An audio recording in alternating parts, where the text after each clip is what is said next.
Those who've been around the underworld know. The fate of all crime bosses ends in utter misery, either betrayed by brothers or ending up behind bars. I was just a low-level underling at the bottom. By betraying his brothers and taking care of his sister-in-law, he gradually rose to become a renowned double-flower red pole. However, during a gang turf war, I was actually ambushed by a trusted confidant with a cold shot. What sin have I committed that you dare betray me? I let out a roar and immediately stood up. But when I saw a row of police officers sitting in front of me, frozen in an instant. What's going on here? I'm surrounded by the police? Wasn't I shot dead by Sang Biao? Could it be that he didn't die, but was arrested by the police? At this thought, I lowered my head and looked at my hands. No handcuffs. Then I reached back and felt my lower back. No wound. I froze in place instantly. At that moment, a young police officer roared. This candidate, this is the special recruitment exam for the police force, not a film school enrollment. State your name immediately. Hearing this, I was utterly bewildered. I wonder what kind of trick this cop is trying to pull on me,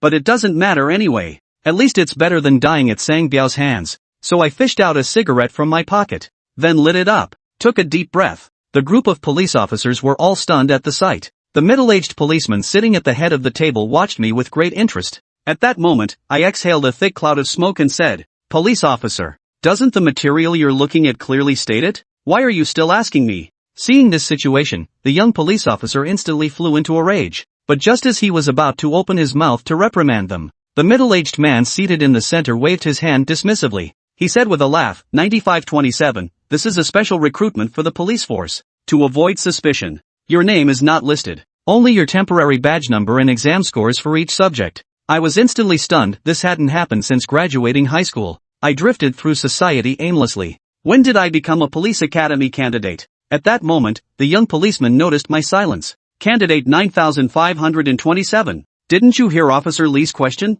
In this situation, I don't know how to respond. So he decided to play dumb and keep smoking. But as he kept smoking, he began to realize something was wrong. Why is this cigarette in my hand so harsh? Looking down, I saw the words Phoenix brand printed on the cigarette. I was stunned in an instant. Wasn't this cigarette discontinued 20 years ago? Am I reborn? I abruptly raised my right hand. The horizontal scar on my palm had vanished. I've truly been reborn. The young police officer snapped impatiently. Candidate 9527. Are you mocking us? Hearing this, I snapped out of my shock. First glancing at the young policeman, then finally raising my head to look at the middle-aged man and saying, Officer, sorry.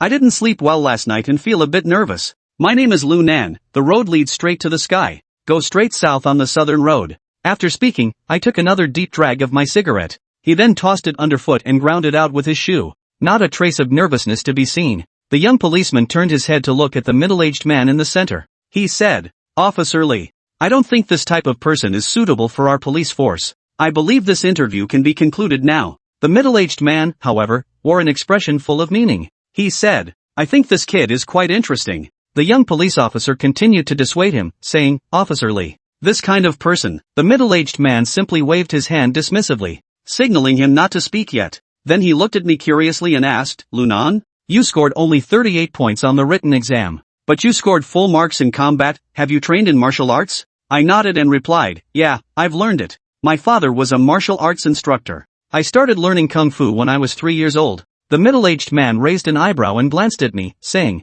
didn't expect you to come from a martial arts family. Alright, that concludes today's interview.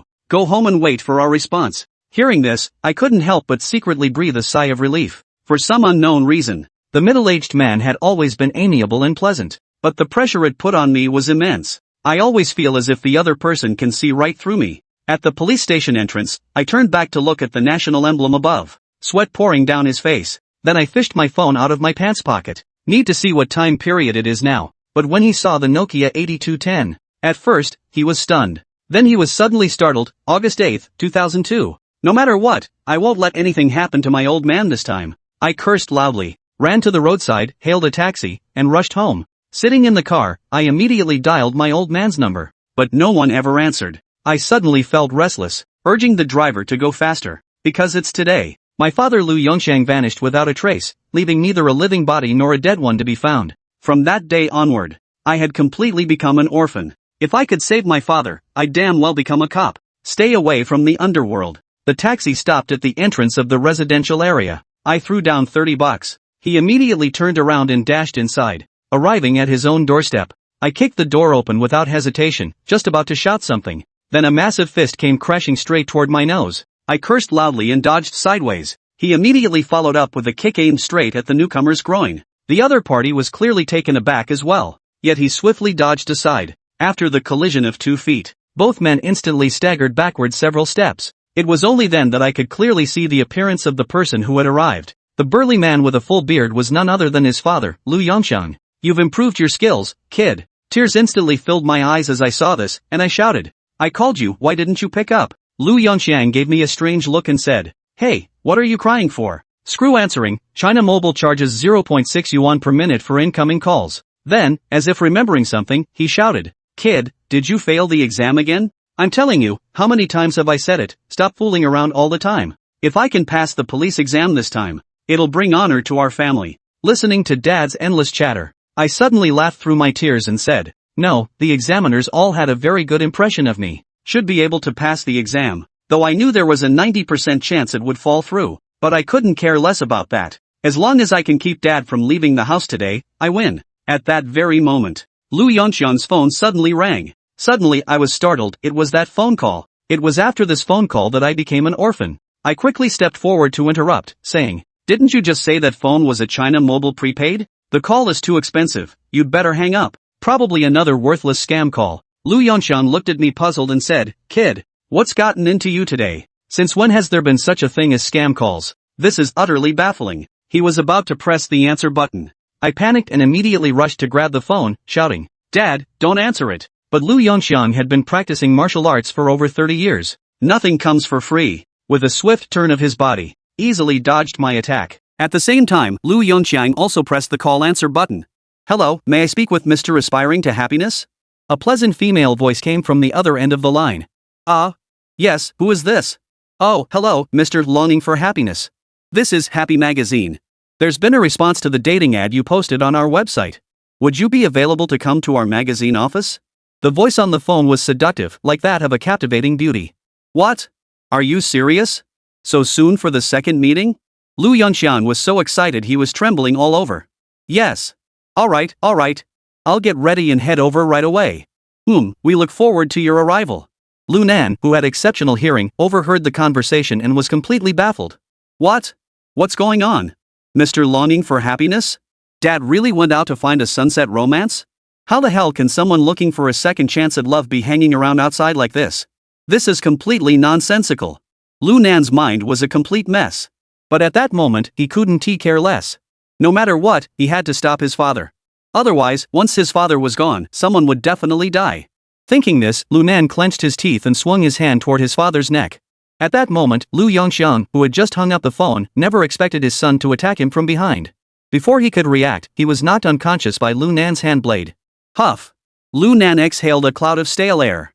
Looking at his unconscious father, Lu Nan sighed inwardly. Although his father was nearly 50 years old. But due to his martial arts training, his physical condition far surpassed that of an ordinary person. Therefore, even though he had struck him with great force this time, it shouldn't have caused any internal injuries. He estimated that after 2 hours of sleep, he would recover. "Old man, don't blame me for being unfilial. If I hadn't knocked you unconscious, you'd be dead, and I'd be without a father." Lu Nan muttered to himself as he forced Lu Yongxiang onto the sofa. "Today, no matter what, you're not going out." Before he could finish speaking, Lu Yongxiang's phone rang again. Glancing at the caller ID, it was an unknown number. Lu Nan furrowed his brows and quickly pressed the answer button. The phone rang again, and the same sweet female voice came through. "Mr. Longing for Happiness, have you left yet?" "No." Lu Nan replied in a low voice. "Oh, I see. Since you are our valued customer, the special vehicle we sent has already arrived at the entrance of your residential complex. All you need to do is get in the car." The tone on the phone was sweet, but it carried a hint of indifference. As if, in her eyes, this was simply a matter of course, with no hint of awkwardness. But Lu Nan was startled. What the hell is this magazine company? How prestigious must the old man be to have someone sent to pick him up? After all, this wasn't 20 years later. Cars were an absolute rarity back then. Let alone a third-rate matchmaking magazine. Even if it were a mainstream media outlet, unless you're a station director or deputy director, you wouldn't even get a ride. Thinking of this, Lu Nan imitated Lu Yongxiang's voice and refused. Sorry. I have some things to take care of at home today, so I can't make it over. Please send the car back first." After Lunan finished speaking, there was an unexpected silence on the other end. A few seconds later, a woman's slightly cold voice came through the phone. Mr. Longing for Happiness, are you sure you won't be coming today? You must know that once you accept a matchmaking arrangement, you cannot back out. If you refuse, you will receive a divorce agreement from our magazine tomorrow. Additionally, the marriage points you've accumulated from your previous match will be reset to 0. Are you sure you want to proceed? Divorce agreement? Marriage and dating points? What the hell kind of matchmaking partner is this? You can't just cancel after making plans? The Queen of Why? Just as Lunan was in a daze, the other person's voice rang out again. If the information is correct, your son seems to have graduated from high school. You are his sole guardian, don't you care about his safety? Mr. Lu Yongqian? Upon hearing these words, Lunan felt as though he had gone deaf. What the hell kind of marriage magazine is this? This is scarier than the mafia. The words just spoken were a blatant threat. Moreover, the other party was threatening his father with their own life. Did my father join a dating website or the D organization? Lunan glanced at Lu Yongxian, who was sound asleep on the sofa, and felt a chill run down his spine. Alright, you guys wait here for a moment. I have some personal matters to attend to. Lunan composed himself and spoke in a firm tone. Alright, you have 20 minutes. Please hurry, otherwise. Our driver has been waiting for a long time and might get angry. The voice on the other end remained sweet, even tinged with a hint of flirtation. But Lunan couldn't help but shiver. Don't worry. I'll be there as soon as I finish my business. After hanging up, Lunan hurriedly ended the call. At that moment, his brows furrowed involuntarily. His mind was filled with apprehension. The reason for this wasn't because of himself. It was because he was worried about his father. After all, he had weathered many storms in his previous life. How could he be so frightened by a phone call from a young woman? But Lunan knew that the woman wasn't bluffing. He could sense it in her words, they were filled with murderous intent. It wasn't the kind of killing intent he had experienced in his previous life, fighting and killing in the underworld. It was a cold indifference that treated life as worthless. This woman was no ordinary woman. Taking a deep breath, Lunan forced himself to calm down. Then, Lunan began to consider how to arrange things for his father next. At the same time, if he were to go in his father's place, how could he possibly keep it from the other party? After much deliberation, Lunan decided he had to get the old man to tell him the truth. Otherwise, going in blind would be no different from courting death. With that thought, Lunan poured a glass of cold water and prepared to splash it on Lu Yongqian's face. Dong dong dong. But just then, a series of urgent knocks suddenly rang out. Mr. Aspiring to happiness, we are staff members from Happy Magazine. We come to pick you up. Chapter 4, What is going on? Hearing the voice outside the door, Lunan's body trembled violently. These guys are really fast. Clearly, these guys weren't acting on a whim, they'd planned this in advance. I wonder if my father knows about this. He glanced at his father, who was still unconscious. For a moment, Lunan hesitated. Just then, the sound from outside the door continued. Mr. Longing for Happiness? Have you finished packing yet? If you're any later, they might leave. Just a moment, I'll change clothes and be right there. Going to wake up his father now to ask for details was clearly too late. Lunan took a deep breath and replied in a low voice. He then pulled out his phone, typed a message, and sent it to his father. He then entered the bedroom, rummaged through his father's wardrobe, and slipped into a set of workout clothes. He then looked around for a hat or sunglasses. What's this? Just as he was putting on the clothes, he suddenly noticed a strange piece of clothing in the corner of the wardrobe. Holy crap, is this for cosplay? Lunan casually unfolded the garment, and it turned out to be a Spider-Man costume.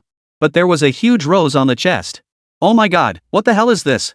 Is my dad some kind of pervert? Lunan furrowed his brows, about to throw it away. But he noticed that the center of the rose had 4 characters embroidered on it, longing for happiness. I can't believe it.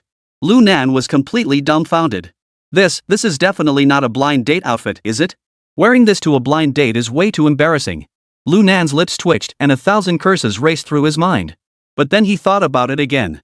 That magazine company clearly wasn't a reputable organization. It was actually possible that they required a specific uniform. Never mind. At worst, people will call me crazy. At least they won't recognize me as an old man when I open the door. After thinking it over, Lunan clenched his teeth. He directly put on the Spider-Man costume. And he even pulled the mask over his head. After finishing all that, Lunan finally breathed a sigh of relief. Although the mask was a bit stuffy, at least it hid his face. Damn it! If things go south, I'll take out the staff at the door. Then wake up my father and ask him what's going on. After making up his mind, Lunan finally opened the door. Upon seeing the scene outside the door, Lunan paused for a moment. There were 2 men and a woman standing outside the door. Among them, a woman dressed in a professional OL outfit who was quite attractive and alluring, stood in the middle. The other two men were wearing gold-rimmed glasses and a baseball cap. "Mr. Seeking Happiness, I never expected you to show up in a blind date outfit this time." Hearing the woman say this, Lunan couldn't help but sigh in relief. Damn. It seems I guessed right. Lunan feared the other party might discover his true identity, so he deliberately hummed in a detached tone. "Please follow me." The woman didn't seem suspicious. She pointed toward the stairs. "The car is downstairs." "All right." Lunan responded and began to walk down the stairs.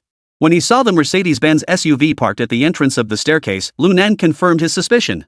Sure enough. What magazine company could afford such service?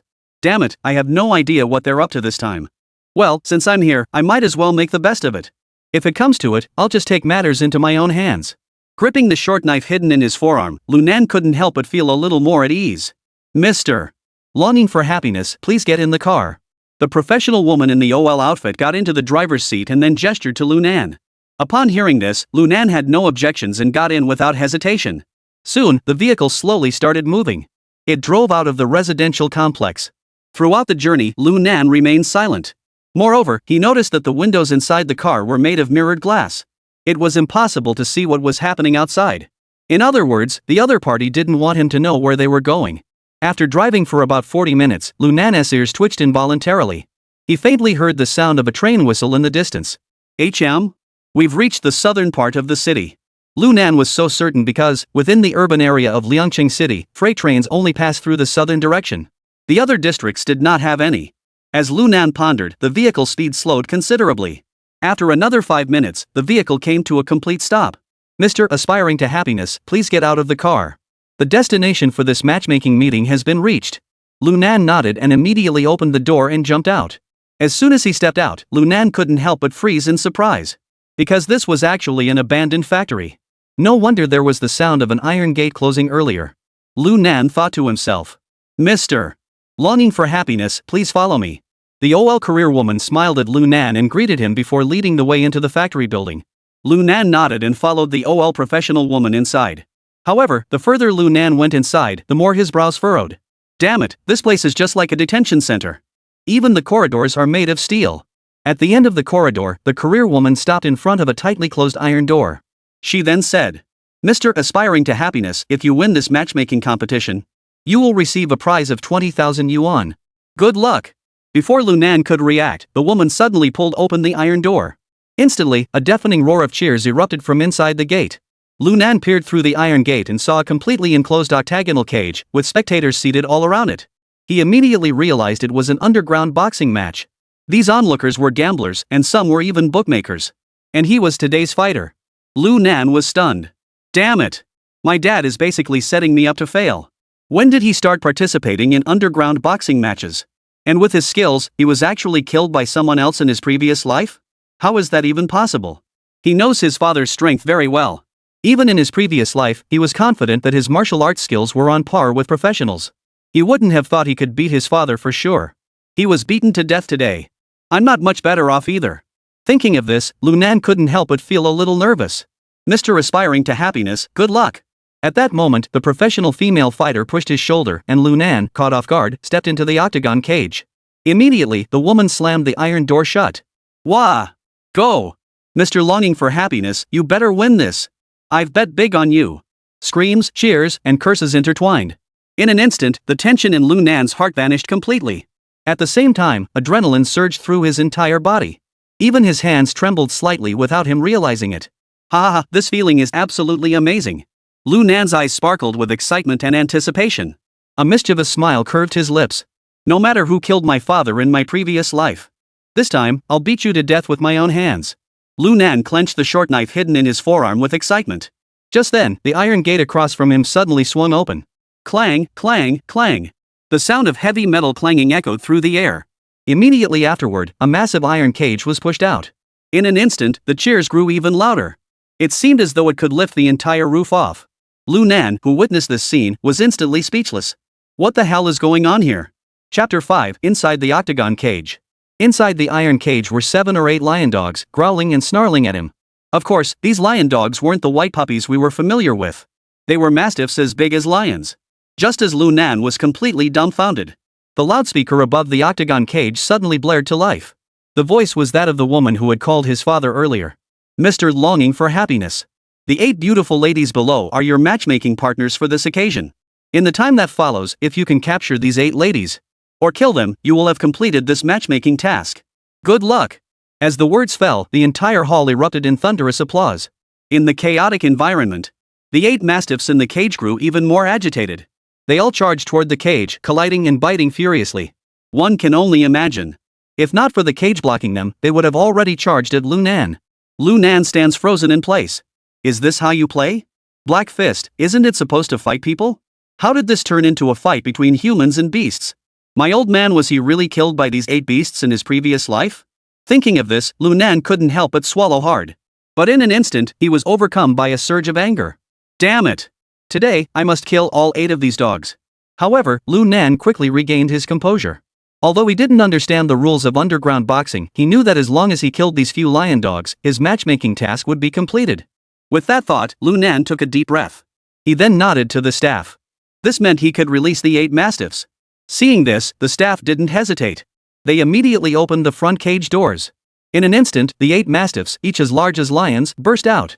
With drool hanging from their mouths, they seemed to have already seen Lu Nan as their next meal, charging toward him. Damn it! I've killed over 70 people in my previous life, what do I care about a few dogs? Lu Nan cursed loudly, then suddenly kicked the ground with his right foot, leaping high into the air, and delivered a powerful kick with his left leg. Boom! His kick landed squarely on the head of the lead mastiff. Instantly, the mastiff let out a painful whine and rolled around on the ground several times. The other 7 mastiffs, seeing this, suddenly became enraged. They all let out a loud growl and charged toward Lu Nan once more. At the same time, the one that had been kicked over also stood up and charged toward Lu Nan. At that moment, their sole objective was to devour the human before them. Damn it! They're actually tough. Lu Nan cursed and dodged quickly. But he was too slow, and his right shoulder was clawed. The intense pain made Lu Nan gasp in pain. At the same time, he instinctively kicked out, sending the mastiff flying. Woof! Roar! At that moment, the remaining 7 mastiffs went completely berserk. They all launched an attack on Lu Nan. Damn it, once this is over. If I survive, I'll make sure every last one of those marriage magazine guys is eliminated. At that moment, Lu Nan was also driven into a frenzy. Ignoring the wound on his shoulder, he dodged the attack of one mastiff. His figure moved like the wind, swiftly circling around to the back of the mastiff. Immediately, Lu Nan's left hand snapped back, tightly gripping the mastiff's neck. At the same time, he swung its body while retreating to the edge of the octagon cage. Then, he slammed the mastiff's massive head against the iron bars of the octagon cage. Damn it! Ah! As the mastiff struggled wildly, its tongue repeatedly scraped against Lu Nan's cheek, even breaking the skin and drawing blood. But Lu Nan refused to let go. He had already thrown caution to the wind. Crack! With the sound of bone snapping, the mastiff's neck was snapped cleanly, and its limp body collapsed onto the ground. Ha ha ha ha! You bastards, do you think I'm afraid of you? Lu Nan gasped for breath, his eyes fixed on the remaining 7 mastiffs with a vicious glare. Woo woo! Ah woo! The 7 mastiffs, whether out of grief for their fallen comrades, or perhaps intimidated by Lu Nan's ferocity, they all let out low, mournful whimpers. At the same time, the audience outside the octagon cage erupted into chaos. Goodness gracious! What am I seeing? That guy actually choked the mastiff to death. That's terrifying. Holy crap! This show is so intense. Way more thrilling than watching those underground boxing matches. I can't take it anymore. I can't handle this. Damn it, there are still 7 left. This happy Spider-Man is doomed. As the crowd shouted, the 7 mastiffs seemed to regain their strength. Once again, they extended their front paws, lowered their heads slightly, and prepared to attack once more. However, Lu Nan remained unfazed. Because he had already decided he would use his knife. Damn it, I don't care if they let me use a weapon or not. If this keeps up, I'll be torn to pieces. Since that's the case, I might as well avenge my father and settle the score from my previous life. Tonight, I'll tear every last one of you apart. At this thought, a savage smile curled up at the corners of Lu Nan's mouth. In the next instant, the 7 mastiffs charged forward in unison. This scene left the surrounding audience utterly horrified. Everyone believed that this happy Spider-Man was doomed. Some of the women sitting beside them had already instinctively covered their eyes, unable to bear the sight of the brutal scene below. Damn it! However, at that very moment, Lu Nan suddenly let out a loud shout. The next moment, he leaped into the air. Then, he tore his left sleeve with his right hand. He drew the short knife he had prepared earlier and swung it fiercely at the 2 mastiffs that had charged at him first. Put! The sharp dagger instantly severed the throats of the 2 mastiffs, spraying crimson blood in all directions. Plop! Blood sprayed everywhere, causing the audience to erupt in chaos. At the same time, the voice of the woman who had called her father rang out again over the loudspeaker. Mr. Longing for Happiness, according to the rules, you are not allowed to use weapons. Go to hell. That's a human being. Who said you can't use a knife on a dog? Then tell them not to use their mouths to bite. At that moment, Lunan was furious beyond words. Before the woman could finish speaking, he roared angrily, cutting her off. Immediately, he gripped the short knife in his hand and charged toward the remaining 5 mastiffs. Put! Put! Put! The sharp blade swiftly sliced through the fur of the 5 mastiffs. Each strike penetrated deep into the flesh, causing blood to flow freely, the smell of blood overwhelming the air. Whether it was due to the smell of blood or the sense of danger, the remaining 5 mastiffs also became enraged. Ignoring their injuries, they furiously lunged at Lunan, biting and clawing at him. In an instant, the entire octagon cage was plunged into a scene of blood-soaked chaos, with blood raining down like a storm. It seemed as though there wasn't a man and 5 dogs inside, but 6 wild beasts on the brink of extinction, relentlessly battling each other. Chapter 6, Unexpected. Ha ha ha. At that moment, Lunan had transformed into a killing machine. His eyes were bloodshot, his expression savage, showing no trace of fear or panic. Instead, he grew more fierce with each passing moment. At that moment, his entire body was covered in blood. Some of it was his own, and some belonged to the 5 dogs in front of him. Seeing this scene, the audience on the field did not feel sympathy or terror. Instead, it only fueled their adrenaline. Good, Spider Boy, you're tough. Kill those 5 dogs. Nice work. The atmosphere at the scene was absolutely electric. Seeing this scene, the loudspeakers above the octagon cage fell silent. Perhaps even they hadn't anticipated such an outcome. However, since the audience didn't object, they naturally didn't say much either. After all, the customer is always right. Ha ha ha ha ha ha ha ha ha ha. However, Lunan paid no attention to the audience's words. A mad grin spread across his face as he burst into a maniacal laugh. His eyes turned blood red, as if they were about to bleed. Damn it, killing a few dogs is harder than killing people. As he spoke, Lunan ripped off the blood-soaked mask he had been wearing. However, his face was covered in blood, so no one could see his true appearance. Instead, this action only made the crowd even more excited. Go! Spider Boy! If you can take down those 5 dogs, I'll reward you 10,000 privately. Ha ha ha ha, go to hell, you bastard next door. Do you think I care about money? Lunan laughed loudly while wrapping the short knife in his right hand together with a face mask. I just want to kill these dogs. After saying that, Lunan charged directly at the closest mastiff. Bang bang bang! A series of dull thuds echoed through the air. In the blink of an eye, the mastiff was kicked flying through the air. Then, Lunan swung his short knife, hacking at the other mastiffs. Put! Put! Put! Blood and flesh flew everywhere. Blood spattered everywhere. Soon, 3 more majestic mastiffs fell to the ground. Their eyes wide open, blood continuously flowing from their mouths, their bodies twitching a few times before they finally ceased to move. Roar! Seeing this, one of the mastiffs seemed to be provoked. It charged forward recklessly. Its tongue licked its lips, and it bared its teeth and claws. You're asking for death. At that moment, Lunan was in a frenzy and couldn't spare a thought for anything else. He let out a cold snort and charged forward with his short knife drawn. Clang! The short knife sliced through the blood vessels on the mastiff's neck, instantly plunging into its throat. Arg! The mastiff let out a painful howl and reluctantly lowered its head. Since Lunan's short knife was lodged in its neck and couldn't be pulled out. Additionally, its massive size. It managed to pull the knife out of his hand in one swift motion. Damn it! The knife is gone. This Spider Boy is finished. The remaining mastiff is clearly the leader of the pack. I've been watching it. It's been roaming around outside and hasn't participated in many attacks. Now that kid is in danger. Damn it. I've always had it in for that kid. Bite him to death. Otherwise, I'll lose $1 million. The audience in the stands, witnessing this scene, erupted into a frenzy of shouts. Some supported Lunan, while others supported the dog. In short, the scene was complete chaos. However, just as everyone thought the dog was about to swallow Lunan whole, the situation took an unexpected turn. Amidst the chaos, neither the man nor the dog made the first move. 2 pairs of bloodshot eyes glared at each other fiercely, like 2 tangible swords locked in a stare down. Gradually, the audience on the field fell silent. All eyes were fixed on the man and the dog inside the octagon cage. Just then, a faint smile appeared on Lunan's face. He then reached into his pocket and pulled out a pack of cigarettes. He pulled one out and placed it between his lips. Click, click. Due to the blood soaking the lighter, it couldn't be lit. Before long, the cigarette was also soaked, emitting a pungent, blood-like odor. Damn it! Lunan frowned and spat out the blood-stained cigarette. It landed right in front of the mastiff that had been watching him. The mastiff immediately lowered its head and sniffed the cigarette, now reduced to a soggy mess. Then, it suddenly let out a loud, piercing howl. Roar! Roar! Roar! A deafening roar, mixed with a strong scent of brutality, echoed throughout the entire area. Just as everyone thought the show was about to begin, Lu Nan suddenly bellowed. Duck down! Roar! Upon hearing this furious command, the mastiff, which had been ready to pounce, trembled slightly. It slowly raised its head, glaring at Lu Nan with bloodshot eyes filled with confusion. I told you to get down. Lu Nan's expression had lost all trace of its earlier ferocity, replaced by an extreme calmness. Even his voice carried not a hint of emotion. He slowly advanced toward the mastiff. Woof! The mastiff growled lowly. Though it still bared its teeth at Lu Nan, its body slowly lowered to the ground.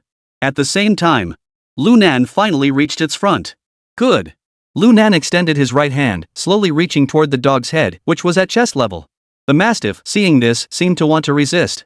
But upon seeing Lu Nan's icy gaze, it slowly lowered its head. It even wagged its tail slightly. Clap! The next moment, Lu Nan easily pressed his hand down on its head. Lie down, you dog! What did I just see?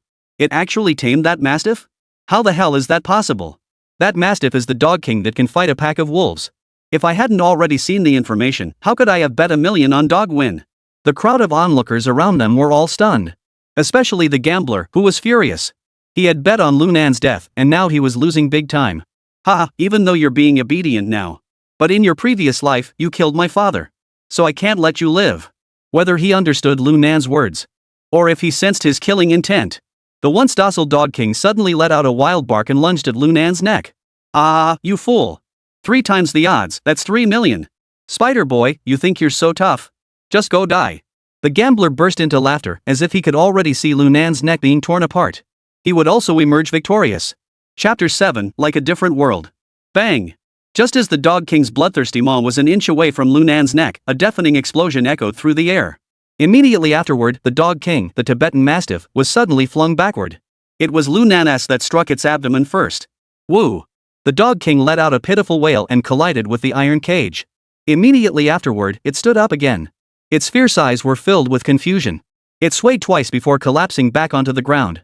Though it sounds elaborate, it all happened in the blink of an eye. By the time everyone had regained their senses, they realized that the scene had already ended. What the hell is going on here? Spider boy, he won. Haha, Spider boy won. Damn it, how did that kid not get bitten to death by the dog king? The audience member who had just spoken couldn't help but jump up in excitement. At the same time, he tore the betting ticket in his hand into pieces. At that moment, the loudspeaker in the octagon cage sounded again. The winner of this matchmaking event is Mr. Longing for Happiness. Whoa! The audience erupted into chaos, with screams and applause echoing throughout the arena. Cheers grew louder and louder. Finally, it's over. Exhausted, Lu Nan collapsed onto the ground, leaning against the cage to rest. At that moment, he was overjoyed. Not only had he saved his father's life in this lifetime, he had also avenged his father from his previous life. The wounds on his body, which had been torn and bitten by dogs, no longer felt as painful. Just then, the iron door of the octagon cage suddenly rang out. A woman wearing a golden mask walked in. Mr. Yearning for Happiness, congratulations on winning the second round of matchmaking. Here is your prize. Hearing her say this, Lu Nan didn't even look up. Because he wasn't sure if he had ever seen his father's true face. Even if he hadn't, he knew his father's identity. Although his face was covered in blood, he should still be recognizable as a young man. If the other party found out he wasn't Lu Yongxiang, it might cause further trouble. Now he was completely unable to fight. Therefore, the safest course of action was to lower his head and use his wet, blood-stained hair to cover most of his face. Thank you. When can I leave here? Lu Nan asked in a deep, indifferent voice. The masked woman clearly didn't seem to care. She handed over 2 stacks of Baiyu and CP. Please wait a moment. Your injuries are severe. We will now administer a rabies vaccine and... No need. Just find a car to take me back. Lu Nan took the 2 stacks of CP, ignoring the bloodstains on his body, and stuffed them into the side of his pants. He then leaned on the octagon cage's railing and slowly stood up. Alright, please wait here. We'll arrange it immediately. I'll notify you about the next matchmaking event afterward. Please be prepared. The woman nodded. Then she stepped back and left. Lu Nan wiped the sweat off his forehead with his sleeve. Ugh. Damn it. That really hurt. Lu Nan clutched his left shoulder and limped toward the exit. However, when he reached the iron cage, he stopped in pain. All 8 of the vicious dog's bodies were already inside the iron cage. But the dog king at the top seemed to twitch its leg slightly. Ha! That punch didn't kill you after all? Lu Nan was slightly surprised, but he didn't think much of it and turned to leave. However, just then, the Dog King let out a soft whimper. Immediately afterward, it opened its eyes and looked directly at Lunan. The moment he saw those eyes, Lunan felt as though his soul had been struck directly. Those eyes held despair, helplessness, and fear. Such an expression was something Lunan had never imagined could appear on the face of a dog. And what hit him hardest was that it reminded him of the moment he learned of his father's death and was killed by the ghost. His own eyes must have looked exactly the same. Just then, 2 staff members approached the scene, preparing to push the iron cage away. Wait. Lunan grit his teeth and blocked their path. What should be done with these dogs? Ah, Mr. Longing for Happiness, these dog carcasses are useless now. They'll be taken out and buried. Apparently intimidated by Lunan's performance in the octagon cage, the staff treated him with unusual courtesy. This Dog King isn't dead yet. Ha, it doesn't matter anymore. Before Lunan could finish speaking, another staff member interjected with a smile. They've already lost. Even if they're still alive, they'll be disposed of. Don't even mention this Dog King, he's already useless. Just bury them all together. Hearing this, Lunan paused for a moment. He immediately understood what the other person meant. In his previous life, had his father also ended up like these mastiffs? Was it because he lost the match that he was killed by these guys? Thinking of this, Lunan felt a surge of anger welling up inside him. But the excruciating pain tearing at his body forced him to suppress his anger. He pointed at the alpha dog and said, "Can I have this dog?" This. The 2 staff members looked at each other, seemingly powerless to make a decision. Just then, the masked woman's voice rang out. "Since Mr. Longing for Happiness wants this worthless dog, there is no harm in giving it to you. But I'm curious, what do you plan to do with him once you take him home?" "Ha, my injuries are so severe. Might as well take advantage of it while it's still breathing and stew it to nourish my body. If you guys drive faster, its meat will still be fresh." Upon hearing this, the 2 staff members were immediately terrified, breaking out in a cold sweat. However, the masked woman nodded in agreement. "Alright, that's not a problem." She then turned to the 2 men and said, "Help Mr. Longing for Happiness move this Dog King into the car." The 2 staff members immediately agreed.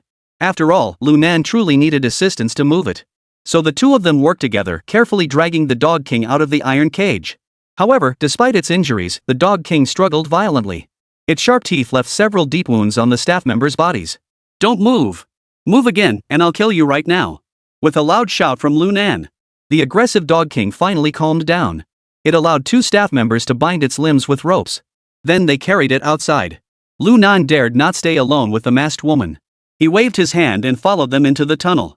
By the time they emerged from the tunnel, it was already twilight. Standing by the car, bathed in the setting sun, Lunan felt as though he had been transported to another world. The scenes from the octagon cage kept flashing through his mind. Damn it! These bastards! I'll never let them get away with this. Just as Lunan was deep in thought, his hair suddenly stood on end.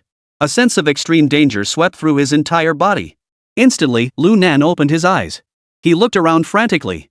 Apart from the driver in the car and the 2 staff members lifting the Dog King into the vehicle, there was nothing out of the ordinary. Something was wrong. My instincts can't be wrong. Lunan's gaze sharpened, and he suddenly turned his head to look at the staff member sitting in the driver's seat. At that very moment, he was grinning savagely, turning around to grab his own neck. "You're asking for death!" Lunan roared in anger. He didn't have time to think, kneeling on both knees and leaning forward violently. A powerful elbow strike slammed into the man's back. Boom! Crack! A dull, crisp sound echoed through the air. Lunan's elbow shattered the man's spine, causing him to collapse limply into the seat. At the same time, the sound of sirens echoed through the air. Immediately afterward, a mechanical loudspeaker blared out a phrase he recognized all too well from his previous life. "Don't move! You are surrounded. Surrender immediately on your knees." Chapter 8, Jingu Tower. Upon hearing the voice, Lunan instinctively dived into the car. After all, that was his most genuine reaction from his previous life. At that moment, he had been reborn for less than a day. Muscle memory couldn't be changed. Tap tap tap. Just as he had crawled into the car, a burst of gunfire erupted, striking the vehicle's body. "Don't move! If you move, we won't hesitate." Hearing the voices, Lunan quickly pressed himself against the car window and peered out. But he saw that the group of police officers were hiding around the corner, aiming their guns at them. "Damn it! I didn't do anything wrong, what am I afraid of?" Suddenly, Lunan snapped out of it. He had only killed a few dogs in self-defense, there was no need for such an overreaction. "Don't shoot! It's a misunderstanding, a misunderstanding!" Lunan shouted loudly. "I'm just here on a blind date. I haven't broken any laws. Stop talking nonsense. Put your hands up and get out of the car slowly. Let us see you." Hearing Lunan's words, the surrounding police did not relax their guard. "What the hell are you doing here in the middle of nowhere on a blind date? You're burning newspapers at a grave to fool the dead? And the license plate of this limousine is correct. It's the one the Major Crimes Unit has been tracking for ages. Alright, I'll go down right away. Don't shoot. I'm seriously injured. If I bleed to death here, you cops will be held responsible for dereliction of duty. Lu Nan continued shouting loudly while raising both hands.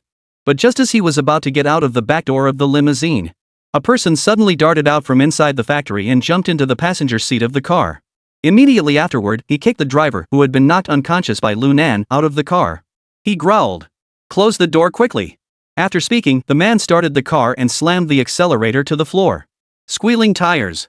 The sound of tires screeching against the ground echoed through the air. The black Mercedes-Benz limousine suddenly accelerated wildly and sped off toward the front. Damn it! After the car sped off, the two staff members, now exposed, immediately started cursing loudly. They immediately tried to run into the factory. Click, click, click. A burst of gunfire. The two staff members were instantly killed. At that moment, a muffled shout rang out from among the hiding police. Damn it! Third team, get in the cars and give chase. Special J team, seal off the entire factory immediately. This time, we must apprehend every last one of these lawless individuals. Yes. Upon hearing the orders, the rest of the group quickly jumped into the police cars and sped off. At that moment, Lu Nan, who had finally reacted, glanced at the driver behind the wheel. He was wearing a hood, his true face hidden. But even a fool could tell that this guy was definitely one of the gamblers inside. Just as Lu Nan was about to knock him unconscious and hand him over to the police to atone for his crimes, he suddenly heard the man say, "Damn it! You little bastard, you think you're so tough now? You even knocked out your own father. And you're actually here to attend a matchmaking event on your father's behalf?"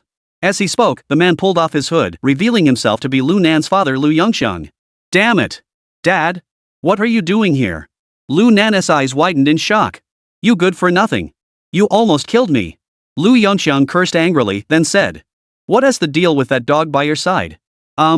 Looking at the half-dead mastiff lying beside him, Lu Nan was at a loss for words, unsure how to explain. Forget it. Let's get rid of the police first. Otherwise, we're in big trouble." With that, Lu Yongxiang slammed the gas pedal to the floor. Roar! The black SUV sped out of the industrial park in an instant.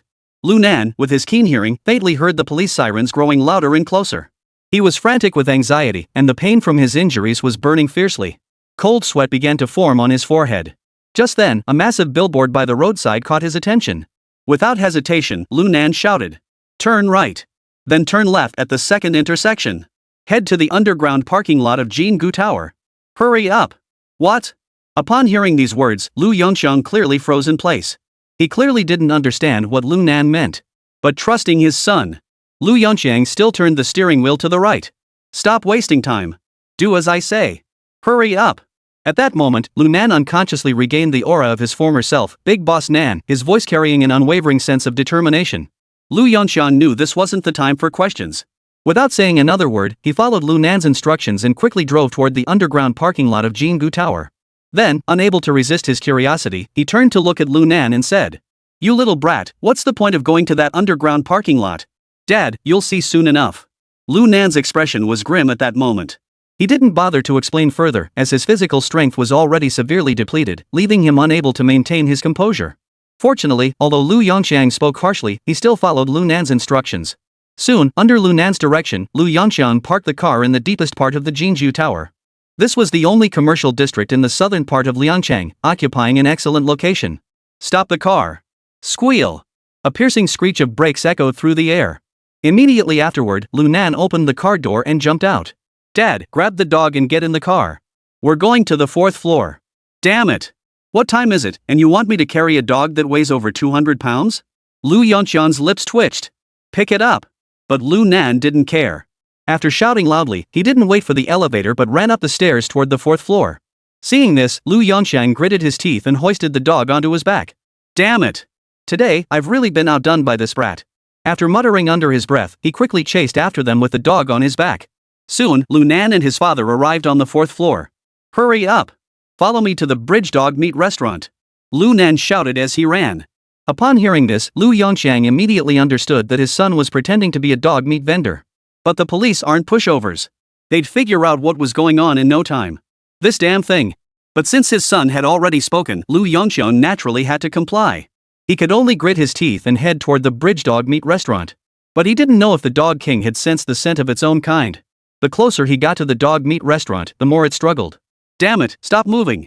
Lu Yunxian's martial arts skills were exceptional. Dealing with an injured dog was no problem at all.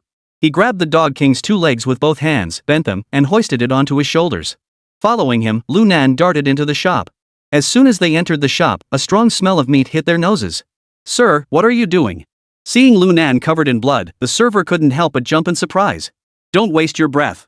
Lu Nan glared angrily and shouted. I'm Jin Ye's brother. There are cops behind us, help us hold them off. I'll take care of this dog in the kitchen. If they ask, tell them we're here to sell dogs. As Lu Nan ran and shouted, he had already reached the kitchen of the store. Dad, leave the Dog King here, let us go. Without bothering the confused chef, Lu Nan rushed toward the farthest corner of the kitchen. Don't kill this dog. Take good care of it. I'll come back for it in a few days. Tell Jin Yi that today's incident caused him trouble. Lu Nan shouted loudly, then effortlessly pushed open a 3-door refrigerator. He then pressed a few buttons on the stove nearby. The hidden door on the wall opened instantly, revealing a small elevator in front of the 2 men. Chapter 9, Father and Son Conversation. You little bastard, you'll explain this to me later. Lu Yong roared angrily, then hurriedly climbed into the elevator. Lu Nan saw this and, without hesitation, grabbed a white chef's coat, threw it over his shoulders, and pressed the button for the next floor. Those 2 must be here. Hurry up. Search them. Hey, Hat Man, what are you doing? We're operating legally. Amidst a flurry of questions and commotion, the elevator slowly descended and finally reached the first floor. When the elevator doors opened, it was the back entrance of the Jingu building. This place didn't look as luxurious as the front. It resembled a private warehouse instead. Rows of neatly arranged metal shelves were filled with all sorts of random items. Dad. After we go out, we'll split up. Meet up at home. Lu Nan called out briefly before walking away without looking back. Watching his back, Lu Yongxiang couldn't help but feel speechless. Damn it, this kid is getting harder and harder to figure out. What has he been up to lately? Where did he even meet all these random people? And who the hell is this Golden Lord he keeps talking about? He glanced back at the elevator doors, which were just about to close. Lu Yongxiang clenched his teeth and stepped toward the back door. Lu Nan, who had left the back door, seemed to know that there wouldn't be any police around here. He hailed a taxi and got in. Hey, buddy, why didn't you clean yourself up after your shift? There's still blood from the slaughterhouse on you. If it gets on the car, I'll have to clean it up. Before the driver could finish speaking, Lu Nan reached into his waistband and pulled out a blood-stained $100 bill. This isn't clean either. Do you want it? Haha, sure. Where are you heading? I'll be on my way. Academy residential area. Call me when you arrive. I'll rest for a bit. Alright, sit tight. After saying that, the driver shifted gears and sped off. The ride was silent. An hour later. Lu Nan, who had cleaned his wounds, sat across from Lu Yongxiang. You little brat, tell me what happened. Old man, why don't you tell me about your blind date first? If I hadn't gone in your place, today, you would have been hanging there. Lu Yongxiang, upon hearing this, nearly spat out a mouthful of blood at his own son. Oomph. You think you're all grown up now, do you? You knocked me unconscious and then impersonated me. Do you even know what you've done? Lu Yongxiang seemed to grow angrier as he spoke, glaring fiercely at his son. Enough. At that moment, Lu Nan suddenly reached out to stop Lu Yongxiang from continuing. He took a deep breath and said in a low voice. Old man, I'm not joking with you. Today, I took care of 8 attack dogs for you. If I hadn't brought a short knife with me beforehand, I'd be dead too. Upon hearing this, Lu Yongxiang couldn't help but freeze in shock. 8 mastiffs? Those were your matchmaking candidates. And the one you were carrying on your back was the pack leader. Lu Nan nodded, then reached for a cigarette on the coffee table and lit it. Lu Yongxiang furrowed his brows but didn't say much. Lu Nan didn't rush his father either, continuing to smoke in silence. Sigh. After a moment, Lu Yongxiang finally sighed and said, What happened today was my mistake. I never expected that the ones facing me weren't human, but 8 Tibetan mastiffs. If it had been as you said, I might have really died there. Old man, what kind of organization are those people? I have no idea. Lu Yongxiang shook his head and said, I only participated in one matchmaking event and won a prize of 5,000 yuan. As for the details, I know nothing else. Upon hearing this, Lu Nan suddenly remembered something. He pulled out his brand new Nokia 8210 and said, The money you won was to buy this for me? Lu Yongxiang glanced at it and nodded immediately. You damn well forgot? You insisted on taking it from me just a couple of days ago. You said you wouldn't take the police recruitment exam if I didn't buy it for you. I don't have any other skills besides some martial arts.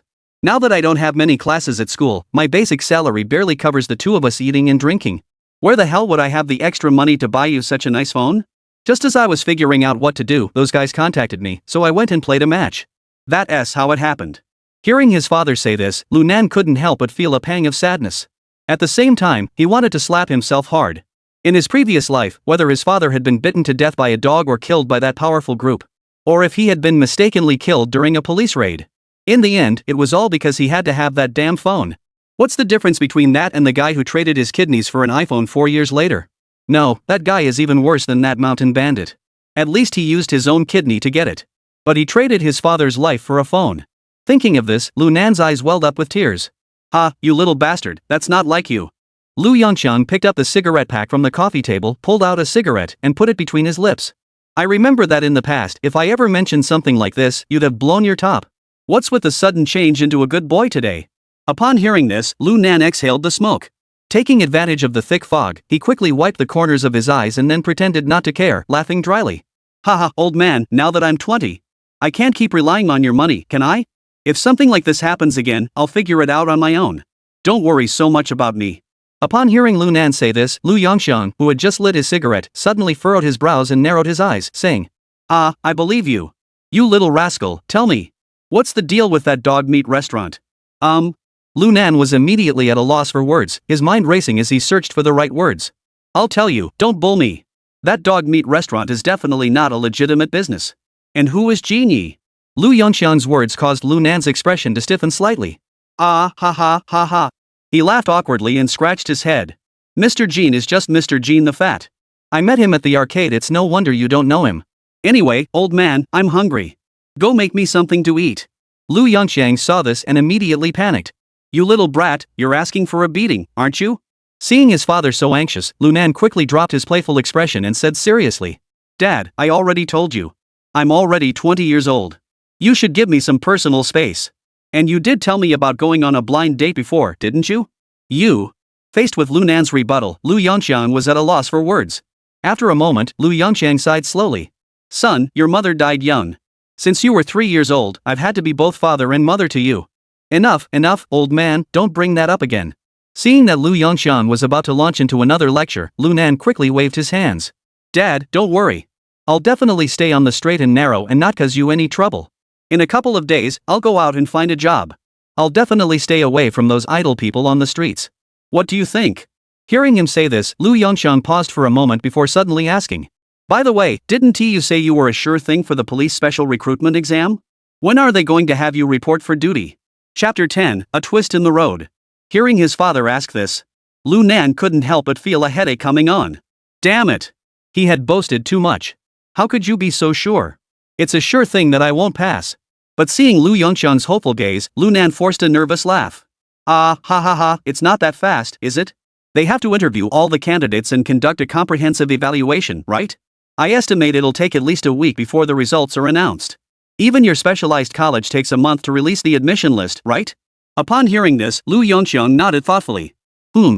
Alright, take a break. I'll go get the electric stove. Tonight, the two of us will have hot pot. I bought lamb stomach and beef, eat as much as you like. Saying this, Lu Yongxiang patted his son on the shoulder and headed toward the kitchen. Seeing this, Lunan relaxed his body. At the same time, his mind was racing, replaying the events of the day. Damn it, becoming a police officer is probably out of the question now. My dad's still alive, I can't just go back to being a thug, can I? But if I have to go out and find a job, what can I do? I'm just like my dad, all I know how to do is fight and kill people. Damn it, I don't know how to do anything else. Thinking about it, Lunan couldn't help but scratch his head. Damn it! I didn't even play the lottery or invest in stocks in my previous life. Otherwise, with my memory, I could have bought some stocks or $100 lottery ticket for the grand prize. I could have made a fortune too. This is really frustrating. Well, let us take it one step at a time. I'll spend the next couple of days reminiscing. See if there's anything I can do to make money by exploiting time differences. Knock knock knock. Just as Lunan was racking his brain, there was a sudden knock on the door. Shoo! Lu Yongxiang, who was preparing hot pot in the kitchen, immediately rushed out. He made a shushing gesture toward Lunan. He then tiptoed over to the door. Looking through the peephole, he saw 3 people standing outside, all of them police officers in uniform.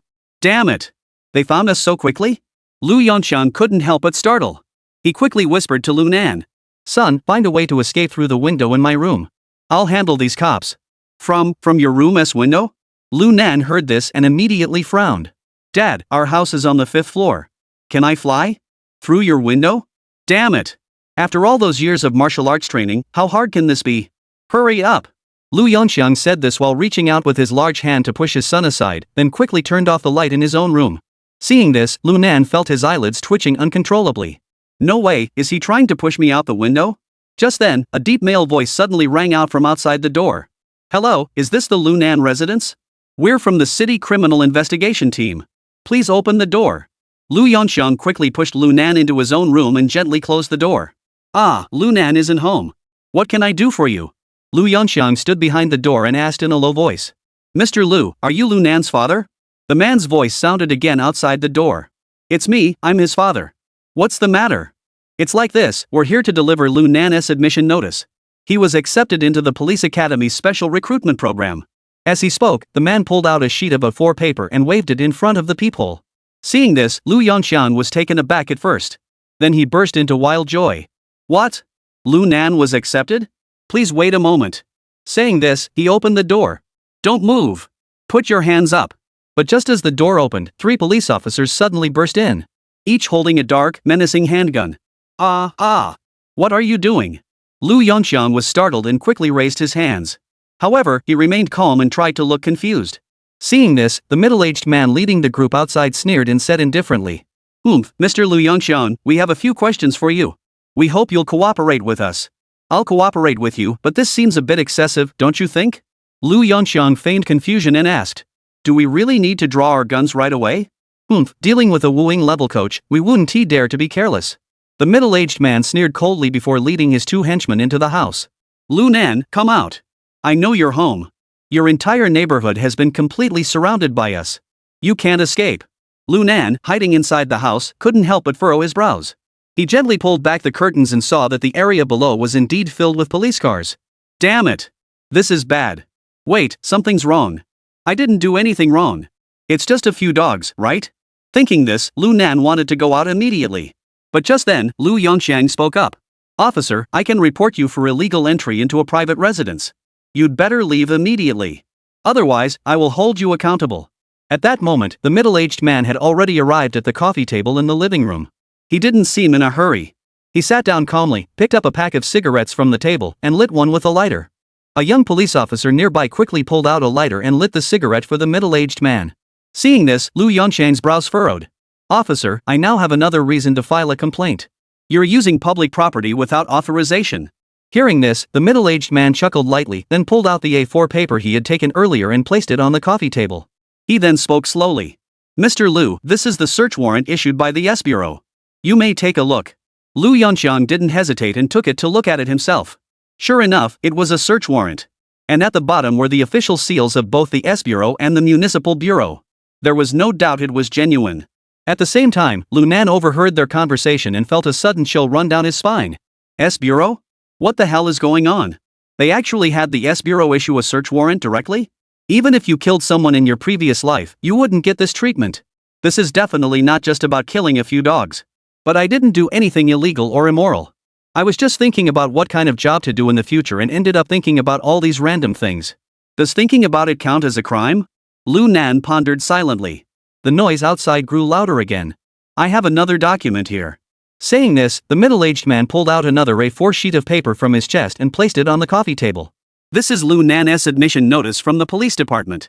Mr. Lu, the direction we take from here on out will depend on whether Lu Nan can get out or not. What?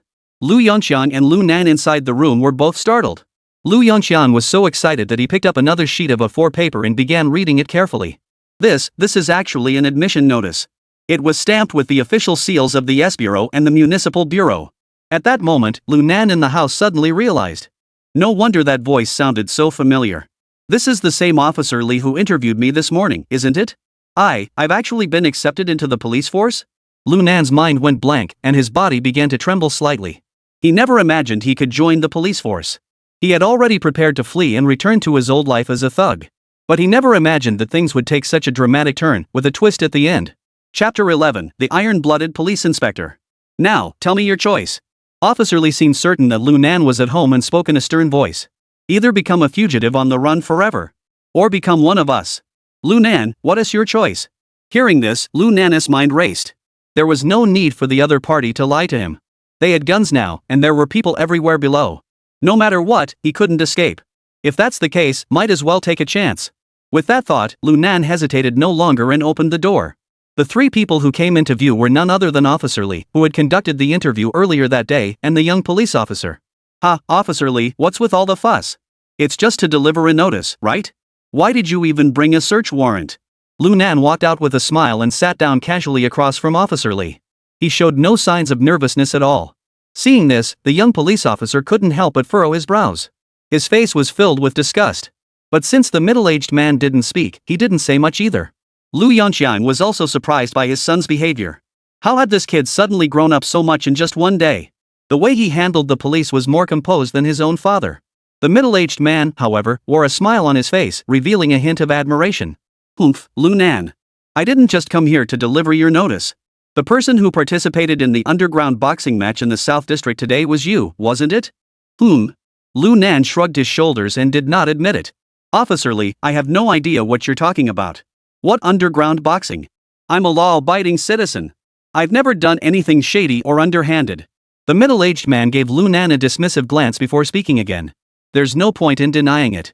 The driver you injured was one of our men. He recognized your face. I identified you based on the sketch he provided." Hearing this, Lu Nan couldn't help but feel a chill run down his spine. Damn it, that guy was actually a cop. I thought he was from that matchmaking magazine company. I should have been more ruthless. Just kill that kid outright, or turn him into a vegetable. Seeing that Lu Nan didn't say anything, the middle-aged man smiled and waved his hand.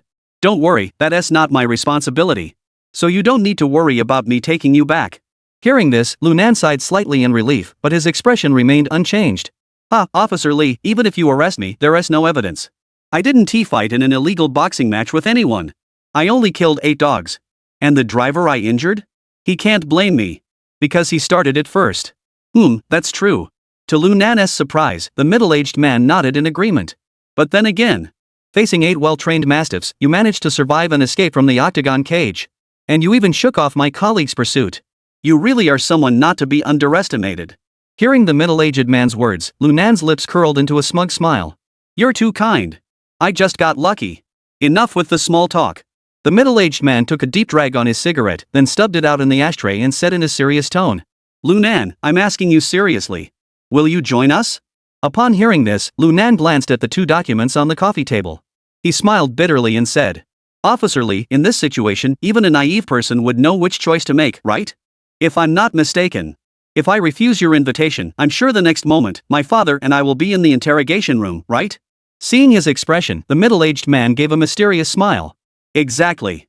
If you don't join my team, it's none of my business. As a police officer, I naturally must assist my colleagues in solving a major case. Taking you and your father back is only natural." As soon as these words left his mouth, Lu Nan felt a chill run down his spine. Damn it, this cop is tougher than any guy I've ever dealt with in my life. He doesn't just break the rules. He also disregards discipline to achieve his own goals. Damn, he's ruthless. But what did I ever do to deserve this treatment? As Lu Nan pondered this in silence, the middle-aged man pushed the admission notice on the coffee table toward him. He then stood up and said, "Tomorrow morning at 9 o'clock, go to room 808 at the Jiangbei Sheraton Hotel and find me. I'm currently working there temporarily." As he spoke, the middle-aged man stood up and walked out with 2 police officers. "By the way, my name is Li Xiangwen. You can call me Li too from now on." With that, he walked straight out. Li Xiangwen? Iron-blooded police commissioner Li Xiangwen? Lu Nan's eyes widened in shock, and he stood frozen in place, unable to calm down for a long time. The current Officer Li might not be famous yet. But 20 years later, this man would be the most renowned figure in the Chinese police force. He holds the highest authority and power within the police force. Even provincial branches, the Central Bureau, and even the headquarters in the capital would have to give him some face. Such a formidable figure, yet he personally delivered a notice to me, a lowly officer? And he wants to recruit me into his team? Damn it. There's definitely something going on here. Lu Nan's mind raced as he desperately tried to recall Li Xiangwen's past. "Son." Suddenly, he heard his father's voice calling out to him. Lu Nan turned his head and looked at Lu Yongxiang in confusion. "Good boy. You actually didn't lie to me. You actually passed the police exam with flying colors. And because of you, we avoided today's trouble. You're a good son." When he mentioned the mobile unit, Lu Yongxiang's eyes welled up with tears. "Ah, your mother died young and couldn't see you succeed like this. But you didn't let me raise you in vain. Hearing these words, Lu Nan felt his head spin. But he couldn't tell the other person what he knew. After all, Li Xiangwen wasn't famous yet. And even if he told his father that he had been reborn 20 years later, Li Xiangwen must have other motives. His father would probably think he was crazy. Alright, Dad. Stop crying. Lu Nan quickly joked. In my memory, Coach Lu Yongxiang of the Wuying class was a tough and decisive man. How did you become so fragile in the blink of an eye? Hee hee, it's all because of you. Lu Yongxiang wiped his moist eyes. Never mind. Let's eat. I'm going to bring out the Mao Tai I've been hiding for 20 years. Let us have a good drink, just the two of us. Celebrate you becoming an honorable people as police officer. No way. Lu Nan quickly waved his hands. 20 years of Mao Tai? That's worth more than your 8 matchmaking candidates. You should keep it. Who knows, maybe one day you'll need some quick cash and can sell it to get by. An old man like me shouldn't be talking nonsense. Saying this, Lu Nan pulled out the money he had won earlier from his pocket. Here, this is what I won after defeating your 8 matchmaking candidates. I spent 100 on the taxi ride back today. I'll keep the remaining 1,900. The remaining 18,000, please keep it. As he spoke, Lu Nan counted out 19 bills and stuffed them into his back pocket. He then placed the 2 stacks of $100 bills on the coffee table. Seeing this, Lu Yongxiang was even more relieved. With tears in his eyes, he gave Lu Nan a heartfelt pat on the shoulder. Alright, son. Consider this money as payment for my bottle of 20-year-old Mao Tai. Today, the two of us must have a good drink. Chapter 12, The Shocking Revelation. The next day, at 8:30 a.m. Damn it! Are the cops getting so brazen now? Working at the Sheraton? Lu Nan looked up at the towering Sheraton building and muttered under his breath. Damn it, is Li Xiangwen just messing with me? Is there some kind of scheme going on here? Otherwise, shouldn't they have gone to the S-Hall or the Municipal Bureau? At the very least, we should have gone to a police academy or a police station. He felt the admission notice in his pocket and couldn't help but wince. If he didn't go up now, he'd be a wanted criminal after 9 o'clock. He believed that with Li Xiangwen's abilities, this was no problem at all. Well, since I'm here, I might as well make the best of it. Lu Nan clenched his teeth and took a step toward the entrance of the Sheraton Hotel. But just then, a stunning figure caught his attention. The woman was wearing a snow-white long coat. Her head was wrapped in a scarf, and she wore a large pair of sunglasses.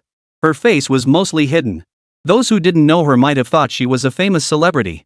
As he entered through the revolving doors of the Sheraton, Lu Nan couldn't help but narrow his eyes. Because he saw a gun at the woman's waist. She was a cop. Lu Nan immediately recognized her identity. Only cops carry specialized holsters. Something doesn't feel right about this. Lu Nan muttered to himself, feeling a chill run down his spine. Forget it, let's go up first. If it doesn't work, I'll just refuse Li Xiangwen and get out of here as fast as I can. Damn it, I wasn't exactly a stranger to being wanted in my past life. With that thought, Lu Nan took a step forward and headed toward the main entrance. When he entered the Sheraton lobby, the woman had already disappeared. Lu Nan didn't hesitate and headed straight for the elevator. He noticed that one elevator was showing the first floor. The other one was going up. Just as he had expected. On the 8th floor, the elevator came to a stop. It didn't move again afterward. Ha, it must be Li Xiangwen's men. Someone who didn't know any better might think she was his mistress. Dressed so flashily, flirting around. Lu Nan shook his head, then pressed the elevator button and stepped inside. Ding! Soon, the elevator came to a slow stop. Lu Nan took a deep breath and prepared to step over the threshold and walk out. However, as soon as he lifted his foot, he faintly heard the sound of an argument. Li Xiangwen, explain yourself. What should we do now? Are you trying to eat everything and then deny it? Upon hearing Li Xiangwen's name, Lu Nan froze. He immediately snapped back to reality. It really is Li Xiangwen's mistress? Immediately, Lu Nan realized something. He sprinted out of the elevator and hid behind a protruding wall in the corridor. He peeked out with half an eye, silently watching ahead. Wang Wen, don't make a scene. Come inside first and talk. If anyone hears us, my career is over. Li Xiangwen's voice echoed, followed by the sight of the woman being dragged into a room. Damn it! Big trouble. Big trouble. How the hell did I end up getting involved in such a huge scandal? Lu Nan didn't feel excited about knowing this earth-shattering scandal. Instead, he felt uneasy. His past experiences had taught him that the more you know, the faster you die. Damn it, keeping secrets just to blackmail others is only for those with matching status or in TV dramas. With his current status, trying to use this to blackmail Li Xiangwen would be asking for trouble. No way. I can't go. At least not now. If I go there now looking like an idiot, Li Xiangwen will probably send me straight to prison. Thinking of this, Lu Nan pulled out his phone to check the time. There were still nearly 20 minutes left before 9 o'clock. He should go back to the first floor first and then scope out the area. By then, with Li Xiangwen's capabilities, he should have already resolved the issue. With that in mind, Lu Nan turned around and tiptoed toward the stairwell. Better safe than sorry, taking the elevator now clearly wasn't a good choice. But what he didn't expect was that just as he was about to open the stairwell door, he heard a voice behind him. Hey, Lu Nan, you're here pretty early. It seems you've already prepared to join us. Come on over. Hearing Li Xiangwen say this, Lu Nan was instantly filled with admiration. Holy crap! He managed to calm that woman down so quickly? Li Xiangwen is truly impressive. Thinking this, Lu Nan turned around with a smile and said deliberately. Ah, Mr. Li, I didn't expect you to be here to greet me. It's truly an honor. Haha, you're more articulate today than you were during yesterday's interview. Li Xiangwen smiled and waved his hand, then asked. Why didn't you take the elevator up? Oh, I have a morning exercise routine. Since I had to come in today to report for work, I didn't have time to exercise. So I took the stairs instead. Lu Nan lied without batting an eyelid. That's a good habit. Come on over. Li Xiangwen didn't press the matter, nodded, and walked back to his own room. Lu Nan didn't hesitate and headed toward room 808. Since the room was right in the middle of the hallway, Lu Nan walked while thinking to himself. Once he got inside, he wondered how he should start the conversation with Li Xiangwen. At the same time, we should also talk about that marriage and dating magazine. If only Li Xiangwen could help me deal with that magazine company. Then both my father and I would be safe, wouldn't we? But the moment he stepped into the room, he couldn't help but pause slightly. Because he didn't see the woman's figure anywhere. But he quickly realized that the female informant must have been hidden in the inner room by Li Xiangwen. Come here, Lu Nan, sit down. Li Xiangwen sat down on the sofa and waved his hand at Lu Nan, gesturing for him to come over. Lu Nan immediately stepped forward and sat down. His gaze fell on the water cup placed beside the coffee table. The cup had clearly been recently washed, but Li Xiangwen had overlooked the teapot. There was a noticeable trace of powdery substance there, which was hard to notice unless one looked closely.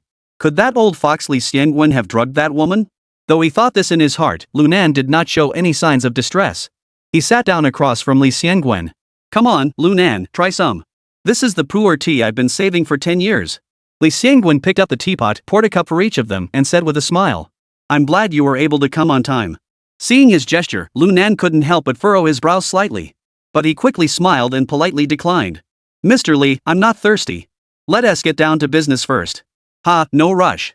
Let us have some tea first. Li Xiangwen continued to hold his teacup, smiling warmly at Lu Nan. This gesture only made Lu Nan grow even more suspicious. Damn it! What the hell is this old bastard up to? Could he be planning to drug me and make me take the fall for him? No way. This tea absolutely must not be drunk. Thinking this, Lu Nan smiled and scratched his head. Mr. Li, let me be honest with you. I can't drink pu'er tea or black tea. It gives me an upset stomach every time I drink it. The Sheraton should have free drinks available, right? As he spoke, Lu Nan glanced toward the small refrigerator by the door. Chapter 13, Go ahead and shoot. Hearing Lu Nan say this, Li Xiangwen's face flashed a cold expression. He set down his teacup and said. Yes, I'll get it for you. Mr. Li, how could I let you do that? I'll go get it myself.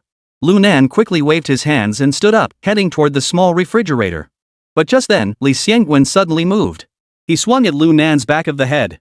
Damn it! Lu Nan, who had been on guard, was still startled by the sudden turn of events.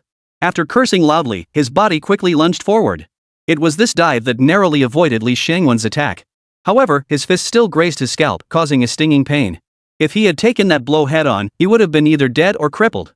Li Xiangwen, what are you doing? He. Li Xiangwen laughed sinisterly. You brat. Blame your own bad luck. Just go die for me. Li Xiangwen's face twisted into a hideous grimace as he raised his leg and delivered another whipping kick. Seeing this, Lu Nan's blood boiled. This old bastard is clearly trying to frame me. But at that moment, he had no time to think. Li Xiangwen's move was fierce and powerful. If he was hit, he would be in serious trouble. Thinking this, Lu Nan clenched his teeth. He'll give it his all. Boom! Lu Nan's arms collided fiercely with Li Xiangwen's long legs. In an instant. Under the immense impact, Lu Nan was sent flying through the air and crashed heavily into the wall. The intense recoil caused Lu Nan to involuntarily grunt in pain. However, Li Xiangwen was also knocked back several steps before coming to a stop. At that moment, the look in Li Xiangwen's eyes as he looked at Lu Nan was filled with astonishment. This kid actually managed to withstand my strike. He does have some skill. Most importantly, this kid is still injured. If he were in peak condition, I might not have been able to take him down. Damn you, Li Xiangwen. Since you want me dead, I won't let you live either. At that moment, Lu Nan was completely enraged. He never expected Li Xiangnan to be so ruthless. From the very beginning until now, every move had been aimed at eliminating him. In such a situation, as the big-time thug Nangu who had fought his way to the top in his previous life, how could he possibly give up so easily? You're asking for death. As he spoke, he suddenly pulled out his belt and swung it toward Li Xiangwen. Li Xiangwen, seeing this, dared not confront him head-on and hurriedly dodged to the side. However, Lu Nan charged after him like a mad dog, relentless in his pursuit. This gave Li Xiangwen the illusion that if he didn't use all his strength, he might actually die at his hands. Damn it! You're asking for death. Li Xiangwen was enraged. He suddenly grabbed Lu Nan's belt and yanked it hard. Lu Nan, caught off guard, stumbled backward. However, he didn't panic. Instead, he took advantage of the situation and lunged forward, landing a punch directly at Li Xiangwen's groin. Damn it! You little bastard, you're damn ruthless. Li Xiangwen cursed loudly, released Lu Nan's belt, and kicked out with his foot. Lu Nan grabbed his right leg with both hands and thrust his knee forward with all his strength. Bang! Li Xiangwen felt an excruciating tearing pain in his groin. Immediately afterward, his left foot kicked out uncontrollably. Ah! Screaming in agony, Li Xiangwen struggled to stay on one foot and stumbled backward repeatedly. Bang! A loud crash echoed through the room as the door to the inner chamber was violently kicked open. Upon seeing the scene inside, Lu Nan froze in shock. There lay the woman in the white windbreaker, sprawled on the carpet of the inner room. Her entire body was covered in blood. There was a deep gash on her neck and throat. You bastard Li Xiangwen! You actually killed your own girlfriend! I'll kill you for sure! Hearing Lu Nan's furious curses, Li Xiangwen instinctively assumed a defensive posture, preparing to meet his attack. But to his surprise, Lu Nan turned and ran away. We have to get out of here quickly. Then call the police. That was Lu Nan's only thought at that moment. Because he knew that if he really killed Li Xiangwen, things would get really messy. The police would surely assume that both of them were killed by him. His pants were covered in yellow mud, it might as well have been. Bang! But before Lu Nan could even step out of the door, a gunshot rang out, instantly halting his steps. Immediately afterward, Li Xiangwen's cold, menacing voice suddenly echoed from behind him. Boy, raise your hands and turn around slowly. Otherwise, I won't hesitate to shoot you dead right now, you murderer of a police officer. Hearing this, Lu Nan cursed inwardly. But he dared not disobey the order. He could only stiffly raise his hands and turn his head. He saw Li Xiangwen holding a handgun pointed at him. Boy, come over here slowly. Don't try any tricks. Li Xiangwen glared at Lu Nan with a vicious expression. Lu Nan kept swallowing his saliva and slowly moved his feet. When he was about 5 meters away, Li Xiangwen waved the gun barrel. Sit down on the sofa. Drink that cup of tea. Hurry up. Li Xiangwen shouted with a grim expression. Upon hearing this, Lu Nan slowly sat down on the sofa, his eyes fixed intently on the other man. Drink.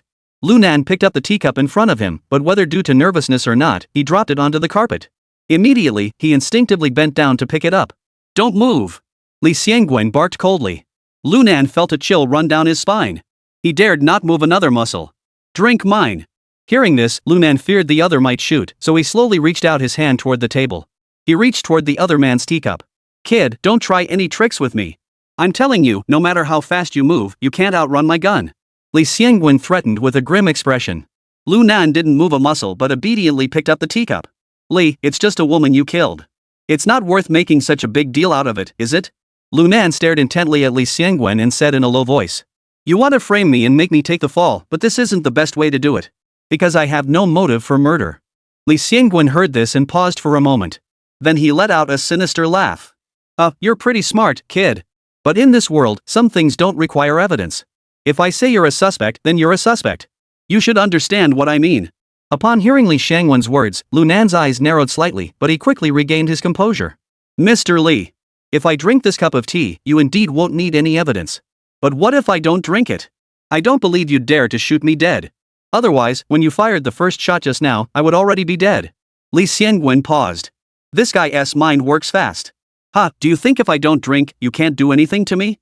I could easily shoot you dead and inject the substance from the tea into your body. As long as I'm fast enough, even a forensic pathologist wouldn't be able to tell. Upon hearing this, Lu Nan not only showed no fear but instead gave a meaningful smile. Then go ahead and shoot. Chapter 14, Well played. Seeing Li Xiangwen's expression, Lu Nan knew he had guessed correctly. He dared not fire the gun lightly. Don't you dare push me, or I'll do anything. Li Xiangwen gritted his teeth, his eyes filled with hatred and resentment. Li boss, calm down. I have a way to help you handle this situation better. Lu Nan's lips curved into a faint smile, but his hands dared not move an inch. He was afraid that the other man might act impulsively and leave him dead. Oh? Li Xiangwen narrowed his eyes and asked. Tell me about it. It's simple. Blame this incident on the organization behind yesterday's illegal boxing match. Lu Nan spoke slowly. Today, I came here to report. But I was retaliated against by those guys from yesterday. The madam inside sacrificed herself heroically to protect me. After all, that underground boxing organization doesn't value human life at all. What do you think? Upon hearing this, Li Xiangwen furrowed his brows slightly, seemingly contemplating the feasibility of the matter. But he quickly shook his head. There's no evidence. No.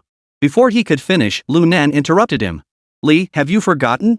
Just now you said that as long as you believe the other party is a suspect. They are suspects. And they arrest me here as a witness. It's better than you having to explain alone, with no evidence, how that woman and my body ended up dead on your turf, right? Apparently moved by Lu Nan's words, Li Xiangwen fell into hesitation. He couldn't stop thinking about the feasibility of this matter. Lu Nan's proposal was absurd, but the details were reasonable. However, it was crucial to ensure the other party's absolute cooperation. If this young man had any ulterior motives, he would be completely ruined. As if sensing his thoughts, Lu Nan continued to tempt him. Li, I will definitely cooperate with you to make this work. Without you, I'm just an unemployed youth. My father and I are still under the control of that faction. Even if I don't care about my own life, I have to think about my old man, don't I? Upon hearing this, Li Xiangwen hesitated for a moment before regaining his confidence. All right. Since you're willing to cooperate, let's put on a show together. But before that, there is something else you need to do. Upon hearing his agreement, Lu Nan couldn't help but sigh in relief and hurriedly asked. Mr. Li, just tell me what to do. I'll do anything, even if it means going through fire. Ah, this is easy. Li Xiangwen smiled and then waved his pistol, saying, in the cabinet in the inner room, there is the dagger I used earlier. Go get it and stab that woman again, and I'll believe you. Upon hearing this, Lu Nan froze. He hadn't expected Li Xiangwen to be so ruthless. However, upon realizing that the other party intended to drag him onto the boat as well, he calmed down. All right. I'll go get it. Lu Nan finished speaking, set down his teacup, and prepared to stand up. Slow down. You're quite skilled, young man. You've actually made me a bit wary. Li Xiangwen saw this and hurriedly called him back. Mr. Li, you're making too much of it. I'm just a novice, how could I compare to you? Hearing this, Lu Nan slowed his movements, rose slowly, and walked toward the inner room. However, Li Xiangwen's gun remained pointed at him, fearing he might suddenly attack. Seeing this, Lu Nan couldn't help but curse inwardly, but he had no way to respond. Soon, Lu Nan arrived at the cabinet Li Xiangwen had mentioned. Reaching out to open the cabinet door, he saw the dagger Li Xiangwen had mentioned. It was covered in blood, red and terrifying. However, Lu Nan did not feel afraid at this sight. Instead, he looked puzzled. Boy, pick it up slowly and stab the woman on the ground twice. Upon hearing Li Xiangwen's words, Lu Nan took a deep breath and gripped the dagger's handle. In that instant, Lu Nan actually smiled out of place. And his actions were all caught by Li Xiangwen's eyes. Li Xiangwen's face darkened as if it could drip water, and he coldly asked, what do you think you're doing? At that moment, Lu Nan seemed extremely relaxed. He casually flipped the dagger in his hand, shrugged his shoulders, and said with a dismissive expression, Mr. Li, have we acted this far? Isn't it about time to stop? You bastard! You dare to play me? Do you think I won't shoot you right now? Li Xiangwen was furious, but Lu Nan remained unfazed. He grinned widely, then suddenly drew his dagger and stabbed it into the girl's abdomen on the ground. Put! A dull thud echoed as blood spattered everywhere. Seeing this, Lu Nan laughed even harder. This effect is pretty good. It must be real blood. Madam, if you don't get up soon, I'll have to make another cut on your throat. If you really die, don't blame me. As soon as Lu Nan finished speaking, the woman lying on the ground suddenly flipped over and stood up, her eyes fixed intently on him. How did you figure that out? Ha ha ha. You little brat, you're so funny. Yesterday you blocked my way, and today you come here pretending to be a mistress and a dead body. Are you that bored? Lu Nan couldn't help but burst into laughter. This woman was none other than the young girl who had blocked Lu Nan's path after the interview yesterday. Although her appearance had changed drastically, Lu Nan recognized her voice. Lu Nan, tell me. How did you figure it out? We thought we were foolproof, but you still managed to spot the clues. Before the young woman could react, Li Xiangwen suddenly spun his gun and asked with a smile. Upon hearing this, Lu Nan couldn't help but narrow his eyes. Li, your performance earlier was flawless. But after I tricked you, you actually agreed to my proposal. That is completely unlike the Iron Blood. Just as he spoke, Lu Nan suddenly realized. Li Xiangwen hadn't yet earned the nickname Iron-Blooded Police Inspector, so he quickly changed the subject. That's not the kind of reaction you should have. Oh? Then what kind of reaction do you think I should have had? Upon hearing this, a playful expression appeared on Li Xiangwen's face. Just shoot me dead. Then inject me with the number 4 in the tea. At the same time, call the police. Lu Nan spoke while pulling out a pack of cigarettes from his chest. He lit one and took a deep drag. Upon hearing this, Li Xiangwen nodded silently. Because if he had really done such a thing, he would indeed follow Lu Nan's instructions. After tucking the gun away, Li Xiangwen extended his hand. Give me one. Upon hearing this, Lu Nan handed him the cigarette. Li Xiangwen took the cigarette, puffing away contentedly. From what you're saying, there's more to come. Keep going. Chapter 15, Are you teasing me? Seeing that Li Xiangwen was testing him, Lu Nan no longer held back, speaking casually. At the time, I did have some doubts, but after all, you were pointing a gun at me. I dared not take it lightly. It wasn't until I saw this dagger that I realized you were all putting on a show to deceive me. A dagger? What's wrong with the dagger? Hearing him say that, Li Xiangwen didn't even get a chance to speak. The young girl beside him couldn't help but ask in confusion. Lu Nan, upon hearing this, shot the young girl a disdainful glance and said with contempt. The dagger is fine. It's you, the connected one, who has a problem. You. The young woman glared angrily, but Lu Nan didn't even acknowledge her. Lu Nan, what do you mean by that? Seeing this, the young woman was furious. Li Xiangwen, however, looked impatient and waved his hand. Li Fei, let Lu Nan continue. Seeing Li Xiangwen's expression, the young woman could only clench her teeth and shut her mouth. Lu Nan, however, continued to look down on the young woman with disdain and spoke slowly. The wound on your neck is just makeup, right? Li Fei, upon hearing this, seemed extremely confident in her special makeup technique. She puffed out her chest and tilted her neck slightly upward. She fully revealed the wound she had drawn. Not bad. It's makeup I did. This makeup is absolutely flawless. Unless a professional forensic expert examines it, no one will be able to see through my disguise. Hearing this, Lu Nan smiled and shook his head. Your makeup skills are indeed impressive and very realistic. But this wound doesn't match this dagger. You're talking nonsense. Upon hearing Lu Nan's words, Li Fei immediately flew into a rage. But Lu Nan remained calm and continued. This dagger isn't sharp at all, it's more like a blunt instrument. I suspect Li Tu chose it specifically to avoid any accidents. But precisely because of that, your wound won't be so smooth.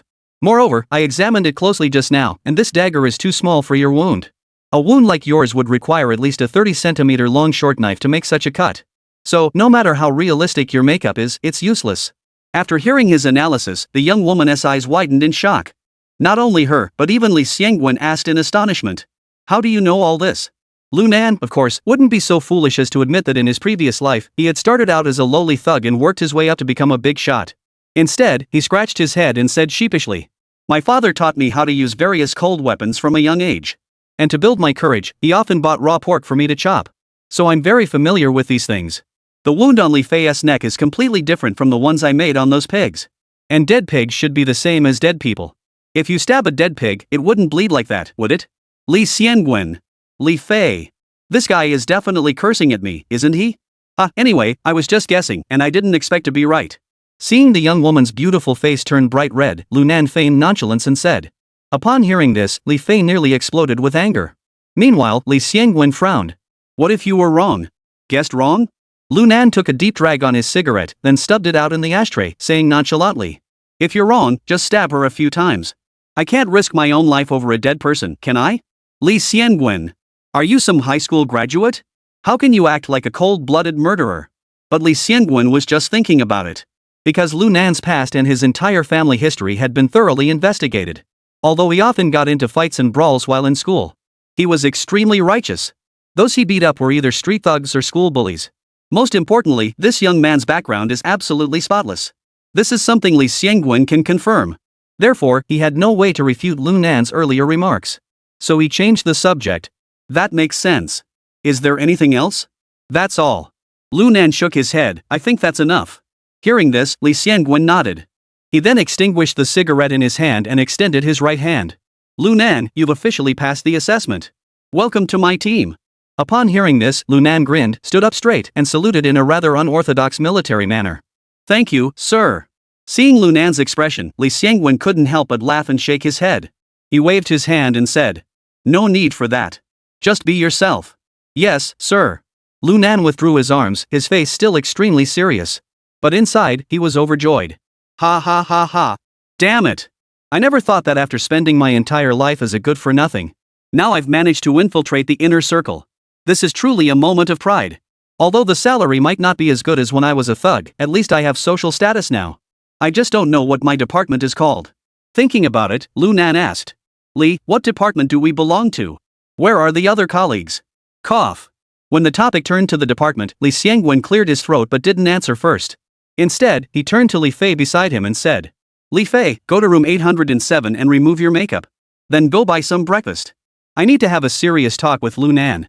Seeing that the boss had spoken, Li Fei dared not disobey and reluctantly left the room. Lu Nan, sit down too.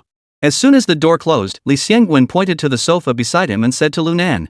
Lu Nan nodded and followed him to the sofa, sitting down with a thud. Lu Nan, you should know that our department is a special department, right? Otherwise, we wouldn't have conducted a special recruitment. Upon hearing this, Lu Nan paused for a moment before nodding in agreement. Indeed. I only have a high school diploma and didn't graduate from a police academy. If it weren't for the special department, I would never have become a police officer. Let's not even get into that. Just take the rigorous training at the police academy, for example. I simply have no idea what they're talking about. So the term special recruitment is actually spot on. Our department is specifically tasked with national security operations. That's why we don't have a department number. What? Lu Nan heard this and suddenly froze. A sense of foreboding immediately washed over him. Sir, not having a unit number isn't a problem. But what's my official identity when dealing with outsiders? Li Xiangwen said solemnly. Your external identity remains that of an unemployed youth. Damn it, boss, you're not seriously considering sending me to play the departed, are you? Upon hearing Lu Nan say this, Li Xiangwen paused for a moment before asking. What does undercover agent mean? Upon hearing Li Xiangwen's question, Lu Nan immediately realized what he meant. If he remembered correctly, the movie Infernal Affairs was scheduled to be released in December this year. There were still over 4 months left until then. So it was understandable that Li Xiangwen didn't know what he was talking about. Infernal Affairs is. Wait, what I mean is, you're not planning to have me go undercover in some gang as an unemployed youth, are you? Haha, Lu Nan. Not only do you have impressive martial arts skills and keen observational abilities, but also the ability to read people as hearts. You're truly remarkable. That's right. Exactly. Upon hearing Li Xiangwen say this, Lu Nan was completely speechless. This is way too unfair. I've already reincarnated and passed the police exam. And now you want me to go back to being a thug? What the hell is going on? Is the heavens playing a joke on me? Chapter 16, How much is the salary? Seeing Lu Nan's expression, Li Xiangwen calmly took a sip of tea and explained slowly. Lu Nan, the reason why the S-Bureau specially approved the quota and recruited special agents this time. It's for this undercover operation. Because only someone with no record at the police station. Someone who has never served a day as a police officer is the most suitable candidate for this mission. As long as you can help us obtain the criminal evidence against this organization and eradicate it from Liangchang, you will have completed your mission. At that point, your identity will be restored. If you wish, you can even return to your district and become the chief of the local police station. No, Li Head. Before Lu Nan could ask, Li Xiangwen waved his hand and continued. Moreover, during this period, I will handle the Black Fist organization on your behalf and your father's behalf. I will absolutely guarantee your father's safety. After pausing for a moment, Li Xiangwen added. I was worried you might not be up to the task. But after seeing your performance just now, my confidence has grown significantly. Both your skills and your reactions are perfectly suited for being a thug. I hope you won't refuse me. Mr. Li, this isn't something we can't discuss. But shouldn't you tell me what kind of organization this is before we discuss it further? Lu Nan said with a frustrated expression. And? I don't know anything about this, and you just want me to take on this task. Isn't that a bit hasty? Upon hearing this, Li Xiangwen couldn't help but laugh. Haha, I was just in a hurry. Saying this, Li Xiangwen reached into the briefcase beside the sofa and pulled out a manila envelope. Inside is the information on that gang. Take a good look, and we'll discuss it further. Saying this, Li Xiangwen handed it to Lu Nan. Lu Nan reached out to take it, opened it, and discovered that among the documents were several photographs. Upon seeing the photos, Lu Nan's pupils involuntarily contracted sharply. Because one of them was the very person who had killed him in his previous life. In an instant, he knew which gang Li Xiangwen wanted him to infiltrate. To confirm his suspicions, Lu Nan began flipping through the documents from the beginning. Sure enough, it was exactly as he had suspected. This gang was none other than the rival faction from his previous life, the White Nine. The reason it was named that was because this gang differed from traditional gangs in the conventional sense. There were only 9 members. And each of them was ruthless and had killed countless people. Their personalities can even be described as twisted. However, their abilities are extraordinary. To put it another way, any one of these 9 individuals could easily rival the leader of a medium-sized gang. When all 9 come together, they are truly terrifying. It is precisely because of their special personalities and abilities that they are virtually untouchable in the underworld. In his previous life, Lunan also accidentally befriended one of the 9, known as Sangue. And he foolishly took him as a brother. Little did he know that during a fierce clash with a rival gang, he was ambushed by this traitor and lost his life. However, it seems they haven't yet formed the White 9. Or rather, they are currently in the early stages of formation. Because the records only list 5 people. And they are listed as targets for crackdown under the charge of roaming criminal activities. Lee, I look at this file, and these guys are just vagrants and fugitives. They don't even have a base. How am I supposed to go undercover? Lunan asked innocently, pretending to know nothing. They indeed have no overt power. But their harm is far greater than that of those with power. Li Xiangwen said in a low voice. We have several informants tracking these 5 individuals. But they are extremely cunning, and we have been unable to obtain any evidence of their crimes. Even the brothers we sent in to infiltrate their inner circle have all been sacrificed. At this point, Li Xiangwen's expression darkened. He took a drag on his cigarette before continuing. Until 20 days ago, we apprehended a man nicknamed Scarface at Old K nightclub. He's the distant cousin of one of their leaders, Blueface. I hope you can infiltrate their inner circle through this guy. At this point, Li Xiangwen fixed his gaze intently on Lunan. I know this mission is dangerous. But I hope you will accept it. Because there is not a single trace of police involvement on you. Even the records from the special recruitment exam were erased through my connections. And from your performance earlier, you're more capable than the others. After speaking, Li Xiangwen remained silent, staring at Lunan as he smoked in silence. It seemed as though he was waiting for his response. Lunan furrowed his brows slightly and lowered his head in deep thought. After a long while, he finally looked up at Li Xiangwen. Li, there's something I don't understand that I'd like to ask you. Pointing at the ghost in the photo, Lunan asked knowingly. He looks about the same age as me. He's much older than the others in the photo. Could he be one of them too? Li Xiangwen nodded. We only know his name is Sangue. We don't know anything else. The comrade we lost was the one who discovered the flaw. So don't underestimate him just because he's young. In my opinion, he might be the most difficult person to deal with here. As he spoke, Li Xiangwen waved his hand again. For now, you don't need to overthink this. Because it'll be tough for you to infiltrate their inner circle so quickly at this stage. So for now, you won't be able to get in touch with him. Upon hearing this, Lunan nodded thoughtfully, then asked. By the way, if I accept this mission, from what you're saying, am I supposed to go undercover in prison? Will there be anyone looking out for me inside? No. Li Xiangwen shook his head. We can't provide you with any support, whether overt or covert. That would only put you in greater danger. So everything is up to you to handle as you see fit. Lunan heard this and immediately scratched his forehead in frustration. But I've never accepted such a mission before. What if something goes wrong? After all, it's going into prison. Li Xiangwen glanced at him, seeming to see through his hesitation, and said calmly. Don't play games with me. Tell me what you want. If it's possible, I'll do my best to accommodate you. I want to see you enter my personal records into the public security system with my own eyes. And the confidential password must be entered by me personally. Furthermore, I can terminate the mission at any time and demand the restoration of my identity. Agreed. Li Xiangwen nodded without hesitation and then said. However, if you were to sacrifice your life during the mission and we didn't know the password, you wouldn't be able to restore your identity. Don't worry about that. Once you're dead, your identity doesn't matter anymore. Lunan waved his hand dismissively. He didn't want to end up like Chen Yongrun, wasting 3 years and then getting shot in the head. Hearing this, Li Xiangwen pondered for a moment before nodding. Any other requests? Lunan stroked his chin, then fixed his intense gaze on Li Xiangwen. There is more. If I'm in danger, I have the right to kill. Afterward, you must not hold me criminally liable.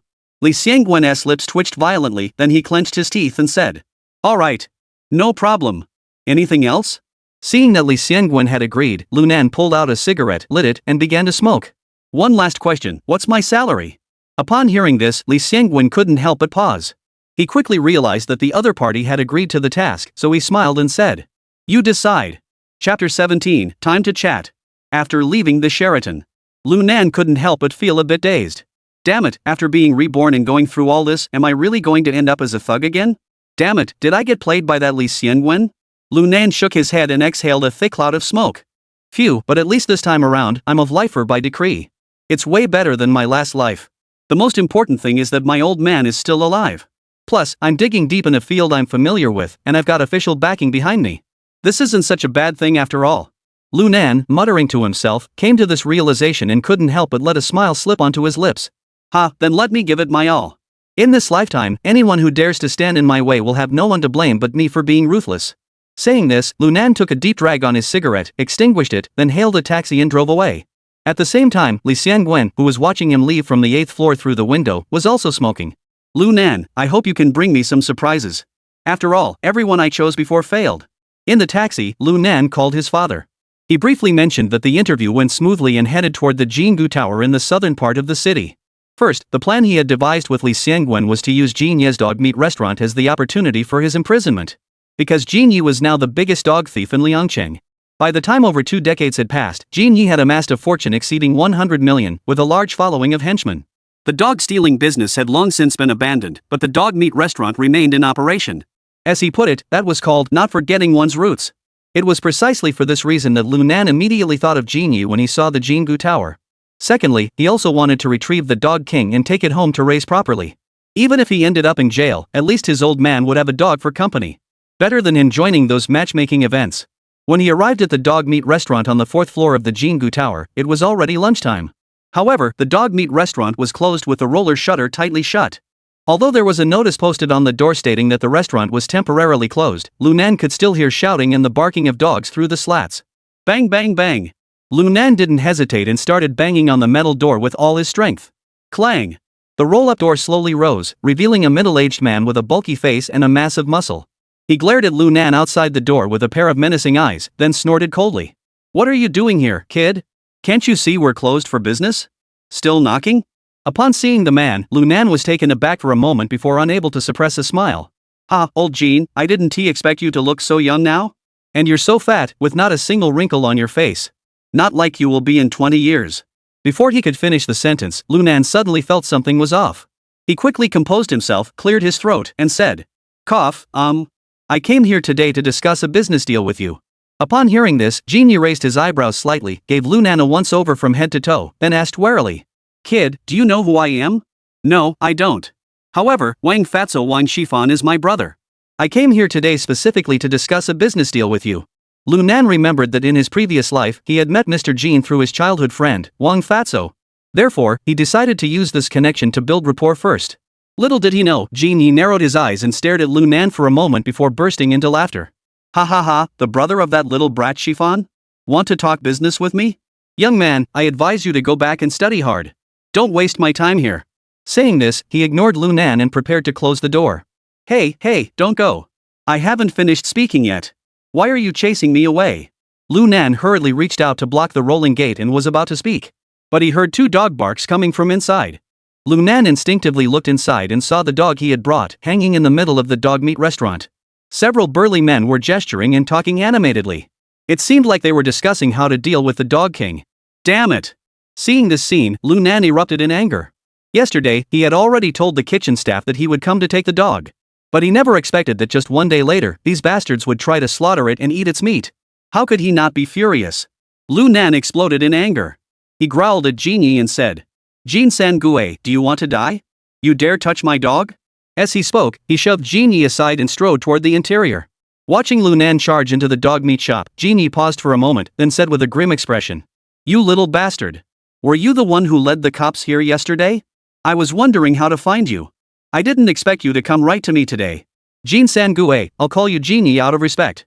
If I don't show you respect, you're nothing but a feather in my eyes. Lunan gave Genie a cold glance and said coldly. Let go of my dog, and this matter is settled. Otherwise, don't blame me for being impolite. Ah, you little brat, you're really bold. Genie, enraged, burst into laughter and shouted toward the people inside the house. Everyone come out. Today, this little brat will learn the consequences of crossing me. As he spoke, 7 or 8 burly men emerged from inside, surrounding Lunan in the center. Every one of them had bulging muscles and a menacing expression on their faces. Boy, before we get started, I have something to ask you. Seeing this, Genie let out a sinister laugh and glared at Lunan with a venomous expression, asking, How did you find out about the secret door in my kitchen? The secret door in his dog meat restaurant's kitchen was used to transport those illegal dog meat. Additionally, in case he ever got into trouble, he could use that secret door to escape quickly. Normally, aside from his few trusted henchmen in the kitchen, no one else knew about it. Yet an outsider knew all about it. How could this not make him suspicious? Lunan heard this and couldn't help but smile. Hey, I know a lot of things. Not only do I know about the secret door here, but I also know that your wife is cheating on you with someone else. Do you believe me? Genie heard this, paused for a moment, then flew into a rage and shouted. Stop making things up. You little brat, I see you don't want to leave today. Since that's the case, I won't waste my breath on you. With that, Jin Yi waved his hand. Attack him. If he dies, it's on me. As soon as the words left his mouth, several burly men with broad shoulders and thick waists charged toward Lu Nan. Facing the onslaught, Lu Nan didn't dodge or retreat, instead, he charged forward. Bang! With a single punch, Lu Nan struck one of the men, sending him flying through the air and crashing to the ground. Without hesitation, Lu Nan delivered another kick, sending another man flying through the air. Immediately after, Lu Nan leaped into the air, sweeping his legs violently at the heads of the last two men. Plop! Thud! With two dull thuds, the two burly men collapsed to the ground, completely incapacitated. It all happened too quickly, in the blink of an eye. It wasn't until then that Jin Yi, who was standing some distance away, snapped back to reality. He rubbed his eyes, unable to believe what he was seeing, and stared at Lu Nan in disbelief. At that moment, Lu Nan leaped into the air, lowered the hanging Dog King, and then coldly turned to look at Jin Yi, speaking slowly. How about it, Jin San-gue? Can we talk now? Chapter 18, The Cunning Old Fox. Looking at Lu Nan's icy gaze, Jin Yi couldn't help but shiver. This isn't the kind of gaze a 20-year-old should have. This was clearly the domineering aura of a ruthless leader or a legendary warlord. This kid, has he killed many people? Just as Jin Yi was filled with doubt and confusion, Lu Nan spoke softly. Jin Sange, my patience is limited. If you don't speak up, I'm leaving. As for our deal, there's no need to discuss it further. I'll go talk to Li Qian. I bet he'll be very interested in how someone managed to monopolize the dog market in Liangcheng. Upon hearing this, Jin Yi's entire body trembled violently, and his pupils contracted sharply. Li Qian was a notorious figure in Liangcheng, just like him, making a living by trafficking and capturing dogs. Therefore, the two groups often clashed. His group was mostly at a disadvantage. From the young man's words, it seemed that whoever approached him first to discuss a deal could drive the other out of Liangcheng first. If he truly had that ability, why not listen to what he had to say? Besides, even if I wanted to keep the other guy and that dog here, I couldn't do it anyway. Thinking this, the slippery old man quickly changed his demeanor. He bowed and scraped, apologizing humbly. Brother, don't get so worked up. It was my fault earlier. I didn't recognize your true worth. Jin Yi's sudden change in attitude didn't surprise Lu Nan in the least. Because in his previous life, he was all too familiar with this guy. Otherwise, he wouldn't have mocked him as a smiling dog. Ha, Mr. Jin, it seems you're willing to talk with me? Oh, come on, I'm your brother, aren't I? Calling me Mr. Jin is too disrespectful to an older brother. If you don't mind, just call me third brother. Mr. Jin said, immediately pulling out a cigarette from his pocket and handing it to Lu Nan. Brother, have a cigarette to calm down. I really didn't know you were here to talk business earlier. Lu Nan squinted his eyes, reached out, and took the entire pack of soft Zhonghua cigarettes. He then pulled one out and tossed it to Jin Yi, keeping the rest in his pocket. Seeing this, Jin San-gue's lips twitched involuntarily. This box of soft Zhonghua cigarettes cost nearly 100 yuan. If it weren't for the fact that a dealer had just delivered a dog to him today and given him a box as a gift, he wouldn't have been able to afford them. But this kid had just taken it outright, leaving him heartbroken. However, he couldn't spare a thought for that now. After all, his own safety was still in the other person's hands. After lighting the other man's cigarette, Jin Sanji finally continued with a forced smile and asked, by the way, what is your name, brother? What's your relationship with Wang Shifa? The road is wide open, I'm heading south. Lu Nan. Lu Nan took a deep drag on his cigarette and coolly uttered the catchphrase from his previous life. I'm Wang Shifa's childhood friend. Lu Nan? You're Lu Nan? Jin Sange heard this and immediately widened his eyes. He seemed extremely surprised. This, however, caused Lu Nan to pause slightly, asking in confusion. You've heard of me? Of course I've heard of you. Jin Sange slapped his thigh and said. Wang Shifu, that little punk, always talks about you to me, saying you're quite the character. He even said he wanted to take me to meet you. But I figured, no matter how good you are, you're just a little punk. At this point, Jin San-gue seemed to realize he had said something wrong. He hurriedly waved his hands and said. Lu Nan brother, that's just a habit of mine. I can't change it overnight. Don't take it to heart. Ah, it's fine. Go on. Seeing that Lu Nan wasn't upset about it, Jin San-gue chuckled awkwardly before continuing. Ha, I was thinking that even though you're so capable, you're still young. There's no way someone my age should go see you. You should come see me instead. I never expected that because of this, Wang Shifa that brat actually stole 5 of my dogs. Damn it, if it weren't for his father being an old friend of mine, I would broken his legs long ago. That kid has been avoiding me lately, probably because he is afraid I'll teach him a lesson. Upon hearing this, Lu Nan was taken aback. He hadn't expected that Wang Fatso, of all people, would have the audacity to introduce him to Jin Yi at this critical juncture. No wonder Jin Sange knew about me, it was because of this incident. After a moment of silence, Lu Nan nodded. Third brother, since you know me, this will be easier. I have a plan. If it can be executed perfectly, you'll be able to take over Liangchang's dog market directly and drive Li Qian out of this city. Hearing Lu Nan say this, Jin Sange's eyes flashed with a gleam of cunning. After all, his business had almost no costs. Even though his current influence doesn't match Li Qian's, he still makes a pure profit of around 3,000 yuan every month. If he could truly monopolize Liangcheng's dog market, he'd make at least 100,000 yuan a month. If that were the case, he'd probably laugh himself awake in his dreams. Such temptation was simply too great. However, Jin Sange hesitated for a moment. I would love to take down Li Qian, but that guy is no pushover. Could you please explain your plan in detail so I can have a better understanding? Also, if this really happens, what do you want in return? Lu Nan, upon hearing this, did not immediately reveal the plan he had made with Li Xiangwen. Instead, he countered. Third brother, is the reason you can't handle Li Qian because of the 3 tigers by his side? That's right. Jin Sanji nodded, speaking with hatred. Damn it! If Li Qian didn't have those 3 guys Zhao Jinhu, Zhao Yinhu, and Zhao Tiethu by his side, I would have taken him out long ago. Those 3 bastards aren't pushovers, especially Zhao Tiethu. He's downright cunning and ruthless. With those 3 brothers working together, they've given me a headache.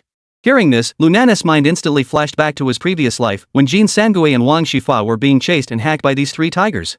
If it hadn't been for that chance encounter and crippled those 3 tigers, Jin Sange and Wang Fatso might have ended up brutally murdered on the streets. Thinking of this, Lu Nan nodded and began to slowly recount his plan. After Lu Nan had finished explaining his plan to Jin Sangui, the latter's expression grew increasingly solemn. Brother, you must be out of your mind. How dare you take such a risky gamble? Ha, it's just because we're poor. Lu Nan sighed, shook his head helplessly, and said, I've been out of high school for nearly 2 years now. I can't keep asking my old man for money, can I? Upon hearing this, Jin Sange hesitated and asked, I wonder how much money you need for this, brother? 10,000. Lu Nan replied without hesitation. 10,000 yuan, and I'll take care of the 3 of them for you. I will never drag you down. Upon hearing this, Jin Sanji didn't even blink and replied directly. All right. This left Lu Nan momentarily speechless. Although 10,000 yuan wasn't much for Jin Sangui at the moment. But didn't he fear that he might fail or be caught by the police, only to end up selling him out in the end? It seemed as though he had read his mind. Jin Sangui, the old fox, gave a sly smile and pointed at the dog in Lu Nan's hands. Brother, do you know where the dog king in your hand, as well as the previous 7 mastiffs, came from? Upon hearing this, Lu Nan snapped out of his daze and blurted out. Damn it! That Black Fist magazine was your doing? Chapter 19, I'll help you. Seeing Lu Nan so shocked, Jin Sangui couldn't help but chuckle, then said, Brother, you really think too highly of me. If I had those skills, would I even care about that bastard Li Qian? I'm just providing some dogs for that magazine. Pointing to the dog king beside Lu Nan, Jin Sange added. That's the one I'm raising. Holy crap, you're going to kill it and eat its meat? You bastard, you're so cruel. Hearing this, Jin Sangui quickly waved his hands. Brother, who said I wanted to kill it for meat? I'm just treating its wounds. But this dog is impossible to tame. It tried to bite me when I came over, so I had to tie it up. At this point, Jin Sange glanced at the dog king in the hands of the man on the south side of the road, who was extremely docile, and his anger flared up again. He cursed again. Damn it, this beast is just a beast. You've raised it for all these years and it's still untamed. When someone else beats you up, you just behave yourself. Jin Sangui's complaints were clearly in vain. As soon as he finished, the dog king immediately glared at Jin Sange with a fierce expression. Its posture seemed to say, dare you curse me again, and I'll bite you to death. Jin Sange was speechless. Damn it, this damn dog is so mean. I'm cursing at it, and it dares to glare at me? Seeing this, Jin Sangui extended his foot to kick it. Woof! But the dog king glared back at him, baring its teeth. Jin Sange reluctantly withdrew his foot. Lu Nan couldn't help but laugh out loud, then asked. So you know everything that happened yesterday? I know. Brother, you're really tough. They say it takes 10 dogs to take down a mastiff, but I had 8 mastiffs. That's equivalent to 80 dogs. I never thought you could take down 7 of them. You even beat the dog king into a dog egg. That's impressive. Jin Sangui nodded, then raised his thumb and said. The most impressive part is that you not only escaped safely from the police. Before leaving, you crippled a special agent. I'm truly in awe of you. If I had known you were Lu Nan, I would have gone to pay my respects to that little bastard Xie long ago. At this point, Jin Sangui no longer cared about his gangster status. He was showering him with such flattery. Even Lu Nan, with his thick skin, couldn't help but feel a bit embarrassed. Third brother, you're too kind. What about the deal I mentioned earlier? Do you agree? No problem. Jin Sange agreed readily. I'll go get the money for you right now.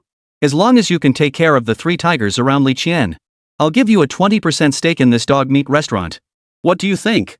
Hearing this, Lu Nan didn't hesitate and nodded, saying, Then I'll have to thank you, brother. No problem. But I wonder when you think you'll be able to get rid of those 3 tigers. No more than a week. Lu Nan said with great confidence. After all, standing behind him was the future iron-blooded police commissioner. Damn it, taking out a few thugs shouldn't be too hard. This time, Lu Nan finally understood the benefits of having someone backing him up. Alright, deal. After speaking, Jin Sang-gue didn't hesitate to open the safe under the bar counter and took out 10,000 yuan. He shoved it directly into his hands. Brother, count it. What else is there to count? These 10 stacks are right here, can you still pick one? Lu Nan smiled as he took the 10 stacks of money, wrapped them in a tablecloth from the dog meat restaurant, and tucked them under his arm. Alright, big brother, I'll be going now. Dog King will stay with you for now. Once you've taken care of him, I'll send someone to pick him up. The rest is up to you. Just wait for my good news. After saying that, Lu Nan patted Dog King on the head and walked toward the front door. Alright. Jin Sang-gue didn't linger and escorted Lu Nan to the door. Just as Lu Nan was about to step out of the gate, he suddenly remembered something. He stopped in his tracks, turned around, and said, Oh, right, third brother, what I just said wasn't a joke. You'd better go home and check right now. The young woman you recently found is running wild on the vast grasslands right under your nose. Without waiting to see if Jin Sang understood the meaning behind his words, he turned and left the dog meat shop. Jin Sang-gue was left standing there alone, stunned, for a long time. After leaving the dog meat shop, Lu Nan first called Li Xiangwen. He briefly recounted the events that had transpired. However, he did not mention the connection between Jin Sang-gue and the Black Fist magazine. After all, Jin Sang-gi was just a lowly henchman on the outskirts of the organization. Even if they caught him, they probably wouldn't get any useful information out of him. The most critical point was that, in his previous life, Jin Sang-gue had been ruthless toward others. But he always treated himself like a brother. He wouldn't betray his brothers. After finishing his call with Li Xiangwen, Lu Nan headed straight for the bank. He opened an account and deposited 10,000 yuan into it. Phew, I don't know how long I'll be in prison this time, so I have to leave some money for my old man. Otherwise, even if you were looking for a sunset romance, you wouldn't have the means to do so. With old bones like mine, I can't very well send him off to fight in underground boxing matches, can I? Saying this, Lu Nan shook his head, then hailed a taxi and headed home. 8 o'clock in the evening. The Old K nightclub on Liancheng South Struggle Road was filled with luxury cars. This was one of the most upscale, luxurious, and high-end clubs in the entire city. Not only did it offer delicious cuisine, red wine, and champagne, but it also had several stunningly beautiful women serving as companions. At that moment, Lu Nan was smoking not far from the entrance. Standing beside him was none other than Li Xiangwen. Lu Nan, you must be extra careful this time. Because the colleagues inside do not know your identity. Therefore, there is a high chance of friendly fire. Li Xiangwen said solemnly. Don't worry. Lu Nan took a deep drag on his cigarette, then spoke calmly. All you need to do is wait until I reach the entrance, then have the colleagues go to room V222 for the routine inspection. They will definitely resist and come charging out. At that point, I'll break the legs of those 3 guys. I've heard that the 3 of them are skilled fighters. Don't underestimate them. Ha, Li, you still don't trust my skills? Lu Nan said confidently. I'll settle this in a minute. Hearing this, Li Xiangwen glanced at Lu Nan in surprise. But he didn't say much. He just thought that the speed was a bit too fast. At that moment, Lu Nan added. Li, make sure the colleagues who are supposed to arrest me are lying in wait on Innovation Road. I'll be coming from there. Alright, don't worry, I've already made arrangements. Li Xiangwen gave Lu Nan a firm pat on the shoulder, then slipped a pack of soft Zhonghua cigarettes from his own jacket pocket into Lu Nan's hand. Be careful. If this fails, we can figure something else out. Above all, stay safe. Upon hearing this, Lu Nan didn't say anything. He simply tore open the pack, pulled out a cigarette, and examined it before joking. Oomph, Li, you're not doing as well as Jin Sang-gue. He's got 3 characters on his name. Well, I guess I'll just have to make do with this. After speaking, Lu Nan tossed the remaining half of the cigarette into the trash can, lit the soft Zhonghua, and stepped into the nightclub's grand hall. At that moment, the hall was brightly lit. In the dance floor, men and women were dancing passionately, with laughter and music filling the air. The air conditioning blew away the oppressive heat. However, Lu Nan didn't go inside. Instead, he leaned against a bar counter not far from the entrance. At the same time, he reached his right hand into his coat. When he felt the sawed-off double-barreled shotgun, Lu Nan couldn't help but let out a cold smile. Oomph, not bad skills? I'll see if you're as good with a gun. Damn it, at 10 meters, the gun is fast. Within 10 meters, the gun is both ruthless and fast. This shotgun that Wang Fatso's old man kept hidden away, I used it for 7 or 8 years in my previous life. This time, I'll use it to help me make a name for myself in one battle. Chapter 20, Getting Serious? As Lu Nan silently smoked his cigarette, Inside Old K's nightclub, a sudden commotion erupted. Several young men suddenly burst out from the second floor and leaped into the dance floor. Then, a series of screams echoed through the venue.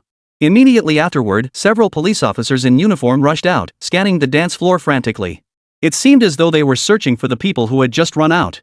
Meanwhile, another person quickly ran toward the backstage. He must be going to turn off the music at the scene. Lu Nan narrowed his eyes and observed the scene. Instantly, he spotted the Zhao family's 3 tigers.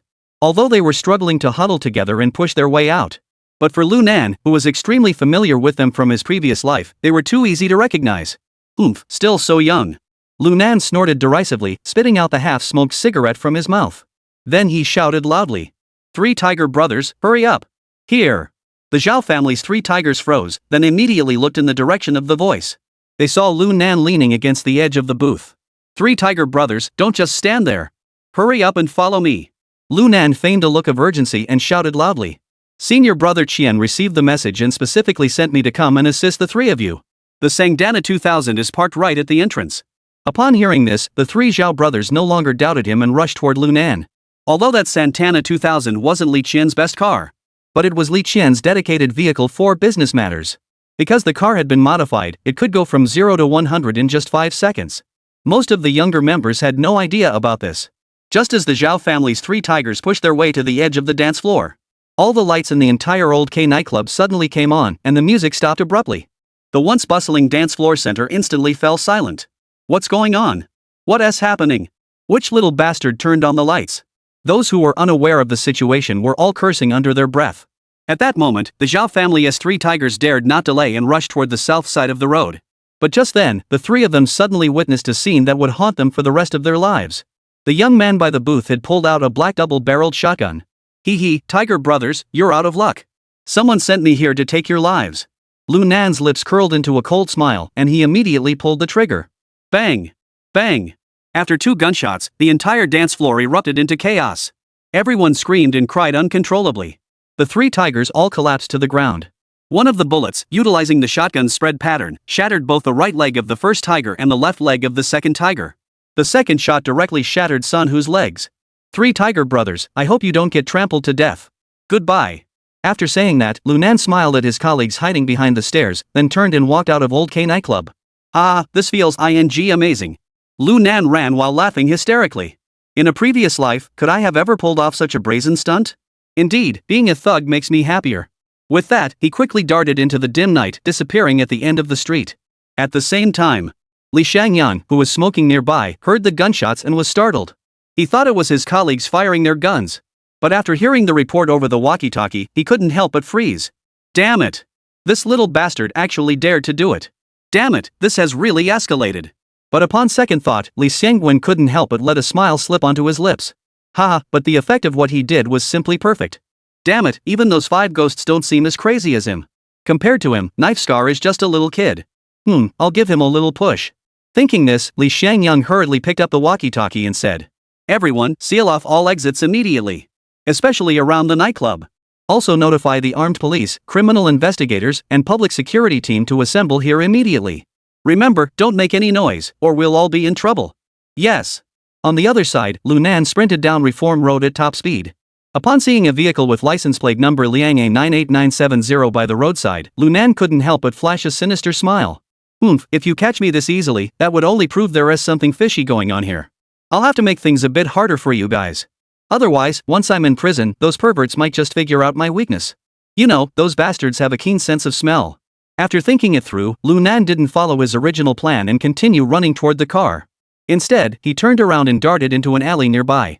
At that moment, the 2 police officers who had been lying in wait on the car immediately jumped down. Stop! Don't move! One of the female officers was Li Fei. The man beside her was the young police officer who had interviewed Lu Nan that day. Li Fei, that guy just now looked a lot like Lu Nan.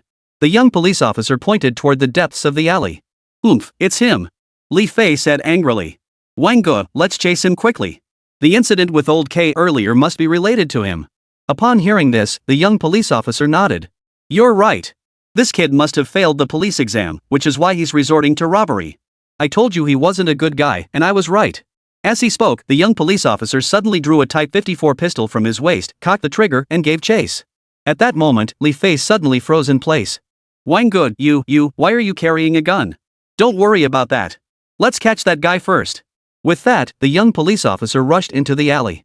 Clearly, he had no idea about Lu Nan's true identity. Li Fei, who was well aware of the situation, was so flustered she didn't know what to do. She couldn't just blurt it out. Otherwise, today's plan would be ruined. She could only stomp her foot and follow after him. Lu Nan sprinted down the alley. He was extremely physically fit. Although he was only about 5 feet 7 inches tall, his explosive strength was no less than that of a professional athlete. Moreover, Lu Nan had practiced martial arts since childhood, giving him physical prowess far surpassing that of ordinary people. Just two of you? You think you can catch me? If you really manage to catch me, I'll be utterly humiliated. Bang! Just as such a scene flashed through Lu Nan's mind. Suddenly, a loud gunshot rang out beside his ears, followed by a faint clang. What the hell is going on? Lu Nan froze in shock. Bang! Bang! Bang! But before he could think further, 3 more shots rang out. Damn it, these bastards are serious. Damn it, Li Xiangwen, that old fox, anticipated my move. At that moment, Lu Nan had no more room for mockery. He pushed his agility to its absolute limit. In a few steps, he leaped to the corner of the alley, then rolled sharply once, hiding behind the wall. Bang! Several bullets whizzed past Lu Nan's head in an instant. Put! One even grazed his shoulder. Damn it! These damn cops have lost their minds. Are they really trying to kill me? Lu Nan clutched his shoulder, glaring angrily at the 2 figures at the alley entrance. Since you don't care about our former comrades, don't blame me for being ruthless. Muttering under his breath, Lu Nan instantly darted into another alley. He then crawled into a trash bin by the roadside. Chapter 21, They really fired. Quick, Li Fei, that guy is running this way. He must have been shot, he can't get far. The young police officer shouted while running toward Lu Nan's hiding spot. Wang Gu! Wang Gu! Don't chase him! The kid is injured and escaped. Li Fei was sweating profusely with anxiety. She couldn't stop the young police officer because he was moving too fast. Upon hearing the young police officer's words, Lu Nan's eyes suddenly gleamed with determination. Damn it! So it was you, you little bastard? No wonder you were so ruthless. Damn it, today is the day to settle both old and new scores. Li Fei! Hurry up and call for backup. Tell the team that Lu Nan is here and tell him to hurry over. This kid is definitely involved with the old K nightclub incident. In fact, he might even be part of the same gang as that guy with the scar. At that moment, the young police officer was running while reloading his magazine and shouting at Li Fei behind him. What? Li Fei was startled. She hadn't expected this situation at all. Moreover, since he was on a mission, he couldn't explain himself to the other party and could only fume in frustration. Meanwhile, Lu Nan, hiding in the trash bin, heard the exchange and froze. He quickly realized what was happening. So this kid doesn't know the plan here. It seems that Li Tu is quite perceptive after all. This worthless piece of trash, if he ever finds out my true identity, he'd probably end up getting me killed in prison. As Lu Nan was deep in thought, the young police officer had already arrived at the entrance of the alley. Seeing it was a dead-end alley, he didn't rush anymore. He raised his gun with both hands, aiming at the trash bin deep in the alley. Lu Nan, come out. If you surrender yourself, we might be able to negotiate leniency for you. Otherwise, ha ha ha. The young police officer laughed menacingly while raising his pistol. Meanwhile, Lu Nan, hiding in the trash bin, nearly burst out laughing. Go out? I'd probably get shot to pieces the moment I show my face. Do you think I'm as stupid as you? Wang Gu! Don't go in there recklessly. Our mission this time is just to assist the second squad. I've already contacted Li team leader. He's on his way here. Let's just stay here and wait. There might be danger. Lu Nan is highly skilled. Li Fei urgently tried to stop him, fearing that the young police officer might rush in and provoke Lu Nan, leading him to do something even more dangerous. Although he didn't have a good impression of Lu Nan. But after all, she had been personally sent by Li Xiangwen to assist him, so she naturally didn't want anything to happen to him. Additionally, Wang Hai was his senior. He certainly didn't want his senior to get into trouble without knowing the full story. Li Fei. Just stay here and keep watch. I'll go in and take a look. I don't believe that Lu Nan has 3 heads and 6 arms and can outrun a gun. That bastard dares to attack a police officer in broad daylight? I'll make him pay for this. Wang Hai didn't even bother to take Lu Nan seriously. He believed that with his combat experience and counter-surveillance skills, there was no way he could fail to catch a mere rookie. What angered him most was that yesterday, Li team leader had actually taken him to that kid's house, insisting on inviting that little thug to join his special operations team. He didn't even let him participate. This was an outright humiliation for him. A blatant humiliation.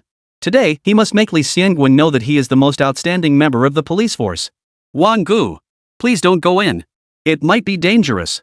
Li Fei was on the verge of breaking down from the feeling of something stuck in her throat. She was truly at her wit's end. Why do all these men insist on being heroes? Danger? Ha, when I was in police academy, this kid was still in diapers. Don't worry about it. Stay here and wait for backup. Wang Hai waved his hand, signaling Li Fei not to interfere. He then slowly walked toward the trash bin. He had already surveyed the entire alley thoroughly. Only this trash bin was the best cover. He was certain that Lu Nan must be here. Ha, Lu Nan. Hiding in a trash bin like a rat isn't your style, is it? Wang Hai slowly shifted his weight from one foot to the other, mocking him coldly. How about it?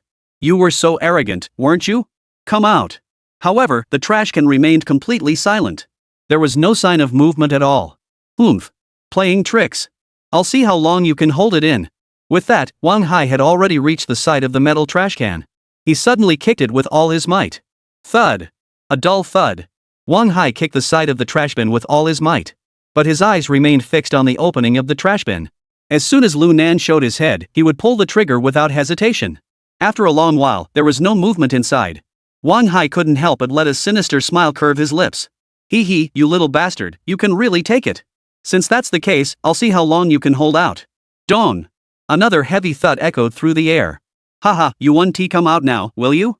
Lu Nan, I'll see if you're really just a coward. Keep enduring it.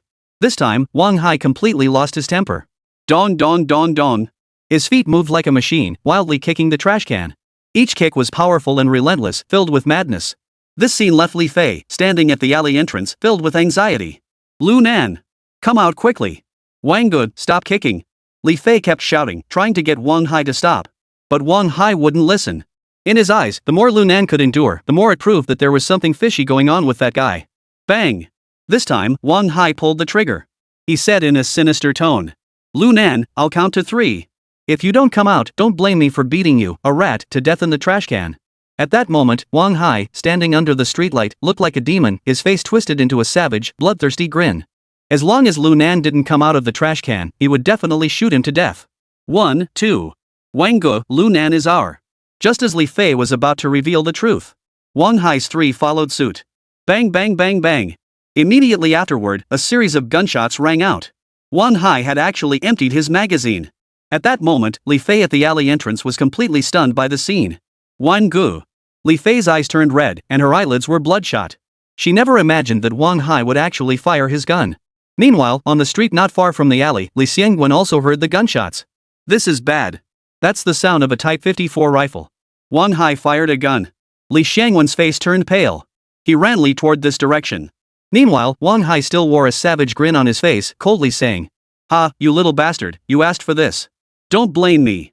I never thought you'd end up like a rat, dying in a trash bin. Wang Hai said this because he was extremely confident in his shooting skills. He had fired those 7 bullets based on the dimensions of the trash can. No matter where Lu Nan was hiding, he couldn't escape. But just as he was about to go to the trash can to check, suddenly, he heard Lu Nan's cold voice coming from the streetlight above him. Damn it, since you really fired the gun. Then I won't go easy on you either. Chapter 22, The Standard Black Cop. As the words fell, Lu Nan instantly appeared above Wang Hai's head. Wang Hai froze, then turned pale with shock. Blind spot under the light? However, just then. Boom! Lu Nan swiftly kicked out, striking Wang Hai's chest with tremendous force. The force of the kick was too great. It sent Wang Hai flying sideways. Put! Immediately afterward, Wang Hai spat out a mouthful of blood and fell backward into the trash bin. At that moment, Lu Nan leaped down and stomped on Wang Hai's body. Crack! Arg! Amidst the sound of bones shattering, Wang Hai's 2 arms were instantly shattered. SSSSSS. Seeing this, Li Fei couldn't help but gasp in horror. She immediately shouted out. Lu Nan, you can't. Go to hell, you bastard. Lu Nan, fearing she might reveal his identity, bellowed and kicked Wang Hai in the head. Bang! The heavy blow sent Wang Hai into unconsciousness. Lu Nan, what happened to Wang Hai? Just then, Li Xiangwen had also arrived at the scene. Just by looking at the situation, he had already figured out most of what had happened. He hurriedly asked in a panic. He's fine, he won't die. But he'll be disabled for the short term. Now let me knock him unconscious. Damn it! You've caused trouble. Upon hearing this, Li Xiangwen couldn't help but suck in a cold breath. You see, Wang Hai may not be the sharpest tool in the shed, and his work is nothing to write home about. But his father was no ordinary man. He was a powerful figure in Liangcheng, with influence that reached far and wide. If I don't take him down, I won't be able to focus on my own affairs. As he spoke, Lu Nan pulled out a cigarette, lit it, and took a puff. Li, I don't care what his background is. You handle it. Otherwise, I'm out of here. Upon hearing this, Li Xiangwen shook his head bitterly. Lu Nan, this is a tricky situation. But I'll do my best to mediate for you. That Wan Hai's father. Sigh. By the end, Li Xiangwen couldn't help but sigh heavily. It seemed he was quite perplexed. Upon hearing this, Lu Nan immediately realized that Wan Hai's father was no ordinary man. His eyes narrowed slightly. Ah, that worthless woman behind you must be just like Wang Hai, right? At those words, Li Fei's body stiffened abruptly. Her face turned deathly pale in an instant, and her lips trembled for a moment, but she dared not speak. Because in the past few days, Lu Nan had caused her too much shock. Li Xiangwen also remained silent with a grim expression. Li, let me tell you. If you want the matter we discussed to proceed smoothly and achieve success, then stop bringing in all these useless cronies to cause trouble. At that moment, Lu Nan didn't care about Li Fei, who was as pale as a ghost and spoke without mercy. If this were just two ordinary colleagues, this matter would have been easy to handle. But you went and brought these two useless people. Damn it!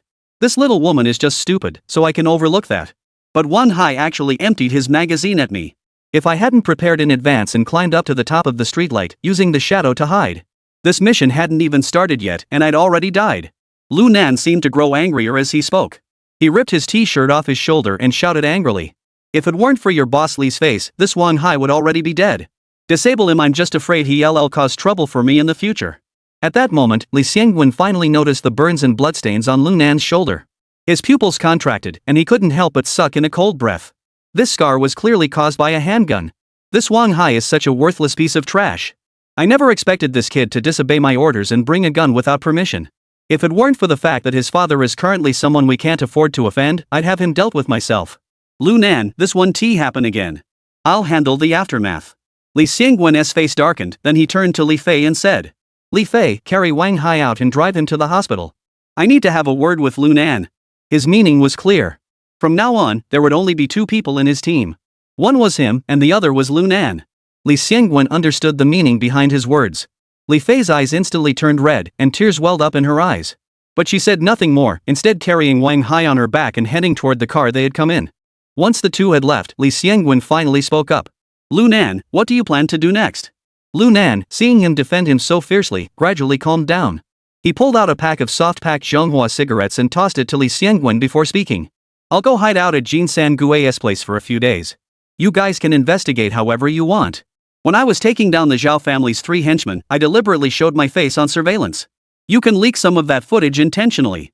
And issue an internal warrant for my arrest, but make sure ordinary citizens don't find out or get involved. Otherwise, I'll have too little room to maneuver. At this point, Lu Nan couldn't help but take a deep breath. He needed his underworld identity, but he absolutely couldn't draw attention to himself. Upon hearing this, Li Xiangwen nodded slightly, indicating his understanding. Also, transfer Li Fei to a civilian position. She can help you print some documents or whatever, but just make sure she doesn't start spreading rumors around. It's just for some experience, isn't it? There's no need to act like a troublemaker and rush to the front. She doesn't help at all, she just causes trouble.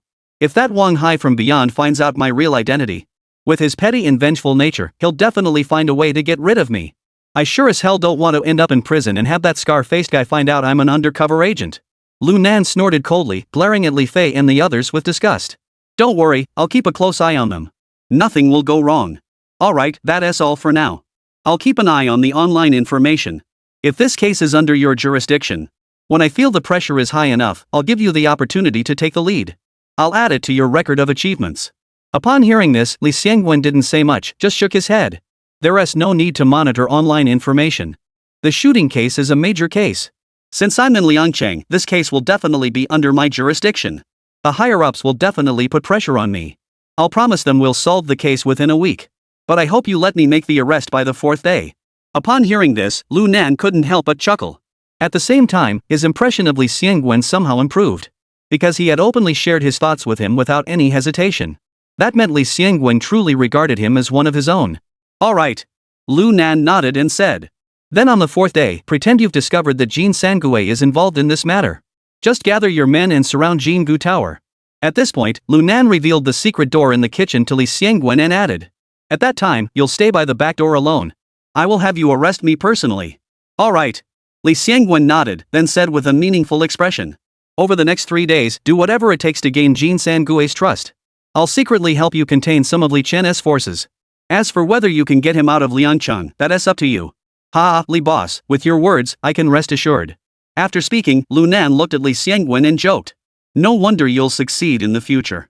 You're practically a textbook example of a corrupt cop now. Chapter 23, A Great God. The next day, the entire Liangcheng district was in an uproar. Overnight, the news that the 3 Zhao brothers had their legs broken spread throughout the entire city. Moreover, the perpetrator was not only a young man but had actually used a gun. Moreover, the gun was not the kind of steel ball gun with a lethal range of 2 meters or less. It was an old-fashioned double-barreled shotgun. This was simply unbelievable. This news was like a pebble dropped into a calm lake, sending ripples across the surface. Especially among the big shots in Liangcheng. Who could have imagined that a young man in his 20s could commit such a shocking act? In an instant, the entire city was thrown into chaos. All the big shots on the streets were frantically making calls, trying to find out who was behind this. At the same time, some people turned their attention to Jin Sange. Because everyone in the underworld knew that the Zhao family's 3 tigers were Li Qian's right-hand men. And since Jin Yi had always been at odds with Li Qian, he was naturally the prime suspect. However, all of this seemed to have nothing to do with Lu Nan. At that moment, he was sitting comfortably in a private room at a dog meat restaurant, drinking wine. Beside him was Dog King, who had been bandaged up like a mummy by Jin Sangui. Brother, you're amazing. Jin Sangui gave Lu Nan a thumbs up, then raised his wine cup and said. Yesterday you said you'd handle the 3 tigers in less than a week. Though I knew you could do it, I didn't expect you to do it in just one day. You turned the Zhao family's 3 tigers into 3 dogs. That's amazing. Come on, brother, I'll drink to you. Third brother, you're too kind. Lu Nan stood up holding his wine cup, clinked it with Jin Sanji, and downed it in one gulp. Third brother, I only hope this matter hasn't caused you any trouble. After all, I was too excited yesterday. Things got a bit out of hand. After taking a sip, Lu Nan frowned and said. It's no big deal. Jin Sanji waved his hand dismissively. This will give the people on the street a taste of my strength. Let's see who dares to mess with me from now on. Although Jin Sanji said this, Lu Nan could still see a hint of unease on his face. Seeing this, Lu Nan paused for a moment, then seemed to make up his mind, clenching his teeth. Third brother, I won't cause you any trouble over this. Here's what we'll do, give me another 100,000, and I'll go all out and take care of Li Chen for you. Then I'll go hide for a while. Once the dust settles, I'll come back. Upon hearing this, Jin Sanji was startled for a moment before suddenly lifting his head and staring at Lu Nan in astonishment. Lu brother, are you sure you're not joking? I'm not joking. The gun has already been fired. If the cops catch me, I'll be in trouble. Why not finish the job and send that Li Chen away? Third brother, rest assured. If anything happens, I promise I won't drag you down. Lu Nan spoke seriously with a solemn expression. Upon hearing this, Jin Sanji was taken aback. He had thought Lu Nan was just joking around. But he never expected Lu Nan to be serious. He was immediately torn between hesitation and conflict. He naturally hoped that Lu Nan would simply eliminate Li Qian. But he was also afraid that if Lu Nan was arrested, he might expose him. That would be a loss rather than a gain. After all, he had his own family and business to consider. It seemed as though Jin Sangui had noticed his concerns. Lu Nan couldn't help but curve his lips into a smile, then immediately uttered Jin Sangui's classic catchphrase from his previous life. Third brother, take a chance, turn a bicycle into a motorcycle. Take a gamble, and a motorcycle could become a Land Rover. Life and death are predestined, wealth and honor are in the heavens. If you just want to live a safe and comfortable life, then consider this never said.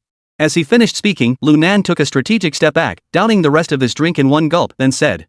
Third brother, I'll take Dog King and leave first. After all, the cops might show up at any moment. If they catch me here, you'll be in trouble. Lu Nan spoke as he prepared to leave the private room. But just then, Jin Sange slammed the table hard and said. All right. Since you're so determined, brother. Then I'll gamble with you, brother. Brother, what else do you need besides the $10,000? Your older brother will definitely support you. Seeing this, Lu Nan deliberately pretended to be stunned. After a moment, he asked in a solemn voice. Third brother, have you really thought this through? The danger of this matter. Damn it. Afraid of a few chickens? While the old masters are still alive, we must live for ourselves. When a man dies, the birds fly to the sky. If he doesn't die, he'll live forever. As he spoke, Jin Sange slapped the table hard and said. Stop wasting time. Say it. What do you want third brother to do for you? Lu Nan narrowed his eyes. Get me a car, $10,000 in cash, and the hiding place of Li Qian. The sooner, the better. If you can get all 3 of these things ready now, I'll go kill Li Qian right away. Ha ha. All right. No problem. Jin Sangui agreed with a cheerful expression, then walked out of the private room. In no time, he returned holding a black leather briefcase. Brother, here's 30,000. That's all the money left in my store, it's all yours. As for the 2/3 equity stake, I keep my word. Give me your bank account number, and no matter where you are, this account belongs to you. I'll transfer the money to you every month on time. Also, the car is ready. I have a Jetta downstairs, it should be sufficient for your errands. Jin San-gue is a man of honor, and he treats his brothers with great loyalty. That's why Lu Nan, in his previous life, ended up becoming good friends with a guy who killed dogs. Thank you, third brother. Lu Nan nodded and didn't make a fuss. He pulled out a piece of paper, wrote down his father's bank account number, and handed it to Jin Sange. Brother San, give me Li Qian's address. After receiving the cash and keys, Lu Nan immediately said, all right. Since you took out the Zhao family's 3 tigers yesterday, I've been keeping an eye on Li Qian. So I actually know where he is. As he spoke, Jin Sange directly wrote down an address on a piece of paper. After handing it to Lu Nan, he instructed, brother, be careful. If you can't take out that bastard, it's no big deal. But don't get yourself killed. Lu Nan, upon hearing this, burned the note with a lighter and said with a smile, third brother, don't worry. If I don't take care of that bastard, I'll change my name. Upon hearing this, Jin Sanji said nothing more. Instead, he stared at Lu Nan and patted him on the shoulder with a serious expression. Alright, third brother, I'll go right away. If everything goes smoothly, I'll still be back in time to have a drink with you. I'll call you later to let you know the details. Alright. Since you've made up your mind, I'll wish you smooth sailing. Jin Sanji nodded, his face filled with determination and concern. Lu Nan didn't linger, picked up his bag, and headed toward the exit of the private room. Just as he was about to step over the threshold, Jin San-gue suddenly spoke up from behind him. Oh, by the way, brother, about that woman of mine, thank you. I beat her and sent her back to the countryside yesterday. From now on, she'll only be able to herd horses and sheep in the countryside. She'll never be able to come back here and cause trouble again. Hearing this, Lu Nan couldn't help but find Jin San-gue's words hilarious. He couldn't help but laugh out loud. Ha, congratulations, third brother. After saying that, he turned and walked out without looking back. Watching Lu Nan's departing figure, Jin Sange couldn't help but stare blankly, muttering to himself. If my brother is unharmed this time, this Liancheng Road would have a new deity who could pierce the heavens. Chapter 24, I'll help you. At that moment, Lu Nan, who had obtained Li Qian's address, his entire demeanor underwent a drastic transformation. His eyes were filled with a wild and excited glow, like a starving beast that suddenly discovers food. At that moment, he couldn't wait to act and kill Li Qian. It wasn't for any other reason. It was because Li Qian was simply a worthless scoundrel. In his previous life, he had also gotten into conflict with Li Qian because of Jin San-gue and Wang Fatso. But if it weren't for this guy being such a monster, Lu Nan wouldn't have immediately harbored murderous intent. This Li Qian must have stolen and killed dogs too many times, as he developed an extremely peculiar fetish. He likes to go to vocational schools and colleges to lure innocent young girls. Once he lured them to his villa, he would use the dogs he kept to abuse these young girls. Only then could he become aroused. In his previous life, Li Qian was already a powerful figure dominating his region. Most of the girls were from rural areas who had managed to get into the college, or their parents were ordinary working-class families. So in the end, they were all destroyed. Moreover, after he had his way with those girls, their bodies were reportedly fed to those dogs. Li Qian, however, only had to pay a few $1,000s to settle the matter. This is even more heinous than the actions of beasts. If one were to say that his actions toward the demons were to avenge his family's murder in a previous life, then Li Qian's actions toward him are pure hatred. Such hatred that he now wants to kill him. This way, he's also saving many good girls. Ha, old dogly, today I'll send you straight to the afterlife. Saying this, Lu Nan threw the leather bag containing 30,000 yuan into the trunk of the Jetta. He got into the driver's seat, started the car, and stepped on the gas, driving away from the Jinggu Tower. At that moment, in a small house in Du Town, a young man with a sleazy appearance was hugging a woman engaged in an indecent act. But it didn't even last 3 minutes before they finished hastily. The young woman, though still unsatisfied, pretended to be extremely content, her eyes half closed in desire, and asked in a coquettish tone, brother, when are we going back to Liangchen? What kind of place is this? It smells like cow dung. Oomph. What's the rush? Li Qian, while pulling up his pants, said, I let you stay with me for a few days and gave you 5,000 yuan as pocket money. We just arrived, and you're already in a hurry to go back. Is money that easy to come by? Seeing Li Qian's tone, the young woman quickly tried to flatter him. No way, Mr. Li. I just can't get used to the smell of cow dung. Smack. Before the woman could finish speaking, Li Qian raised his hand and slapped her across the face, shouting, You! I've taken you out to eat fancy food and drink expensive drinks, spent money on bags for you. Can't you just understand a little? The more Li Qian looked at the young woman, the more irritated he became. She was clearly a whore, yet she dared to pretend to be pure and innocent, which was utterly repulsive. Since you don't like the smell of cow dung, I'll make you smell dog. After saying that, Li Chen shouted toward the door. Big cow, little kuei. Take her to the dog kennel and lock her up with them. Oh no. Xiangu, don't. The young woman screamed in terror and struggled desperately. Seeing this, Li Chen, who had previously been indifferent, suddenly became excited. HM? His eyes suddenly gleamed with intensity. Dainio, Xiaokuei, quickly drag her into the dog kennel. I want to watch from the side. After saying that, Li Chen excitedly threw on a coat and actually followed them out. It was worth noting that, although he had established himself in the underworld of Liangqing at that time, but he had a secret he couldn't share. That was the lack of time. Because of this, he had tried countless health supplements and had almost visited every renowned doctor in El Province. But to no avail.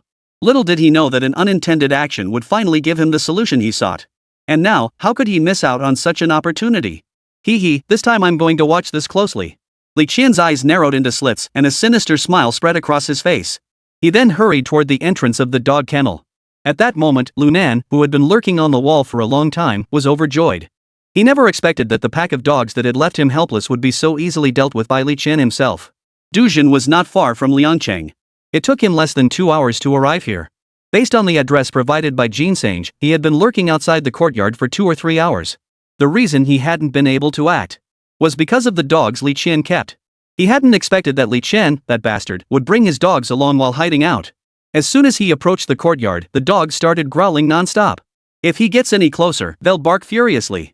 And Li Qian's henchmen would come out to patrol. He had no chance to act. However, it seems like heaven is on my side. Even heaven couldn't stand Li Qian's despicable actions anymore. Listening to the constant barking inside and the sinister laughter of Li Qian and his men, Lu Nan couldn't help but mutter to himself. Li Qian, since heaven has sent me here to take your life, then just go down there and die. As he spoke, Lu Nan took advantage of the commotion and leaped over the wall. Dressed as one of Li Qian's henchmen, he rushed toward the dog kennel. When he arrived at the dog kennel, he was immediately stunned by the scene before him. At the same time, a surge of anger rushed to his head. There, the woman was being surrounded by a pack of vicious dogs in the corner. Although she was already trembling in fear and begging for mercy. But at that moment, Li Qian had already been driven mad by evil thoughts. He shouted loudly. You filthy woman, know your place. Save me the trouble. Xiangu, no, please don't. The woman cried and begged. Unfortunately, seeing her in this state, Li Qian not only remained unmoved but grew even more excited. Beauty, after this is done, Xiangu will give you another 100,000. Brother, I don't want your money, I don't want it. Damn it, you don't know a good thing when you see it. Li Qian shouted angrily, then turned to his henchmen and said. You guys go inside and hold her down for me. Upon hearing this, everyone looked at each other in disbelief. Even they felt that their boss's actions were utterly despicable. Damn it! Are you all deaf? Didn't you hear what I said? Li Qian flew into a rage, pointing at the group and shouting curses. Xiangu, this isn't very appropriate, is it? Smack! FCKU! What are you trying to pull with me, playing the saint? Li Qian slapped one of his subordinates who was trying to calm him down across the face, then shouted angrily. Who among you can handle this matter? At that moment, Lunan, who had already been seething with anger, suddenly pulled out a double-barreled shotgun from behind him and coldly said. Xiangu, I'll handle this for you. Chapter 25, Go kill him. Ha ha ha, good. Get it done, and I'll reward you. Hearing Lunan's words, Li Qian still thought it was one of his own men. He couldn't help but laugh and turned around. But when he saw the black double-barreled shotgun pointed directly at his forehead, his face turned as red as a pig's liver, and his entire body began to tremble violently. What are you doing? Haha, nothing. You wanted to play with people and dogs, didn't you? Tonight, I'll let you have your fill. Lunan finished speaking and suddenly pulled the trigger. Click. As the sharp, piercing sound of the firing pin striking empty echoed, Li Qian's lower body was instantly flooded with a surge of heat. But the scene of blood spattering and brain matter exploding did not materialize. Seeing this, a mocking smile involuntarily appeared on Lunan's lips. Immediately afterward, he pulled the trigger again. Click. Once again, there was no surprise the chamber was empty. Damn it, I'll kill you. Get him to me. Finally snapping out of his fear, Li Qian violently shoved his subordinate aside. He quickly stepped back. Ha, if only the bullets weren't gone. Today wouldn't have been so troublesome. But using cold weapons to take you out feels more fitting for a scum like you. At that moment, Li Qian's henchmen had already rushed forward. Lu Nan remained unfazed. He spun the shotgun around, gripped the barrel, and swung it out. Whoosh! A powerful gust of wind swept through the air, and one of the thugs screamed as he collapsed to the ground. Attack! Kill him! Another thug, just about to raise his knife to strike. Lu Nan's figure flickered, kicking the opponent away with a single kick, then smashing his head with the butt of the gun. In just a moment, the dozen or so thugs Li Qian had brought with him were all lying in the dog kennel, moaning in pain. Who are you? Ha, I just beat your 3 top men so badly they don't even have tails or ears left, and you don't recognize me anymore? Lu Nan said mockingly. It seems I don't have much presence after all. It's you? Li Qian's heart skipped a beat.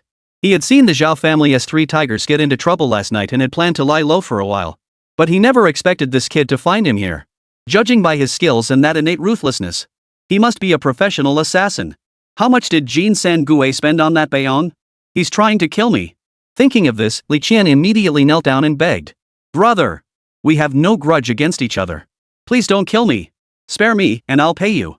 3 times, no, 10 times the price for my own life. Ha, you're really joking. If I needed money, why would I come here to earn it? Li Qian heard this and felt even colder inside. He hurriedly asked. Hero, how can you let me go? Ha, it's actually quite simple. Lu Nan smiled faintly, pointing at the dog cage and said. Let that woman out, and you go in there and play with the dogs. If I find it entertaining, I might just let you go. What? You've lost your mind. Dogs and humans are 2 different species. You might find it exciting to watch that kind of thing yourself. Playing with it is absolutely out of the question. Li Qian exclaimed in shock and quickly refused. Hero, I don't see any desire in those dogs. Seeing this, Lu Nan narrowed his eyes and gave a cold stare. Haha, who told you to play with the dogs? I told you to get down on your knees and let these dogs play with you. In Li Qian's eyes, Lu Nan at that moment seemed like a demon. This guy from beyond must be crazy. If I really go in there, those dogs will tear me to pieces. Wait. If I open the dog cage, my big baby should be able to tear him to pieces. How the hell did I forget about this? At this thought, Li Qian's eyes darted around, and he immediately put on a terrified expression, pleading with a sorrowful face. Please spare me, sir. I was wrong. I'll never do it again. Ha, if you don't go inside now, I'll send you to the afterlife. Wait, hero, I'll go in right now. Please, sir, after you've finished, you must keep your word. Seeing Lu Nan say this, Li Qian quickly put on a dejected expression and pleaded. Don't worry, I'll keep my word. As long as I get my fill, I'll definitely let you go. Alright, I'll go in. I'll go right now. Li Qian pretended to be deeply saddened, moving slowly and laboriously toward the cage. Damn it, you little brat. Once I let my precious treasures out, you won't get off so easily. Then I'll lock you up in a dog cage too. Then I'll let my dogs have some fun with you. As Li Qian thought of this, all his anger and humiliation vanished into thin air. He suddenly opened the dog cage and roared. Attack! Kill it! At that moment, the 7 or 8 dogs that had been barking wildly in the cage, upon hearing their master's command, they instantly burst out of the cage and charged toward the south side of the road. The dog in the lead had just jumped up. Lu Nan suddenly swung the double-barreled shotgun in his hands like a baseball bat. Bang! The butt of the gun struck the dog's head with a thunderous impact. Woof, growl.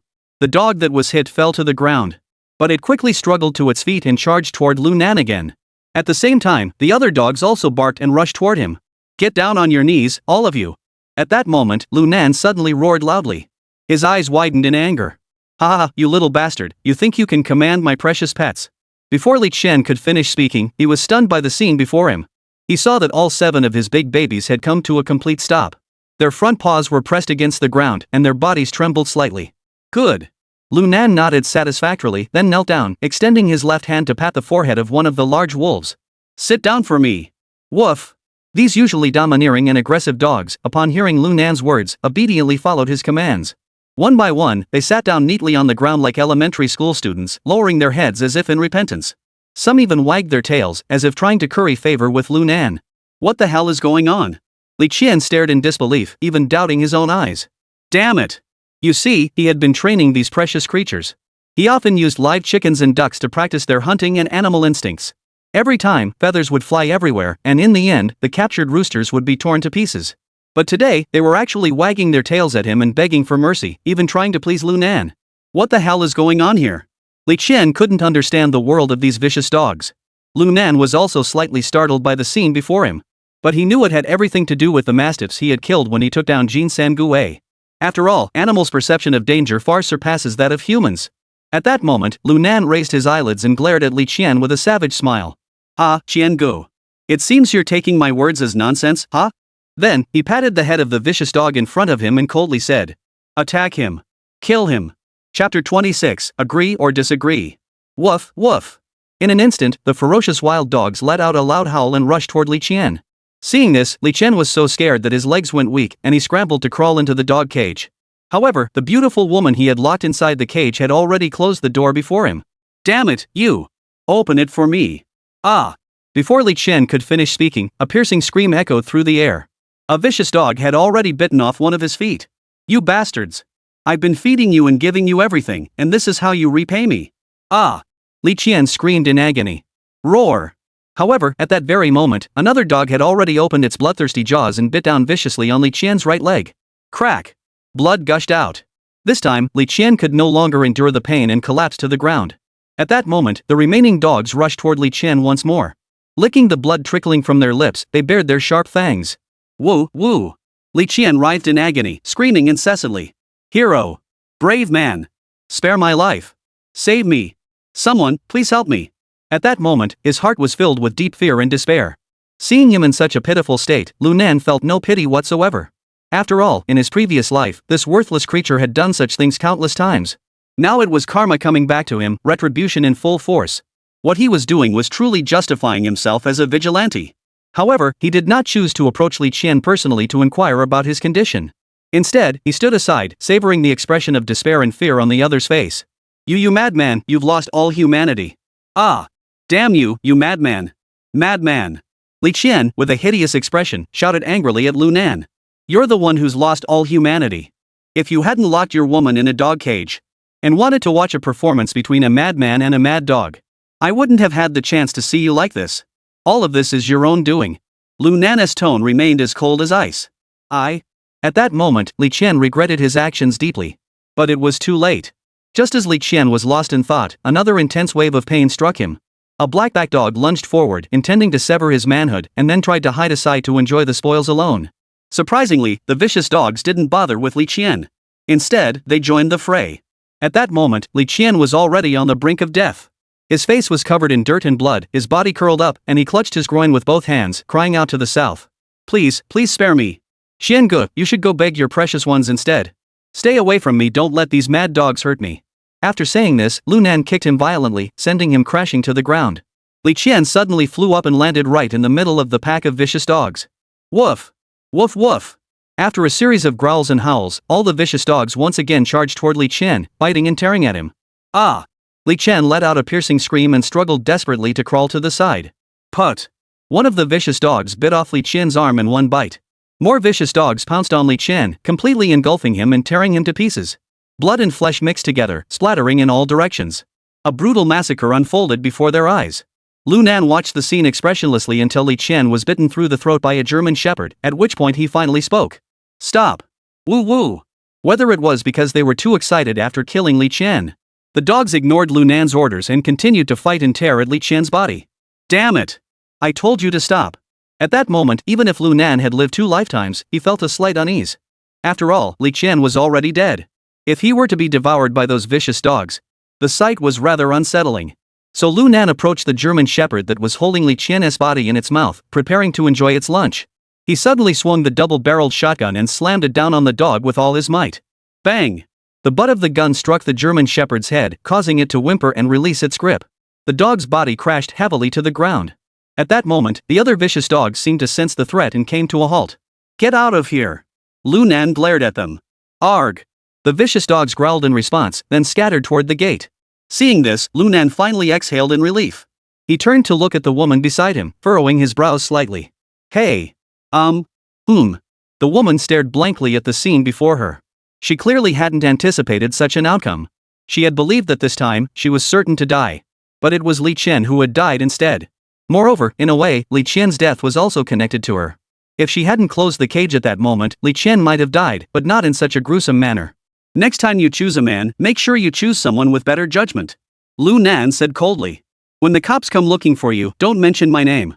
How you spin it is your problem. And if I'm not mistaken, you should know where Li Qian's assets and money are hidden. Those are my hush money for you. If you dare to speak out of turn and I find out, I won't hesitate to send you back to your grandmother's house. Hearing this, the stunned woman shivered and quickly waved her hands, saying, Don't worry. I dare not. I dare not. Oomph. Hearing this, Lu Nan didn't bother with her or the fainted thugs, turning and walking away. The woman collapsed in the cage, unable to calm down for a long time. As Lu Nan left the courtyard, he pulled out his phone and dialed a number. Hello, brother, so late at night, what is going on? Did something go wrong with Li Qian? On the other end, Jin San-gui's worried voice rang out. No, everything went smoothly. I took care of Li Qian. What? Jin San-gui on the other end of the phone was clearly startled. But he quickly broke into a wild grin. Ha ha ha. That's great. That bastard Li Qian is finally dead. At this point, Jin Sang suddenly paused, then quickly added. By the way, brother, where are you planning to hide? Let me see if there are any brothers around to help you out. Third brother, I was just about to tell you about that. Lu Nan pulled out a cigarette, lit it, took a deep drag, and then said. I've been thinking it over. The most dangerous place is the safest. So no matter where I hide, it won't be as safe as your dog meat restaurant. What do you think, third brother? Chapter 27, Waiting for the Rabbit. Hearing Lu Nan say this, Jin Sang couldn't help but pause. He furrowed his brows and said. Brother, it's absolutely convenient. But are you sure you want to hide out in my dog meat restaurant? After all, Li Qian is dead, and I'm the prime suspect in this case. The cops won't let this lead slip through their fingers. Upon hearing this, Lu Nan smiled and said. Third brother, spread the word right now.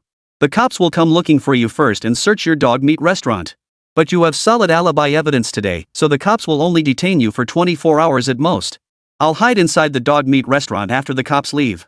By then, no matter how powerful they are, they won't think to look for me there.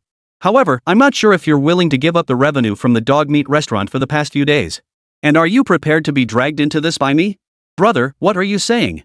As soon as Lu Nan finished speaking, Jin Sang erupted in anger. Everything you're doing right now is because of me. If anything goes wrong, I'll take the blame for you. If I, Jin Sang, don't even have this much honor in the underworld, I might as well not be in this line of work. Hearing this, Lu Nan smiled and asked, so we're settled then? Alright. It's settled. Jin San-gui agreed boldly, seeming to have great confidence in Lu Nan, believing he could escape the police's pursuit. At that moment, Lu Nan exhaled a puff of smoke and spoke slowly. Alright. Let's proceed according to the plan. After saying that, Lu Nan hung up the phone. In truth, deep down, he wasn't entirely sure if Jin San-gi would betray him. After all, in their previous lives, the two had been on good terms. But that was all after they had already made a name for themselves. They are still just ordinary people now, and their relationship is nowhere near as strong as it was in their previous lives. Who can guarantee that Jin San-gui won't turn against them? But what can they do if they're caught? Isn't that exactly what my plan with Li Xiangwen was? This is the perfect opportunity to thoroughly assess Jin San-gui's character and see what he's really made of. Thinking this, Lu Nan hesitated no longer. He flicked the cigarette butt onto the dry grass pile in the courtyard, waited for the flames to rise, then turned and walked away without looking back. Third brother, you're not joking, are you? You said Li Qian is dead? At that moment, in the private room of Old K's nightclub, Jin San-gui's henchman asked in astonishment. Nonsense. Do you think I'd lie to you? Jin San-gui took a drag from his cigarette, then proudly patted his chest and said. That bastard Li Qian deserved to die long ago. Hearing this, the henchmen were all thrilled. Big brother San is so awesome. You actually killed that bastard Li Qian. Third brother is so powerful and domineering. Ha ha. Third brother is going to be rich now. Third brother is amazing. The younger brothers excitedly gathered around Jin Sang, praising him enthusiastically. Such matters were nothing new to Jin Sang, who would typically boast about them. But today, he was different. He spoke seriously. This has nothing to do with me. The news about Li Qian's death was also told to me by a friend. It's probably true. Don't go spreading rumors around. Ah, third brother, please rest assured. We know better than that. We absolutely won't say a word. That's right, third brother, you can rest assured. Upon hearing this, all the younger brothers nodded in agreement. Only Sun Fuxiang and Li Dong looked a bit uneasy. Come on, drink up. Jin San-gi seemed oblivious to this, shouting loudly. Today's a happy day. Dolly, go get them to open a few more bottles of Royal Salute for me. We won't leave until we're drunk. Before Dolly could speak up, Sun Fuxiang quickly stood up and said with a smile. Third brother, do you really need to ask Dolly to do this? I'll handle it. Upon hearing this, Jin Sang didn't object either, just waving his hand. Alright, third brother, I'll go right away. Sun Fuxiang grinned, then turned and walked out. As he walked toward the exit, he pulled out his phone and dialed a number. Zhang, it's bad. Something has happened. At the same time, Li Dong staggered to his feet, slurring his words. Third brother, I'm going to take a leak. Go ahead. Seeing Jin Sang nod, he staggered out the door. As soon as he stepped outside, Li Dong's eyes lit up. He looked around carefully to make sure no one was nearby. He then pulled out a SIM card from his belt and slipped it into his phone. Then he muttered under his breath. Impossible. My older brother couldn't have just died like that. Jin Sangue isn't capable of that. I have to confirm this immediately. Meanwhile, Jin Sangue, still in the private room, kept drinking beer one after another. But his eyes were fixed on the door with a meaningful look. Oomph, a cop and a lackey of Li Qian. Think you can scare me? You're still too green. The news about Li Qian's death was spread by the two of you. Early morning. In the early hours of the morning, the streets of Yangcheng City were sparsely lit. Occasionally, a car drove by. Everything seemed quiet and serene. And then, suddenly, a piercing siren pierced the night sky, causing the entire Jingu Tower to tremble. In an instant, the nearby residents were all awakened. But no one knew what had happened at the Jingu Tower. Meanwhile, Lu Nan, who was watching from a distance, couldn't help but smile at the scene. Humph, old Jin's execution is truly impressive. The police have already taken action so quickly? I'll stay at this dog meat restaurant for 2 days, then give Li the boss a call. My task will be half done. Thinking this to himself, Lu Nan lit a cigarette and continued sitting on the long bench, enjoying this moment of peace. Once all the police cars had left, he finally stood up leisurely, brushed off the dust, and headed toward the back door of Jingu Tower. Everything went smoothly without any complications. Lu Nan arrived at the Sangue dog meat restaurant. Oomph, they've really turned things upside down. Looking at the chaotic mess of the dog meat restaurant, Lu Nan couldn't help but let out a mocking smile. I wonder if it's because old Jin is too powerful. Or if the cops are just incompetent, or if his umbrella is too big. They couldn't even find this secret door. This is really interesting. Muttering to himself, Lu Nan made his way toward a secluded resting spot within the dog meat restaurant. But just then, suddenly, a familiar yet unfamiliar voice slowly echoed through the air. Sir, would you like some dog meat? HM? Lu Nan was startled. A shadowy figure emerged from behind a refrigerator, having appeared out of nowhere. As for how powerful Jin Sangue is or how big his umbrella is, I don't know. But our police skills aren't half bad. A cold voice echoed slowly. Lu Nan quickly looked up and saw a man in a suit, wearing black-rimmed glasses, standing there with his arms crossed, staring at him. Lu Nan recognized this man. In his previous life, he could be considered an old acquaintance. His name was Lu Jiming, working in the Special Investigations Department of the Chinese Criminal Police.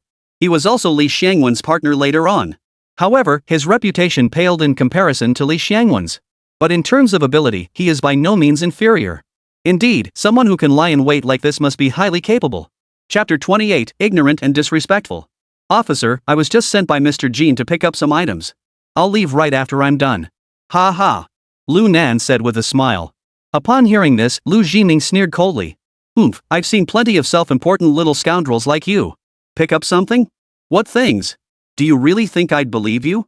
Lu Jiming's tone was filled with intense murderous intent, but his face wore a smirk. Lu Nan, brother Nan. You've been making quite a name for yourself on the streets of Liangcheng lately. Even the neighboring Jie province has heard about you. Upon hearing Lu Jiming reveal his identity, Lu Nan showed no surprise. Instead, he felt a hint of satisfaction. After all, he was there as an undercover agent. And he was in prison. The bigger his reputation, the safer he'd be. Plus, he wanted to get close to the top lieutenant of Blue Face and the White Nine gang.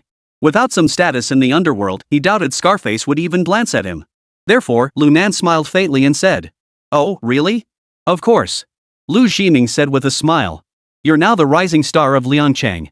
You openly drew a gun in front of the cameras at Old K nightclub. After breaking the legs of the Zhao family's 3 tigers, you even attacked the police. Today, you actually went to do town and killed Li Qian.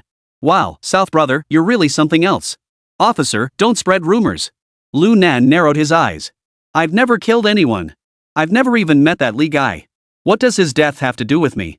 The incident with the Zhao family's 3 thugs and the assault on the police was all a misunderstanding. As for the gun, it was just a homemade firearm. It was loaded with gravel, nothing too serious. Even if they arrest me, it'll only be a couple of years at most. No wonder you rose to fame in a single day. Not only are your methods ruthless, but your plans are also meticulously thought out. Lu Jiming didn't get angry. Instead, he smiled. Then, he suddenly stuck out his tongue and licked his lips, speaking in a dark, menacing tone. Nangu, whether you get a few years or the death penalty is up to the judge. I'm only here to take you back.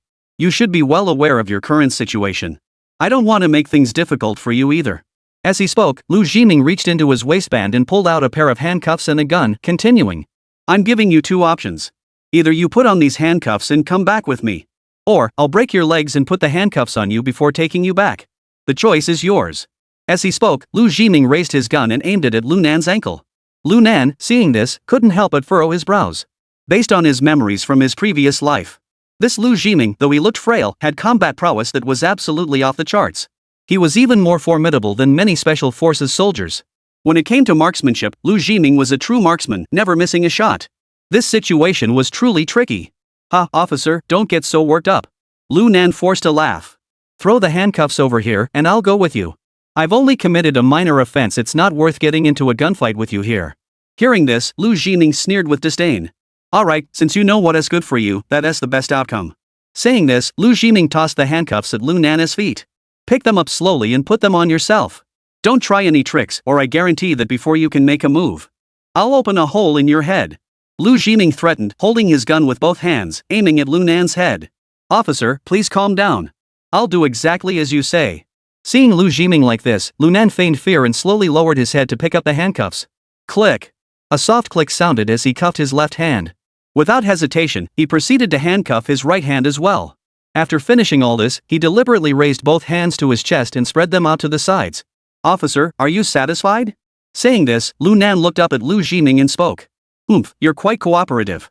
However, I did underestimate you." Lu Jiming spoke with a mocking expression, simultaneously holstering his gun and walking toward Lu Nan. At that moment, he had completely let his guard down. At the same time, he found his previous caution amusing. A thug will always be a thug. No matter how fierce they appear, once they see a gun, they're nothing but trash. Even the toughest character would have no choice but to surrender when faced with his pistol. However, just as he approached Lu Nan and reached out to pat him on the shoulder. "Hey!" Suddenly, Lu Nan moved. The moonlight reflecting off the handcuffs instantly traced a silver streak, striking Lu Jiming's forehead. The speed was so fast that it caught him off guard. Lu Jiming was startled and quickly dodged. Put. However, he was still half a step too late. A sharp pain followed, and Lu Jiming's nasal bone was shattered. Blood gushed out.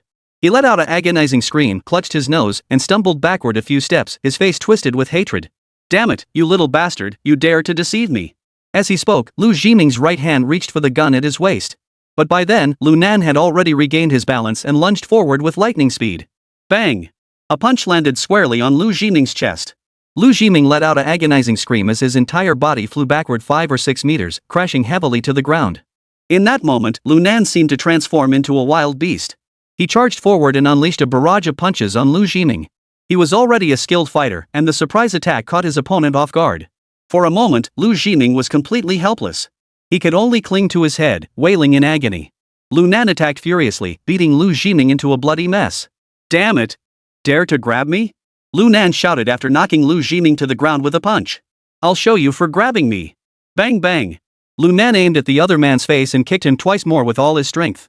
He knocked Lu Jiming unconscious with the blows. "Ha, I should have known what kind of person you are. Otherwise, this would have been a real headache." Lu Nan took a few deep breaths and sat down on the nearby table to rest. He glanced at the bracelet on his wrist. Then glanced at Lu Jiming, who was lying unconscious on the ground. Then, a sinister smile involuntarily spread across his lips. "Hee, you, a Bayong agent, must have stayed here on purpose to get promoted. I took your gun and hid it. When the time comes, there'll be no need to mention anything else, just the fact that you lost the gun will be enough to get you into trouble." As he spoke, Lu Nan bent down, reached into his pocket, and pulled out the handcuff key. He unlocked the silver handcuffs. Then he reached for Lu Jiming's holster on his lower back. But just then, Lu Jiming suddenly flipped over and struck Lu Nan's face. Lu Nan was prepared. He immediately moved to the side to dodge Lu Jiming's attack. At the same time, his other hand clenched into a fist and delivered a powerful punch to Lu Jiming's ribs. Ugh! Lu Jiming grunted in pain, curling up into a ball. "You bastard!" Lu Jiming was about to curse, but was struck again in the abdomen. "Hee, you filthy cop! Trying to play dead with me, huh?" Lu Nan held the other man's service weapon in his hand, playing with it. "I already told you, I know what kind of trash you are. You're still pulling this crap on me? You're completely out of your mind." As he spoke, Lu Nan twisted Lu Jiming's hands behind his back and cuffed them together. He then pulled out a cigarette, put it in his mouth, and took a satisfying drag. "Lu sir. Since you don't know what's good for you and have discovered me, don't blame me for being ruthless. Once I finish the cigarette, I'll send you off to meet your maker." Chapter 29, The Plan Changes. Cough cough cough cough. At that moment, Lu Jiming coughed dryly, gradually regaining his composure from the suffocating blow he had received from Lu Nan. "Kid, in your own words, your matter isn't that serious. But if you kill a police officer, that's a capital offense." Hearing the other man's words, Lu Nan burst into laughter. Officer Lu, you really know how to scare people. Don't you think I know the law? Killing a police officer is indeed a capital offense. However, I'll take you out of here shortly. We'll find a secluded spot and dispose of you. Who would know it was me? As he spoke, Lu Nan pulled out a lighter, lit a cigarette, and began puffing away. Seeing his actions, Lu Jining panicked completely. He never imagined that the other person actually intended to kill him. Cough, cough, don't do this. Lu Jining's voice trembled, clearly out of fear. Mr. Lu. To be honest, this is all thanks to you. If you hadn't been so obsessed with getting promoted and chosen to wait alone like a deer in the headlights, you wouldn't be in this predicament now. What a pity. I guess I wasn't the rabbit after all, but a wild wolf, wasn't I? Lu Nan said mockingly. So, don't say another word. It's all fate. Lu Jining, upon hearing this, looked utterly despairing and unwilling. Even if I become a ghost, I won't let you off the hook. Ha, great. I'd love that. Lu Nan snorted coldly, his eyes glowing with intense malice. He then threw the remaining cigarette on the ground and stomped on it. He then found a rag and stuffed it into Lu Jining's mouth. Mr. Lu, since you're in such a hurry to leave, I won't keep you waiting here. I'll take you straight to Jiangbei and send you on your way. As soon as he finished speaking, Lu Nan grabbed Lu Jining by the collar and dragged him out of the store. When they emerged from the Jingu Tower, it was exactly 4 a.m. Though the sky was still pitch black, sanitation workers had already begun cleaning up the trash on the streets. Mr. Lu, I'm really sorry. It looks like you'll have to make do in the trunk for now. It won't be long, it's only an hour from here to Jiangbei. But then again, you might as well get a head start on experiencing the cramped space in the trunk. After all, if I were to bury you, I wouldn't dig too deep. After saying that, Lu Nan directly shoved Lu Jining into the trunk and drove away from Jingu Tower. As he drove toward Jiangbei, Lu Nan pulled out his phone, typed out a message, and sent it to Li Xiangwen. Since the atmosphere had been set to this point, there was no need to follow the original plan. It would be better to let Li the boss use this opportunity to rescue Lu Jining. This way, Li Tuer can not only do the other party a favor, but also complete the arrest of me. Additionally, it would minimize the trouble for old Jean. It's truly a win-win situation. However, I need to find a place to hide Lu Jining's gun before that. A police gun. This isn't something just anyone can get their hands on. From now on, this thing isn't just my livelihood, it's my badge of honor. Most importantly, without his gun, Lu Jining's promotion will definitely not go smoothly. This also indirectly helps Li the boss eliminate a potential threat. Being a thug by order is truly a blessing. Lu Nan thought about this and couldn't help but laugh out loud. He then accelerated the car, hid Lu Jining's service weapon under a road sign on the provincial highway, and continued driving. Before long, he arrived at the urban-rural fringe. After parking the car, Lu Nan headed straight for a nearby abandoned warehouse. The area had once been a complex of warehouses converted from old factory buildings. However, due to the gradual relocation of nearby residents, it has been abandoned for quite some time. It's still the same as it was 20 years ago. Lu Nan smiled slightly, then removed the license plate from the Jetta and tossed it into the nearby stinking river. He then scraped the vehicle identification number clean. Only then did he open the trunk. Hey, Officer Lu, wake up. It's time to send you on your way. Lu Nan pulled the rag out of Lu Jining's mouth while laughing mockingly. Cough, cough. Lu Jining struggled to open his eyes. Don't touch me. You can do whatever you want. Just don't kill me. As he spoke, beads of sweat the size of beans trickled down his forehead. Oh? Not so tough now, are you? Lu Nan sneered. He pointed behind him at the abandoned factory and said, Too bad, you're too late. I've already picked out the spot to bury you. There is nothing left to say. After saying that, he roughly pulled Lu Jining out and shoved him toward the abandoned factory area. At that moment, seeing that Lu Nan didn't seem to be joking, Lu Jining's face had turned deathly pale, and his body was trembling violently. Mr. Lu, there's no need to be nervous. I'll be quick about it, so you won't feel any pain. Lu Nan smiled at Lu Jining while kicking him in the butt, causing him to fall to the ground. Then, he turned around, picked up a wooden plank with long nails, and swung it in the air. This should do the trick. As long as I aim right, one nail will go straight into your temple. You'll be meeting God in no time. You won't feel a thing. Lu Nan. Damn it, you can't kill me. Lu Jining was finally overcome by fear. He screamed hysterically, kicking the ground with both legs in an attempt to escape. But his hands were cuffed behind his back, leaving him unable to stand no matter how much he struggled. Keep cursing. This place is in the middle of nowhere. No matter how much you curse, no one will hear you. Just then, the sound of a motorcycle engine roared outside. Lu Nan's heart leaped with joy.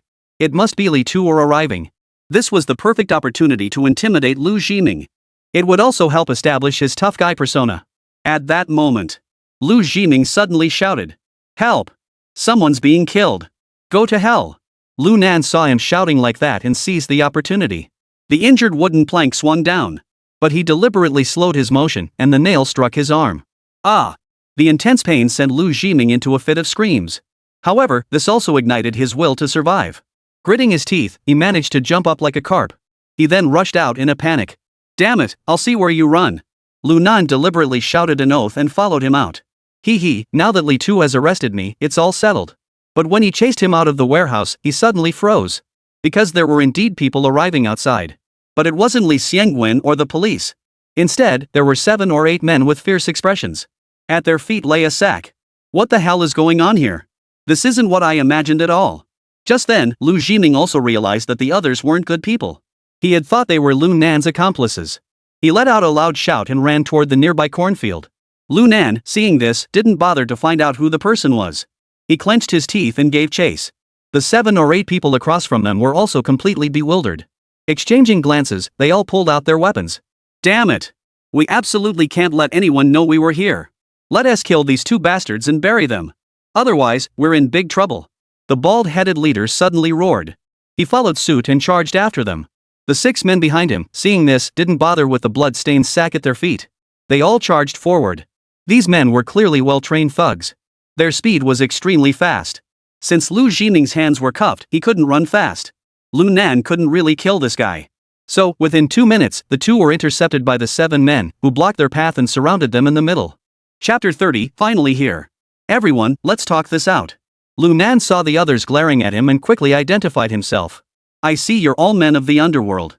Let's each mind our own business and not interfere with one another. There is no need to start fighting the moment we meet. Ha ha ha, you little brat. Who do you think you're calling brother? Before the bald man could speak, a middle-aged man in a gray woolen jacket beside him coldly snorted. Don't you look at yourself? You're just a worthless piece of trash. You don't deserve to call us brothers. Hearing this, Lu Nan's expression darkened instantly. After all, he looked like he was only 20 years old. But in reality, the soul inside him was that of a man in his 40s. Moreover, in his previous life, he had been a true gangster. Being berated by such an insignificant little punk was truly infuriating. So he snorted coldly and said, I advise you to be more respectful. Otherwise, I'm afraid you'll end up begging for mercy on your knees. Oh, you little brat, you're pretty bold. But let me tell you something. In this world, no one has ever dared to speak to me like that. Let alone make me kneel. The middle-aged man said this with a ferocious expression. The bald-headed leader was even more direct, coldly saying, Stop wasting time. Take care of these 2 first. Immediately, 7 burly men charged toward the middle-aged man and Lu Nan. You're asking for death. Lu Nan roared angrily, swinging the wooden plank in his hand. Bang! The wooden plank struck the gray-clad man's forehead with a solid thud, knocking him to the ground. At the same time, Lu Nan raised his right fist high. It came whistling through the air. Boom!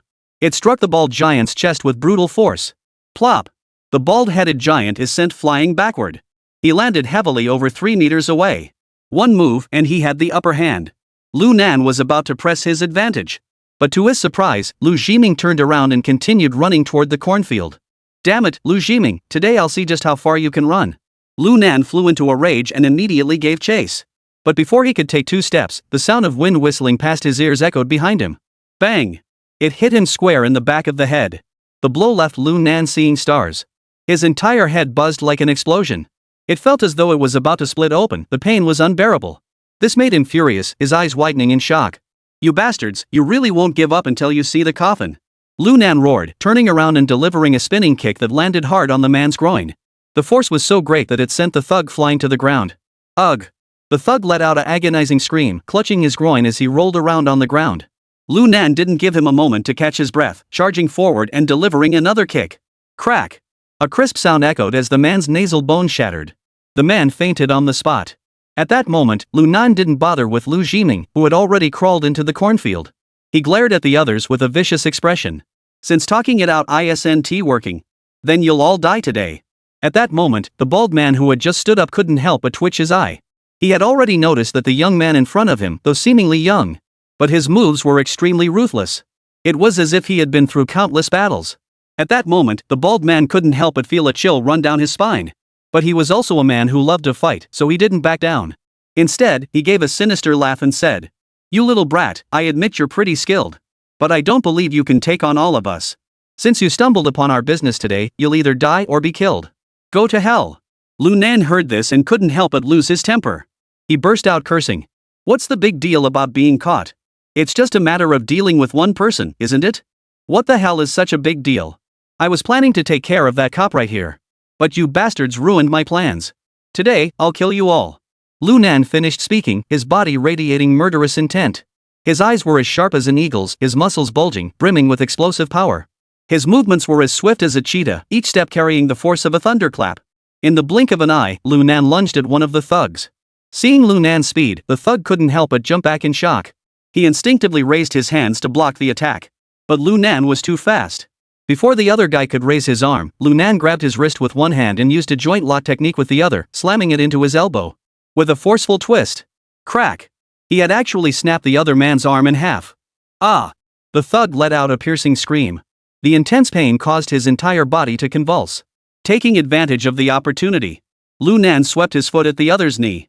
Crack! The crisp sound of breaking bones echoed through the air. The thug collapsed to the ground, clutching his leg and screaming in agony, his cries echoing through the air. This happened too suddenly. The remaining 5 thugs never expected Lu Nan to be so ruthless. In less than 2 minutes, he had disabled 2 of his own men.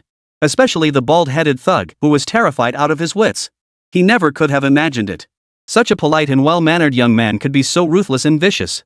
It was like a wolf had entered a flock of sheep. Brothers, attack together. The bald-headed giant roared, swinging his steel knife as he charged forward. The other 4 thugs also grabbed their weapons and attacked.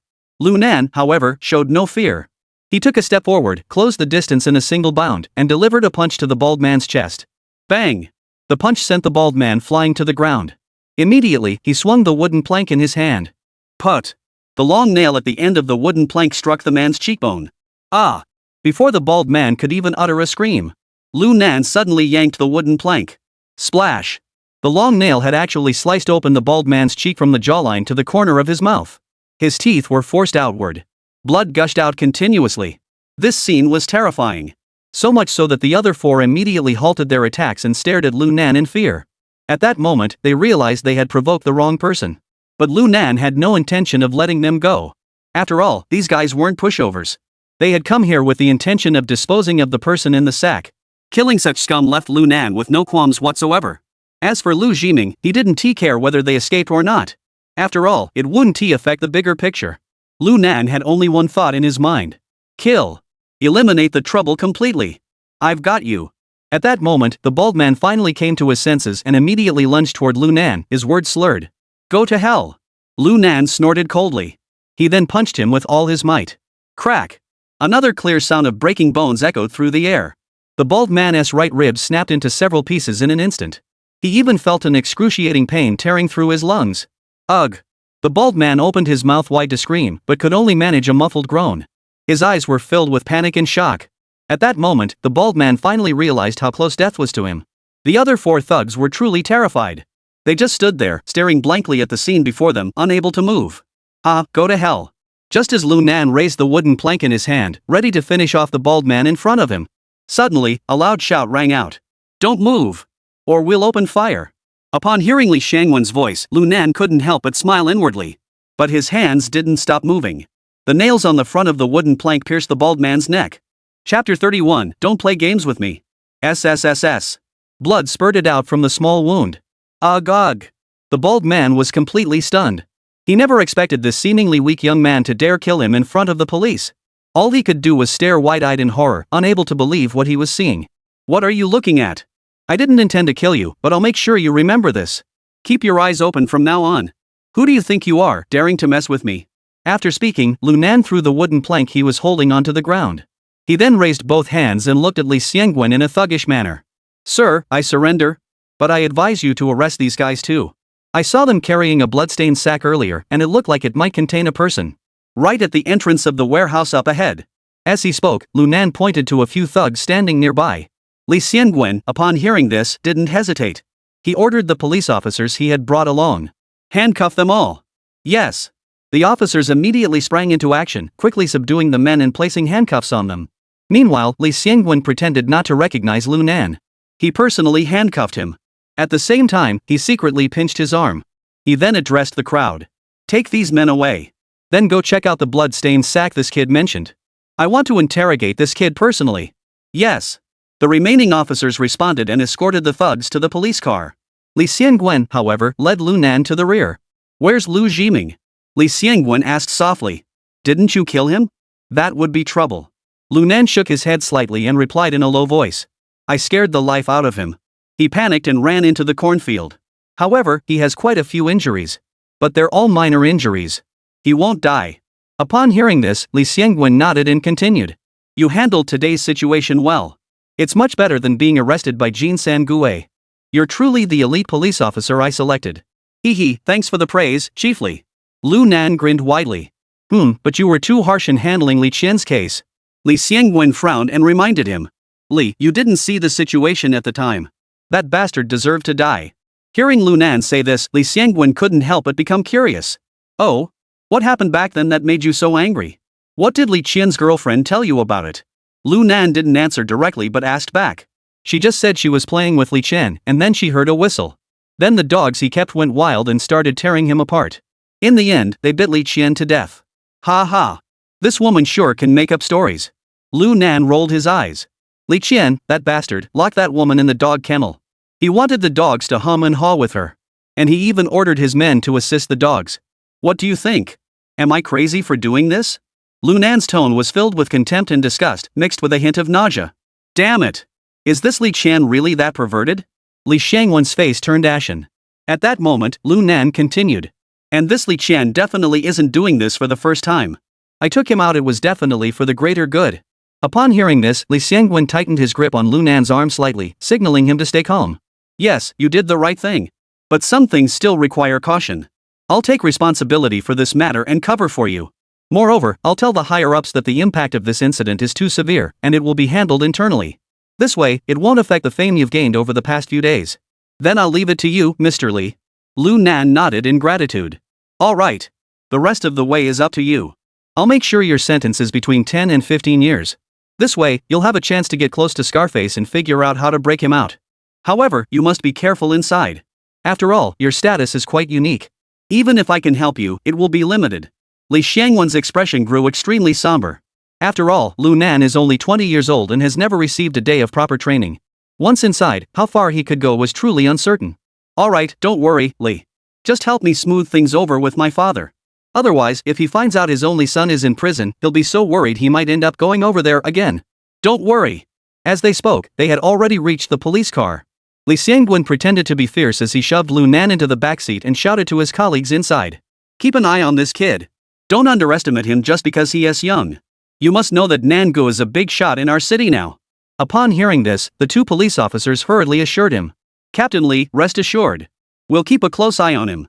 Li Xiangwen finally nodded in satisfaction, then got into the driver's seat, stepped on the gas, and drove away.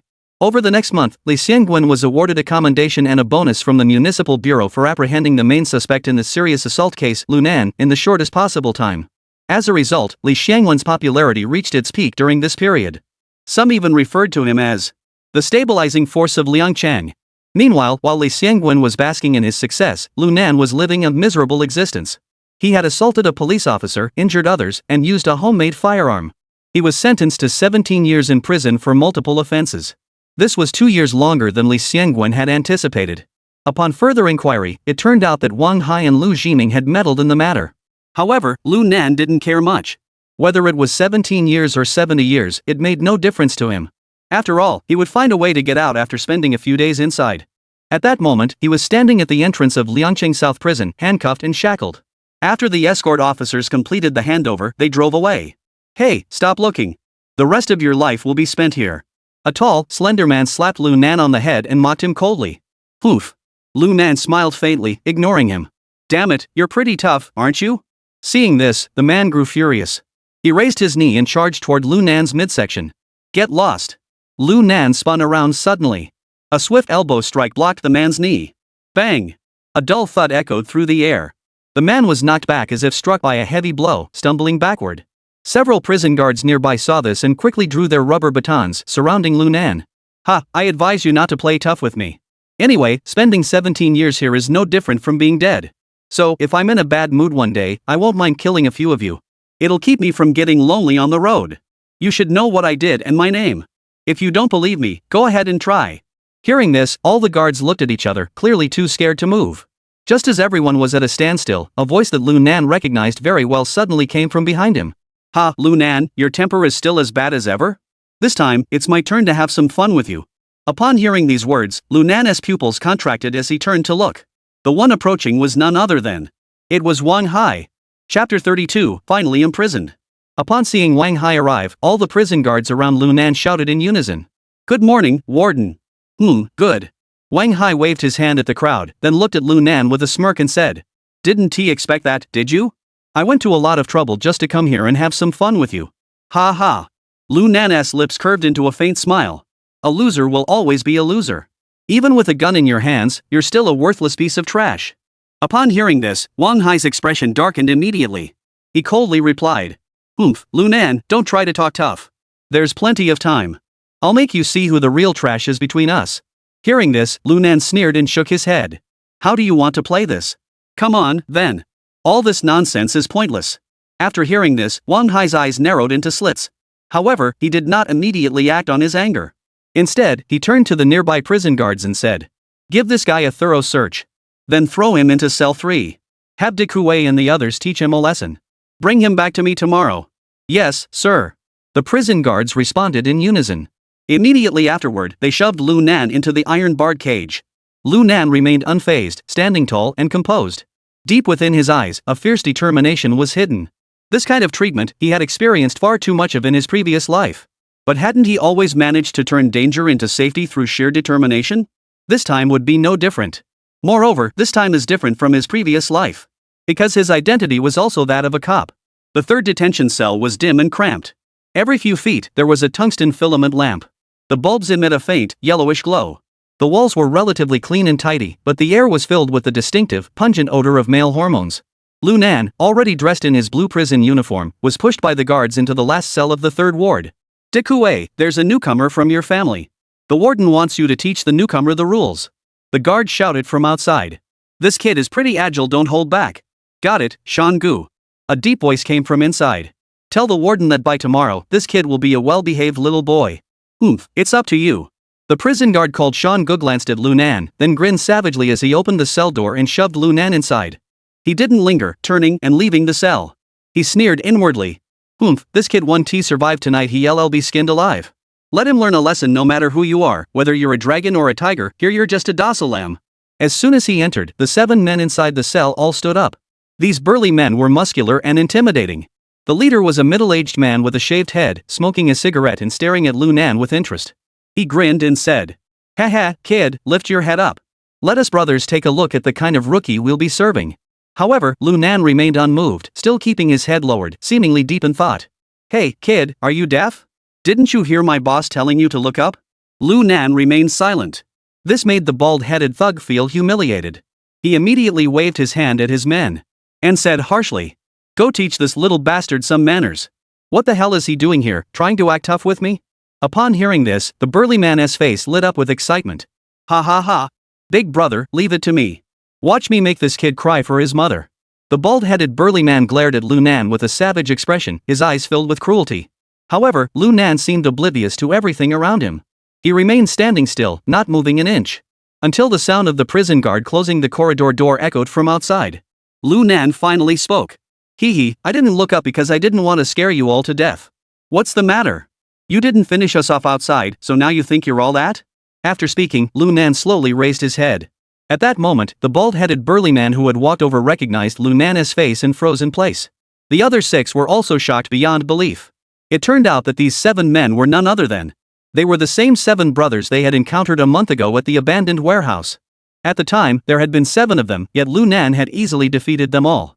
They didn't even put up a fight. The eldest brother had nearly been killed on the spot by Lunan.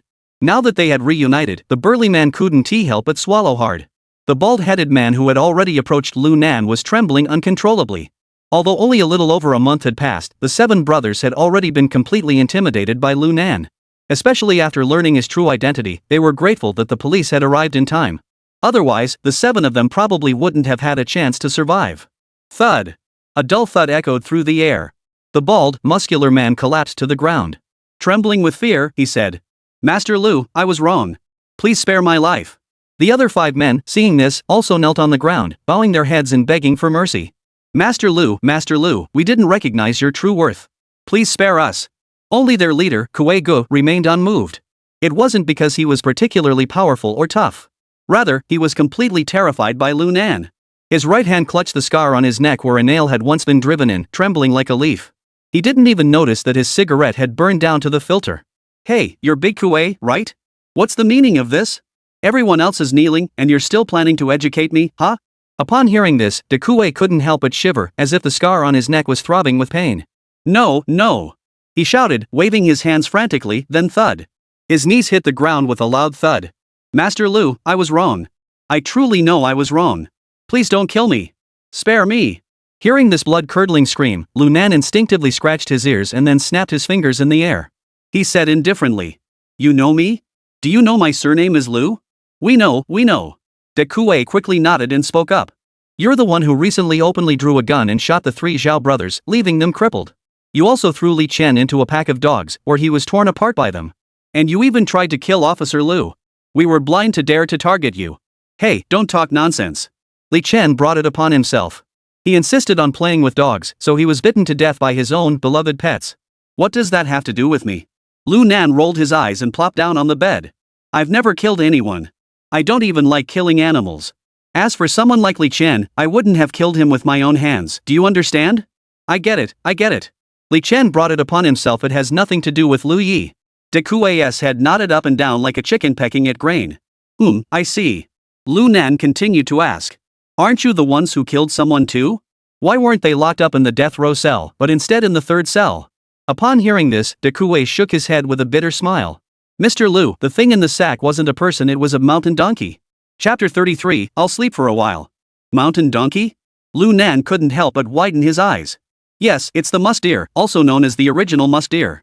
It's a nationally protected first-class endangered species. Before de Kue could finish, Lu Nan laughed and waved his hand. You're pretty well read.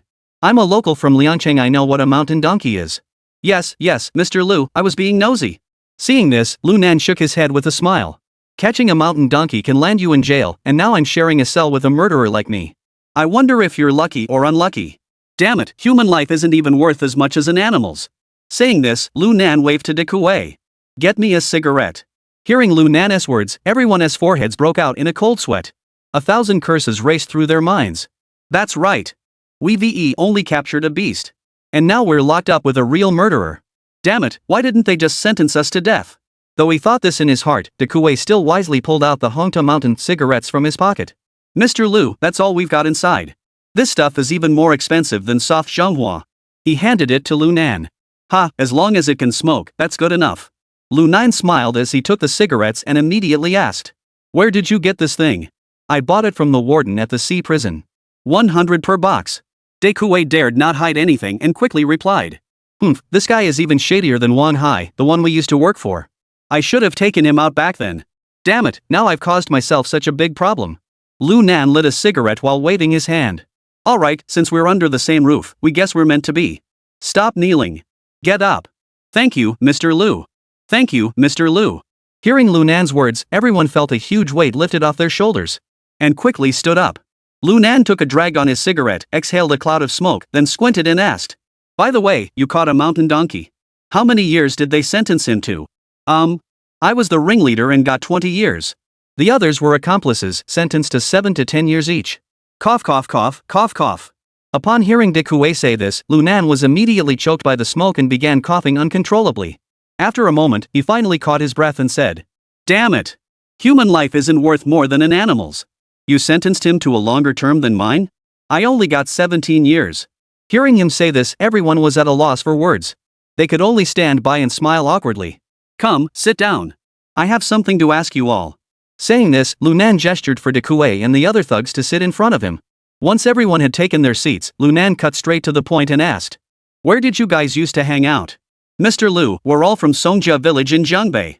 We usually follow Songxi to do demolition work and such. Once things settle down, we plan to head into the mountains to hunt for game.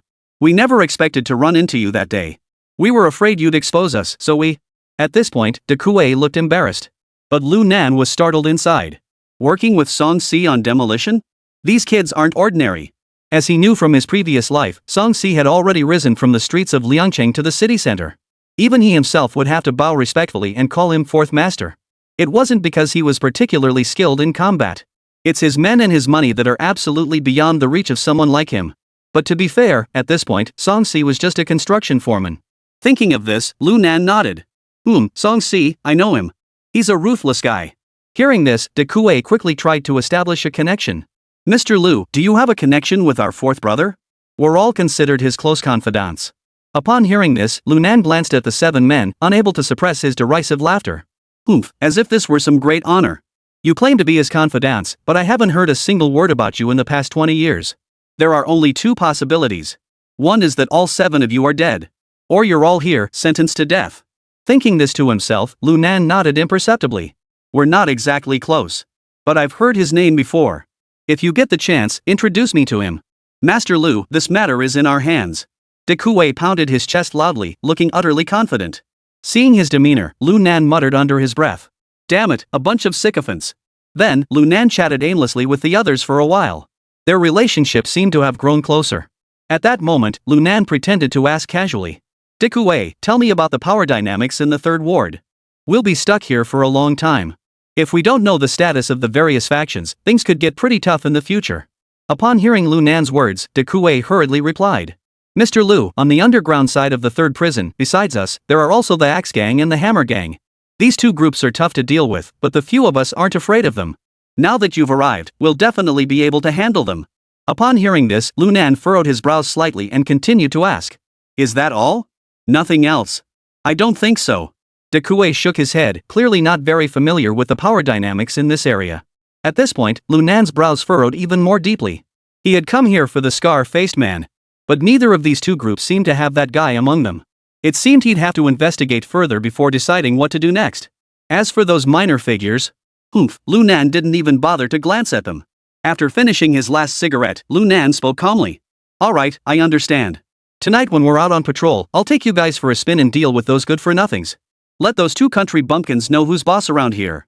Lu Gu, maybe we shouldn't tea. To Lu Nan's surprise, upon hearing this, De Kue looked hesitant and waved his hands. Huh? What's the matter? You've only been in that hellhole for less than a month, and you're already broken? Where's the determination you had a month ago to take me down? Hearing Lu Nan speak like this, De Kue awkwardly rubbed his hands and said with a troubled expression. Mr. Lu, Wang Hai told us to take good care of you. It's dinner time, and not only are you unharmed, but you're still full of energy, taking care of those 2 gang members. I'm afraid none of us will get off lightly. Lu Nan raised his eyebrows. Oh? So what do you think I should do? You really want me to give you a proper treat, do you? Mr. Lu, please don't get angry. De Kue and the other henchmen beside him immediately broke out in a cold sweat, waving their hands frantically and saying. With your presence, just a glance from you would have us crawling on the ground. How dare we fight you? After flattering him for a while, De Kue clenched his teeth and said hesitantly. How about this? For dinner, why don't you skip the canteen? We'll go buy you some roast chicken and beer to get by? Lu Nan perked up and asked. Can you even get that stuff? Sure, as long as you're willing to spend the money, you can get anything. Alright, let us do it. After saying that, Lu Nan lay down on the bed, waved his hand. I'll take a nap. You guys keep working. Chapter 34, A Surprise. By dinner time. Prison guard Lu Dashan once again arrived at Lu Nan's cell door. He saw De Kue's 6 henchmen surrounding a lower bunk, punching and kicking it relentlessly. The iron bed was making a loud clanging noise. There seemed to be someone under the blanket on the bed, writhing around frantically. De Kue, however, was leisurely smoking a cigarette. Upon seeing Lu Dashan approach, he quickly extinguished the cigarette. He stood up and smiled. Brother Sean, you're here? What's going on with that little brat? Lu Dashan glanced inside and asked casually. Hey, Brother Sean, don't you trust me to handle things? De Kue gave a fawning smile and pointed to the blanket on the bed. I specifically covered him with a blanket. This way, any injuries will be internal. Even if someone sees it, or the family comes to visit, they won't notice anything. He is unconscious right now. It'll probably take at least a month for him to recover. Hearing this, Lu Dashan was highly satisfied and nodded, saying, Excellent. You've thought of everything. Alright, you've all been working hard all afternoon. Go have dinner. After you've eaten your fill, continue working on that youngster to help him digest his meal. Alright. De Kue nodded and then shouted to his younger brother behind him. Let's go eat first. When we get back, I'll buy you some roast chicken and beer. Tonight, make sure to take good care of this little brat. Make sure you handle the tasks Shan-gu and Hai-gu assigned to you properly. With that, De Kue led his men away. Lu Dashan was also very satisfied with De Kue's words, nodded, and followed him out. He didn't even go in to check on Lu Nan. Such a troublemaker wasn't worth his time. As long as he wasn't beaten to death in the cell, that was fine. Even if he was beaten to death, it wouldn't matter. After all, Wang Hai was still backing him up. However, as soon as the others had left, Lunan, who had been unconscious in his blankets, suddenly threw them aside. He took a deep breath. Oh my god, this blanket stinks. This blanket must not have been washed in years. Damn it, in less than 5 minutes, I almost suffocated to death. After a moment of complaining, Lunan climbed out of bed. He then began to ponder the whereabouts of the scar-faced man. Logically speaking, someone like Knife Scar should be well known to Dekue and his crew. Could he be hiding his identity? Or maybe he's not in the third cell block? Impossible. If Knife Scar isn't in the third detention cell, Li Xiangwen wouldn't have assigned me here. He must have concealed his identity in front of all those thugs. If that's the case, the only ones who know his real identity are the guards. Now Wang Hai, that bastard, has transferred here to take revenge on me. Li Xiangwen must already know about this. So he won't be able to pass any information to me. Otherwise, if Wang Hai finds out my undercover identity, I'll be dead faster. It seems like this matter will have to rely on Dekue and the others. At that moment, inside Wang Hai's office, he was sitting with his legs crossed on the desk, looking at the 7 people in front of him. Song Daku, I hear you handled that kid pretty well? Mr. Hai, we will naturally follow your instructions. Dekue smiled obsequiously and nodded. That kid is definitely all injured on the inside. It'll take at least 10 days or half a month to recover. That's right. Wang Hai nodded in satisfaction. Did you find out what I asked you to probe? Brother Hai, I thought he was in such a hurry as soon as he entered the cell, so I was afraid he might get suspicious. So I decided to give him a taste of his own medicine first. We'll have plenty of time to question him later. Wang Hai heard this and snorted lightly. You're quite the clever one. Though he said this, Wang Hai was actually satisfied with Dekue's approach. Only by doing this would it be more credible. After all, he wasn't sure if Lunan was really an undercover agent. If he was, this kid's actions were way too bold. If he wasn't, then this matter shouldn't just end with him going to prison. Even if he wasn't sentenced to death, it should have been life imprisonment. But he was only sentenced to 17 years, which seems a bit lenient. At that moment, Song Dequan spoke up. By the way, Haigu, tonight we'll take turns keeping watch. We'll make sure that kid begs for his life. You can rest assured about that. As he spoke, he waved the plastic bag in his hand and said, Look, I've already bought the beer and roast chicken. Just in case we tire him out too much and he gets hungry in the middle of the night. Alright, I'll wait for your update. Make sure that kid learns his lesson. Remember, under no circumstances should anyone get hurt. Don't worry, Haigu. You go ahead and take care of things. We'll head back first. Seeing Wang Hai nod, Dekue and the others said nothing more and turned to leave. Once they had left, Lu Dashin, who had been standing nearby, finally spoke up. Brother Hai, could that little bastard from the south have some kind of background? Hearing this, Wang Hai furrowed his brows slightly, paused for a moment, then spoke slowly. We're not sure yet. However, I feel there's something fishy about this. After speaking, he seemed to remember something else and continued. By the way, isn't the martial arts competition for the entire Liancheng prison system about to begin? Oh, right. Lu Dashin was taken aback for a moment before realizing what he meant and nodding. Good. Then we'll start with internal selection first. Wang Hai withdrew his feet, reached for a cigarette on the table, and said, Let those 2 gangs know to send their men to participate. Have them take turns giving Lu Nan a proper welcome. As long as no one gets killed, missing arms or legs isn't a big deal. Got it. After Lu Dashin lit Wang Hai's cigarette, he hesitated and asked. What about that 4-eyed guy from the Axe Gang? Should we let him join? Yes. He must join. Wang Hai took a deep drag on his cigarette and said with a menacing glare. That guy is a real tough nut. Just tell him this, if he can make Lu Nan die in an accident, I'll give him some leniency. Tough guy? Let Lu Nan die in an accident? Hearing this, Lu Dashin couldn't help but be startled. Haiga, that skinny 4-eyed guy could be that ruthless? I thought you had enjoined to take him down. After all, when you took office, that kid didn't give you any face at all. Before Lu Dashin could finish speaking, Wang Hai smiled and waved his hand. You don't know the background of that kid from the Axe Gang. It's only natural he wouldn't give me any face. As he spoke, Wang Hai took a drag on his cigarette before continuing. He's definitely capable of making the forensic pathologist unable to determine Lu Nan's true cause of death. Hearing this, Lu Dashin's expression grew peculiar, as if he were pondering something. Wang Hai clearly didn't want to dwell on the topic for too long, so he stood up and said, Alright, go notify them. The selection competition will begin in 3 days. Everyone must participate. The first place winner will receive a Huazi. The second place winner will receive a Hongta Mountain, and the third place winner will get a Jixing. Additionally, all 3 will receive a commendation, which can be counted towards sentence reduction. Understood, Brother Hai. Upon hearing this, Lu Dashin respectfully responded and then left the room. Chapter 35, Who was the Scar-Faced Man? The next morning. In the prison canteen, the lights were bright, and the place was bustling with people. Hey there, isn't that our new boss, Lu? Ha ha. At that moment, Wang Hai looked at Lu Nan, who was limping and looking dejected, and laughed loudly. How was your day yesterday, Lu boss? Go to hell, Wang Hai. If you're so tough, come fight me yourself. You brought 7 idiots. Cough. Before Lu Nan could finish his sentence, De Kuei, who was behind him, suddenly cleared his throat. Lu Nan immediately realized what was happening and quickly retracted his arrogant words. All of this fell into Wang Hai's eyes, who thought Lu Nan had been intimidated by De Kuei and the others. He couldn't help but laugh even louder.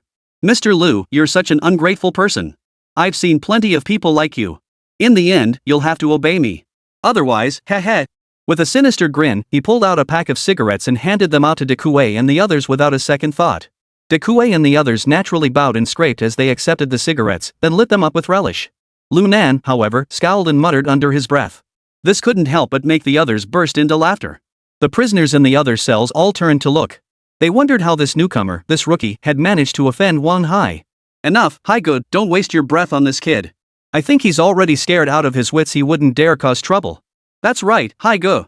On your turf, if anyone dares to cross you, we won't let them off. Just ignore this worthless trash.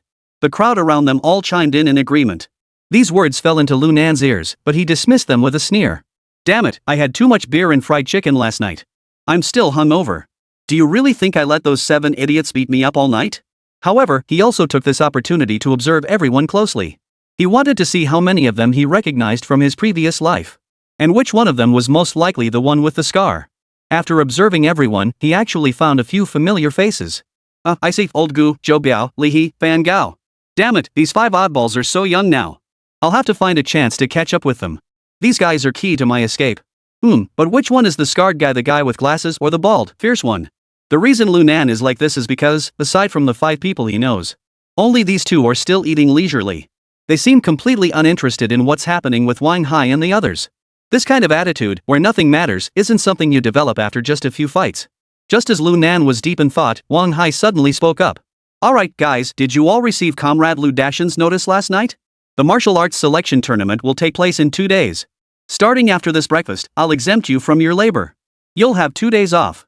I hope everyone will stay in their cells or practice during recreation time. As he said this, Wang Hai glanced at Lu Nan intentionally or unintentionally before continuing. Injuries from normal sparring are permitted. But under no circumstances should anyone be killed. Otherwise, I won't let you off lightly. Upon hearing Wang Hai's words, everyone was thrilled to the extreme. Many even understood the true meaning behind his words. The looks they cast at Lu Nan were extremely complex. Some were fierce, some indifferent, and others sympathetic. All of this was clearly observed by Lu Nan. The bespectacled young man and the bald, muscular man only served to reinforce Lu Nan's conviction. The scarred man was undoubtedly one of the 2. Because the looks they gave him were filled with nothing but contempt for life. Not even a shred of human emotion was present. Brother Hai, you can count on me. At that moment, De Kuei suddenly slammed his bowl and chopsticks onto the table. He growled fiercely. Hai Gu, we all know the rules. No matter what happens, we won tea cause any trouble that would involve loss of life and cause you trouble. Haha, okay. Wang Hai praised De Kuei with a pat on the shoulder, then turned to Lu Nan and said in a pretentious tone. Mr. Lu, I hope you'll take care of yourself. May you survive until the official start of the martial arts selection tournament. You bastard, Wang Hai, you're trying to kill me. Ugh. Lu Nan, upon hearing this, feigned a hysterical expression and prepared to charge at Wang Hai. But before he could stand up, he was immediately held back by several of De Kuei's men. Immediately after, De Kuei delivered a powerful punch to Lu Nan's stomach with a heavy swing, light impact technique. Then, the 7 of them instantly surrounded Lu Nan in a circle. They began to punch and kick him relentlessly. Bang! Bang! Bang! The dull thuds echoed throughout the entire cafeteria. This scene immediately stunned the rest of the crowd. Having practiced extensively the previous night, the 7 were now highly skilled. They appeared to be striking with great force and kicking with ferocity. But in reality, it was all the sound of tables, chairs, and benches being struck. As for beating Lu Nan mercilessly, even if they were given 8 times the courage, they wouldn't dare. You're trying to kill me. I'm going to report this to the higher-ups at the South City prison. At that moment, Lu Nan was acting like a drama queen. He clutched his stomach, fell to the ground in agony, and spoke with great difficulty. Ha, Mr. Lu, this isn't the time for you to act tough outside. I can do whatever I want to you. At that moment, Wang Hai knelt on the ground, patted Lu Nan's cheek, and said, Don't worry. I won't let you die so easily. This is just the beginning. In the future, I have plenty of ways to torture you. With that, he wiped his right hand contemptuously across Lu Nan's body before standing up and walking out of the restaurant. The others, seeing this, followed suit and left one after another, leaving only Lu Dashin sitting at the door smoking. He glanced at the departing crowd with a dismissive expression. When Lu Nan saw the group of scum leave, he immediately revealed a cold expression, his lips curling slightly. Let you this piece of trash gloat for a few days. Wait a couple of days while I figure out how to kill you and your father, the director. Soon. Breakfast time came to an end. Afterward, it should have been work time, but due to Wang Hai's orders. So it became free time. The prisoners could go out for some fresh air or return to their cells. Mealtimes were held together for the second and third cells. After all, the prisoners here all had the possibility of having their sentences reduced. However, the first cell, where death row inmates were held, was a separate area. Even their cells are single rooms. This is also for the safety of the inmates in the second and third cells. At that moment, someone was already walking slowly toward the south side of the road. It was clear they were trying to make a good impression on Warden Hai and deal with this weakling properly. Lu Nan, of course, would not give them the chance. After stretching lazily, he stood up and walked directly toward the cell block. Hey, you! Stop right there! Before the troublemakers could finish their threat, De Kuei and his 6 men suddenly blocked their path. Song Dequan, what the hell are you doing? Haha, what are you doing? Naturally, we're going back to the cell to work out. De Kuei said without a trace of fear. You guys from the Axe Gang should go practice splitting wood instead. That kid is from our cell. Even if we were to deal with him, it wouldn't be your turn. Listening to the commotion behind him, Lu Nan paid no attention. He had thought he could go back and catch some sleep, but when he reached the canteen door, he was blocked by Lu Dashin. Kid, it's not time to go back to the cell block yet. Saying this, Lu Dashin pointed to the playground outside another door and said, They're all waiting for you there. Chapter 36, The 8 Immortals Return to the Cave. Upon hearing Lu Dashin say this, Lu Nan immediately understood what he meant. This was a setup to settle a personal grudge, letting those guys give me a good beating. At that moment, De Kuei and the others had already caught up. They also heard Lu Dashin's words. They quickly stepped forward and said, Brother Sean, let's take this kid back to the detention cell for a lesson. If he dies out here, our credit will be taken by others. As he spoke, De Kuei reached into his pocket and pulled out an unopened pack of Hongta Mountain cigarettes, shoving it into Lu Dashin's hand. He whispered, Brother Sean, these cigarettes were bought here. It has our anti-counterfeiting mark on it. De Kuei's meaning was clear. He didn't want the other guy to underestimate this box of Tashan. If you think it's inferior, you can sell it to other inmates. The money would be enough to buy 2 packs of soft Zhonghua. Seeing De Kuei act so sensible, Lu Dashin couldn't help but smile. He only thought these guys were afraid of the Axe Gang and the Hammer Gang, and didn't want to steal their thunder in front of Wang Hai. So he nodded half-heartedly, stuffed the Hongta Mountain into his pocket, and said, Kid, for De Kuei's sake, I'll let you stay put for 2 more days. After speaking, he turned to De Kuei and the others and said, Take him back to the prison block. Make sure you give him a good talking to. Don't let this kid keep causing trouble for me. Don't worry, Brother Sean, I'll make sure it's done. De Kuei assured him. Lu Dashin nodded satisfactorily, then crossed his arms behind his back and strode off arrogantly toward the distance. Once the other party had left, Lu Nan's eyes flickered, and he whispered, It seems these brats really are like dogs that can't change their ways. Since you guys like to play, I'll play along with you. As he spoke, Lu Nan walked away while whispering to De Kuei. De Kuei, can you find an opportunity to trick Lu Dashin and Wang Hai?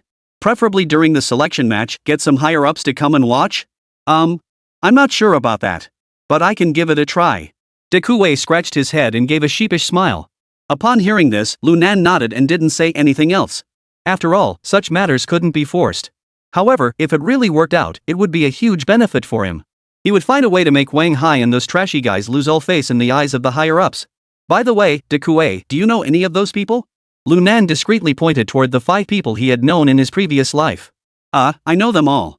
But we're not close. After all, I've only been here for a short time. De Kuei shook his head and continued. Plus, there are over 300 inmates in our ward. I can't possibly get to know everyone. Alright, I understand. Have your men bring that old man to our cell? If he doesn't come, tell him. The old cripple has a good friend looking for you. Hearing this, De Kuei turned to look at Lao Gui and asked in confusion. He's not lame, is he? Don't ask questions. Just go where you're told. Don't let anyone notice anything. After saying that, Lu Nan hurriedly walked a few steps and headed toward his own cell. De Kuei dared not disobey Lu Nan's orders. He ordered his younger brother to go find Lao Gui, while he followed closely behind. Upon returning to the cell, Lu Nan asked, De Kuei, how do you plan to explain my identity to Wang Hai? Hey, Brother Nan, don't give me that. De Kuei waved his hand and said, Wang Hai is I'm not. Could you be an undercover cop sent by the police? He's definitely gone mad. Oh? How do you know I'm not an undercover cop? Lu Nan looked at Dikuei with a smirk. Nangu, tell me. Would a cop ever kill another cop in broad daylight? Would they kill someone in cold blood? If you say you're a professional hitman from some organization, I'd believe you. But saying you're an undercover agent is just bull. As he spoke, Dikuei sat down next to Lu Nan. Nangu, I'll talk to Wang Hai tomorrow about what happened in Jiangbei that day. Let him figure out the rest on his own. Upon hearing this, Lu Nan patted Dikuei on the thigh and nodded, saying, Alright, just don't mention that we saw each other that day. Otherwise, I'm afraid he'll get suspicious and it might come back to haunt you. Brother Nan, don't worry. Dikuei patted his chest and said, I'm not stupid. Just as the two were chatting, a henchman led Lao Gui into their cell. At that time, Lao Kuai was not yet 40. He had an ordinary appearance, the kind of person who would blend into a crowd and go unnoticed. However, Lu Nan had a special connection with him from his previous life. He wouldn't mistake him for anyone else. Who's looking for me? How did you know my nickname? Lao Kuai didn't beat around the bush and got straight to the point. At that moment, he was no longer the meek and timid man he once was. His entire demeanor had changed drastically. Especially the ferocity and cunning in his eyes made Dikuei feel utterly unfamiliar. However, he didn't show it on his face but instead looked at Lu Nan beside him. It wasn't until then that Lu Nan finally dropped the cigarette he was holding and smiled at Lao Gui. Ha, Lao Gui, it's me who came to find you. Ha? You know me? Lao Kuai looked at Lu Nan and Dikuei in confusion, unsure of their intentions. Earlier in the canteen, the two had clearly been at odds with each other. Dikuei even seemed ready to kill Lu Nan. How did these two become brothers after returning to the cell? What surprised him most was that his nickname, Old Lame, was known only to his closest brothers. As a child, he had contracted polio, leaving one leg shorter than the other. The nickname had stuck with him ever since. As he grew older, he worked hard to improve his walking, though he never fully recovered from the condition. But no one could tell the difference in his daily life. How did this young man find out? Bong Jiliang is my godfather. What? Upon hearing this, Lao Kuai was utterly shocked. But in an instant, his expression turned serious. You brat, don't talk nonsense here. I lived and ate with my master for 10 years, serving him until his passing. I'd never seen you before in my life. Lu Nan sneered repeatedly, took a slow drag on his cigarette, and spoke indifferently. The 8 immortals returning to their caves, that's your family's secret, isn't it? Come on, let me show you what I can do. As he spoke, Lu Nan stood up. Just then, Dikuei felt an excruciating pain in his foot. He couldn't help but shout out loud. Ah! It hurts. Nangu, you're stepping on me. Ah, I'm sorry. Lu Nan apologetically patted Dikuei on the shoulder. But Lao Kuai, standing nearby, kept staring coldly at Lu Nan without reacting at all. Come on, Lao Gui, have a smoke. Lu Nan pulled out a cigarette from the pack and handed it over. No, thanks. Before he could even get it to Lao Kuei's side, it was stopped by the other man's right hand. He said indifferently. Such a good cigarette, I can't afford to smoke it. Young man, your performance of the 8 immortals returning to the cave seems to have failed, doesn't it? Stepping on someone's foot to attract my attention? Do you really think so little of my thieving skills? Do you really think so little of me? Seeing that Lao Kuai had exposed his trick, Lu Nan remained unfazed. He smiled, shook his head, and put the cigarette back in his pocket. He then said casually. Lao Gu, you said you don't smoke, so why do you still have one in your pocket? Let's give it back together. Hearing this, Lao Kuai couldn't help but startle, then reached into his own pocket in disbelief. Chapter 37, Old Cow, the Big Brother. Sure enough, when Lao Kuai felt the cigarette in his pocket, his face turned pale. How did you do that? Lao Kuai's eyes narrowed into slits, as cold and menacing as a venomous snake. You guess. Lu Nan asked with a smile. He then waved his right hand again, revealing a steel needle shaped like a toothpick between his fingers. It seems my godfather was right. Lao Gui, your heaven-piercing key never leaves your side, does it? Upon seeing the steel needle, Lao Gui's expression changed drastically. Without another word, he raised his fist and charged toward Lu Nan's face. Boom! But as he swung his arm, Lu Nan suddenly thrust his elbow forward, striking Old Kuai square in the chest. Lao Gui, even now, you still don't believe me? Do you really want me to use the skills I learned when I was 18? Instead of doing something decent, you went to steal from others and even spied on Zhang the widow while she was bathing? Upon hearing Lu Nan's words, Lao Gu's face turned as white as paper and he stared at him with wide eyes. You know all this? Nonsense. If it weren't for my godfather showing up in time, I would have been beaten into a real cripple by Li Erlingzi next door. Upon hearing this, Lao Kuai had no further doubts. Because only he and his master knew about this incident. Even the brothers who were eating off his scraps didn't know. As for Lu Nan knowing so much, it was because the two of them had gotten drunk together in a previous life. Old Gu finally confessed his embarrassing secret. The next day, however, he stubbornly refused to admit it. But Lu Nan knew it must be true. Otherwise, Lao Kwai wouldn't he have dragged his master into it and made him look bad too. Sure enough, as soon as those words left his mouth, the entire situation shifted instantly. Old Gu retracted his fist and said angrily, "Damn it! This old fool, why does he always blab everything? He doesn't even know how to keep his mouth shut. Ah, old Kwai, that's because my godfather spoils me. He was drunk on Ergwotu and just telling me that as a joke." Lu Nan quickly took the opportunity to build a closer relationship between the two, joking, "If he hadn't told me all that, we wouldn't have recognized each other today. My name is Lu Nan. The road to success is wide open and I'm taking the southern path." As he spoke, Lu Nan extended his right hand. Lao Kwai wasn't one to be overly formal. He also extended his right hand and shook hands with Lu Nan. "Haha, Nan, it's a pleasure to meet you. Since you're my master's adopted son, you're like my own brother. If you ever need anything from your older brother, just give me a shout." At this point, Lao Gue suddenly sighed. "Ah, if only this worked outside. In this JA place, my words are as good as nothing." Lao Gu sat dejectedly on the iron bed, taking the cigarette Lu Nan had left in his pocket and putting it in his mouth. "If we were out there, I'd take you to eat the best food and drink the finest wine. In this situation, how could we not get drunk to forget our troubles? Now, all we can do is think about it." "Ah, no problem, I've got beer here." Saying this, Lu Nan motioned to one of De Kuei's henchmen and said, "Lindsay, bring 3 cans of beer. The 3 of us will have a drink." "Got it, Mr. Lu." The young man named Lindsay was very considerate. He quickly fetched the beer and handed a bottle to Lu Nan, De Kuei, and Lao Gue. Seeing this, Lao Kwai was stunned. He had already noticed that De Kuei and Lu Nan had an unusual relationship. But he never expected that the other guy's subordinate would address Lu Nan, who was only in his 20s, as Mr. Nan. This is extremely rare in Liangcheng. You must understand that Liangcheng is different from other places. They place the utmost importance on face.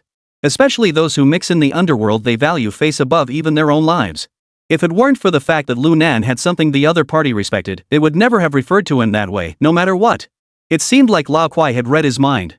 De Kuei said from the side, "Ha, old Kwai. We few brothers plan to follow South brother from now on. Since you're Nan Gu's older brother, then you're also my older brother, De Kuei. Come on, old Gu, let's have a drink." Upon hearing this, old Kwai was surprised but agreed readily. "Alright, let's do it." He immediately followed De Kuei in clinking glasses and drinking.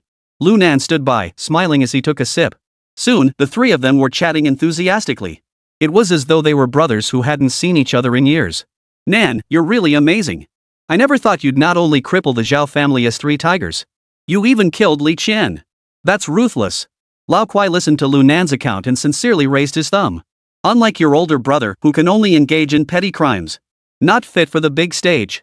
Hey, old Gu, you're just being too hard on yourself." Lu Nan shook his head and said earnestly, "We're all just hustling in this world. Who is more refined than who? It's all nonsense. Besides, Li Qian's that BTCH is way too twisted. If we don't take him out, who knows how many more girls will end up getting hurt. He deserves to die." At this point, Lu Nan took another sip of wine. Then he continued, "And I actually have something I need to ask old Gu for help with." "Ha? Brother, go ahead. Whatever I can do, I'll help you," Lao Gu said with great generosity. So, Lu Nan didn't hide anything. He briefly explained the situation with Wang Hai. Of course, he kept his undercover identity a secret. After finishing, Lu Nan looked at Lao Kwai with intense eyes and said in a low voice, "This time, I must either kill Wang Hai or get him out of here. He will definitely find a way to kill me. Therefore, I hope you can help me. Brother, just say it. What do you want me to steal for you?" Lao Kwai was also extremely perceptive. He could handle the 7 men in front of him with ease. Having done so many big things outside, he definitely wouldn't want to support the other side with his strength. So there was only one option left. "Old Kwai, I want you to go to Wang Hai's office for me. Steal the list of prisoners who bribed him from his desk drawer." Lu Nan didn't beat around the bush and stated his intentions directly. "Steal the list?" Lao Kwai furrowed his brows, pondered for a moment, and said, "Brother, if we're going to do this, it has to be done in the next couple of days. After all, with that martial arts tournament going on, security is a bit lax these days. But the second floor office area has too many guards, which could be a problem. Old Gu, I've thought this through." As he spoke, Lu Nan leaned in close to Lao Gui's ear and whispered softly. The more Lao Gui listened, the brighter his eyes grew. After Lu Nan finished speaking, he nodded repeatedly and said, "Nan, do as you say. I'll take care of it. I'll make sure no one finds out. But you must be careful. After all, doing this could put you in danger." Before Lao Gui could finish speaking, a voice from outside the cell suddenly rang out. Brother Sean, what are you doing here? Chapter 38, The Perfect Opportunity. I came to check on how you're handling that kid Lunan. As he spoke, Lu Dashin pushed the subordinate aside and tried to force open the iron door. Hey, Sean go. Kuei-go and the others are inside dealing with that kid. Don't go in there, you'll just get covered in blood. Get out of the way. I'm not afraid of getting splattered with blood. Let me see what that little bastard looks like. Lu Dashin impatiently cursed, then slammed open the door with a loud bang. When he saw the scene before him, he froze in shock. De Kuei, what are you doing? Inside the cell, Lu Nan was lying motionless on the bed. De Kuei and Lao Gui were pinching his nose and pressing his chest. Brother Sean, it's bad. We went too hard just now, this guy is barely breathing. De Kuei feigned urgency. I heard Lao Gui knows some medicine. That's why we called him over. Hearing this, Lu Dashin was utterly shocked. After all, if the prisoner is injured, that's not a big deal. But if he were to die in the cell, they would be in big trouble. So he hurriedly asked. Is there any heartbeat? There's a heartbeat, but no breathing. Damn it, why are you still pressing on his chest? Start CPR immediately. Lu Dashin shouted angrily. What the hell are you all standing around for? Start CPR immediately. If someone dies, you'll all be held responsible. Hearing this, De Kuei and Lao Gui both froze. After all, Lu Nan was just pretending, and the thought of mouth-to-mouth resuscitation made them feel a bit queasy. At that moment, Lu Dashin seemed genuinely panicked. He roughly pushed the two aside, took a deep breath, and was about to blow into Lu Nan's mouth. But before his lips could even get close, Lu Nan suddenly coughed twice, then opened his eyes and roared. Mud horse De Kuei. I'll kill you today. Smack. Immediately, a slap landed on Lu Dashin's face. Ah. Lu Dashin clutched his face, wailing in pain as he stumbled backward a few steps. Lu Nan struggled to sit up and kicked him in the stomach. He shouted furiously. I'll beat you to death, you son of a. You, De Kuei. None of us will live today. Lu Nan raged wildly. I'll fight you to the death. As he spoke, he lunged toward Lu Dashin. But as soon as he got close, he was grabbed around the waist by De Kuei and quickly dragged away. You little bastard, that's Mountain Brother. I'm right here. But at that moment, Lu Nan was like a madman, completely ignoring De Kuei's words. He started punching and kicking Lu Dashin. FCKU. I'll kill you today. Otherwise, you'll end up eating me to death someday. After saying that, Lu Nan pushed De Kuei aside and charged toward Lu Dashin once more. This time, Lu Dashin reacted quickly and shouted. Beat him up. Beat him to death. Damn it, dare to hit your brother. Bang. Before Lu Dashin could finish speaking, he was struck in the cheek by Lu Nan's fist. He felt his head spin and lost consciousness. Damn it, that's enough. Seeing Lu Dashin unconscious, Lu Nan instantly regained his composure. He turned to De Kuei and Lao Gui and said. De Kuei, take 2 brothers and old Gu to carry Lu Dashin to Wang Hai's office. If no one is inside, get that list out for me. If Wang Hai is inside, tell him I lost my mind and knocked Lu Dashin unconscious. And say that he ran to the playground and started acting crazy. Report back to Wang Hai on what to do. That's right, brother. This is the perfect opportunity. Before De Kuei could speak, Lao Kui clapped his hands and said. This is a once-in-a-lifetime opportunity. De Kuei, standing nearby, still felt some apprehension, but he was extremely afraid of Lu Nan. Gritting his teeth, he nodded and said. All right, let's go now. Hurry up. I'll go to the playground to check. If Wang Hai is there, I'll find a way to hold him off. After speaking, Lu Nan stood up and ran toward the playground where the students were allowed to roam freely. De Kuei and the others then carried Lu Dashin and headed toward Wang Hai's office. When Lu Nan arrived at the playground, luck was on his side. Wang Hai was bragging to a group of prison guards. This meant his office was empty. So he didn't hesitate and charged straight toward Wang Hai. There was no better way to attract all the guards' attention and buy time than to beat Wang Hai up. Ah! Damn you, Song Dequan. I'm going to kill you today. Lu Nan, with bloodshot eyes, charged toward Wang Hai, swung his arm in a wide arc, and landed a hard punch on Wang Hai's nose. Wang Hai was startled and raised his hand to block the punch, but before he could react, his head went numb. Boom! His head slammed hard against the cement ground. Put! Wang Hai felt his head buzzing and a stream of blood flowed down. The prison guards behind him were also terrified and froze in place. But before Wang Hai could recover, Lu Nan kicked him in the groin. Ah! Wang Hai screamed in agony as he collapsed to his knees. Lu Nan took advantage of the moment, swinging his fists wildly at his head in a brutal assault. Bang bang bang! You, De Kuei! I'll let you hit me! You bastard! You tried to frame me! You, De Kuei! You bastard tried to suffocate me to death! Bang bang bang bang! At that moment, Lu Nan seemed to have truly lost his mind, his eyes bloodshot as he furiously beat Wang Hai. But his blows were carefully measured. He could beat Wang Hai senseless, but he couldn't actually kill him. Otherwise, he wouldn't be any better off. In just a few seconds, Wang Hai was already beaten into a pulp. At that moment, the security guards nearby snapped out of their shock. They all drew their batons and charged at Lunan. Bang bang bang. The rubber batons all struck Lunan's back. But he seemed unaffected, continuing to punch and kick Wang Hai. This scene completely alarmed the other prison blocks. In an instant, countless inmates gathered around to watch. They were all stunned by Lunan's reckless behavior. Seeing that Wang Hai had completely lost consciousness, Lunan knew it was time. So when the prison guard's rubber baton came crashing down, he deliberately turned his head aside. Bang! A dull thud. The rubber baton grazed the side of Lunan's scalp and struck his shoulder. He took the opportunity to let out a loud scream, closed his eyes, and collapsed onto Wang Hai's body. Quick, quick, pull this madman away. Check on Brother Hai. A prison guard quickly shouted. Soon, Lunan was dragged away from Wang Hai by the crowd and pulled to the side. How is Brother Wang? Is he okay? The prison guard asked anxiously. He's not dead. He just fainted. Another prison guard said. That's good. Quick, call the doctor from the infirmary. Or just carry Brother Hai directly to the infirmary. Alright. Hurry up, take him to the infirmary.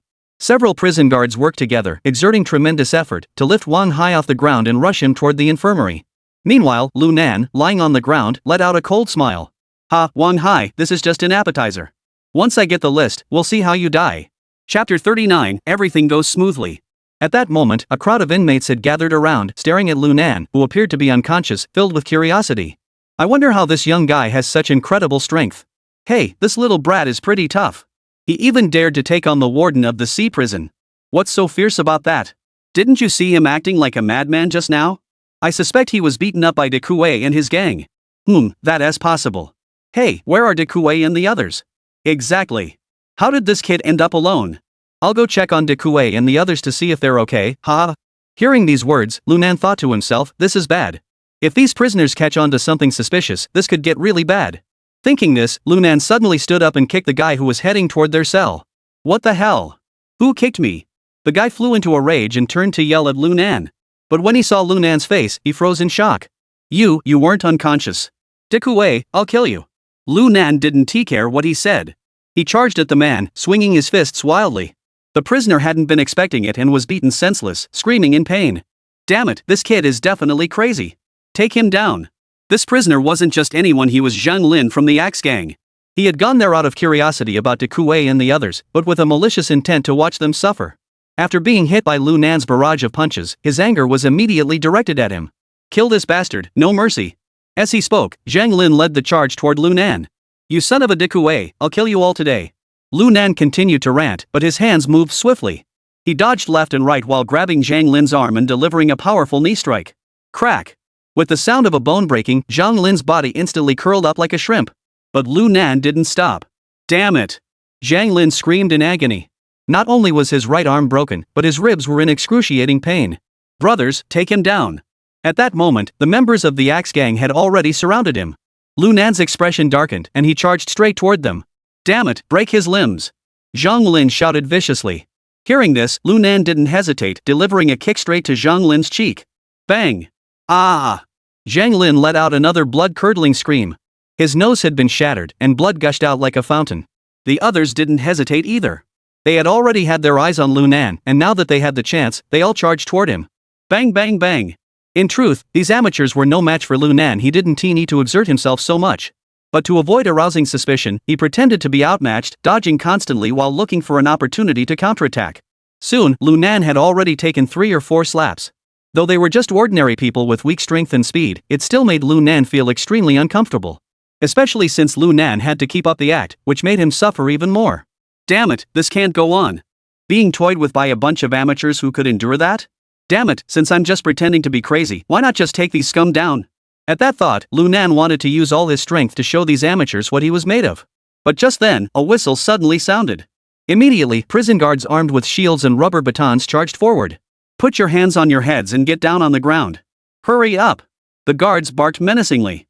The group of inmates who had been so arrogant moments ago were immediately terrified by the scene and quickly obeyed, covering their heads with their hands and crouching on the ground. Lunan followed suit. However, he simply lay down on the ground, feigning unconsciousness. Now you can't do anything to me, can you?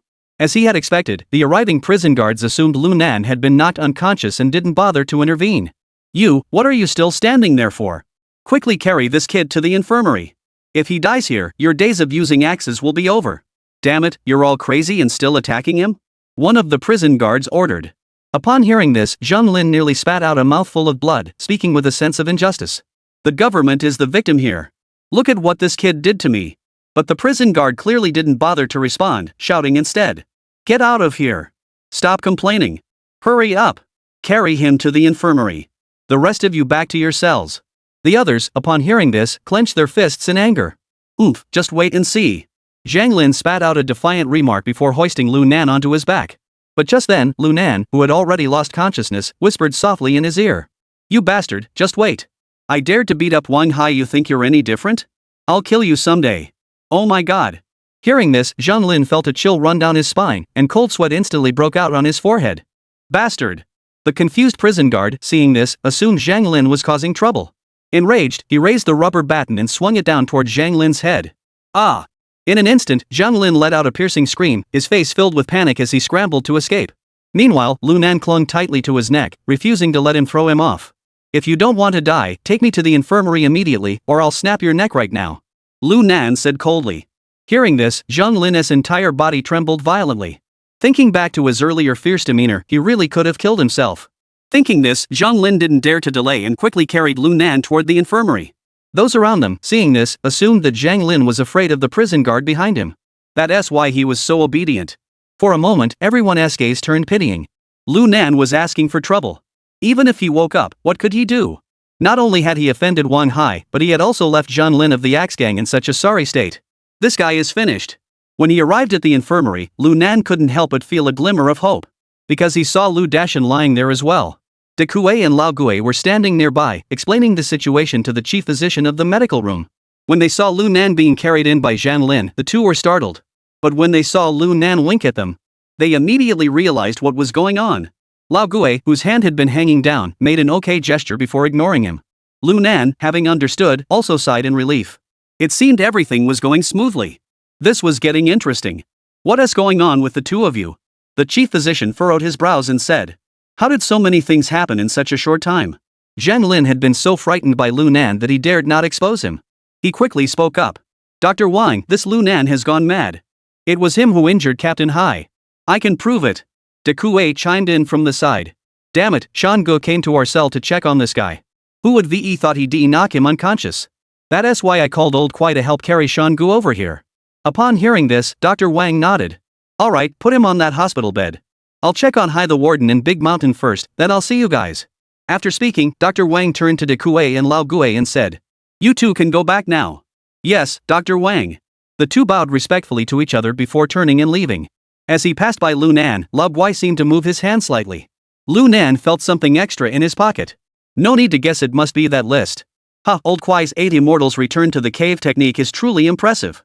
Chapter 40, The Great Man's Protection. Dr. Wang and the medical staff were naturally busy attending to Wang Hai and Lu Dashan. As for Lu Nan, he was left completely ignored. Damn it, at least he got some peace and quiet. As he pondered, Lu Nan looked around. Seeing no one around, he secretly began to read the list. Through analyzing the bribed individuals, along with his own memory and deductions. In the end, Lu Nan did discover some important information. This Li Feng must be the one with the scar, right? Damn it, Wang Hai has only been in office for half a month, and this guy already gave him 5,000 yuan. It seems that Blueface is really willing to spend money on his cousin. Lu Nan muttered to himself, continuing to observe the situation. By the time he finished reviewing the entire list, he had a general understanding of the power dynamics within the prison. The Axe Gang and the Hammer Gang are just small-time players. But this Beishio Hall does seem to have some real power. But why hadn't he heard of it in his previous life? Unable to figure it out, Lu Nan didn't dwell on it. After all, as long as he knew the identity of the scarred man, this mission was already a success. Thinking this, Lu Nan stood up and quietly opened the ward door. He found everyone in the next room examining Wang Hai and Lu Dashan's conditions. He scanned the corridor of the medical ward. When he saw the framed portrait of the great man hanging on the wall, he couldn't help but laugh. I'll hide this list behind the great man's portrait. There shouldn't be a safer place than this. I hope the old man will protect me. Having made up his mind, Lu Nan didn't hesitate. He tiptoed over, lifted the solid wood glass frame. He slipped the list, which was several pages long, into the frame. After arranging it neatly, there was not a single trace left. He. After finishing, Lu Nan couldn't help but grin widely. With this list in hand, I'm finally going to turn my life around and sing the song of the freed peasant. My miserable life ends here and now. Damn it, Wang Hai. I'm going to lay all my cards on the table with you today. Let us see how anxious you are. Thinking this, Lunan quietly returned to the ward and laid down on the bed with a sense of ease. Having clarified many things in his mind, he felt much more at ease. Before he knew it, he had fallen asleep. This was actually normal. After all, since he had entered this southern city prison, he hadn't had a proper night's sleep. Now lying in the hospital bed, though uncomfortable, he couldn't help but feel a long-lost sense of peace. And for some reason, in his dream, he saw his mother, whom he had never met before. "Ha, Mom, you're much more attractive than my father. It seems I take after you." Lunan laughed carelessly in his dream. But just then, a low, angry shout rang out. "Lunan, I'll kill you. You have the nerve to still be sleeping? You're actually mocking me in your dreams?" Smack! Immediately afterward, a hard slap landed on Lunan's face. "Who dares to hit me?" In his dream, Lunan was instantly stunned by the blow, sitting up abruptly and looking around frantically. Upon seeing this, he was completely stunned. At that moment, in his hospital room, Wang Hai and Lu Dashan were wrapped up like two mummies. They glared at Lunan with hatred in their eyes. If their glances could kill, Lunan would have been riddled with holes by now. The medical staff, clearly following Wang Hai's orders, had all fled the room. His right hand was somehow shackled to the iron bar at the bedside. At that moment, Wang Hai was glaring coldly at Lunan, grinning maliciously and saying, "Lunan, I've changed my mind. I don't need you to participate in any martial arts tournament. I'm going to break every bone in your body right now. Damn it!" By the end, Wang Hai had completely lost his mind. It was clear that his hatred for Lunan had reached its peak. Wang Hai, with a fierce expression, slowly approached Lunan. "Wang Hai, I advise you not to play tough with me. Or else I'll make you regret it." Lunan didn't take the two of them seriously at all and continued to speak arrogantly. "If I beat you up now, people will say I'm abusing the disabled." Hearing this, Wang Hai could no longer contain himself. He charged straight at Lunan's nose. At that moment, he was determined to beat that face he despised into a pulp. Otherwise, he couldn't possibly ease the hatred in his heart. But before his fist could land, Lunan suddenly straightened his body and swiftly kicked out with his left foot. Bang! Lunan's kick struck Wang Hai's severed arm. Crack! A crisp sound followed, and Wang Hai's right arm, along with the cast, shattered completely. Ah! The intense pain caused Wang Hai to scream in agony. The veins on his forehead bulged and his eyes turned red. His body lost its balance and he fell to the ground. Thud! This scene left Lu Dashan, who was standing nearby, speechless for a moment. But he quickly snapped out of it and lunged toward Lunan. Lunan narrowed his eyes slightly, watching Lu Dashan charge toward him, but chose not to dodge. He had actually decided to show his hand and even beat up Wang Hai. Would he really be afraid of Lu Dashan, that lackey? Sure enough, as Lu Dashan's fist grew closer and closer to Lunan. But a cruel smile appeared on his lips. "You're really a fool." As he spoke, Lunan suddenly kicked out with all his strength. Boom! The kick landed directly on Lu Dashan's abdomen. Instantly, a gush of blood sprayed out. Lu Dashan collapsed to his knees instantly. Ugh! Ugh! Lu Dashan clutched his stomach, his body curling up like a shrimp. His face was deathly pale, his teeth clenched in pain, and his body trembled uncontrollably. "From now on, don't call yourself Lu Dashan anymore. Call yourself Lu Dashan Pao.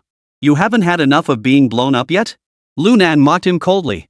At that moment, Wang Hai, who had regained his composure, struggled to get back on his feet. "Lunan! How dare you hit me? What's there to be afraid of?" Lunan glanced at Wang Hai with disdain and said, "This time, I've beaten you 3 times already. Wang Hai, you better learn your lesson." This statement only made Wang Hai tremble with anger, gritting his teeth. "Lunan! You bastard!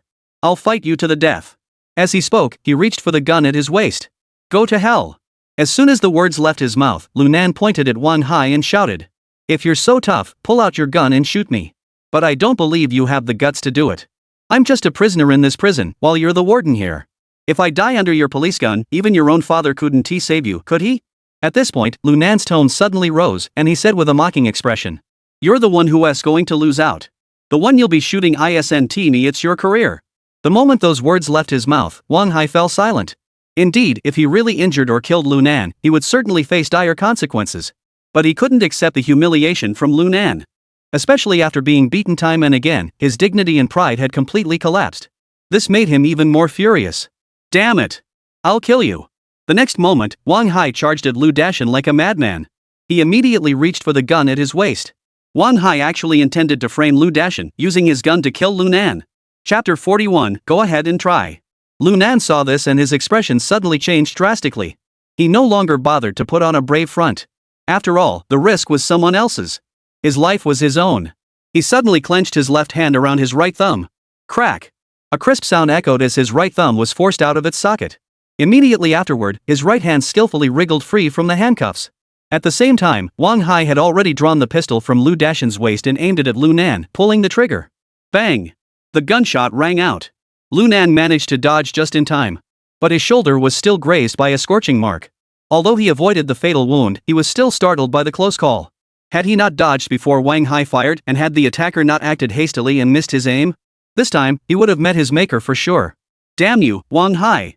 Lu Nan immediately let out a string of curses, then without hesitation, he slid forward and kicked the other man's knee with all his strength.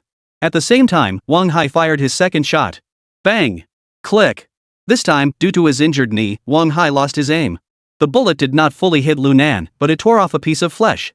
A searing pain shot through Lu Nan, causing him to groan in agony and nearly lose consciousness. Wang Hai wasn't faring much better. The fracture in his right knee had him on the brink of madness.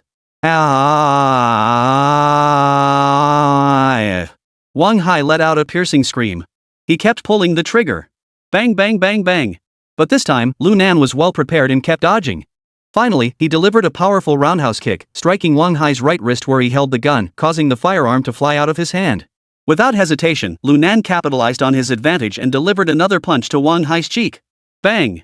The immense force of the impact knocked Wang Hai to the ground. You worthless piece of trash, Wang Hai. You're not fit to be a cop. At that moment, Lu Nan was filled with hatred for the man before him. If he hadn't dodged quickly just now, he would have been killed by the other man's gun. Especially the second shot. It was less than 10 centimeters from his heart. If he had been even a moment slower, he would be dead now. I'll cripple you today, no matter what. Lu Nan roared in anger, swinging his fists toward Wang Hai. Wang Hai wasn't skilled in hand-to-hand combat to begin with. Now with one leg crippled, he wasn't a match for Lu Nan. In just a moment, he was beaten into submission, unable to fight back. He could only desperately protect his head. Lu Nan, stop hitting him. Stop hitting him. I surrender. Wang Hai screamed in agony, his face already beaten into a pig's head. You bastard Wang Hai, you good-for-nothing piece of trash. If I don't beat you to death today, you'll end up killing me someday. Since that's the case, why not drag you along as a scapegoat? Lu Nan's expression was fierce, his eyes bloodshot. He looked like a murderous demon. Wang Hai was beaten to a pulp, his face swollen and bruised, cowering in the corner, trembling uncontrollably. He was truly terrified at that moment. Even after emptying his magazine, he hadn't been able to take down this Lu Nan. This scene was eerily similar to what had happened last time at the trash bin. Lu Nan, I swear I won't bother you anymore. Spare me. Spare me. Wang Hai begged desperately, his face filled with terror. He could sense that Lu Nan intended to kill him, not just give him a lesson. You worthless piece of trash, Wang Hai. You have no shame. I'll kill you first. At that moment, Lu Nan was filled with murderous intent, seemingly having lost all composure. Hearing this, Wang Hai's expression changed drastically, and he quickly pleaded. Lu Nan, trust me. This time I won't provoke you. Let me go. Haha, let you go? If I let you go, I'll be the one who dies. You go first. After saying that, Lu Nan raised his fist and charged toward Wang Hai's temple. If that hit landed, Wang Hai would be dead for sure. But just as the fist was about to strike, Lu Dashan suddenly grabbed his arm. He pressed down with all his strength. Due to the suddenness of the move, Lu Nan's fist veered off course and struck the stone slab beside him. Bang! A dull thud echoed through the air, and Lu Nan's arm nearly shattered from the impact. Damn it! Get out of my way! Lu Nan flew into a rage, about to turn around and beat Lu Dashan senseless, when the hospital room door was suddenly kicked open. Don't move! 4 police officers burst into the ward simultaneously, drawing their guns and aiming them at Lu Nan. Get down on the ground. Or we'll shoot! The lead young prison guard barked harshly. Upon hearing this, Lu Nan's eyes filled with anger and humiliation. But inwardly, he sneered with utter disdain. Damn it, it took you this long to show up. If these lackeys had come any later, I wouldn't have been able to keep up the act. At that moment, Wang Hai saw reinforcements arriving and immediately perked up. He shouted urgently. Hurry up! Handcuff this guy. This brat snatched a gun and attacked the police. He's a criminal of the highest order. Interrogate him thoroughly right now.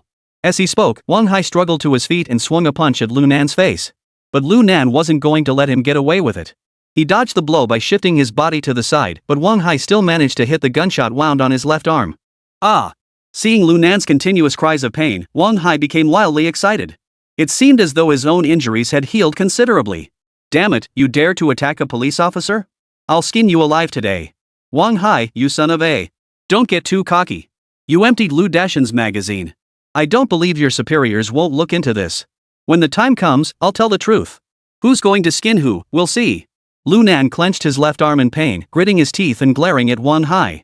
Sure enough, as soon as those words left his mouth, Wang Hai froze in place. But soon, a sinister smile spread across his face.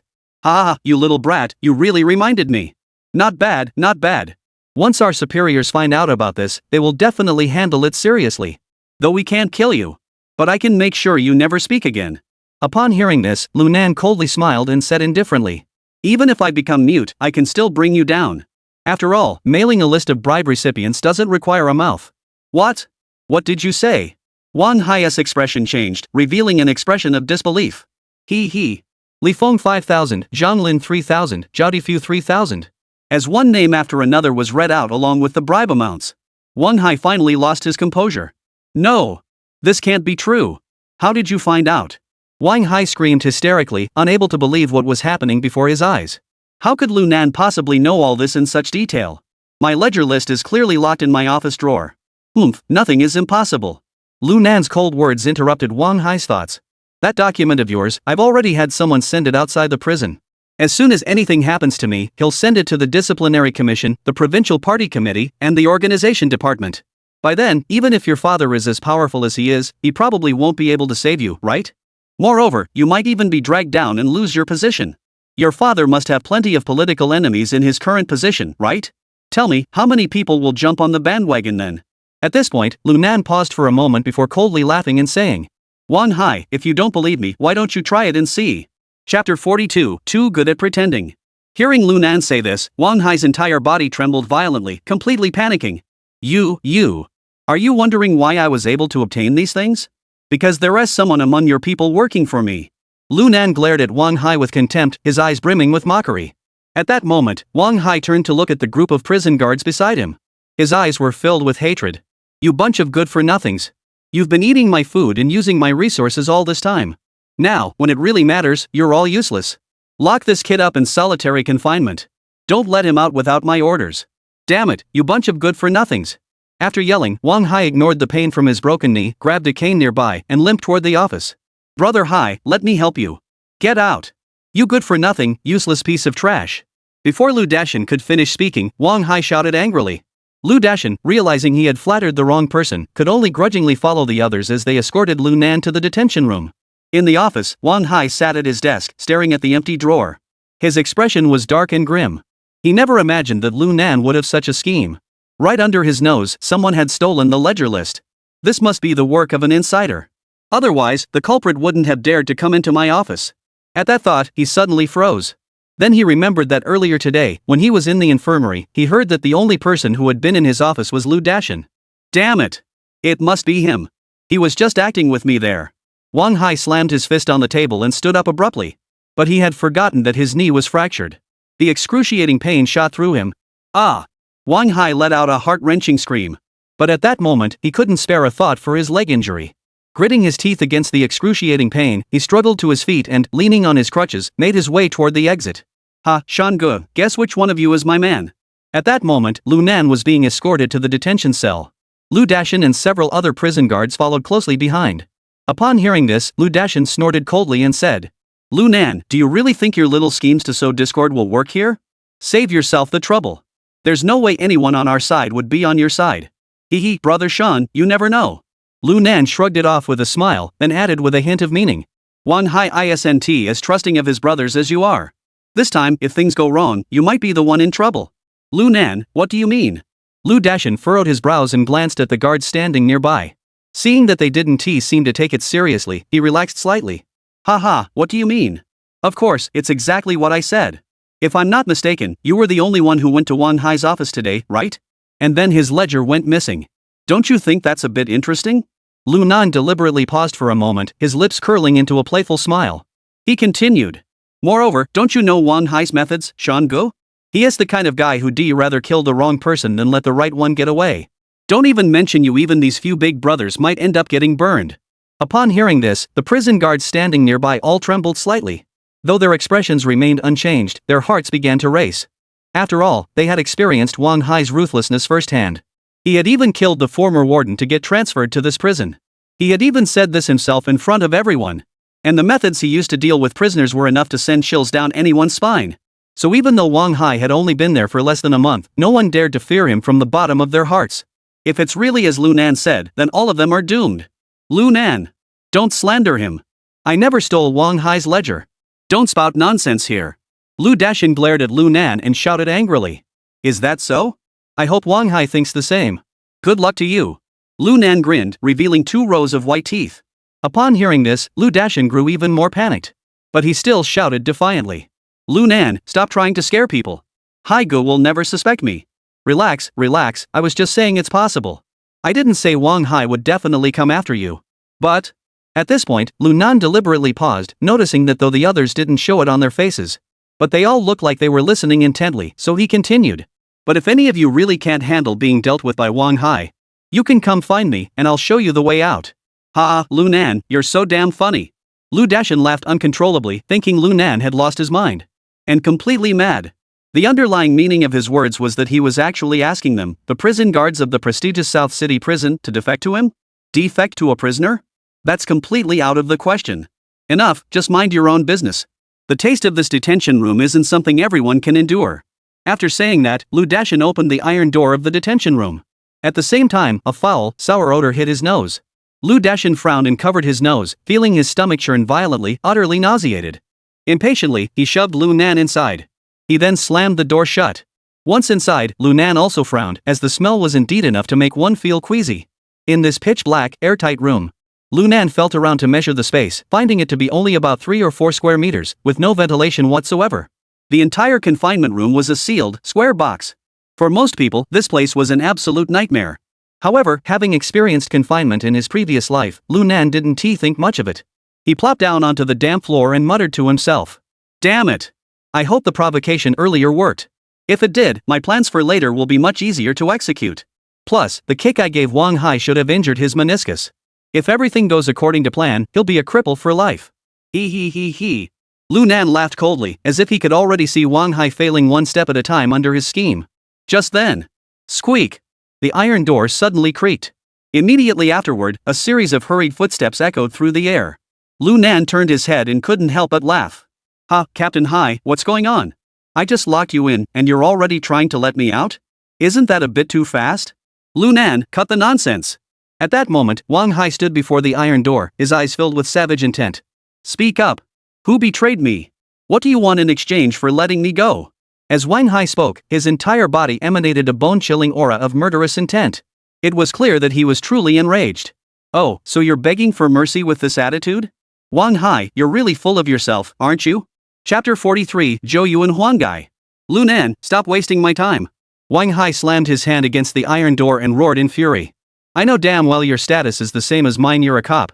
You're here on some mission from Li Xiangguan, aren't you? Li Fei has already told me everything about this. If you don't hand over the ledger, I'll expose your true identity to everyone. I'll see if you can even survive here. Upon hearing these words, Lu Nan was utterly shocked. At the same time, he cursed Li Fei under his breath for causing trouble. But upon further reflection, something didn't add up. Wang Hai is bluffing me. If Li Fei really told him my true identity, he would definitely know that I was after the scarred man. Not like now, using some mission as an excuse. Li Fei, that idiot, wouldn't have told him everything. Realizing this, Lu Nan immediately returned to his normal self. Oh, is that so? He glanced at Wang Hai dismissively, ignoring him, then got up from the ground and spoke slowly. Then just tell them my identity. That way, I should have an easier time here, right? Damn it, which prisoner would be so bored as to provoke an undercover cop? I'd be running for my life. Ha ha ha ha. You. Wang Hai was so enraged by Lu Nan's attitude that he felt like tearing him apart with his bare hands. But he was powerless to do anything. Because it was all just his speculation. And judging by Lu Nan's current reaction, this guess was most likely wrong. Moreover, the other party was right. If I really accused him of being a mole, who would dare to provoke him? In that case, my using someone else's knife to kill plan would be ruined. Thinking of this, Wang Hai clenched his teeth and decided to swallow his anger for now. The urgent matter at hand was to find out the whereabouts of the ledger. Otherwise, there would always be a sword hanging over his head. Most importantly, this kid probably hasn't discovered the secret hidden inside yet. Otherwise, he would have already revealed it to threaten me. After a moment's hesitation, Wang Hai cautiously asked. Lu Nan, although we've had some disagreements, none of them are major issues. Here's the deal, you give me back the ledger and I'll help you out in this prison. Whether it's a reduction in sentence or any other favor, I'll make sure you get them first. That way, you won't have to stay here for 17 years. You could be out in 7 or 8 years. This is something many people in the South City prison have been dreaming of. Upon hearing Wang Hai's proposal, Lu Nan couldn't help but narrow his eyes slightly, revealing a half smile, and said, "Ha ha. If you put it that way, this matter isn't entirely off the table." Lu Nan deliberately dragged out his tone, paused for a moment, then continued. "Alright, to test your sincerity. First give me 2 packs of Huazi cigarettes to smoke. Once I've recovered from my injuries and your behavior has earned my trust, I'll naturally return the ledger to you. What do you say?" Lu Nan said this with a playful expression on his face. Wang Hai, on the other hand, had his eyes wide open, nearly spitting blood from anger. Damn it! Those words were like talking to a wall. He was just in a hurry to get his hands on that ledger. Otherwise, who the hell would waste time and effort arguing with this good-for-nothing scoundrel? But Lu Nan, that bastard, actually took advantage of the situation to extort money. Lu Nan! Wang Hai clenched his teeth and said each word slowly. "Don't push your luck. Ha, if you don't agree, then there is nothing more to talk about." Lu Nan spread his hands. "After all, I simply can't trust you. If you get the ledger today, I'll make sure you meet your maker tomorrow. Do you think I'm a fool?" Alright. Wang Hai was so enraged he repeated the word good 3 times. His chest heaved violently and his fists clenched so tightly they cracked. "I hope you don't regret this." After uttering those harsh words, Wang Hai slammed the iron door shut and turned to leave. At that moment, Lu Nan, who had returned to the darkness, couldn't help but feel a surge of confusion. Wang Hai didn't need to be in such a hurry. He could have easily agreed to my terms earlier and then slowly coaxed me into compliance. But looking at him now, he seemed desperate, like a cornered dog. Could it be that there's something else hidden in that ledger?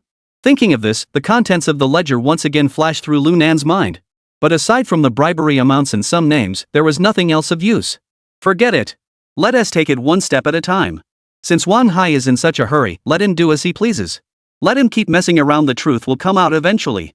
After making up his mind, Lu Nan stopped thinking about it. Instead, he began practicing the 5 animals exercise, which he had trained in since childhood. Puff, puff. Round after round. When Lu Nan's breathing finally calmed down, he gradually entered a meditative state.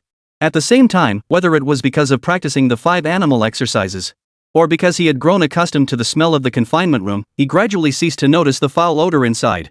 In the medical room's single room, Lu Dashan stood by Wang Hai's bedside. "Haiga, I have something to tell you. If you have something to say, just spit it out."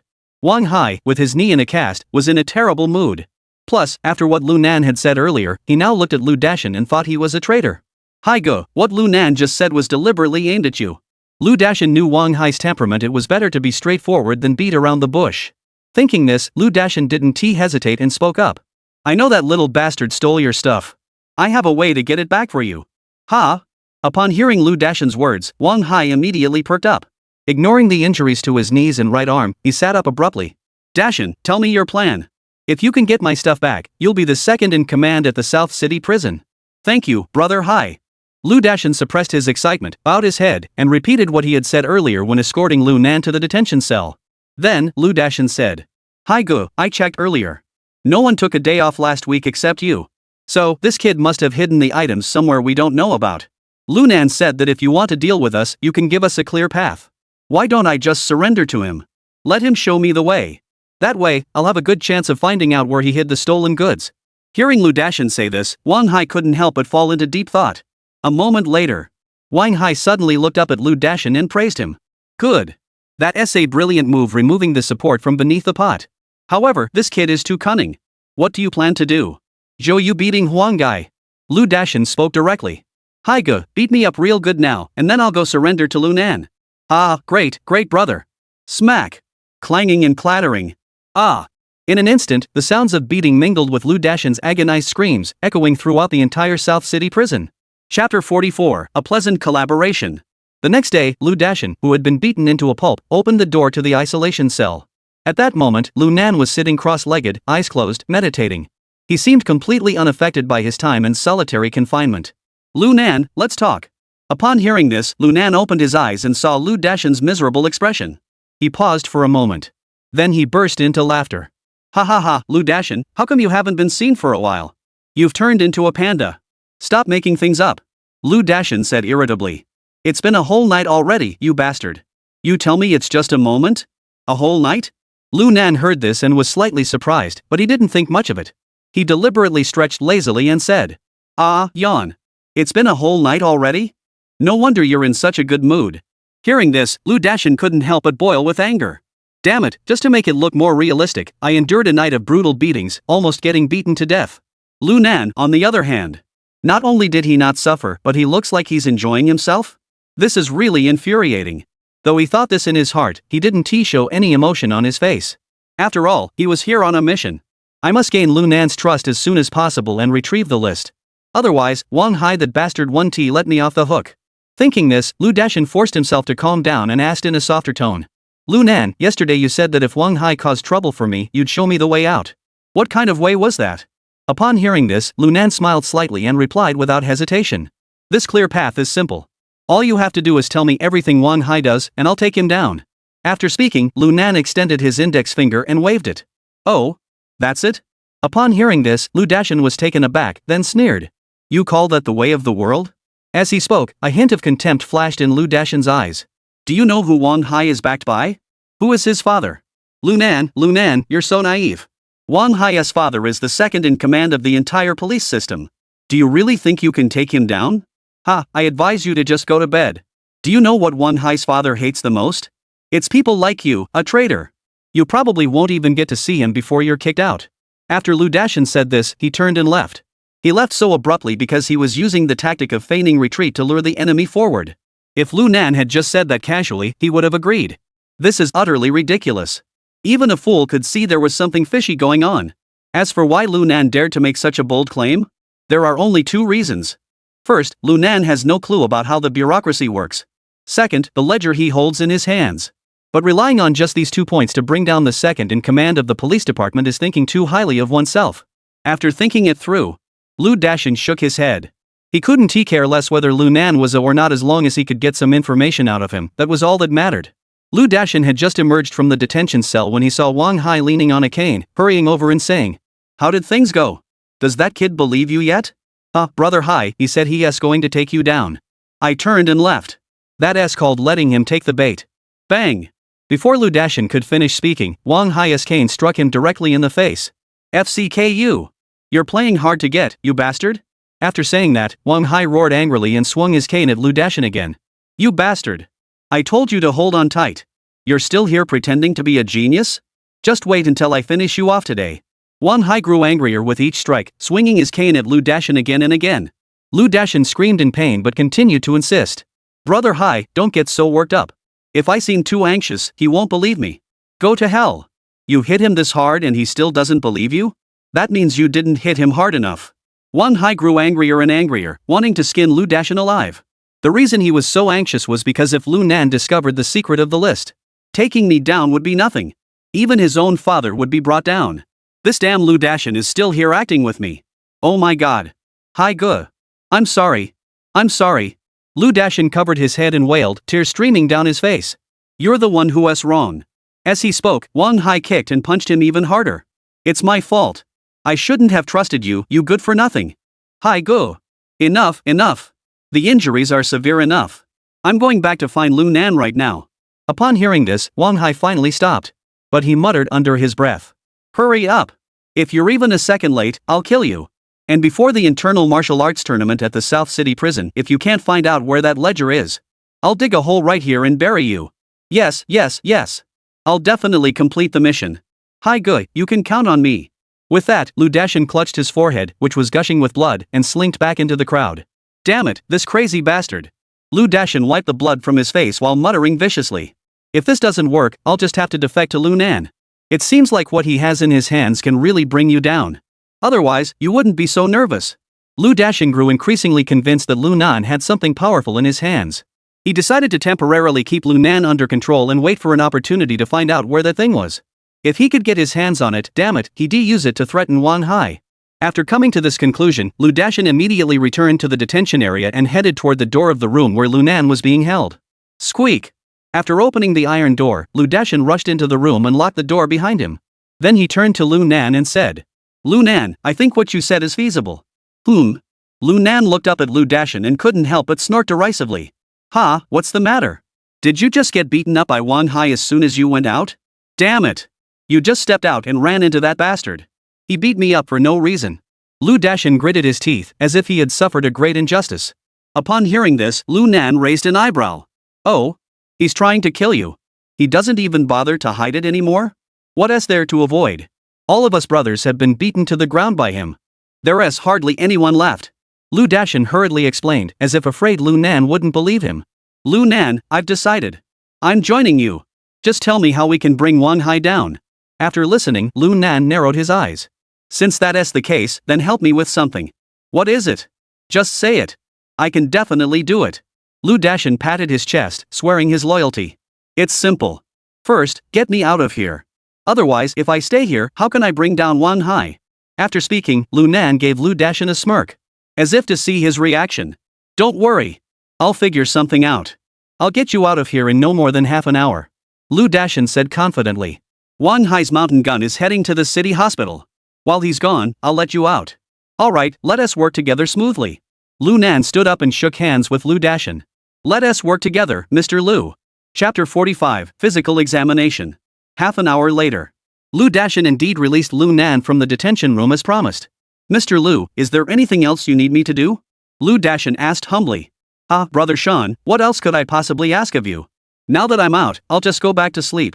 This night wasn't exactly pleasant. Lu Nan pretended to stretch lazily. Mr. Lu, aren't you going to the infirmary to get checked out? After all, your injuries look pretty serious. Lu Dashan feigned concern. No need, thank you for your concern, Brother Sean. I know my own condition. I'll be fine after 2 days of rest. Lu Nan waved his hand and turned to leave. Seeing this, Lu Dashan quickly stepped forward to stop him. Hey, forget it. Why not go to the infirmary for a checkup? What if there's some hidden injury? That'd be trouble. I'm counting on you. Saying this, he reached out to pull Lu Nan. At that moment, Lu Nan's expression changed slightly, but he quickly regained his composure. It's okay, I'll just sleep it off in my cell. This scene didn't escape Lu Dashan's notice. Ha ha. I know what's going on. Lu Nan must have hidden Wang Hai's ledger in his cell. Or even on the bodies of Song Daku and his brothers. Otherwise, he wouldn't have ignored the medical room with such good conditions. Instead, he went back to the cell. Thinking of this, Lu Dashan immediately revealed a cunning expression. Hee, Lu Yi, you should listen to Shan Gu. Otherwise, you might end up with some illness later, and that wouldn't be worth it. Upon hearing this, Lu Nan's expression suddenly darkened. Lu Dashan, what do you mean by that? Do you have some ulterior motive? How dare I? I'm just thinking about you, Mr. Lu. Seeing Lu Nan's reaction, Lu Dashan became even more certain of his suspicions. Song Daquan's brothers aren't his wife. Why would he be in such a hurry to go back? Mr. Lu, listen to me. Even if we rest, the infirmary is way better than a prison cell. And I guarantee you won't get into trouble today. Lu Dashan said with great conviction. Lu Nan stared at Lu Dashan for a moment before reluctantly nodding his head. Alright, I'll go take a nap. Alright. I'll go with you to the infirmary. Hee. Lu Dashan grinned. Let us go then. With that, the two headed toward the infirmary. When Lu Dashan brought Lu Nan to the infirmary in the prison, Lu Nan suddenly stopped in his tracks. Wait. I suddenly remembered that I haven't dealt with De Kue and his gang yet. I should go back and give them a beating first, then come back to the infirmary. After all, now I have Brother Sean backing me up. Hey, Lu Gu, do you really need to get involved in this? Lu Dashan waved his hand dismissively. You stay here and rest. I'm going to find those guys right now. Damn it, let them bully you? I'll take care of them for you. With that, Lu Dashan dragged Lu Nan into the medical room and stormed out angrily. As he left, he deliberately greeted Dr. Wang in the hallway in front of Lu Nan. Dr. Wang, please give Lu Nan a thorough examination. If there's anything wrong, treat him immediately. If everything's fine, let him rest here for a while. No need to pay too much attention. Hearing Lu Dashan say this, Dr. Wang couldn't help but feel a bit surprised. However, knowing his relationship with Wang Hai, he nodded and didn't ask any further questions. After Lu Dashan left, Lu Nan, sitting on the corridor bench, crossed his legs. His eyes narrowed into slits, and the corners of his mouth curled into a cold smile. With your kind of attitude, you might as well write undercover agent on your face. Damn it, if we were in a previous life, you wouldn't even last a single episode. Lu Nan, come with me to my office. I'll give you a checkup. Dr. Wang, it's not necessary. Lu Nan quickly waved his hands and said. I was locked up all night last night and I smell terrible. I'll just walk around the hallway to air it out, then go rest in the ward for a while. If I feel unwell, I'll come find you. Oh, that's fine. Just stay put, I'll go back to work. Dr. Wang was also overwhelmed by the foul odor emanating from Lu Nan's body. He was only too happy to hear that. Moreover, Lu Nan was currently shackled with handcuffs and leg irons, so there was no need to worry about him pulling any tricks. After speaking, Dr. Wang headed toward the innermost office. As soon as he left, Lu Nan quickly stood up. He then lifted the frame of the portrait of the great man on the wall, pulled out the list, and slipped into the prisoner's ward. After locking the door, Lu Nan carefully went through the list once more. At the same time, he shone a light toward the window's source of light. He found nothing out of the ordinary. No hidden compartments. It was just ordinary A4 paper printed on. What secret does this thing hold? Lu Nan checked everything again, but still had no clue. This can't stay in the ward or the hallway. Lu Dashan and Wang Hai must have gone to search my cell. If you can't find it, you'll definitely come back to me. Because I've only been to a few places these past 2 days. By then, they might start to suspect this place. But I can't leave here now. What should I do? At that moment, Lu Nan's mind suddenly had a flash of inspiration. He chuckled. I could go to Dr. Wang's place for a checkup. You worthless piece of trash, Lu Dashan. You're nothing but a good-for-nothing. After searching Lu Nan's cell, we found nothing. You even exposed your identity. Damn it, you just swore to me that the ledger was in Lu Nan's cell. Or on Song Dequan and the others? Where's the ledger? Wang Hai raised his cane, intending to strike Lu Dashan's head again. Hai ge. I really tried my best. Lu Dashan clutched his head, explaining in a terrified voice. That kid Lu Nan is just too cunning. Who knew that little bastard deliberately set that up to make me think the ledger was in his cell? Upon hearing this, Wang Hai laughed in anger. Ha, you're pretty good at shifting the blame. Damn it, you're not even a proper undercover agent and you've already blown your cover in less than an hour. What do we do now? Brother Hai, this kid hasn't been anywhere except his cell since he came in. How could he not have been hiding in the cell? That doesn't make sense. Before Lu Dashan could finish speaking, the two of them froze. They then spoke in unison. The infirmary. Quick, carry me to the infirmary. That little brat must have hidden the ledger in the infirmary. And it's most likely in the prisoner's ward. That's right, it must be in the infirmary ward. Lu Dashan hurried forward, picked up Wang Hai, and rushed to the infirmary. Clang! Lu Dashan, carrying Wang Hai on his back, ran to the door of the prisoner ward and kicked it open.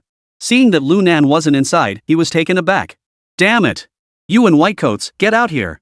Where's Lu Nan? Hearing Wang Hai shout, all the medical staff came out. They looked at Wang Hai in confusion. Speak! Where's Lu Nan? Seeing him acting like a madman, the medical staff couldn't help but shiver, then pointed toward the innermost room. Dr. Wang is examining Lu Nan's condition. He's in there. Chapter 46, Discovering the Secret. Damn it, that little bastard went to Dr. Wang? Did he discover the secret? Wang Hai was furious, struggling to jump off Lu Dashan's back and rushed to the door of the innermost room, kicking it with all his might. Bang! After kicking the door open, Lu Nan and Dr. Wang inside seemed to jump in surprise. They looked at Wang Hai in confusion, who was in a state of hysteria. Wang Hai ignored them both, stumbling and tripping his way toward Lu Nan, quickly searching his body.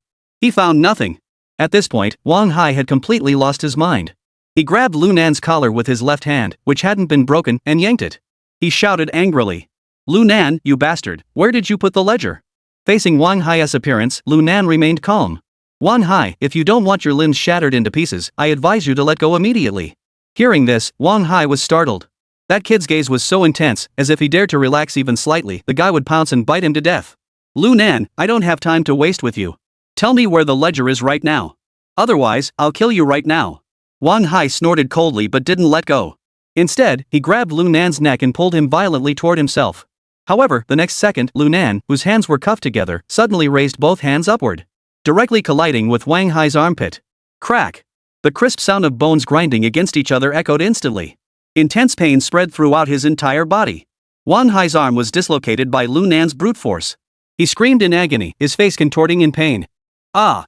Dr. Wang, standing nearby, was so shocked he froze, then turned to grab the electric baton. Dr. Wang, I assume you're a smart man. If I dare to touch Wang Hai, I don't care about you either.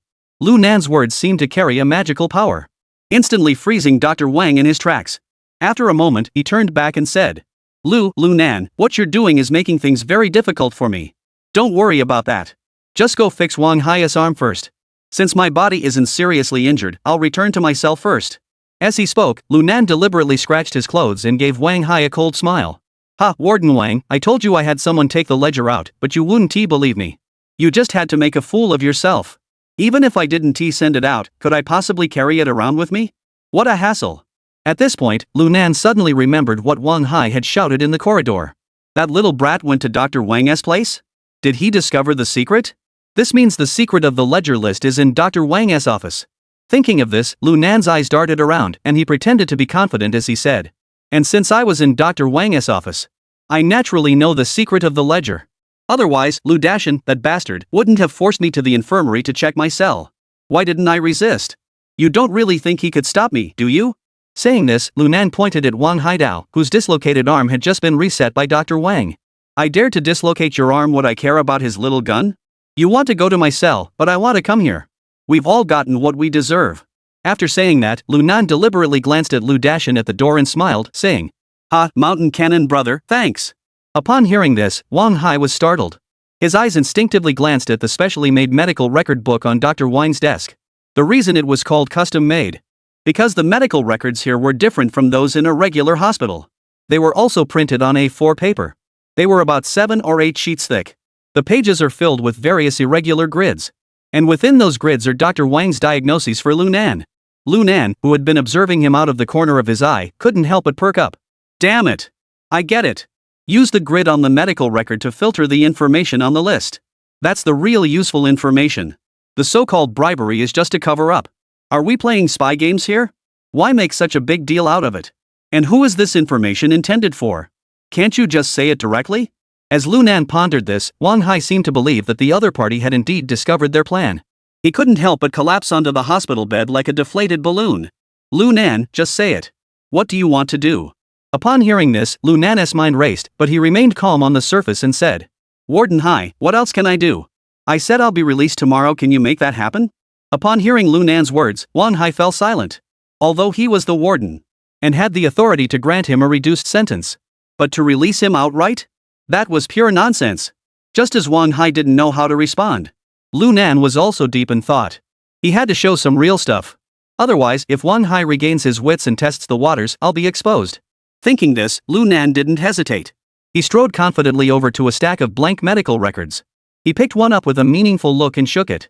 Dr. Wang, according to the rules, I'm also a patient. Is it okay if I take my medical records? Seeing this, Dr. Wang furrowed his brows slightly. Well, yes, but what use would it be to you? Lu Nan curved the corner of his mouth. Of course it's useful. I plan to spend an extra few $1,000s every year from now on. Then I can use it to reduce my sentence or something. All of this depends on this medical record.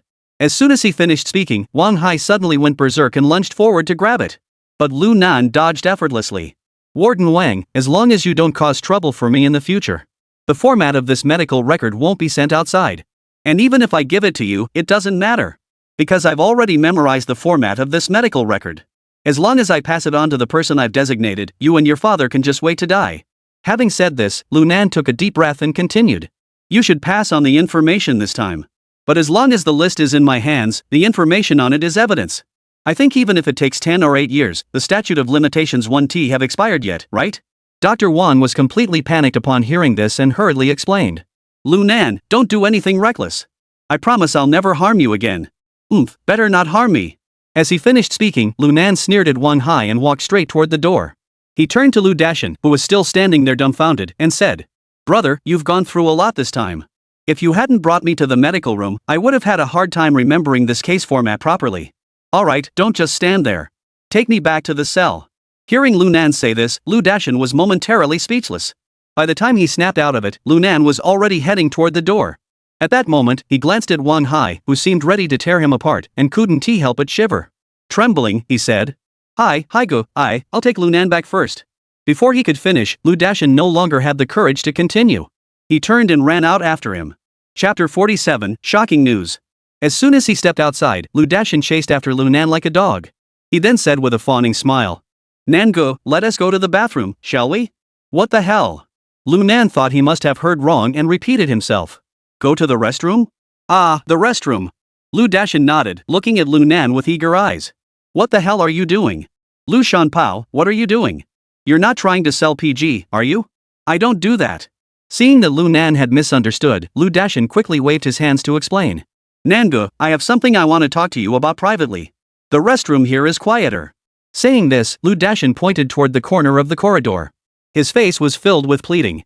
Brother Nan, I beg you. If I don't say this today, I might end up dying here. Seeing Lu Dashin's tearful expression, Lu Nan sighed. He knew very well that Lu Dashin was also a victim. He'd been clueless from start to finish. And he even went out of his way to follow others and cause trouble. Considering that this mountain bumpkin had inadvertently helped him, he listened to what he had to say. With that thought, Lu Nan nodded. Let us go. I was just about to go take a dump. After saying that, he started walking toward the corner of the corridor. Lu Dashin, seeing this, quickly followed after him. As soon as he reached the bathroom door, Lu Nan suddenly stopped in his tracks. He then said, Lu Dashin, you don't want others to hear what you're saying, do you? Aha! Lu Dashin quickly nodded. Alright, let's go over there then. Saying this, Lu Nan pointed to the women's restroom nearby and said, Is it quieter here? Upon hearing this, Lu Dashin quickly nodded. Sure. So the two of them entered the women's restroom. Once inside, Lu Dashin first checked each stall. After confirming no one was there, he knelt down in front of Lu Nan with a thud. Hugging his legs, he said, Nangu, you must save me this time. Otherwise, I'm as good as dead. One Hai won't spare me. Seeing his desperation, Lu Nan couldn't help but smile derisively, speaking calmly. Ah, Shan-gu. I did give you a chance. But you weren't up to the task. Back when we were outside the detention room, you said the same thing. What happened then? You turned around and sold me out. If I still trust you now, wouldn't that make me a fool? Hearing this, Lu Dashin's heart sank deeply. He was so anxious he was about to cry. Nangu, let me explain. I was really forced into it. You saw it yourself, I dared not defy Wang Hai and his father. My family is from the countryside, and my parents are both bricklayers. If I anger them, they could destroy my family in an instant. As he spoke, Lu Dashin raised his right arm and slapped himself hard across the face. Smack! The slap was extremely loud. Nangu, believe me. I really had no choice. At that moment, Lu Nan nearly gave him a cold glance. He said indifferently. Enough. Do you think I'm a 3-year-old child? You say you had no choice. You're trying to fool me. After saying that, Lu Nan shook off Lu Dashin's arm and prepared to leave. But to his surprise, Lu Dashin suddenly said, Nangu, wait. Lu Nan furrowed his brows slightly and turned back to ask. What's wrong? Is there something else? Brother Nan, listen. Give me the medical records you're holding. I'll take them out for you. This time, you can trust me.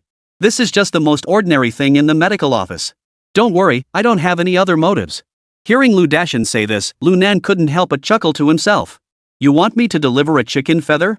Where am I supposed to send it? Who is going to meet me outside? Though he thought this, Lu Nan couldn't say it out loud. He pretended to ponder deeply, as if considering the feasibility of the matter. Nangu, if you're not comfortable with that, I can deliver the medical records to the designated location myself. I have no intention of prying into your secrets. If you agree, you'll be my savior. Seeing Lu Nan hesitate, Lu Dashin quickly raised 3 fingers. Brother Nan, I swear. From now on, if I ever betray you, may I be struck by lightning 5 times. May my family be destroyed and may I die a horrible death. Seeing this, Lu Nan pretended to have made up his mind. Alright. Since you say that, I'll trust you this once. But if you dare to betray me again, don't blame me for being ruthless. As he spoke, a cold, ruthless expression flashed across Lu Nan's face. Lu Dashin couldn't help but feel a chill run down his spine. This man, Lu Nan, is no ordinary person. At such a young age, his aura was stronger than that of the big shots in prison. Such a person, if one could latch onto his coattails, there might just be a chance for a meteoric rise to success. Thinking this, Lu Dashin hurriedly assured him. Brother Nan, rest assured, I will complete the task. From now on, you'll see my performance. If I utter a single lie, let Wang Hai beat me to death. I hope you remember what you said. Also, think more carefully before acting in the future, don't always end up being someone else's pawn. After saying that, Lu Nan was about to hand the medical record to Lu Dashin. Hey, no way, my stomach hurts. You watch over it, I'll go clean out my stomach. After saying that, Lu Nan turned around and entered the bathroom stall. After closing the door, there was a loud commotion. Lu Dashin, who was waiting outside, couldn't help but twitch his lips in frustration. What he didn't know was that at that very moment, Lu Nan had reached his hand into the narrow gap between the water tank and the wall. He struggled to pull out a stack of stapled A4 papers. It was the very ledger list that Wang Hai had lost. Damn it, I'll see what secrets are hidden inside. As he pondered, Lu Nan placed the single page from the medical record book over the first page of the ledger. He then held it up toward the light. Under the glare of the incandescent light, the text from the medical record paper began to show through the ledger. Lu Nan read quickly. As the information appeared line by line before his eyes, cold sweat broke out on his forehead. His heart was engulfed in a storm of shock and disbelief. Damn it! This Wang Hai and his father really are big spenders. Who would have thought that the prototype of by number 9 was actually supported by Wang Hai's father, Wang Donghui? Moreover, the scarred man deliberately arranged for old K to be arrested. If that's the case, Wang Hai's transfer here was never about himself in the first place. Instead, he had Scar deliver the message to Blueface? Oh my god. So that means the group led by the ghost must also be backed by Wang Donghui? No wonder they were so arrogant in Liangcheng back then yet have been living so comfortably all this time. Even openly selling little pills and no one dared to stop them. So that's why they're so well protected. They're backed by the police station, that towering tree. Huff. Thinking of this, Lu Nan exhaled a breath of stale air. His eyes sparkled with determination. It seems I really need to find a way to get this ledger list out of here. Damn it, this Wang Donghui actually has connections with Myanmar? I really underestimated him. Chapter 48, Go to Hell. Now that he knew the hidden information in the ledger, Lu Nan knew the ledger was no longer of much use. Moreover, he had already memorized the names of the people on the list and the amounts they had received. Now all he had to do was destroy the ledger. Wang Hai couldn't find the ledger, and instead, he was hesitant to target Lu Nan too aggressively. As for the evidence of corruption involving Wang Donghui and Wang Hai, he couldn't care less. That should be Ji Wei's concern. His top priority now is to find a way to establish a relationship with the scar-faced man. And infiltrate the inner circle of by number 9. After all, that is his mission. Should I use the message Wang Hai wants to pass on to get close to Diaba? There's another issue. If Knife Scar went to prison to establish contact with Wang Donghui, he must have already made contact with Wang Hai, right? I just don't know how far they've gotten in their discussions. For a moment, Lu Nan fell into deep thought. Just as Lu Nan was deep in thought, he suddenly heard a knock on the door. Wait a moment, I'm not finished yet. Lu Nan furrowed his brows and said impatiently. Brother Nan, hurry up. If Wang Hai finds out we've been here this whole time, he'll start thinking things. Lu Dashan whispered from outside the door. He just left the infirmary, he should be back in his office. Got it. Upon hearing this, Lu Nan didn't hesitate. He crumpled the few A4 sheets of paper from the ledger. Once they were soft, he wiped his butt with them. Then he tossed them into the squat toilet and they were flushed away with the water. Phew. That feels good. Lu Nan opened the door, feeling refreshed, and rubbed his stomach. Damn it, I finally got rid of all that built-up stuff. So refreshing. Nangu, let's hurry up and leave. Lu Dashan urged impatiently. Alright, take this medical record first. I'll figure out a way to get you a phone later. Lu Nan casually handed over the medical record book. Nangu. I can help you deliver this medical record book. But I really can't get you a phone. Lu Dashan took the medical record book and said hesitantly. When we enter the prison zone, we're all searched. No one in the entire Changnan prison is allowed to bring a phone inside. Even Wang Hai strictly follows this rule. After all, if anything were to happen, bringing a phone into the prison would be the first thing the higher-ups would investigate. So, I understand. Lu Nan waved his hand, cutting off Lu Dashan's words. This approach won't work. We'll have to think of another way. Here's what we'll do, take this medical record to the Xingxing Internet Cafe on Lingsing Road. Hand it over to the staff there and tell them. Legendary Sword Master will come to collect it later. Alright. Lu Dashan didn't ask any further questions, he just nodded. Then, as if afraid Lu Nan didn't believe him, he swore again. Nangu, you can trust me this time. If I can't handle it, you can do whatever you want to me in the future. Fine. Then I'll see how you handle this matter this time. After speaking, Lu Nan slowly walked toward the exit. Brother Nan, why don't you go to Wang Hai's office first? Lu Dashan asked cautiously. What's the point of going to his office? Lu Nan looked exasperated. I'm worried Wang Hai might attack me. Lu Dashan explained anxiously. I'm afraid he'll lose his temper and kill me. Don't worry. Wang Hai is probably busy figuring out how to deal with me right now. He wouldn't have the time to bother with you. If I go to his office, it'll just make him think about you. That would only cause you trouble. Lu Nan's lips curled into a faint smile as he said softly. Alright, if you're really scared, just go directly to me and hand over the medical records. Then ask Wang Hai for a few days off and hide out somewhere else. This. Lu Dashan froze in place. He knew all too well how ruthless Wang Hai was. Once he got physical, it would be no walk in the park. But Lu Nan's words made sense, leaving him speechless. So, Nangu, when can I come back? I can't keep taking leave and avoiding him forever, can I? What if he finds an excuse to fire me then? Lu Dashan asked gloomily. Lu Nan glanced at him and said solemnly. I'm not sure what measures Wang Donghui and Wang Hai will take against me. If he sends someone to kill me, do you think I'll have time to look out for you? So, you'd better stay out of sight for now. Life is more important than work, isn't it? Lu Dashan's expression froze, and beads of cold sweat broke out on his forehead. Enough, there's no need to worry so much. In Wang Hai's eyes, you're not even worth mentioning. Lu Nan spoke up to comfort him. Here's what you do, once you get to the Star Internet Cafe, leave your phone number with the manager there. I'll have someone contact you later. After saying that, Lu Nan didn't hesitate and turned around and left the bathroom. Lu Dashin couldn't say anything else. He clenched his teeth and followed him out. On the way back to the cell, they happened to arrive during free activity time. Many inmates were gathered in designated areas on the playground. Most of them were intensely practicing their martial arts techniques. After all, tomorrow was the internal selection.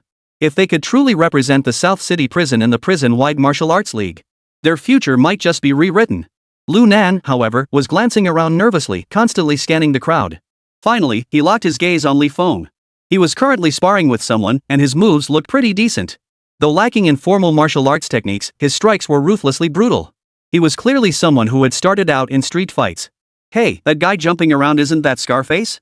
Lu Nan raised his head slightly and whispered to Lu Dashin. "I don't know his nickname, but this Li Feng seems to have some influence. Wang Hai treats him with a lot of respect." Lu Dashin replied without hesitation. "Oh, do you know why he is here? How long was he sentenced to?"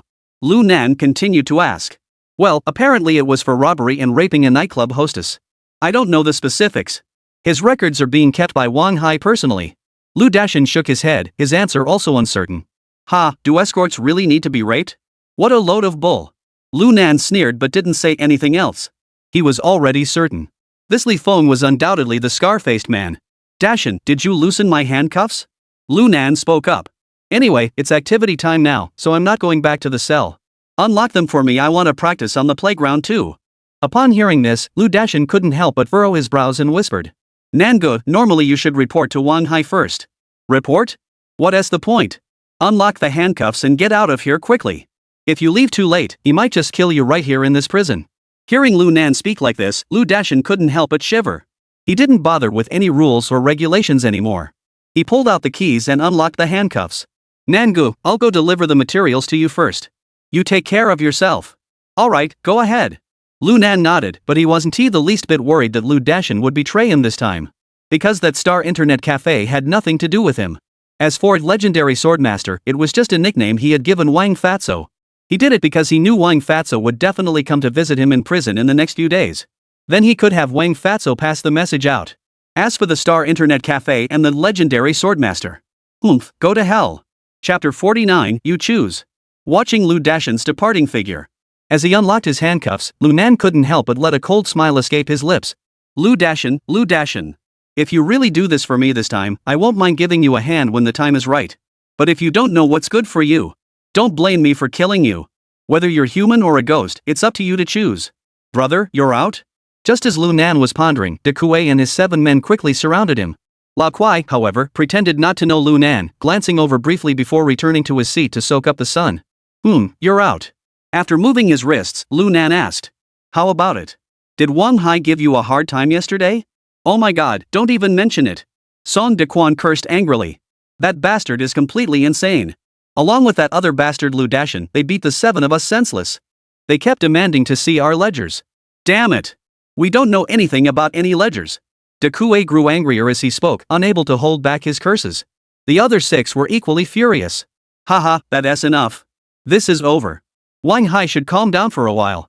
As he spoke, Lu Nan patted De Kuei on the shoulder and smiled reassuringly. "You've been through a lot this time." The other inmates in the prison witnessed this scene and looked completely baffled. Just yesterday, weren't the 7 of them planning to kill that newbie? Why were they laughing and joking today? De Kuei and his group didn't care what others thought. They quickly waved their hands and grinned broadly, saying, "Hey, Nangu, what are you talking about? We're brothers, right? This is nothing. But from now on, it'll be tough to get good food and drinks. Wang Hai probably already knows about our relationship. He won't give me any special treatment anymore." It's okay. From now on, I'll be the one getting special treatment." Lu Nan laughed indifferently. "Wang Hai has to listen to me. Who's so full of themselves, bragging like that? Even Wang Hai has to listen to you? Who do you think you are?" Before Lu Nan could finish speaking, a shrill and arrogant voice rang out from beside him. Everyone turned to look. They saw a group of over a dozen prisoners slowly advancing toward them. At the front was Zhang Lin of the Axe Gang. What's the matter? You've forgotten the pain of your wounds, haven't you?" Lu Nan didn't hold back, immediately mocking him. "However, your recovery ability is truly impressive. Broken ribs, a broken nose, and in just one day, you're already jumping around like that? Damn it!" Zhang Lin was about to retort. But when he caught Lu Nan's icy glare, he choked the words back down his throat and couldn't speak for a moment. thinking back to how ruthless the other guy had been yesterday. He was genuinely afraid the other guy would beat him up again. Kid, aren't you getting a bit too cocky? Just then, a gaunt young man emerged from behind Zhang Lin, looking sinister. Seeing this, Lu Nan couldn't help but furrow his brows. Because he saw a hint of indifference in the other's eyes. This gaze was extremely unsettling. As if, in his eyes, Lu Nan and his companions were nothing more than corpses. Lu Nan took a deep breath, suppressing that feeling. Then he raised his head, fixed his gaze intently on the young man, and asked calmly, "Who are you?" "My name is Axe. Axe of the Axe clan." Upon hearing this, Lu Nan scoffed. Are you trying to trip me up with a tongue twister? What's with the axe and hammer nonsense? Just say what you want. Kneel down and apologize to Lin Gu for your mistake, and I'll forgive you. The man with the axe said coldly. Otherwise, I'll kill you. Upon hearing this, before Lu Nan could speak, De Kuei's henchman, Mouse, roared. Go to hell. Who do you think you are? You dare to threaten our boss? With that, he kicked out with all his strength. Axe's eyes narrowed instantly, flashing with a dangerous gleam. You're asking for death.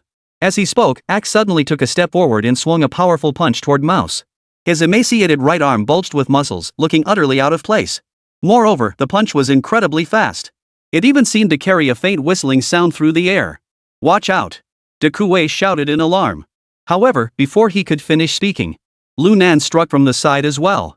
A loud bang echoed. A dull thud echoed as both parties stumbled back several steps. Ha, no wonder you're so arrogant. It seems you've trained before too.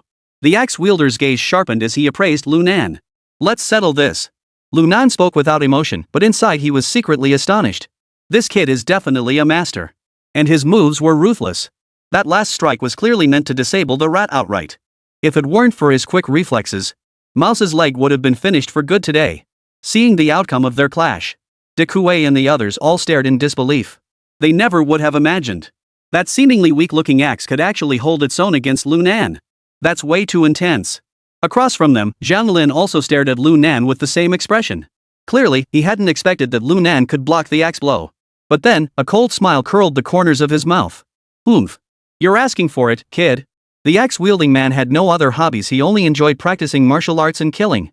You've awakened the demon within him, you're as good as dead. Sure enough, just as Zhang Lin was deep in thought, Axe suddenly burst into a sharp, piercing laugh. Ha ha ha ha ha ha ha ha ha. The laughter was filled with savagery and a thirst for blood. The next second, he suddenly clenched his fist, channeling all his strength into it, and swung it out with all his might. At that moment, the axe seemed to transform into another person. You brat, die. The axe let out a bestial, low growl, shaking the ground around them. Lu Nan's expression grew solemn. This guy is much stronger than I imagined. Without hesitation, Lu Nan quickly stepped back half a pace. Immediately, his right hand reached out to grab the other's wrist. Seeing this, the axe wielder sneered and flicked his right hand. His left hand clenched into a fist. He suddenly struck Lu Nan's lower ribs with all his might. Damn it! Trying to break my liver? Lu Nan was startled and quickly let go, switching to a blocking stance. Unfortunately, it was too late. His shoulder was struck heavily by the axe.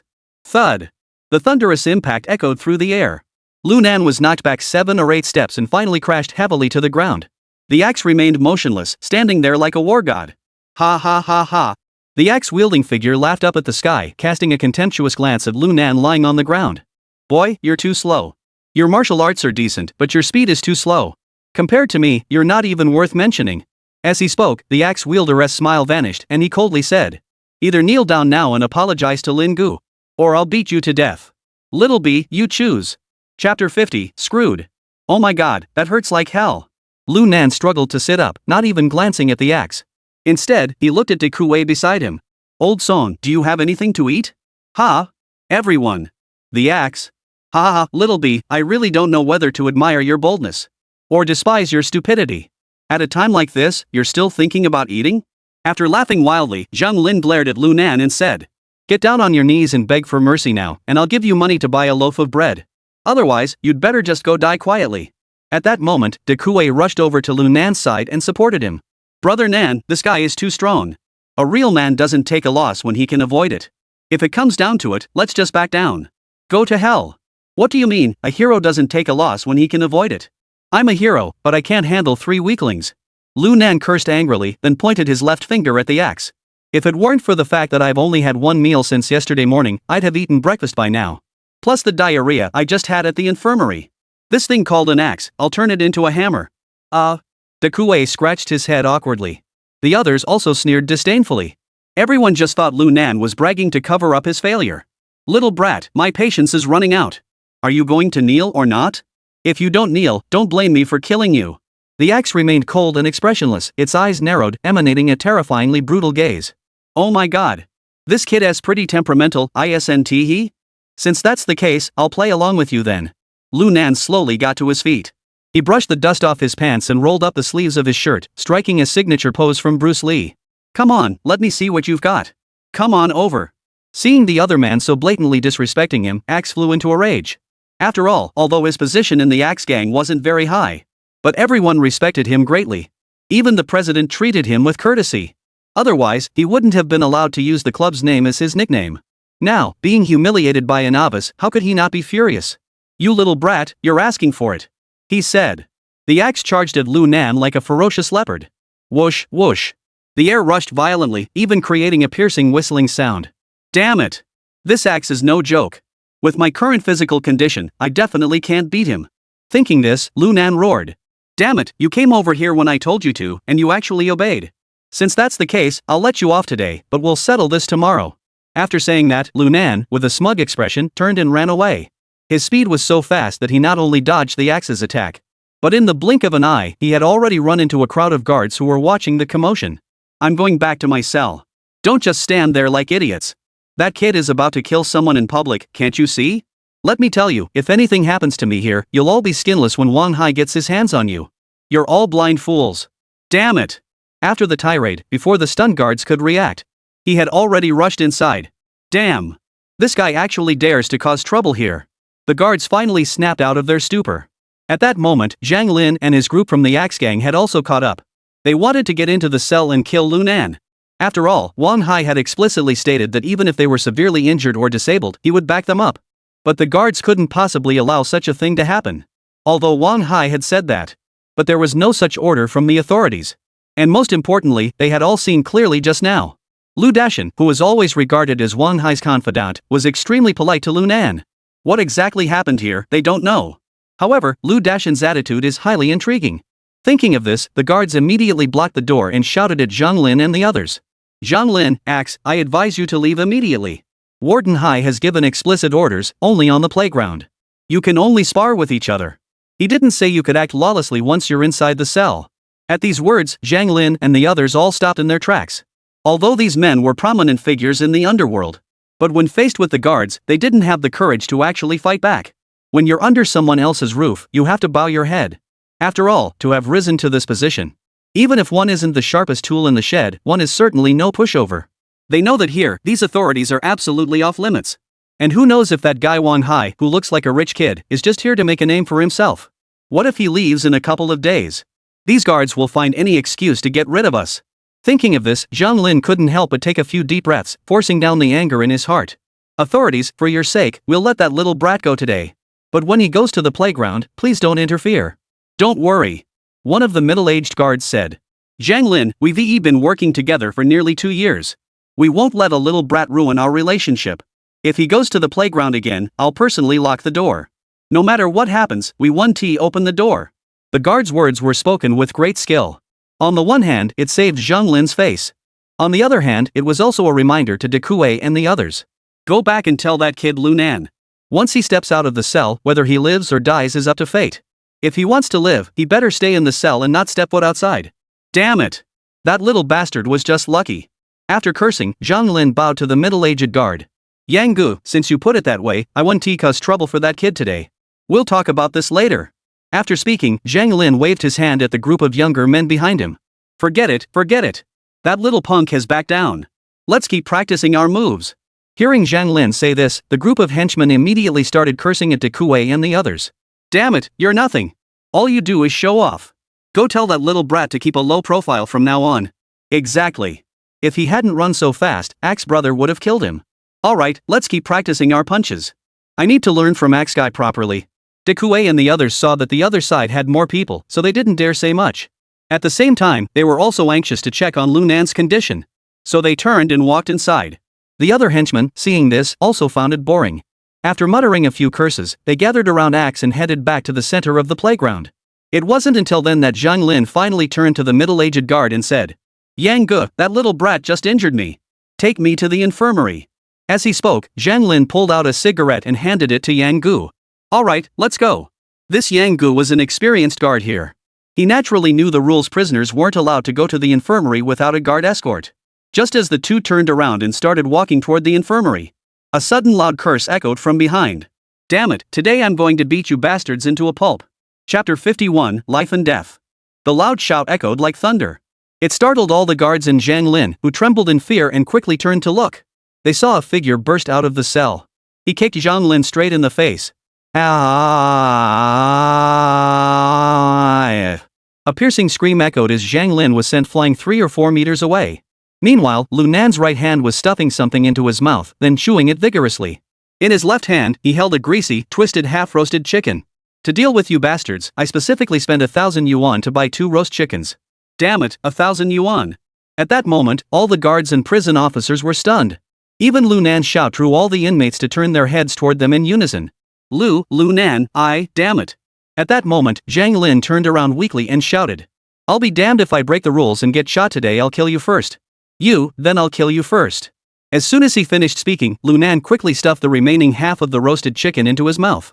He then darted forward and stood in front of Zhang Lin. Bang! A swift kick struck Zhang Lin square in the abdomen. "Ah! Wah!" Screams echoed in rapid succession, piercing everyone's eardrums with their piercing intensity. After kicking Zhang Lin to the ground, Lu Nan delivered several more kicks, as if he truly intended to kick Zhang Lin to death. Damn it! In an instant, Axe and the others snapped out of it. They all rushed toward Lu Nan at once. "You bastard, you're asking for death." The members of the Axe gang swung their arms wildly, seemingly intent on beating Lu Nan to death. However, Lu Nan didn't dodge or retreat. His gaze was icy cold. "Damn it, I'm full now. You're all just a bunch of chickens." As soon as he finished speaking, Lu Nan finally moved. He delivered a high kick, striking the nearest person. Thud! The Axe gang member instantly collapsed to the ground. Immediately, he dodged the Axe's attack. He then charged toward another thug. Bang! Crack! A single punch shattered the thug's nasal bone, followed by a knee strike to his groin. The thug collapsed unconscious from the pain. Meanwhile, Lu Nan had already arrived in front of another man. He grabbed the other man's collar and delivered a powerful punch to his face. "You bastard! You were the one who disrespected me earlier, weren't you? I'll teach you to talk back." Bang! Bang bang! Bang bang bang! A dull thud echoed as the young thug's face was covered in blood and flesh. A mouthful of teeth were shattered by the blow. "You little bastard, come fight me if you dare. Why are you running?" The axe-wielding man roared with bloodshot eyes. "Ha ha!"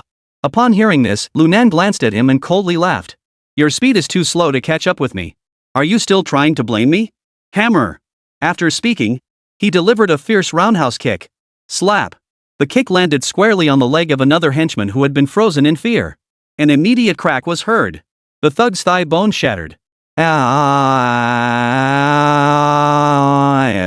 Amidst the blood-curdling screams, the thug clutched his thigh and rolled around in agony on the ground. Meanwhile, Lu Nan didn't hesitate. Like a tiger among sheep, he once again charged into the Axe gang, a group of petty thugs. What enraged the Axe gang was, no matter how hard he chased, he couldn't close the distance between himself and Lu Nan. Because Lu Nan's speed was simply too fast. He was like a ghost. And most crucially, although Lu Nan appeared frail, his strength was utterly terrifying. Every time he kicked out, someone would scream in agony, fall to the ground, and spit blood. It was clear that the Axe gang's henchmen couldn't stop him at all. In just a few minutes, over 30 members of the Axe gang were all knocked to the ground. The scene was one of utter chaos and despair. Meanwhile, Lu Nan stood aside, pulled out a chicken leg from his pocket, and began to chew it greedily. "Come on, now we can play a little game." As he spoke, Lu Nan walked over slowly, his eyes gleaming with a cold, menacing light. "Who was the one who disrespected me earlier? Which dog was that? Little B, it seems I really underestimated you." Axe glared at Lu Nan with a grim expression, already plotting how to deal with him. After all, in his eyes, no matter how skilled Lu Nan was, he couldn't be a match for him, a warrior who had fought his way through a sea of dead bodies. At that moment, Lu Nan licked his blood-red lips and spoke indifferently. "What's the matter? Waiting for your master to give you orders?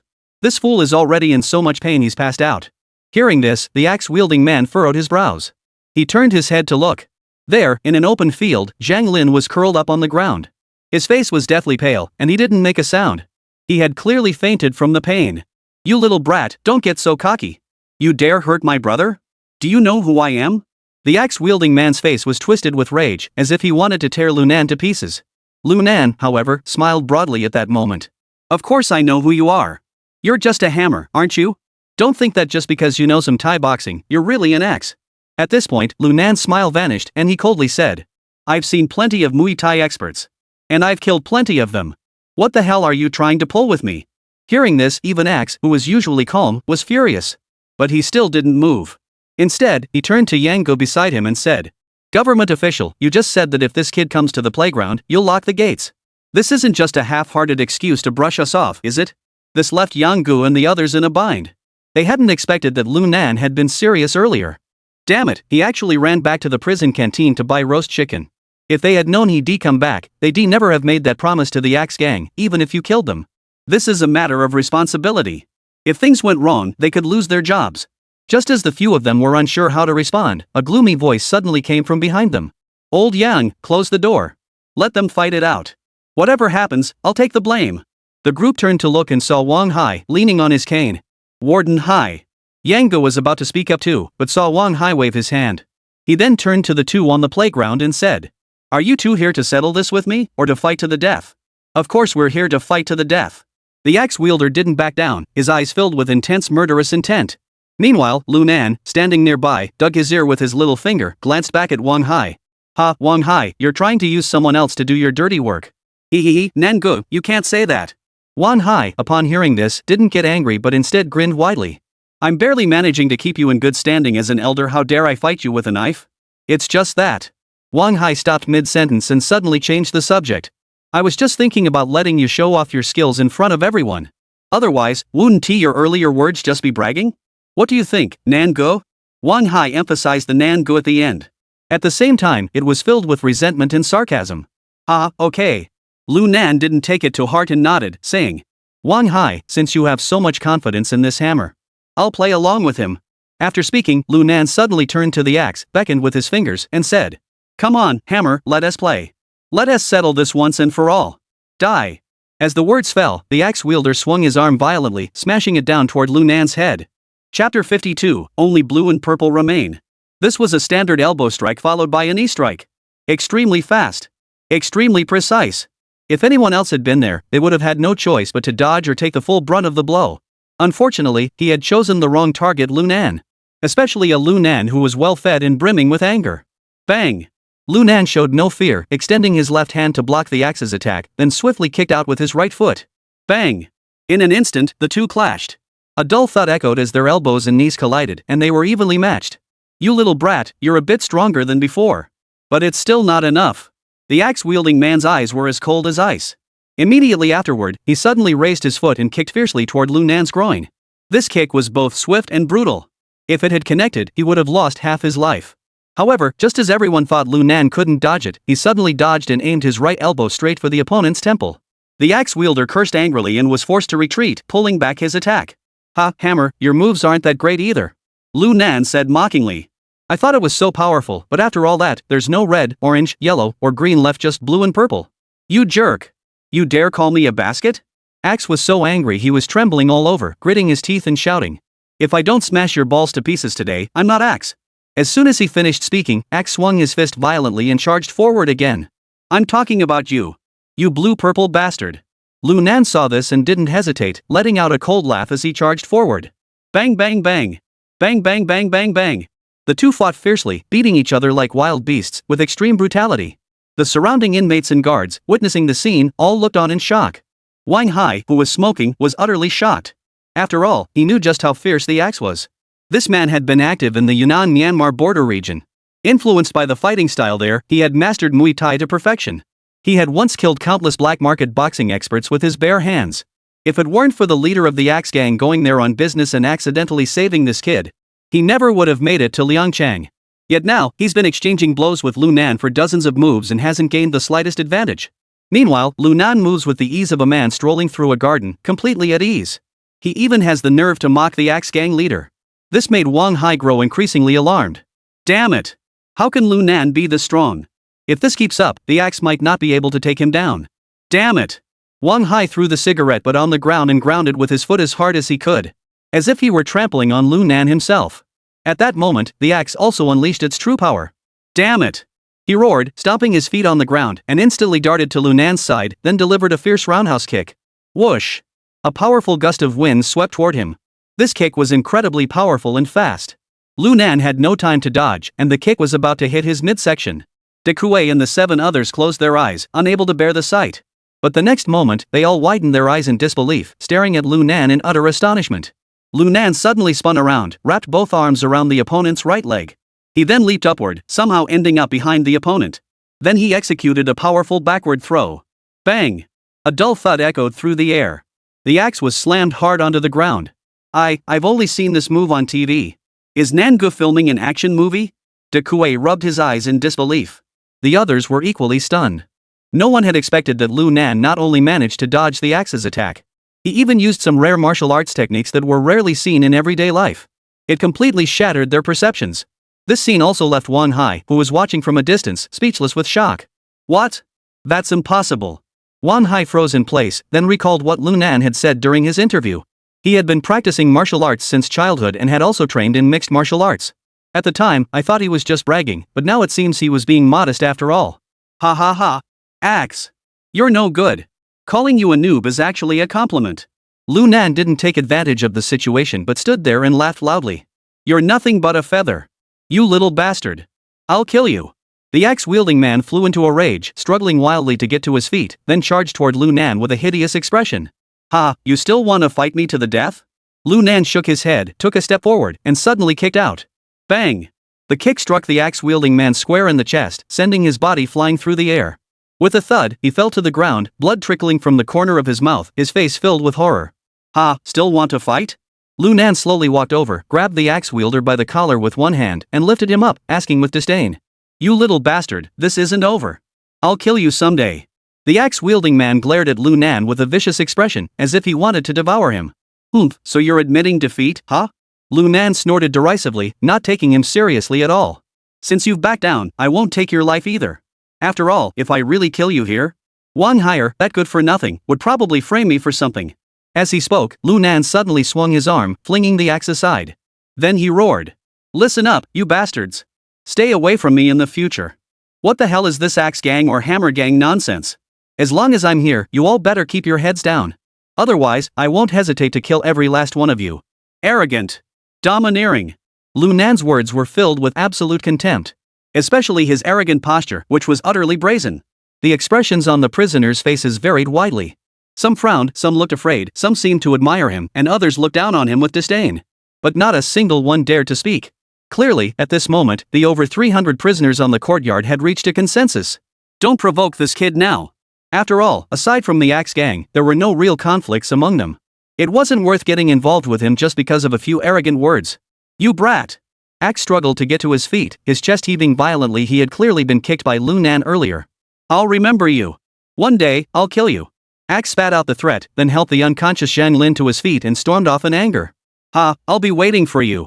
Lunan smiled dismissively, then turned his gaze toward Wang Hai and the others inside the detention cell. He rolled his eyes and said, Hey, little Hai, you don't have anything to say now, do you? At this, Wang Hai's face turned ashen with anger. Damn it! He'd been humiliated by this kid time and time again. This kid was born to be my nemesis. No matter how you look at it, I must find a way to get rid of him. Otherwise, not only will there always be a sword hanging over my head. Even if I end up in prison, I'll have no respect left. But now isn't the time. I need to think carefully about how to use my connections with the guy with the scar.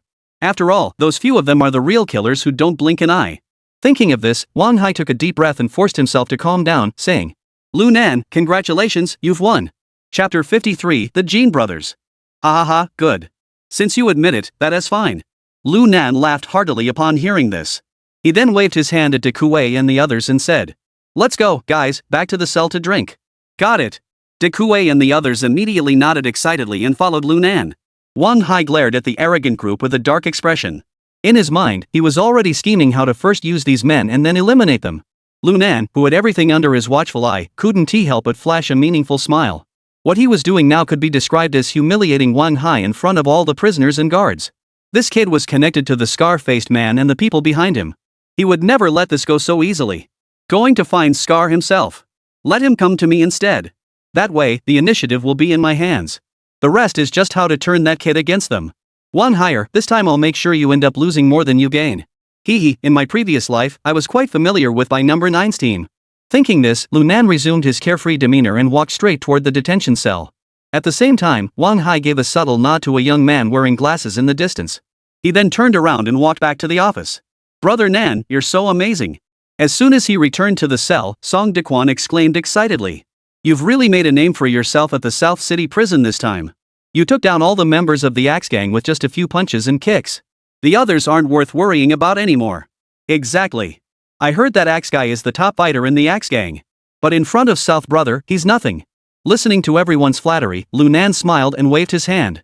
Hey, I'm just messing around with them. Damn it, when the tiger doesn't roar, they think I'm a sickly cat. I've had enough of their nonsense. Saying this, he sat on the bed with his legs crossed, pulled out a cigarette, and put it in his mouth. Song Dequan saw this and quickly pulled out a lighter to light it for him. Then he flattered him. Nango, tomorrow is the internal martial arts selection. You're sure to come out on top this time. When it comes to sentence reduction, you'll be set. Lunan took a satisfying drag on his cigarette and shook his head. I'm not participating in tomorrow's selection competition. What? Hearing Lunan say that, De Kuei was taken aback. Nango, why not participate? You're sure to win first place this time. You know, the Axe is the top contender in our prison. After you beat him up like that today, I bet the others will lose their momentum just seeing you. De Kuei, do you really think that if I win, Wang Hai will actually reduce my sentence? As soon as Lunan spoke, everyone was taken aback. Immediately, De Kuei snapped out of it, shook his head with a wry smile. I really did forget about that. No matter how much trouble we cause here, Wang Hai is still the one in charge. With his petty temper, it's already a mercy if he doesn't cause trouble for us. At least you're aware of that. Lunan took a drag on his cigarette and said. And even if he could reduce my sentence, I wouldn't bother with it. After all, the gunshot wound on my shoulder hasn't even healed yet. Going to participate in the entire Liangcheng Prison Fighting League, who knows what kind of experts I might encounter. If they end up disabling my entire arm again. As he spoke, Lunan touched the gunshot wound on his left shoulder. Although the bullet had been removed by Dr. Wang, the recent intense fight with the axe had left it still throbbing slightly. But then again, even if I do end up participating, it's just to earn glory for Wang Hai. If I want to get out of here early, I'll have to rely on myself. After speaking, Lunan rested his hands behind his head and leaned against the bedhead. Rely on ourselves? Nangu, how do we rely on ourselves? De Kuei asked in confusion. You just said that Wang Hai wouldn't agree to reduce your sentence. I'm getting out early. Do I need him to reduce my sentence? After saying that, Lunan abruptly extinguished the cigarette in his mouth in the trash can, then narrowed his eyes and said, Can't you just figure out a way to get out on your own? Get out directly? Song Dequan and the others all froze for a moment before seeming to realize what had been said. They stared at Lunan in disbelief. After a long moment, they swallowed hard and stammered out the question. Nangu, you mean you want to escape from prison? When Song Dequan asked this question, he was stunned himself. The others stared wide-eyed, gasping in shock, their faces filled with disbelief. This is way too crazy. Escaping from prison is something that only happens in movies, right? In real life, who the hell is crazy enough to try to escape from prison? If they get caught, aren't they finished? Guys, if I told you I had this plan, what would you guys do? As he spoke, Lunan's eyes were as sharp as knives, staring at De Kuei and the others. De Kuei and the others fell silent instantly. A moment later, De Kuei was the first to snap out of it. Holy crap! Nangu, are you really planning to escape from prison? Can you take us with you? Yes, Nangu, can you take us with you? That's right. Nangu. We'll follow you wherever you go. Damn it, we just beat up a mountain donkey, and they're sentencing us to so many years? I just can't accept it. As De Kuei finished speaking, the others echoed his words. They had already wanted to leave this hellhole. After all, no matter how comfortable it is here, it can't compare to the outside world. Moreover, this place was full of rough men, not a single woman in sight. How could they possibly endure this? Lunan smiled faintly and slowly stood up. Alright, I'll give it some thought. Let's see how to handle it. After speaking, Lunan's expression grew serious as he scanned the faces of De Kuei and the others. Of course, if you don't have the heart to do it, you can always go report me to Wang Hai. Who knows, you might even get a commendation or a reduced sentence. Damn it, Nangu, what are you saying? I'm not the kind of person who betrays his brothers. Brother Nan, rest assured, I'll follow you to the death. Saying this, De Kuei pounded his chest with a determined expression and guaranteed it. Right, we're all on the same page as De Kuei. The others also quickly voiced their support. They all genuinely admired Lunan. He was strong, brave, and most importantly, loyal. Therefore, whether it was De Kuei or the other 6 cellmates, were willing to follow Lunan. As for Lu Nan, he wasn't worried at all that they would go to Wang Hai to report him. After all, he hadn't done anything wrong.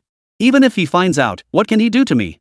Does blowing smoke and talking big count as a crime? Thinking this, Lu Nan smiled and said, "Alright, let us call it a day.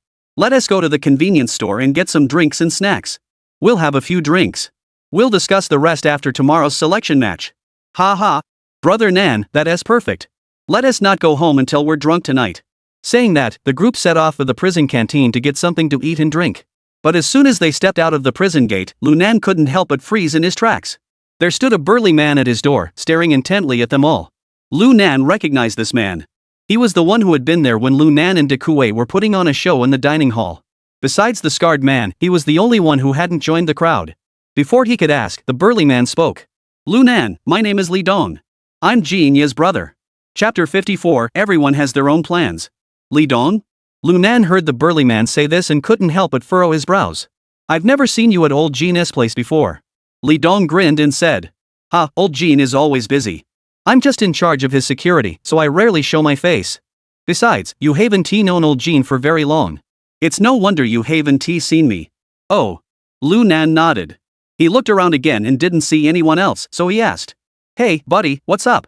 At that moment, Li Dong was standing at the door, clearly waiting for him. "Ah, it's like this. I hope you can join tomorrow's internal martial arts selection tournament." Li Dong got straight to the point. "In the first round, I'll be facing you, and I'll intentionally lose to you." Hearing this, Lu Nan couldn't help but feel completely baffled. What the hell? Is this guy out of his mind? He's actually offering to give himself up? And why do I have to defeat you first, then defeat others, and finally become Wang Hai's pawn? I'm not sick or anything, just looking for a fight? After cursing under his breath, Lu Nan shrugged his left shoulder. "Sorry. I still have gunshot wounds. I won't be participating in this boring competition." Saying that, Lu Nan led De Kuei and the others away. "Lu Nan, you must participate in this competition." Li Dong suddenly stepped forward, blocking their path. "Humph." Lu Nan raised an eyebrow and looked at Li Dong, speaking indifferently. "What do you mean by that? Are you actually trying to force me to participate?" "That's correct." Li Dong nodded and explained. "Wang Hai just came to see me. He told me to take you out right now. That's why there's no one else here besides me." Upon hearing this, De Kuei and the 7 others immediately stepped forward, blocking Lu Nan behind them. Lu Nan narrowed his eyes, patted De Kuei on the shoulder, and signaled him not to worry. He then looked up at Li Dong and said, "What's next?" Li Dong remained silent for a moment before saying, "Wang Hai doesn't know about your relationship with Jin Yi. So I plan to go back now and report to him. I'll tell him that there were too many of you, and I couldn't guarantee I could take you out for sure. Then I'll suggest to him that he accidentally kill you on the stage tomorrow. This way, no one will suspect anything." "Oh, so that's how it is." Lu Nan nodded, seeming to understand. "Then tomorrow you'll intentionally lose to me. Even if Wang Hai wants to cause trouble for you, he'll have to consider the consequences. At the same time, I'll be able to save my own life?" "Yes, that's exactly what I had in mind." Li Dong nodded without hesitation. Lu Nan sighed softly, shook his head, and said, "I'm sorry, your plan is good. But I simply can't do it. Because I've already decided not to participate in this selection competition." "Why?" Li Dong raised his eyebrows. "Judging by your performance against the battle axe just now, the gunshot wound on your left shoulder doesn't seem to be affecting you much." Lu Nan reached up to touch his left shoulder and said, "This gunshot wound isn't a problem. It's just a pretty severe abrasion." "Then why didn't you participate?" Li Dong interrupted impatiently. "If you don't agree to my proposal, Wang Hai will still make me find an opportunity to kill you. Then we'll both be in trouble. Because of your connection with Jin Yi, I can't really kill you. But if I fail to complete Wang Hai's task, he'll definitely come after me. I'm not as powerful as you to go head-to-head with the warden." Li Dong finished speaking with a solemn expression, then fixed his intense gaze on Lu Nan. Upon hearing Li Dong's words, Lu Nan suddenly smiled. "Does Jin Yi have nothing to say to me?" Hearing this, Li Dong couldn't help but pause. He hadn't expected the other party's line of thinking to be so unconventional. After a moment of contemplation, he finally spoke. "Mr. Jin told me to tell you that everything is fine outside." As he said this, Li Dong couldn't help but pause, his brows furrowing slightly. "Ha? What's wrong? Is there something you can't say?" Seeing his expression, Lu Nan asked curiously. "There's one more thing that's strange."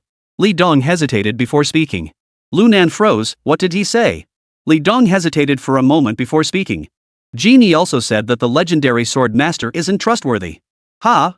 Upon hearing this, Lu Nan was also taken aback. What kind of nonsense is that? Legendary blade master? What the hell is the legendary Blade Master? Li Dong shook his head, that's all I know. The details, I have no idea. Alright. Thanks for passing it on. I understand. Lu Nan nodded and then said. Since you're Jinya's brother, I can't make things difficult for you. I'll agree to your proposal then. Hearing this, Li Dong couldn't help but smile. That makes things easier. Even if I lose to you tomorrow, Wang Hai won't say much. Hey, don't get too excited yet. Lu Nan waved his hand and said. Here's the deal, go back and tell Wang Hai. Although I've accepted your challenge, there's a condition. You must defeat everyone else first before you can challenge me.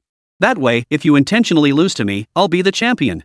There'd be no need to continue the competition afterward. Otherwise, the first match is between us two. After I finish with you, I still have a bunch of people waiting. I'll be exhausted. Is this arrangement okay with you? Lu Nan looked at him and said with a smile. But if you're not confident you can win them all. Li Dong nodded, speaking as if it were obvious. Don't worry. Those guys are just a bunch of nobodies. They can't stop me. The only one I'm a bit wary of is the one with the axe. But today, you injured it. Tomorrow, I'll take care of all of them and then challenge you. Alright, it's settled then. Lu Nan grinned widely. Then go report to Wang Hai first. We brothers will go out for a stroll. Saying that, Lu Nan started walking toward the small store. Watching his receding figure, Li Dong exhaled a deep breath. At the same time, his eyes betrayed a ruthless expression. Lu Nan, I'll kill you tomorrow. Avenge my older brother Li Qian. After muttering those words under his breath, Li Dong quickly headed toward Wang Hai's office. At that moment, Lu Nan was also muttering to himself. The legendary Blade Master can't be trusted? Oomph, old Jean is telling me that you're the one who can't be trusted. Nangu, what are you muttering about? Dikue, who was standing nearby, couldn't help but ask. Lu Nan chuckled and said. Nothing, I just think Wang Hai is too petty. Hiring someone to ambush me, and he can't even figure it out. Never mind him. Let us go inside and pick out some wine and food. Eat our fill and get a good night's sleep. We'll have some fun with them tomorrow. Got it. Dikue responded with a nod and led the way into the small shop. Chapter 55 Underestimated him. The next morning. Seeing Lu Nan, who was yawning and reeking of alcohol, appear on the playground. Wang Hai and Li Dong both wore smirks on their faces. Oomph, it seems like Nangu had a good time last night, didn't he?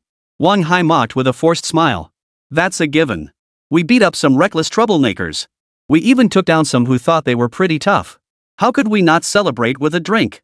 Lu Nan looked exhausted, but his words were no less sharp. Besides, that small shop is your business. Just the stuff we bought yesterday cost us several $100s. Even a nightclub wouldn't charge that much. Maybe you should adjust your prices a bit. This is a bit too much, isn't it? Sigh, there's nothing I can do. Wang Hai sighed dramatically. Rarity makes things valuable. If it weren't for someone as open-minded as me coming here to be the warden, how could there be so much eating and drinking? Besides, I'm taking on a lot of risks to improve your lives. If you think it's too expensive, you don't have to buy it. After all, the cabbage and potato stew at the canteen is free. Hearing this, Lu Nan almost burst out cursing. But he knew Wang Hai was right. Alright. Lu Nan rubbed his head, feeling irritated. Damn it, I'm not short on money. Lu Nan rolled his eyes and said lazily. I'll just go check out the commotion. Saying that, he placed both hands behind his head and led Dikue and the 7 others toward the center of the playground. Damn it, you little brat, let you show off for a while. Wang Hai muttered angrily, then whispered to Li Dong beside him. When you challenge him, beat him into a half-dead state. Since I don't know if he has backup outside, we can't kill him. I understand. Li Dong agreed on the surface. But in his heart, he had already sentenced Lu Nan to death. If Wang Hai blames him later, he can just say he didn't control his strength properly. Oomph. I've been fighting underground black market fights for Jin San-gue for so long. I don't believe I can't take him down. Thinking of this, Li Dong's eyes flashed with a dangerous gleam. Meanwhile, Lu Nan had already arrived at the spectator area. The so-called audience seats were just a group of prisoners sitting cross-legged around an empty patch of ground. Once he and Dikue had settled into their seats, he glanced around and couldn't help but smile. He never expected Zhang Lin and Axe to be among the spectators as well. Damn, these two are really resilient. After I beat them into that state, they still come to join the fun? Don't they fear getting killed in an instant? At that moment, Zhang Lin and Axe also noticed Lu Nan's gaze. Both of them glared at him angrily. If looks could kill, Lu Nan would have been decapitated long ago. Seeing their hostile glances, Lu Nan didn't hold back either, immediately flipping them off with his middle finger and mockingly said, FCKU. Look at your mother next door. Look again, and I'll gouge out your eyes and use them as cannon fodder. What the hell are you talking about? You. Axe heard this and flew into a rage. Just as he was about to stand up, he was pulled back by Zhang Lin. Axe, calm down. Lu Nan won't get off lightly today. Axe clenched his teeth and said. That brat dared to humiliate us like that. I'll kill him with my own hands. Zhang Lin shook his head. Don't rush. That kid won't last much longer. Today, we'll just watch the show. Wan Hai must have something planned. Damn it, it seems like you guys haven't been beaten into submission yet. Before Zhang Lin, who had intended to calm things down, could finish speaking, Lu Nan had already darted forward. Immediately, a punch landed squarely on Zhang Lin's face. Damn it! Someone kill him! Seeing this, Axe roared in anger. The other thugs around them also rushed forward. Bang! Bang! Bang! In an instant, the dull sounds of fists and feet colliding filled the air. Within just a few seconds, the piercing screams echoed throughout the entire playground. Ah! My arm is broken. Help me, quick, help me. Damn it! My waist feels like it's broken. Hey, you bastard, stop kicking me there. Ah! Help me! The once bustling competition venue instantly descended into chaos. Only the members of the Axe Gang, a group of about 10 thugs, lay scattered on the ground, moaning in pain. You idiots, trying to provoke others. Damn it, if we don't beat you up, you'll never learn. Lu Nan looked at Zhang Lin, who wasn't seriously injured, and the Axe Gang leader and said. What's with you two? After showing off, why aren't you coming back for more? Lu Nan arrogantly picked his nose, then flicked his fingers at the two of them. Damn it, you two are nothing but talkers. You, Lu Nan. I'll kill you today. As soon as he finished speaking, the axe swung forward. Bang! But just then, a gunshot rang out, instantly silencing the chaotic playground. Anyone who moves, I'll shoot you dead. Wan Hai's furious voice echoed across the entire playground. Lu Nan, you bastard, are you getting a little too cocky? Seeing Wang Hai's twitching facial muscles, Lu Nan knew he was truly enraged. Thinking about it, it wasn't entirely unreasonable. Lately, he'd been driven to the brink by Wang Hai's antics. Now he'd intentionally or unintentionally disrupted some of his plans. It was no wonder he was losing his temper. Thinking this, Lu Nan gave a clever grin. Ha, Director Wang, I was just warming up the crowd before the competition. Hey, why are you getting so worked up? Upon hearing this, Wang Hai took a deep breath and forced himself to suppress his anger. At the same time, he coldly said. If you want to fight, let us do it properly. What you're doing now is pointless. Yes, Warden Hai, you're right. Lu Nan hurriedly smiled apologetically, feeling secretly pleased inside. He had intentionally provoked Wang Hai and, in the process, dealt another blow to the Axe Gang. Now that his goal was achieved, there was no need to keep up the act. Sure enough, seeing Lu Nan groveling like this, Wang Hai seemed to gain a momentary sense of satisfaction. He nodded and said. Alright, since that's the case, sit down properly. The competition is about to begin. Alright, sit down, sit down. Lu Nan dramatically clapped his hands and addressed the stunned prisoners. Damn it, didn't you hear what the warden said? Why the hell aren't you sitting down properly for me? Upon hearing this, everyone quickly sat up straight, no longer smiling or joking around. Seeing Lu Nan cooperate so readily, Wang Hai was satisfied and nodded, speaking in a loud voice. This martial arts tournament will be conducted in a challenge elimination format. If you want to participate, just sign up now. After winning, you can take a break or choose to continue the challenge. Until no one challenges you anymore. Finally, our judging panel will determine the first, second, and third places. The competition begins now. Who's first? As soon as Wang Hai finished speaking, Li Dong was the first to step into the center of the arena. He then surveyed the crowd and declared. I'll go first. Who among you dares to challenge me? With that, Li Dong stood there arrogantly. I'll go. A muscular young man leaped out of the crowd. He walked up to Li Dong and shouted in a deep voice. Li Dong, I can tell you've been looking for a fight. Come on, let me teach you a lesson, you good for nothing. Stop talking nonsense. Come on. Li Dong grinned savagely. As they spoke, the two of them instantly entangled and began fighting fiercely. Bang! To everyone's astonishment, with just one punch, Li Dong knocked the burly man to the ground. Then he kicked him unconscious. Seeing this, Lu Nan's pupils involuntarily contracted slightly. Whoa, I underestimated him. This guy's fighting skills seem tougher than an axe. No wonder he's so confident, trying to take me out while I'm not looking. Chapter 56, Dare to Fight?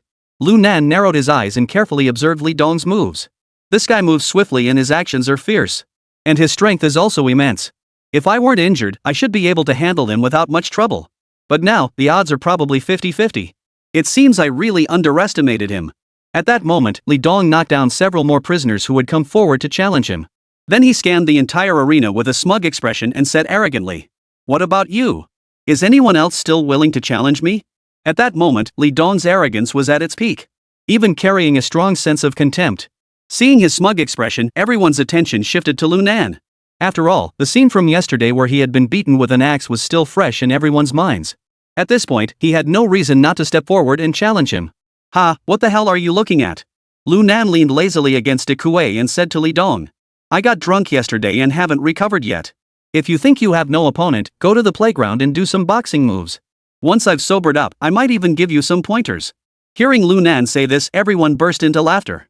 But Li Dong furrowed his brows. We had already agreed on this, how could this jerk Lu Nan go back on his word? Could he have found out about me and Wang Hai? No way. Lu Nan couldn't possibly know about our plans. What could it be then? Just as Li Dong was deep in thought, the murmurs of the crowd grew louder. But Lu Nan seemed deaf, completely unaffected by the noise. Hee, I bet that axe-wielding mountain gun is about to lose his cool, right? Let him wear down Li Dong's physical strength first, that'll be to my advantage. Thinking this, Lu Nan remained calmly watching the scene, making no move. Sure enough, as the murmurs grew louder, the axe-wielding man could no longer endure the silent contempt. Before facing Lu Nan, everyone in Changnan prison knew how formidable the axe-wielding man was. Yet this newcomer had defeated him so easily, leaving him utterly humiliated. Now he dares to ride this trash Li Dong like a horse and defecate on his head? This is absolutely unforgivable. You're too arrogant. Axe roared in fury, stood up abruptly, and charged toward Li Dong in the center of the arena. A punch flew toward his cheek. His movements were fast, precise, and ruthless. Li Dong also noticed the axe charging toward him. His brows furrowed immediately. He hadn't expected this guy to suddenly charge at him like a madman. However, his reaction was not slow either. Suddenly, Li Dong's body shifted sharply to the side as he punched out. Bang! A crisp sound echoed as the two stood face to face, evenly matched. They immediately engaged in a fierce battle. Meanwhile, Lu Nan watched Li Dong's moves closely from below, seemingly searching for any weaknesses. Ah Nan, this Li Dong is no pushover. Lao Kuai whispered to Lu Nan, you're injured. What do you plan to do? I'm just here to watch the show. Lu Nan said casually. A match like this is clearly something Wang Hai, that bastard, prepared specifically for me. If I go up there and compete with them for first place, won't I just be made a fool of by them? Hearing Lu Nan say this, Lao Gui couldn't help but pause for a moment, then asked cautiously. What's the matter? Aren't you going to participate in the competition? I'll participate, but not to compete for first place. I'm here for an exhibition match. Exhibition match? Lao Gui looked at Lu Nan in confusion. Ha, old Gu, just sit back and enjoy the show. Lu Nan's lips curled into a mischievous smile. I guarantee this match will be incredibly exciting, so exciting you won't be able to look away. Oh? Hearing this, Lao Gui narrowed his eyes slightly, unable to hide a hint of interest. We'll give them a big surprise later. Lu Nan gave a mysterious smile and then whispered softly. Lend me your heavenly key again. Upon hearing Lu Nan's words, Lao Gui was startled. Are you planning to kill them? What's so special about that? That bastard Wang Hai tried to scheme against me, so I'll make him pay dearly for his mistake. Lu Nan's lips curled into a cold smile. If there's even a chance today, I'll make sure these bastards pay dearly. Lao Kuai. After a moment of silence, he finally spoke. Be careful. Relax, just a few rotten sweet potatoes and stinky bird eggs. You think you can take me on? Next lifetime, maybe. Saying this, Lu Nan rested his hands behind his head, his face brimming with confidence. Seeing him like this, Lao Kuai said no more. His gaze returned to the scene. At that moment, Li Dong and the axe-wielder's fight was nearing its end. Although Axe was brave, he had been injured on the shoulder by Lu Nan yesterday. At first, he didn't feel much, but now he could clearly sense the pressure. Just then, Li Dong suddenly ignored Axe's attacks, swung his arm violently, and struck Axe's right arm with tremendous force. Crack! The crisp sound of breaking bones echoed throughout the entire arena. The axe-wielder's face turned pale, and cold sweat poured down his forehead. At the same time, Li Dong seized the opportunity and didn't let up. Taking advantage of the moment when the axe fell and stumbled, he grabbed the axe-wielder by the collar and then twisted his elbow behind his back. Get out of here! Li Dong roared, pulling the axe with all his strength and flinging it 5 meters away. Crack! The axe's entire right arm hung limply at his waist, clearly rendered useless. The entire scene fell silent. No one had anticipated the situation escalating so swiftly. It happened in the blink of an eye. The axe had been beaten into a cripple. Meanwhile, Li Dong remained standing firmly in place, his expression solemn. At that moment, he exuded a menacing aura. As if breaking the other's arm was the most natural thing in the world. The axe lay on the ground, its eyes bulging in fury. But Li Dong paid no heed, seemingly cursing the axe with his mouth while his eyes fixed on Lu Nan. Oomph. Trash. You don't have the guts to come forward and make a fool of yourself? Now you've got me beaten to a pulp, you bastard. You must be feeling pretty good, huh? Hey, Li Dong, are you blind? Lu Nan retorted without holding back. The guy you beat to a pulp is over there. Why are you yelling at me? Damn it, I have no idea where you get your confidence from. You think you're so tough just because you beat up one of my men? You. Hearing Lu Nan say this, Li Dong couldn't help but feel his anger boiling over. At the same time, he realized that Lu Nan must have his suspicions. So he didn't bother arguing further with him and instead turned to Wang Hai and said, Warden Wang, although no one dares to fight me now. But I'm not satisfied yet. Do you think you can send someone else up? Upon hearing this, Wang Hai, who had already discussed it with him, naturally understood his meaning. However, he put on a look of reluctance, as if considering Li Dong's request. At that moment, someone in the crowd suddenly shouted, Damn it, this Li Dong is too arrogant. Let Lu Nan go up and kill him. This outburst was like stirring a hornet's nest, and all the prisoners shouted in unison. Right. Let Lu Nan go up and teach him a lesson. Let Lu Nan go up and kill him. Lu Nan. Lu Nan. Lu Nan. Finally, everyone began to shout Lu Nan's name loudly. It was as if this scene had been rehearsed beforehand. Their worship of Lu Nan had reached a blind, fanatical level. At that moment, a sinister smile curled the corners of Wang Hai's mouth as he looked at Li Dong and said, Since no one objects, you may choose your desired opponent. Upon hearing this, Li Dong bowed in gratitude toward Wang Hai, then fixed his intense gaze on Lu Nan. Lu Nan, I challenge you. Do you dare to fight? Chapter 57, The Three-Party Contract. Upon hearing Li Dong's words, the prisoners' shouts grew even louder. Lu Nan's name was shouted out repeatedly, as if they were trying to tear the roof off the entire South City prison. However, Lu Nan did not stand up immediately. Instead, he whispered a few words into Lao Kuai's ear. He then patted his shoulder before slowly rising to his feet.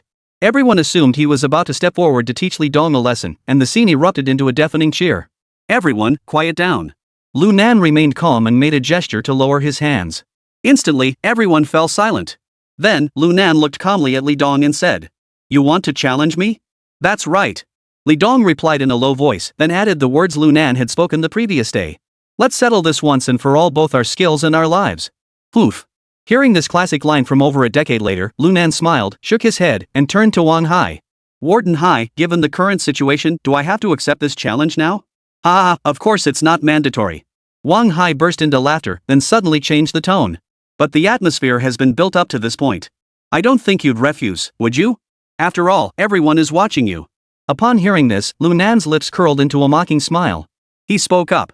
I refuse. What? Wang Hai was stunned. Li Dong was stunned. Everyone around them was completely speechless. What the hell? Look at that show off. Shouldn't he be getting on stage right now? How could he refuse? Wang Hai and Li Dong exchanged equally bewildered glances. This isn't the script we agreed on yesterday. At that moment, seeing Lu Nan's smile, Wang Hai felt his head buzzing non-stop. It wasn't because of anything else, he was completely enraged by this bastard. Damn it! This little bastard is definitely doing this on purpose. He did it on purpose to humiliate me. Wang Hai was so angry he was trembling all over. With a fierce expression, he clenched his teeth and demanded, Why won't you compete in the match? Lu Nan shrugged his shoulders. Look, my shoulder was injured by you, Mr. Wang Hai. I'm not fit to continue fighting. Besides, the food has been terrible lately. My physical condition isn't good either. What's the point of going up there and arguing with him? Upon hearing this, Wang Hai nearly choked on his own blood. Damn it! You still think the food is bad? You're still complaining about your physical fitness? Yesterday you showed off 2 huge roasted chickens and beat Zhan Lin and the others to a pulp. Last night, I heard you were drinking beer and eating bread with Song Daku and the others. This is the best the resort has to offer? Seeing Wang Hai's furious expression and Li Dong's sinister look, Lu Nan couldn't help but feel extra happy. Damn it, you two want me to go up there, do I have to? That would make me look like such a loser. Director Wang, I really think my body can't take it anymore. If I were to fight, I might accidentally kill someone. So, let's just call it a day today. Hearing him say that, Wang Hai couldn't help but feel his temples throb. But he paused for a moment. After a moment, he asked in a daze. You said your body isn't up to it. Are you afraid you won't be able to control your strength and end up killing someone? Yes. Lu Nan nodded matter-of-factly. Wang Hai, however, was speechless, his face turning beet red with anger. These two sentences don't contradict each other, do they? Warden Hai. Just because my body is unwell. So if I were to step into the ring, every move would be a fatal blow. If something goes wrong and I accidentally kill Brother Li Dong, that would be a big problem. Lu Nan explained calmly. If that happens, you might end up getting dragged into it too. I think we should just forget about it. Damn it. How come Lu Nan sounds so reasonable to me? It actually sounds like it makes sense. Hearing Lu Nan's words, the people around him couldn't help but chuckle. Wang Hai and Li Dong, however, turned pale with anger, wanting to kill this little brat right now. Lu Nan, I already told you. We VE settled our differences and decided our fate. Therefore, no matter what happens between us shortly, the other party bears no responsibility whatsoever. Li Dong said darkly. Hey, you can't talk like that. Lu Nan waved his hand and said with a smile. You're not the Sea Warden, so what you say doesn't have any legal standing. Besides, even if those words came from the warden of the sea prison, I wouldn't believe it either. Damn it. I'm totally convinced. Ha, you're such a show-off. Upon hearing Lu Nan's words, the crowd around them burst into laughter, some even falling over. This was clearly a jab at Li Dong's lowly status. Wang Hai is a liar. However, this time, Wang Hai did not fly into a rage. Instead, he sensed something in those words. He then spoke up. Oomph. Lu Nan, I am the warden of the South City Prison. Here, my word is law. If I choose not to pursue something, there will be no issues. Ha, I'm just afraid you'll pursue it. Lu Nan didn't give Wang Hai a chance to show off, cutting him off immediately. If you want to kill me, everyone in this prison probably already knows about it. If Li Dong accidentally kills me, that would be exactly what you want. If I accidentally kill him, you just find an excuse to have me killed. Warden Hai, in this situation, should I still step in? Does that mean I'll be the one to lose? Wang Hai. Li Dong. The crowd around them. In an instant, the area fell deathly silent. Everyone stared at Wang Hai with an unusual expression, wondering how he would resolve the situation. Lu Nan, however, stood there calmly, as if everything was under his control. Lu Nan, what do you suggest we do? Wang Hai suppressed his anger and asked in a low voice. He had already made up his mind no matter what demands Lu Nan made, he would agree to them. Because Lu Nan was as good as dead today. Not only because he had great confidence in Li Dong's skills, but also to ensure absolute certainty. The beer sold to Lu Nan and his men yesterday had been laced with something. It may not have shown any effects yet, but once the fight starts, as metabolism increases, Lu Nan will inevitably suffer from severe diarrhea. At that point, even just anyone could easily kill Lu Nan. Upon hearing this, Lu Nan's lips curled slightly as he spoke calmly. Simple. Sea Warden, draft a 3-party contract. Make sure it clearly states that the competition is for exchange purposes and exempts all parties from liability. At the same time, let's sign it in front of everyone. Then I'll step onto the field and have a little fun with Li Dong. Alright. I agree. Wang Hai didn't hesitate for a moment. He nodded and immediately instructed his subordinates to draft a document. The reason he was in such a hurry was because he feared that the effects of the drug in the beer would kick in soon. Lu Nan would definitely not show up then. As for the document to be signed, it was more like evidence to exonerate him and Li Dong. How could he possibly refuse? Before long, the prison guard emerged with 3 copies of A4-sized printed documents. Lu Nan glanced at them, didn't hesitate, and signed his name directly, then pressed his fingerprint. Wang Hai and Li Dong followed suit. Once everything was done, Wang Hai hurriedly urged them with a sinister expression. Lu Nan, you can get on the field now, right? Chapter 58, evenly matched. Wang Hai's tone was icy cold. Lu Nan, however, smiled and shook his head, saying, No way, Warden Hai, I have a small favor to ask. Wang Hai's brows furrowed immediately. His patience was nearly exhausted, and he coldly snapped. Speak. Lu Nan casually dug his little finger into his ear and said lazily. Someone as big as me deserves some appearance fee, right? Give me a $10,000 gift card for the convenience store first. Or else, I'm not fighting in this match. Upon hearing this, Wang Hai nearly choked on his own blood, his cheeks twitching violently. But to get Lu Nan on the field quickly and let Li Dong fight to the death. He gritted his teeth and said, All right. After speaking, Wang Hai took a stack of stamped white slips from the hands of a nearby prison guard and threw them forcefully at Lu Nan. Lu Nan didn't hesitate, grabbed the vouchers, and stuffed them into his pocket with a smile. Then he walked toward Li Dong. Seeing Lu Nan's arrogant demeanor, Wang Hai snarled. Beat him to death. Before Li Dong could respond, Lu Nan interjected. Don't worry, since you've already paid me my appearance fee, I'll definitely help you beat him to death. As soon as he finished speaking, Lu Nan's speed suddenly surged and he charged directly toward Li Dong. Seeing this, Li Dong's eyes narrowed sharply. His body retreated several steps in a flash. Then he spun around and kicked out. In an instant, the two collided. Dong! A dull sound echoed through the air. They were evenly matched. Ha ha! Li Dong sneered coldly. Then he charged forward again, his right fist packed with power, and slammed it toward Lu Nan's face. Lu Nan, seeing this, remained unfazed, casually sidestepping to avoid the blow. Bang! The immense force of the impact sent Li Dong staggering back a step. Li Dong seized the opportunity, planted his right foot on the ground, and propelled himself forward, circling around to land behind Lu Nan. He then bent his right arm, raised his left shoulder high, and slammed his elbow forcefully toward Lu Nan's back. Lu Nan's pupils contracted sharply upon seeing this. Damn it, this kid is definitely trying to kill me. If that hit landed solidly, my spinal cord would be shattered into pieces. In the nick of time, Lu Nan instinctively stepped forward half a step, narrowly avoiding Li Dong's deadly strike. At the same time, Lu Nan swept his right leg like a whip toward Li Dong's neck, aiming to force him to abandon his attack. Li Dong had already anticipated this move. Seeing this, he leaned forward slightly, dodged Lu Nan's kick, and swiftly reached out with his left hand, grabbing Lu Nan's throat, intending to capture him alive. At that moment, Lu Nan suddenly changed his move, straightening his right leg with all his strength. Bang! He kicked Li Dong's abdomen with tremendous force. Li Dong was sent flying backward by the kick. However, Lu Nan did not dare to linger. After all, Li Dong's previous series of moves had been ruthlessly brutal. The slightest mistake could have sent him to meet his maker. Thus, Lu Nan used the momentum from his previous strike, propelling his body like a cannonball, closing the distance in an instant and delivering a powerful punch. Li Dong saw this and his pupils suddenly contracted. Though he knew Lu Nan was a ruthless fighter, he never expected him to be this formidable. Without hesitating, Li Dong didn't try to block the attack head-on. Instead, he twisted his body to dodge Lu Nan's strike, then extended both arms forward. Then, bending his knees, his body darted forward like a cheetah. He lunged toward Lu Nan's legs. Damn it! You're pretty mixed up in your martial arts. You know mixed martial arts too? Lu Nan was utterly astonished. Li Dong grinned wickedly. Ha, this isn't some high-level stuff. If you can learn it, why can't I? As he spoke, Li Dong's arms had already tightly wrapped around Lu Nan's legs. Lu Nan's expression changed slightly, and he immediately tried to struggle. Unfortunately, it was already too late. Li Dong's arms were as sturdy as steel bars. No matter how hard Lu Nan struggled, he couldn't budge an inch. Oomph, you're quite stubborn. Li Dong gave a savage grin, then suddenly locked his legs around Lu Nan's right leg. Gripping his ankles, he spun around and pinned Lu Nan beneath him. In an instant, he executed a cross hold. Lu Nan struggled fiercely. But he couldn't break free. At that moment, Lu Nan felt as though his spine was about to snap. The pain was unbearable. Li Dong lowered his head, staring at Lu Nan's face, flushed red with anger, and snarled. You little bastard, today I'm not only going to cripple you, but I'll make you pay with your blood. Li Dong. I noticed something was off with you yesterday. You've been colluding with Wang Hai to try to kill me. Lu Nan struggled to speak.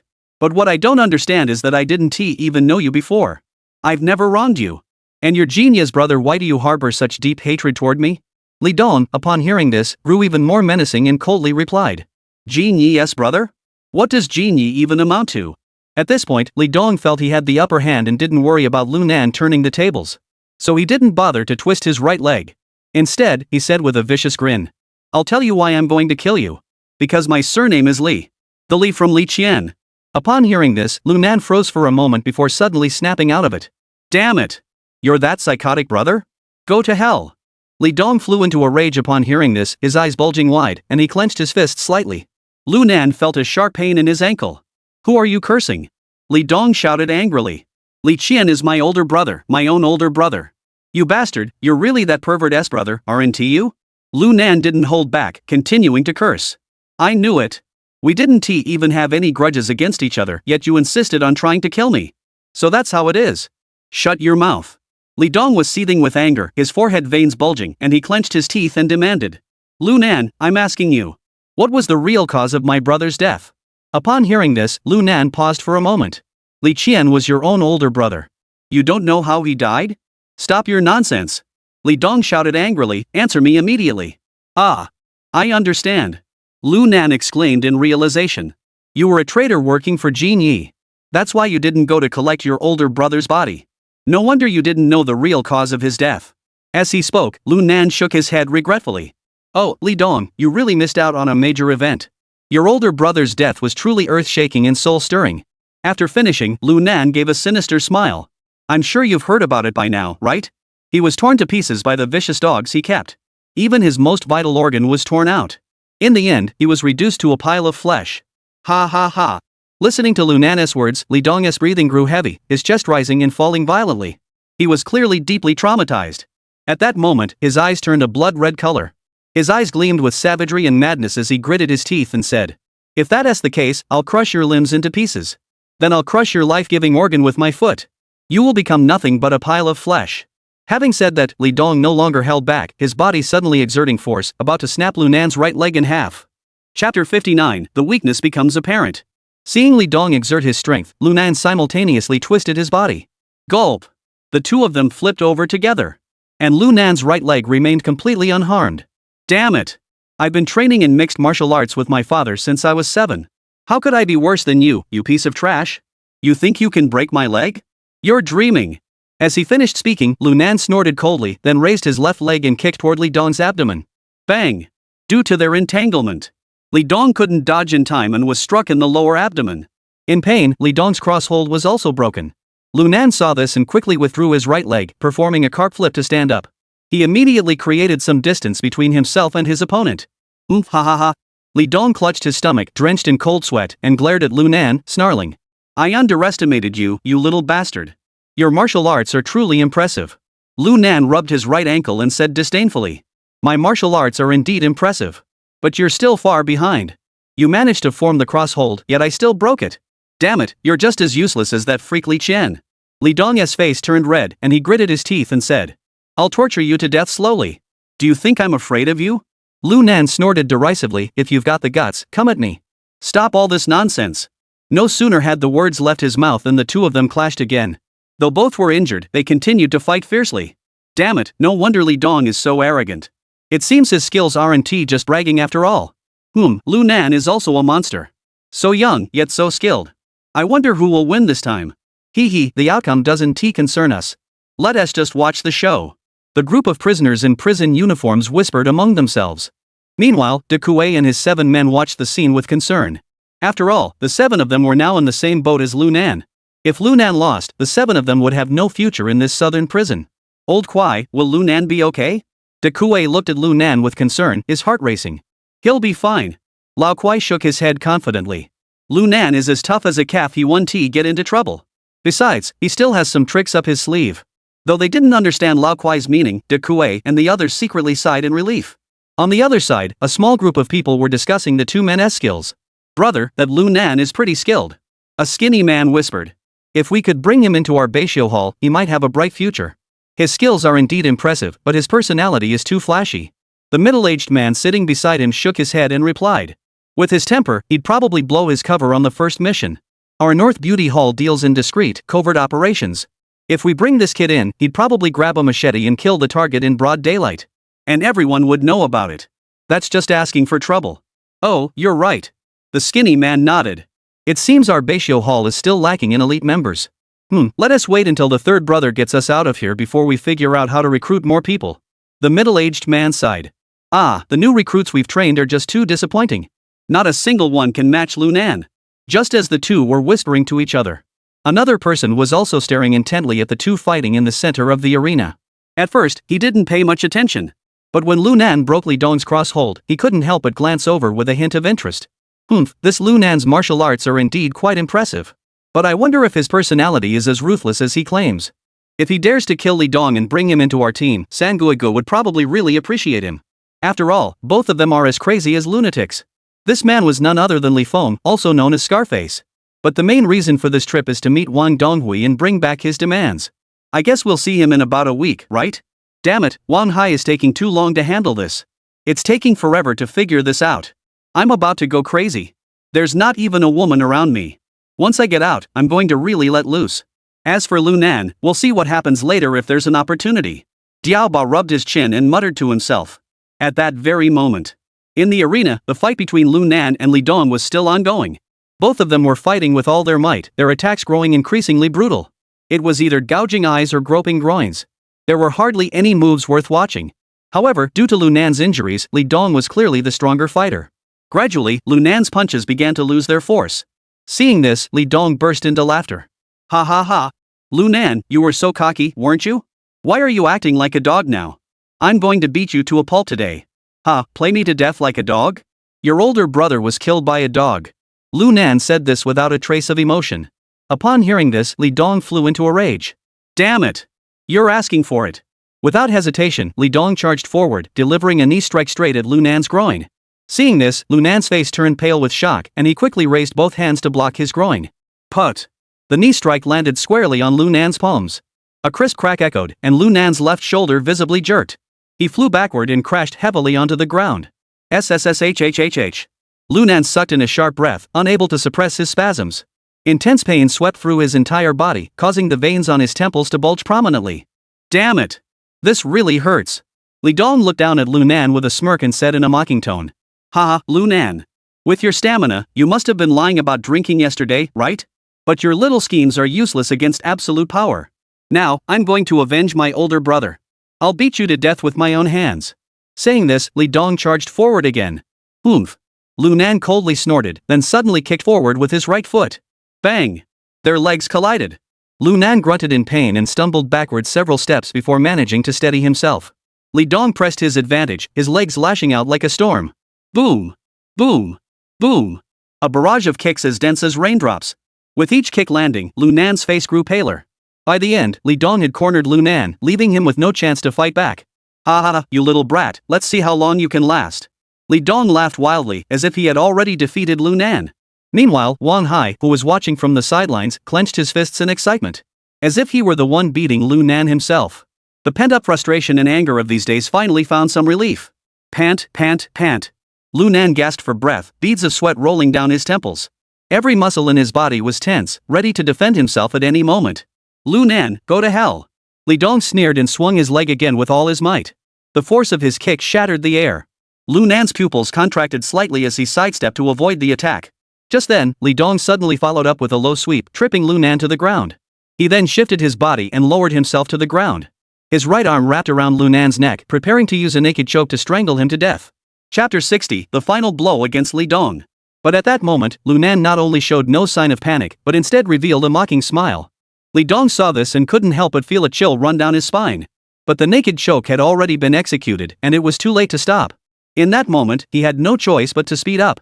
He aimed to strike with the force of a thunderbolt, directly gripping Lu Nan's throat to choke him to death. However, at that critical moment, suddenly, Lu Nan's head, which should have been hanging down, suddenly snapped up. Ha, Li Dong, you deserve to die. Lu Nan's lips curled into a cold smile.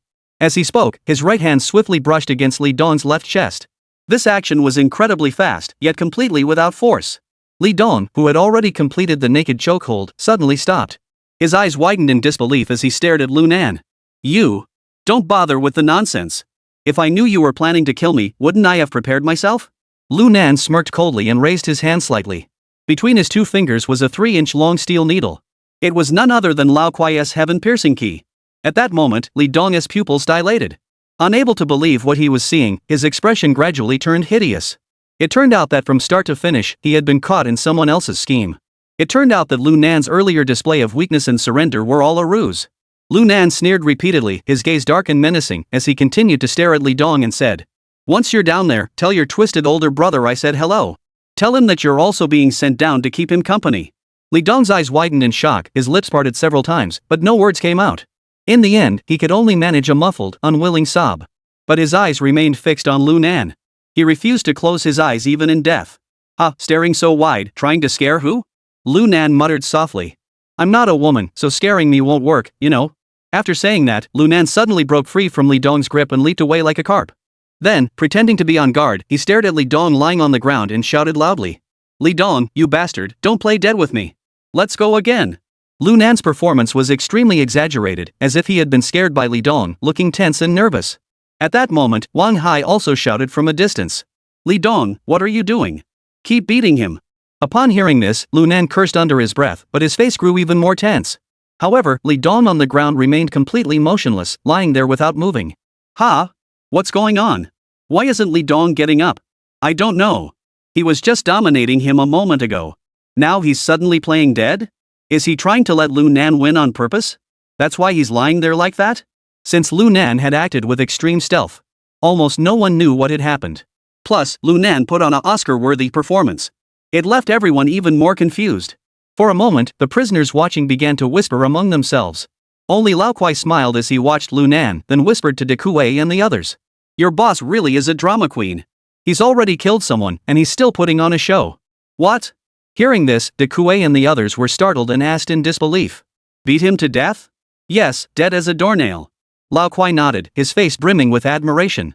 Although he hadn't participated in the fight, he had known Lu Nan's intentions when he had borrowed the heavenly key from him earlier. Even so, when he saw Lu Nan actually pierce Li Dong's heart with a steel needle, he couldn't help but be deeply shaken. "Nangu is so awesome." De Kuei and the others were instantly overcome with excitement, eager to rush onto the field and give him a heartfelt embrace. Seeing Li Dong lying motionless on the ground, Wang Hai also realized something was wrong. He hurriedly led his men toward the field. "What is going on? Wang Hai frowned as he knelt down to check Li Dong's injuries, only to discover that Li Dong had stopped breathing. Li Dong is dead. Upon hearing Wang Hai's words, the entire playground erupted into chaos. Wang Hai slowly stood up and looked at Lu Nan, saying, Lu Nan, what did you do? Ha? Upon hearing this, Lu Nan feigned a look of surprise and said, What did I do? I did your mother. Lu Nan immediately lashed out. I've been getting beaten up the whole time, what could I possibly have done? Let me tell you, if my shoulder hadn't been hit by your damn bullet. Do you think I didn't want to kill him? Lu Nan seemed to harbor deep hatred toward Li Dong, shouting hysterically. Don't tell me this bastard's death has nothing to do with me. Even if it was me who killed him, what can you do about it? We signed a contract. As he spoke, Lu Nan pulled out a sheet of A4 paper from his pocket and shook it. Seeing this, Wang Hai was completely baffled. Ha? Could Li Dong's death have nothing to do with him? Heart attack? A cerebral hemorrhage? Or was it caused by a sudden death from a violent struggle? This is way too ridiculous. Damn it, bad luck. Wang Hai cursed under his breath and signaled for someone to drag Li Dong away. His face turned grim as he glared at Lu Nan with clenched teeth. This time, he had truly fallen into this guy's hands. But he couldn't do anything about it. After all, the other party had a contract. Moreover, within his jurisdiction, Li Dong was dead. If he really used this as an excuse to deal with Lu Nan, he wouldn't be able to escape blame either. It seems there's no choice but to make Li Dong's death look like an accident. Thinking this, Wang Hai shouted at Yang Gu. Old Yon, there's no need to call Dr. Wang for an autopsy. If anyone asks, just say he was playing hide and seek with his roommate during his free time and accidentally died. Yang Gu was taken aback and asked with some confusion, what about the surveillance footage? If the higher-ups investigate, it could cause trouble. Wang Hai's face turned icy cold as he said in a low voice. The surveillance footage malfunctioned this morning. So I didn't turn it on. Upon hearing this, everyone suddenly understood, and they all secretly admired Wang Hai for being such a ruthless character. He had been planning this all along to eliminate Lu Nan. Little did he know he was digging his own grave. Wang Hai snorted coldly, casting a menacing glance at everyone, and said in a deep voice. Alright, go back to what you were doing. Tonight, if anyone leaks a single word, don't blame us for making things unpleasant. Got it? Understood. Understood. All the prisoners nodded repeatedly. Wang Hai turned his gaze back to the center of the room, glaring at Lu Nan with obvious resentment. Ha, Warden Hai, does this selection competition count as my victory? Yes. Wang Hai gritted his teeth and nodded. So, shouldn't I get the prize for winning the championship? As he spoke, Lu Nan extended his right hand with a smirk and said, Here you go, but give me another 3,000 yuan in store credit. Chapter 61, Are you trying to teach me a lesson? Seeing Lu Nan's expression, Wang Hai was seething with anger. However, he dared not confront Lu Nan openly, lest he suffer the consequences. This brat had dared to beat him up the moment he arrived. Now that he had the upper hand, he wouldn't show any mercy. Finally, Wang Hai gave Lu Nan a long, malicious look and said, Fine. As soon as he finished speaking, Wang Hai took a white slip from Yang Ji's hand and handed it to Lu Nan. Lu Nan took the card and stuffed it into his pocket, grinning widely. Ha, thank you, Warden Hai. Is that all? If there's nothing else, I'm going back to my cell to sleep. After speaking, Lu Nan didn't bother with Wang Hai or the other prisoners on the playground. He walked lazily toward his cell. Watching his back, Wang Hai's eyes flickered for a moment before he suddenly shouted. Lu Nan, in the Liangcheng Prison System League in a week, I hope you do well. We'll all be cheering for you. Without waiting for Lu Nan's response, he turned to the crowd of prisoners on the playground and shouted. Everyone listen up. If Lu Nan can win the championship in this league, I will use every personal resource at my disposal to apply for sentence reductions for all of you. What do you think? Is that a good deal? Hearing Wang Hai say this, the prisoners didn't care if he was making empty promises. All of them showed signs of excitement. They shouted in unison. Yes. We must win the championship. We must win. Victory! Victory! Victory! Hearing these shouts, Lu Nan, who had been lazily lounging around, nearly stumbled and fell to the ground. He then turned around angrily to look at Wang Hai. He saw Wang Hai smugly nodding at him. It seemed to say, FCKU, I'll get you someday. But Lu Nan couldn't argue back at that moment. Otherwise, he'd be going against everyone in the prison. By then, even without Wang Hai saying a word, these people would have already devoured him. Therefore, Lu Nan could only suppress his anger and turn around to enter the cell. Once Lu Nan's figure had completely disappeared, Wang Hai ordered the other prisoners to return to their respective cells. At the same time, he announced that from now on, the regular labor reform schedule would resume. It was already very late at night. Lu Nan lay on his bed. Listening to the snoring of De Kuei and the others, he silently smoked a cigarette. Damn it! Everyone else has a superior to support them when they're undercover. I'm doing this undercover work completely on my own. I've only been here a few days, and I've almost died in this prison several times. This won't do. I need to speed things up. I need to figure out a way to get on good terms with Scarface in the next few days. Then figure out how to get out of this place. Based on my memories from my previous life, the main business of these guys, including by number 9, is small pills. Second, they occasionally go out on the streets to rob people. According to the information Old Lee gave me, White 9 is still in its early stages. The main members are only 5 people, Sangue, Lanlian, and the others. That guy with the scar is just a lowly henchman. Going undercover to work as his henchman is really humiliating for me. Ha! White 9. Ha, if you're going to infiltrate from the inside, wouldn't it be better to turn the White 9 organization into a White 10 instead? Or just replace one of the members in the 9 group? As he thought about it, a plan began to take shape in Lunan's mind. The next morning, the sun shone brightly. Lunan sat on the bed, leisurely chatting with Dekue and the others. Just then, a loud knocking on the door echoed through the room. Yang-gu entered, accompanied by 2 guards. "Hey, Yang-gu," Dekue asked with a smile. "Are we being called for breakfast?" Yang-gu glanced at him indifferently and said, "You guys can go eat breakfast. Lunan, come with me." Lunan raised his eyebrows slightly and asked lazily, "Is there something you need? I'm also very hungry and want to eat breakfast." "Lunan, the warden of the sea prison is looking for you. He has something important to tell you. Don't make this difficult for us." Yang Ji's tone was cold, but his meaning was clear. "That is, the matter between you and Wang Hai is your own business. It has nothing to do with us." Upon hearing this, Lunan couldn't help but furrow his brows, but he didn't press the matter further. He stood up, patted Dekue on the shoulder, and followed Yang-gu out. "Yang-gu, what's that Wang Hai up to again? Give me the scoop." After stepping outside, Lunan cut straight to the chase. Yang-gu heard him refer to Wang Hai like that and nearly frowned. But he didn't get angry. Instead, he shook his head slowly and said, "I don't know the details either. The warden didn't tell me. But I heard it's related to Lu Dashin." Lunan was taken aback upon hearing this. Related to Lu Dashin? Damn it, didn't that kid take a leave of absence? What could he possibly have to do with him? Just as Lunan was about to ask more questions, Yang-gu shook his head first and said, "You don't need to ask me. I don't know the details either. Just as I was going to his office, I happened to hear him yelling at Lu Dashin inside." Saying this, Yang-gu shrugged his shoulders and continued. "Anyway, when he sent me over to pick you up, he wasn't in a very good mood." After saying that, Yang-gu fell silent. "Thanks." Lunan smiled and thanked him. Without asking any further questions, he followed Yang-gu toward Wang Hai's office. Upon arriving outside the office, Yang-gu knocked on the door. "Come in." Wang Hai's voice came from inside. After pushing open the door and entering the office, Yang-gu gestured toward the interior. "Lunan, go in yourself. I'll leave first." After saying that, Yang-gu stepped back a few paces with the 2 men, clearly not wanting to face Wang Hai. Lunan saw this and sighed to himself. "Damn, that's clever." But he remained expressionless as he walked inside. "Hey, Nan-gu, you're here." As soon as he entered the room, Wang Hai greeted him with a forced smile. "How did you sleep last night?" Lunan looked at Wang Hai's smug expression, rolled his eyes inwardly, but remained calm on the surface. "Not bad, it was okay. Hee, as long as you're happy, I can rest easy." Wang Hai gave a sinister laugh, then pointed toward the seat at the table with a smile and said, come on, Nan-gu, sit down." "HM?"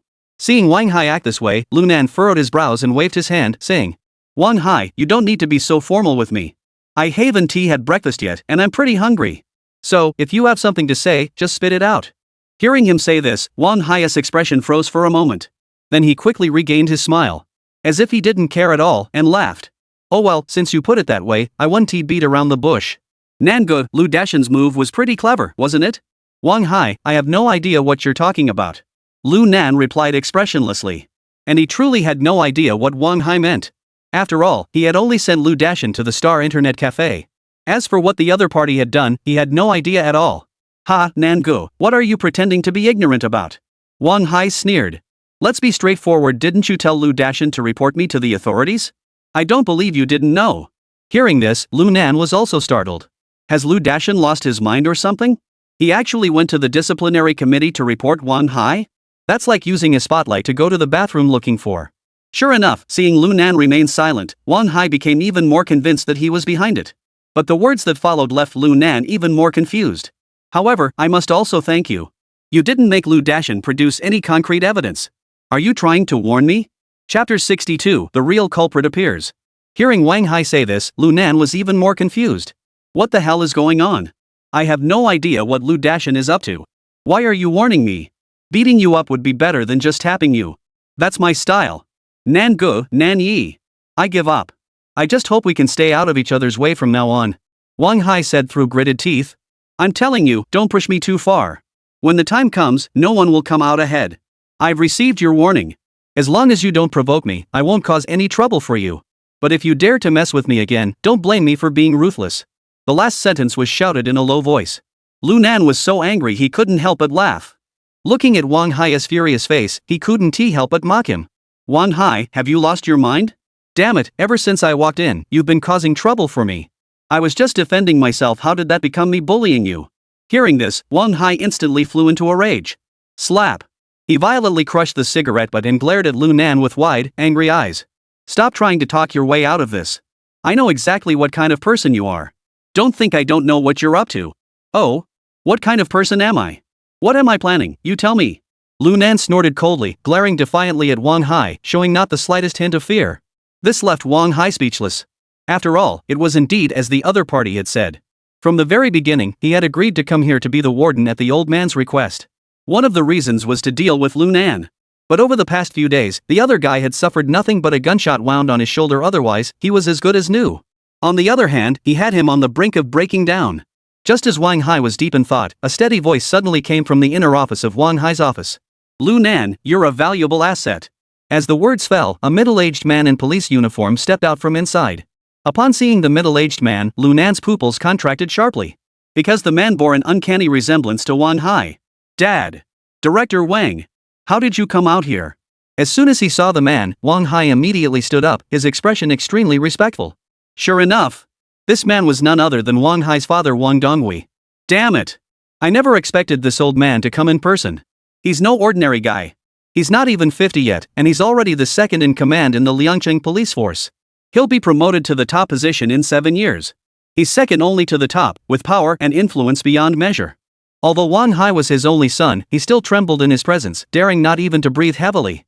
Especially after learning that the other party was the underground emperor of Liangcheng, and even of El Province. Lu Nan couldn't help but inwardly marvel. Let alone now. Even if it were his former self, who was once known as the South Brother of Liangcheng's underworld. But compared to this kind of person, he was completely out of his league. Ha, Xiao Hai, go out for a moment. I need to talk to little Lu. At that moment, Wang Donghui suddenly smiled and looked at Wang Hai. Yes. As soon as he heard this, Wang Hai hurriedly nodded and quickly left the room. After Wang Hai had left, Wang Donghui smiled and looked at Lu Nan. Sit down. Thank you, Director Wang. Having spent so many years in the underworld, Lu Nan remained calm despite knowing the other man's identity, and asked nonchalantly. Director Wang, may I ask what you wish to discuss with me? Seeing his composure, Wang Donghui couldn't help but nod approvingly. At the same time, he felt his son had lost fairly. Although he was a few years older than the other man, this composure was something Wang Hai could never match. Little Lu, let us be honest with each other. I know all about you, and I'm aware of your relationship with Wang Hai. Yesterday, Lu Dashan suddenly went to report Wang Hai. I was furious and outraged. But can you please listen to my advice? Lu Nan heard this and raised his eyebrows, looking at the man before him, Wang Shuchang. He was curious to hear how the other party planned to help Wang Hai resolve this matter. Seeing this, Wang Donghui continued. Little Lu, since you know who I am, you should know I still have some influence. As the saying goes, it's better to resolve a grudge than to hold a grudge. Would you be willing to give me some face and let go of the grudge between you and Wang Hai? Hearing him say this, Lu Nan couldn't help but feel a deep respect for Wang Donghui. Indeed, he was no ordinary man. No need to say more. Someone in Wang Donghui's position who can speak to Lu Nan like this must have a very deep and cunning nature. If it were anyone else in his position, they would have already been riding high on a cloud. But Lu Nan didn't show a single trace of emotion. He shook his head and said, Sorry, Director Wang, I've never had any grudges against Wang Hai. You should know exactly what happened between us. The reason I ended up in prison was because of him. But I don't harbor any ill will toward him. After all, I beat him pretty badly back then. Later, when I was betrayed and sent to prison, I never expected him to be transferred here from the Criminal Investigation Bureau. And as soon as he arrived, he started making things difficult for me. At this point, Lu Nan paused for a moment before looking straight into Wang Donghui's eyes and said, Director Wang, I think your son hasn't told you about what happened in prison these past 2 days, has he? Upon hearing this, Wang Donghui furrowed his brows. He was indeed unaware of it. These past few days had been hectic, with meetings of all kinds every day. He simply hadn't had time to deal with Wang Hai's nonsense. If it weren't for Lu Dashan suddenly going to the disciplinary committee yesterday to report Wang Hai, he might have had to wait a few more days before coming here with others. After all, he wanted to discuss business with Li Feng's people. Coming here alone would be highly suspicious. At that moment, Lu Nan sighed and said, "Ah, Director Wang Hai really went too far this time." Then, Lu Nan embellished Wang Hai's recent actions and recounted them in detail. Of course, he made sure to conceal his own arrogant and domineering attitude. By the end, Lu Nan was so worked up that he pulled down his left sleeve. "Director Wang, the bullet Wang Hai fired at me is still bleeding now. If it weren't for my good fortune, that bullet would have taken my life." Lu Nan deliberately exposed the wound in front of Wang Donghui's eyes. Sure enough, upon seeing the gruesome wound, Wang Donghui narrowed his eyes immediately. "Ha, little Hai really went too far this time. But he also taught you a lesson, didn't he?"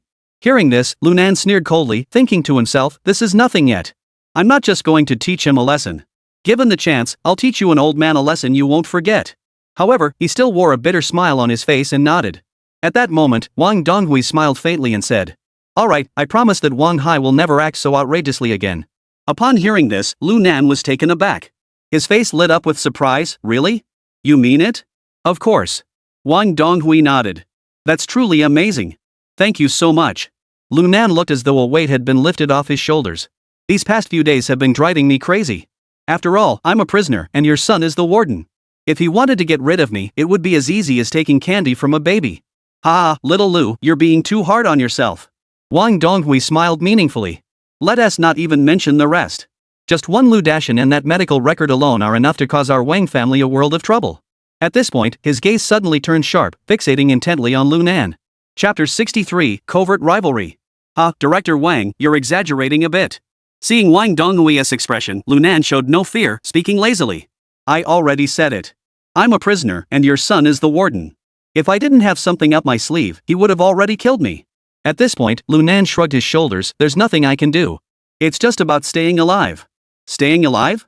Wang Donghui snorted coldly. "To save your life, did you really need to have Lu Dashan report us? I think you're trying to put our Wang family in danger." Director Wang, you're exaggerating even more. Though I'm young, I understand many things. Don't even mention just one Lu Dashan. Even if you add that medical record, it still can't put your Wang family in danger, can it?" Lu Nan stared straight at Wang Donghui and said, "Am I right, Director Wang?" Interesting. Little Lu, I've noticed that you're much more interesting than your father. He has been teaching at the school all these years and hasn't he even been promoted to senior rank yet? I thought he was just a mindless brute. But seeing you, I think your father is a wise man who appears foolish." Upon hearing Wang Donghui say this, Lu Nan's expression changed drastically. "Wang Donghui, what are you doing? My affairs have nothing to do with my father," he shouted angrily, leaning forward slightly. It seemed as though, if Wang Donghui didn't give him an explanation, he was ready to attack him. But Wang Donghui showed no sign of fear. He leaned back against the sofa, slowly pulled out a cigarette, lit it, took a puff, and then exhaled the smoke in a ring before speaking. "Xiaolu, calm down. I'm not like my son. I never fight a battle I don't think I can win. Since I knew I was coming to see you today, I naturally wanted to learn more about you. Director Wang, just tell me what you want to do," Lu Nan said with a grim expression. Relax. I told you, I'm just here to ask a few questions." Wang Donghui finished speaking with a smile. He patted Lu Nan on the shoulder and said, "All right, let's continue talking. Little Lu, to be honest, I really admire you. At such a young age, you're not only skilled in combat but also highly strategic.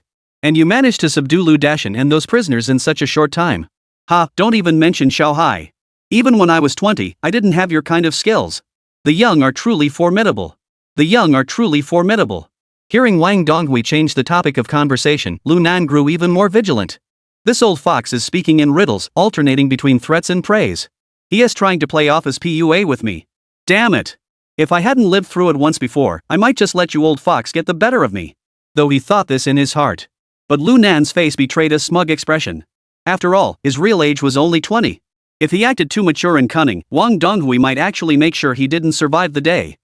Director Wang, you're flattering me. I didn't receive much education. Just get to the point. Don't beat around the bush. I'm getting dizzy listening to you. Oh my Xiaolu, you're indeed straightforward. Alright, since that's the case, I'll get straight to the point. Seeing Lu Nan's straightforwardness, Wang Donghui also felt at ease and got straight to the point. My meaning is simple. Hand over the medical records to me and help me with something. The matter between you and Xiao Hai is settled. Director Wang, what's in it for me? Lu Nan asked directly. Upon hearing this, Wang Donghui not only didn't get angry, but instead looked at Lu Nan with even more admiration. Smart and ruthless. Not like the others who are so rigid. Most importantly, he's got a life on his hands. Such a young man is tailor-made for me, Wang Donghui.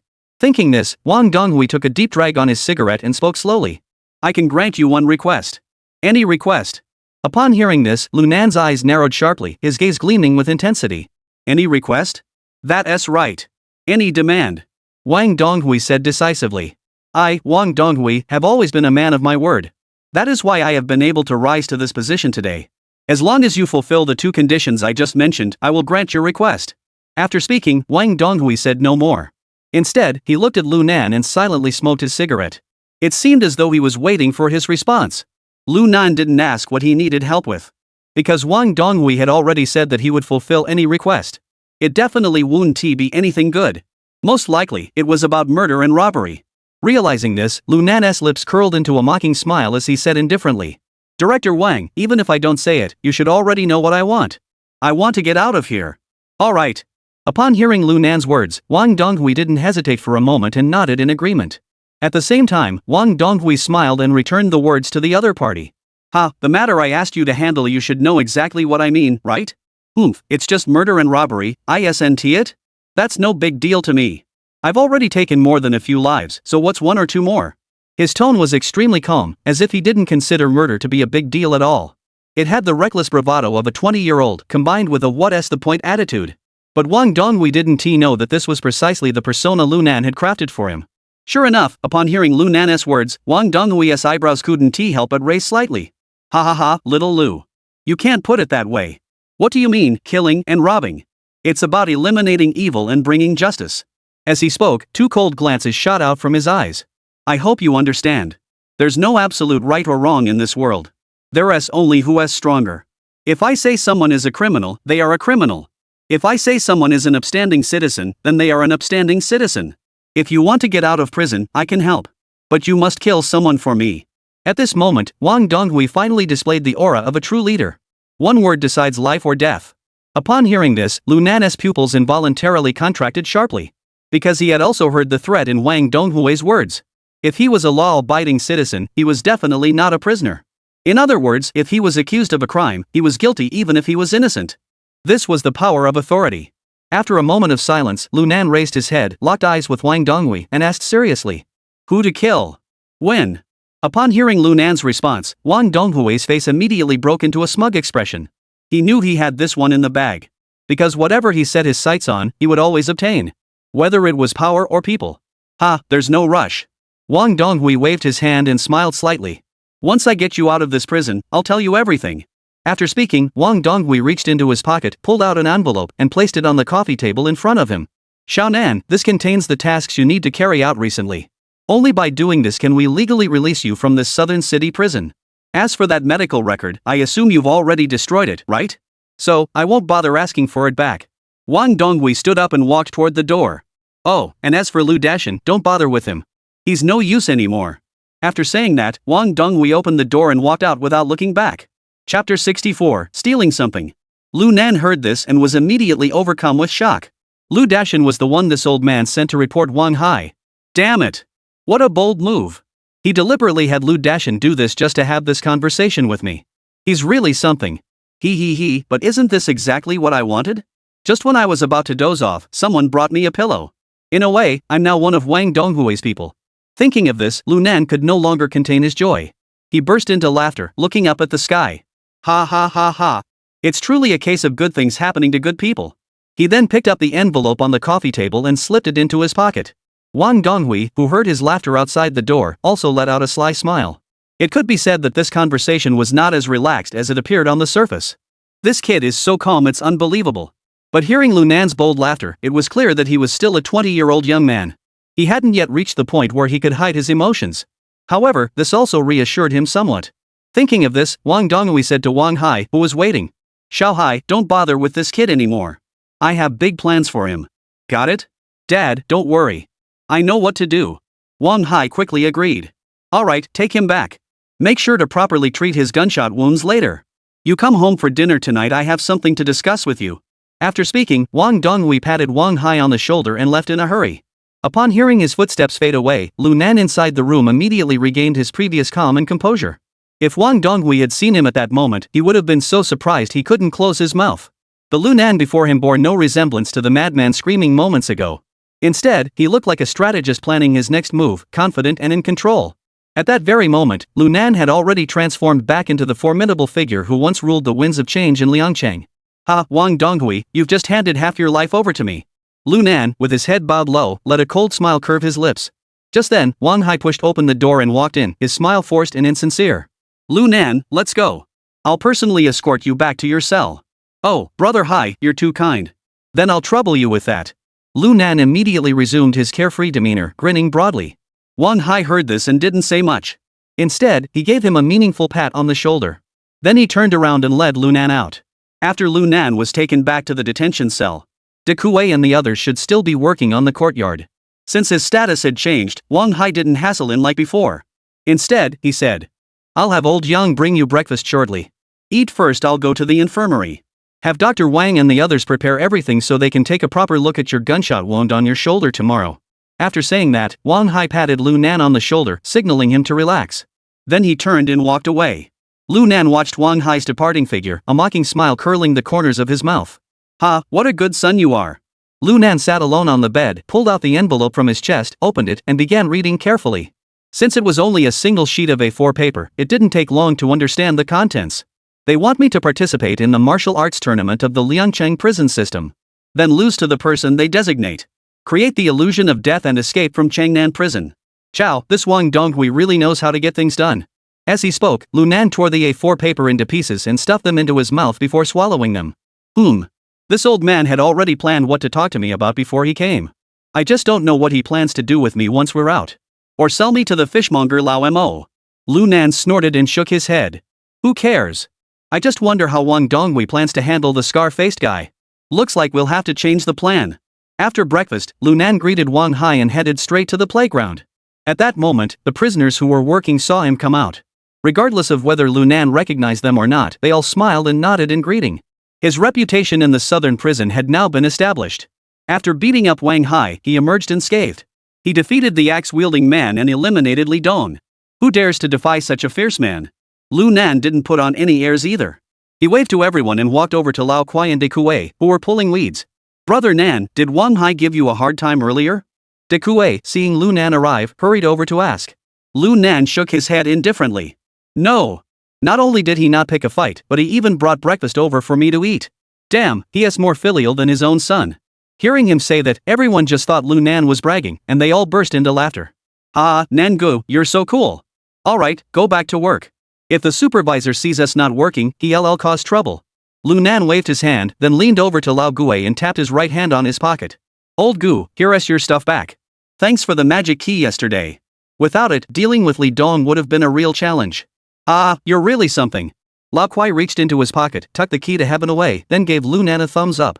From now on, you've established yourself in the southern prison. Don't forget your old buddy Lao Kuai, I'll look out for you. Hearing this, Lunan shook his head. Old Gu, this is going to be tough. Ha? What do you mean? Hearing this, Old Gu couldn't help but pause for a moment. Lunan didn't hide anything and whispered directly. I estimate that in another month, I might have to leave here. So I won't be able to look out for you anymore. What the hell? What the hell? Old Gu, upon hearing this, immediately widened his eyes. Nan good, you're just bragging again, aren't you? If I remember correctly, your sentence was 17 years, right? You're leaving in just 1 month? Are you trying to fly to the sky? Hee, I've got a powerful backer now. A really big one. Lunan smiled lightly and didn't elaborate. It wasn't that he didn't want to talk about it, nor was it that he didn't trust Old Kuai. It was just that some things were better kept to oneself. After all, there were quite a few people around, and if word got out, it wouldn't be worth the trouble. Put. You're just bragging. Lao Gu gave him a disdainful glance and continued working diligently. Seeing this, Lunan changed the subject and said, Old Gu, I have a favor to ask of you. What is it about? Just say it. The old man replied without looking up. What else could I possibly want from you? Could you help me steal something? Lunan lowered his voice. Upon hearing this, Old Kwang immediately stopped weeding and said irritably, What the hell are you talking about? Last time I helped you get those documents from Wang Hai, I got beaten up. I'm not doing it again. Find someone else to do it. Lao Gui's tone was filled with resentment. Lunan, however, raised his eyebrows. Hey, why are you telling me to find someone else? We're brothers, after all. Once I get out, I'll definitely find a way to get you out too. Lao Gui rolled his eyes. You're just full of hot air, aren't you? You're not done yet. He clearly didn't believe Lu Nan's words. After cursing once, he finally said, "Just tell me, what did you want me to steal this time? I'll tell you this, if Wang Hai's thugs are looking for me, I'll turn you in right away." Upon hearing this, Lu Nan scratched his ear and smiled, saying, "This time, we're not stealing Wang Hai's stuff, we're stealing that kid's." After saying that, Lu Nan secretly pointed his finger at a young man in the distance on the playground, who was busy clearing stones. Chapter 65, He's my brother. Lao Kuai frowned and asked in confusion, "Why steal from him? He is just a new prisoner." "Nothing, just steal it." Lu Nan whispered. "This guy has a jade pendant around his neck. Since he gave Wang Hai a bribe, the guards didn't confiscate it. Help me get it." "Alright, I'll do it." Lao Kuai didn't hesitate and asked, "When do you need it?" "The sooner the better. If you can bring it over now, I'll go get it right now." "Damn, you're really not being polite." Upon hearing Lu Nan say this, Lao Gui muttered a curse under his breath. He then brushed the weeds off his hands and started heading toward the young man. But just then, another group of people was heading in the same direction. "Hey, old Gu, what's that group of people doing?" Lu Nan pulled Lao Gui and asked. "I don't know either." Old Gu shook his head and said, "That group must be a powerful organization. But they're pretty mysterious, and they're also pretty powerful. But I don't know the name of their organization." "Pretty powerful? How do you know that?" "Of course. I may not be very skilled, but I have good judgment. The Axe Gang and the Hammer Gang have always been the ones causing trouble around here. But they seem to be quite wary of this group." After hearing him finish, Lu Nan fell deep in thought, suddenly recalling the names on that list. He blurted out, "From Beishio Hall? Beishio Hall? You mean this group is from Beishio Hall?" Lao Gui jumped in surprise and quickly turned around to take a closer look. "Oh my god, no wonder I felt uneasy the moment they looked at me. It's the North Beauty Hall." "Old Gu, do you know the North Beauty Hall?" Lu Nan asked in confusion. He had never heard of this organization before. Even 20 years later, when he had become a notorious gangster in Liangchang. But in his memory, he had never heard of the existence of Beishio Hall. The only reason he knew the name was because of that document. "I heard that the Beishio Hall is different from other gangs. It is an organization specializing in assassination. Moreover, this organization operates in a highly covert manner, rarely appearing in the public eye unless tasked with an assassination mission." Lao Kuai nodded, paused for a moment, then added, "And the North Shio Hall gang is ruthless and merciless in their actions, they never leave any survivors. How did we end up in this mess? How did so many of us get caught? It shouldn't have happened this way." Just as Lao Kuai was explaining, the men from the North Shio Hall had already approached the young man. The guards saw them, but they all turned away, ignoring them completely. They didn't even bother to ask any questions. At that moment, a young man with a tattoo on his neck stepped forward from the group of people from Beishio Hall. He approached the young man and said something to him. It seemed as though he had no intention of attacking him. The young man shook his head, as if uninterested. But the tattooed young man didn't seem ready to give up, continuing to persuade him. This made the young man even more irritated. He impatiently waved his hand and raised his voice. "I've already told you, I'm not interested in your J8 organization. I'm not joining. Go wherever you're going. Don't waste my time here." Upon hearing this, Lu Nan and Lao Ku suddenly realized. What the hell? Are we recruiting people in prison? I said it was an assassin organization, how could so many people get caught? After all this trouble, this whole group was just recruited here on the spot. Lao Gu suddenly realized and exclaimed in astonishment. Could it be that the Beishio Hall is planning to expand its operations within the prison? Can assassins be recruited like this? Hee, they really have some new ideas. Lu Nan sneered, it seems the entry barrier for this line of work isn't that high after all. Just as the two were speaking, there was another change on the Beishio Hall side. Perhaps due to communication issues. The tattooed young man suddenly slapped the other young man across the face. The young man didn't back down, picked up a stone, and started fighting back. However, since the North Shio Hall had more people, the young man was quickly knocked to the ground. The North Shio Hall crowd started kicking him in a circle. Ha, old Kwai, you don't need to steal his jade pendant. I can go over there and get to know him myself. Saying this, Lu Nan patted Lao Gui on the shoulder and walked over there. Zhou Biao. You're just as wild now as you were 20 years ago. You're all just as wild as ever. Lu Nan muttered to himself as he walked forward. But getting beaten up now isn't so bad. At least I won't have to beat you up 5 or 6 times later to make you my little brother. At that moment, the men from Beishio Hall were still beating Zhou Biao, who was lying on the ground. Seeing this, Lu Nan immediately shouted.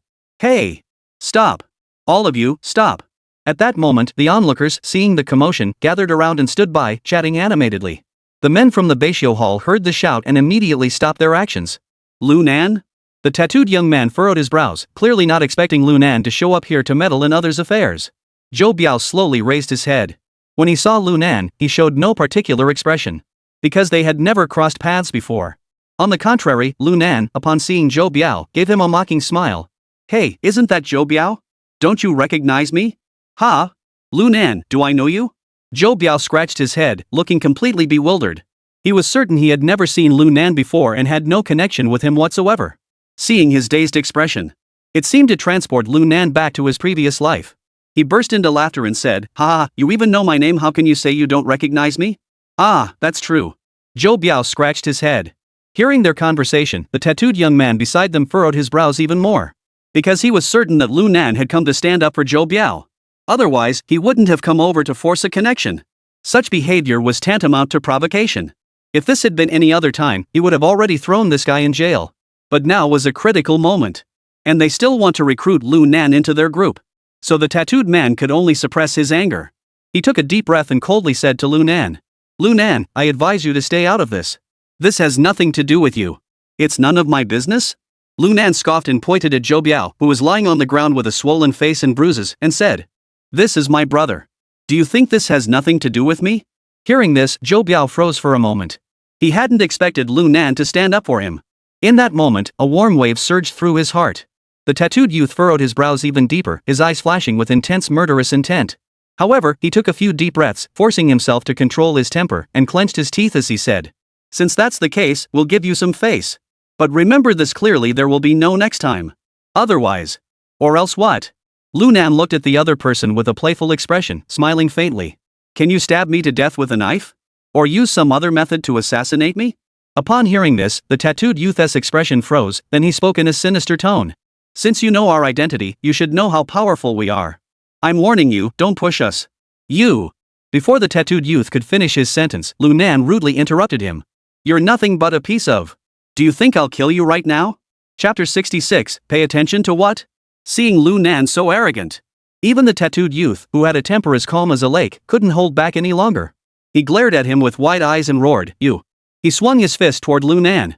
Lu Nan didn't hesitate, countering with a direct punch. A dull thud echoed as their fists collided, sending a cloud of dust flying. Lu Nan didn't budge an inch, but the tattooed youth staggered back 4 or 5 steps. Lu Nan shook his right arm, flexing his muscles. "Ah, that's not so bad. Or is it that the North Beauty Hall can only handle some shady deals?" Lu Nan had hit the nail on the head with that remark. The North Show Hall has always operated in secret. Poisoning, car accidents, kidnappings, and threats. Even assassination is done with a quick strike in the dark. Assassins don't go head to head with their targets. That's completely unprofessional. But even so, upon hearing Lu Nan's mockery, the tattooed youth was still so angry his face turned red. Lu Nan's words were truly hurtful. "You." The tattooed youth finally erupted, cursing angrily before charging toward Lu Nan once more. Lu Nan snorted disdainfully and said with a sneer, "Enough. You should try a different approach.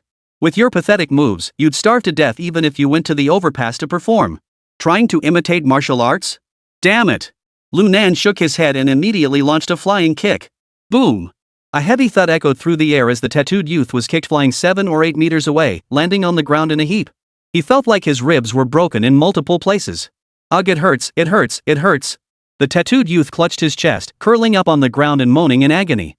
Lu Nan walked up to him, lowered his head, and poked the other man's nasal bone with his index finger. "You trash from the North Show Hall. I could take on 10 of you. Are you that weak?" The tattooed youth was in so much pain he could barely breathe, let alone respond. Lu Nan seemed unsatisfied and turned to the remaining members of the Beisho Hall. "Who else here thinks they can take me on? Come on up and try. I'll teach you a lesson." Lu Nan, seeing this, sneered and shook his head, then slapped the other person's cheek and said, "Remember this well. I don't care if you're from Beisho Hall or South Pumpkin House, don't mess with me. Otherwise, I'll kill you all here."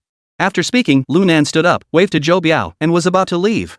But just then, a voice suddenly rang out. "Young man, don't be so arrogant. Otherwise, you'll be the one to suffer."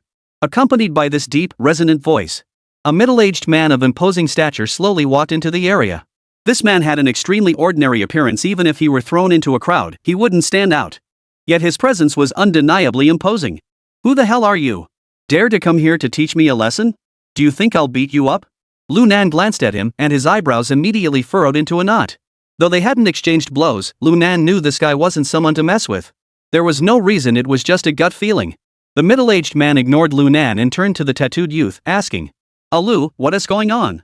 Huff, huff, boss. I came here today to recruit Zhou Biao.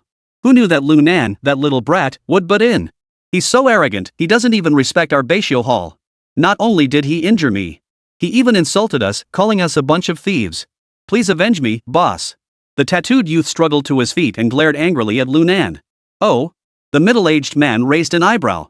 He slowly raised his head, his gaze cold as ice, fixated on Lu Nan. In an instant, Lu Nan felt a terrifying killing intent, causing every hair on his body to stand on end. Damn it, this guy must have killed countless people. Those who have died by his hands are certainly numerous.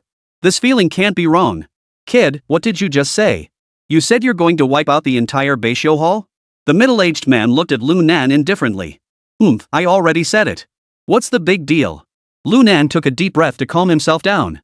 He stared back at the other man without flinching. Ha ha. Good, very good. The middle-aged man nodded. Young people are indeed arrogant. At this point, the middle-aged man's tone suddenly turned cold. Do you think that by defeating Li Dong, this South City prison won't be able to hold you anymore? At that moment, the middle-aged man's aura surged and his gaze grew sharp and piercing. His gaze was as sharp as a hawk's, sending shivers down one's spine. His previously ordinary features now exuded an overwhelming sense of oppression. He stood there like a towering mountain, overwhelming and suffocating. Lu Nan's expression grew slightly tense, but he did not back down. Stop your nonsense.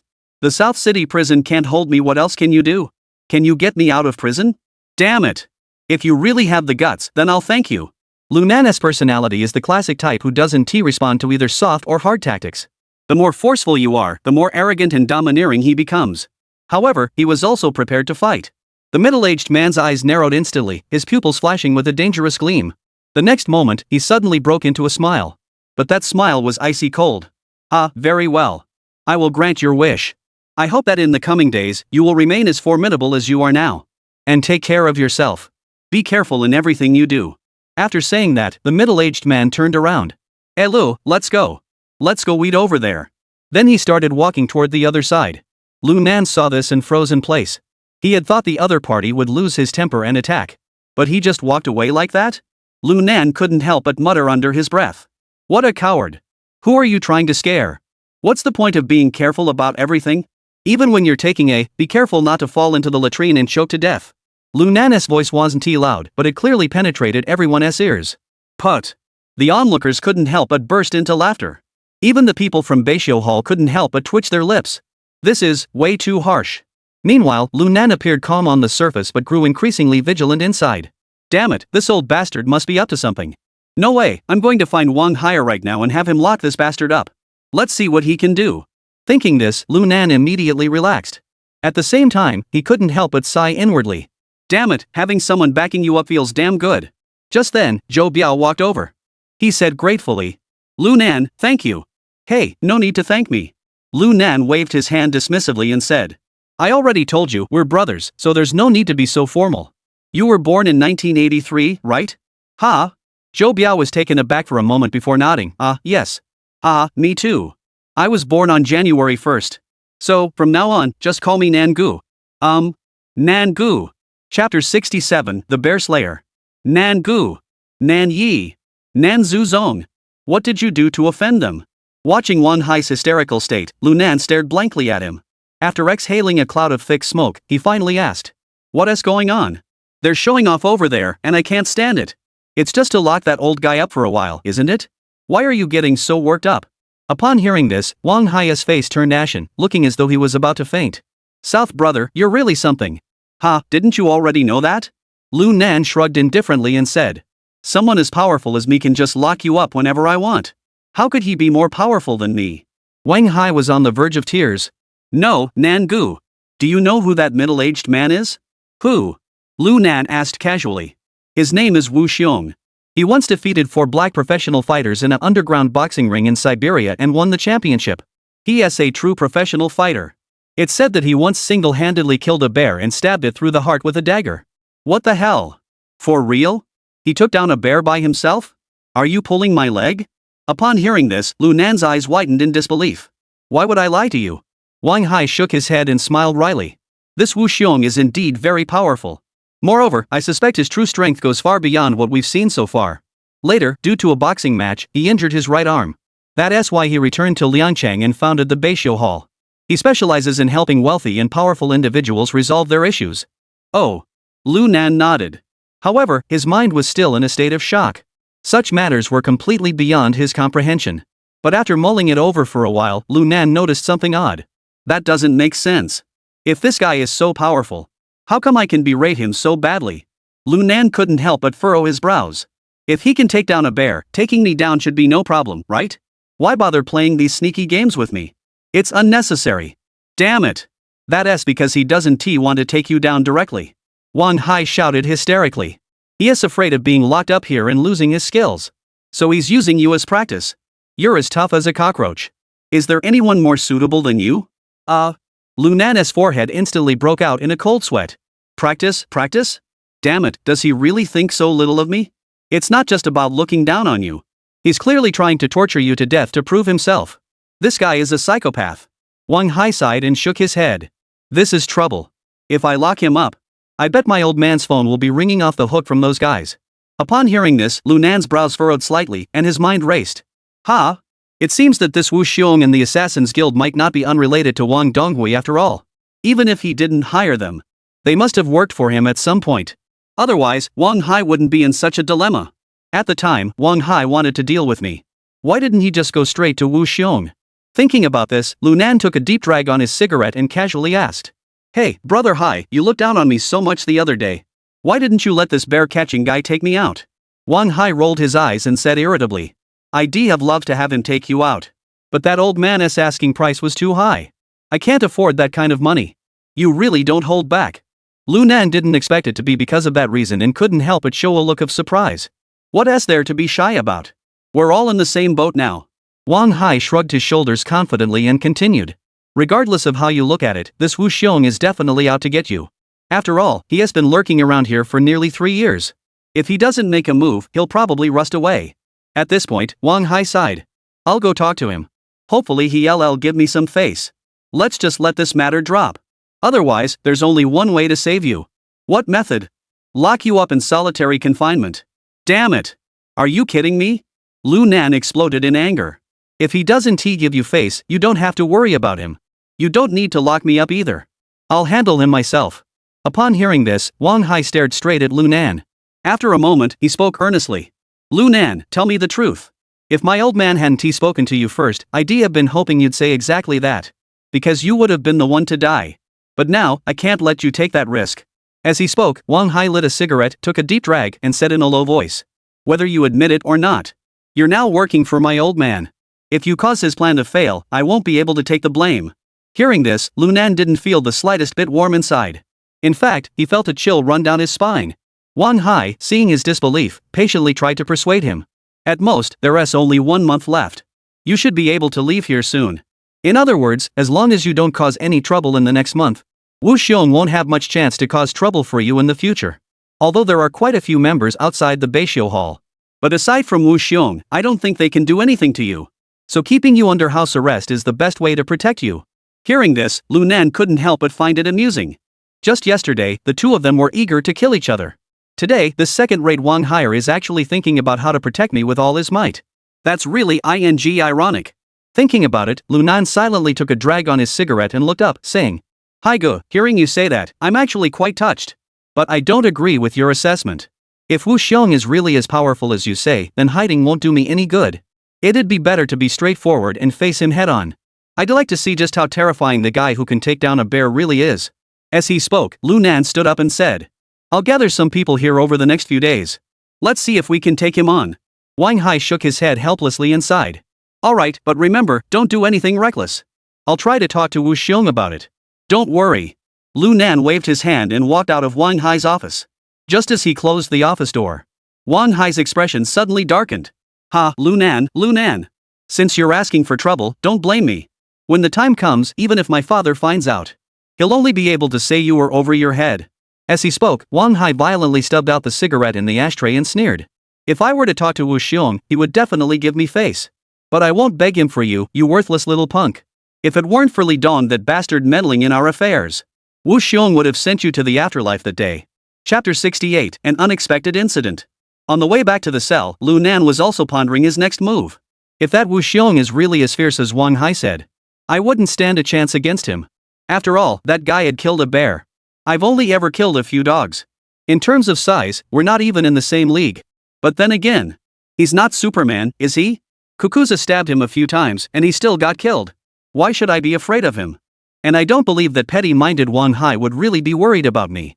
He doesn't have that kind of character at all. Thinking of this, Lunan suddenly broke into a cold smile. Hey, who knows who'll end up getting killed? If my shoulder weren't injured, I might just be able to take down a bear with a single blow. Nangu, what are you muttering about? What are you talking about, killing a bear? Are you planning to join us in poaching too? As Lunan finished speaking, Dekue suddenly leaned over from the side. Upon hearing this, Lunan's eyes lit up involuntarily. He asked with interest. Dekue, have you ever hunted a bear? Upon hearing the topic, Dekue immediately perked up, slapping his thigh and exclaiming. Hey, Nangu! We actually hunted a black bear once. That thing fetched a pretty penny. It kept us brothers living in luxury for a while. Yeah, that's right. That black bear was covered in valuable parts. We took it apart and sold it for a whopping $20,000. That's right, but unfortunately, I can't get my hands on it anymore. The other 6 chimed in agreement. Tell me, how did you manage to hunt it down? Lu Nan hurriedly asked. Actually, it's not much to talk about. We set some traps and then shot them with a hunting rifle. Dekue scratched his head and replied. Hearing this, Lu Nan wasn't satisfied. He continued to ask. Dekue, what if you didn't have a gun, just a dagger or a short knife? Could one person hunt down a bear? Well. Dekue thought for a moment, then nodded firmly and said. Yes. As long as you know the bear's usual paths and set the traps properly, you can hunt it without a gun. Traps. Lu Nan muttered under his breath and nodded, continuing to ask. Then you say we should take a knife and fight the bear head on. Can you take it down? What? Dekue and the other 6 stared wide-eyed. They looked at Lu Nan as if he were a lunatic. Nangu, are you okay? We're human, not superheroes. Who could possibly kill a bear with just a knife? That's ridiculous. That's right, Nangu, we don't need to make up some fantasy story. Nangu, no matter how skilled someone is, they can't possibly take down a bear. Listening to the others' discussions, Lu Nan furrowed his brows. He thought it over carefully and felt that there was indeed something fishy about this matter. If Wu Xiong is really that powerful, he'd be a superhero. A single knife could kill a bear. He must have set up a trap in advance, otherwise it wouldn't have been possible. Moreover, since this Wu Xiong is involved in assassination activities, setting traps should be a piece of cake for him. Realizing this, Lunan suddenly felt much clearer. Why was he scaring himself like that? Dekue, come here. Take this I'll pay you later note and get us something to eat and drink. Let's have a feast tonight. In a great mood, Lunan pulled out the voucher he had won yesterday and handed it to Dekue. Everyone present was thrilled. Great. Thanks, Nangu. Thanks, Nan. Before long, Dekue and the others came in carrying a pile of assorted snacks, beer, and instant noodles. Nangu, the small store only has these items left. We bought it all. Lu Nan nodded. Alright, that is fine. As long as there's beer. The rest, just get something with a gadaya flavor. As he spoke, he reached over and grabbed a can of beer, about to open it. Just then, Dekue handed him a country-style chicken drumstick and said, Nangu, don't rush to drink yet. You haven't eaten properly all day. Finish this first. Oh, there's this good stuff too? Seeing the chicken leg, Lunan couldn't help but laugh. Dekue, you eat it. I've been in a bad mood lately, a beer will do. That's not possible, Nangu. This is a rare treat. There's only one left in the entire convenience store. I spent nearly 100 on it. Damn, that's really expensive. Lu Nan sighed and then threw the chicken leg onto the table. Dekue, if you're not going to eat it, share it with the brothers. The day before yesterday, I bought them to give me some energy. Both roasted chickens were all mine. There's not much left, so just have some instant noodles with it. I'll treat you all to roast chicken tomorrow. Hearing him say this, Dekue wanted to say something else. But Lu Nan waved his hand and said firmly, Don't bother. Just do as you're told. Alright, then. Dekue had no choice but to nod in agreement. He immediately called over the other 6 men. Come on, guys. You 6, each take a piece and divide it up. I'll have a drink with Nangu. After saying that, he tossed the chicken leg to one of his younger followers beside him. He then opened a can of beer and handed it to Lu Nan. Lu Nan didn't hesitate, took the beer, tilted his head back, and took a big gulp, feeling incredibly refreshed. Sigh. Lu Nan took a deep breath. He then closed his eyes and smiled. That's the stuff. As long as you like it, South brother. Nangu, come on, let us have a drink too. A few people tore off some chicken legs. They tossed them into the bucket of instant noodles, then raised their bottles and drank them all in one go, looking incredibly bold and carefree. Brother Nan, from now on, we're all in with you. Now, except for the lack of women, this place isn't so bad. Dekue set down his empty bottle and grinned broadly. The other 6 burly men didn't speak, but their faces all showed similar expressions. Clearly, they agreed with Dekue's words. Alright.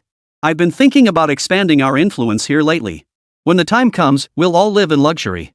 Lunan said this, but he wasn't trying to deceive Dekue and the others. After spending a few days with them, he had already gotten a sense of their personalities. They were all men of honor. Even if he were to leave, he couldn't bear to see the 6 of them being bullied here. It's still necessary to recruit some underlings. Moreover, building a team here is definitely more reliable than recruiting people later on. After all, we've all been through the tough times together. Then let us hope we grow even stronger in the future. May we grow even stronger in the future. May we grow even stronger in the future. Everyone shouted in unison. Suddenly, everyone burst into laughter. After the laughter subsided, one of the younger members must have been hungry. He grabbed a bucket of noodles and started eating. The others followed suit. Only Dekue and Lunan continued to drink beer non-stop. Ugh. Ah. Suddenly, the first guy to eat the instant noodles clutched his stomach and let out an agonizing scream. Old 6, what's wrong? Dekue hurriedly asked with concern. My stomach hurts. The young man groaned in agony.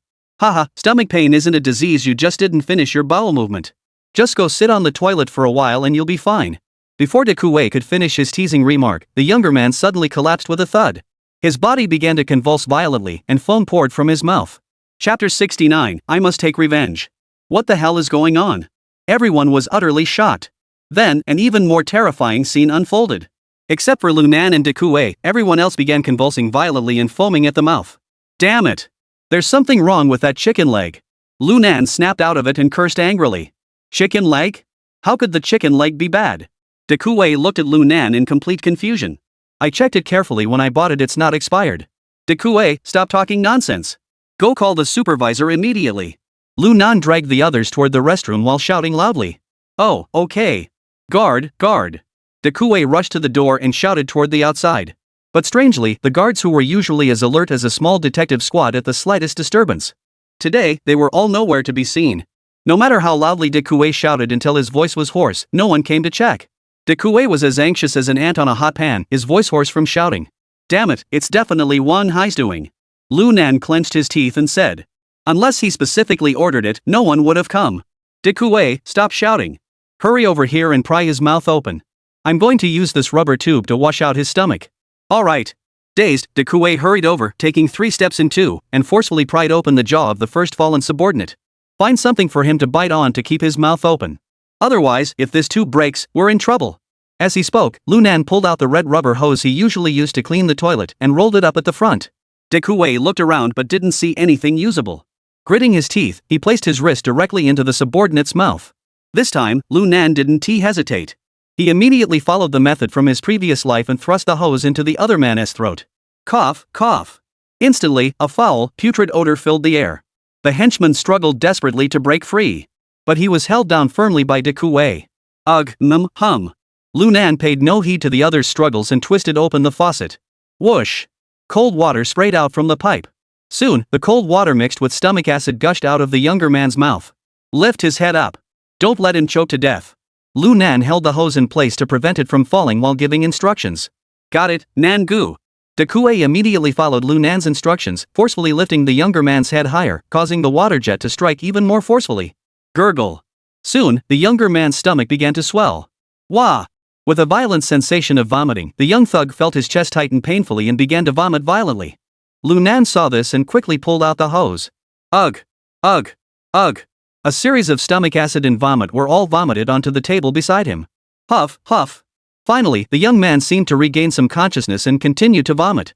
Quick, next one. Lunan dared not delay and urged Dekue. Alright, next one.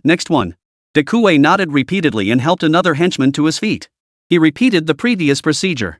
But this time it didn't go as smoothly. No matter how much Lunan turned on the water tap, the subordinate showed no reaction. Moreover, the younger man's abdomen had swollen to an extreme degree, resembling that of a woman 5 or 6 months pregnant. Damn it! Dekue, press his abdomen. Make him vomit everything out. Lunan couldn't help but curse. At that moment, he wanted to kill Wu Xiong and Wang Hai and his men right then and there. But this wasn't the time to think about that. He dragged another person over and began working on him alone. Unfortunately, no matter how hard Lu Nan tried, the other person remained unresponsive. Lu Nan was filled with anxiety, but he had no idea what to do next. Just then, a sob came from De Kuei's side. Nan gu. Whoa whoa. Nan gu. He can't make it. Hearing this, Lu Nan looked over. The first person to undergo gastric lavage had his head completely drooping downward. He was clearly dead. Seeing this, Lu Nan sighed deeply. He then checked the breath of the remaining few one by one, and none of them were breathing. They're all dead. Damn it! Lu Nan's eyes widened in shock as he threw the rubber hose he was holding onto the ground with all his might. He then plopped down onto the bed. His heart was filled with a sense of defeat. Wang Hai, Wu Xiong. This isn't over yet. I'll make you pay with your blood. At that moment, Lu Nan wanted nothing more than to kill Wu Xiong and Wang Hai with his own hands. Nan Gu, what the hell is going on here? De Kuei sobbed and trembled as he asked. Lu Nan patted his shoulder but said nothing more. He feared De Kuei might act impulsively and seek revenge against Wang Hai and Wu Xiong on his own. That would only end up harming himself. De Kuei, we'll talk about this later. Lu Nan said solemnly. Don't worry, I'll definitely help you get justice. Nan Gu, is this all Wang Hai is doing? De Kuei suddenly demanded angrily. Wang Hai is just an accomplice, the mastermind is someone else. Lu Nan said solemnly. First, get the brothers in order and wait for the authorities to arrive. We'll figure out the rest later. Though he spoke thus, Lu Nan was now deeply disheartened. Because he realized that even though he had been reborn and knew more than others, there were still many situations he couldn't control. This might just be the helplessness of life. 2 hours later, Wang Hai and the other guards finally arrived. Seeing the 6 lifeless bodies and the chaos on the ground, their brows furrowed in disbelief.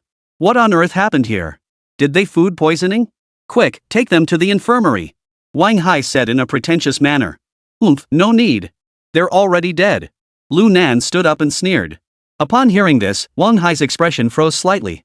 He turned his head and saw Lu Nan's murderous gaze, causing his heart to race. He quickly spoke up to explain. Lu Nan, this has nothing to do with me. Don't jump to conclusions. I know it has nothing to do with you. These few brothers were simply destined to meet their end. Lu Nan narrowed his eyes and said calmly. But this is still a good thing. At least we don't have to stay here suffering anymore. Seeing him so calm, Wang Hai felt a sudden pang of anxiety. After all, given Lu Nan's temper, it would have been more normal for him to jump right in and start beating someone up.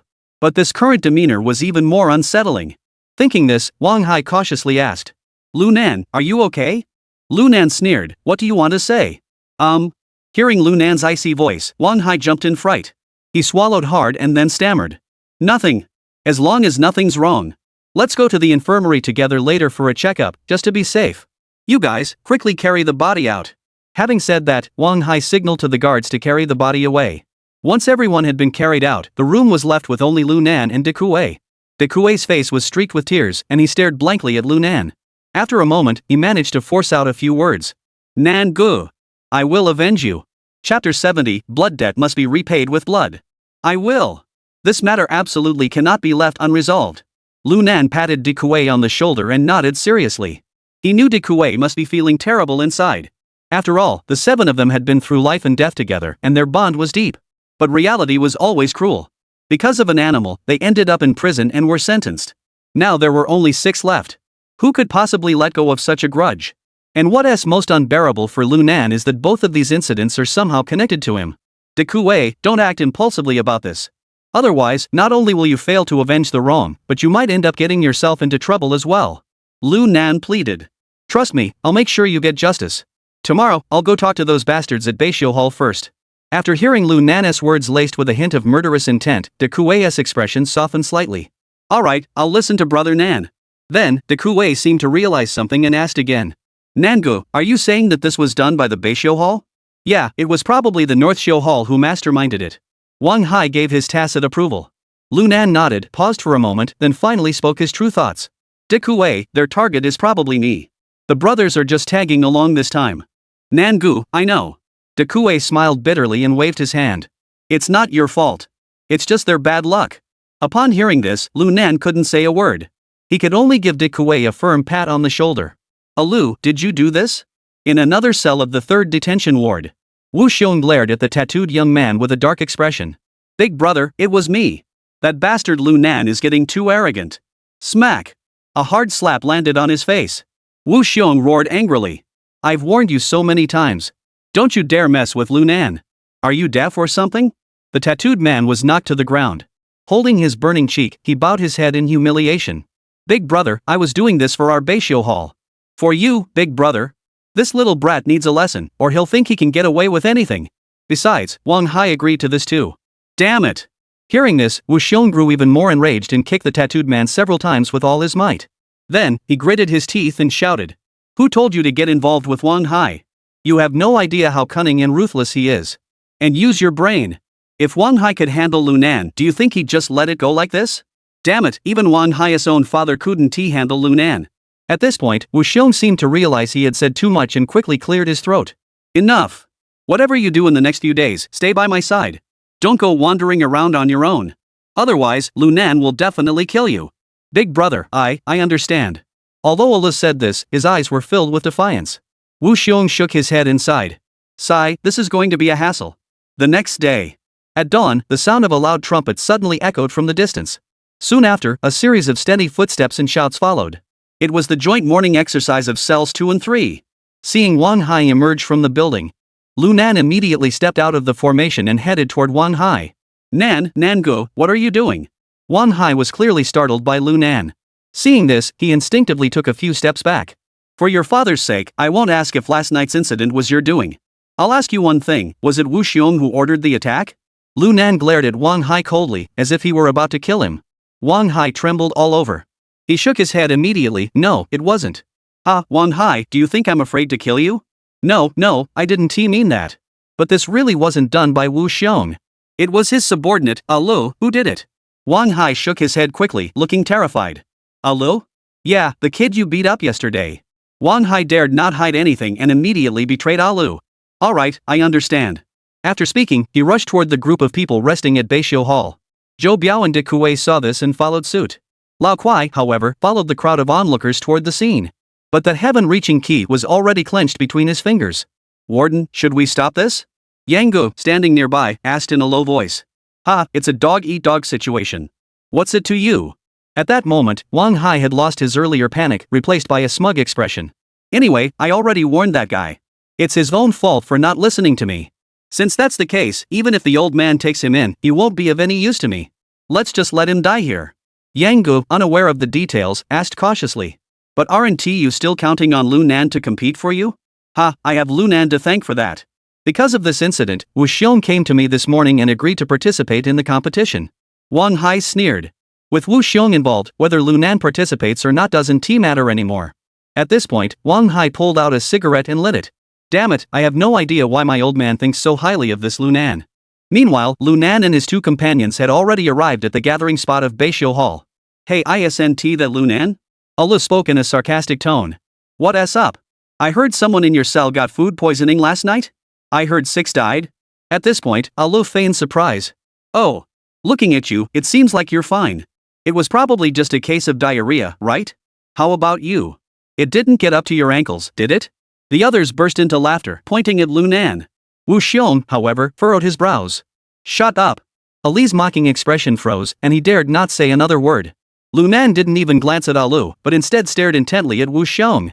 Wu Xiong, you owe me an explanation for this. The moment those words left his mouth, Wu Xiong felt an overwhelming pressure bearing down on him. To be honest, yesterday he had only thought of Lunan as a young man with exceptional martial arts skills. Though formidable, he wasn't someone to be feared. But now, he felt as though Lunan was a rival on par with himself, a powerful figure in the underworld. Whether it was his imposing presence or his uncharacteristic composure for his age, they were on par with his own. This intense intuition was something he had honed over years of navigating the underworld and facing life and death situations. It couldn't be wrong. Wu Xiong took a deep breath, suppressed his astonishment, and said calmly, "What do you want to say?" Lunan stared at Wu Xiong with icy eyes and slowly uttered 4 words. "Blood for blood." Are you sure? Wu Xiong raised his eyebrows. Lunan's attitude was simply too unyielding. This was more than Wu Xiong could bear. The person is standing right in front of you. What's there to be unsure about? Lunan spoke calmly. Hand this bastard over to me to deal with, and I won't cause any trouble for your Beisho Hall. Otherwise, I'll fight you to the death. Chapter 71, The Showdown with Wu Xiong. Hearing Lunan say this, the people around him all sucked in their breath in shock. This is an open challenge to their boss. Although they knew Lunan was a formidable fighter. But deep down, they firmly believe that Lunan is no match for their boss. What he's doing is practically asking for trouble. Lu burst out laughing. Ha, Lu Nan, have you lost your mind? How dare you challenge our boss? Do you believe our boss can crush your skull with one punch? Lu Nan ignored Lu completely, staring intently at Wu Xiong. At that moment, Wu Xiong also felt a surge of intense anger. Young man, do you know what you're saying? Wu Xiong glared at Lu Nan with a cold expression. If you really want to die, I can grant you your wish. Upon hearing this, Lu Nan nodded, turned his head away, and pointed at Lu, saying, Oh, so you're saying you'll protect this guy, right? Lu, seeing that Wu Xiong was backing him up, immediately shouted. Who the hell are you calling a bastard? As he spoke, he reached out to grab Lu Nan's finger, intending to snap it off. Seeing this, Wu Xiong's expression suddenly changed. Lu, be careful. Before he could finish speaking, Wu Xiong stood up and kicked toward Lu Nan. He had assumed Lu Nan would dodge or step back. But to his surprise, Lu Nan didn't move at all. As Lu approached, he suddenly raised his leg and delivered a powerful roundhouse kick to the opponent's chest. Bang! Bang! Snap! The crisp sound of shattered bones and the dull thud of broken ribs echoed almost simultaneously. Lu was sent flying several meters away in an instant. He crashed into several piles of loose rocks that hadn't been cleared away in time before finally coming to a halt. Wah! He opened his mouth and vomited a pool of blood, his eyes glassy and unfocused, his body trembling uncontrollably as he collapsed to the ground. Meanwhile, Lu Nan also took Wu Xiong's kick head-on. However, he only took a half step back and didn't even flinch. He wiped the blood trickling from the corner of his mouth and turned to look at Wu Xiong, saying, You can't protect him now. One kick for one kick. That's fair. The scene unfolded too quickly for anyone to react. No one had expected Lu Nan to use a tactic of trading injuries, suddenly attacking with such ferocity. Damn it! Wu Xiong froze for a moment before charging at Lu Nan in a rage. I'll kill your ancestors 18 generations back. Don't talk nonsense. Lu Nan said coldly. If you've got the guts, go save your little brother. If he doesn't die, everything he did yesterday will be forgiven. If he dies, it's his own damn fault. After saying this, Lu Nan took a deep breath and said, In a week, we'll settle this here. The one standing is the winner. The one lying down is dead. Do you dare accept the challenge? Hearing this, Wu Xiong narrowed his eyes, glaring at Lu Nan like a venomous snake. Yesterday, I had planned to give you a taste of your own medicine over the next few days, to teach you that there are always those more skilled than you. But I never expected Allah to act first. This is indeed my fault for failing to discipline him properly. But that's the responsibility of the Beishiu Hall. It's not your place to discipline him on my behalf. Wu Xiong's eyes grew cold. Since you don't know what's good for you, I'll agree to your terms. In a week, no matter what happens, it's settled. Alright, that's settled. Lu Nan smiled and said, I'm not doing this to teach him a lesson, I'm doing it to clean house for you. You should thank me. Otherwise, with his kind of lowly character, he'd eventually bring down the Beishiu gang. By the way, you don't need to check anymore. If I'm not mistaken, that guy named Lu, his internal organs should all be shattered by now. He won't survive. After saying that, Lu Nan led Zhou Biao and Dekue and turned to leave.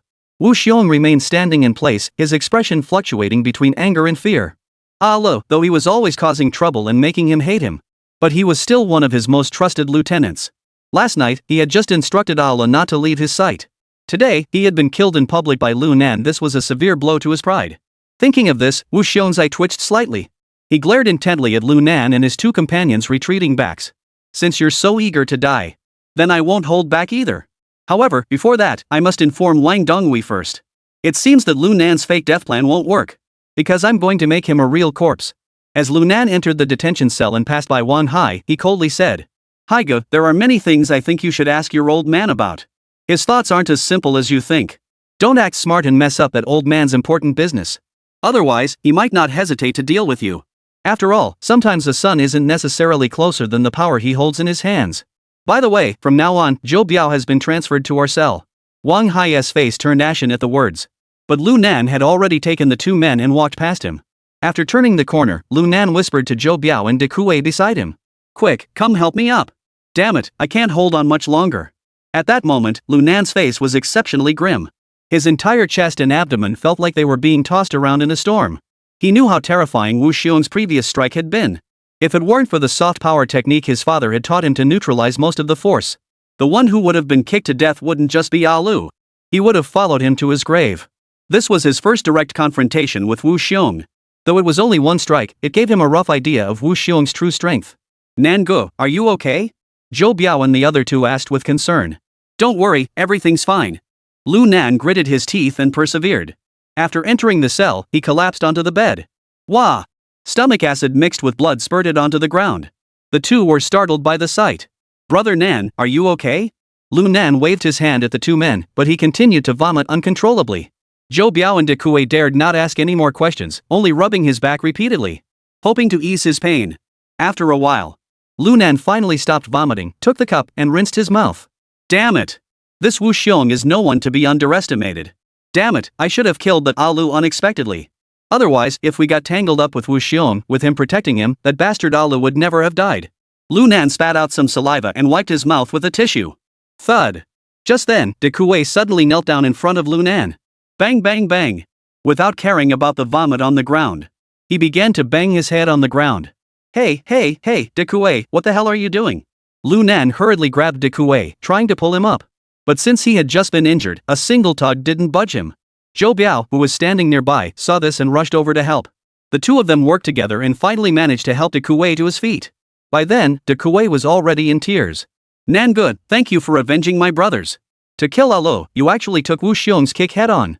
You suffered such severe injuries because of it. From now on, my life belongs to you. Even if you told me to die right now, I would stab myself 6 times first. Then I'd slit my own throat. De Kuei, you're being too formal. Lu Nan patted the other person on the shoulder and smiled reassuringly.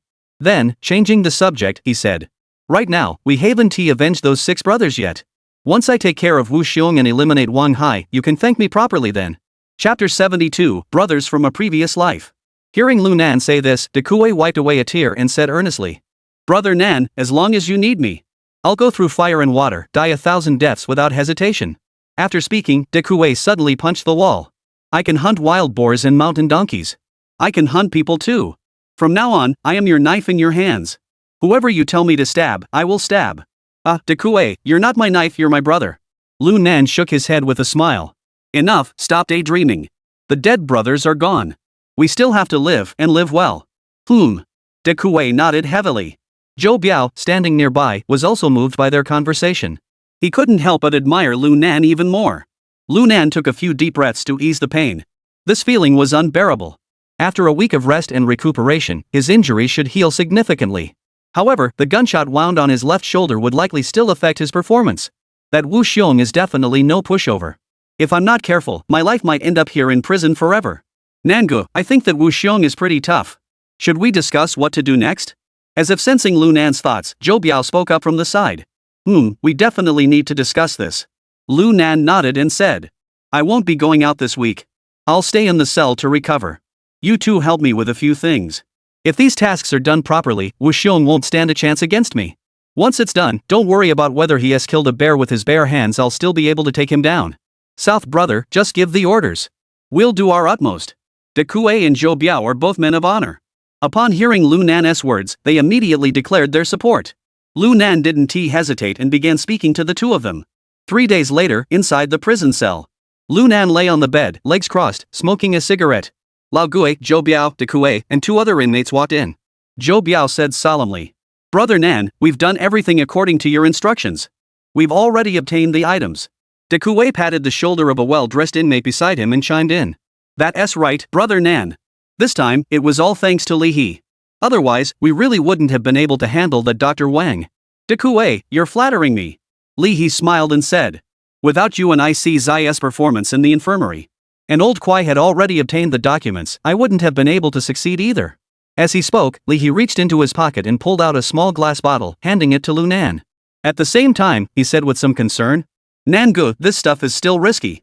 I ended up in prison because of it. Maybe you should reconsider? It's okay. I trust you. I also believe in myself. Saying this, Lu Nan reached out and took the glass bottle.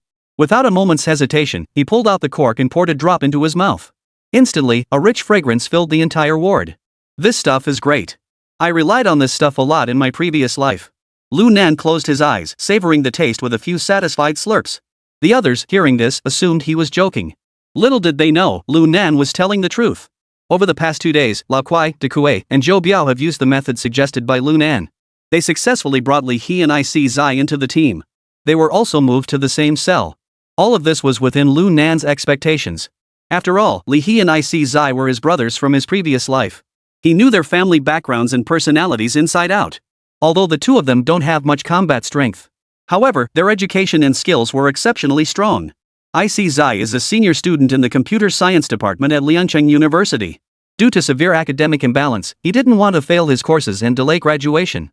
During exams, he used his hacking skills to obtain all the exam questions for every subject. Normally, this isn't a huge deal, but it's not exactly minor either. At worst, it could result in expulsion. But this guy took it a step further. He didn't just use the answers himself. He also sold them to classmates who needed the same answers.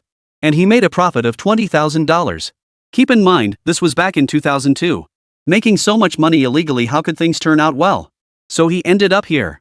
Li He, on the other hand, is a PhD in pharmacy at the traditional Chinese medicine hospital in Liangcheng. He has a natural talent for formulating unconventional medications and finds great joy in it. Among them, there is one drug that has an extraordinary effect on internal and external injuries. The only drawback is that the dosage of morphine can never be properly controlled. So trouble arose. When administered to a cancer patient, it directly caused their death. This constitutes a serious medical accident. Moreover, the exact amount of morphine used remains unclear. That's why he was sentenced to 8 years. The method Lu Nan used to recruit De Kuei and Zhou Biao was also quite simple. He simply provided Li He with the exact dosage of morphine he had learned from his previous life. Nan Gu, are you feeling okay? If you do, tell me immediately. I'll help you get it out. Li He asked worriedly. Wash my chicken feather stomach? Don't worry. Lu Nan laughed and waved his hand. It tastes great. Hearing him say that, Li He still couldn't help but feel uneasy, so he continued to urge him. Nan Gu, if you feel unwell, remember to tell me. Alright, I got it. As he spoke, Lu Nan turned his gaze toward IC Zai. IC, how's it going over there? Brother Nan, don't worry. IC nodded, his expression relaxed as he replied. Wu Xiong's deposits have all been transferred to Biao Ji's account. And as you instructed, I set aside 50 million and used the rest to buy over 40,000 shares of Mao T stock. At this point, IC bragged, lifting his head proudly. The password Wu Xiong set was practically designed for beginners to crack. For someone like me, a computer expert, dealing with him was as easy as pie. Good work. Lu Nan smiled and nodded. Brother Nan, don't mention it. You saved my life, this is nothing. ICZ spoke up. If it weren't for Big Brother Biao and Big Brother Kuei stopping that group from the Axe Gang 2 days ago, I would have been beaten to death by them. Lu Nan nodded and said nothing more. He pulled out 2 pieces of paper from his pocket. He handed one to IC and said, find a way to contact this QQ number. Tell him to come here for a prison visit the day after tomorrow. Visit Wu Xiong in prison. What? Visit Wu Xiong in prison? IC Zai looked completely confused as he took the note, read it, then tore it up and threw it into the toilet. Yeah, tell this guy to tell Wu Xiong that his money is gone. If he doesn't believe it, tell him to contact his wife and ask her. Lu Nan spoke without emotion. Got it, Brother Nan. IC Zai nodded, then asked in confusion. By the way, Nan Gu, how should I say it so the owner of this QQ number will believe me? Listening to IC's question, Lu Nan smiled. Just tell them. Your older brother told you that this legendary mountain cannon, even if it swings as fiercely as the moon in the well, isn't as useful as the judgment. Got it. Only IC Zai looked fully understanding. The others were all confused. Seeing this, Lu Nan smiled and explained. You're all rough and tumble types, it's no wonder you don't know about the Legend 2 game. Alright, everything's been arranged. Zhou Biao, if this goes smoothly, use the remaining 50 million from Wu Xiong to hire a lawyer. Have him contact the family of the car accident victims and obtain the statement of forgiveness. You should be able to get out by the end of this year. As he spoke, Lu Nan glanced at the others and said, as for the rest of you, I'll figure something out. If everything goes smoothly, I estimate you'll all be out of here in less than a year and a half. Chapter 73, The Madman Fan Gao. Hearing Lu Nan say this, all 5 of them were thrilled. Over the past few days, they had all come to admire Lu Nan deeply. They felt as though he could foresee the future. And he knew an incredible amount of things. Whether it was pickpocketing, pharmacology, or hacking, he could explain it all with ease. His martial arts skills were even more impressive. But they don't know that all this knowledge comes from what Lu Nan overheard them mumbling about in his previous life. Theoretically, he's absolutely brilliant. As for practical application, well, that's a whole different story. Alright, everyone's exhausted these past few days. Everyone should rest. I'll go for a walk. De Kuei saw this and quickly spoke up. Nan Gu, I'll go with you. If anything happens, at least someone can help. No need. I'll find someone else to switch with us in our cell. He's a bit unstable. If you go, I'm afraid he'll lose it. As he spoke, Lu Nan left alone. Once he was out of earshot, De Kuei muttered under his breath. Nangu really doesn't follow the conventional path. Even when recruiting underlings, he doesn't spare the mentally ill. On the other side, Lu Nan walked toward the innermost cell in the 3rd prison ward while deep in thought. The 3rd ward's cell block was vast. There were as many as 60 cells. But not all of them were occupied. Many were still empty. After passing by over a dozen empty cells, Lunan spotted a familiar figure, Fan Gao. The other cells were mostly empty because it was currently recreation time. And this cell was empty because no one wanted to share it with a madman. At that moment, Fan Gao was lying flat on the bed. He had a cigarette hanging from his mouth, his eyes half closed, seeming to sleep but not quite. "Hey, big artist, taking a break?" Lunan grinned as he approached Fan Gao and patted his shoulder. Fan Gao opened his eyes and glanced at Lunan.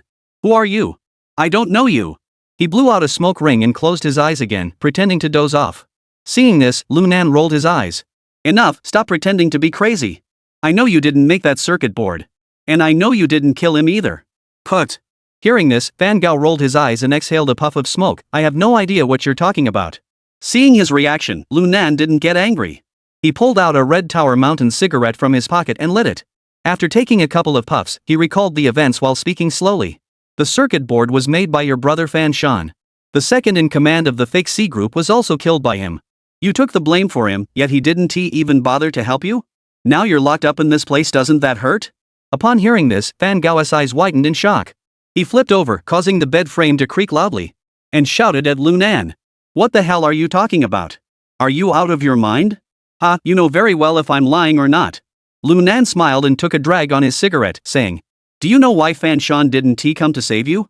For such a trivial matter, he gave that piece of junk battery to the C group. He paid 50,000 to the prosecutor, and your case was settled. Why bother acting crazy and suffering here? I'll kill you someday. I don't know what you're talking about. Get out." Fan Gao, furious, cursed and collapsed onto the bed. Clearly, he had no intention of talking to Lunan.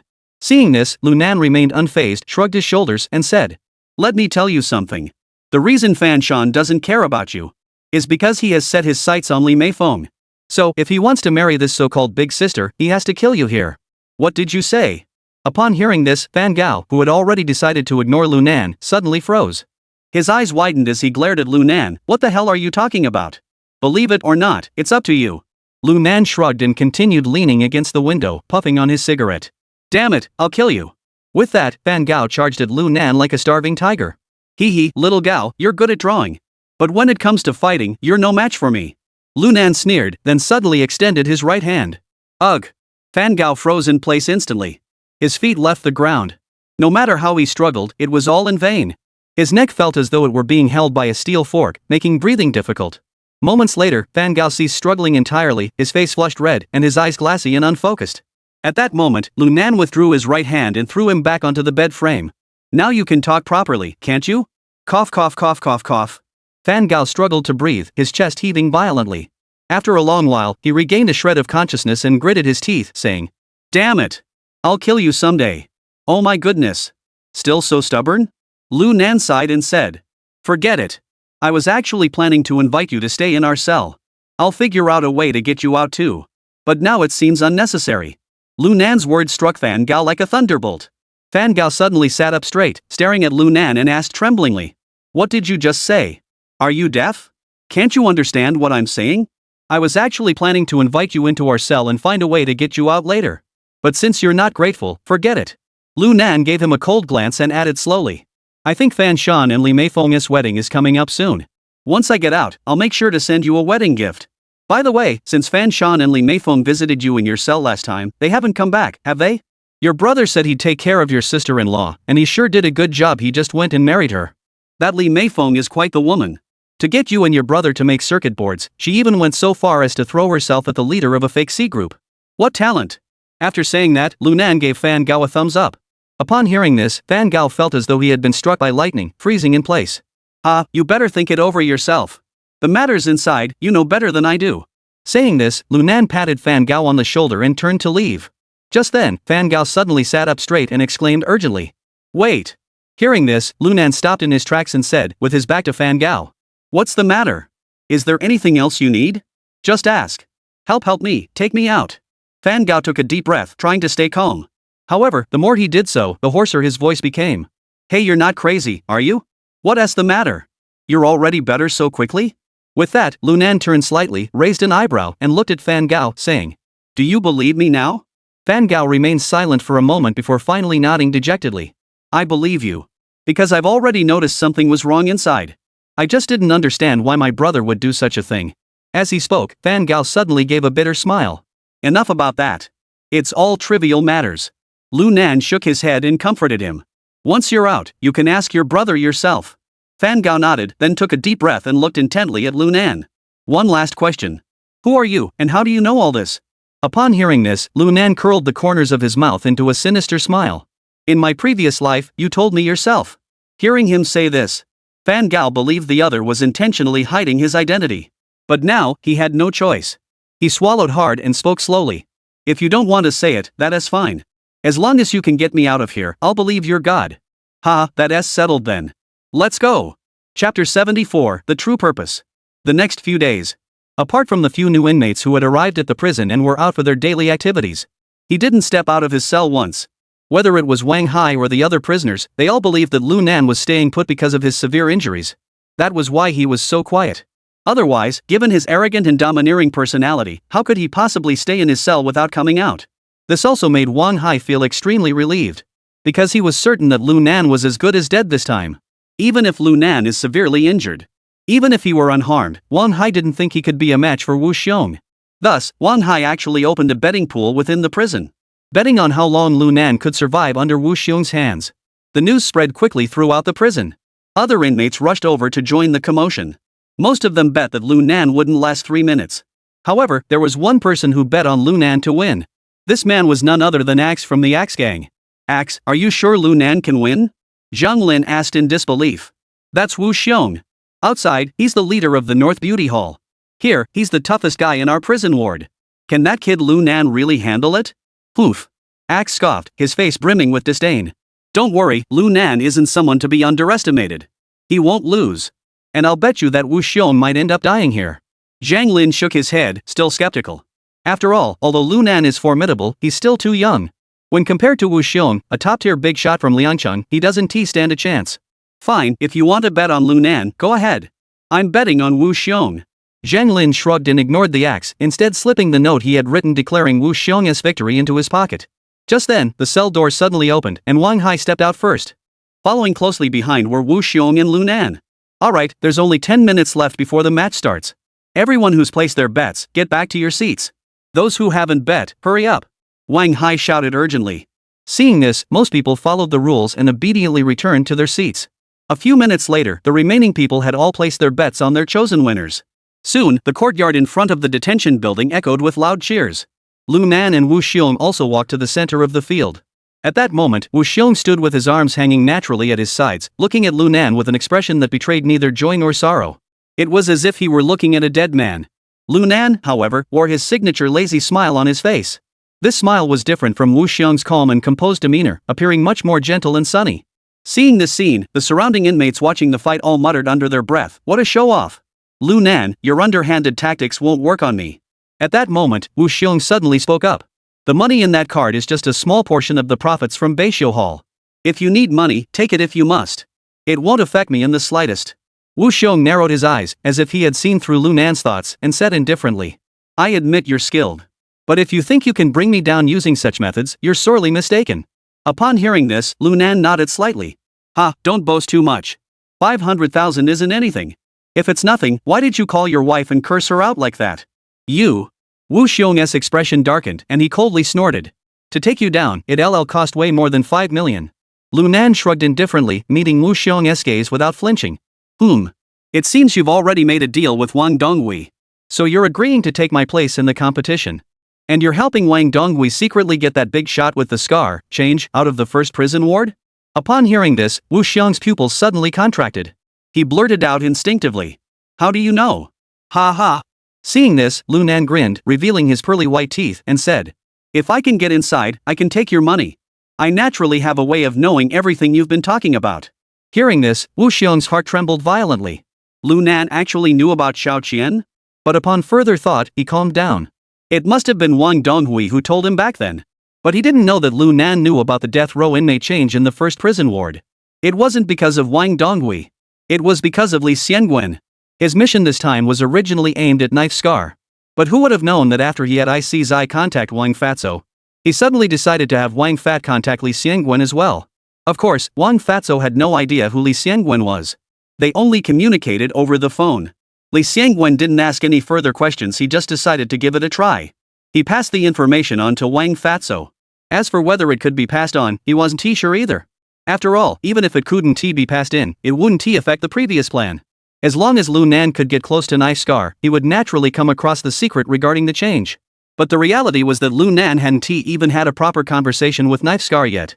Instead, because of Wang Fatso's QQ message, he found out about Wang Donghui and Knife Scar's intentions first. They're coming here to discuss business is one thing.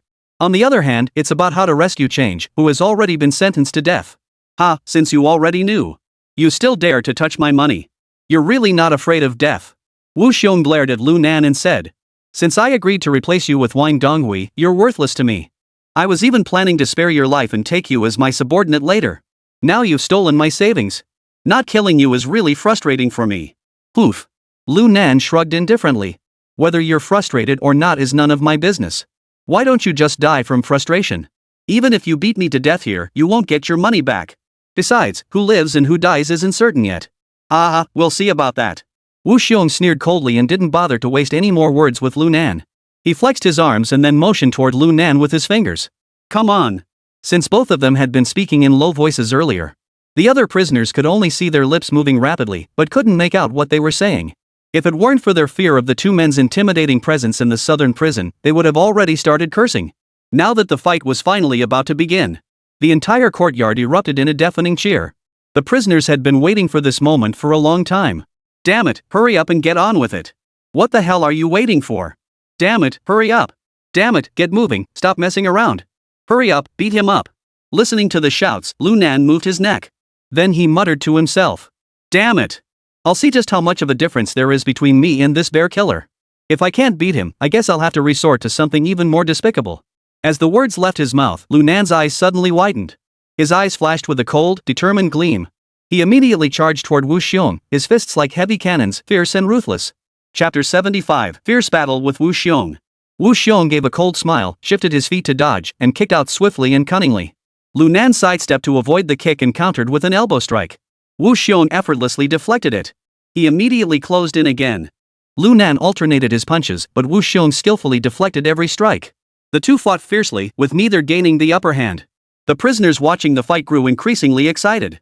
Many even stood up, clenching their fists tightly and shouting non-stop. It seemed as though they couldn't wait for the two to settle the matter once and for all. Lu Nan, however, furrowed his brows, his expression growing increasingly solemn. The earlier exchange had made him realize that Wu Xiong was no ordinary master. His techniques were too refined. They were completely unlike the skills of an ordinary gangster.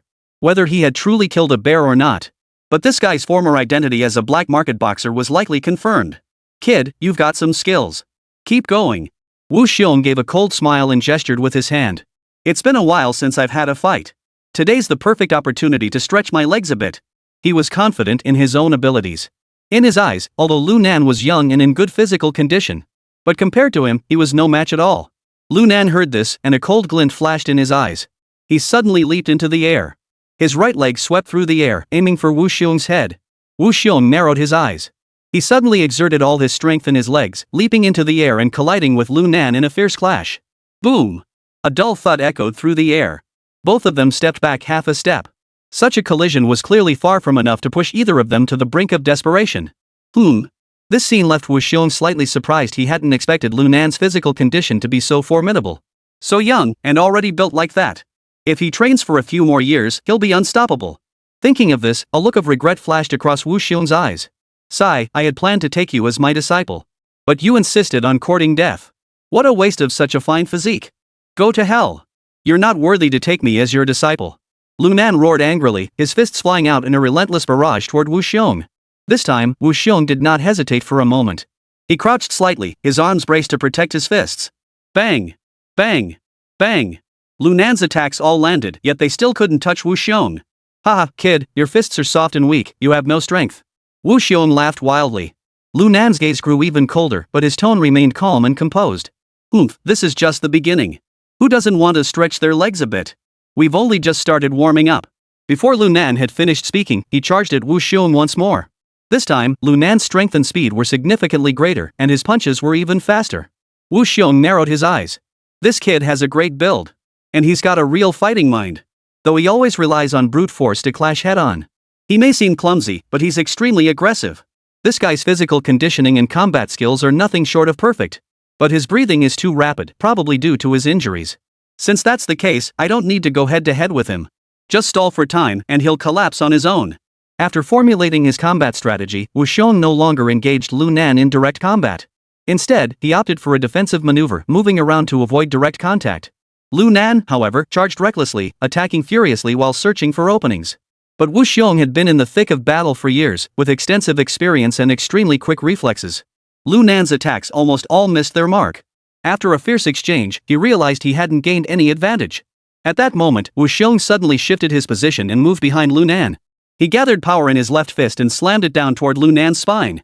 Damn it! Lu Nan sensed the danger and immediately dodged to the side. Oof, you must be exhausted from all that physical exertion, right? Trying to dodge now? Too late. Wu Xiong's eyes flashed with cruelty, and he moved again. He grabbed Lu Nan's waist and slammed him hard onto the ground. Bang! A low, thudding sound echoed through the air. Lu Nan lay motionless on the ground. Wu Xiong, however, casually brushed his hands off. Ha, young man, you're still too headstrong. All you know is to charge headlong. You have no idea what it means to pace yourself. Wu Xiong shook his head and laughed coldly. Suddenly, cheers erupted from all around. Ha ha ha, he won. He won. I bet on Wu Lao Da. Me too. Maybe we can improve our meals now. We can finally afford the school store. What do you think, Axe? I told you to bet on Wu Xiong to win. Hearing the chaotic cheers, Wu Xiong's lips curled into a satisfied smile. He turned to look at Wang Haidao in the distance and said, Warden Wang, in our city of Liangchang, no one can get back up after I throw them down. Now isn't it time for you to announce the result? But before Wang Hai could speak, the cheers suddenly ceased. Instead, everyone's expressions turned to sheer horror. Damn it! That really hurt like hell. Hearing that voice, Wu Xiong suddenly turned around. Lu Nan, who had been unconscious, suddenly let out a low groan. Immediately afterward, he slowly got to his feet. Ugh! Everyone sucked in their breath in shock. How could this kid still be able to stand up? Are his bones made of iron? Wu Xiong's pupils contracted violently. He never expected Lu Nan to be so resilient. But in an instant, he regained his composure. Oomph, no wonder you dared to challenge me. You do have some skill after all. Wu Xiong spat out a mocking remark, but he remained on guard, heightening his vigilance. Because he was certain that his previous move was not something just anyone could easily withstand. After all, how many fierce warriors had fallen under his own takedown? Yet this kid got back up as if nothing had happened. This was simply beyond belief. Ha, Wu Lao De, it seems your skills aren't as terrifying as I imagined. Lu Nan brushed the dust off his body and laughed dismissively. I wonder if it's because you were just all talk before. Or because you're old and past your prime, weak and powerless? Lu Nan directly turned Wu Xiong's words back on him. You! Hearing Lu Nan speak so boldly, Wu Xiong flew into a rage. You little brat, don't try to get the better of me with your sharp tongue. I'll send you to meet the king of hell right now. As soon as he finished speaking, Wu Xiong stomped his foot on the ground and lunged forward to attack. Swish! Wu Xiong's speed was as swift as lightning, and in the blink of an eye, he charged toward Lu Nan. His right hand formed a claw, generating a biting gust of wind, aiming straight for Lu Nan's throat. It was clear that Wu Xiong had no intention of playing around with Lu Nan anymore. He was ready to crush his throat. Get out of here! But Lu Nan wasn't about to just stand there and wait to die. He roared and swept his elbow horizontally. This time, his speed was unimaginably faster than before. Boom! Their arms collided, erupting in a deafening crash. Thud! Thud! Thud! At that moment, Wu Xiong was forced back 3 steps before regaining his balance. Meanwhile, Lu Nan merely stumbled back a single step. You little brat, were you holding back just now?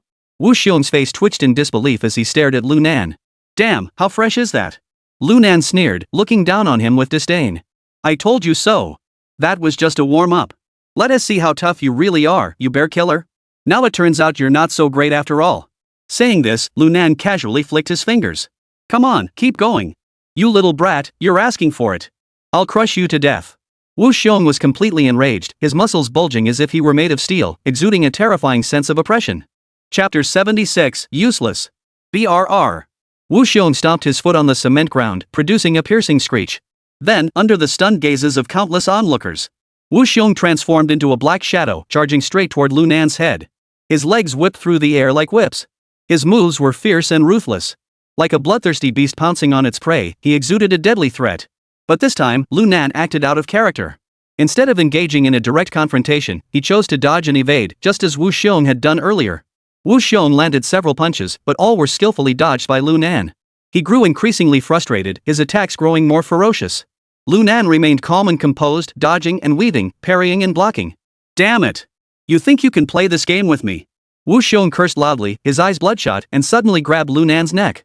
At the same time, his left foot kicked toward the opponent's groin. Ha, old lamp, you're pretty brutal.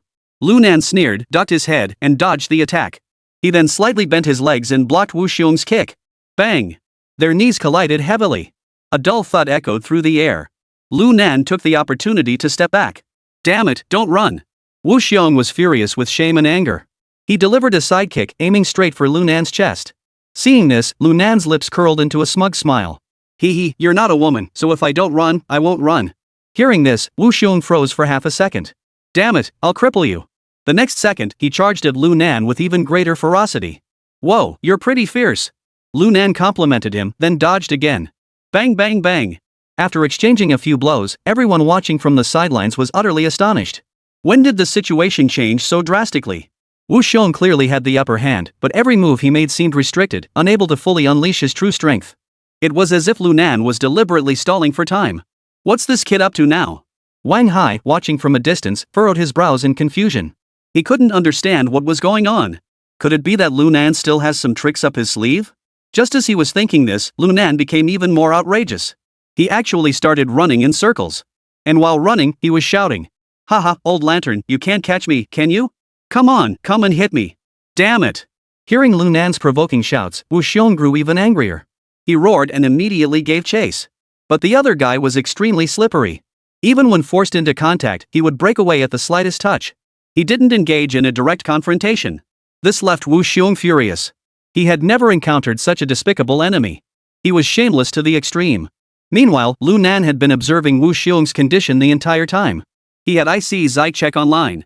The reason Wu Xiong had returned to Liangcheng from the underground boxing ring in Siberia was because he had been severely injured in his last match, with his lung tissue damaged. And lung injuries inevitably affect endurance. Although Lu Nan wasn't a black market fighter, he had trained in martial arts since childhood under his father's guidance. He also has a thorough understanding of physical condition. Moreover, the reason he attacked so fiercely earlier was to test Wu Xiong's reactions. Sure enough, this guy was extremely cautious about protecting his left lung. This only confirmed Lu Nan's suspicions. As a former notorious gangster who once ruled the streets, Lu Nan had faced countless street fights and ambushes. He had long since developed the habit of fighting when he could, fleeing when he couldn't. If he couldn't escape, he would fight to the death. Now, since the opponent had internal injuries, why would he be so foolish as to fight head-on? Sure enough, after a prolonged struggle, Wu Xiong suddenly stopped moving, leaning on his knees and gasping for breath. Pant, pant. Damn it, kid, if you've got the guts, don't run. Oof, if you won't run, then don't. As he spoke, Lu Nan also stopped.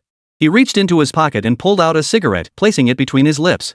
The sound of a match striking came from nearby. Then, Lu Nan took a leisurely puff of his cigarette.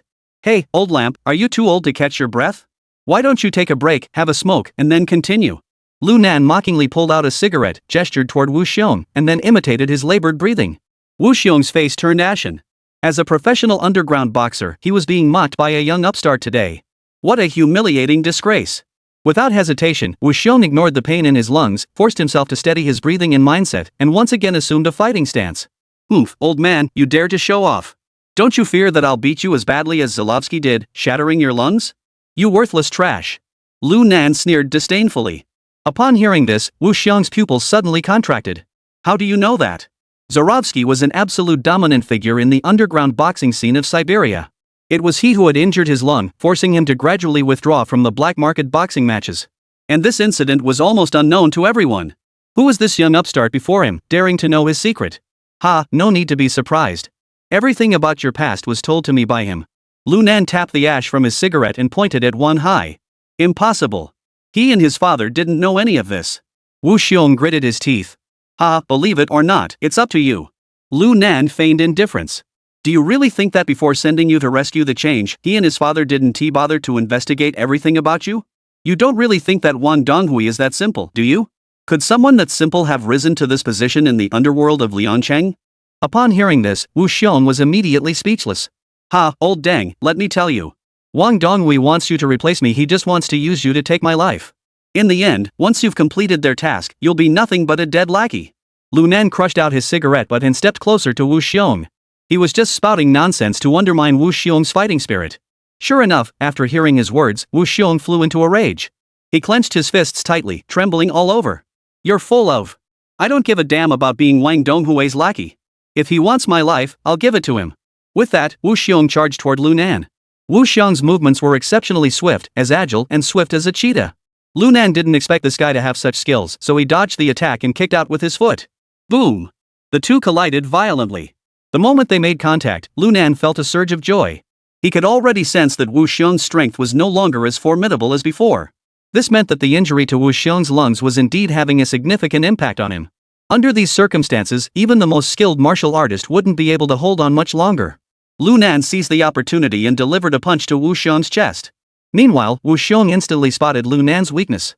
He extended his right hand to block the attack while raising his left arm and delivering an elbow strike to Lu Nan's head. Shatter! Lu Nan couldn't dodge in time, and his right shoulder took a heavy blow, sending him flying backward 5 or 6 meters. Wu Xiong remained standing in place, glaring at Lu Nan with a dark expression. He had already noticed that his physical strength was rapidly dwindling. Like a plant drained of water, withering and dying. Lu Nan, however, rubbed his shoulder and stood up once more. Old man, it seems you're no longer of use. You little bastard, I don't care what Wang Donghui and the others are planning. Saying this, Wu Xiong took a deep breath, pulled out a small bottle from his pants pocket, unscrewed the cap, and poured it into his mouth. He then tossed the plastic bottle aside and spoke slowly and deliberately. Today, I'm going to kill you. Chapter 77, Die Here. After speaking, Wu Xiong took several heavy breaths. Surprisingly, his rapid breathing gradually calmed down. Seeing this, Lu Nan furrowed his brows. Damn it, he must have taken drugs? That shouldn't be possible. Even if it were a miracle drug, it wouldn't take effect on the lungs that quickly. As Lu Nan pondered this, Wu Xiong slowly clenched his fist into a tight fist and growled. You little bastard, today, I'll show you what I'm really made of. What it means to be the true king of underground boxing. As soon as he finished speaking, Wu Xiong suddenly lunged forward. His condition seemed even more vigorous than before, and his speed and strength appeared to have increased significantly. Bang! Their fists collided once again. In an instant, Lu Nan felt a massive counterforce surge toward him. His fist could barely withstand the impact. Fortunately, his reaction was extremely swift. As soon as he sensed danger, he immediately stepped back. At the same time, Lu Nan's other hand struck Wu Xiong's ribs without hesitation. But this time, it was skillfully dodged by Wu Xiong. Moreover, Wu Xiong seized the opportunity, circled around to Lu Nan's side, and thrust his knee toward his abdomen. Bang! Caught off guard, Lu Nan's abdomen was struck hard. The intense pain caused beads of cold sweat to form on Lu Nan's forehead. Hee ha ha ha. You little bastard, I'm going to beat you to death today. Wu Xiong burst into maniacal laughter, then charged at Lu Nan like a madman. Damn it, even if I've taken drugs. I don't believe the drug's effects can last this long. At this point, Lu Nan was also truly enraged. After cursing loudly, he rubbed his body and charged forward. You actually dare to go head to head with Wu Xiong. Bang bang bang. The two engaged in a fierce battle, with the dull sounds of fists and feet colliding echoing through the air. Every strike carried a vicious intent. At this point, Lu Nan and Wu Xiong had already exchanged dozens of blows. Lu Nan was growing increasingly exhausted, while Wu Xiong remained as composed as ever. However, the battle remained deadlocked. Wu Xiong's fist techniques were cunning, unpredictable, and ruthless. Especially after consuming an unknown potion, his punches had gained explosive power. Lu Nan, on the other hand, was agile and versatile, always managing to dodge his opponent's fierce attacks and occasionally finding openings to counterattack. For a time, neither could gain the upper hand. Ah! You little brat! If I weren't injured, you wouldn't have lasted this long under my attacks. Wu Xiong roared furiously, his eyes bloodshot. Lu Nan coldly snorted. Enough with the nonsense. Who isn't injured? Damn it! Hearing this, Wu Xiong didn't hesitate. He suddenly shifted his position, his body turning into a blur, charging toward Lu Nan. Whoosh! His right fist, accompanied by a whistling sound, struck directly at Lu Nan's face. Lu Nan saw this and didn't dodge either, raising his arm to meet the attack head-on. Clang! The tips of their fists collided, and both men stepped back half a step. Wu Xiong's face twisted into a ferocious expression. He didn't pause, charging forward with renewed vigor, and unleashed another left punch. Lu Nan let out a cold shout and swept his right leg out. Bang! Their legs collided once more with a solid thud, sending both of them stumbling backward. Damn it, come on! Lu Nan was now completely enraged. He gave it his all, swinging his arms wildly, engaging in the most brutal hand-to-hand combat with Wu Xiong. Bang! Bang! Bang! The two fists collided relentlessly, sending flying in all directions. This was a brutal hand-to-hand combat, like two lions relentlessly pounding each other. The crowd of prisoners watching around them held their breath in awe. This is terrifying. Damn, the way they're fighting, they might get so into it that they'll kill us all. I don't think so. Quick, spread out the circle. Don't let them hurt us. A group of prisoners scrambled to avoid the fight. But Lu Nan and Wu Xiong seemed oblivious, continuing to fight fiercely. Damn it! Why aren't you dodging? Wu Xiong suddenly punched Lu Nan in the waist, causing him to wince in pain. I'm dodging you, you bastard. Lu Nan struck back with a punch to Wu Xiong's chest. Though his blow wasn't as powerful as Wu Xiong's, it was enough to leave him gasping for breath. Wu Xiong was knocked senseless by Lu Nan, his speech becoming slurred. But soon, he clenched his teeth and growled. You little bastard. If you want to fight to the death, then I'll see it through to the end. You're not afraid of dying, so why should I be? Wu Xiong's eyes were bloodshot, like a wild beast gone mad. Lu Nan furrowed his brows. He could sense that Wu Xiong's state was clearly different, as if he had turned into a bloodthirsty demon. Sure enough, Wu Xiong was now attacking wildly while shouting non-stop. Zorovsky, I'm the real Black Fist King. After finishing his roar, Wu Xiong delivered another powerful punch toward Lu Nan's head. The punch was terrifying, creating a loud whistling sound. However, Lu Nan had already prepared for this. He immediately shifted his body to dodge the attack. Immediately afterward, his left leg bent, then suddenly straightened. Boom! Lu Nan used the force of that kick to propel himself into the air, landing a brutal kick on Wu Xiong's shoulder. Ugh! Wu Xiong grunted, stumbled a few steps, and nearly fell to the ground. But he shook off the dizziness and charged forward once more. Damn it! This is clearly the effect of taking the fourth dose. Lu Nan was utterly horrified. At that moment, Wu Xiong was like a rampaging bull, ready to tear anyone who dared to approach him to shreds. Just then, Lu Nan caught a glimpse of the sinister smiles on Wang Hai and Knife Scar's faces. He instantly understood what was going on. Damn it! It must be these two who gave Wu Xiong the drug. But Wu Xiong knew this stuff was dangerous. How could he possibly drink it? Unless... Wu Xiong had no idea what he was drinking.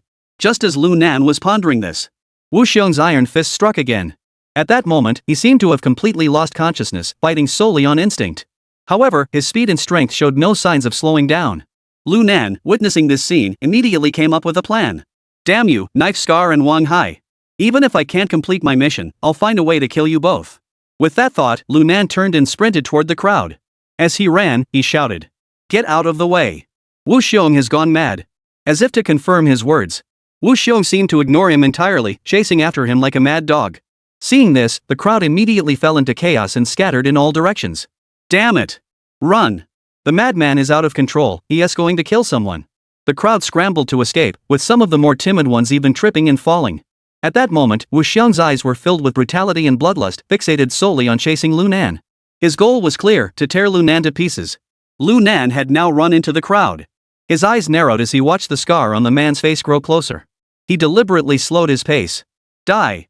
At the same time, Wu Xiong roared and swung his fist directly at Lu Nan. Lu Nan, seeing this, used the same trick, shifting his body to the side and narrowly dodging the punch. Bang! Ah!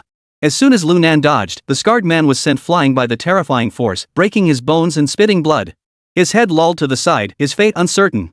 Seeing this, Lu Nan curved a smile on his lips and glanced at Wang Hai. Damn it, you're going to die today too. Chapter 78, Highly Efficient. Lu Nan didn't hesitate, charging straight toward Wang Hai.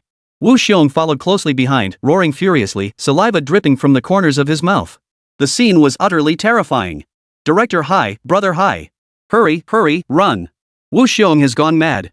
Lu Nan charged toward Wang Hai while continuously shouting warnings. But deep down, he was filled with anticipation. If Wang Donghui knew that his son had died at the hands of Wu Xiong, he wouldn't know what to think. Wang Hai, seeing Wu Xiong's hysterical state, was also terrified out of his wits. Lu Nan, don't you dare run over here. Go over there. He was so anxious his face turned bright red. Oh, okay, Brother Hai. Lu Nan's lips curled into a cold smile, and he immediately began to change direction. But his movements were extremely exaggerated. In Wu Xiong's eyes, it seemed more like a feint before an attack. Damn it! Lu Nan, you're asking for death. Wu Xiong roared angrily and charged forward again like a madman.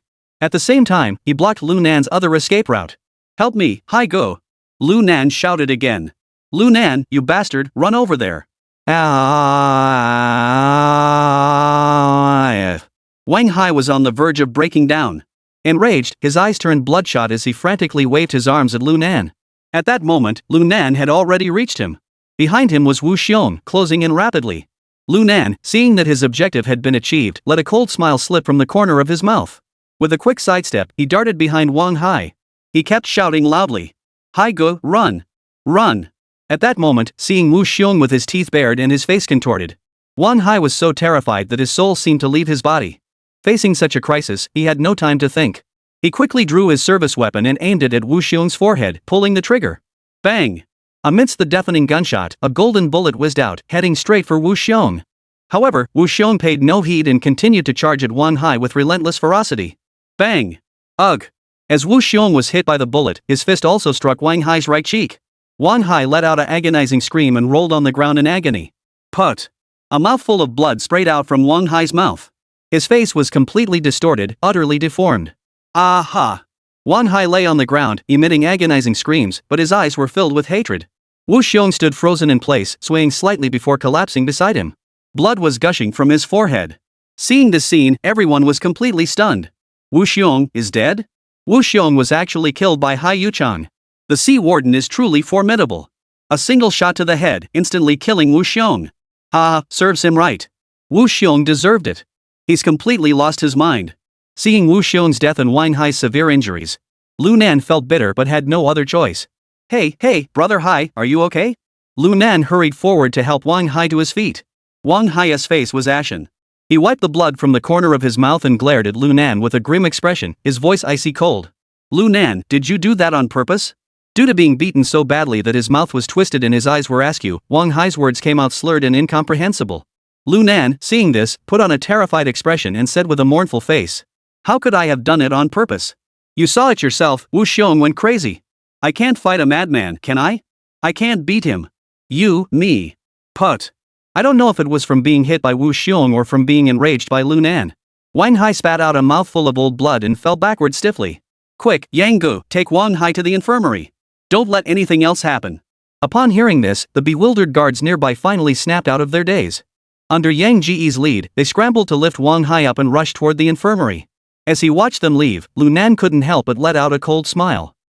You're lucky today you didn't get killed by Wu Xiong. However, Wu Xiong is dead. Scarface is also in serious trouble. I'll see how you handle things from here on out. Wang Dongui, I bet you'll be so angry when you hear this news that you'll spit blood. Ha ha ha. Thinking of this, Lu Nan burst into laughter, then waved to De Kuei and the others. Guys, the fight is over. Wu Xiong is dead, and I've won big. Let's go back to the cell. Alright. De Kuei and the others cheered and jumped for joy. Then, the group left the scene in high spirits and returned to their cells. The onlookers and the guards who hadn't left also came to their senses.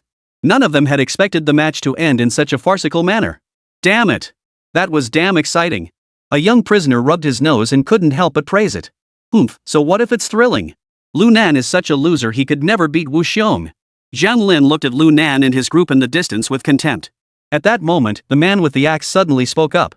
Regardless, I should have won my bet this time. At the same time, in the office of the deputy director of Hall J. You bastard. Upon receiving the news, Wang Donghui slammed the receiver of the phone to the ground. His face darkened to an extreme degree. He never imagined that Wu Xiong and Knife Scar would suddenly die. The meticulously planned scheme he had worked so hard on had failed. Phew, I thought I had already taken you seriously. But I never expected to underestimate you. Lu Nan, you really have given me quite a few surprises. Wang Donghui stared at the painting hanging on the wall and exhaled heavily. Since you're so capable, the tasks that Wu Xiong and Knife Scar failed to complete will be finished by you for me.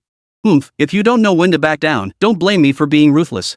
After speaking, Wang Donghui gathered his things and turned to leave the office. On the other side, Nangu, Wu Xiong is dead and Wang Hai is seriously injured. This won't cause any trouble for you, will it? Zhou Biao asked with concern. What trouble could I possibly have? Lu Nan said nonchalantly. These are all accidents. What do they have to do with me? Lu Nan confidently waved his hand. Now Wu Xiong and Knife Scar are both dead. Wang Donghui wants to continue with his plan, so it seems he'll have to come find me. Damn it, the current situation is slightly different from the original plan. But everything is still on the right track. Becoming brothers with Xianqian should be more effective than becoming brothers with Dabeo, right? I wonder what Li Xianguan will think when he hears this news. Just as Lu Nan was deep in thought, the sound of a metal door slamming echoed through the air. Immediately afterward, a guard walked in. Lu Nan, come out here. Someone wants to see you. Upon hearing this, Lu Nan couldn't help but grin. Director Wang is really efficient. Chapter 79, I'll take care of it for you. Lu Nan, you're doing a great job. In Wang Hai's office, Wang Donghui sat on the sofa with his legs crossed on the coffee table. He lit a cigarette, took a couple of puffs, and then spoke slowly. I heard you just had an amazing match. I really admire your courage. As he spoke, a mysterious smile flashed across Wang Donghui's face. Lu Nan gave him a dismissive glance. Thank you for the compliment, Director Wang. I was just trying to save my own life. However, I feel guilty for causing Wang Hai to get injured. Hearing Lu Nan say this, Wang Donghui burst into laughter. Ha ha ha, you feel guilty? I can't help but think you look like you've gotten away with something. Seeing Wang Donghui act this way, Lu Nan couldn't help but secretly admire him. Not only had he ruined his plan, but he had also severely injured the other man's son. Wang Donghui didn't fly into a rage, but instead spoke to him so calmly. He really is no ordinary man. Director Wang, there is nothing we can do. Lu Nan shrugged his shoulders and spoke slowly. After all, I need to show you my capabilities. Otherwise, you'd never know when you'd be discarded. That would be tragic. Upon hearing this, Wang Donghui nodded, his gaze fixated on Lu Nan. I admit, you're indeed very clever. And very cunning. I even suspect you had this planned all along? But regardless, you've succeeded now. You have shown me your abilities and your worth. Wang Donghui stared intently at Lu Nan and spoke slowly. Now, I want to ask you. Are you willing to work for me? Upon hearing this, Lu Nan raised his eyebrows slightly and smiled, saying, Director Wang, what do you mean by that? Didn't I already make my position clear during our last conversation? As long as you think I'm capable, I'm more than willing to work for you. After all, who wouldn't want to have a towering figure like you as their mentor? Lu Nan subtly flattered Wang Donghui. He knew this was a once-in-a-lifetime opportunity. Because as long as he agreed to Wang Donghui's proposal, his task would be more than half completed. The rest of the plan would then proceed smoothly. Not bad, very good. Wang Donghui nodded satisfactorily, then took a deep drag on his cigarette and said with a meaningful tone. Xiaonan, don't blame me for tacitly approving Wu Xiong and Xiao Hai's actions this time. After all, you had prior dealings with Li Xiangguan. I had to be cautious. Hearing this, Lu Nan couldn't help but feel a pang of anxiety in his heart. However, Wang Donghui's next words eased his concerns. However, after conducting further investigations into you from various angles, and based on your recent performance, I'm very satisfied with you. As he spoke, Wang Donghui pulled out a soft Zhonghua cigarette from his pack and tossed it to Lu Nan. Thank you for your guidance, Director Wang. Lu Nan smiled as he took the cigarette, lit it, and took a deep drag. Wang Donghui narrowed his eyes and his tone turned serious. Do you know why I trust you now and why I'm giving you this opportunity? Upon hearing this, Lu Nan paused for a moment and cautiously asked. Because I took out Wu Xiong and Knife Scar? Wang Donghui shook his head. That's only part of it, but it's not the whole reason. The most important thing is that you act decisively. Not only did you uncover the existence of the change through various clues, but you also used your own methods to turn an impossible situation around. A talent like you, how could I not be impressed? Lu Nan heard this and immediately felt a weight lifted from his heart. Since he could mention the name of that guy, the loose change, right to my face. It meant he had let down his guard toward me. Thank you for your kind words, Director Wang. I know this incident may have inadvertently disrupted your plans. But I had no choice. Lu Nanshan took a deep drag on his cigarette and spoke slowly. However, since Wu Xiong and Knife Scar are already dead. But I, Lu Nan, am still alive. As for the specific plans of Director Wang, please feel free to tell me. I will do my utmost to fulfill your wishes. Wang Donghui listened and nodded satisfactorily. Alright, Xiaonan, since you're so straightforward, I won't beat around the bush. Help me rescue the change. And act as my informant by his side. Tell me, are you willing to take this on? Upon hearing this, Lu Nan was overjoyed. I've been waiting for you to say that. Now that this is settled, getting close to the loose change is only natural. I won't have to bother thinking about how to gain his trust anymore. Even if Xiaoxian finds out later that I'm Wang Donghui's informant, what can he do? After all, the two of them are in the same boat. This also conveniently hides my identity as a cop. Though he thought this, Lu Nan didn't show it on his face. Instead, he feigned difficulty and said, everything else is manageable. But rescuing a death row inmate seems a bit tricky. Upon hearing this, Wang Donghui also furrowed his brows. This matter is indeed a bit troublesome. Exactly as Lu Nan had said. Now that Wu Xiong and Knife Scar are both dead, the external forces of Beishio Hall can no longer be relied upon. His previous plans would have to be completely scrapped and reworked. Just as Wang Donghui was feeling overwhelmed, Lu Nan spoke again. Director Wang, I do have an unpolished plan. Why don't I share it with you? Could you give me some guidance? Oh? Wang Donghui perked up immediately, looking at Lu Nan with interest. Tell me, what's the plan? Director Wang, what you're really worried about now is the issue of the outside personnel meeting up after the money is handed over, right? Lu Nan said calmly. How do you know that? Wang Donghui raised his eyebrows slightly. Seeing this, Lu Nan's lips curved into a faint smile. Ha, that's not hard to guess. Matters within the prison, I'm sure you, Director Wang, can handle with ease. But outside, there are so many people and eyes. Plus, there are many things that can't be done openly, so you must be cautious. As he spoke, Lu Nan paused for a moment. He looked up at Wang Donghui and said, if I'm not mistaken, the reason you're so concerned about Wu Xiong is simply because you want to use his connections at Beishou Hall. Thus, you can secretly take the money. And to arrange a legitimate identity for him, right? Hearing Lu Nan say this, Wang Donghui was even more shocked. He never expected that the very concerns he had been harboring were all known to Lu Nan. This caused his estimation of Lu Nan to rise even higher. However, Wang Donghui still pretended to be confused and asked, since you already know my concerns, what do you plan to do? Lu Nan exhaled a smoke ring and smiled, saying, it's simple. Keep using Beishou Hall to do these things. Upon hearing this, Wang Donghui furrowed his brows and exhaled a puff of smoke, saying, now that Wu Xiong is dead, how can we still make the North Shou Hall obey me? This isn't going to be so easy, is it? Ha, rest assured. I'll handle it. Although Wu Xiong is dead. But I have a way to ensure that the Beishou Hall continues to serve you. But how? Wang Donghui pressed. But, besides me and the change, you'll have to help me get a few people out. Who do you want to save? Wang Donghui's eyes narrowed. The few brothers in our cell. I promise that as long as you agree to my condition, we will definitely handle the matter at Beishou Hall for you. Chapter 80, Reaching an Agreement. Seeing Lu Nan speak with such confidence, Wang Donghui fell into deep thought. After a moment, he took a deep drag on his cigarette. The inmates in cell 3 all have short sentences. I can agree to this.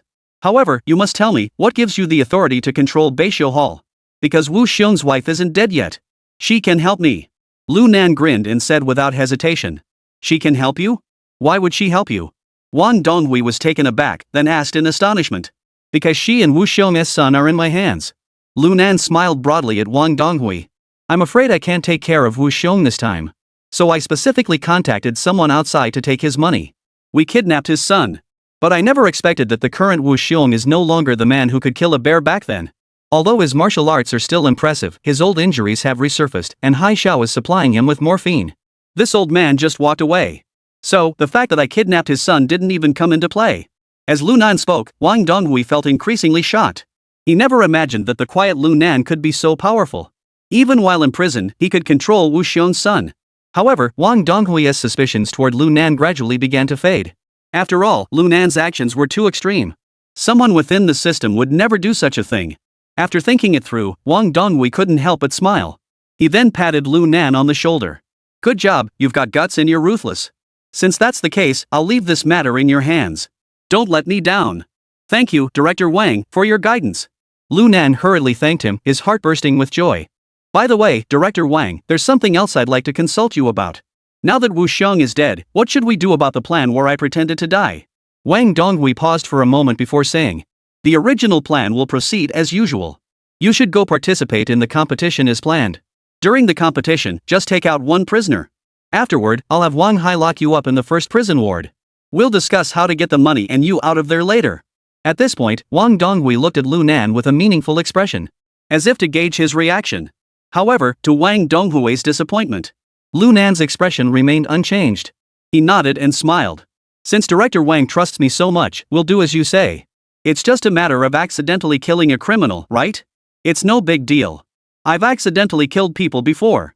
Lu Nan's tone was firm and his attitude sincere. It was as though killing a prisoner was no different from squashing an ant. It wasn't worth mentioning. Seeing this, Wang Donghui nodded satisfactorily. Good. I'll handle all the internal matters. The few people in your cell, I'll have them released before your competition. As for the rest, I hope you won't let me down. Don't worry, Director Wang. After speaking, Lu Nan left Wang Hai's office. But the corners of his mouth curled into a cold smile. Oomph. Wang Donghui, you keep testing me to see if I'm a cop. Well, I'll play along with you then. Don't even think about accidentally killing a prisoner. Even if you asked me to kill you right now, I wouldn't feel a shred of guilt. It seems I should be more cautious when dealing with Oldly in the future. I'm walking on a tightrope right now. One wrong move and I'll be dead for sure. On the other side, Wang Donghui was also pondering Lu Nan's various actions. This kid is truly talented. But it's also clear that his ambitions are enormous. However, people with such desires are the easiest to control. Someone like Li Xiangwen, a rock in a latrine, is truly a headache. Once the opportunity arises, I will definitely eliminate him. This matter should be left for Lu Nan to handle once he's out of the picture. If he can handle this properly, he will truly be useful to me. For now, let him take Wu Xiong's place and handle the small change. After making up his mind, Wang Donghui's eyes sparkled with a gleam of intelligence. Nangu, are you okay? As soon as he returned to the cell, De Kuei and the others all gathered around him. I'm fine. I'm fine. Lu Nan waved his hand and said. Come on, hand over the white slips you're holding. What? The others were startled and began rummaging through their pockets. In no time, everyone had handed over the white slips they were holding. Nangu, what are you up to? Planning to drink? Zhou Biao asked, confused. Hey, Biao Gu. Nangu is just trying to help him out. Who cares if it's for drinking or something else? ICZ said with a smile. You've got so much money in your account now. Do you really care about a few IOUs? Zhou Biao rolled his eyes. No matter how much money is in my account, it's all Nanji's. Besides, in this place, you can't use money anyway. Biao, look at you talking. Nangu is still the boss of our cell block. Whatever he says goes. Saying this, ICZ handed the 2 IOUs in his hand to Lu Nan. Nangu, here you go. Lu Nan nodded and then turned to look at Fan Gao, who remained silent. Hey, crazy guy, where's your white slip? Hand them over. Fan Gao stood there with his head down, saying nothing. What's the matter? I'm asking you for the IOU, and you're too stingy to give it to me? Upon hearing this, Fan Gao suddenly raised his head and glared at Lu Nan, saying, I have all the IOUs. But when are you going to get me out of here? Are you in a hurry? Lu Nan smiled broadly as he stared at Fan Gao. Of course I'm in a hurry. Fan Gao didn't give Lu Nan any face, insisting stubbornly. You didn't bring me here just to get my IOU, did you? Hearing this, Lu Nan couldn't help but laugh. ICZ teased him further. Crazy brother, how many IOUs could you possibly have?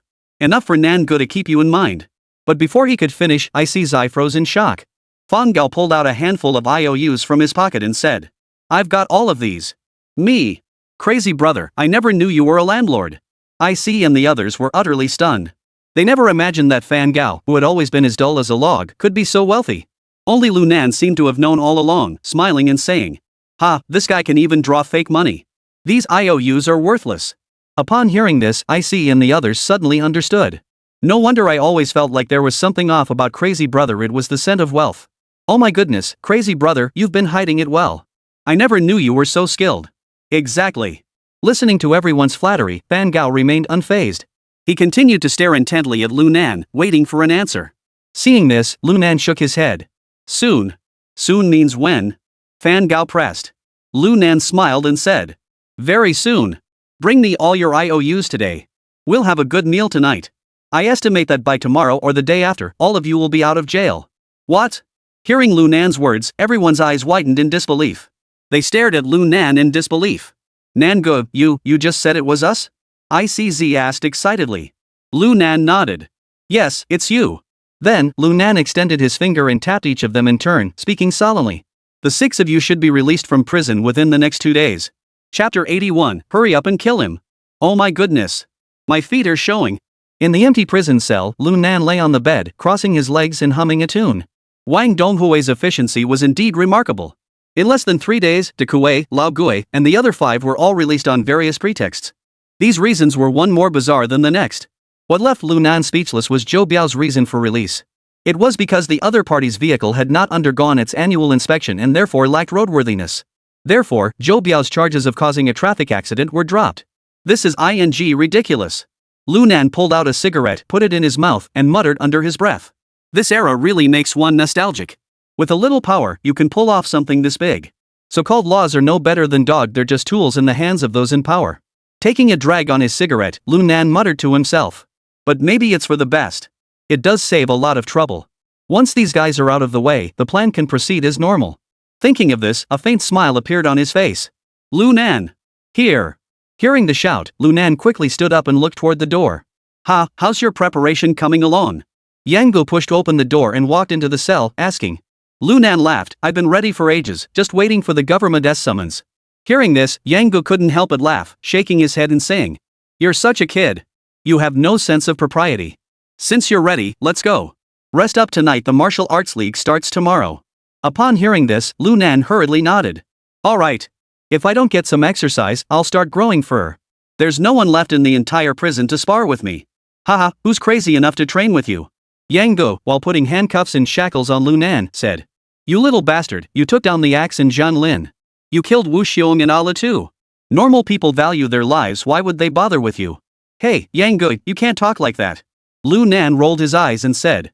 I didn't mean to do it on purpose, it was just self-defense. As for Allah and Wu Xiong, they brought it upon themselves. Who told them to try to kill me? I may have a good temper, but that doesn't mean I'm afraid of them. Hearing Lu Nan's words, Yang Gu shook his head helplessly. You call that a good temper? Don't try to pull that on me. Alright, let us go. After securing the last shackle, Yang Gu led Lu Nan toward the prison exit. Lu Nan followed closely behind him and couldn't help but ask. By the way, Yang Gu, where is our warden? Hey, do you think he's like us? He's a high-ranking official, he's already left in a special vehicle. Oh. Lu Nan nodded thoughtfully but didn't ask any further questions. Soon, the two of them walked to the outside of the prison compound, got into a police jeep and drove toward the outskirts of the city. Lu Nan, you've got to give it your all this time. Aim for first place. Our City South prison hasn't won any honors in this project for a long time. Yang Gu drove while encouraging Lu Nan. Lu Nan nodded. Don't worry, it's no big deal. Yang Gu, I'll doze off for a bit. Wake me up when we get there. Saying that, Lu Nan closed his eyes to rest. Qishir is the second largest city in El Province. Despite this, its economy is far behind that of Liangcheng. However, the area is vast and sparsely populated, so the largest prison in El Province. Nianzi Prison is located here. As the car entered the outskirts of Qi City, Lu Nan, who had already woken up, suddenly said, Hey, isn't this competition supposed to be a league match between several prisons in Liangcheng? Why are we here in Qi City? Ha, you're just now catching on? Yang Gu laughed and said, It was originally supposed to be a competition within Liangcheng. But I have no idea what the higher-ups were thinking. They just decided on a whim to organize a provincial-level competition. That's why I didn't mention it earlier, I wanted you to give it your all. If you win first place this time, our South City prison will finally have something to be proud of. Upon hearing this, Lu Nan's brows furrowed slightly. This must be Wang Donghui's doing. Bringing it to Qi City must be because they think there are too many people in Liangcheng and it's harder to pull things off there. They still want to pin the murdereress label on me, don't they? Whatever. It doesn't matter where it's done, it won't interfere with my plans. Thinking this, Lu Nan closed his eyes again and pretended to sleep. By the time he arrived at the Nianzi prison, it was already evening. Lu Nan looked up at the towering walls before him and couldn't help but exclaim. Yang Gu, this Nianzi prison looks even more formidable than our City South prison. Yang Gu sighed lightly and said, there's nothing we can do about it. After all, this is the best prison in our province. Most of the inmates here are hardened criminals. The security measures and facilities are naturally much better than ours in the southern part of the city. After speaking, he opened the car door and stepped out. As soon as Lu Nan jumped out of the car, staff members approached him. After conducting a thorough search of him, they turned to Yang Gu and said, Comrade Yang, we will now take him to the detention area. Other officers will take you to meet Warden Hai later. All right. Yang Gu nodded and then instructed Lu Nan. Behave yourself over there and don't cause trouble for the comrades at Nianzi prison. Before Lu Nan could respond, the guard who had spoken earlier couldn't help but snort derisively, mockingly saying, Comrade Yang, don't worry. Our Nianzi prison isn't like your Changnan prison. If he dares to cause trouble here, he is asking for trouble. Here, any sign of unrest. We don't need orders from above, we have the authority to shoot him on the spot. So you can rest assured. Hearing him say that, Yang Gu couldn't help but stick out his tongue. Lu Nan was also drenched in cold sweat. Just shoot them on the spot? This place must be way darker than the southern part of the city. If any prison guard or warden answers incorrectly, they'll meet their maker directly. However, he didn't bother to think too much about it. He simply nodded and followed the guard forward. Soon, they arrived at the Nianzi prison. Looking at the densely packed buildings and armed guards patrolling back and forth, Lu Nan swallowed hard in silence. This place is way more intense than the southern part of the city. Could Wang Donghui really be planning to kill me here? But upon further thought, he dismissed the idea. After all, if Wang Donghui really wanted to kill me, he wouldn't need to go through all this trouble. He could have had me eliminated within the City South prison. After sorting through these thoughts, Lu Nan gradually calmed down. Since I'm here, I might as well make the best of it. Anyway, he would face whatever came his way. With that in mind, Lu Nan followed the prison guard to the combat readiness ward. The facilities here were different from those in the southern city prison. Each cell was not completely sealed off. Each compartment is separated by iron bars. One could clearly see what the inmates were doing inside. This reminded Lu Nan of the American TV series Prison Break he had watched in his previous life. The prison cells in that movie looked exactly like this. Hey, kid! With that skinny build, you're not here to compete, are you? At that moment, a male prisoner with a face covered in scars and a shaved head leaned through the bars and taunted Lu Nan. Lu Nan glanced at the prisoner but ignored him. Oh my! You're pretty bold, aren't you? With those skinny arms and legs, you're probably just a softie who leeches off others, aren't you? I'm talking to you. Can't you hear me? Hearing the provocation, Lunan turned to the prison guard beside him and said, "Hey, officer, didn't you just say? If anyone causes trouble here, just shoot them on sight." He pointed at the burly man and said, "This guy is clearly looking for trouble, isn't he? Guards, why aren't you shooting him yet?" Chapter 82, Before the Match. Hearing Lunan's words, the prison guard beside him couldn't help but laugh and cry at the same time. Is this really a competition? This is just looking for trouble, right? Who comes here and asks to be shot on sight? But the prison guard was clearly a seasoned veteran. He maintained a cold expression and said indifferently, "Kid, there are rules for everything. Who to shoot and who not to shoot is up to me. You don't get to give orders." "Oh." Lunan rolled his eyes and said nothing more. Upon hearing Lunan's outburst, the burly man was instantly filled with rage. His eyes widened and he shouted, "You little bastard, you're asking for trouble. Do you think I'll—" "Shut up." Before the burly man could finish his sentence, the prison guard suddenly shouted, startling the burly man into silence. This scene was witnessed by many prisoners in the surrounding cells, who all wore smug expressions. Some prisoners even leaned against the bars and whistled. The burly man, apparently feeling humiliated, ignored the guard's warning and shouted again, "You!" Bang! A gunshot rang out, abruptly cutting off the burly man's words. All the onlookers fell silent.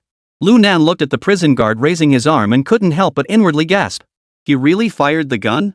Seeing that everyone had stopped moving, the prison guard nodded satisfactorily. "I'm telling you, I don't care what you did in your old prison or how powerful you were. In this grinder prison, I'm in charge. If anyone has a problem with that, step forward." The prison guard surveyed the crowd with an air of authority and continued, "If you're not satisfied, go ahead and try. I'll see who has better you or your guns."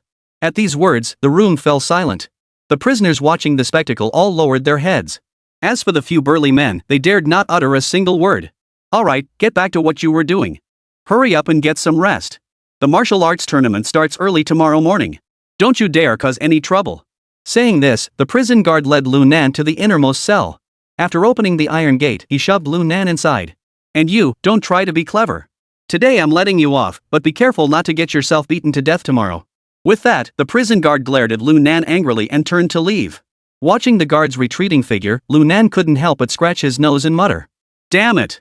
What is so great about firing an empty gun? If you're so tough, why didn't you kill that bastard earlier? Damn it!" Despite his curses, Lunan knew better than to cause trouble here.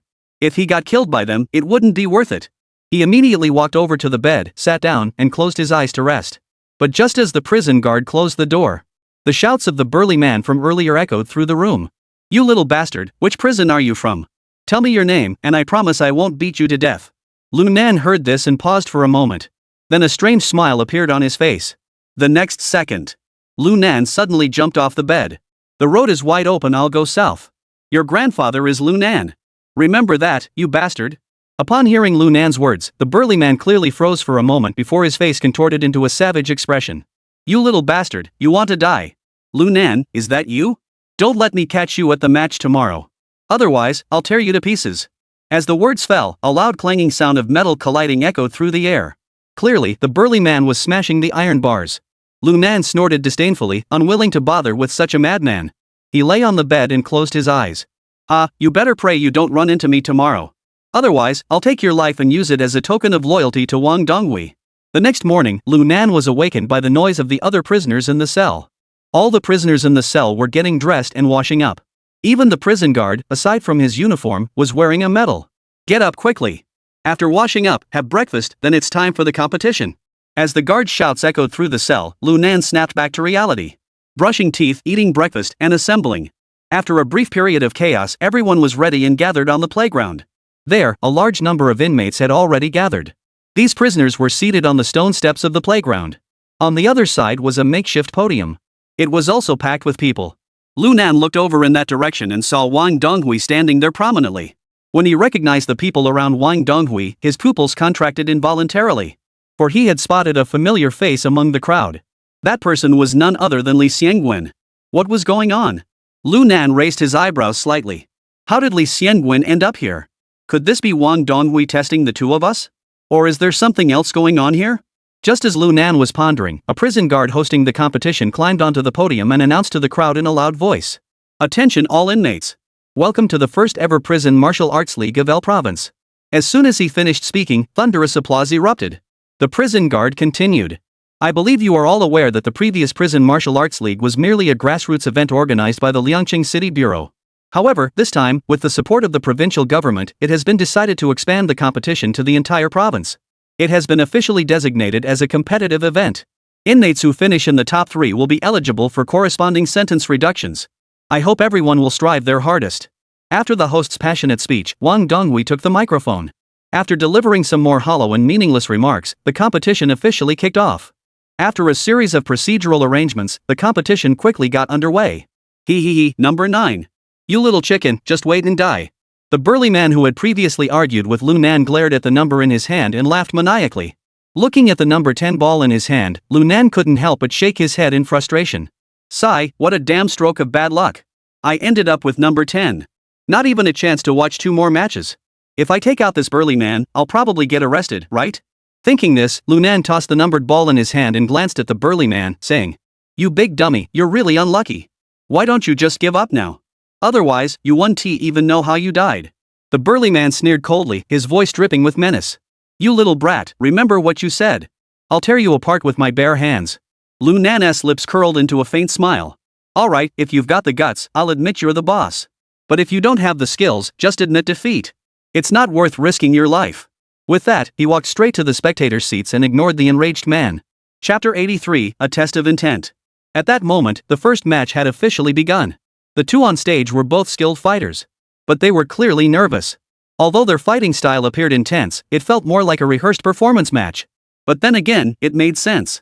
After all, the audience consisted of prisoners. There were officials from the provincial and municipal governments in attendance. Who would dare to go all out and fight to the death right off the bat? If anything were to happen, forget about a reduced sentence, they'd be lucky not to get a harsher one. After exchanging blows, the 2 ended up in a draw. Hearing the crowd's cheers, Lu Nan rolled his eyes. Come on, with those moves, they wouldn't even dare to face the little thugs in the southern prison. If everyone fights like this, what's the point of competing at all? Just as he had expected. The next few matches followed the same pattern. They looked dangerous, but they were all just light touches. No one dared to go all out. If Wu Xiong hadn't been killed, he would have swept through the entire field. The matches had their winners and losers, and soon it was time for Lu Nan and the burly man to take the stage. The burly man stood on the high platform, looking arrogant and boastful. You worthless scum. You just said you were going to kill me, didn't you? Now, I'll show you who the real loser is. Ha ha. You little brat, don't you dare cry. Lu Nan sneered and raised his eyelids slightly, ignoring the brat. Ready. Begin. As soon as the referee shouted start, Lu Nan erupted instantly. He charged forward like a fierce tiger. His speed was incredible. In the blink of an eye, he was in front of the burly man, then without hesitation, he swung his right arm and struck the burly man's head with all his might. The burly man was startled. But in the next instant, he reacted, extending both arms to block the blow. Bang! Lu Nan's first strike missed, and he kicked out with his left leg. The burly man grunted in pain. His body staggered to the side. However, Lu Nan didn't give him a moment to catch his breath. He closed in swiftly. His left knee shot up high. Then slammed it into the burly man's chest. Thud. The burly man fell to the ground with a thud. Holy cow. This kid is way too strong. He took him down in 1 round? Yeah, that's way too intense. Yesterday, when I heard them 2 of them trash-talking each other, I thought they were just bluffing. The inmates watching the fight below were all stunned. Just then, a commotion erupted on stage. It turned out that Lu Nan, after delivering the decisive blow, did not press his advantage. Instead, he glared coldly at the burly man and said, What do you say? Do you admit defeat? The burly man gritted his teeth and glared at Lu Nan. Damn it, I didn't expect you to have some tricks up your sleeve. I was just planning to play around with you, but it looks like I'll have to take this seriously now. Lu Nan shrugged with a cold smile. Humph, then come at me. The burly man rose from the ground with a ferocious expression and roared. Alright, you little bastard, since you're asking for it, don't blame me. As soon as he finished speaking, he swung his arm and punched Lu Nan in the face. Trash. Lu Nan sneered disdainfully. Then he bent one leg slightly and suddenly sprang forward. Boom! In the blink of an eye. The burly man's iron fist collided violently with Lu Nan's calf. Both remained motionless. The burly man was utterly stunned. Because this seemingly frail little guy had managed to withstand his full-force punch. Ha, is that the best you've got? You said you wouldn't hold back, but it seems you're not that great either. Lu Nan sneered disdainfully. Damn it! After being humiliated repeatedly by Lu Nan, the burly man flew into a rage, no longer heeding the warnings of his previous disciplinarian. He decided he had to kill this kid in front of him. Even if it meant facing harsher punishment, he didn't care. Thus, the burly man charged wildly at Lunan. He clenched his fists into a half-moon shape and swung them viciously at Lunan's head. Seeing this, Lunan dared not take it lightly. After all, the other party had been holding back earlier. Now it was clear he was fighting for his life.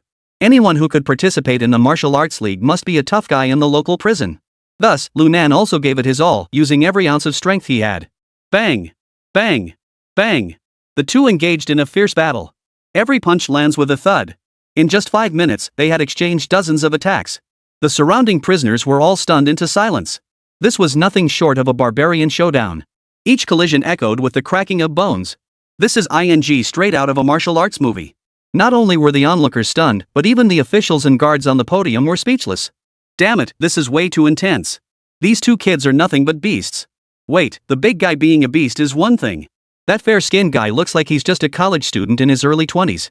He can fight like that too? Which prison are they from? I have no idea. But this match is still pretty thrilling. The guards were all chatting excitedly. Wang Donghui and Li Xiangwen watched the match silently. Who knows what they were thinking? Xiangwen, what do you think of these two fighters' skills? Who do you think will win? Suddenly, Wang Donghui spoke up. Li Xiangwen frowned and shook his head. It's hard to say. That burly man is physically strong, with powerful punches and fierce kicks. If he lands a single blow, it'll be painful. As he spoke, Li Xiangwen shifted his gaze to Lunan. Lunan may look young, but his fighting skills are incredibly polished, even more professional than the veteran police officers here. What's more, he's ruthless and merciless. If he gets the chance, that burly man might not come out of it unscathed. Oh? Wang Donghui raised his eyebrows and asked in feigned surprise. Do you know that young man? Director Wang, you might not know. I've dealt with that kid before. Back when he first came here, he even applied for our special recruitment program for police officers. But who would have thought that this guy was a psychopath? Not only did he pull a gun in our city, but he also threw a dog dealer into a pack of dogs, who tore him to pieces. Oh? Such a thing actually happened? Wang Donghui asked knowingly. If you had recruited him back then, maybe none of this would have happened, right? Upon hearing this, Li Xiangwen shook his head. Director Wang, you don't know. I even went to his house at the time, hoping to give him a chance. Who would have thought that this young man would be so unambitious? At this point, Li Xiangwen seemed to remember something and deliberately said. Oh, right. That day, Xiao Hai went with me. It was also this kid who later severely injured Xiao Hai. You didn't know about that? At this point, Li Xiangwen sighed regretfully. He was such a promising young man. Unfortunately, he lost his mother at a young age, and his father never had time to discipline him. By the time he graduated from high school, he was already wandering aimlessly on the streets. If he had been properly guided, he could have amounted to something. What a waste. Not only did he end up breaking the law, it was I who arrested him and sent him to prison. As he spoke, Li Xiangwen deliberately wore a look of regret. However, his words only made Wang Donghui smile with satisfaction. Because Li Xiangwen didn't hide anything, he was completely open and honest. This was enough to prove that he had nothing to hide. From the other person's words, it was clear that Li Xiangwen truly felt sorry for Lunan. If there were any undercurrents between the two of them, Li Xiangwen could have simply stated the facts. There was absolutely no need to show any signs of liking Lunan. Thinking of this, Wang Donghui also pretended to shake his head in regret. So that's how it is. What a waste of a good kid. Chapter 84. If you don't agree, die. At that moment, the fight between the two in the arena had reached a fever pitch. Lunan, despite his young age, possessed combat skills far beyond the average person. Especially in close combat, he was ferocious beyond compare. The burly man was no slouch either. His build was imposing, with thick, powerful arms and legs, as if he were brimming with explosive strength. His muscle definition was sharp and angular, exuding raw masculinity. At this moment, he is swinging his enormous iron fists, violently smashing them down toward Lunan. Boom! Dust flew everywhere on the stage. Lunan couldn't dodge in time and was struck in the chest by the burly man's fist. He groaned in pain and stumbled back 2 steps. You brat! You're no match for me! The burly man roared angrily, continuing to swing his massive, iron-like arms toward Lunan.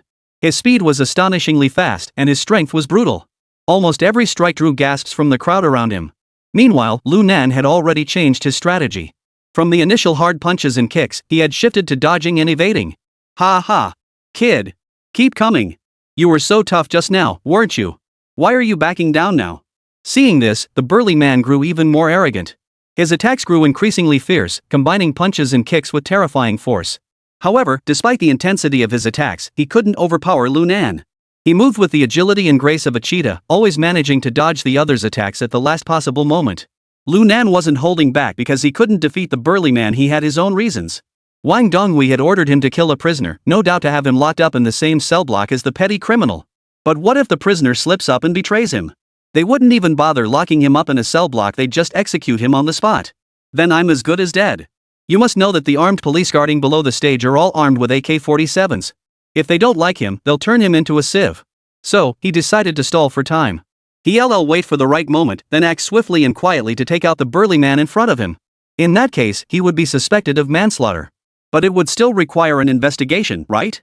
Then, he would be sent to a maximum security prison, and Wang Donghui wouldn't have the chance to kill him immediately. Thinking this, Lu Nan suddenly let out a loud shout. His entire body shot forward like a cannonball. Bang! He punched the burly man hard in the chest. Immediately followed by a roundhouse kick to the man's waist.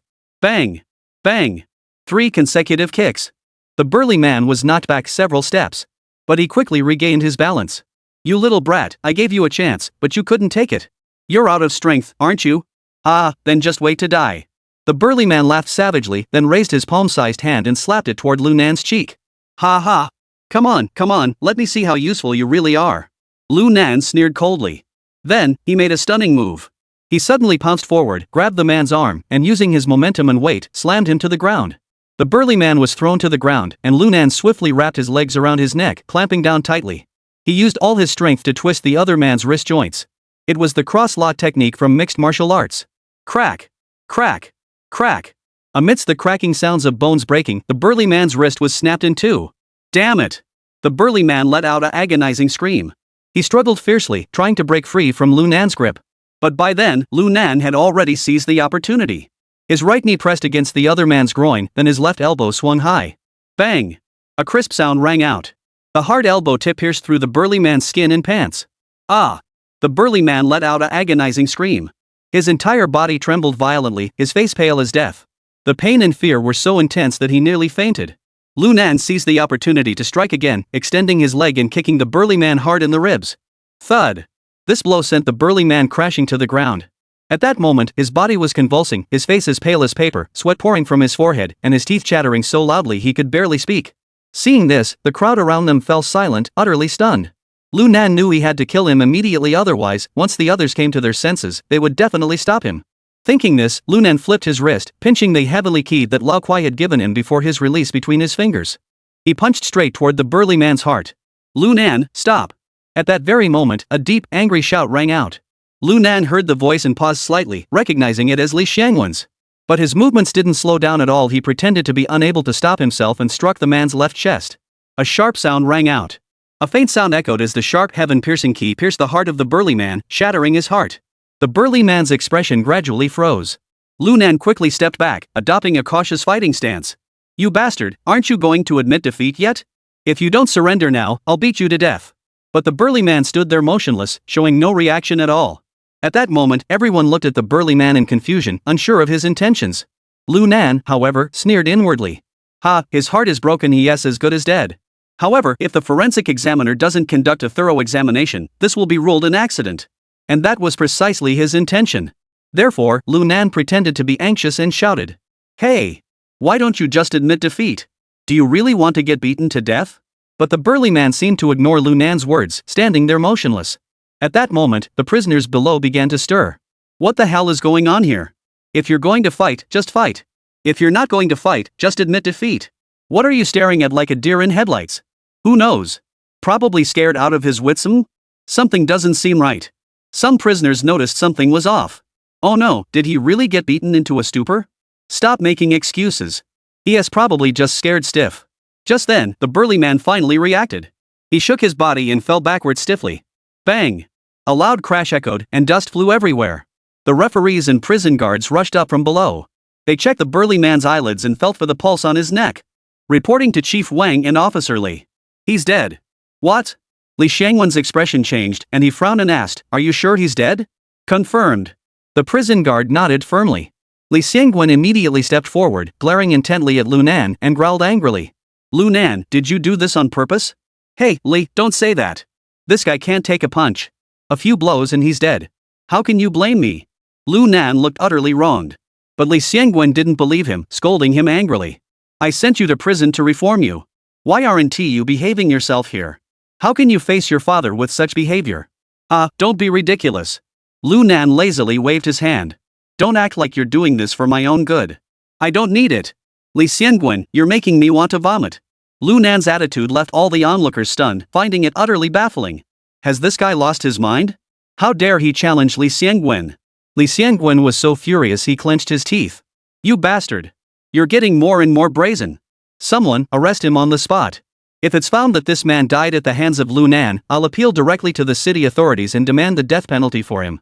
Chapter 85, Movie Star Level. Upon hearing Li Xiangwen's words, Lu Nan was taken aback. But he quickly understood his intentions. This was clearly a show for Wang Donghui. So Lu Nan's mind raced and he didn't back down either. Go to hell, Li Xiangwen. This is personal revenge. What the hell are you? Who do you think you are to arrest me? This was just a martial arts accident. Do you even understand what an accident is? What the hell is this martial arts tournament you're organizing? You organized it and someone died, now you're blaming it on us prisoners? Prisoners are people too. We're not your scapegoats. If you're afraid of people dying, don't hold the competition. Hearing this, Li Xiangwen was so angry he trembled all over, pointing his right finger at Lu Nan for half a minute without saying a word. Meanwhile, the ordinary people below the stage were whispering among themselves. Because Lu Nan's words had clearly hit a nerve with them. Indeed, this competition was organized by the authorities. We can't afford any accidents, they'll blame it on us. This is way too much. At that moment, an impatient prisoner shouted out. That's right. If there's no credit, it's all yours. If something goes wrong, it's all our fault. You, Li Xiangwen. Don't push us too far. Damn it, I've put up with you long enough. Today, even if I have to risk my life, I'll fight you to the death. With a loud shout, several prisoners jumped up from their seats, ready to charge into the arena. Rattling gunfire erupted. The sound of automatic gunfire echoed through the room. The entire venue fell deathly silent. Only the armed police below fired their guns into the air before aiming their weapons at the prisoners. It seemed like they were ready to shoot at the slightest provocation. Though the prisoners had some courage, they were intimidated by the brutal armed police and involuntarily sat back down. After all, in the grinding mill prison, if they say they'll kill you, they really will. At that moment, Li Xiangwen's face was dark and terrifying. The gaze he directed at Lu Nan seemed to carry knives, as if he wanted to tear the other man to pieces. However, Lu Nan saw a hint of admiration in his eyes. Sure enough, at that moment, Wang Donghui walked over slowly, glaring at everyone with a sinister expression and said, Everyone, I hope you all understand one thing. Here, I am the highest authority. If any of you are dissatisfied, I will make sure you are satisfied. Come on, speak up. Who among you dares to defy me? Upon hearing this, the prisoners fell silent, dared not utter another word. Damn it. This is clearly a case of shooting the messenger. Who's the fool who'd step forward now? These prisoners may look fierce, but most of them are cowards at heart. Especially when faced with armed police. Oomph. If you don't have anything to say, shut your mouth. Wang Donghui sneered with disdain. Then, he turned his gaze toward Li Xiangwen. Li, your orders were inappropriate in this matter. Wang, that kid Lu Nan is a psychopath. Don't let his appearance fool you. Before Wang Donghui could finish speaking, Li Xiangwen hurriedly interjected to explain. However, Wang Donghui shook his head slightly. Li, you've misunderstood. I'm not questioning your arrangements. On the contrary, I am very satisfied with you. However, detaining Lu Nan here on the spot is against the rules. Moreover, it would be easy for those with ulterior motives to use this opportunity to attack our public security system. Upon hearing this, Li Xiangwen seemed to calm down a bit and frowned, saying, Oh? What does Wang Shu suggest? Are we just going to let this kid off so easily? That's absolutely out of the question. Ha ha ha ha. Wang Donghui laughed heartily and patted Li Xiangwen on the shoulder. You're overthinking it. That would also give those with ulterior motives a reason to target us. As he spoke, Wang Donghui waved to the armed police below the stage. Take Lu Nan back to Liangcheng immediately. Hand him over to Wang Hai. After he handles Lu Nan, lock him up in the death row section of the prison. Once the matter is fully investigated, a verdict will be rendered. Yes. Several armed police officers nodded in agreement immediately. Li Xiangwen, seeing this, secretly sighed in relief. But on the surface, he once again displayed Oscar-worthy acting skills. He feigned concern and said, Ah, I see. This kid must have fought with Xiao Hai. This isn't proper, is it? Realizing he had said the wrong thing, Li Xiangwen quickly stopped himself and gave an awkward smile. Hey, Li, don't talk nonsense. Wang Donghui said in an affected tone. Yes. Li Xiangwen gave a nervous laugh, deliberately showing his dissatisfaction and helplessness on his face. This made Lu Nan laugh out loud. He thought to himself, you're such a great actor. Why don't you go act in movies or TV shows? If you went to act in Infernal Affairs, you'd be better than that damn Liang Kuei. Since that's the case, I'll play along with you too. With that thought, Lu Nan suddenly moved and his shoulders broke free from the guard's grip. Wang Donghui, you son of a. He clenched his fists tightly, roared like a wild beast, and charged toward Wang Donghui. This scene terrified everyone. No one expected Lu Nan to go crazy like this. However, Li Xiangwen's lips curled into a cruel smile. Hey! You little bastard! You've got some guts. I like that. As he spoke, Li Xiangwen kicked Lu Nan in the stomach with all his strength. Smack! The kick sent a wave of pain shooting through Lu Nan's abdomen. But he couldn't spare a thought for the pain. At that moment, he was wildly screaming and charging at Li Xiangwen. But as soon as he stood up, he was pinned down by the approaching armed police. Li Xiangwen saw this, knelt down, and slapped Lu Nan's cheek, saying in a cold, menacing tone. You little bastard, do you think you can defy the authority of Director Wang? Do you think this place is still like school, where you can do whatever you want? This is a prison. Here, you must follow the rules. And you, the first time you were sent to prison, you tried to kill yourself. I didn't expect you to get off so easily due to insufficient evidence. This time, I'll see how you escape the law's punishment. Take him away. Finally, Li Xiangwen suddenly swung his hand and slapped Lu Nan across the face. Instantly, 5 fingerprints appeared on his cheek and a trickle of blood flowed from the corner of Lu Nan's mouth. It seemed as though Li Xiangwen harbored deep hatred toward him. Wang Donghui, standing nearby, gently waved his hand, signaling Li Xiangwen to step back. Then, he slowly pulled out a tissue to wipe his right palm before turning to look at the enraged Lu Nan. Speaking indifferently. Lu Nan, rest assured. We will thoroughly investigate this case. When the time comes, if there is indeed any injustice, I will ensure justice is served. After speaking, Wang Donghui gave a few instructions to the armed police officers before turning and leaving. Li Xiangwen stood there, watching Wang Donghui's departing figure, his expression unchanged, lost in thought. He then turned to Lu Nan and sneered. You little bastard, just wait and die. This time, I will definitely secure the evidence that you committed murder. Even if I can't get you sentenced to death, I'll make sure you rot in prison for the rest of your life. Go to hell. Wait until you become the chief before you talk. Someone like you will never have a chance in this lifetime. Upon hearing Lu Nan's words, Li Xiangwen seemed truly enraged and kicked him again. He finally waved his hand and shouted angrily. Take this brat away. Chapter 86, I want to back out. Lu Nan was immediately surrounded by armed police officers and escorted into a prison van. This was different from when they had come earlier. The prison van was a modified minibus. The windows inside were all welded shut with bars.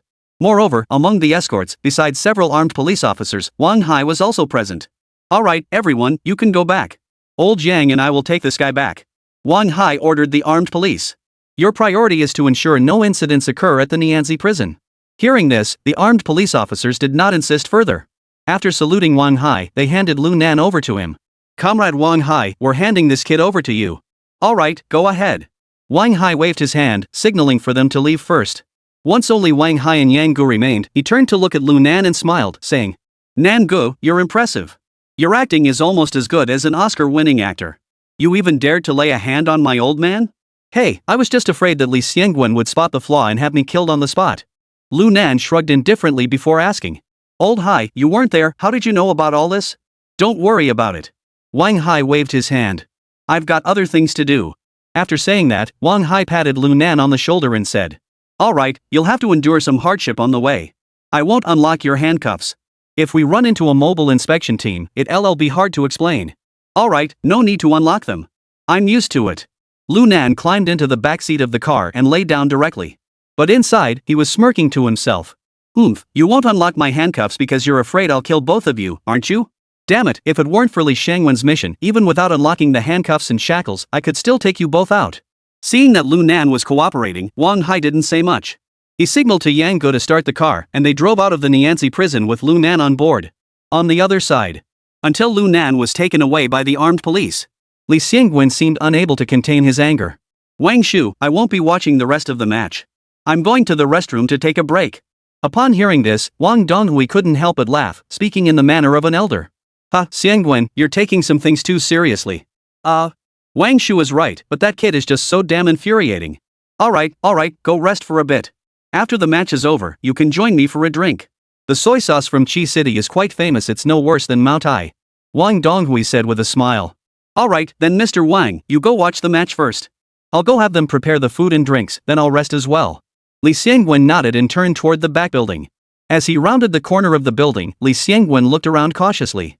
Upon confirming no one was around, he revealed a palm-sized piece of white paper from his palm. He glanced at it and couldn't help but curve his lips upward. Ha, Lunan, that kid, he's really something. I must find a way to help him. Otherwise, once he enters that death row, he might really end up walking straight to the gates of hell.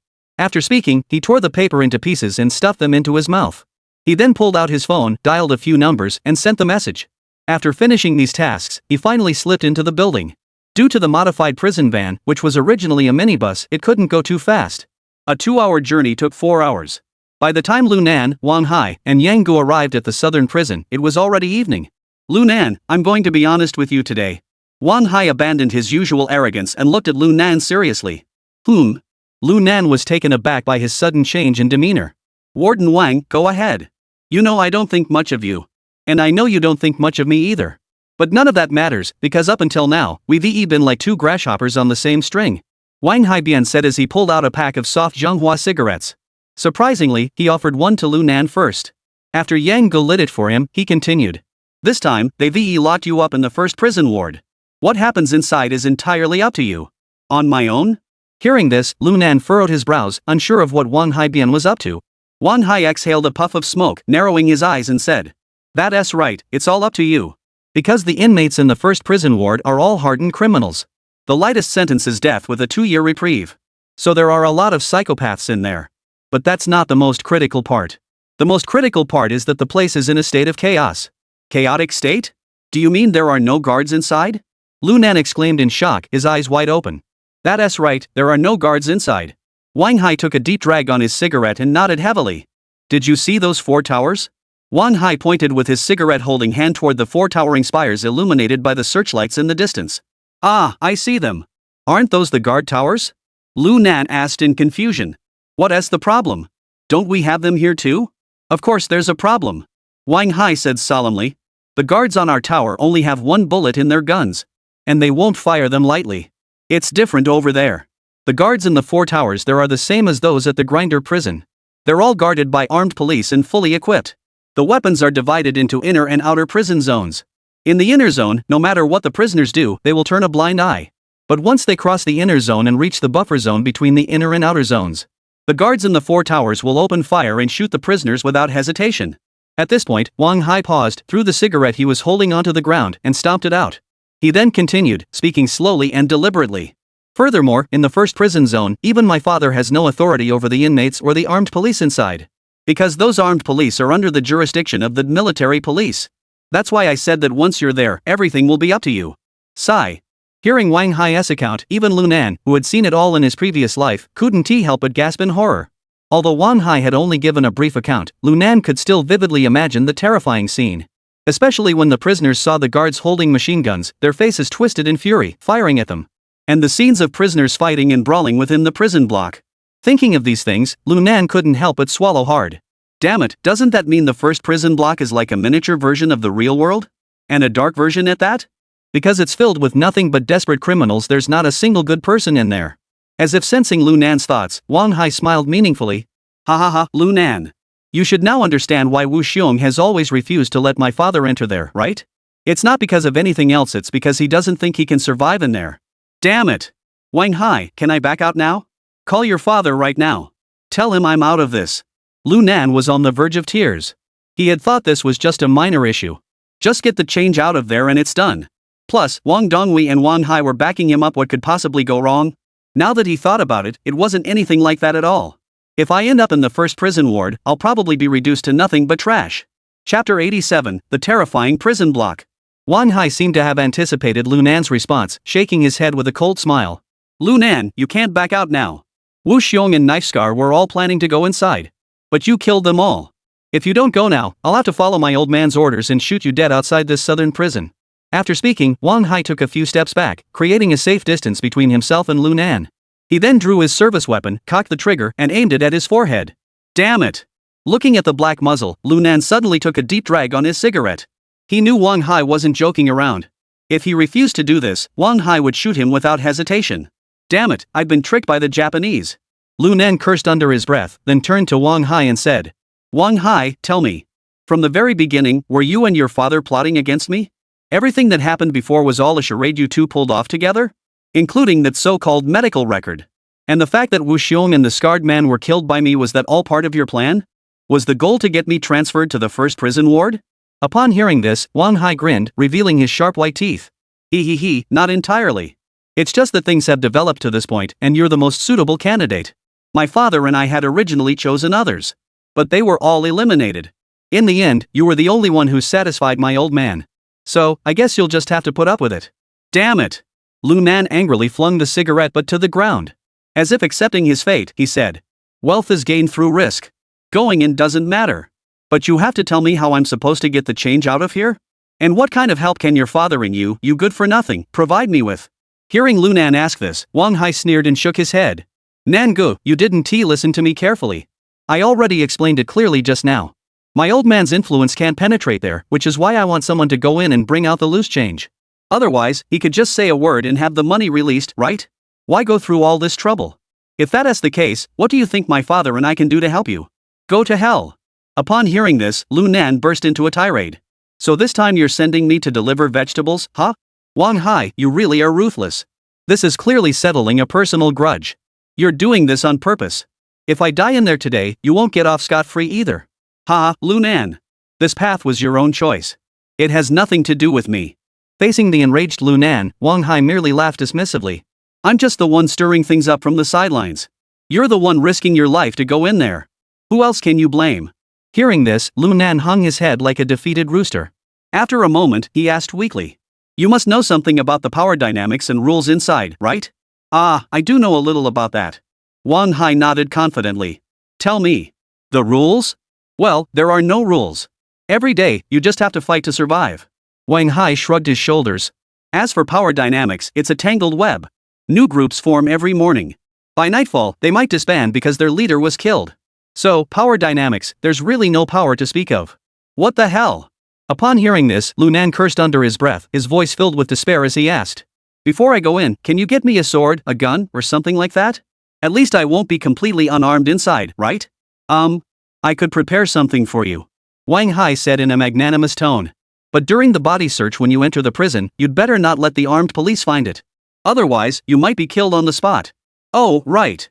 The body search involves stripping naked. Are you sure you want me to prepare weapons for you? I suggest you think it through carefully. Upon hearing this, Lu Nan fell silent. Seeing his dejected expression, Wang Hai felt overjoyed inside. This fool. You thought you could show off in front of me. Now you know to be afraid, don't you? Ah, you bastard. Once he's inside, he'll probably end up dead in there. My revenge is finally served. But this kid is always capable of pulling off unexpected miracles. If this fool somehow gets incredibly lucky, it won't really hurt me or my old man. It might even help our Wang family rise to new heights. No matter how you look at it, this deal is a surefire win. It's worth it. Alright, I understand. Get me a short knife or a dagger. I'll find a way to get it inside. If I can't get it in, it's my bad. Let the armed police kill him directly, it's better than letting the psychopaths inside beat him to death. Lu Nanshan took a deep breath, his expression growing resolute. No problem. Saying this, Wang Hai turned to Yang Gu and ordered. Old Yang, go to my office and bring me my Swiss Army knife. Alright, Hai Xiao. Yang Gu nodded and turned to run toward his office. At that moment, Wang Hai patted Lu Nan on the shoulder and said seriously. Lu Nan, I hope you can make this happen. If you really manage to get the change together, I won't even have the chance to make things difficult for you in the future. At that point, your status in front of my old man would probably be higher than mine. So, good luck to you. You. Lu Nan glared at Wang Hai angrily, you're just rubbing salt in the wound. Ha, if you don't believe I'm genuinely wishing you well, there is nothing I can do. Wang Hai shrugged indifferently and said no more. Soon, Yang Go walked over holding a military knife. Seeing the Swiss Army knife in his hand, Lu Nan's eyes lit up. This was the real deal. It was so much better than the counterfeit products he usually used. Lu Nan, this was specially customized for me by a friend in Switzerland. It's the real deal. If you swing it fast and hard enough, it can even cut through a thumb-thick iron bar. Now I'm giving it to you, hope you can get it inside. Saying this, Wang Hai handed it over. Taking the Swiss Army knife that was just inches away, Lu Nan nodded. Wang Hai, if I die inside, our debts will be settled. If I don't die inside, you must call me brother whenever you see me in the future. And if you ever dare to play any tricks on me again, I'll slit your throat with this knife in front of your father. Don't worry. Wang Hai sneered. As long as you have the guts to bring out the change, I'll call you brother with all respect whenever I see you in the future. And I'll never bother you again. Alright, remember what you said today. Lu Nan tapped Wang Hai with his military knife and turned to say, let us go. Since we can't avoid it, let us get in there sooner rather than later. I'm curious to see if this damn first prison ward is really as terrifying as they say. At that moment, Lu Nan's face was filled with a look of resignation, as if he were heading to his death. Haha, since you said that, let's go then. Seeing Lu Nan's resolute expression, Wang Hai's lips curled into a cruel smile. He teamed up with Yang Gu and headed toward the deepest part of the southern city prison. Chapter 88, Understanding the Situation. The three of them passed through the second and third cells of the southern prison. They arrived at the entrance of an underground passageway. Above the tunnel door were several searchlights, emitting a blinding glow. At the end of the tunnel stood a pitch-black steel door. The door was tightly shut, and through the cracks, one could faintly see that it was filled with armed police officers. Each of these individuals exuded a cold, ruthless aura. Lu Nan, you see it, right? Once you step through that door, you'll be inside the first prison block. Wang Hai pointed ahead and said, this corridor is the only safe route. If you want to get out, there are two options. 1. Take out the fully armed paramilitary police up ahead. 2. Escape through the upper ground area, evade the sniper's fire, and return to our previous section. Or flee into the deep mountains behind us. As he spoke, Wang Hai pointed again at the tunnel above them. Damn it, Wang Hai, what you're saying is that I'm as good as dead, right? Seeing Lu Nan's furious expression, Wang Hai couldn't help but laugh heartily. No way. I obviously want you to come out safely with the change. These words are just to tell you the options you have. Enough, stop bolting me. I'd rather rush into the first prison ward right now than waste any more words with you. Otherwise, I'm afraid I might lose control and kill you right now. After saying that, Lu Nan turned away in disgust, waving his hand dismissively, and walked toward the innermost iron door. Watching his arrogant demeanor, Wang Hai clenched his teeth in anger. But he quickly regained his composure, a vengeful smile curling at the corners of his mouth. Humph, Lu Nan. Let you run wild for now. Once we enter the first prison block, you'll be on your own. After speaking, Wang Hai and Yang Gu hurried forward and caught up with Lu Nan. As they approached the iron gate, they saw a people's armed police soldier across from them first salute, then ask, Warden Wang, what business do you have here? Wang Hai returned the salute before speaking. Corporal Li, I've been ordered to bring a prisoner here. He accidentally killed someone during the prison martial arts tournament. Due to his exceptional skills, I've been ordered to transfer him to the first prison block for detention. Once the verdict is handed down, he will be brought in for interrogation. Upon hearing Wang Hai say this, the armed police officer couldn't help but chuckle. Warden Wang, it seems this guy is giving the higher-ups a headache. It's even causing you, the prison warden, some trouble. Once he's in the first prison ward, will he even have a chance to be interrogated? As he spoke, he glanced up at Lu Nan. He wondered how this young man with the delicate features had managed to offend Wang Hai. Cough, this. Wang Hai cleared his throat awkwardly and didn't continue explaining. Anyway, Lu Nan had already been pushed into the fire pit.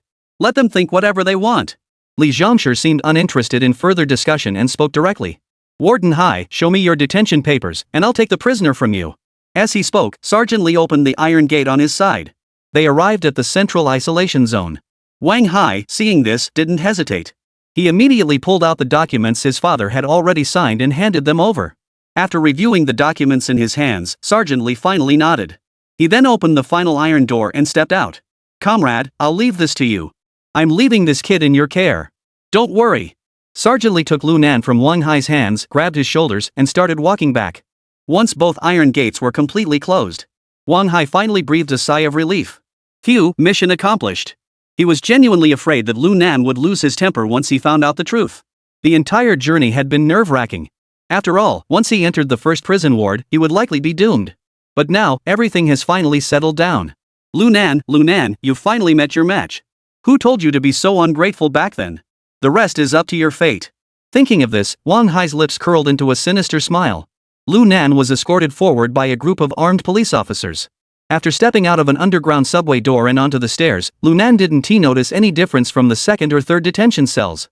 At least, for now, it didn't seem much different from the outside. The same photo-taking room, the same inspection room. The only difference was that the people around him weren't prison guards, but armed police officers. After the identification photos were taken, Li Zhongshi seemed to have read his mind and couldn't help but grin. Kid, this is where we stay. The conditions are naturally much better. Once you're inside, you'll understand. As he spoke, a group of armed police officers had already escorted him to the inspection room. Upon arriving here, the group of armed police seemed to have an unspoken understanding. They all stood at a standard military posture 3 meters away from the door. Only Sergeant Lee escorted Lu Nan into the inspection room alone. As soon as they entered, he spoke up. "Take off your clothes. We need to conduct a routine search on you." Sir, do we really have to take off our clothes? After all, we're both men. Standing here naked in front of you is a bit embarrassing. Lu Nan said with a smile. Hee kid, it seems you don't know the situation yet. Once you're in the first ward, you'll basically be a person who's vanished into thin air. And you'll disappear without a trace. If you cooperate a bit, you might suffer a little less. Li Zhongshu grinned maliciously, clenching his fists so tightly that his knuckles cracked. Hey, Sergeant Lee, I know the situation. And I'm creaking clear. Lu Nan waved his hands frantically, his expression exaggerated. However, before that, I have a few words to say. After I'm done, you can go ahead, and I won't resist a bit. Oh, you're quite interesting. Since that's the case, go ahead and speak. Li Zhongshu raised his eyebrows and said. Sergeant Lee, your name is Li Zhizhong, 32 years old, unmarried. You live in the suburbs of Liangqing City, in the area known as Damajia. Family members, parents, an older sister, a younger sister, and a younger brother, right? Upon hearing Lu Nan's words, Li Zhongshu's expression changed drastically. How do you know? It was clear that Li Zhizhong was struggling to control his emotions. His clenched fists were beginning to tremble slightly. So that's for sure. Lu Nan laughed heartily. Sergeant Lee, I told you I knew what was going on, right? You see, I wasn't making things up, was I? At that moment, Li Zhizhong had regained his composure, but his entire demeanor had grown even more somber. Kid, I don't know how you found out about this. But I'm warning you, don't try anything stupid, or I guarantee you won't make it through the night. Sergeant Lee, don't worry. I won't cause any trouble. Lu Nan said earnestly. Yesterday, your brother's account should have received an additional 196,800 yuan. That should be enough to cover the old lady's medical expenses, right? Also, your sister and younger sister should have received their acceptance notices for the state-owned rubber factory yesterday. Right? Li Zhizhong's eyes suddenly narrowed. But he quickly regained his composure, glaring coldly at Lu Nan without saying a word. So, you see. I'm very clear on the situation, aren't I? Li Zhongshu? Lu Nan showed no fear, still grinning at Li Zhizhong. Chapter 88, Entering the Detention Area. After a long while, Li Zhizhong slowly exhaled a breath of stale air and asked in a deep voice. Did you do all this? Of course it was me.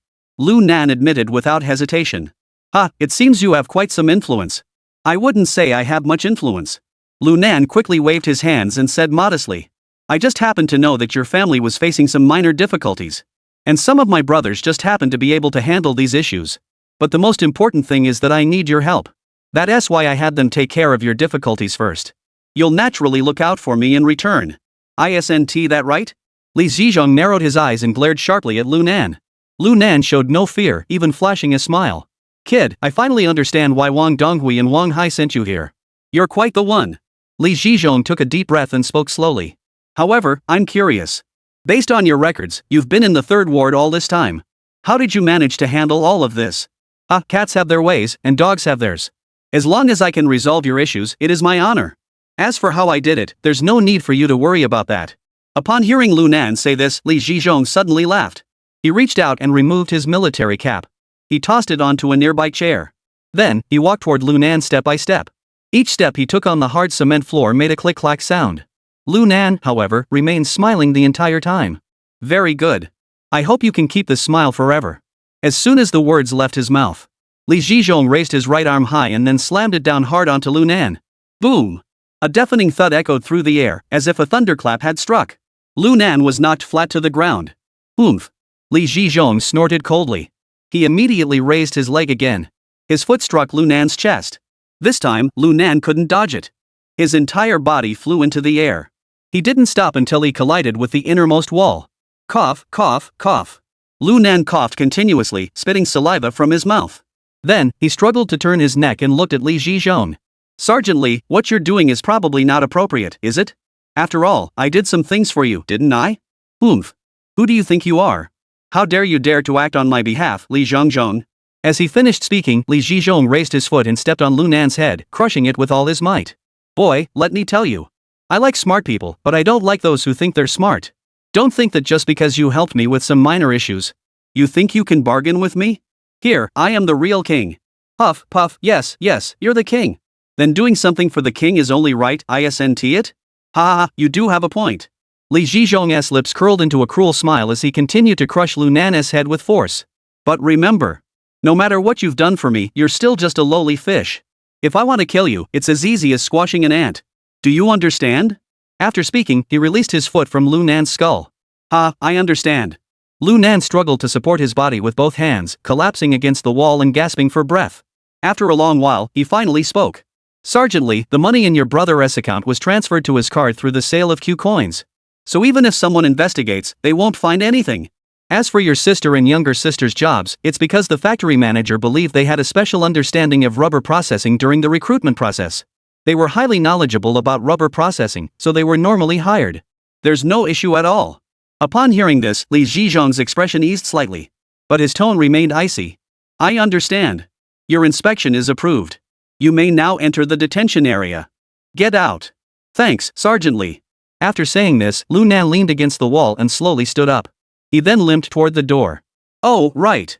Once you're inside, if there's anything you can't handle on your own, you can have Big Banana contact me. But I can't help you much, otherwise it'll break the rules of this prison block. You're on your own.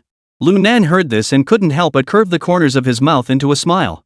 He then turned around and saluted Li Zhizhong. Thank you, Sergeant Li, for your guidance. Li Zhizhong nodded indifferently and did not bother to acknowledge Lu Nan further. Seeing this, Lu Nan stepped out of the inspection room. Thanks to my prior arrangements. I had the IC guy use his hacking skills to figure out everything in this surveillance room. Otherwise, once we got here, we'd really be as good as dead. As for now, I'm not afraid of anyone. Not only do I have Li Zhizhong as my life-saving talisman, I also have a Swiss Army knife in my pocket, said to slay demons and eliminate evil. I'll see who in this first prison ward can be my match. And after Lu Nan left, Li Zhizhong's anger vanished instantly. Instead, a sinister smile curled the corners of his mouth. He stroked his chin and muttered. Indeed, a clever man. Boom. Click, click, click. Clang. As the heavy black iron gate creaked open, Lu Nan stepped into the first prison block. He scanned the surroundings, and all he could see were various dirty and abandoned trash. The air was thick with a musty, sour stench. In the prison square and surrounding areas stood two-story red brick buildings, with high barbed wire fences behind them. No need to guess, those dilapidated buildings must be the prison cells. At that moment, the prisoners, dressed in whatever they had, all stopped what they were doing. They all turned their gaze toward him. Hey, a newcomer has arrived. Look at that kid, he looks pretty young.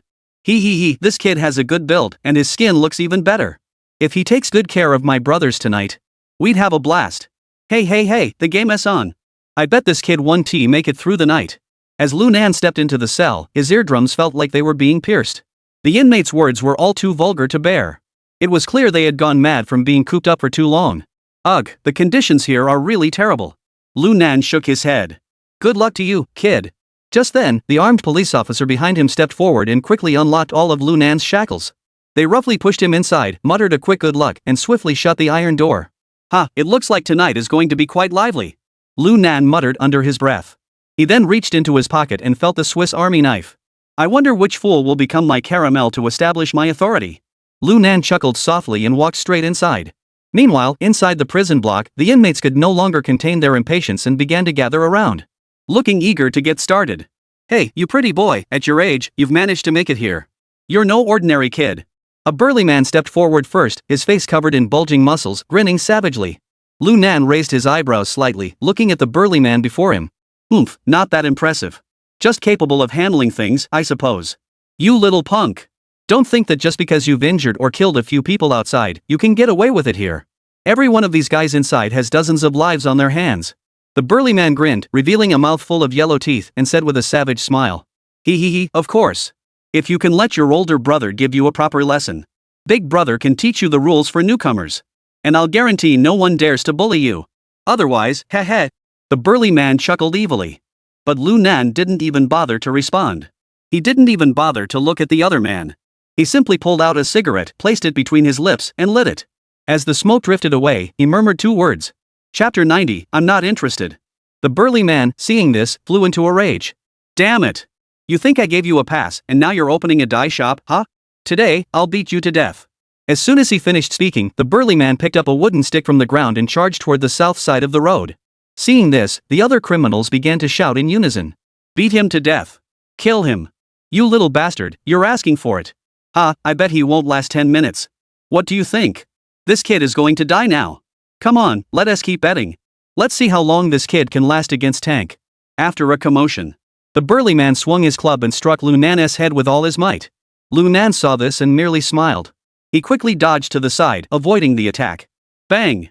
The wooden stick in the burly man's hand, due to momentum, struck the dilapidated cement ground. Instantly, a shower of pebbles flew up.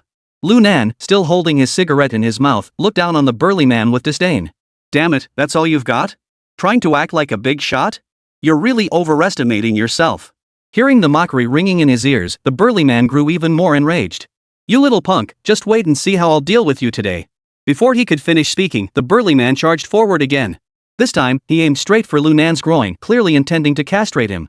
But Lu Nan wasn't about to let him get away with it. He took a deep drag on his cigarette, then suddenly raised his right foot and kicked the burly man's right wrist. Crack! Clang!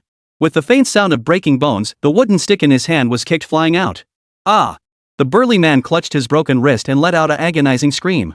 Lu Nan sneered coldly, then grabbed the wooden stick and struck the burly man's leg with all his might. Bang! The sturdy stick struck the leg, immediately producing a crisp sound of bone breaking. Ah! The burly man, unable to bear the pain, collapsed to the ground, clutching his knees and wailing in agony. Since you seem to enjoy serving others so much, I'll let you serve to your heart's content. Lu Nan coldly discarded the wooden stick in his hand. Immediately afterward, he stepped on the man's thigh with his foot. Then, his right foot swept through the air, striking the burly man's groin. Ah! The intense pain caused the burly man to scream in agony. But Lu Nan seemed utterly indifferent to the other man's testicular agony, merely gazing coldly at him and saying, Remember my name, I am Lu Nan. The road stretches wide before us, I walk the southern path, Lu Nan. At that moment, the burly man had already fainted from the pain. The other prisoners were all stunned into silence. No one had expected this fair-faced young man to actually dare to act. In an instant, everyone fell into a brief silence. Now, who else wants to serve others? I can perform gender reassignment surgery for you. Lu Nan slowly turned his head and scanned the crowd. You little bastard, you're too bold. Finally, a tall, slender man was the first to react. Immediately, the others joined in, shouting furiously. Kill him! Him! Kill him! The screams echoed like the wails of demons, rampaging wildly across the prison yard. In an instant, dozens of inmates charged toward Lu Nan, intent on beating him to death with their fists. Oomph! Seeing this, Lu Nan flicked the cigarette butt out of his hand with force. It struck the eye of the tall, slender man at the front. Put! Bright red sparks erupted from his eyeball. Ah! A piercing, agonizing scream erupted suddenly. At that moment, Lu Nan also arrived at his side. You've got a good build, better than that burly brute. As the words fell, Lu Nan's knee had already slammed into the groin of the tall, slender man. Crack! A dull thud. Accompanied by the man's even more pitiful screams, his eyes widened in horror. Then, snot and saliva flowed uncontrollably from his mouth, and he collapsed unconscious. A pungent urine-like odor spread through the air. However, none of this deterred the criminals behind him. Instead, they charged toward Lu Nan with even greater ferocity.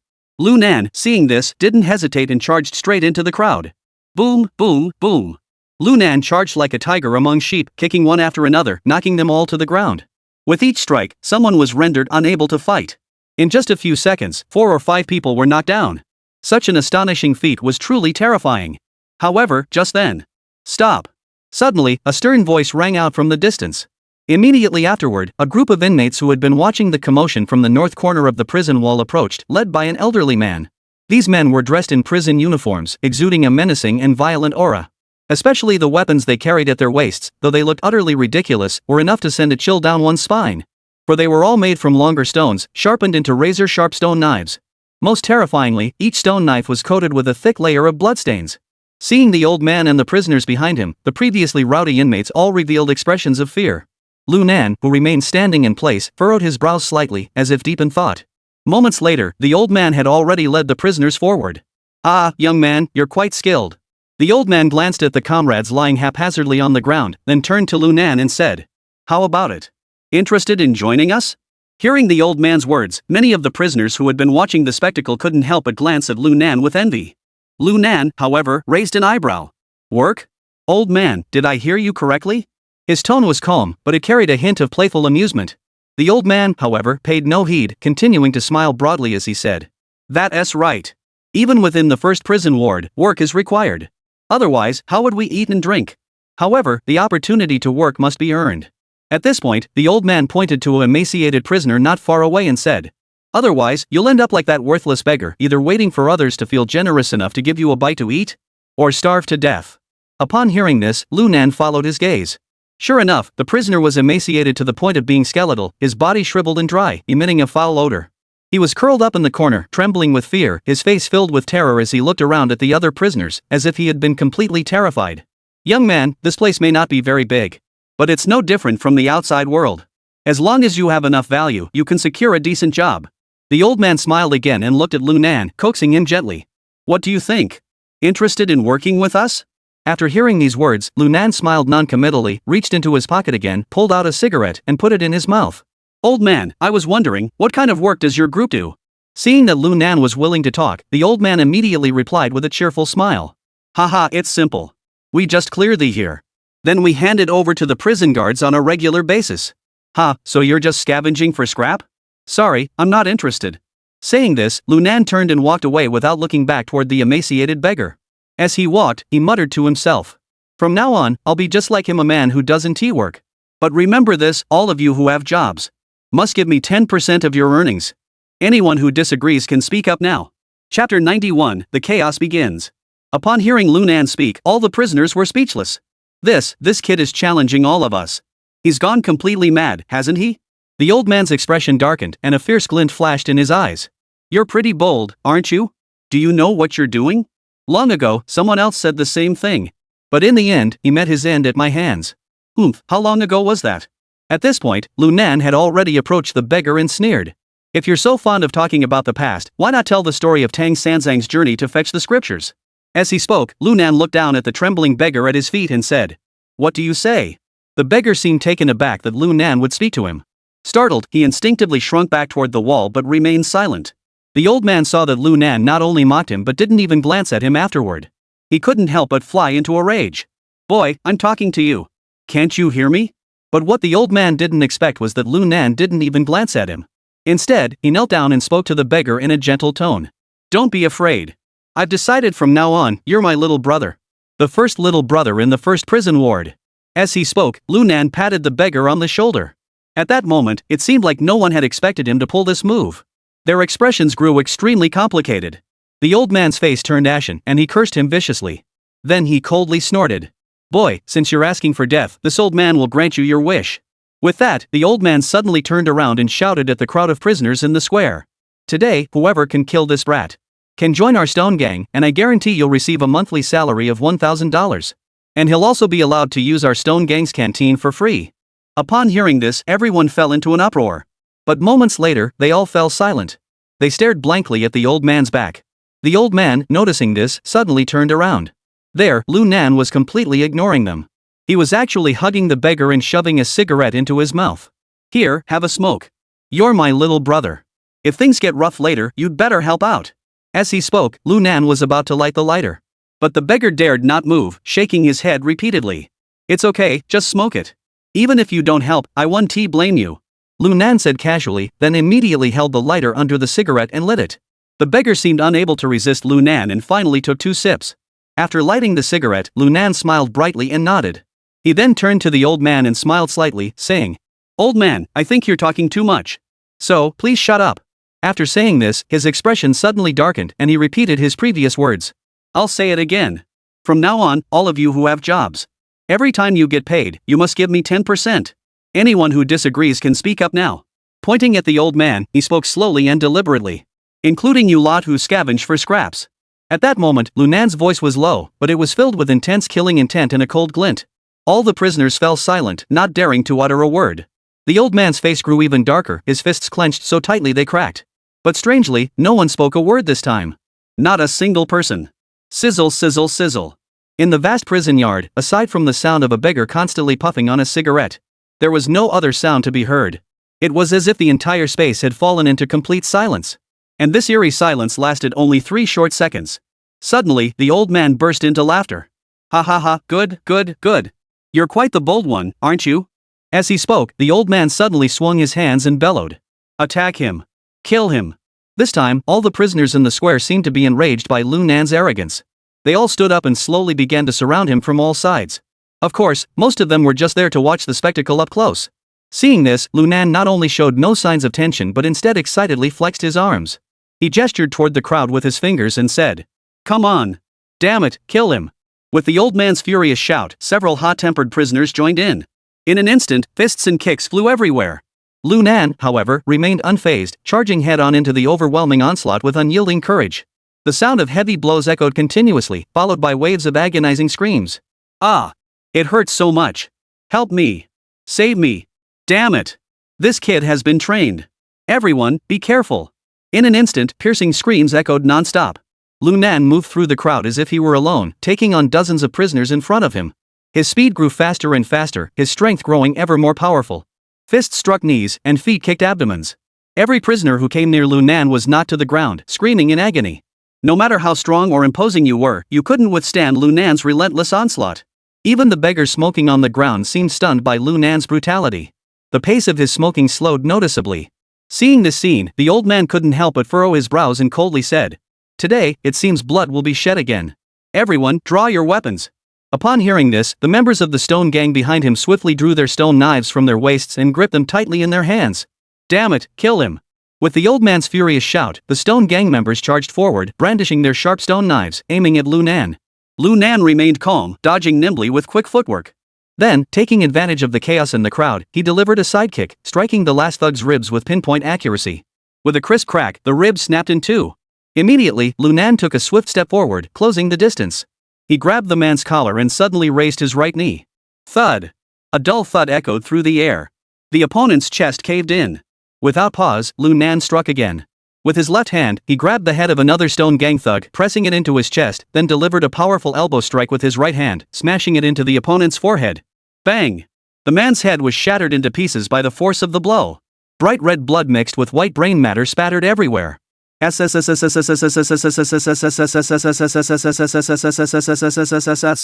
at that moment, Lu Nan was also seized by the other men. A stone dagger was ruthlessly thrust forward. Lu Nan instinctively twisted his body to avoid the vital areas. With a tearing sound, the skin on his shoulder was ripped open and blood gushed out. But at that moment, Lu Nan's eyes grew as cold as ice. He suddenly reached out and grabbed the hair of a prisoner nearby, pulling him forcefully toward him. With a dull thud, his forehead slammed heavily against the other's nose. Crack! The clear sound of breaking bones echoed through the air. The prisoner's nose was shattered and blood gushed out. But Lu Nan didn't retreat even an inch, grabbing the other man's head and slamming it violently into the ground. Bang! Under the deafening noise, the prisoner fell straight to the ground, unconscious and in critical condition. Chapter 92, Is this reasonable? But Lu Nan's brutality did not intimidate the prisoner. Instead, it only fueled their savagery. One after another, they screamed and charged forward. Some stragglers on the outskirts, armed with wooden sticks and bricks, also joined the fray, pushing their way inward. They seemed determined to fight to the death. Seeing this, Lu Nan's brows furrowed. His body suddenly stepped back and he shouted loudly. "Everyone, stop immediately."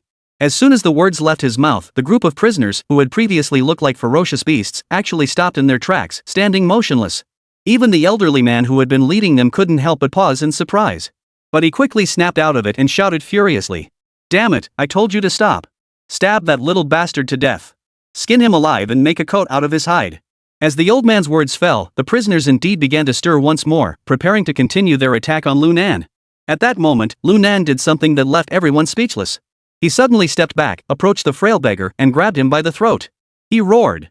"FCKU, anyone who dares to take another step forward, I'll strangle you to death right now." In an instant, all the prisoners around him froze, but none dared to move forward. Even the old man's pupils contracted sharply, revealing a look of astonishment. "Ha, kid, have you lost your mind? You dare to use the life of a filthy beggar to threaten us?" The old man wore a smug expression, as if he wasn't the least bit afraid that Lu Nan would actually kill the beggar. "Is that so? Then let's see." Lu Nan spoke, then suddenly clenched his fist. Crunch, crunch. The sound of bones dislocating echoed through the air. The frail beggar's face contorted in agony, his hands desperately trying to pry open Lu Nan's fingers to breathe fresh air. "Stop. Let him go." The old man, finally overcome by fear, hurriedly intervened to stop him. "Ha, this is interesting. It seems I was right after all. You really care about him, don't you?" As he spoke, his grip loosened slightly. He patted the beggar's cheek and asked with a faint smile. "Young man, isn't that right? Cough cough cough, cough cough cough." The beggar coughed violently, and after a moment, he nodded with difficulty. The square fell instantly silent. Everyone stared at the beggar with tense expressions. It was as if they were the ones being choked. How did you figure that out?" The emaciated beggar took a few deep breaths before asking hoarsely. I didn't see anything." Lu Nan said with a smile, then added. I just felt that in the first prison ward where death row inmates and heavy criminals are held, there was actually a emaciated beggar. Not only hasn't he been beaten to death, but he hasn't even been starved to death. Do you really think that's reasonable? Little brother? As the last word fell, Lunan suddenly thrust his right palm forward with all his strength. Slap! It struck the beggar's cheek directly. The immense force sent half of the beggar's face flying off. Put! Blood spattered everywhere. Ah! The beggar let out an agonizing scream, nearly fainting from the pain. This action completely enraged all the prisoners around him. Damn it! You little bastard, you're asking for death. If you dare touch Du Lao again, we'll kill you. Shouts of anger echoed through the air. All the prisoners glared at Lunan with murderous intent, as if they wanted to kill him right then and there. Come on. I'll see how you kill me. Lunan smiled faintly, then his expression froze as another slap landed on his face. Slap. The crisp sound of the slap echoed through the room, causing all the prisoners present to freeze in shock. Earlier, Lunan had slapped the beggar, which could be interpreted as a test. But now, knowing full well the other's background, he had struck again without mercy. This was tantamount to a direct challenge. But Lunan seemed unfazed. He slowly put the cigarette into his mouth. He raised his eyes and scanned everyone present. His gaze was cold, domineering, and brutal. His eyes, as sharp as swords, swept across their faces. With a heavy sense of threat and warning, he spoke slowly. If any of you dare to make a sound, do you think I won't kill him right here? After saying this, he raised his arm once more. At that moment, all the prisoners gritted their teeth and glared at Lunan, but none dared to utter a single word. The beggar, seeing this, quickly cried out in a hoarse voice. Big brother, they're just showing off to you. I haven't done anything to you. Why are you always hitting me for no reason? Hearing this, Lunan couldn't help but grin and said to the beggar. Isn't it only natural for an older brother to beat his younger brother? Do we really need a reason for that? The beggar froze in place, unable to respond for a moment. Because it was indeed very reasonable. Lunan saw this and smiled satisfactorily. He then looked at the prisoners glaring at him with eyes wide open and said calmly. You little troublemakers, I'm a hot-headed person who acts on impulse. So what I'm trying to say is, don't you dare come looking for trouble with me in the future. Otherwise, I'll beat you so badly your own parents won't recognize you. If I accidentally kill any of you, it'll just mean you're a bunch of good-for-nothings who got lucky. After saying that, Lunan stood up, holding the beggar with his left hand. Little brother, find me the best place to stay. Tonight, the two of us will share a room. Okay, let go a bit. The emaciated beggar seemed to be choked and struggled to speak. Lunan heard this and chuckled. Sorry. Then he dragged the filthy beggar toward the second floor of the red brick prison cell. Only the scattered, moaning crowd remained on the ground. And the prisoners, staring at each other in disbelief. Damn it! Someone cursed out loud. What the hell? How did that little bastard figure out that Du Lao isn't someone to mess with? As soon as the words left his mouth, the rest of the prisoners fell even deeper into silence. Each of them had a fluctuating expression, but none spoke. The old man who had spoken earlier half closed his eyes, as if deep in thought. After a moment, he sighed slowly. This little brat isn't someone to be underestimated. Let's wait and see what Du Lao says in the end. As he finished speaking, the old man turned to the rest of the stone gang members behind him and said, There are brothers from the gang. Help them all up. Treat the wounded and bury the dead. After speaking, he walked toward a prison cell. In the square, there were still a few groups of people who had not participated in the fight from the beginning. They were watching the commotion from a distance. After the old man left, the young man leading a small group of people sneered coldly. Old Stone has really been taken advantage of this time. We thought he was just a lamb, but it turned out to be a tiger. What a foolish move. Those behind him nodded in agreement upon hearing this. Moneyman, should we figure out a way to get the boss out of there? If we do, our status in the first prison ward will be unmatched. The one speaking was a burly man wearing a tattered vest, revealing his muscular build. That kid is pretty skilled. If we do anything, we have to be careful. The young man waved his hand, his eyes sparkling with excitement. Chapter 93, Let me send you on your way. On the other side, in a cell on the second floor. The gaunt beggar unlocked the door and led Lunan inside. Upon seeing the interior, Lunan couldn't help but gasp in shock. Damn it, this doesn't even look like a prison cell. Even the most luxurious suites in ordinary hotels wouldn't be any different. After saying this, he turned to look at the emaciated beggar and smiled, saying, Young man, why don't you introduce yourself? Lunan closed the door while letting go of him. The emaciated beggar was no fool. Seeing that resisting now would only lead to trouble. So he didn't hesitate and spoke up. My surname is Du, and my name is Du Zitao. Everyone here calls me Du Lao Da. At that moment, he had completely shed his previous timid demeanor. His expression betrayed a defiant and gloomy demeanor that starkly contrasted with his usual appearance. Lu Nan heard his words and furrowed his brows slightly. Du Zitao continued. They call me Du Lauda because I'm the only one here who can provide them with iced tea. Damn, you're something else. Lu Nan was somewhat surprised. He knew that Du Zitao wasn't as simple as he appeared. But he never imagined he could get his hands on iced tea in the first prison ward? This guy's connections are way too powerful, aren't they? Ha, it's nothing. Du Zitao shook his head. Though he said that, a clear look of arrogance flashed in his eyes. And this expression wasn't feigned. He truly had the credentials to back it up. What did you come here for? And if you have such power, why are you making yourself look so shabby and smelly? Cosplay? Or do you have some weird quirk? Lu Nan asked teasingly. Du Zitao shrugged his shoulders. I didn't want to come here either, but I have no idea where else to go. Because I was born right here in this Zone 1 detention center. This is my home. As for why I'm dressed like this, Du Zitao glanced at his ragged beggaress attire and finally said, because I don't want those brutal outsiders getting too close to me. Ha, that's a clever idea. Lu Nan nodded in approval. It was indeed true the guy had made himself smell awful. If it weren't for needing to buy something from him, he probably wouldn't have come within a meter of him. He suddenly felt that this Du Zitao was quite interesting. By the way, one last question. Where did you get your iced tea? After saying that, Lu Nan stared intently at Du Zitao, trying to read something from his face. Oh, that. As he spoke, Du Zitao pulled out a pack of soft Manhwa cigarettes, tore one open, and placed it between his lips. He then locked his gaze on Lu Nan, showing no sign of evasion. Do you really think I tell you that? His voice was icy cold, betraying a strong sense of caution.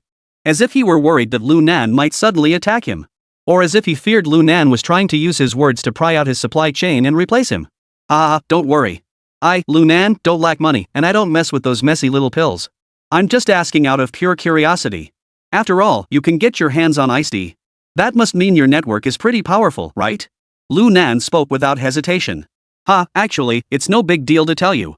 It's better than you keep thinking about it and making things more troublesome for me. After hearing Lu Nan's words, Du Zitao sneered.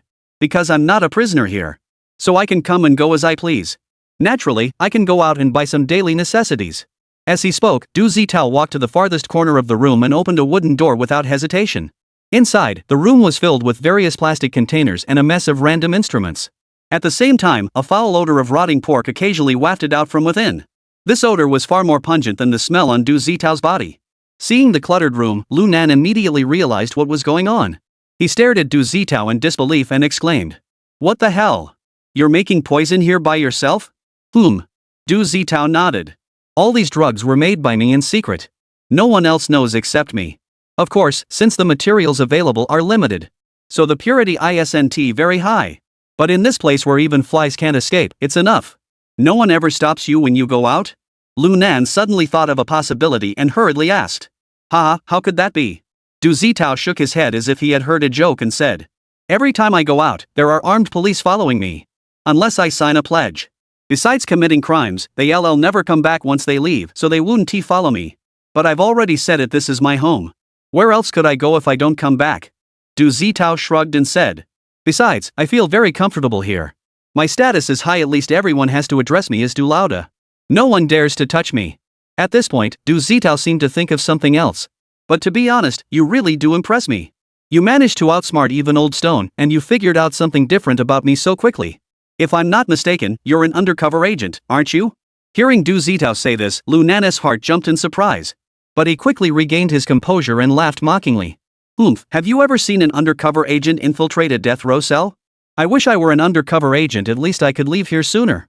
Hearing this, Du Zitao stared straight at Lu Nan for a long time before nodding. You have a point. And if you were a cop's undercover agent, you wouldn't have really killed so many people. Enough, stop wasting my time. Lu Nan waved his hand and changed the subject. Let's talk about something serious. Go ahead. Du Zitao leaned back in his chair, crossed his legs over another chair, and rested his feet on the armrest. He looked carefree and unconcerned. Lu Nan looked serious and spoke slowly. Everything I said outside was the truth. From now on, I won't be doing any work here. They all want to take a cut of my earnings. And that naturally includes you. Upon hearing this, Du Zitao was taken aback for a moment before bursting into laughter. Are you kidding me? Do you have any idea how much a tenth of my earnings is? At that moment, Du Zitao's laughter sounded extremely arrogant. As if mocking Lu Nan for his wild imagination. What are you laughing at? Lu Nan furrowed his brows. Are you laughing at me for being stupid, or do you still think I'm a fool? Du Zitao extended his index finger, pointing at Lu Nan, his tone contemptuous. Do you really think I'd give you a share of the profits? Upon hearing this, Lu Nan nodded, then slowly stood up and said. I don't think you'll give it to me willingly. Then you're useless to me. I'll kill you right now. Ha ha, you dare not kill me. Du Zitao burst into laughter, but his eyes grew cold and ruthless. If I die, those guys outside will never get their hands on the ice again. Think about it, would they let you kill me? Even if you kill me now, you won't survive tonight. If you don't believe me, go ahead and try. Upon hearing this, Lu Nan sneered and walked up to Du Zitao. Ha, I hate it when people challenge me. Well, I'll send you to meet your maker today. Chapter 94, Give Me a Hand. Lu Nan finished speaking and, without hesitation, grabbed Du Zitao by the neck. Then he slowly tightened his grip with his right hand. Ugh! Du Zitao's face turned purple-red, and his entire face turned blue from the pressure. At that moment, he struggled desperately. Ugh ugh ugh. His throat emitted a hoarse cry for help. But no matter how hard Du Zitao struggled, he couldn't break free from Lu Nan's grip. Just as Du Zitao felt his consciousness beginning to fade, a voice suddenly rang out from outside the door. Du Lauda, we're here to buy goods. Are you available now? Upon hearing the voice, Lu Nan's brows furrowed slightly. He then leaned close to Du Zitao's ear and said coldly. This is your last chance. Agree to my terms and become my subordinate. Otherwise, I don't care if there are hundreds of people outside who think you're Du Lauda, I'll send you to the afterlife right now. If you agree, just nod your head. If you refuse, close your eyes. At that moment, Du Zitao was truly terrified. Because he could clearly sense that the man in front of him, Lu Nan, was not joking around. This man was a madman. If he refused, he would really kill him. After coming to this realization, Du Zitao quickly nodded his head. Seeing this, Lu Nan nodded satisfactorily and then released his right hand from the other man's neck. At that moment, Du Zitao finally got some fresh air. Taking deep breaths of oxygen. He struggled to speak. Can I? I'll go get it for you right now. Alright, we need 2 grams this time. The voices outside continued. Du Zitao heard this and struggled to get up from the sofa. He then entered the inner room, fumbled around for a moment, and eventually pulled out a plastic bag the size of a 1-inch photo. Inside were 4 tablets as white as rock sugar. Du Zitao glanced at Lu Nan and asked hesitantly. Should I take these out for them? Yes, go ahead. But you'd better be smart about it, or this will be your last day doing business here. Hearing Lu Nan's icy words, Du Zitao couldn't help but shiver. He then gritted his teeth and walked toward the door. After opening the door, Du Zitao waved the small plastic bag in his hand toward the door and said indifferently. Change, the goods are here. Same as always, pay first. Ha, Du boss, I always keep my word when it comes to change. You can count on me. Saying this, he pulled out a wad of crumpled bills from his pocket and handed them over. At that moment, Lu Nan, who had been listening to their conversation inside the house, suddenly perked up. Ha, is this kid the one called Change? I've never seen him before in my life. Now that I look at him, he's not bad looking at all. As Lu Nan was silently pondering, the young man was also peering through the door crack at him. At the same time, in a voice only Du Zitao could hear, he muttered. Du Lauda, are you okay? Do you need us to help you out? Du Zitao shook his head, indicating that he was fine for now. He then took the bills handed to him, checked them, and finally handed over the small plastic bag in his hand. Alright, money and goods exchanged.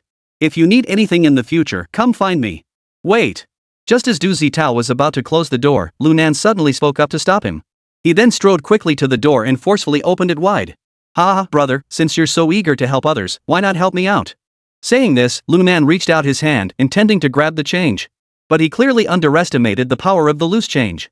The loose change quickly grabbed the plastic bag and pulled it backward. At the same time, he delivered a powerful punch straight to Lu Nan's stomach. Oomph, not bad. Lu Nan snorted coldly, instantly kicking out, aiming straight for the change's chest. Although Xiao Qian was extremely powerful and ruthless. But he had never undergone systematic martial arts training. Previously, he had only relied on sheer brutality to get by. Therefore, when faced with Lu Nan's attack, he couldn't defend himself at all and was kicked to the ground. Lu Nan took advantage of the situation, pounced forward, grabbed the other man by the throat, and lifted him off the ground. Damn it, all of you, calm down. Otherwise, I'll snap this kid's neck right now. Seeing the few prisoners behind Xiao Qian trying to come to his aid, Lu Nan immediately shouted an oath. At that moment, Xiao Qian was nearly choked to death, but he still struggled fiercely. His legs kicked wildly, and his face turned bright red from the lack of oxygen. Seeing this, the 3 prisoners were so scared they quickly retreated to their original positions. Du Zitao shouted loudly, trying to calm them down. Let's talk this out. He didn't say anything just now. Don't kill him. Otherwise, who will come to buy goods from me in the future? Upon hearing this, Lu Nan gave him a cold smile. Heh, don't worry, I won't kill him. But I need to have a talk with him. Saying this, he grabbed the change and pulled it into the house, then turned to his 3 henchmen and said coldly, "Stay at the door. If any of you dare to disturb me, you'll be the ones cleaning up his mess." With that, he slammed the door shut. Watching the loose change being dragged inside like a scared little chicken, Du Zitao's lips twitched violently. Damn it! This Lu Nan is completely insane. He doesn't care about any rules or who he offends. If someone like him can survive a week, won't this entire prison ward become his domain? But if he doesn't survive, will I end up following him and getting dragged into his mess too? Thinking about it, Du Zitao couldn't help but swallow hard. He felt like he was really unlucky. He had been living comfortably here, with food and shelter provided, and his status in the ward was unmatched. How did I end up with such a psychopath? Forget it. I'll just wait for an opportunity to go out and buy something, then sign the agreement with Sergeant Lee outside. He'd never come back here again. This guy is too dangerous, better to avoid him than confront him. Meanwhile, Lu Nan was grinning widely as he looked down at the loose change on the ground and asked with a smile, "How about it? Since you're so eager to help, could you do me a favor? Spit. If you've got the guts, kill me." The coin spat out a mouthful of blood, glaring at Lu Nan with hatred, showing no fear at all. That innate cruelty was fully exposed. Lu Nan rolled his eyes, looking disgusted, and said, "Why would I kill you? As long as you help me with this favor, I won't kill you. In the future, the ice you use, I can have Du Lao supply for free." Hearing Lu Nan say this, Xiao Qian couldn't help but freeze for a moment, then looked at Du Zitao in disbelief. Hey, don't look at him." Lu Nan roughly turned Qian Shou's face back toward him and continued to smile sweetly. "The Du Lao you're talking about is now my subordinate. So, I have full authority over his affairs." At this point, Lu Nan paused, turned to Du Zitao, and said, "Hey, Du Lao, am I telling the truth?" Yes. Du Zitao hurriedly agreed, terrified of Lu Nan, the madman. He was afraid that one wrong word would mean both him and Xiao Qian would die in this house. Haha, how about it? Xian Qian, can you believe me now? Cough. What do you want me to do for you? Seeing Du Zitao nod, Xiao Qian finally relented. He knew that with Du Zitao's influence in the first prison ward, there was no need to deceive him. Hearing him ask that, Lu Nan's smile grew even brighter and he spoke in his kindest tone. "Actually, it's very simple. I want you to be my little brother." Chapter 95, I'm truly impressed. Hearing Lu Nan say this, Xiao Qian's eyes widened in disbelief as if he couldn't believe his own ears. "You want me to be your little brother?" Xiao Qian stared at him in disbelief. Lu Nan shrugged indifferently and said, "It's not just you, it's also the few little calamus you brought with you. I didn't want to take them in originally. But since it's for your sake, I'll reluctantly take them in." Hearing this, Xiao Qian couldn't help but feel speechless. He had come here thinking he could take advantage of the darkness to see if he could rescue Du Lao. But he never expected that as soon as he walked in, he was beaten up by a newcomer and nearly killed. What's even more infuriating is that Du Lao actually became their subordinate. And this newcomer actually wants to make me his subordinate too. Damn it. Think about it, my money is out there, and I'm someone who has been causing headaches for the entire Chinese police force. How did I end up like this? Thinking of this, Xian Qian clenched his teeth in anger. Du Zitao, however, looked at Qian Shao with great sympathy. "Hey, are you going to help me or not?" Lu Nan seemed to have lost all patience, raising his eyebrows slightly as he looked at him. "If you won't help, then you're the one who'll regret it. I'll send you to the afterlife right now. If you've got the guts, go kill God and become the boss over there." As he spoke, Lu Nan reached over and pulled a rope from the side, stretching it out. It's pretty sturdy. Let's use this to hang you. Strangling you with my hands is too tiring." As he spoke, Lu Nan slipped the rope around Qian's neck. Seeing Lu Nan's calm and methodical demeanor, Du Zitao couldn't help but roll his eyes. This guy is a psychotic murderer. A normal person would at least show some emotion if they wanted to kill someone. But he's so calm. It's as if he's killing a pig, not a human being. Damn it. Even if it's a pig, you shouldn't be this calm, right? Du Zitao felt completely defeated. At the same time, he made up his mind. As soon as it gets light tomorrow, I'll go find Sergeant Lee to sign the pledge. I'll wander the streets if I have to. I absolutely refuse to go back to the first prison ward. This damn Lu Nan is definitely a monster. At that moment, the coins that Lu Nan had already tied around his neck were also stunned. He never imagined that Lu Nan really intended to kill him. Although his physical condition was far superior to that of an ordinary person. But in front of this seemingly frail Lu Nan, he had no chance to fight back. If the other party wanted to kill him, it would be as easy as pie. Wait. Xiao Qian looked at Lu Nan in panic and shouted loudly. "Brother, let's talk this out. Just attacking like this isn't appropriate, is it?" "Hey, there is nothing inappropriate about it." Lu Nan continued tying the rope while saying, "If you want to be my subordinate, I'll have to kill you. Though in this place, it's all a matter of dying early or late. But before I die, I'll make sure every last one of them who doesn't submit to me is dead." After tying the rope around the neck of the man named Xian Chen, Lu Nan felt it. Then he said with satisfaction, "Brother, don't worry. This knot is very tight. When I pull hard, it'll snap your throat clean and you won't feel much pain." Saying this, Lu Nan moved behind Shenzheng. His hands began to slowly tighten the rope. Xiao Chen saw that Lu Nan wasn't joking around at all and finally panicked. "Damn it, I still have a lot of savings I haven't spent yet. And who said I'd die here? I've already received word that my brothers will find a way to come and rescue me. Damn it, I can't die here. Being someone's underling isn't that bad. Besides, I can just agree to him for now and find a way to kill him later." Thinking this, Xiao Qian made up his mind instantly and quickly spoke up. No, I'll help. No, I surrender. Hearing Xiao Qian say this, Lu Nan immediately stopped what he was doing and gave a wicked smile. "Oh? You surrender?" Yes, I'm completely convinced." Shen Xiao nodded repeatedly. He was completely cowed now, no trace of his earlier arrogance remaining. Lu Nan, upon hearing this, relaxed slightly and patted the change on the shoulder. "Ha, that's the spirit. Those who recognize the times are wise. Acknowledge me as your leader and you'll have a much brighter future than trying to go it alone." After saying that, Lu Nan furrowed his brows again. "But looking at you, you've got a rebellious look on your face. I don't quite trust you. What if you stab me in the back while I'm asleep? I'd be in big trouble." Hearing Lu Nan voice his thoughts, Xiao Qian couldn't help but startle. Before he could even open his mouth to defend himself, Lu Nan suddenly reached out and grabbed the rope around his neck. "Boss, I can't. Xiao Qian screamed in terror. "What the hell? What are you afraid of? Since you've already surrendered to me. I'm not the kind of pervert who'd keep choking you to death. I'm just feeding you some food." Saying this, Lu Nan extended 2 fingers and pinched the coin's cheeks. Wah wah. Feeling the 2 steel-like fingers gripping him, Shanyo let out a muffled, agonized cry. This is perverted. But before he could think further, Lu Nan reached into his pocket and pulled out a white pill, shoving it directly into his mouth. Woo. The coin struggled desperately, trying to spit it out. But under Lu Nan's steel claw fingers, he found himself completely unable to do so. "Behave yourself. You'll only survive if you eat this." Lu Nan snorted coldly and slapped Xian Xian's cheek hard. Gulp. The coin struggled to swallow the pill. Then his face turned bright red. Ugh. He collapsed on the ground, vomiting violently. "What the hell did you give me to eat?" "Nothing. Just something to make you too scared to resist." Lu Nan grinned. He then ignored the dejected-looking Qianin and turned to Du Zitao beside him. Lu boss, Nan good, you, what are you looking at me for?" Du Zitao felt uneasy under his gaze and stammered. "I'm just looking at how handsome you are." Then don't look at me anymore, okay? I'll never betray you. I won't eat that stuff." Du Zitao looked like he was about to cry, tears welling up in his eyes. He was truly terrified. Because he was now 100% certain that Lu Nan was a pervert. "Ha, you can't refuse." Lu Nan slowly approached Du Zitao, speaking in a sinister tone. "This must be eaten. Otherwise, I can't guarantee you'll make it through the night. I suddenly remembered that if you ever get a sudden urge and sign that commitment letter with Li Jizhong, what would we do if you don't come back? Where the hell would I find another cook as good as you then?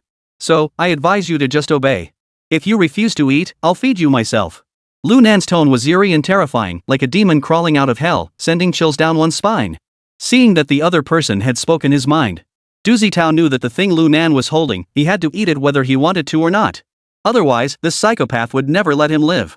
Thinking this, Du Zitao said with a sorrowful expression. "Lu boss, I'll eat it." Chapter 96, not bad, after all. Du Zitao clenched his teeth and took the grayish-brown pill Lu Nan handed him. Suppressing the nausea and the churning in his stomach, he closed his eyes and swallowed the pill Lu Nan had placed in front of him. Seeing this, Lu Nan finally smiled satisfactorily.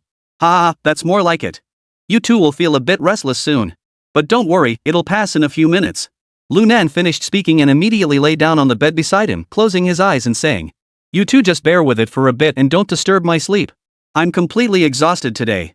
After saying that, he actually started snoring.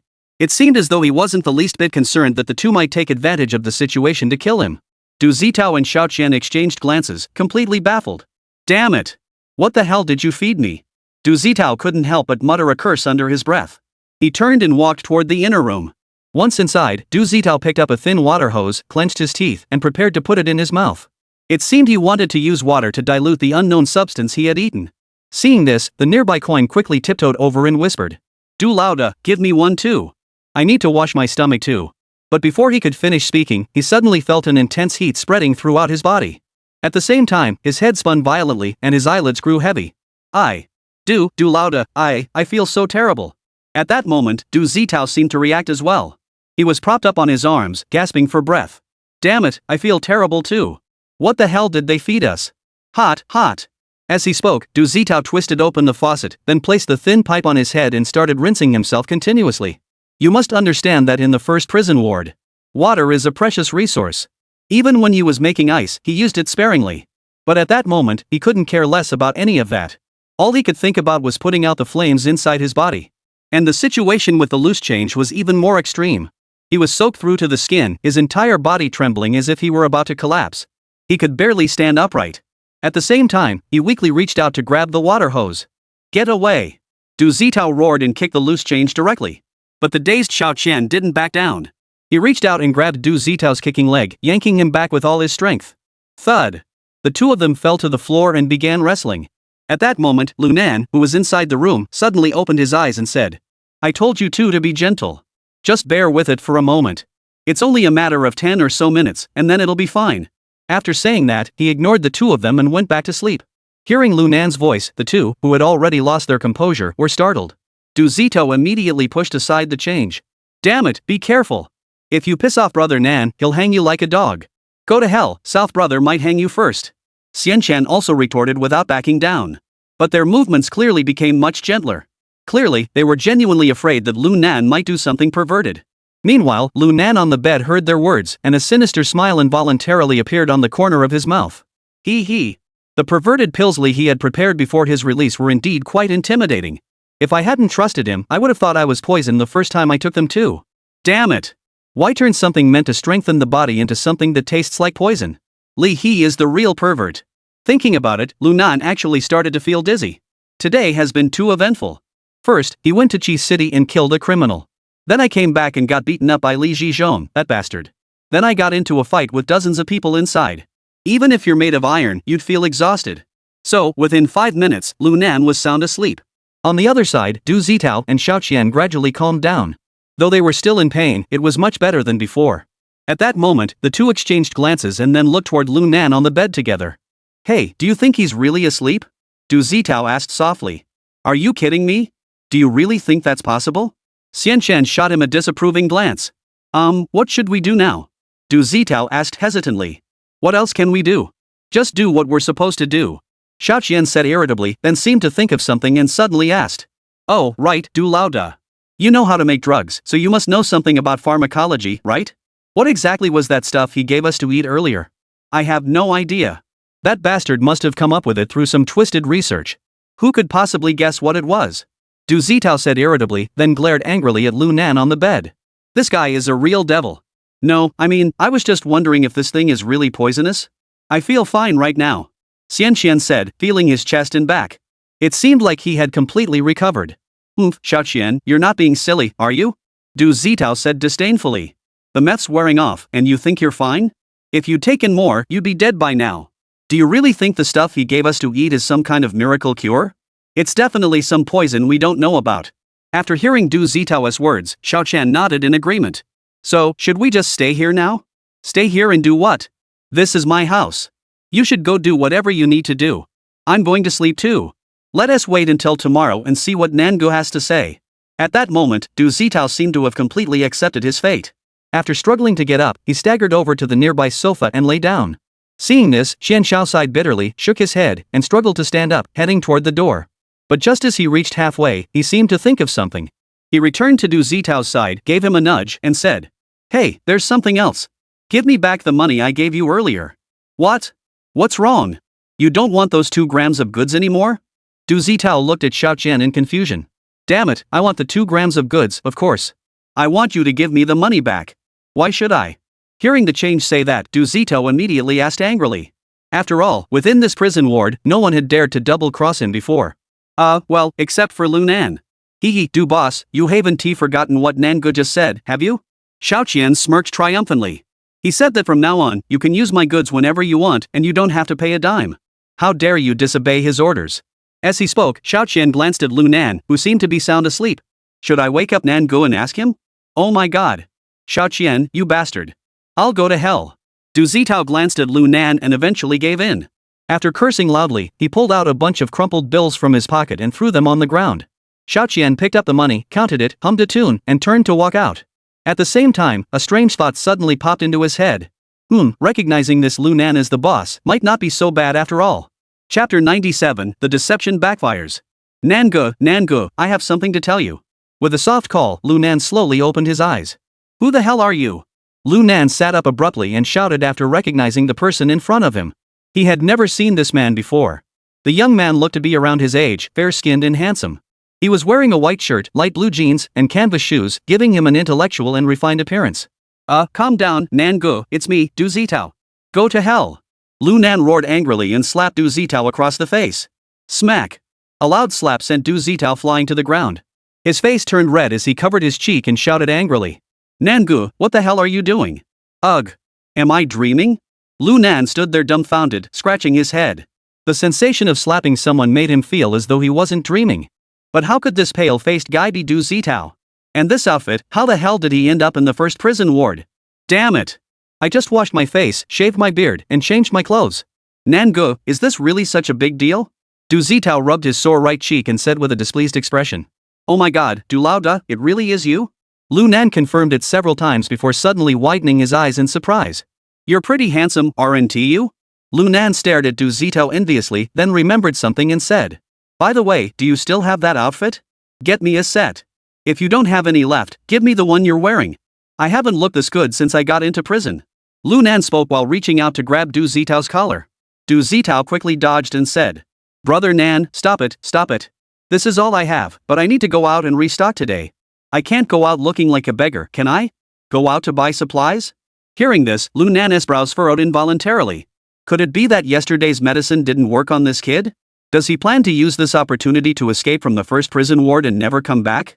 No, I have to think of a way. If this brat doesn't come back, I'm in big trouble. I'm basically holding the emperor hostage to control the warlords. If the emperor runs away, those murderers outside will tear me to pieces. Thinking this, Lu Nan's eyes darted around and he asked. How much stock do you have left? Not much, less than 10 grams. Du Zitao said, pulling out a small plastic bag from his pocket and shaking it. It's all here. If everyone here comes to buy it, it wouldn't be enough to go around. Hearing this, Lu Nan nodded. Give me what you're holding. Then put on that beggar's outfit. You don't need to go restock today, you can go in a few days. What? Hearing this, Du Zitao was dumbfounded. Although, he really wanted to leave this place. However, he was even more afraid that Lu Nan would kill him outright. The most critical thing was that he now deeply regretted his actions. After all, Lu Nan was really asleep and he would have run away long ago. Why wake up this guy you're keeping around for nothing? Isn't that just being reckless? Damn it, did you even hear me? Seeing Du Zitao looking like an idiot, Lu Nan couldn't help but kick him. No, Nangu. If I don't restock today, we won't have anything to sell. If those guys outside can't get ice, they'll kill us. Du Zitao was making his final plea. He hoped that hearing this, Lu Nan would let him go. Relax. Lu Nan said as he jumped off the bed. Then, a cruel smile curled up at the corners of his mouth. They can't buy ice, so they'll just have to endure it. And I'll tell them myself. From now on, the ice we sell will be in short supply from time to time. These 10 grams are the only supply available for the next week. Whoever wants it, the highest bidder gets it. Saying this, Lu Nan snatched the small plastic bag from Du Zitao's hand. He said with a sinister smile.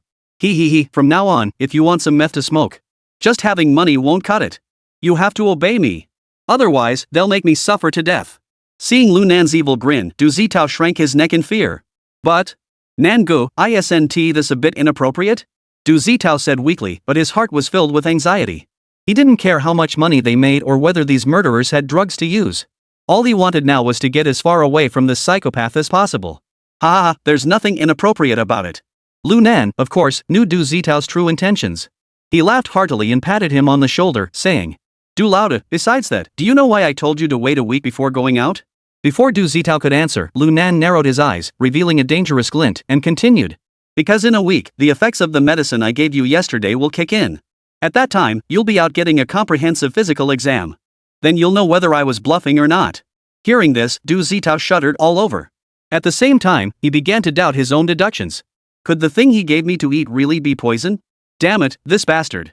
Du Zitao blurted out half a curse before quickly realizing what he had said. He hurriedly waved his hands and explained frantically. Nangu, I was wrong. Don't misunderstand me. I was cursing those guys outside. Lu Nan grinned widely, laughing coldly. Du Lauda, I don't care what you're thinking. If you don't believe me, you can go out and restock today. But if you end up dying out there, don't blame me. The medicine I gave you yesterday isn't something an ordinary doctor can treat. If you don't believe me, you can leave right now. After saying that, Lunan sat back on the sofa and pulled out a cigarette to smoke. At that moment, Du Zitao's face turned pale. On one hand, he thought Lunan was bragging about his abilities. On the other hand, he also thought that if what he was saying was true, if he left, wouldn't he only have a week to live? Then what the hell would be the point of leaving this psychopath? Just as he was torn between hope and despair, Lunan spoke again. Du Lauda, I'm not afraid to tell you. This medicine was originally meant for me to become the boss in the first prison ward. The person who formulated this drug is a PhD in pharmacy from Johns Hopkins University. If you think I'm just bragging to impress you, I won't stop you. Du Lauda, those who recognize the times are the wise ones. Hearing this, Du Zitao was completely despairing. He had completely believed it. Because he couldn't believe that a psychotic thug would know about Johns Hopkins University. After all, he had developed a sufficient interest in pharmacology. That's why, when he went out to restock supplies, he had looked into it. Otherwise, he wouldn't have known. But he didn't know that in his previous life in London, he often mentioned, why didn't I go to Johns Hopkins University to continue my studies back then? Why did I have to end up hanging out with you, a good-for-nothing, instead? Alright, Nango, I believe in you. Since you've made your decision, I'll definitely support you. I just don't believe that those guys out there dare to really touch us. Thus, Du Zitao, who knew when to give in, was once again outwitted by Nan Nan. Chapter 98, Kill Him. Upon hearing Du Zitao's words of loyalty, Lu Nan scoffed dismissively. He knew that the young man in front of him was only temporarily intimidated by his words. If, after a week, this guy hadn't caused any trouble, he would definitely try to escape from the first prison ward. It seemed he needed to come up with a plan over the next few days to figure out how to handle things a week from now. As for now, it was time to focus on the task at hand. With that thought, Lu Nan stood up and said, Alright, go change your clothes. Let us go out for a walk. It's about time those outsiders know what we're capable of. Hearing Lu Nan say this, Du Zitao couldn't help but clench his teeth in frustration. He cursed under his breath once again. You didn't come, and they already know what I'm capable of. Now that you've come, they'll just think you're a mad dog. Mad dog. Though he thought this in his heart, Du Zitao dared not refuse Lu Nan. So he obediently followed Lu Nan's instructions and changed out of his clothes. He put on the beggar's outfit once more. You look much better in this outfit. Lu Nan patted Du Zitao on the shoulder with satisfaction. Otherwise, with your pretty boy looks, you don't have a shred of heroism. With that, he walked toward the door. Du Zitao sighed helplessly, lowered his head, and followed him out. The two of them had just stepped outside. They found the courtyard of the detention center and the entire open corridor on the second floor packed with people. Every single one of them was glaring at the two of them with a menacing expression. Especially the two burly men at the front, their faces twisted with cruelty. The many inmates who had been watching Lu Nan and Du Zitao immediately dispersed upon seeing them emerge, clearing a path for them. Clearly, no prisoner on this floor dared to provoke them. You're the new guy who arrived yesterday, Lu Nan? One of the men, with a shaved head and covered in scars, glared at Lu Nan with eyes as dark as water and demanded. What's the matter? Are you blind? Didn't you see me beating someone on the playground last night? Lu Nan glanced at the man with a mocking expression. You! How dare you talk to Black Bear like that? You're asking for trouble. Hearing this, the prisoner beside the scarred man erupted in anger. He kicked out at Lu Nan with all his strength. Go to hell! Lu Nan raised his eyebrows, delivered a low kick, and charged straight toward the other man's knee. Crack! With a crisp sound, the prisoner's right leg fractured, and he immediately clutched his leg, screaming in agony. Lu Nan, however, seemed completely unaffected, maintaining his kicking stance and smugly glaring at the scarred man. Black Bear, right? Since you were too busy yesterday to notice me taking care of business. Now, did you see it? As Lu Nan finished speaking, the entire crowd fell silent. Among the crowd, there were some who had already heard of Lu Nan's arrogance. They didn't think it was that exaggerated. But there were many others, like Black Bear. When Lu Nan clashed with the Stone Gang, some were either causing trouble in the detention cells and didn't care about what was happening outside. Or they were so accustomed to such fights that they didn't care who was fighting whom. After all, in this place, fights and brawls are far too common. At that moment, all the prisoners in this section stood frozen in place. The way they looked at Lu Nan was as if they were staring at a monster. Is this guy crazy? How dare he confront Black Bear head-on? Everyone knows how ruthless Black Bear is. He's infamous in the first prison block. Even the big shots among the inmates have to think twice before crossing paths with him. But now this guy goes and provokes him. Poof! The Black Bear slowly stroked his chin. He looked at Lu Nan and gave a wicked grin. But behind that smile lay a thick, cruel undertone. I was wondering why a newcomer was so arrogant. Turns out you're a trained fighter, huh? But within the first prison ward, you're the only one. No matter how skilled you are, how many can you take down? At this point, the black bear glanced at Du Zitao beside him. He said disdainfully. Or do you think that just because you've got Du Lao under your thumb, I won't dare touch you? Hey, this guy with the bump on his head, Lunan, has finally hit a brick wall. Black bear doesn't do drugs. Of course he doesn't need to give Du Lao face. I've always had it out for that guy with the head that looks like it was kicked by a donkey. Yesterday, he was showing off. I'll see if he dies this time. Whispers could be heard all around. But the black bear didn't stop him. Instead, a smug smile spread across his face. Because he also wanted the man in front of him, Lunan, to get a glimpse of his true strength. But the next moment, his expression froze. Huff. Because Lunan had blown a thick cloud of smoke directly into his face. Black bear, who told you I was alone? As he spoke, Lunan turned his gaze to the nearby change box. Change, how many of us are there? Upon hearing Lunan's question, Xiao Qian's face froze instantly. At that moment, he felt like dying. His mind was filled with curses. Damn it! I should have let him choke to death last night. That would have been better than being beaten to death by He Xiong and his gang today. Unfortunately, there's no such thing as a regret pill in this world. With no other choice, he grit his teeth and replied. There were 11 of them in total. Ha ha ha. 11 people? Are you kidding me? With that bunch of good-for-nothings under your command? You want to fight me? Black Bear burst into laughter, his face brimming with contempt and disdain. The prisoners around him all sneered in unison. Haha, kid, why don't you take a look at yourself in the mirror? With this bunch of trash under your command? You dare challenge the Black Bear gang? You must want to die. Get down on your knees and beg for mercy, maybe our Black Bear boss will spare you. One of them mocked him with a sneer. Ah, exactly. Who is Black Bear? Who dares to mess with him in the prison ward? Do you really think that just because you beat up the Stone Gang yesterday, you can provoke our Black Bear gang? You newbie, you dare to show off in front of Black Bear brother. You really don't value your life. I bet you guys will be beaten so badly you'll be crying for your mothers, not even recognizing your own mothers. Another burst of laughter erupted. However, Lunan shrugged indifferently, showing no sign of concern. We only have 13 people now. But... At this point, Lunan paused dramatically, feigning mystery. Then he pulled out the small plastic bag containing 10 grams of ice and announced loudly. From today until the end of next week, Du Lauda will not be providing any ice products to anyone. Because the raw materials are gone. What I have here is the last of the stock. If anyone can bring me the head of Black Bear, I'll give this bag of ice to them. Boom! As soon as Lunan spoke, the entire prison block erupted in chaos. Many people's eyes widened, fixated on the bag of ice drugs in Lunan's hands. Many others began to swallow involuntarily. At the same time, people slowly began to gather around the Black Bear gang, their eyes gleaming with a bloodthirsty light. Seeing this, Lunan couldn't help but curl the corners of his mouth upward. He knew these addicts all too well. For this little bit of stuff in his hands, forget about making them take out the Black Bear gang.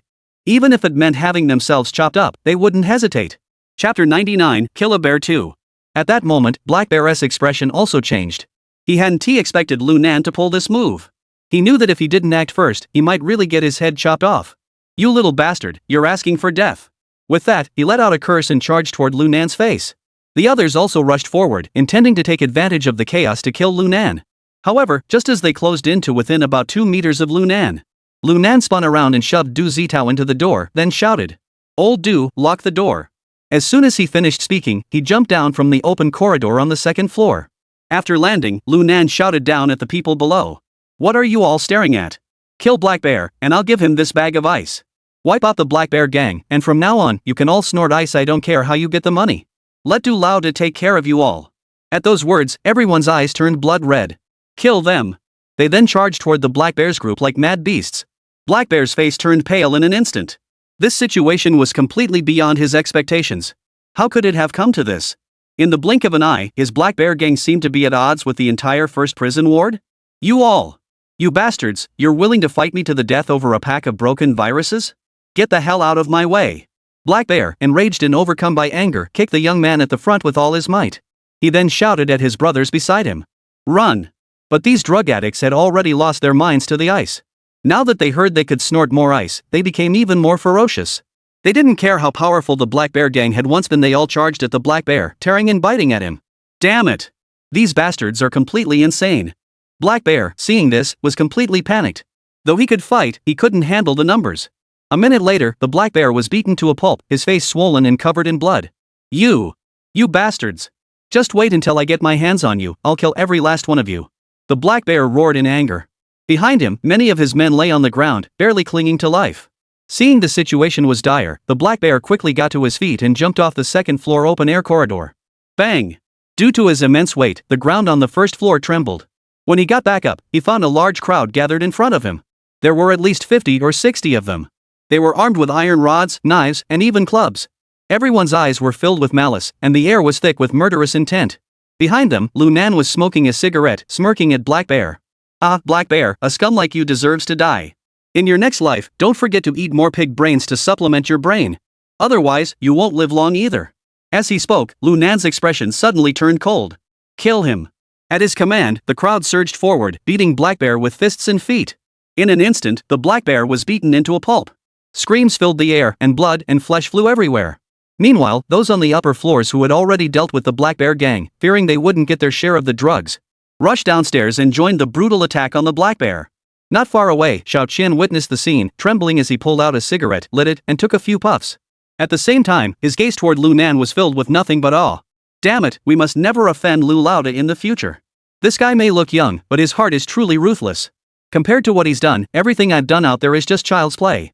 Noticing someone watching him, Lu Nan turned slightly, grinned at Xian Xiao, and beckoned with his hand. Money, come on over and watch the show." Okay, boss." Xiao Qian hurried over, running quickly to Lu Nan's side. He squatted down beside him, smoking while watching the action unfold in front of them. At that moment, Black Bear was already beaten to a pulp, covered in blood. "You bastards! You'll all pay for this. I'll make sure none of you have a proper burial."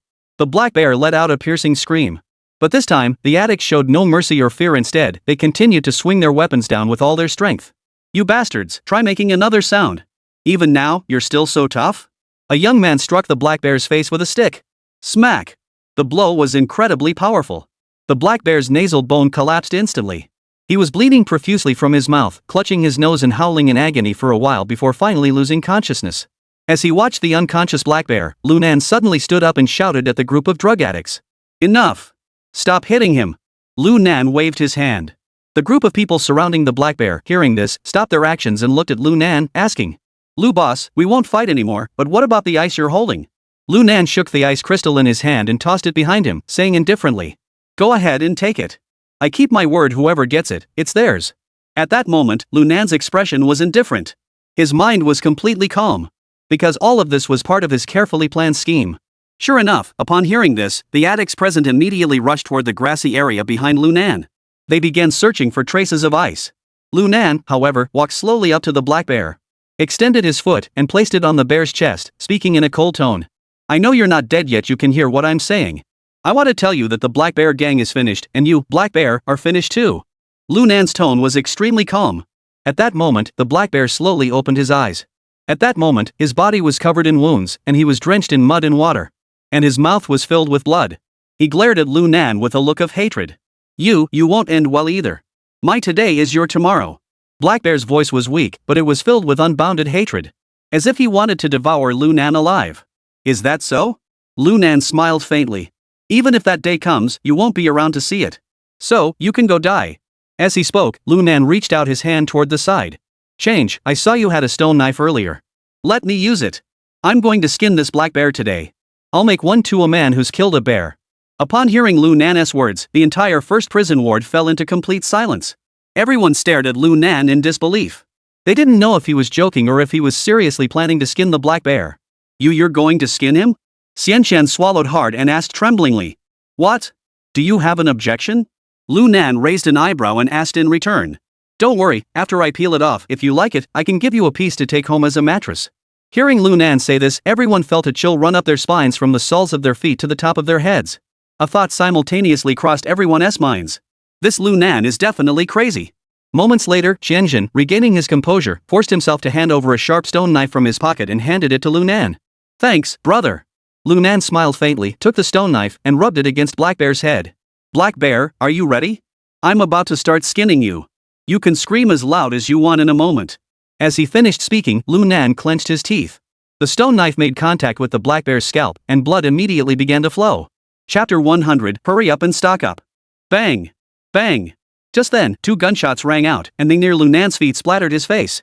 Immediately afterward, the heavy iron door swung open, and a stern, authoritative voice rang out. "Lu Nan, what are you doing? Do you really think this is a slaughterhouse? Everyone, put your hands on your heads and get down on the ground." Turning around, Lu Nan couldn't help but breathe a sigh of relief. Damn it, Li Zhizhong. If you don't come out now, I'll have to peel this guy's skin off even if I have to force myself to do it. Otherwise, I won't be able to survive in this prison block. Lu Nan, did you not hear me? Someone, come here and pin him to the ground, then take him back. Li Zhizhong snorted coldly. As soon as his voice fell, several armed police officers quickly charged toward Lu Nan. Lu Nan, seeing this, smiled and said, "No need for you to trouble yourselves. I'll lie down on the ground myself." As he spoke, Lu Nan threw the stone knife he was holding onto the ground. He then dropped to his hands and knees, lowering his body toward the ground. But just as he was about to hit the ground, his feet suddenly kicked backward with great force. Bang! Crack! Right on target, Lu Nan's feet landed squarely on the unconscious black bear's face. The black bear's face instantly caved in. Even 2 teeth were knocked out. His neck snapped into 3 pieces. Bones pierced his neck and blood gushed out. The black bear was dead. He was brutally kicked to death by Lu Nan in front of the armed police. What the hell are you doing? You're asking for death. Seeing this, an armed police officer was enraged. He kicked Lu Nan to the ground, raised his electric baton, and swung it down toward Lu Nan's head. Although such incidents were all too common in the first prison ward. Every so often, a group of people would die. But no one had ever dared to kill someone in front of the armed police. This was a blatant provocation. However, Lu Nan completely ignored him. He seemed completely oblivious to the pain, still holding his head with both hands and lying face down on the ground, as if willing to endure whatever violence the armed police inflicted upon him. Enough, take him back. Seeing this, Li Zhizhong frowned and said. He then turned to look inside the first prison ward and shouted loudly. All prisoners, pay attention. Everyone get down on your knees with your hands on your heads. Kneel properly. No one is to return to their cells to rest before dawn tomorrow. Otherwise, I'll show you what I'm made of. Lately, I've been too lenient with you bastards. Upon hearing this, the entire first prison block fell silent. Everyone obediently knelt down slowly and hugged their heads. They didn't doubt Li Zhizhong's words for a moment. If they angered him, the snipers on the tower would undoubtedly shoot them in the head without hesitation. Li Zhizhong nodded satisfactorily, then ordered the armed police to carry Lu Nan away and turned to leave. Lu Nan, have you lost your mind? In the interrogation room, Li Zhizhong roared furiously. You just arrived yesterday, and today you've caused such a commotion? Do you have any idea how long it's been since I last set foot inside the prison compound? At that moment, Lu Nan's arms were already bound to the wall and his body was suspended in mid-air. His face was pale, and his forehead was covered in sweat. But he still wore a fawning smile on his face. Sergeant Lee, please don't get angry. I was forced to do it. If I don't establish some authority in the first prison ward, I won't be able to survive. You saw it yourself, those guys are all ruthless and clearly out to kill me. Enough. Shut up. Li Zhizhong glared at him and shouted angrily. I don't care if you live or die. In any case, I need a reasonable explanation right now. Otherwise, don't blame me for being rude. Alright. Lu Nan hurriedly nodded. Sergeant Lee, is 1 million a reasonable explanation? Li Zhizhong was taken aback, then narrowed his eyes and said. 1 million? You're a convicted felon, where did you get that much money? Lu Nan chuckled mysteriously. Sergeant Lee, money isn't the issue. Just let me make a call and help me out with a small favor. Someone will come looking for your brother soon to discuss a 1 million Q-coin transaction. Li Zhizhong scoffed and shook his head, then turned off the surveillance camera in the interrogation room and said slowly. You've caused such a big mess, and now you're asking me to help you. But you might as well tell me what you want first. The next morning, the prisoners who had been kneeling on the playground for a day and a night returned to their cells one by one.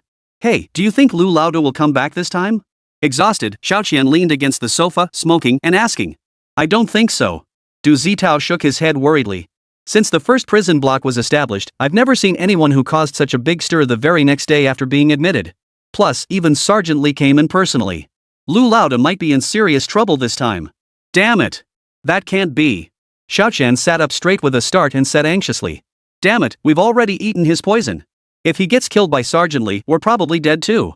Hearing this, Du Zitao fell silent. After a moment, he spoke slowly. I think we should be okay for now. What do you mean? Do you think that little bastard Lu Nan is trying to fool us? Xianqian widened his eyes in disbelief. Not exactly. Du Zitao shook his head. The poison is probably real, but it's not necessarily that powerful. This isn't a fantasy novel, there's no way a poison could last a week and kill us both instantly. I think what he gave us might be a slow-acting poison. If we can investigate thoroughly, we might even be able to neutralize the poison. Hearing this, Xiaoqian scratched his head in frustration. Damn it, a slow-acting poison is still pretty dangerous. If we can't neutralize the poison, aren't we still going to die? Hearing him say that, Du Zitao also sighed deeply.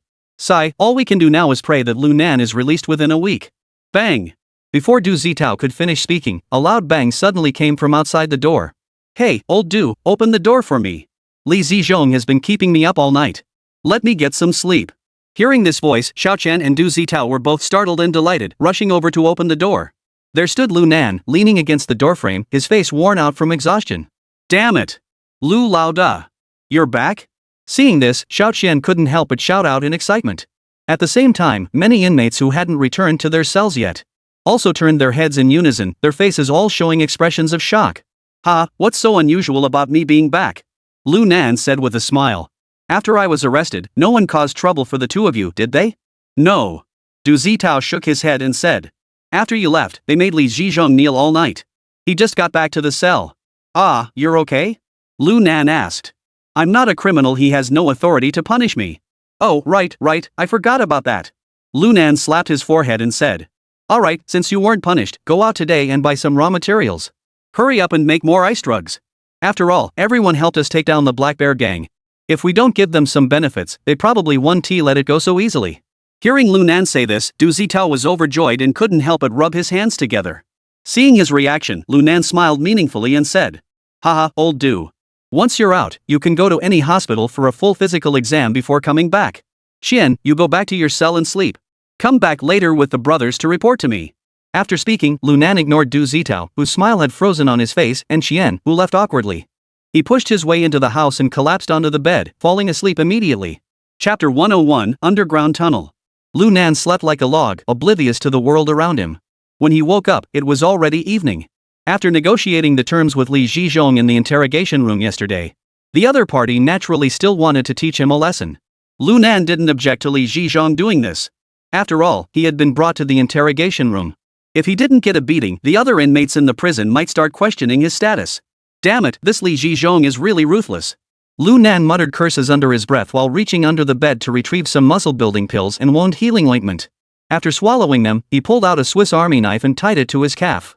Only then did he stretch lazily and jump off the bed. I have no idea what kind of trouble these trash will cause today. But at least the plan is going smoothly.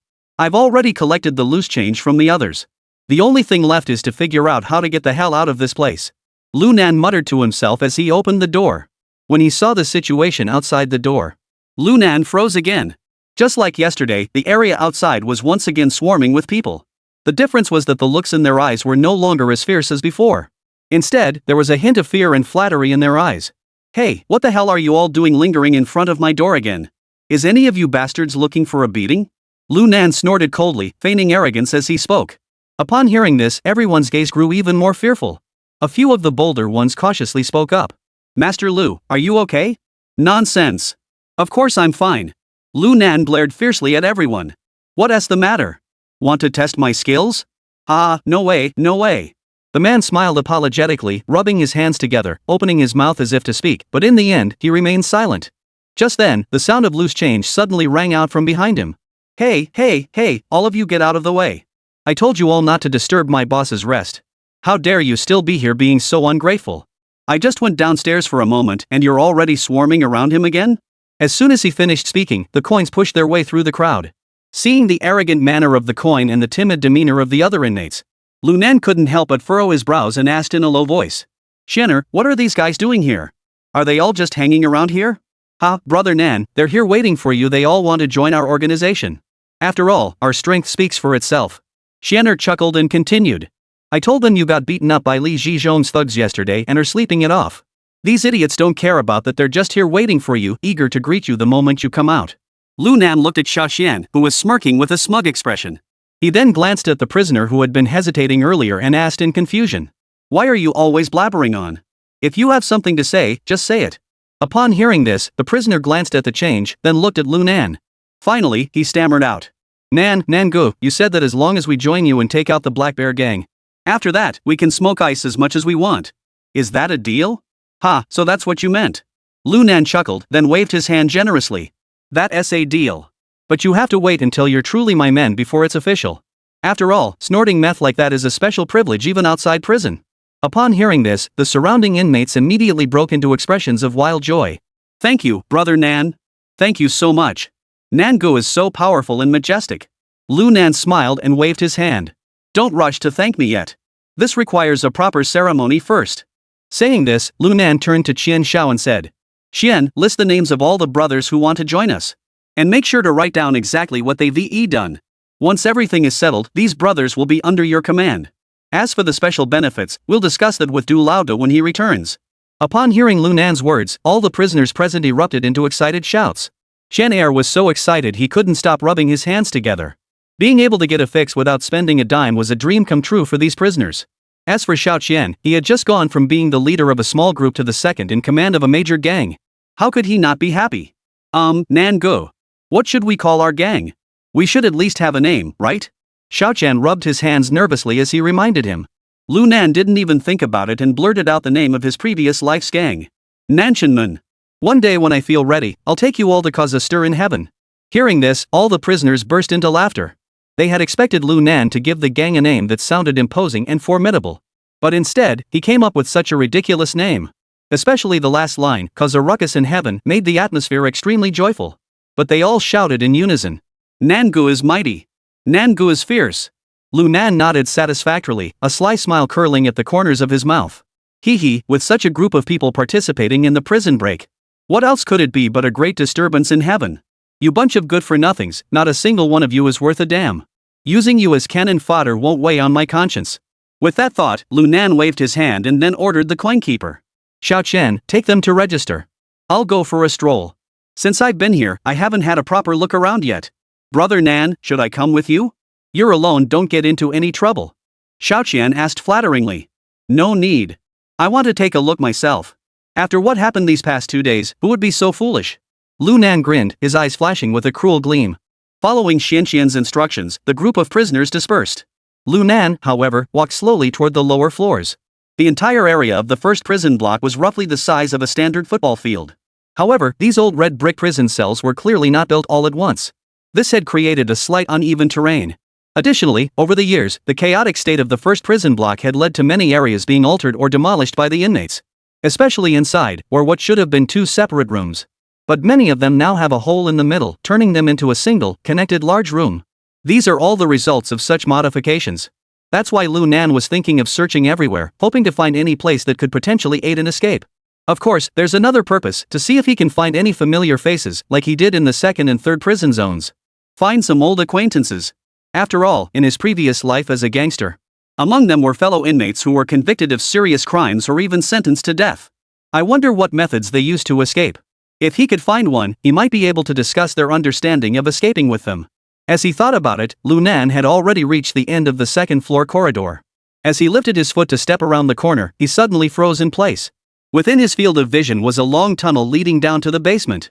At the entrance, several people were busy carrying something inside. Chapter 102, give it some thought. Hey, what are you guys up to? Lu Nan called out curiously, moving closer.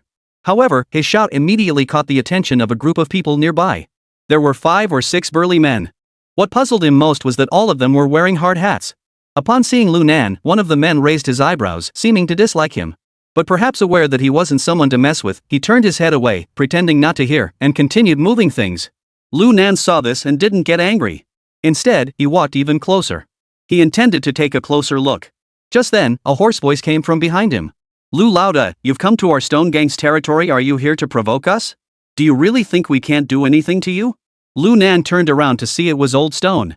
Ah, Old Stone, you're really tough. Lu Nan sneered. On the first day, I was alone, and your Stone Gang was beaten like dogs. Now you dare talk to me like that? Do you believe me or not? Today, I'll wipe out your entire Stone Gang. As he spoke, Lu Nan's expression suddenly darkened. His entire body was filled with a murderous aura. But Old Stone remained unfazed, merely snorting coldly. Oomph. Lu Nan, the matters of the first prison ward are not as simple as you think. Do you think our Stone Gang's influence is enough to secure an official position? Is it because we're good at fighting and causing trouble? Hearing this, Lu Nan couldn't help but feel a stir in his heart. Oh, what do you mean by that? Old Stone glanced at Lu Nan but didn't answer. Instead, he shook his head and said, Lu Nan, since you refused my invitation 2 days ago, then you've lost your eligibility for this job. Therefore, please leave. Otherwise, I will report you to Sergeant Lee immediately, saying that you are disrupting our normal work order. Old Stone's words were already clear enough. Not only does the Stone Gang have official authorization, but he can also contact Sergeant Lee at any time. This wasn't just ordinary prisoner treatment. Realizing this, Lu Nan narrowed his eyes. Old Stone, why don't we make a deal? No interest. Old Stone replied bluntly. Go do what you're supposed to do. We got work to do. Lu Nan furrowed his brows but quickly forced a smile and said. Not in the mood to chat? Fine, no talk. But starting tomorrow, you won't be able to work here in peace anymore. Saying this, Lu Nan didn't hesitate, resting his hand on the back of his head, and turned to walk back. As he walked, he added. Today, I accidentally recruited a few hundred brothers.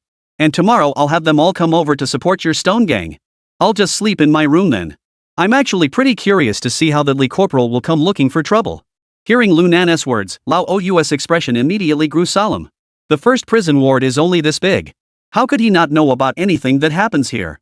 Yesterday, Lu Nan wiped out Black Bear and his gang, and he witnessed the entire thing. Though he didn't participate, he was still shaken by Lu Nan's ruthlessness and cunning. Today, he casually accepted those drug addicts as his underlings, which only made him feel even more intimidated. Old Stone's expression flickered, and he finally clenched his teeth and said, Lu Nan, what exactly are you up to? Hearing this, Lu Nan couldn't help but chuckle inwardly. He stopped in his tracks, turned around, and pointed at the narrow passageway. Let me go down and take a look. From now on, I promise not to bother your stone gang anymore. At the same time, my men won't come bother you either. What do you think? Old Stone heard this and his brows immediately furrowed. He looked at Lu Nan and after a moment, managed to utter a few words. All right. I hope you keep your word. As he spoke, Old Stone turned to the burly man from earlier and said. Big Banana, get him a safety helmet. Then you guys take him inside to have a look. Upon hearing Old Stone's words, Lu Nan couldn't help but pause. He then looked at the burly man from before and began to think quickly. Before coming in, Li Zhizhong told me that if there was anything I couldn't handle, I should send Big Banana to find him. And this guy was clearly part of Old Stone's gang. Old Stone and Li Zhizhong seemed to have a deep connection. What's really going on here? Just as he was thinking, Big Banana had already grabbed a safety helmet and placed it on Lu Nan's head. Then, in a deep, muffled voice, he said, Don't wander around inside. If you run too far and get killed, no one will care about you. Don't worry, I'm just here to take a look around. Lu Nan smiled and followed Big Banana and the others into the tunnel. The walls on both sides were lined with dim oil lamps, and the floor was littered with large and small stones. It looked just like an old-fashioned coal mine. Hey, Big Banana, are you guys digging stones or mining? This place looks just like a mine shaft to me. Lu Nan looked around while chatting casually. I don't know, but everything we dig up is just rocks. Big Banana replied impatiently. Clearly, he wasn't interested in Lu Nan. But Lu Nan didn't take his attitude to heart. He continued, asking on his own. Are these stones easy to dig up? Nonsense, do you think everyone is like you? Controlling Du Laude and recruiting a bunch of drug addicts as henchmen. The next step is probably dealing meth, right? We stone gang members all rely on our physical strength to make a living. Big Banana grew angrier as he spoke, unable to resist glaring at Lu Nan. Lu Nan didn't bother to argue with him and continued looking around. After walking a bit further, there were only some ordinary stones and nothing else out of the ordinary.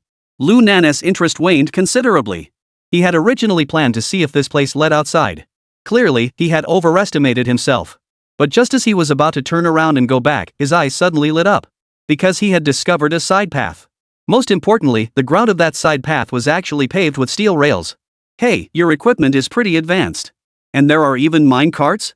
Lu Nan pretended nonchalantly and pointed in that direction. What are you thinking about? Big Banana said irritably. That's an old abandoned road. I have no idea when it was left there. As for that steel rail, it's too sturdy.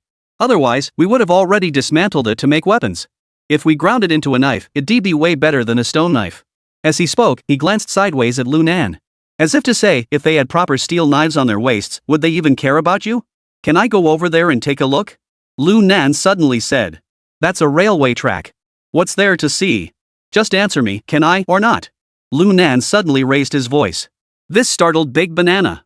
Recalling Lu Nan's brutal manner when he had killed the black bear yesterday, Big Banana reluctantly nodded. Alright, but the path behind that road is dangerous. If you want to see it, go yourself. We'll wait for you at this intersection. Anyway, that road is a dead end, you have to come out the same way you went in. Saying this, Big Banana led the others to the side and no longer paid attention to Lu Nan. Lu Nan saw this and was overjoyed. He took a step forward and walked into the fork in the road. The tunnel wasn't too long. After walking for about 7 or 8 minutes, he finally reached the end. Damn it, it really is a dead end.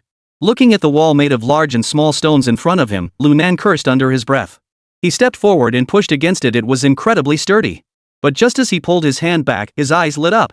He immediately reached out and felt along the tunnel wall. Ha ha ha, this place is interesting. I need to find a chance to study this properly. Chapter 103, Matters to Discuss. When the group emerged from the tunnel, Old Stone was sitting at the entrance, smoking a cigarette. Upon seeing them, he took a deep drag and teased playfully. Lu Lauda, how did you like your inspection of my workplace? Ha ha ha, Old Stone. I think your work environment is pretty good. Lu Nan laughed and walked past Old Stone, avoiding his question. Then, he walked over to the other person. However, I think your efficiency could use some improvement. You should consider adding more staff. Upon hearing Lu Nan's words, Old Stone furrowed his brows and said in a low voice. Lu Nan, what do you mean by that? What do you mean? It's exactly what I said. Just tell me if I'm right or not. Lu Nan waved his hand dismissively. Old Stone snorted coldly, ignoring Lu Nan, and instead crushed out his cigarette butt and threw it away. The number of people is between our Stone Gang and Sergeant Lee. It's none of your business. Lu Nan heard this and sighed lightly before saying, Ah, Old Stone, times have changed. Everything needs to be done efficiently nowadays. Working like this, you might not starve in the first prison ward, but the Stone Gang won't get any attention from Sergeant Lee. Think about it if you had enough manpower and could produce enough ore. What kind of influence would you have in this first prison ward? Sergeant Lee would have to treat your Stone Gang like gold. Upon hearing Lu Nan's words, Old Stone clearly froze for a moment. Then he suddenly stood up, glaring sharply at Lu Nan. Lu Lao Da, let me repeat myself. How the Stone Gang handles its work is our own business, we don't need you to meddle. Whether you, Lu Lao Da, want to deal drugs or kill people here is none of our business. But if you covet this job, don't blame us for being ruthless. Get out. After speaking, Old Stone swept his sleeve aside and extended his right hand. Lu Nan's lips curled into a faint smile. This mine shaft must be secured. But first, Li Zhizhong must not oppose this matter. Otherwise, even if he forcibly eliminated Old Stone and his men, it would be difficult to carry out his plan. Since you won't listen to reason, so be it. We could clearly improve production efficiency, yet you insist on dragging your feet. I just don't get it. Lu Nan shook his head in a mocking manner, then waved his hand and said, Alright, you guys keep wasting time. I'm out of here. With that, he actually turned and walked away without looking back. Damn it. This Lu Nan has set his sights on our Stone Gang. Old Stone pulled out a cigarette and bit down hard on it, as if suppressing his anger. The other inmates chimed in angrily. That's right. This guy is way too arrogant. Just because he thinks he's got some skills, he thinks he can ride over us and pee on our heads. It's utterly outrageous.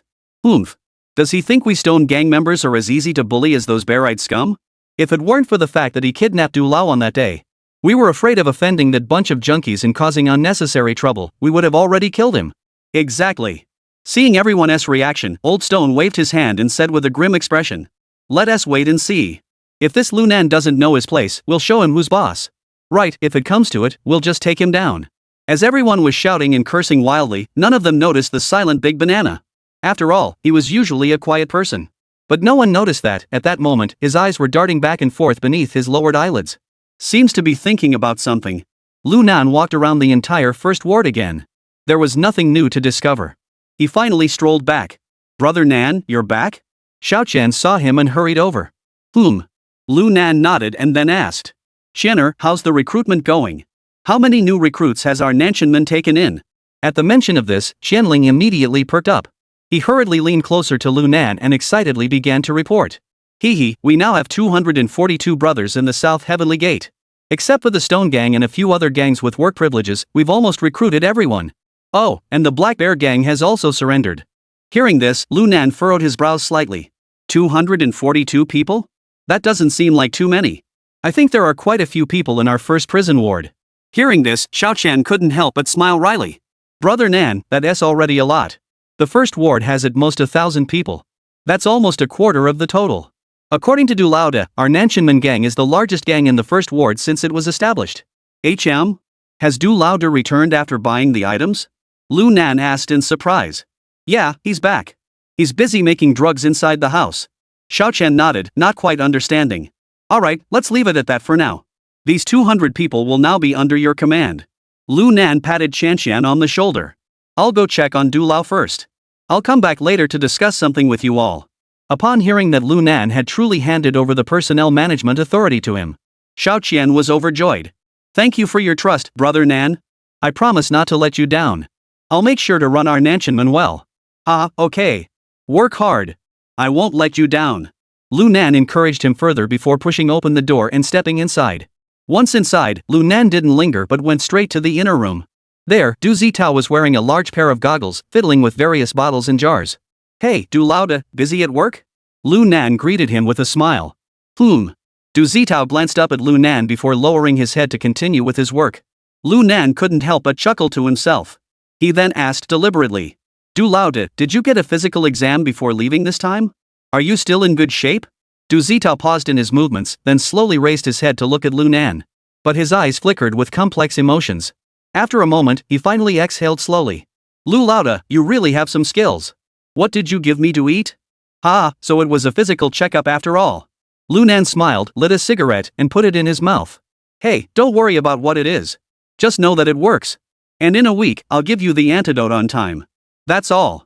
Saying this, Lu Nan shrugged his shoulders, then lit the cigarette and took a deep drag. "Du Lauda, don't worry. Once I trust you enough, I'll naturally remove all the poison from your body. For now, I'll need you to help me make some ice properly." Hearing Lu Nan's words, Du Zitao couldn't help but flash a bitter smile. He sighed softly before speaking. "Alright. Don't worry, Lu Lauda. I'll do my best to cooperate with you. Just hope you keep your promise and don't forget to give me the antidote." Lu Nan grinned. "Ha, of course not. Alright, I won't bother you anymore. Take your time, do a good job." After saying that, he closed the inner room door and wore a smug smile on his face. This million wasn't spent in vain. I wonder how many hospitals Li Zhizhong arranged for Du Zitao to get a physical exam at. Clearly, he's completely convinced that he was poisoned. Now that Du Zitao is taken care of, the ice drug is also handled. Now, it's time to figure out how to take down the Stone Gang. Thinking this, Lu Nan sat down on the sofa and shouted toward the door. "Xian, come in here. I need to discuss something with you." Chapter 104, The Truth Emerges. Upon hearing Lu Nan's call, Xiaoqian hurried in from outside. He asked respectfully, "Brother Nan, whatever you need, just give me a shout." Seeing Xiaoqian like this, Lu Nan was very satisfied. Whether it was because of the status he had given him now, or because he had confirmed from Du Zitao that the poison he had given him was highly dangerous. In any case, he dared not disobey him in the slightest. If he could maintain this relationship outside of prison, then his undercover operation could be considered an enormous success. "Xianer, come sit down. I have something I want to discuss with you." Lu Nan pointed to the sofa across from him and said casually. Upon hearing his words, Xianer seemed a bit flattered and hurriedly waved his hands. "Brother Nan, you're too kind. Just tell me what's on your mind. I can just stand here and listen. Sit down if I told you to." "We're brothers, there's no need to be so formal." Lu Nan pretended to be displeased and glared at him. "Oh." Seeing this, Xiaoqian hesitated for a moment before finally sitting down on the sofa with caution. Lu Nan took a drag on his cigarette, paused for a moment, then spoke slowly. "Xian, tell me, what did you do to end up here?" Lu Nan wasn't a pushover. He knew that although Xianqian looked harmless now, but the crime he committed must have been serious. Otherwise, he wouldn't be locked up in the first prison block. What intrigued him most was why Wang Donghui would go to such great lengths to get him out. That can only mean one thing: this kid must be hiding a big secret. This. Xiaoqian, hearing Lu Nan's question, looked flustered for a moment but quickly recovered, evading the question. "Brother Nan, it's really nothing major. Just a few people got hurt outside. Xianer, I consider you a brother. Do you think I'm just a fool?" Before the other person could finish, Lu Nan interrupted him coldly. He then slowly and forcefully crushed the cigarette butt on the coffee table. At the same time, he narrowed his eyes and stared intently at Xian, speaking each word clearly. "Xiaoqian, think carefully before answering my question. This concerns your future status within the Southern Heavenly Gate. It also concerns the trust one place in you. Over the past 2 days, you must have seen for yourself what kind of person I am. Whether you see me as a brother or just a sucker depends on how you, change coin brother, choose to act." Upon hearing Lu Nan change the way he addressed him, Xiaoqian's entire body trembled violently. His fists clenched tightly, and his eyes flickered with intense struggle. Lu Nan didn't rush him. He wasn't interested in his inner thoughts either. Anyway, if this kid doesn't tell the truth, he could simply adjust his approach in the next phase of the matter. Wang Donghui had only instructed him to take this young man out, and Li Xiangguan had merely instructed him to infiltrate the other party's organization. As for whether this kid was paralyzed from the waist down or fully able-bodied when he was taken out, it all depends on what he has done and whether he tells the truth. Thinking of this, Lu Nan pulled out another cigarette, lit it, and began to smoke leisurely. Half a cigarette later, the young man clenched his teeth tightly. "Brother Nan, I'll tell you everything." As he spoke, Xian Shao paused for a moment. Then he took a deep breath, as if he had made up his mind. "Brother Nan, my real name is Li Chang. When I was 12, my parents passed away. I have an older brother and a younger sister. My older brother left home to work when he was very young to support the two of us. He would occasionally send us some money. When I turned 15, I started living in Tangjiotin Market, making a living by stealing and occasionally pimping. He then proceeded to recount his entire life story in detail. Before the age of 22, Xiaoqian was no different from most other street thugs. It was all because of his family background that he ended up in the underworld. If he had continued down that path, he would have ended up as nothing more than a lowly thug. But last year, due to the relocation and redevelopment of Tangjiotin, his fate was completely altered. At that time, when his parents were still alive, the family owned a piece of farmland. In theory, they should have received a substantial compensation. But unexpectedly, the relocation office swindled them out of it. In a fit of rage, he killed the head of the relocation office and his family. How many did you kill? Lu Nan raised an eyebrow, glancing at Xian Yan with interest, and asked. 3. Oh. Upon hearing this, Lu Nan couldn't help but furrow his brows. Killing 3 people and they haven't even sentenced him to immediate execution? It seems the lead investigator handling this case is quite lenient toward you. Hearing this, Xiaoqian sneered disdainfully. Ha, brother Nan, you don't know. That's because I always kept my guard up when I was pimping. I installed a hidden camera in the private room of the club where the girls frequently go, which is why I'm still alive. Hearing this, Lu Nan's brows furrowed, and his mind raced. Something's not right. Logically speaking, if he only filmed some of Wang Donghui's gang-ass action movies, he wouldn't have gone to such great lengths to get the money out. Moreover, the scar-faced man and Baijiu Hao wouldn't have taken him so seriously. They could just let them fend for themselves inside.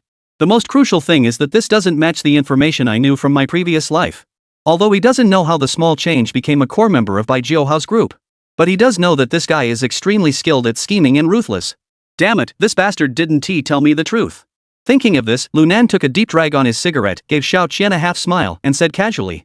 Xian, a single video of you pimping out a prostitute could cover for you killing 3 people. It seems you really do think of me as your. After speaking, Lu Nan stared intently at the other person, a mocking smile curling his lips. At that moment, Xian Rong was drenched in sweat, with veins bulging on his forehead. Although Lu Nan's tone was calm and his face showed no signs of anger. But every word he spoke felt like a heavy hammer striking his chest. Xiaoqian knew very well that if he didn't clarify this matter, he might not escape this crisis today. After a long moment of contemplation, Xian Xiao finally spoke softly. Nangu, the video I took wasn't of those people hugging each other. Lu Nan heard this and couldn't help but pause, instinctively asking, then what is it? Well. Xiaoqian swallowed hard, hesitated for a moment, then clenched his teeth and said. It's videos of them using drugs, torturing people, and dealing drugs. Damn it. Upon hearing this, Lu Nan couldn't help but curse. This is insane. If it weren't for Xiaoqian saying it himself, he wouldn't have believed it. And judging by the look on Xian Xiao's face, he clearly wasn't making it up on the spot. Nangu, this is absolutely true. Not only that, but their drug sources, distribution channels, and even. Xian hurriedly explained everything. But the more Lu Nan listened, the stranger his expression became. What the change was saying was simply too shocking. Just as Lu Nan was pondering, Xiaoqian's next words nearly made him drop his jaw in shock. Brother Nan, if it weren't for my foresight in making a copy of this video and handing it to my older brother Lan Lian, I'd probably be dead here by now. Chapter 105, A Difficult Task. Hearing this, Lu Nan finally understood why Lan Lian and the scarred man had risked everything to save Qian. Damn it! They're all brothers. And Xiaoqian is actually the younger brother of Lan Lian. Damn it, I killed Li Feng in the cell outside. Judging by his age, he must have been Xiaoqian's cousin. Does Wang Donghui know any of this? He doesn't know. But Li Xiangwen definitely doesn't know. Otherwise, he wouldn't have kept it from me. But thinking about it, it makes sense. I've dealt with plenty of shady characters in my past life, how would I not know about their connections? Thinking of this, Lu Nan took a deep drag on his cigarette and nodded, saying, if you put it that way, it seems you really aren't lying to me. But given your brother Blueface's reputation in the underworld, would those little bureaucrats at the demolition office dare to embezzle your family's demolition compensation? Hearing Lu Nan say this, Xiaoqian couldn't help but pause, looking puzzled and asked, Brother Nan, have you heard of my brother?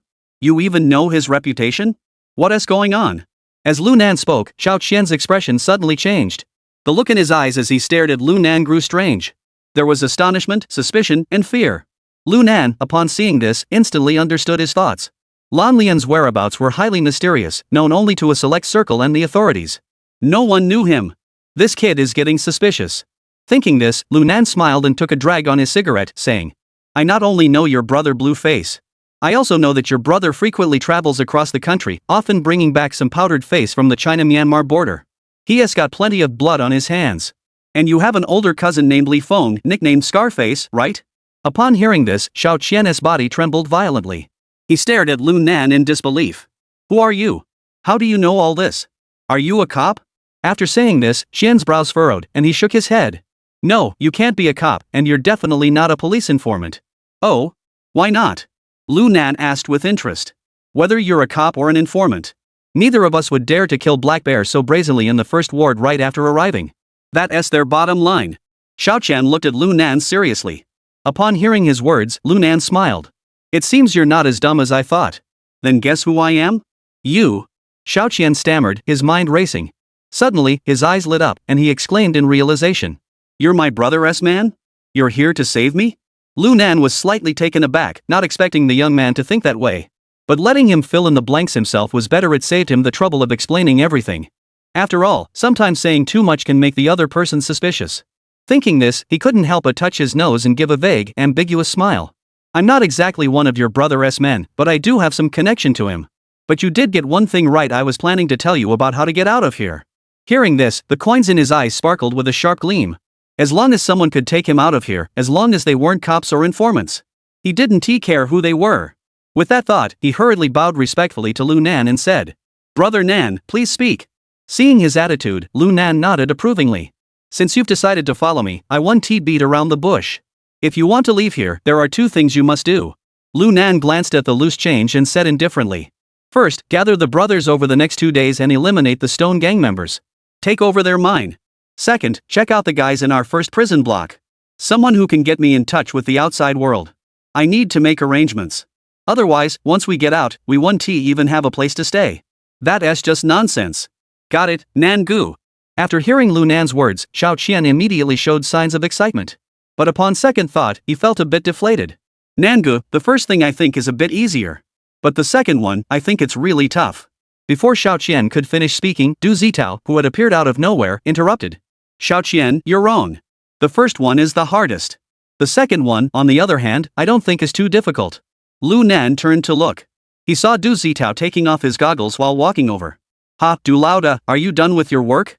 Du Zitao nodded, tossed the goggles onto the coffee table, and sat down on the sofa. Tell me, what's your take on this? Lu Nan leaned back against the sofa, looking lazy and smiling at Du Zitao. Lu Lauda, do you know why Old Stone was able to mine stones in that abandoned mine shaft? Du Zitao looked up at Lu Nan. It must be related to Li Zhizhong and his group, right? Lu Nan said uncertainly. Yes. Du Zitao nodded and continued. Then do you know why Li Zhizhong assigned this task to Old Stone? I don't know that either. Because Old Stone was Li Zhizhong's predecessor. What did you say? Lu Nan nearly jumped out of his seat, staring at Du Zitao in shock. This news was completely unexpected for him. Old Stone had actually been Li Zhizhong's predecessor? This is way too dramatic, isn't it? Du Zitao smiled. Back then, Old Stone was the warden of the first prison ward. However, due to his corruption and abuse of prisoners, which resulted in the deaths of several inmates. That's why he was sentenced to life imprisonment and is now incarcerated here. It was precisely at that time that Li Zhizhong took over from Old Stone and became the new warden. Oh? Lu Nan heard this, furrowed his brows, and said thoughtfully. So you're saying Old Stone was also from the military? No. It was precisely because of Old Stone's actions that the higher-ups decided not to let the local authorities manage this place. The military is taking over. Du Zitao shook his head and said. But after all, the military and police are closely connected. Plus, even though Old Stone did some things against the rules. But those who were killed were all death row inmates, so Li Zhizhong still trusts him a lot. I see. It seems I can't touch Old Stone even if I go after the Stone Gang. That's what you mean, right? Lu Nan rubbed his nose, sounding a bit downcast. It's not just that. Du Zitao pulled out a cigarette from the coffee table, put it in his mouth, and continued. Even that mine shafted LL be tough for you to take it over. Because the rocks inside contain tungsten, which is a material needed by the military. So Li Zhizhong probably won't agree to let a prisoner manage it. At this point, Du Zitao paused, lit the cigarette, and took a puff. I don't really want to manage this place, I just want to get out of here. Lu Nan murmured softly, then seemed to remember something and continued. I just remembered that you can contact the outside world. But you've been coming and going so frequently, Li Zhizhong must have noticed, right? Du Zitao exhaled a puff of smoke and said with a smile. I don't need to come and go here that often. As he spoke, Du Zitao reached into his pants pocket, pulled something out, and tossed it onto the coffee table. This will do. What the hell? You still have your phone? Upon seeing the object on the coffee table, Lu Nan couldn't help but exclaim in surprise. "Ha, how novel. It's this day and age, and I'm not a criminal, why can't I have a phone?" Du Zitao grinned, revealing 2 rows of white teeth. Chapter 106, Attacking the Mine Shaft. Nangu, are you that powerful? Even 10086 is sending messages for you? Watching Lu Nan send message after message to 10086, Shanling and Du Zitao couldn't help but stare in disbelief. How novel. Don't you know that 10,086 has special services? Lu Nan rolled his eyes, then sent the last message and handed the phone back to Du Zitao. Li Zhizhong let you have this thing inside, I don't believe your phone hasn't been tampered with. Can you stop 10,086 from sending me messages? Hearing him say that, the two of them were speechless. Lu Nan's actions had already surpassed their understanding. Because, aside from the first text message he sent to a 138 number with a bunch of random characters, 10086 actually replied to him. And then this bastard actually started chatting with 10,086. What puzzled them the most was that the conversation contained some sensitive terms, such as jailbreak and bribing with money. 10086 actually replied to all of them. This is absolutely insane, isn't it? Lu Nan wasn't actually sending messages to 10,086, he was in contact with IC Zai. For IC Zai, the super hacker, this was a piece of cake. Alright, our plans to go out have been arranged. The rest is about that mine shaft. Lu Nan put away his jokes and spoke seriously. Since we can't seize control of the mine, let us instigate a riot. As long as I can confirm that a side passage in the mine can be opened before the riot ends, that's all I need. I'm not in the mood to dig stones in this godforsaken place. That should be no problem. Du Zitao shrugged his shoulders and said. But are you sure the side tunnel you mentioned leads outside? I'm not sure. Lu Nan shook his head and said. But I noticed that the rocks blocking the road are damp. The edges of the mine shaft are dry. This means there must be an underground river or water source behind the rocks. So I plan to open it up and see if it leads outside. Upon hearing Lu Nan's words, Du Zitao's eyes lit up. A water source? What? What do you know? Lu Nan, seeing this, immediately looked at Du Zitao with suspicion. I don't know much else, but there's a reservoir about 3 or 4 kilometers from here. Do you think the blocked-off side road might be connected to it? After hearing Du Zitao's words, Lu Nan became excited. If what Du Zitao said was true, there was an 80% chance that the road behind the dead-end path was connected to that reservoir. Wait, how far is it from here? 3 or 4 kilometers, I think. Du Zitao answered confidently. This is going to be a hassle. For an average person to swim 3 or 4 kilometers, it would take about half an hour to 40 minutes. If that river is swollen with water, we'll drown for sure. As he spoke, Lu Nan turned his gaze toward Du Zitao and said, Can you bring in an oxygen tank? If I bring one in, do you think Li Zhizhong will suspect something?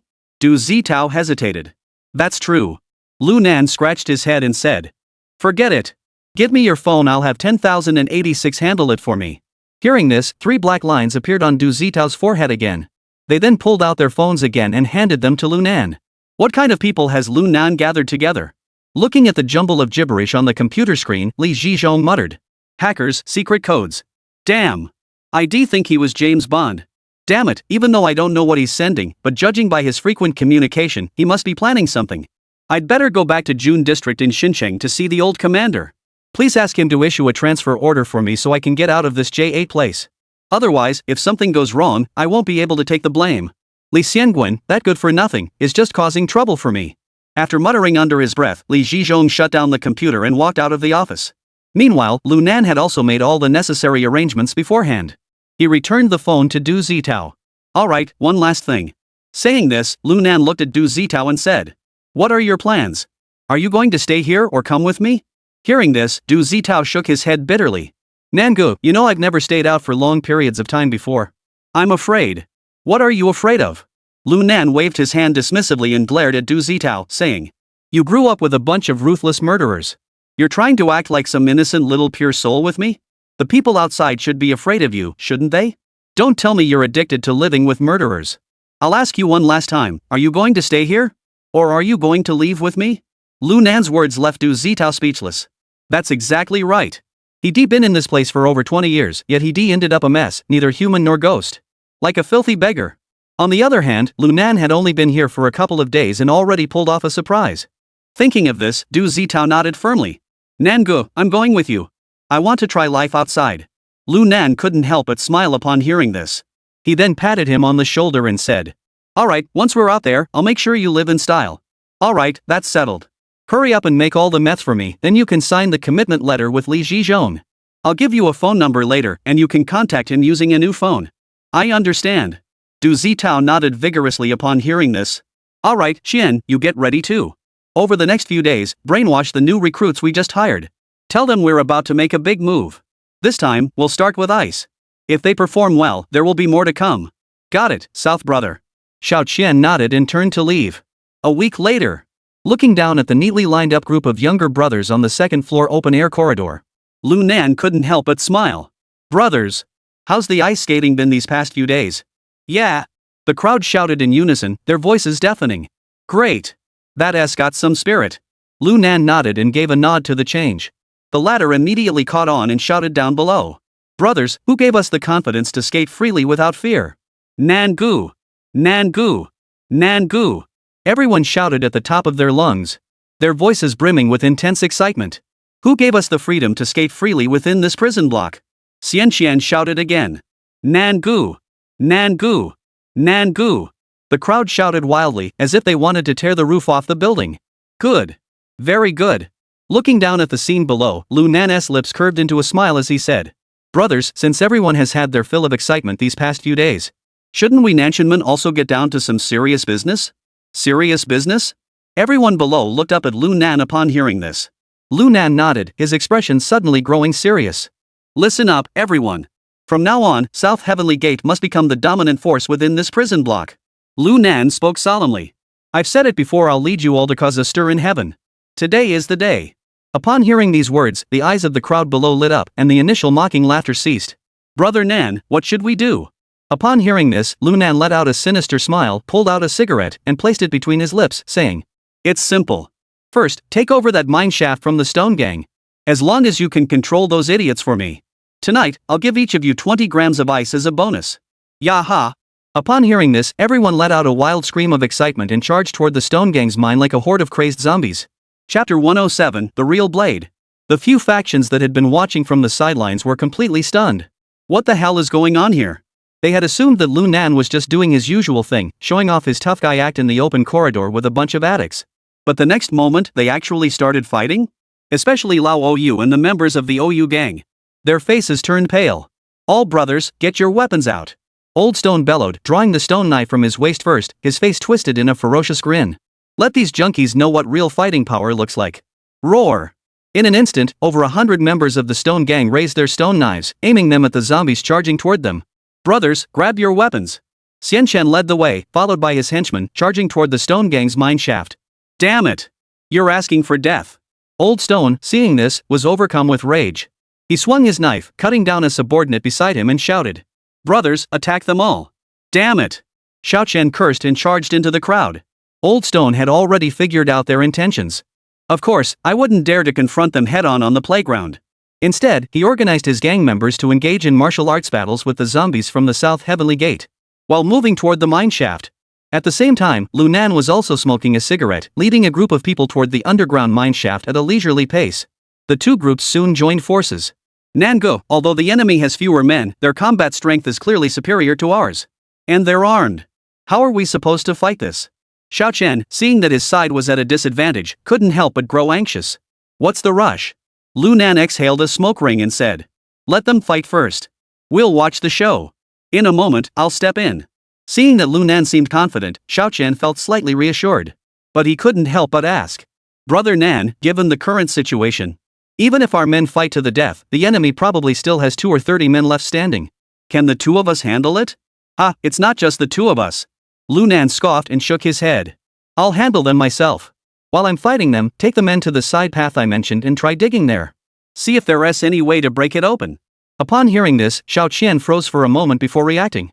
Brother Nan, are you really going to fight all of them alone? Don't worry, I know what I'm doing. Just remember what we discussed today. If we can dig a hole big enough for a dog to crawl through, we'll consider it a win. Let's go inside. Lu Nan grinned and patted Xianxian on the shoulder. Then he walked straight into the mine shaft. Seeing this, Xianxian clenched his teeth and stomped his foot, exclaiming, Damn it, Nangu is risking his life. After saying that, he followed him inside. At that moment, the entire mine shaft was in complete chaos. Both sides were fighting furiously, with the Stone Gang members wielding their weapons and attacking the others. Constant screams and muffled groans echoed through the air, and blood spattered everywhere. At first, the drug addicts could still hold their own. But after prolonged meth use, their bodies had been completely drained. As time went on, their physical strength was severely depleted, and they could no longer hold on. At that moment, Lunan, carrying some change, was already approaching the fork in the road. He pointed and said, "Change, it's right there. Find a way to get over there." "Alright, brother Nan." Xiaoqian didn't hesitate, seized an opening, and tried to push through the crowd. But the members of the Stone Gang clearly recognized him. Seeing him charge toward them, they thought he was about to attack them. They cursed and charged at him. "Damn it, I'll kill you." Seeing this, the man with the loose change wasn't intimidated either. "Go to hell. Get out of my way," he roared, swinging his right fist, instantly knocking 2 members of the Stone Gang flying. "Damn it! Xiaoqian, you're asking for trouble." A large man from the Stone Gang roared, charging toward Xianchen. But just then, Lu Nan's figure darted forward. He coldly said, "You're the one asking for it." Boom! Before the words had even finished echoing, Lu Nan's whip-like kick struck the man's abdomen with brutal force. In an instant, the man's ribs shattered completely, and his internal organs seemed to explode. Put! The man spat out a mouthful of blood and collapsed to the ground like a piece of trash. Damn it! The few members of the Stone Gang nearby saw this and their eyes turned red. One after another, they brandished their stone knives in anger, ready to charge at Lu Nan and fight to the death. "Change, leave these guys to me. You go inside." Without hesitation, Lu Nan charged forward. In an instant, both sides were locked in a fierce battle, chaos reigning supreme. Meanwhile, Change took advantage of the chaos and ran into the side alley. "All of you, get over here. Lu Nan is here. Kill this little bastard first, then deal with the rest of these good-for-nothings." Old Stone suddenly shouted. The crowd, who had been somewhat dazed, heard his words and immediately charged forward like sharks sensing blood. They abandoned the drug addicts lying around and charged toward Lu Nan, screaming wildly. Seeing the overwhelming number of enemies closing in, Lu Nan couldn't help but curse. "I never thought the bunch of henchmen I recruited were so useless. It seems like drug addicts and manual laborers really can't fight." At that moment, the Stone Gang members were already within striking distance. Gripping the stone knife in his hand, he charged toward Lu Nan. Seeing this, Lu Nan remained unfazed, smiling slightly as he said, "Today, you'll see what a real knife is." As soon as he finished speaking, he drew the Swiss Army knife from his calf and stabbed it toward the throat of the first member of the Stone Gang. Plop! In an instant, the Stone Gang member's throat was slit open. Bright red blood gushed out like a fountain. Immediately afterward, he stared wide-eyed in disbelief and collapsed to the ground. Seeing Lu Nan actually kill someone with a knife, all the remaining Stone Gang members were stunned. Damn it, how could he have a real knife? How did he get it in here? A Stone Gang member stared wide-eyed, his voice trembling as he shouted. But Lu Nan didn't care about any of that. He stabbed several more with one blow after another. His knife was extremely sharp and his speed was astonishingly fast. Damn it, don't be afraid of him. Our stone knives will wound him just as badly if we hit him. Charge! Seeing his comrades' bodies, Old Stone went berserk and let out a wild scream. Big Banana, forget about the rules. Go get the pickaxe that's locked up. Kill this Lu Nan, and I'll personally go explain to Sergeant Lee. Got it, boss. After saying that, Big Banana led a few people and ran off to the side. The others followed closely behind, charging toward the south side of the road. But soon, their expressions turned into grim and painful ones. Because streams of bright red blood were continuously spraying out from their necks, arms, and other parts of their bodies. Lu Nan now resembled a god of death descended from the heavens. Each time he raised his hand, he would claim another life. His physical strength was utterly inhuman. Just as he was in the heat of the battle, Big Banana returned with a group of people. At that moment, they were all holding rusty iron picks. Damn it! Die! A furious shout rang out, and the members of the Stone Gang raised their iron picks in unison, swinging them viciously toward Lu Nan's head. Clang! Clang! Clang! A series of metallic clashes echoed throughout the entire valley. Seeing this, Lu Nan coldly smiled. Ha, just my luck, no tools. I guess I should thank you after all. He then charged toward Big Banana and the others. Chapter 108, frantically chiseling the rock. Lu Nan sliced a member of the Stone Gang with a single stroke. Big Banana hurriedly dodged. But Lu Nan's reaction was too fast. He stomped his left foot on the ground. Using the momentum, he leaps into the air. Ha! His legs clamped around Big Banana's head, then he swung his blade down. Put! The Swiss Army knife sliced directly into the banana's shoulder. Big Banana, Li Zhizhong said that if anything happens to me, you can let him know. So I won't kill you today. But you better know your place. If you keep acting stupid and challenging me, don't blame me for slitting your throat. Lu Nan spoke in a voice only the two of them could hear. Immediately afterward, he kicked Big Banana hard, sending him flying to the ground. At the same time, several other members of the Stone Gang charged forward wielding pickaxes and shovels. Lu Nan snorted coldly, shifted his body, and vanished from their sight. The next moment, when he reappeared, he was already standing behind one of the stone gang members. Whoosh! Lu Nan's Swiss Army knife appeared directly at the other's throat. Put! Blood spurted out. Ah! The stone gang member clutched his throat and screamed in agony. But at that very moment, Lu Nan suddenly extended his right leg and kicked him in the side of the waist. Crack! The spine was shattered. Boom! The stone gang member's body flew horizontally 2 or 3 meters away, landing on the ground motionless. He was clearly dead beyond any doubt. Lu Nan, you son of a... Old Stone's eyes bulged with rage as he picked up the shovel and swung it viciously at Lu Nan. Lu Nan had anticipated the sneak attack and quickly turned his head to dodge it. In the split second Old Stone hesitated, Lu Nan snatched the iron rod from his hands and threw it aside with force. A thunderous punch. Old Stone's nasal bone shattered instantly. Ah! This blunt punch shattered half of Lao Shirtu's face, causing him to roll around in agony on the ground. Lu Nan showed no mercy, charging forward to stomp on his chest and pin him to the ground. Then, the Swiss Army knife in his hand was pressed against his throat. Old Stone, don't think I'll spare you just because you're old. Don't you think I've been showing mercy all this time? As he spoke, a murderous glint flashed in Lu Nan's eyes, as if the slightest relaxation would mean the end of Lao Shi's life. Feeling the threat of death, Old Stone was momentarily speechless, his earlier boldness completely gone. Of course, who doesn't want to live? Haha, now you're backing down?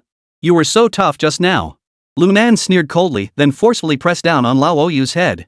What are you doing? Old Stone was terrified out of his wits. At that moment, Lu Nan suddenly reversed his military knife, aiming the handle at his side of the neck. Old Stone's body convulsed violently a few times before slowly closing his eyes. Seeing this, all the members of the Stone Gang were completely terrified. They all dropped their iron picks and fled the scene. At this moment, Lu Nan looked around but did not see any of the Stone Gang members. They must have all been scared off by him. Big Banana, carry your boss out of here. Don't disturb me. If the two of you dare to come back, you won't be leaving. Lu Nan coldly glanced at the stunned Big Banana. He picked up the 2 iron picks from the ground and headed toward the fork in the road. Watching his disappearing back, Big Banana finally snapped out of it after a long moment. He scrambled over to the Old Stone in a panic. He felt his chest. There was still a heartbeat. What the hell is Lu Nan up to? Da Xiang muttered in sheer terror. But he dared not linger, quickly helping the old man to his feet, hoisting him onto his shoulders, and stumbling toward the exit. At that moment, Lu Nan was walking along the side road. Only Xiao Qian could be seen at the end, banging away frantically. Xianer, how is it? Upon hearing Lu Nan's voice, Xian Xiao couldn't help but smile. Nangu, are you okay? I'm fine. Lu Nan tossed one of the iron picks to Xiao Qian. Hurry up and get to work. Let us see what's behind this. If we're lucky, it's the reservoir. We can leave this place today. Alright. Xian Xian perked up instantly, spat twice into his palm, and started digging furiously with the pickaxe. Clang! The crisp, pleasant sound of metal colliding echoed from inside the hole. However, the carefully built stone wall was extremely sturdy, and aside from sparks flying off, it couldn't be damaged at all. Seeing this, Lu Nan furrowed his brows, then swung the iron pickaxe and struck down with all his might. Clang! The clash of metal and iron sends sparks flying in all directions. But the stone wall still stood firm and unyielding. Seeing this scene, Xiao Qian and Lunan were both completely stunned. They never imagined that this stone wall could be so thick and sturdy. Damn it, this thing is way too hard. Lu Nan couldn't help but curse. But his hands didn't slow down. He struck it again and again with his hammer, sparks flying everywhere. Soon, the iron picks were covered in cracks. Nangu! This won't work. This stone is too hard. Our iron picks can't even crack it. Xiao Qian shouted anxiously. Damn it! Hearing this, Lu Nan's anger flared up. Let's just focus on chiseling away at this one rock. As long as we can chisel out a hole big enough for the two of us to crawl through. With that, Lu Nan resumed swinging the iron pickaxe. Xiao Qian clenched his teeth and joined the effort to break through the stone wall. After a while, Lu Nan was exhausted, panting heavily, with sweat beads covering his forehead. The iron pickaxe was already dented and battered. As for the stone wall, it remained as solid as ever. Damn it! What the hell is this thing? Lu Nan angrily threw the iron pickaxe aside and sat on the ground, gasping for breath. Even though he had an extraordinary physique, after nearly 800 strikes, his stamina was severely depleted. Nangu! This won't work. Xiao Qian collapsed beside Lu Nan, looking utterly despairing. Damn it! Lu Nan muttered under his breath. Shinner, go out and see if there are any brothers from the South Heaven Gate. Call a few of them over here, we'll take them on together. Brother Nan, those guys are all junkies. They won't last 2 hits. Plus, when we were fighting with the Stone Gang earlier, I saw that most of our brothers were either dead or seriously injured. There probably aren't many left. Damn it! Lu Nan couldn't help but curse. This is just bad luck piling up on top of bad luck. Forget it, let's keep trying. If it doesn't work, we'll have to think of something else. Saying that, Lunan stood up again. Damn it, if I'd known this would happen, I shouldn't have let old Du go out. Now we don't have a single gram of ice left. If we can't get out today, we're in big trouble. Lunan cursed under his breath and was about to continue his work. But before he could swing the iron pickaxe, a commotion suddenly erupted outside the cave. Immediately afterward, hurried footsteps echoed from the cave entrance. Not knowing if it was the Stone Gang coming back to kill them, Lunan and his companion immediately grew alert, gripping their iron picks tightly. Just then, a group of armed police officers burst in quickly. The leader was a burly man with sharp features and dark skin. It was Li Zhizhong's deputy. He coldly asked, Lunan, change, what are you doing here? Chapter 109, No Choice But to Fight. Seeing a row of armed police officers, Lunan and Xiao Qian quickly dropped the iron picks they were holding and raised their hands. They knew that if these guys opened fire on them now, it would be a real mess. Officer Wang, what are you doing here? Where's Sergeant Li? Lunan asked cautiously. Oomph. The armed police officer named Wang Yong coldly glanced at the two of them. Li Zhongshi isn't here. I'm in charge now. Answer my question. What are the two of you doing here? Hearing this, Lunan couldn't help but feel a chill run down his spine. If Li Zhizhong were here, he was confident he could negotiate with the other party. After all, he had spent so much money on him. But now things were getting complicated. Nothing. We're just digging stones. Lunan swallowed hard and explained nervously. Oh? Digging stones? I thought you guys started a gang called the South Heaven Gate Gang? Don't you know this area is under the control of the Stone Gang? The People's Armed Police Captain, Wang Yong, glared at the two men with a cold smile, his eyes narrowed to slits, as if he were about to explode at any moment. Well, we were just trying to make a little extra money. And I think the Stone Gang's efficiency is too low to properly complete the tasks assigned by the officers. That's why we took matters into our own hands, hee. Lunan awkwardly forced a smile. He tried to brush it off. But Wang Yong clearly wasn't buying it and coldly snapped. Don't try to pull the wool over my eyes. The matters we arranged, you dared to alter them on your own. Lunan, do you think you're above us? Corporal Wang, I didn't mean it that way. Stop wasting my time. Get down on your knees with your hands on your head. Otherwise, I'll kill you both. Wang Yong glared at the two of them with a murderous look in his eyes. Upon hearing this, Lunan knew the situation was hopeless. To escape, he could only wait for another opportunity. However, he wasn't overly concerned. As long as he could survive and escape this mine shaft, he was confident he could handle Li Zhizhong. Thinking this, Lunan said nothing more, nodded at the change, and slowly crouched down, holding his head. Just as the two had crouched down, Wang Yong suddenly burst into a cold laugh. Ha, Lunan, are you secretly hoping that Sergeant Li will come to save you? Hearing this, Lunan suddenly looked up, staring at Wang Yong in shock. Wang Corporal, what are you talking about? I don't understand. Wang Yong grinned savagely. Lunan, do you think I'm stupid? When has Sergeant Li ever shown such kindness to a prisoner? Ever since you came in, Sergeant Li has been like a different person. There have been several times when you should have been dealt with, yet he just let you off the hook. There is definitely something fishy going on here. Upon hearing these words, Lunan was startled. Wang Xiaoshi was Li Zhizhong's subordinate by all accounts, he shouldn't be venting about him in front of him. If he were to relay these words to Li Zhizhong, what would be left for him to gain? Unless something happened to Li Zhizhong. Or, he planned to kill both him and the change. At this thought, cold sweat broke out on Lunan's forehead. Wang Xiaoshi, what do you mean by that? I don't understand. Why is Li Zhongshi taking care of me? Ask him. Lunan said, feigning calmness. Wang Yong sneered repeatedly. I advise you to give up these childish ideas. Sergeant Li probably won't be appearing in the first prison ward anymore. Here, I'm in charge now. By the end, Wang Yong's tone had grown icy cold. What are you going to do? Lunan frowned deeply as he looked at Wang Yong. Nothing. Just letting you scum get what you deserve.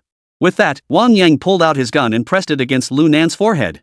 Let me tell you, you're a disruptive element in this prison ward. You should have been eliminated long ago. And now is the perfect opportunity. As he finished speaking, the other armed police officers around them quickly drew their guns and aimed them at the two men. Wait, Corporal Wang, let's talk this out. Lunan hurriedly waved his hands and said. What do you want to say? Wang Yong looked at the two of them mockingly. Do you really think I'd be bought off like Li Corporal? Wang Xiaoshi, what are you saying? I don't even know Sergeant Li well, how could I possibly buy him off? At this point, Lunan cautiously asked. Corporal Wang, since that's the case, could you please put down your gun first and we can talk this out slowly? Sure, how do you want to talk? Wang Yong looked at Lunan with interest. Corporal Wang, could you ask the other officers to step back first? There are some things I need to discuss. No need. Wang Yong firmly refused. These are all my brothers. Just say what you need to say. Hearing this, Lu Nan couldn't help but smile wryly. This Wang Yang is simply unyielding. Private Wang, my request isn't high, just let me take my brothers back to the detention area. When the time comes, I will definitely present you with a generous gift. Lu Nan paused for a moment before speaking. Though he wasn't certain if Li Zhizhong had really gotten into trouble. But as long as he could get himself out of this mine shaft, it meant he could still corrupt him. It's just money, isn't it? With my life on the line, what good is money? Wang Yang looked at Lu Nan with a faint smile and said indifferently. A big gift? How big of a gift? Bigger than the gift you gave to Sergeant Li? Of course. Lu Nan replied without hesitation. As long as you spare my 2 brothers today, I'm willing to give you 2 million. For you and all your brothers to drink. Ha ha ha, 2 million? That's quite a generous offer. Wang Yang smiled and then turned to the armed police behind him. Did you all hear that? We heard. The group of armed police shouted in unison. Good. Since you all heard it. Then it's confirmed that Sergeant Li took a bribe, and they are the ones who broke the rules of the first prison ward. At this point, Wang Yang gestured to several armed police officers standing nearby. Cut the tendons in their legs. Then take them to the detention cell. I'll gather the evidence and report this to higher-ups. After saying this, he added. Remember, don't let them die after all, they're witnesses to the bribery of Sergeant Li. But make them feel the pain. Make them feel like they'd rather be dead. Yes, Corporal Wang. Upon hearing this, the 2 armed police officers swung their long guns backward, then drew their bayonets and slowly approached the 2 men on the south side of the road. The others all raised their guns, aiming at the 2 men. If Lu Nan and Xiao Qian made the slightest move, they would undoubtedly open fire and kill them without hesitation. Wang Xiaoshi. Lu Nan gritted his teeth and growled. You're taking this way too far. Both of them knew that if they were injured, they would have no chance of escaping. But Wang Yang merely snorted coldly. Boy, I've told you before. I'm not like Li Zhizhong. Don't even mention 2 million. Even if you offered me 20 million, you'd never be able to buy me off. After speaking, Wang Yang ordered his armed police officers to attack. As the armed police closed in, Lu Nan's mind raced, desperately searching for a way out of the crisis. Damn it! This bastard, am I really going to meet my end here? Lu Nan was frantic with anxiety. When he saw the long guns on their backs, a look of determination flashed in Lu Nan's eyes. Damn it, if it comes to that, I'll fight to the death. Chapter 110, Escaping to Freedom. As the 2 armed police officers grew closer, Lu Nan narrowed his eyes. He glanced again at Wang Yang and the others in the distance, calculating the best time to act. After all, fighting back still left a chance. If those 2 men in front of him really severed his Achilles tendons, he would be finished for good. Just as Lu Nan was about to act.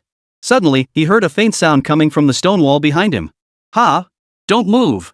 Just as Lu Nan turned his head to listen more carefully, the 2 armed police officers shouted simultaneously. Hey, hey, hey, don't move. Don't get so worked up. Lu Nan said awkwardly, waving his hands. However, he kept his ears perked up, trying to hear any unusual sounds from the stone wall. Boom! Boom! However, before he could listen carefully, a massive chunk of rock suddenly crashed into his shoulder. Instantly, excruciating pain spread throughout his entire body. Immediately afterward, a tremendous force suddenly surged through him, causing him to lunge forward involuntarily. In an instant, water flooded the entire tunnel. Plop! Plop! Plop! Countless streams of dirty water flowed out through the cracks in the rocks, splashing the walls everywhere. Oh no! Gurgle, gurgle. Just then, the agonized screams of Xiao Qian suddenly echoed through the tunnel. Caught off guard, he was instantly drenched, leaving him dazed and disoriented. Bastard! Damn it! Kill them! Seeing the sudden surge of water, Wang Yang was both shocked and enraged, and began to wildly scream at the armed police beside him. Bang bang bang! In an instant, the sound of gunfire erupted. Bullets poured out like raindrops. Amidst the deafening roar of gunfire, countless bullets struck the water. However, after this initial wave of attacks, they were unable to continue. Because the surging water had already engulfed everyone. Cough! Cough! Cough! Help me! Gulp, gulp! Due to the narrow tunnel, the rushing water was extremely swift. All the armed police officers were choked until their faces turned bright red. At that moment, Lu Nan's right hand was clutching the steel bar supporting the tunnel wall with all his strength. His left hand clutched the unconscious Xianxian. Damn it! I just hammered it for a while, and it didn't even budge. How the hell did it open on its own? What the hell is going on? The water has already flooded the entire tunnel, making it impossible to breathe. If I let go now, I might be able to follow the current out of the cave. But Lu Nan still wasn't ready to give up. The exit is right in front of us. If we give up now, wouldn't all our efforts be in vain? But if we don't let go, both me and the change will probably drown here. Just as Lu Nan was torn between 2 choices, a figure emerged from the broken opening like a large fish. He was wearing an oxygen mask on his face. Moreover, his body was light and agile. In the blink of an eye, he was already by Lunan's side. He suddenly ripped off the mask, revealing his true face in the water. Seeing his appearance, Lunan was both shocked and delighted. It turned out that this person was none other than Zhou Biao. He swiftly pulled out a small oxygen tank from behind him and quickly shoved it into Lunan's mouth. Huff, huff, huff. As the oxygen flowed into his airways, Lunan felt an immediate sense of lightness throughout his body. Finally, he could breathe again. At that moment, Zhou Biao pulled out another portable oxygen tank, not bothering to check if it was usable. He directly opened the coin's mouth and shoved it inside. Immediately afterward, he and Lunan worked in perfect sync to hold the coin in place and swam with all their might toward the other side of the shattered opening. They crossed the pile of debris at the entrance. On the other side, it was still a narrow passage, but much wider. After swimming for another 3 or 4 minutes, the current finally slowed considerably. Moreover, the water level no longer filled the entire tunnel. The two of them struggled to lift the coins and surface together. Zhou Biao, how did you get here? Lunan removed his portable oxygen tank and asked impatiently. Nango, after we received your message a few days ago, we came here to scout the area. We also discovered this tunnel. But we weren't sure if it matched what you told us, so we didn't take any action beforehand. Zhou Biao quickly explained. It wasn't until today when Du Zitao contacted us that we could confirm. This should be the tunnel you were talking about. But by the agreed time, there was no movement on your end. So we used the explosives prepared by Dikuei to blow the place open. Damn it, where did Dikuei get the explosives? Lunan was utterly shocked and couldn't help but ask. Dikuei made it himself. He said he used it for hunting and fishing before. So this is nothing. Hearing this answer, Lunan was speechless. Although he knew Dikuei was involved in poaching. But he never imagined he would also know how to make explosives. Enough, don't say any more.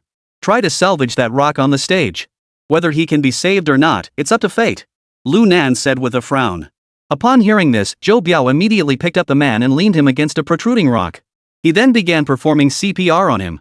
After a moment, the man slowly regained consciousness, but his face was as pale as paper, his chest rising and falling violently, and he couldn't speak. Damn it! This bastard is really tough. Lunan cursed, then slapped the child's cheek. Xiaochen, how are you feeling now? Can you swim on your own? We're dragging you along, the three of us might all end up dying here.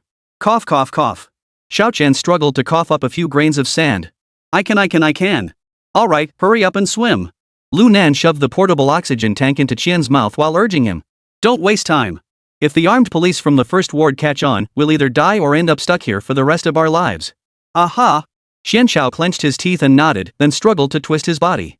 He could feel that several of his ribs were broken. The pain was unbearable. But at this moment, in order to escape from here, I can't afford to be too picky about small change. I had no choice but to swim as hard as I could. Fortunately, Lunan and Zhou Biao were there to help. The three of them quickly swam out of the entire tunnel. Whoosh! The three surfaced together, and under the moonlight, the water shimmered with ripples. Whoosh! As soon as they broke the surface, Zhou Biao blew a sharp whistle. At the same time, a small boat sped toward the three of them.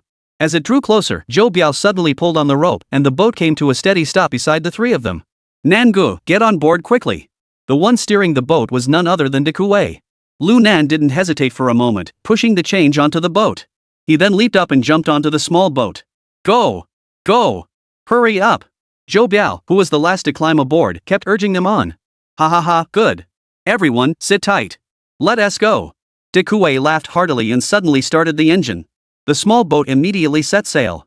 Under the moonlight, the speedboat sliced through the water, racing off into the distance. Thanks, guys. Lunan, lying on the boat, expressed his heartfelt gratitude. Nangu, you're too polite. This is what we're supposed to do. Now that you're out, this place is going to get lively. Ha ha ha. Dikuei laughed heartily. That's right, Nangu. With you around, we'll definitely be living the high life from now on. Zhou Biao, standing nearby, also chimed in excitedly. What us eating and drinking. Now that we're all free again, let's make the most of this life. Lunan smiled, his eyes sparkling with determination. Wang Donghui, Li Xiangwen. With you two as my backing, this old man is going to pierce a hole in the sky this lifetime. Chapter 111, Sheep's Head, Dog's Meat. North suburbs of Lianchang. Inside an abandoned factory. 4 people were staring anxiously at a row of monitors in front of them. The screens displayed the scene in the courtyard. I see, kid, is this thing broken? Old Kwai said impatiently. It's been ages. Why haven't Zhou Biao and Dikuei come back yet? Has something happened to Nanzi? Old Gu, this is a live feed. If they come back, it'll show up automatically. Why are you in such a hurry? They're back. They're back. Upon hearing IC Zai's words, the other three immediately turned their attention to the screen. A van slowly drove up. As the door opened, 4 people got out.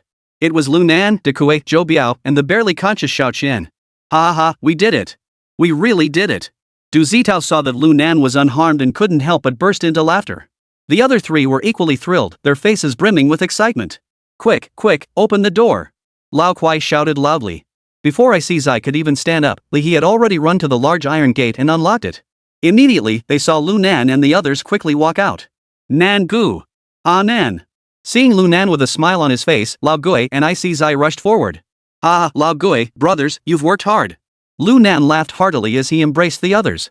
At that moment, Lu Nan noticed that Du Zitao's face was covered in bruises. He asked. Old Du, what happened? It's nothing, Nan Gu. Before Du Zitao could finish, Zhou Biao suddenly interjected. Nangu, the reason De Kuei and I went to blow up that connecting passage later was. It was all thanks to old Du. Oh? What happened? Tell me. Lu Nan asked in confusion. Du Zitao hurriedly explained. Brother Nan, it's not a big deal. When I came out today to sign the commitment letter, I found out Li Zhizhong wasn't there, so Wang Yang, that good for nothing, handled it for me. Then what happened? Lu Nan was even more confused. Du Zitao didn't hide anything and told him what had happened after he left the first detention area. It turned out that Li Zhizhong had always been quite considerate toward Du Zitao. When he wanted to go out to buy supplies, Li Zhizhong would just ask him symbolically and then let him go. But Wang Yang was different. He always believed that Du Zitao was an unstable element in the first prison ward. So he would always find some trouble to cause. But since Li Zhizhong was the head of the first ward, so although Wang Yang was unhappy, he dared not go too far. He just inspects items more thoroughly during checks. But this morning when he went out to sign the commitment form, Wang Yang suddenly changed his usual demeanor, not only speaking in a sarcastic tone while making him sign the commitment form. Later, he grew increasingly angry and beat him up severely. At that moment, he realized that Li Zhizhong might be in trouble. It might affect Lu Nan's plan, so after contacting IC Zai and the others, he suggested that De Kuei and Zhou Biao blow up the barrier directly. Upon hearing Du Zitao's account, Lu Nan couldn't help but laugh and pat his shoulder. Ha, Du Lao, the boss of the first prison ward, is indeed no ordinary man. You managed to uncover the trick through such a minor detail. Indeed, if it weren't for your suggestion, I and Xianchen might have been caught there today.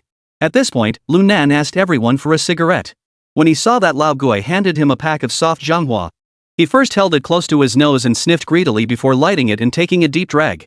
But Wang Yang, that bastard, isn't any better. If he'd been lucky enough not to die in that mine shaft, the accountability from above would be too much for him to handle. After exhaling a thick cloud of smoke, Lu Nan waved his hand. Alright, let's not talk about that anymore. Since we're all out here, we might as well think about other things. As Lu Nan spoke, his eyes flickered with a sharp gleam, and the corners of his mouth curled into a cold, cruel smile. Brother Nan, what's your plan? Li He asked. Plans? Ha ha.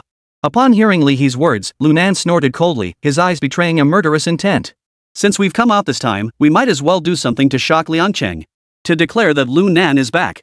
Saying this, he turned to Old Gu and asked. Old Gu, did that madman Fan Gao say when he's coming back? No. Lao Gu shook his head and said helplessly.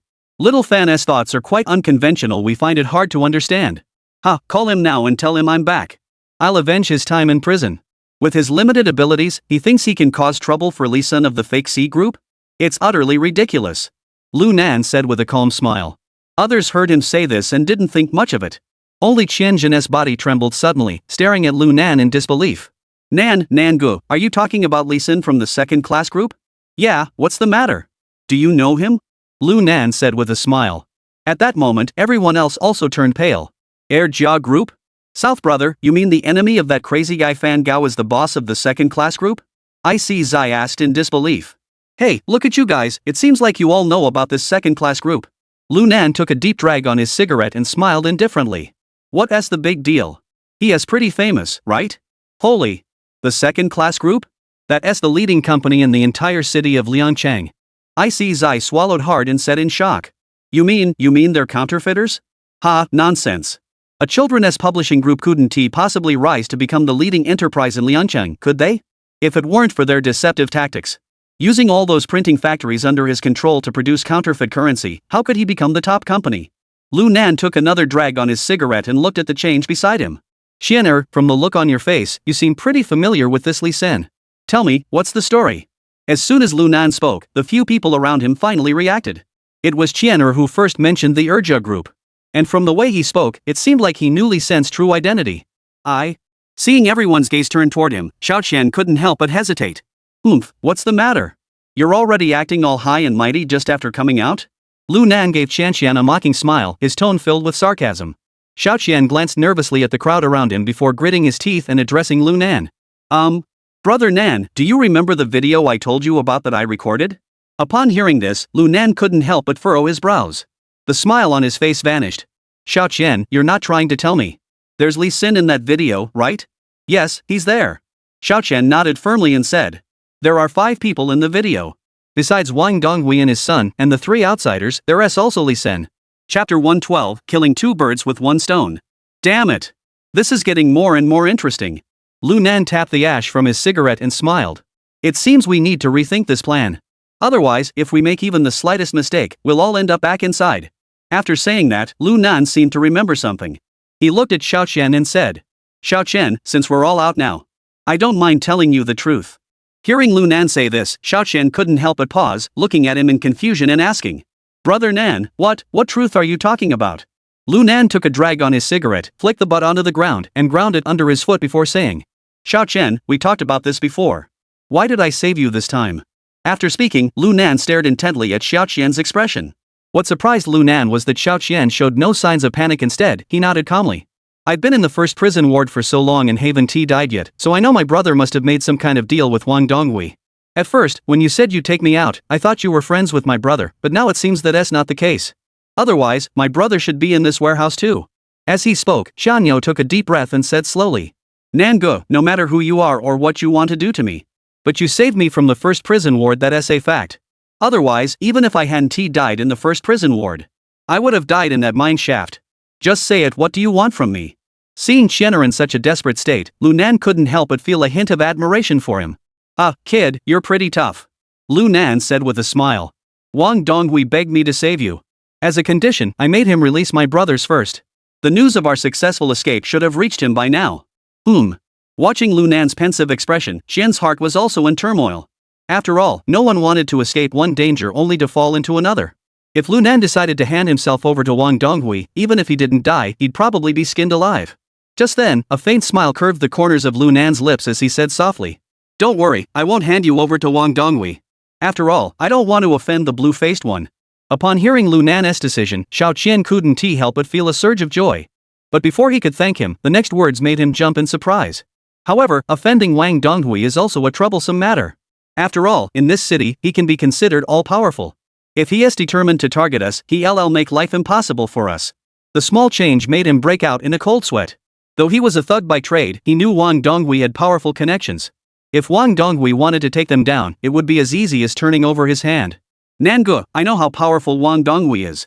Just tell me what you plan to do. Even if you hand me over to him right now, I won't say a word. After all, I can't let myself be the one to drag everyone down.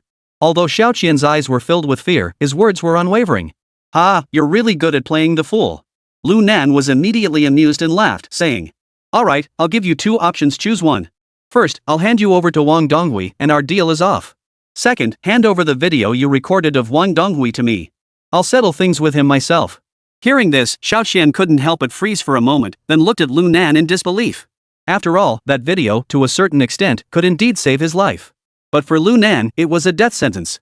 He could have handed himself over to Wang Donghui and used his influence to dominate the underworld in Liangchang. But he chose to take the risk instead. After all, that meant severing ties with Wang Donghui. Nangu, did I hear that correctly? Xianqian swallowed hard and managed to say. You're really willing to break ties with Wang Donghui for me? Lu Nan shrugged indifferently and said. After all, you're my little brother. No matter the reason, since you've acknowledged me as your boss, I can't let you risk your life for me. So there is no choice, I'll just have to play along with that old silver coin. Although Lu Nan spoke smoothly, he had his own plans in mind. Indeed, Xiaoqian had recently recognized him as his older brother. But that was just a temporary arrangement. As for how deep their friendship was, it wasn't that deep yet. But if he handed Xiaoqian over to Wang Donghui, the undercover operation targeting Lan Lian and his men would be compromised. And it could also provoke Blue Face, leading to his furious retaliation. In his previous life, the loose change was indeed cunning and ruthless, committing every kind of evil. But at this moment, he was just a small-time thug who, due to being bullied by a ruthless village tyrant during a housing demolition, acted impulsively and accidentally killed the other party's entire family. And the most crucial point is that Wang Donghui and Wang Hai, those two bastards, are also targets he wants to eliminate. So, taking advantage of this opportunity to bring the petty criminal under his control might just be a 2-for-1 deal. Sure enough, upon hearing Lu Nan say this, the coin showed a look of gratitude, even choking up as he said, "Brother Nan, thank you. I've never seen anyone as righteous and powerful as you since I started roaming the streets. Nan Ge, I'm truly impressed." As he spoke, the small change seemed to want to kneel down and kowtow to Lu Nan. Seeing this, Lu Nan quickly grabbed him and pulled him back. "Ah, Xiaoqian, don't be ridiculous. All you've done is steal chickens, pickpockets, and pimp out women, and you called it since I've been on the streets? You call that mixing in the underworld? That's just you scrambling to survive like a dog." Lu Nan mocked him. "And look at you, did your rib injury from before hurt too much?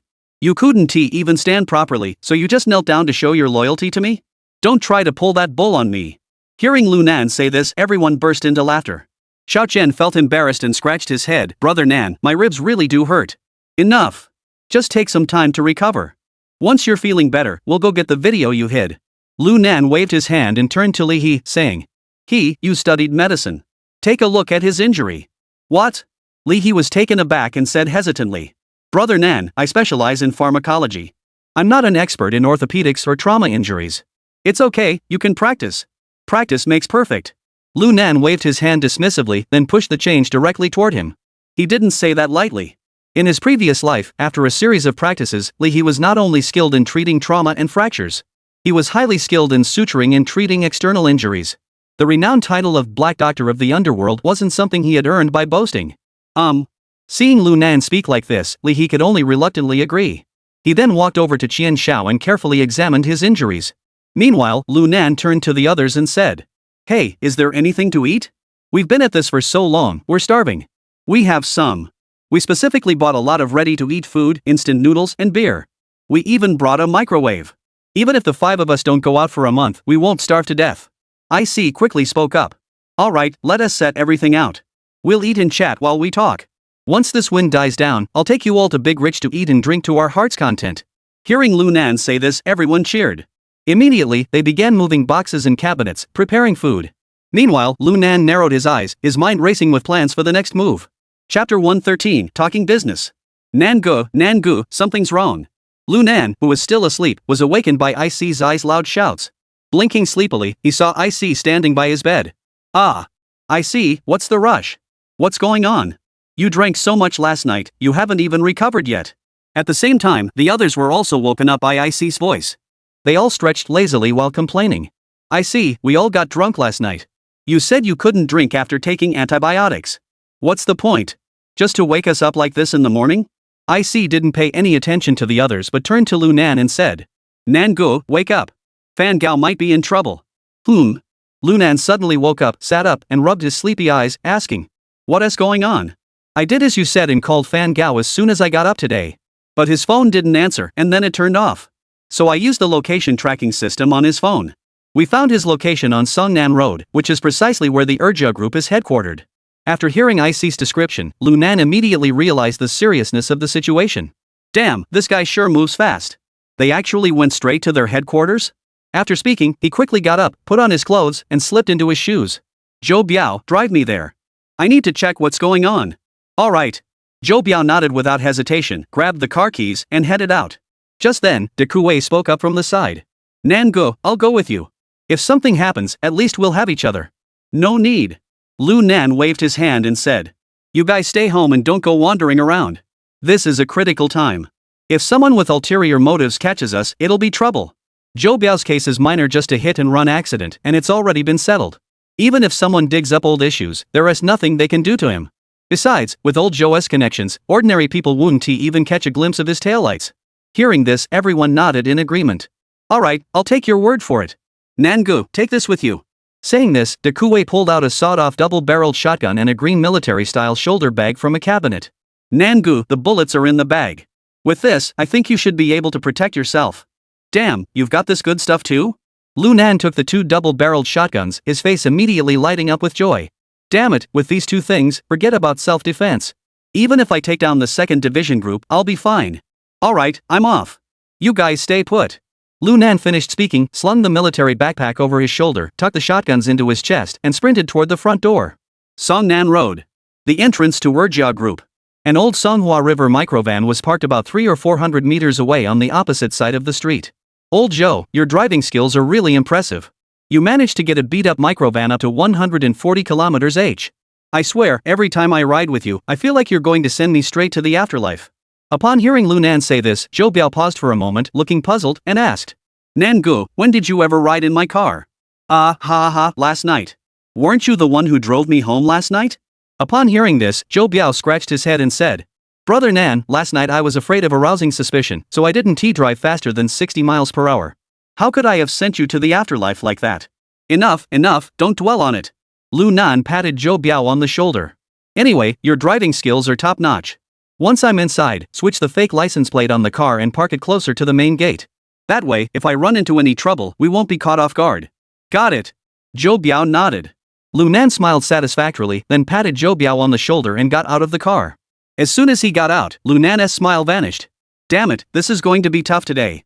This Urja group specializes in printing counterfeit C-notes. How could they not have firearms? The lousy gun I'm carrying might not be enough. I'll have to come up with a strategy. Lu Nan walked while thinking and soon arrived at the main gate of the Urja group. Hey, what are you doing?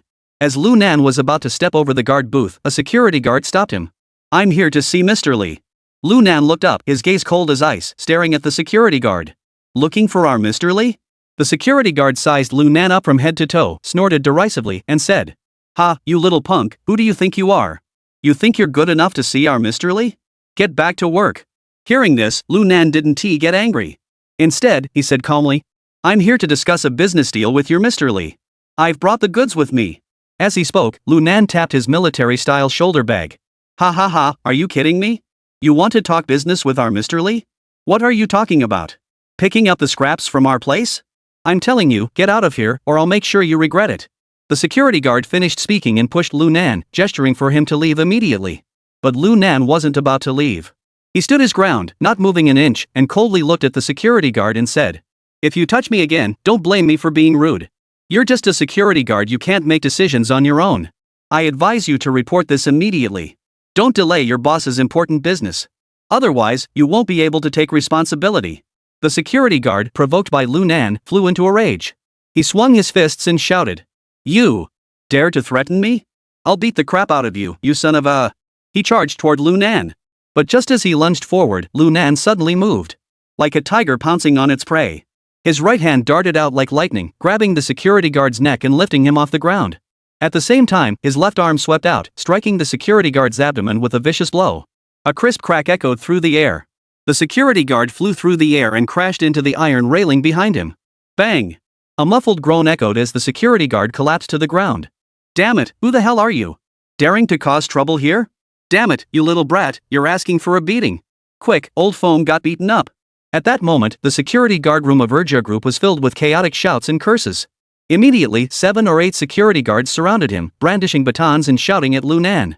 You little bastard, you're pretty bold, aren't you? You little bastard, do you think we'll cripple you? All of you, shut up. Call your heads out. Lu Nan reached into his pocket and pulled out a pack of soft Zhonghua cigarettes, placing one between his lips. I'm in a bad mood right now.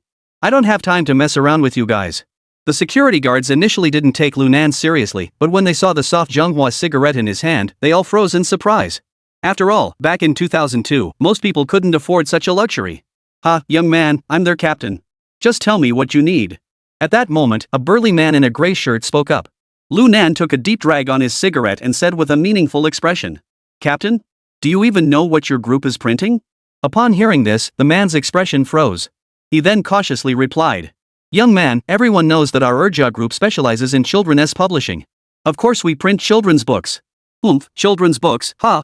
Lu Nan snorted derisively, then tapped his military shoulder strap and said, As it happens, the film in my bag is for printing children's items. But not books, they're for teaching kids how to recognize money.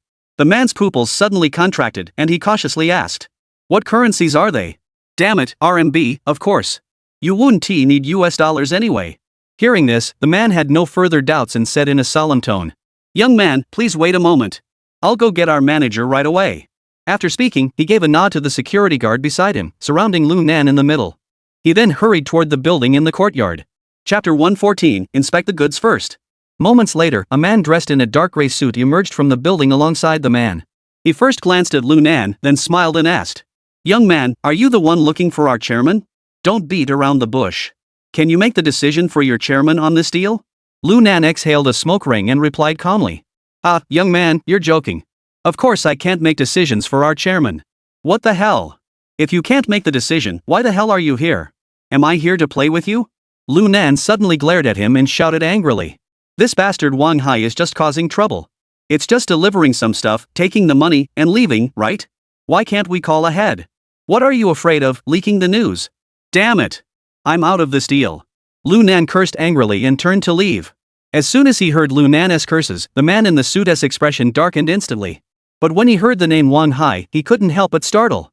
Seeing that Lu Nan was already heading toward the exit, the man in the suit hurried forward 2 steps to block Lu Nan's path, forcing a smile. Don't do that! Young man, why are you in such a hurry? If you had just said that Mr. Hai sent you, there wouldn't have been so much misunderstanding. Young man, let's go inside and talk? Upon hearing this, Lu Nan raised his eyebrows slightly and said, Go inside and talk? Talk about what? You can't even make a decision, so what's the point of talking to you? Damn it, wasting my time. Lu Nan finished speaking and made a move to walk around the other man and continue heading outside. The man in the suit, seeing this, couldn't help but panic. Don't do that. I'll go get our chairman right now and have him talk to you personally. Lu Nan stopped in his tracks, turned around, and looked at him suspiciously. Really? The man in the suit nodded repeatedly. Absolutely true, I swear. Lu Nan thought for a moment, then nodded and said, Alright, then. The man in the suit sighed in relief and quickly led Lu Nan into the building. As soon as they entered the building, a dozen or so bodyguards dressed in black suits surrounded them, following closely behind. Each of their right hands was tucked into their jackets. Seeing this, Lu Nan couldn't help but feel a chill run down his spine. These guys aren't pushovers. Though he thought this, his steps remained steady. Amidst the crowd, he pushed his way into the elevator and arrived at the chairman's office door. Ding dong ding dong. The man in the suit knocked on the door a few times and said respectfully, Chairman, there's a young man surnamed Lu here to see you. He says he is a friend of Hai Xiao. Hai Xiao's friend? Li Sen furrowed his brows for a moment and instinctively reached for his phone. But then he remembered Wang Donghui's instructions to keep in touch with him recently. He put the phone back down and said in a low voice, Let him in. Yes, Mr. Chairman. The man in the suit responded and opened the door, ushering Lu Nan into the office. The office was very large. It occupied an area of 200 or 300 square meters. The interior was elegantly luxurious, exuding a strong European style from the last century. The walls, ceiling, and floor tiles were all made of pure white stone, giving off an air of elegance and sophistication. In the farthest corner stood a black ebony desk and chair, along with a set of purple clay teaware. After leading Lu Nan to this area, he whispered a few words to Li Sen. At that moment, the men in black formed a line and stood behind Li Sen. After hearing the introduction from the man in the suit, Li Sen looked at Lu Nan with a piercing gaze and asked with a forced smile, Ha, young man, are you a friend of Hai Xiao? Lu Nan lit a cigarette casually and replied nonchalantly, Yes, Wang Hai and I are sworn brothers. Otherwise, I wouldn't have come here to discuss business with you. While saying this, Lu Nan added to himself, Damn it, absolute sworn brothers. He wants to kill me, and I want to kill him too. Oh, I see. I wonder which ship you're on, young man. Lu Nan heard this and sneered inwardly. Damn it, trying to use slang to trick me? You think you're worthy? Ha, I'm just a sailor on my own ship. Lu Nan replied calmly. He's a self-employed sailor. Li Sen nodded, but a fleeting gleam of curiosity flashed in his eyes before he smiled and asked, I wonder how old you are, young man? Which route do you sail, and how many people are on board? Huff. Lu Nan exhaled a cloud of thick smoke and waved his hand impatiently. Stop stalling, will you? I'll give you what I've got, and you just hand over the money, right? This is such a small matter, what's the point of dragging it out like this? Ha ha ha. You're such a straight shooter, kid. I like that. At this point, Li Sen's smile faded and he spoke seriously. However, every business has its rules. I heard from my subordinates that what's in your bag is the latest film. So, I'd like to ask you, young man, how thick is this film? How precise can it be made? Ah, there is no film in my bag, I was just bluffing. As he spoke, Lu Nan reached into his military-style shoulder bag. Meanwhile, Li Sen across from him suddenly turned pale. At the same time, the row of bodyguards behind him drew their guns from their waists. Lu Nan froze in shock. What the hell are you doing? Pulling out guns in broad daylight? Is that polite? Li Sen narrowed his eyes and spoke in a deep voice. Young man, are you here to mock me? As he spoke, several bodyguards by Li Sen's side drew their pistols and aimed them at Lu Nan. I'm messing with your mother. Lu Nan cursed, then quickly pulled his hand out of his bag and slammed a package of translucent objects onto the desk with a loud thud. I heard from Wang Hai that you've been looking to buy some ice lately. That's why I brought it over for you to check out the goods. And you go and hire a bunch of thugs to guard the entrance. As he spoke, Lu Nan pointed excitedly at the man in the suit. Those bastards have brought another thug to interrogate me. I told him there's ice in my bag, can he even let me in? I found out about your deal from Wang Hai, that's why I said it was film. If you don't believe me, you can call Wang Hai and ask him yourself, damn it. After saying that, Lu Nan leaned back in his chair, breathing heavily. It seemed like he was pretty angry. Hearing this, he glanced at the plastic bag on the table. Li Sen's expression fluctuated for a moment before finally calming down.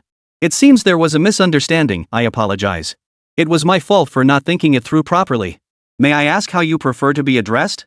Lu Nan rolled his eyes and said directly. Don't beat around the bush. Do you want the item or not? If you want it, inspect the goods and pay up. If you don't want it, I'm leaving right now. This stuff isn't hard to sell. Li Sen heard this and couldn't help but take a deep breath before nodding and saying, alright, let us inspect the goods first. Hearing this, the man in the suit stepped forward and tore a strip of foil from the cigarette pack. He took a small amount of debris from the plastic gift bag and placed it on the ground, then used a lighter to heat it. Aja, how's the goods? Li Sen asked in a low voice. No mold, no spoilage, and no traces of any hazardous substances. However, the purity is slightly below market standards, but it's still acceptable. Upon hearing this, Li Sen smiled and waved his hand. The row of bodyguards behind him immediately holstered their guns. Seeing this, Lu Nan couldn't help but breathe a sigh of relief. Damn it! Thanks to the meth left by Du Zitao and Zhou Biao's compact car. Otherwise, we might have been finished here today. Chapter 115, You are Lu Nan. At that moment, Li Sen smiled again and bowed to Lu Nan, saying, regardless of what happened earlier, it was my fault for offending you. I apologize here first and hope you'll forgive me. Ha, no problem. Lu Nan waved his hand, then leaned his body against the desk and leaned in, saying, Mr. Li, I've got something really good on my hands. I wonder if you're interested. Oh? What kind of deal? This. As soon as he finished speaking, Lu Nan pulled out the double-barreled shotgun from his coat. Before the bodyguards could react, he flipped over the table and landed beside Li Sen. Damn it, don't move. Or I'll shoot him.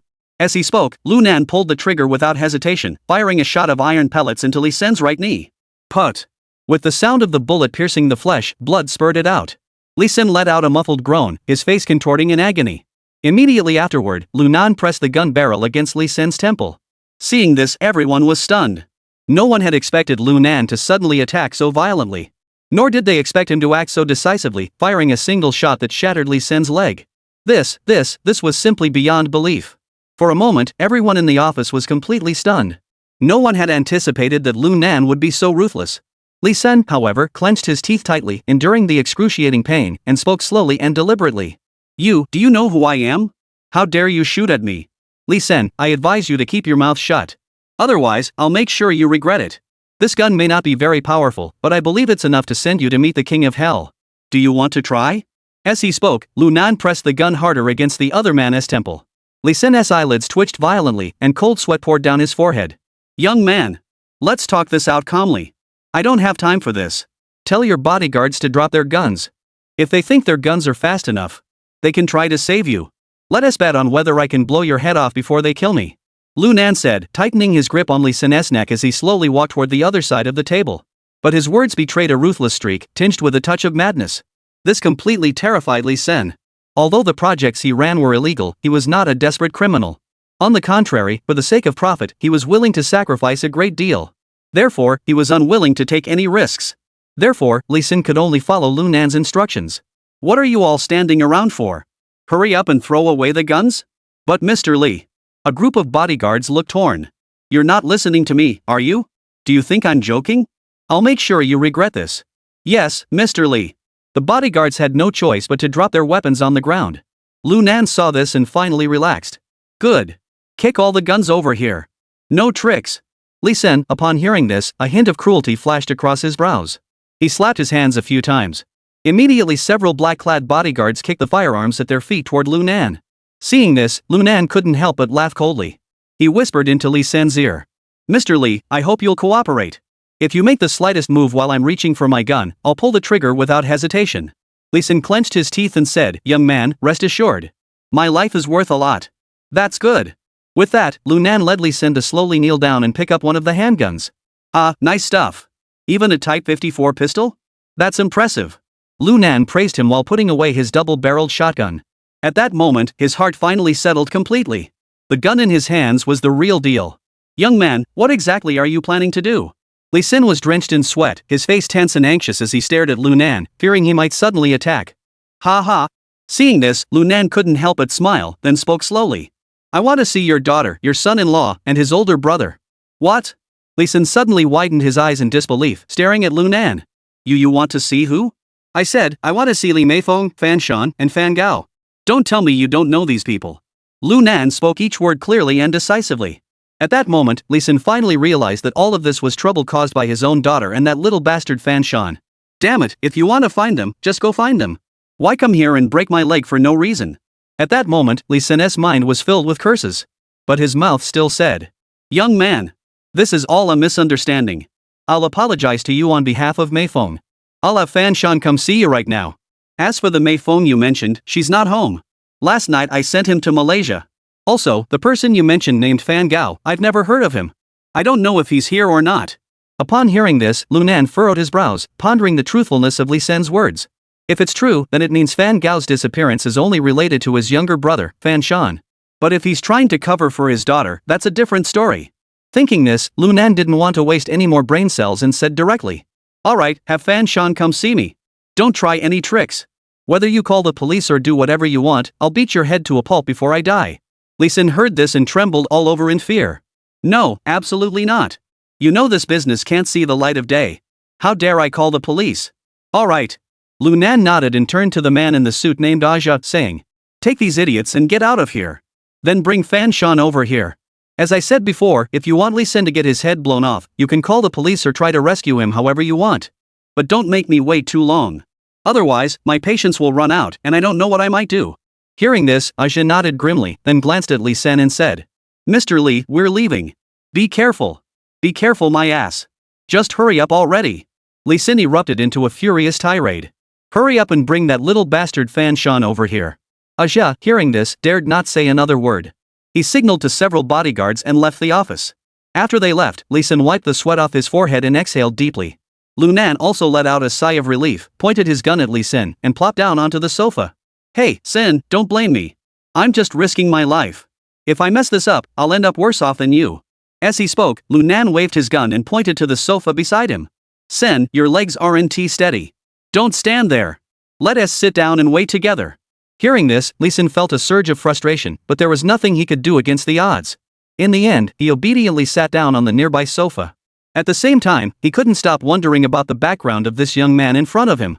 Judging by his appearance, he was probably in his early 20s at most. Yet his ruthlessness and cunning were something even many seasoned tough guys couldn't match. When did Liangcheng get such a formidable newcomer? Thinking this, Li Sin cautiously asked. Young man, I forgot to ask your name earlier. Would you mind telling me? My surname is Lu, and my name is Lu Nan. The great road leads to the sky, and I walk the southern path Lu Nan. Upon hearing this, Li Sin was startled. He had forgotten about his leg injury and stood up abruptly, exclaiming in shock. What? You're Lu Nan? Chapter 116, Not My Problem. Seeing Li Sin's shocked expression, Lu Nan couldn't help but chuckle, teasingly asking. What's the matter? Do you know me? Upon hearing the question, Li Sin fell silent. After a moment, he swallowed hard and said. Brother Lu, when did you come out? So you know about my time inside, do you? Lu Nan looked at Li Sin with a smirk. Did Wang Donghui and his son tell you everything about me? They just mentioned it briefly to me. Li Sin awkwardly rubbed his hands together. Director Donghui only said you're his right-hand man. You see, I'm good friends with Director Donghui. It's like the flood washed away the Dragon King's temple. We're family but don't recognize each other. Hey, Mr. Li, don't say that. Lu Nan waved his hand and said. If your son-in-law can bring my brother back safely, then we could barely call ourselves family. But if my brother meets with any misfortune, no, definitely not. Hearing this, Li Sin was so scared he broke out in a cold sweat and quickly assured him. Don't worry, if that little bastard Fan Shan dares to cause trouble, I'll make him pay the price. Rest assured, your brother will be fine. Then you better pray that your little bastard son-in-law is still human. Otherwise, I'll send your entire family to hell with my own hands. Lu Nan finished speaking and pulled out a cigarette, taking 2 puffs. Li Sin, upon hearing this, was so scared that his whole body trembled uncontrollably, and he dared not utter a single word. Although he was wealthy, he was not fearless. In fact, he was more afraid of death than many others. At that moment, he once again cursed Fan Shan in his heart with the harshest words. Just then, there was a sudden knock on the door. Before the person outside could speak, Li Sin impatiently shouted. Knock on your mother's door, knock. Hurry up and bring that little bastard Fan Shan in here. Yes. After a response from outside, the door was quickly pushed open. Immediately afterward, Aja entered the room with Fan Shan in tow. Lunan stared intently, seeing Fan Shan dressed in a crisp black suit, wearing gold-rimmed glasses, exuding the aura of a successful business executive. His appearance and demeanor are indeed better than that crazy fool Fan Gao. No wonder Li Meifeng fell for him. Dad, you called for me? As soon as Fan Shan entered the room, he glanced at Lunan before turning to Li Xin and asking respectfully. At that moment, his heart was filled with anxiety. After all, Aja had already briefly explained the situation to him. Daring to kidnap Li Xin at the Urja group clearly meant this young man wasn't someone to be underestimated. Therefore, he had to handle the situation with caution. But to his surprise, as soon as he opened his mouth, he heard Li Xin shout angrily. You little bastard, get down on your knees before me. Hearing this, Fan Shan froze in shock, staring at Li Xin in disbelief. He never would have imagined that the usually polite and refined Li Xin would ever call him a little bastard today. In fact, Li Xin didn't just curse him. If it weren't for the special circumstances, he would have wanted to kill Fan Shan right then and there. Even so, he was still furious. Your grandmother. You little bastard, didn't you hear me tell you to kneel down? Saying this, he grabbed the teacup on the table and threw it with all his might. A crisp sound echoed through the room. The teacup shattered, and shards flew onto Fan Shan's body. Seeing this, Fan Shan dared not hesitate and knelt down with a thud. This made him feel immense humiliation, but Fan Shan clenched his teeth and endured it, lowering his head and saying, Father, what on earth has happened to make you so angry? Enough, stop acting. Before Li Xin could speak, Lu Nan interrupted him. Fan Shan, I don't have time to argue with you. Where is your older brother, Fan Gao? Bring him here. Upon hearing this, Fan Shan's entire body trembled. Although he had heard from Aja that the other party was here because of his good-for-nothing older brother. But deep down, he still couldn't quite believe it. In his mind, his older brother had no other hobbies besides painting. He didn't even have any friends, let alone someone like his own younger brother who didn't want to acknowledge him. Who would stand up for him? But now that the other person had explicitly stated they were looking for his older brother, Fan Shan was at a loss for words. What's the matter? Lu Nan narrowed his eyes and coldly stared at Fan Shan, saying, If you don't want your old father-in-law to live, keep talking nonsense. Don't try to pull any tricks with me. I know Fan Gao is with you. I didn't.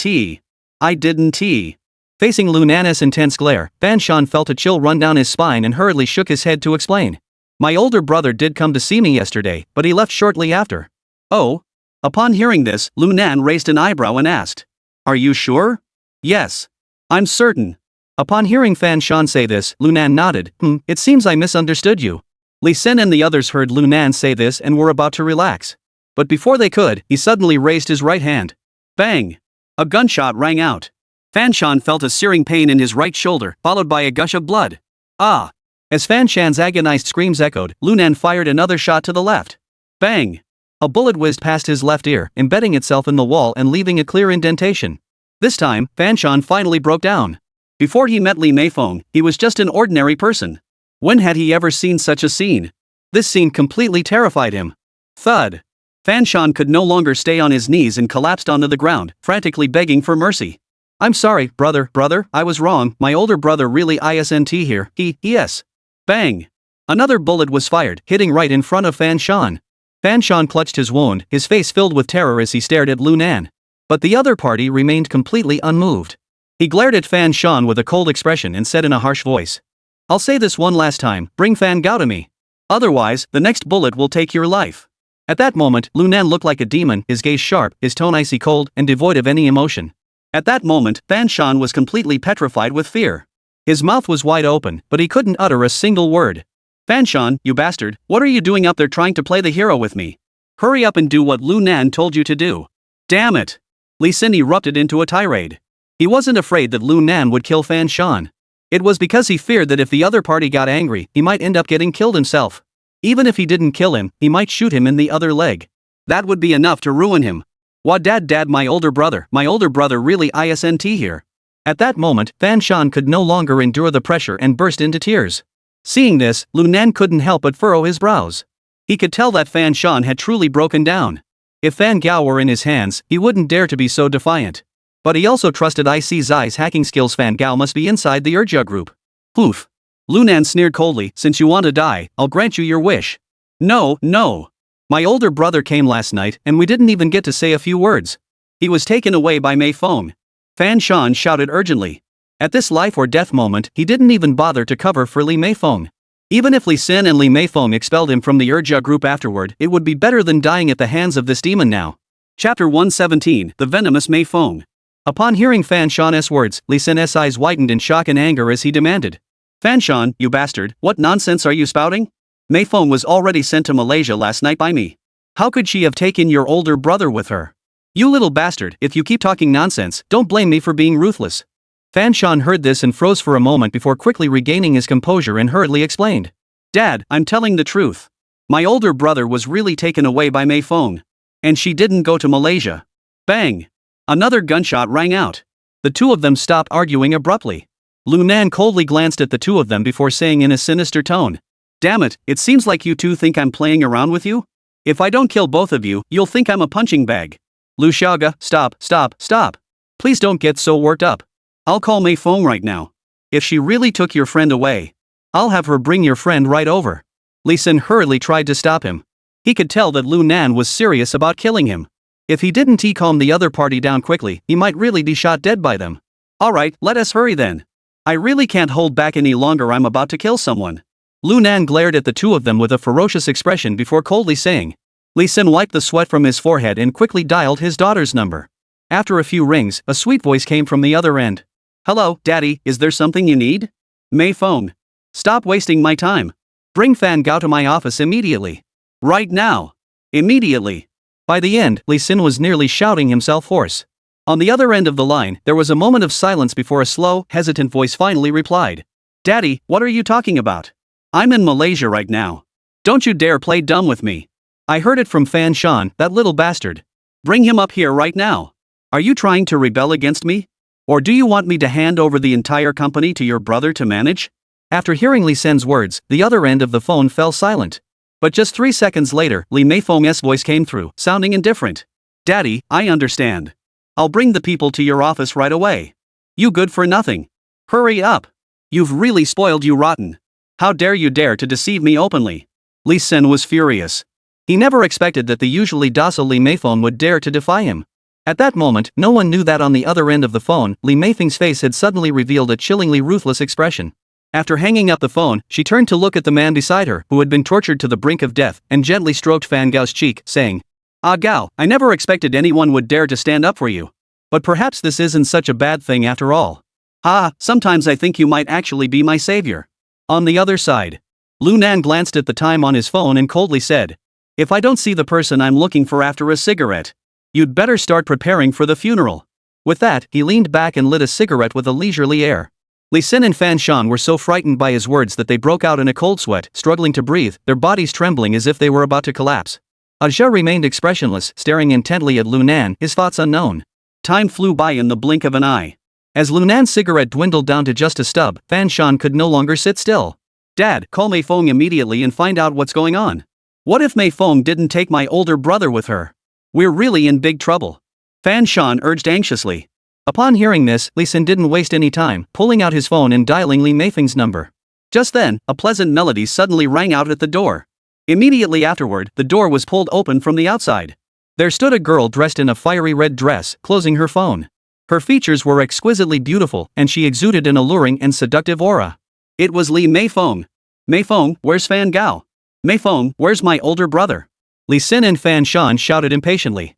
Lee Meifeng furrowed her brows slightly, looking at her father and fiancé in such a disheveled state, a hint of annoyance rising in her heart. Father, Dashan, don't worry. Fan Gao is right here. Saying this, Lee Meifeng waved her hand toward the doorway. 2 bodyguards carried the barely conscious Fan Gao over to her side. Seeing Fan Gao in such a pitiful state, Lu Nan was furious inside, but he managed to suppress his anger and said, Let him go. Lee Meifeng shook her head, a charming smile curving her lips, and laughed softly. I'm sorry, I can't let him go. What do you mean? Don't you want your father and fiancé to live? Lu Nan said coldly. At the same time, his right hand pressed firmly against Lee Sin's temple. Meifeng. Let him go right now. What the hell are you doing? Feeling the icy chill from Lu Nan's touch, Lee Sin screamed in terror. Father, I'm sorry. I can't let Ah Gao go. I thought Dashiang's skill in making silver paper was on par with Ah Gao's. Plus, he's way better looking than Ah Gao. That's why I sent Ah Gao to prison. But now I see that Dashiang's skills don't even come close to Ah Gao's. So, for the sake of our group's development, I can't use Ah Gao to replace this good for nothing. Lee Meifeng suddenly smiled even more brightly, but her tone was filled with intense malice. Mei Feng. Have you lost your mind? You can ignore Fan Shan, that good for nothing, but don't you care about me either? You've spoiled me rotten. Li Xin screamed hysterically. I'm sorry, father. Li Meifeng's expression remained unchanged, and she even smiled more charmingly. In my eyes, you're even more useless than a mountain. Silence. Complete silence. Inside the room, it felt as though the air had frozen solid. Li Sen's face trembled violently, his entire face flushed red with anger, veins bulging on his forehead. His eyes glared at Li Meifeng as if he wanted to devour her. Lu Nan took a deep drag on his cigarette, flicked the ash onto the floor, and casually remarked, I have no interest in watching your high society family drama here. I'll ask you one thing, are you going to let him go or not? Lu Nan's expression was cold and cruel, resembling Satan emerging from the depths of hell. At that moment, Li Xin was so enraged he couldn't speak, collapsing onto the sofa like a deflated balloon, limp and lifeless. Ha ha ha. Seeing this, Li Meifeng showed no mercy at all. Instead, she burst into laughter. I know your name is Lu Nan. And I also know about your deal with Wang Donghui. But none of that can affect me. I want to let Fan Gao go. As for the two people in the room, you can do whatever you want with them. Anyway, they're good for nothing but drugs and women. Li Meifeng's words were cold-blooded, but they left Li Xin and Fan Shan instantly paralyzed on the ground, completely dazed. Fan Shan broke down and screamed. Li Meifeng. What the hell are you doing? You worthless. If it weren't for me, could you have printed those fake Cs? How dare you talk to me like that? Bang! Before Fan Shan could finish his curse, Li Meifeng ruthlessly pulled the trigger of her elegant double-barreled ivory pistol. A bright red hole appeared on Fan Shan's forehead. Lu Nan reacted quickly, darting to Li Sen's side. He grabbed his neck, blocking him in front of himself, and watched Li Meifeng warily. I advise you not to act rashly, or else. Ha, I told you, the man in your hands is worthless, even more so than a mountain. Do you really think I care about him? Before Lu Nan could finish speaking, Li Meifeng gave him a charming smile and then turned to Li Xin, saying, Father, for the sake of our Urja group, you should make the sacrifice. As soon as she finished speaking, Li Meifeng pulled the trigger of the pistol again. In Li Sen's disbelieving gaze, a bullet hole appeared right between his eyebrows. Blood mixed with brain matter gushed out from the wound. Aja, this brat killed the chairman. Hurry up and take your men to kill him. Chapter 118, Bloody Battle at Urja. As he watched the bodyguards charging in with guns drawn, Lu Nan cursed loudly, diving toward the desk while pulling the trigger. Bang bang bang bang. Several bullets struck the three bodyguards who had just entered, killing them instantly. At the same time, Aja shouted loudly. Quick, protect the lady and evacuate her safely. This guy killed the chairman, we can't let him escape. Bang bang bang bang. As soon as he finished speaking, the bodyguards fired wildly.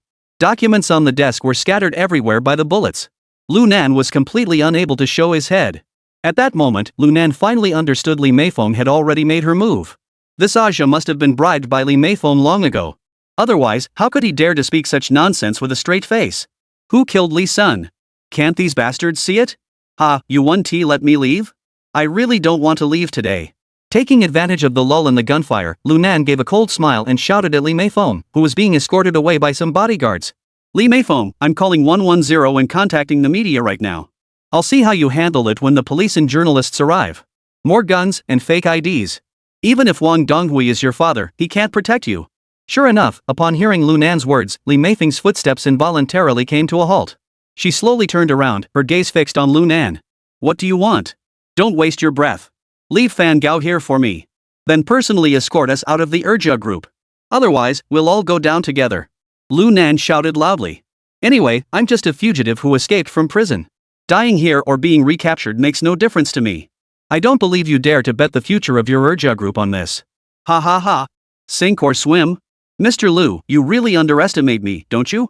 Do you really think I didn't prepare for this and would act this way? If I dared to do it, I dare to take the consequences. Li Meifeng suddenly smiled softly, a mocking expression flickering at the corner of her eyes. The Type 54 pistols are only the ones in your hands. The ones my bodyguards are holding are all air guns. Though they can kill people, they're at most considered illegal. Even if the police come, they'll just fine us and call it a day. As for the items inside the printing factory, due to an electrical panel issue over the past 2 days, production has been suspended. And the inventory has already been completely cleared out. Mr. Lu, I'd like to ask you, is printing children's publications illegal? Ha ha ha. Li Meifeng's arrogant and domineering voice filled the entire room, while Lu Nan remained silent, unable to speak for a long time. He never expected Li Meifeng to be so difficult to deal with. No wonder she was able to stand her ground in the previous life. Now it seems she is no ordinary woman. Lu Nan, do you know the outcome now? Do you really think I'm afraid you'll report me? In reality, whether it's the police or the media, There's no evidence to be found. Aja, kill him. Li Meifeng's cold face flashed a cruel smile. Yes, miss. Bang bang bang bang. Another burst of gunfire rang out, deafening the ears. Meanwhile, Lunan, hiding under the table, clenched his teeth and his face twisted into a hideous grimace. Damn it. Let's give it a try. I don't believe it. With 7 Type 54 pistols in my hands, I can't beat your air rifles. Thinking this, Lunan gripped a pistol in each hand, suddenly poked his head out, and pulled the trigger. Bang bang bang bang. A hail of bullets poured out like rain, instantly blowing the 4 bodyguards at the office door to pieces. Put. Blood spattered everywhere, staining the floor red. Damn it. Lunan dodged while continuing to pull the trigger, firing wildly at the remaining bodyguards. He knew all too well that if he didn't fight for his life today, he was as good as dead. Bang bang bang bang. The intense gunfire echoed continuously within the office. Li Meifeng and Fan Gao had already been escorted away by the bodyguards and were nowhere to be seen.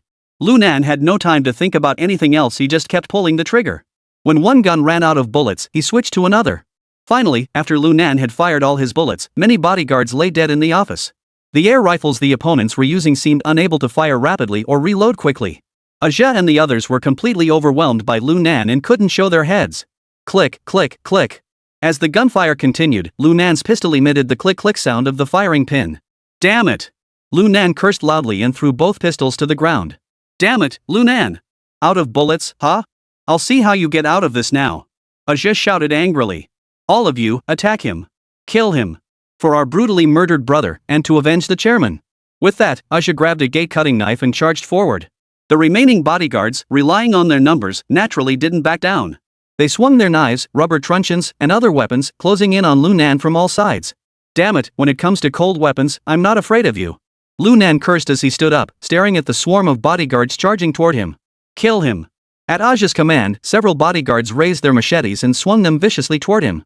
Lunan, seeing this, showed no fear at all, but instead let out a sinister smile. Hee hee, you bastards, think before you make such rash decisions in the future. Sorry, you don't have a future anymore. Now, go to hell. As soon as the words left his mouth, Lunan suddenly pulled out his double-barreled shotgun. Aiming at Aja and the others, he pulled the trigger without hesitation. Bang bang. 2 sharp, piercing sounds erupted into the air. In the next instant, like wheat being cut down, Aja and the first few bodyguards who had charged forward were sent flying backward. They didn't even have time to scream before crashing into the wall. All that could be seen was a charred black mass on their chests. Clearly, they were beyond saving. Seeing this, the remaining bodyguards froze in shock. He never expected Lunan to have a gun. Clearly, these people had all undergone professional training. They quickly regained their composure. After all, the enemy had a gun, but they outnumbered him, so there was no need to fear him. Kill! One of the bodyguards shouted loudly, leading the others to charge toward Lunan.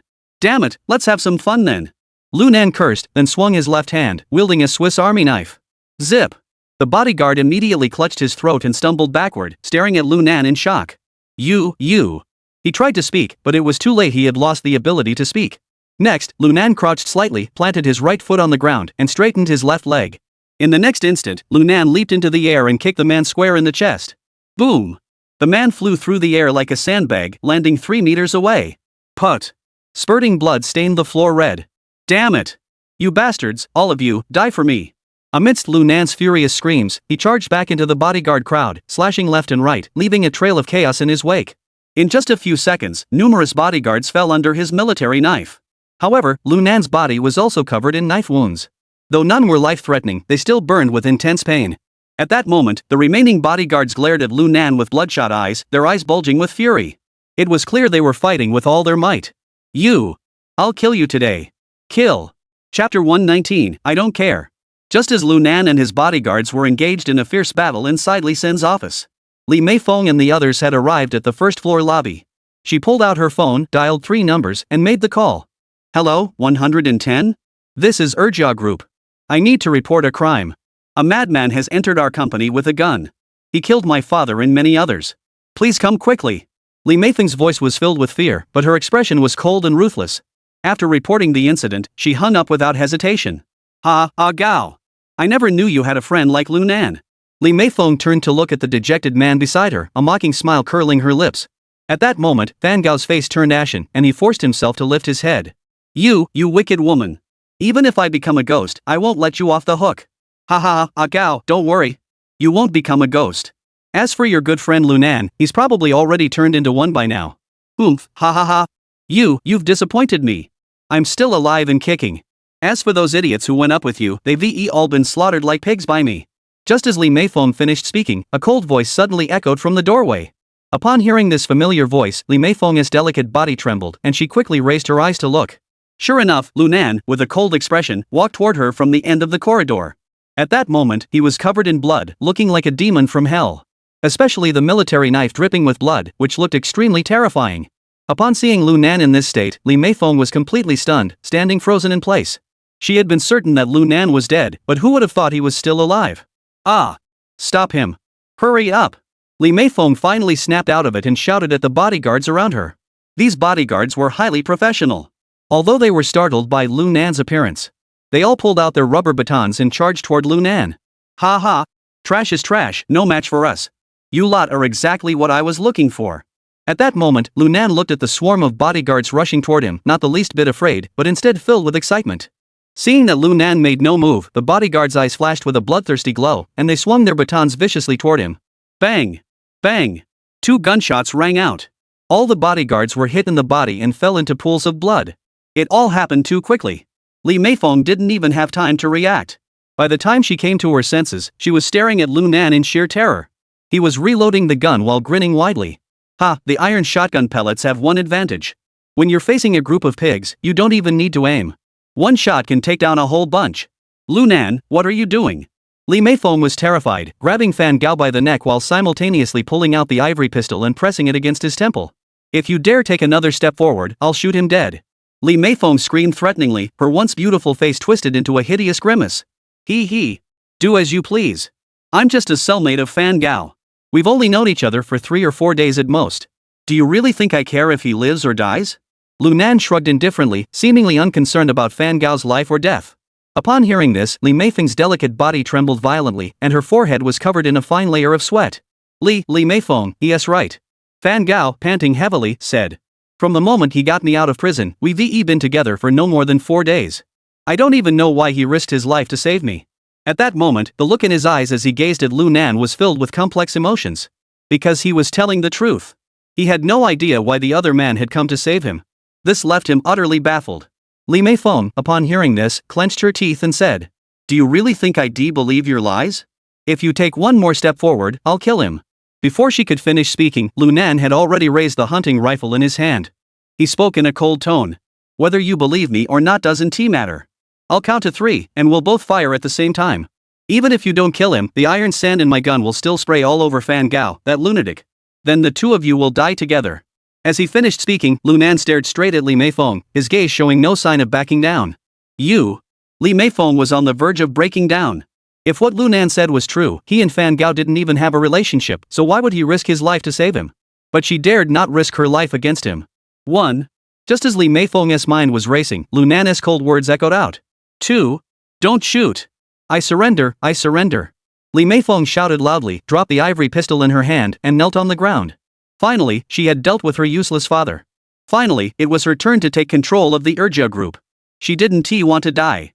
He hadn't lived long enough. Ha ha ha. Cough cough cough. So you're afraid too, are you? Fan Gao witnessed this scene and couldn't help but laugh out loud, feeling utterly satisfied. Lu Nan, however, smiled slightly and walked over slowly. Miss Fan, could you please escort us out? I don't want to kill any more people. Lu Nan held Fan Gao steady while glancing at the densely packed crowd outside. Among them were onlookers and likely also those involved in printing counterfeit C. He didn't want to argue too much. As long as he could get Fan Gao out of here, he'd win. As he spoke, Lu Nan pressed the gun against Li Meifeng's back. Miss, I advise you not to play any tricks. You can bet that I won't spare you just because you're pretty and feel sorry for you and hesitate to shoot you with 1 bullet. Hearing this and feeling the cold barrel of the gun against her back, Li Meifeng couldn't help but shiver. Alright. I'll send you out. Li Meifeng had no doubt that they would kill her. Because of the bodyguards littering the ground. And the fact that Aja and the others hadn't shown up yet clearly meant they were in grave danger. She only hoped to escape this demon as soon as possible. Immediately, Li Meifeng helped Fan Gao to his feet and headed toward the door. Meanwhile, Lu Nan was closely following the 2 of them and teased Fan Gao. Ah, you like this woman, don't you? Why not take advantage of the situation? Fan Gao gave a bitter smile and shook his head. Lu Lauda, this woman is too scary. She's so scary that I'm afraid my own little brother won't be able to handle her. Ha ha ha, okay. Hearing you say that, I feel much better. It means you're not about to die. Hearing Lu Nan and Fan Gao's conversation, Li Meifeng was so angry she could bite her teeth off, but since her life was in their hands, she dared not speak up. The three of them walked toward the office entrance, two in front and one behind. Oh my god, who is that person? He doesn't look that old. Yeah. So scary, he is covered in blood. I heard gunshots just now. Could it be? The crowd buzzed with speculation, their eyes fixed on Lu Nan, filled with intense curiosity and shock. But Lu Nan paid no heed to their whispers. He muttered to himself. Damn it, what a shame that phones in this era are still feature phones. Otherwise, if these guys filmed a video, I could make it trending in no time. Maybe not. The higher-ups will probably use some celebrity gossip to push this story under the rug, right? Chapter 120, The Green-Hatted Fool. Just as Lu Nan was pondering at the entrance, suddenly, a sharp, screeching sound of tires grinding against the ground echoed through the air. Nangu, get in the car quickly. There's the cops outside. Zhou Biao shouted from the driver's seat. Lu Nan's expression changed. He hadn't expected the cops to be so fast. It seemed they were also quite concerned about the status of the Urja group. Otherwise, there's no way the cops could have arrived in less than 5 minutes. Lu Nan didn't hesitate, ignoring Li Meifeng, and grabbed Fan Gao, rushing toward the van. Hurry! Zhou Biao shouted at Lu Nan and the others.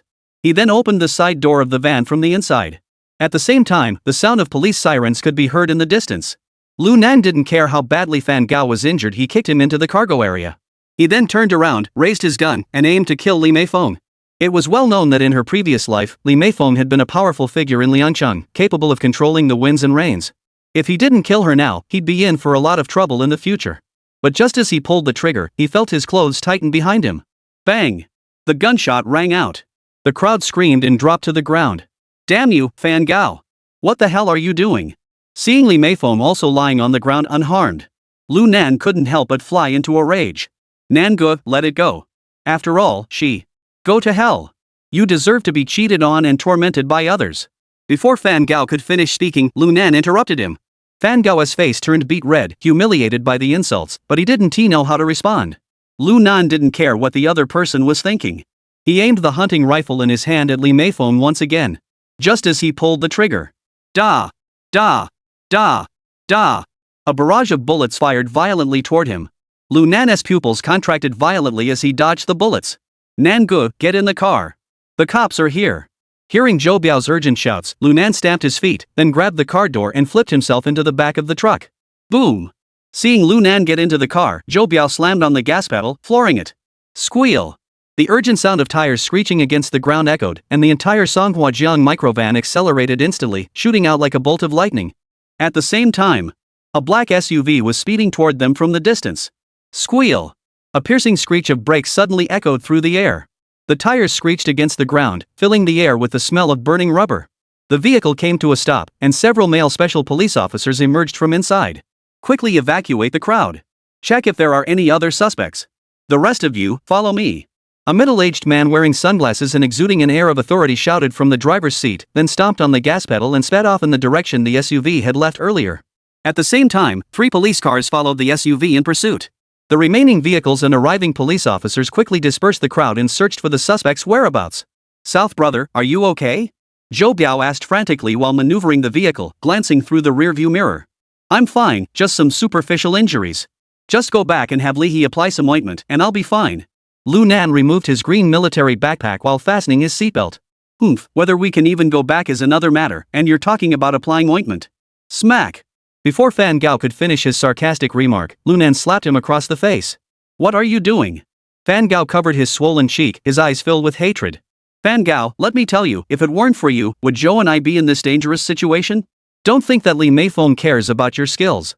I'm the one who supports you. If you don't print fake C, you're just a worthless painter. Lu Nan gritted his teeth and said. I'm not afraid to tell you. I didn't come to save you because I think your skills are any good. Because I never intended to get involved in that lowly counterfeiting business. It was purely because of my past life. But then Lu Nan suddenly realized he couldn't say that. Even if he did, no one would believe him. So he changed his tone and continued. It's purely because I recognized you as a brother while in prison. If you think I have any needs or am using you in any way, once I get rid of these cops, you can go wherever you want to die. Even if you let that Li Meifeng skin you alive, I won't give a damn about you anymore. And if you dare to stop me from killing someone in the future, I'll kill you first. Damn it, you bastard. Let a woman cheat on you with your own brother, and you're still sucking up to her. You're nothing. Seeing Lunan's murderous glare, Fan Gao didn't know if he felt he had done something wrong or if he was just scared, but either way, he kept his head down and didn't say a word. Seeing his expression, Lunan couldn't contain his anger and shouted angrily.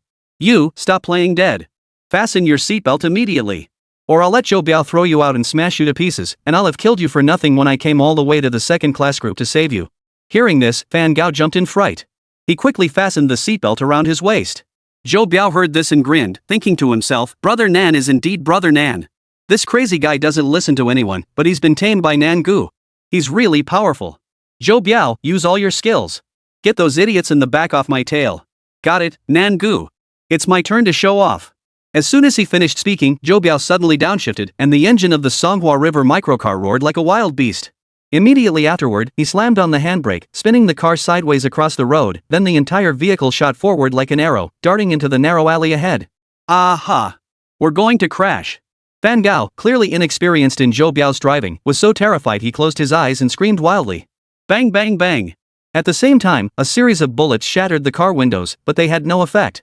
Ah, that's awesome. Zhou Biao shouted excitedly and suddenly stepped on the gas pedal. Squeal! Accompanied by a piercing screech.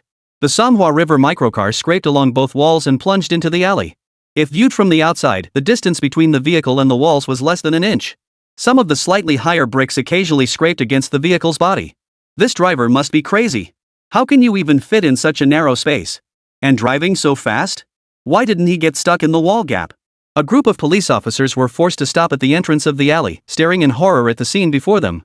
You guys flank him from this side. The rest of you follow me inside. The higher-ups have ordered it. The second-class group is the top company in our city. We absolutely cannot let them get away. Make sure to eliminate all the criminals. At the leader's command, over a dozen police officers drew their weapons and rushed into the alley in a frenzy. The rest continued driving to prepare for a flanking maneuver on the main road. Meanwhile, the team leader chased after them while reporting their location over the radio and directing support vehicles to intercept them from the other side. Soon, under Zhou Biao's skilled driving, the vehicles weaved through the alleyways. Finally, the vehicle came to a screeching halt at the entrance of an alley leading to a residential building. Nangu, I've hidden 2 motorcycles inside. Let's switch vehicles. Zhou Biao didn't turn off the engine, shifted into neutral, and turned around to say, Alright. Lu Nan nodded, unbuckled his seatbelt, and slung the green military backpack over his shoulders. Then he looked seriously at Fan Gao and said, You're crazy. I'm telling you. If you want to die or go back to prison, I won't stop you. Stay in the car, and someone will arrest you soon enough. But if you want to come with us, don't you dare cause trouble on the back of the motorcycle. Got it? Got it, Lu Lao Da. Fan Gao's voice grew noticeably softer. Alright. Lu Nan nodded and then turned to Zhou Biao and said, Biao, let us split up. Meet up at the warehouse. You take that crazy bastard with you. If he still doesn't know his place, just take him out.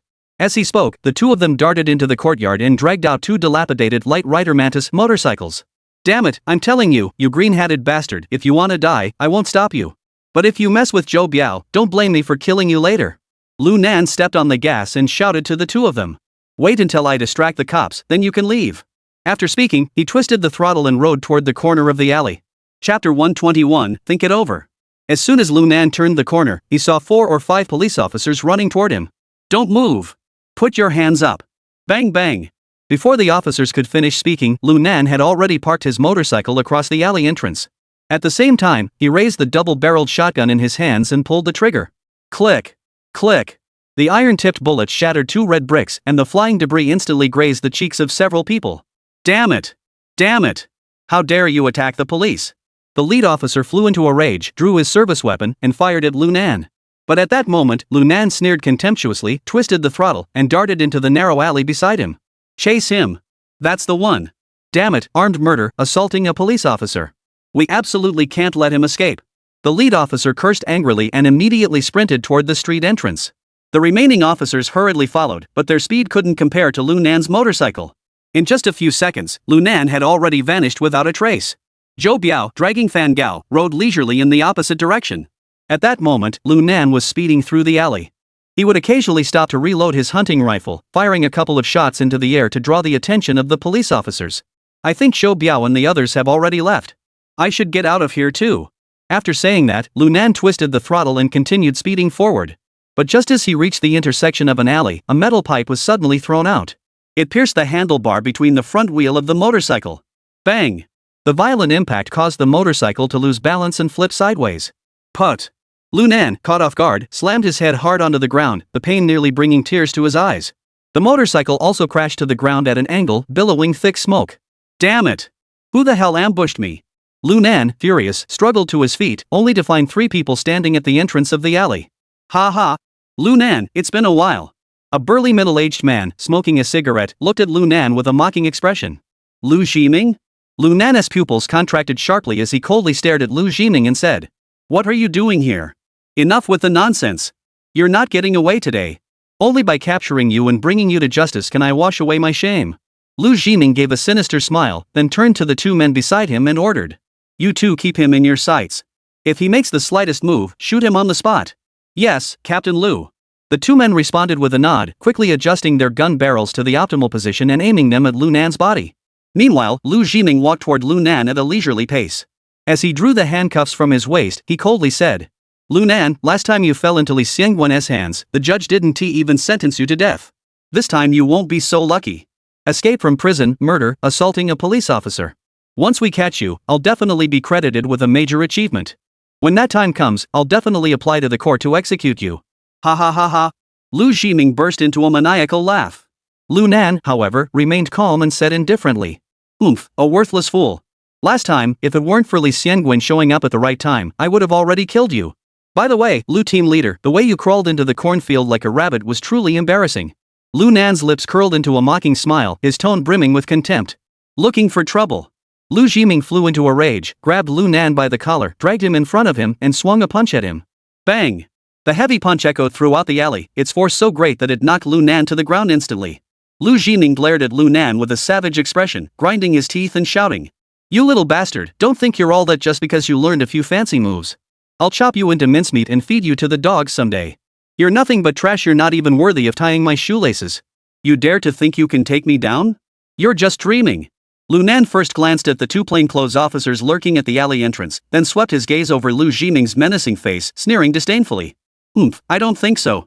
You're only daring to act because you have 2 henchmen pointing guns at me, aren't you?" As he spoke, Lu Nan slowly got to his feet, his gaze cold and unwavering on Lu Ximing. "Otherwise, dare you fight me? Ha ha ha, Lu Nan. You think you can use that to provoke me? I'm a soldier, you're a thief. I'll fight you if you want." Lu Ximing let out a loud laugh, then kicked Lu Nan flying with a single kick. Bang! Lu Nan's chest trembled violently, crashing into the wall like and sliding down the wall. This blow seemed to have severely injured Lu Nan, who couldn't get up for a moment.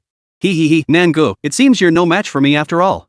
As he spoke, Lu Ximing had already approached Lu Nan, cuffing his right hand with handcuffs. On the other side, he cuffed his own left hand, linking the 2 of them together. "Ha, now let's see where you can run." As soon as he finished speaking, Lu Ximing swung his fist again, striking Lu Nan directly in the abdomen. Boom! After the dull thud, Lu Nan was not hit again. Instead, he grabbed his fist with his left hand. Lu Ximing, you're still the same old." Lu Nan lowered his head and laughed coldly.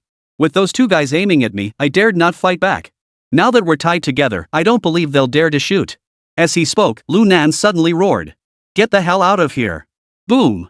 With a loud roar, Lu Nan suddenly spun his body, blocking Lu Ximing in front of him. Then his right leg swiftly kicked toward Lu Ximing's groin. "You bastard, Lu Nan! You're pretty good at putting on a show. But I don't believe you can beat me, you little bastard." While blocking Lu Nan's attack, Lu Ximing swiftly extended his leg, aiming his knee at the opponent's ribs. Bang! The crisp sound echoed through the alley, followed by Lu Ximing's even more piercing screams. He clutched his calf, curling up into a shrimp-like position in agony, his face covered in beads of sweat. Lu Nan, however, remained calm, holding the hunting rifle in his left hand, with a cruel smile curving his lips. "Lu Ximing, how could you be so damn forgetful? You know I'm a murderer, yet you still dared to get involved with me. Are you here to be my hostage?" Hearing Lu Nan's words, Lu Ximing felt deeply humiliated.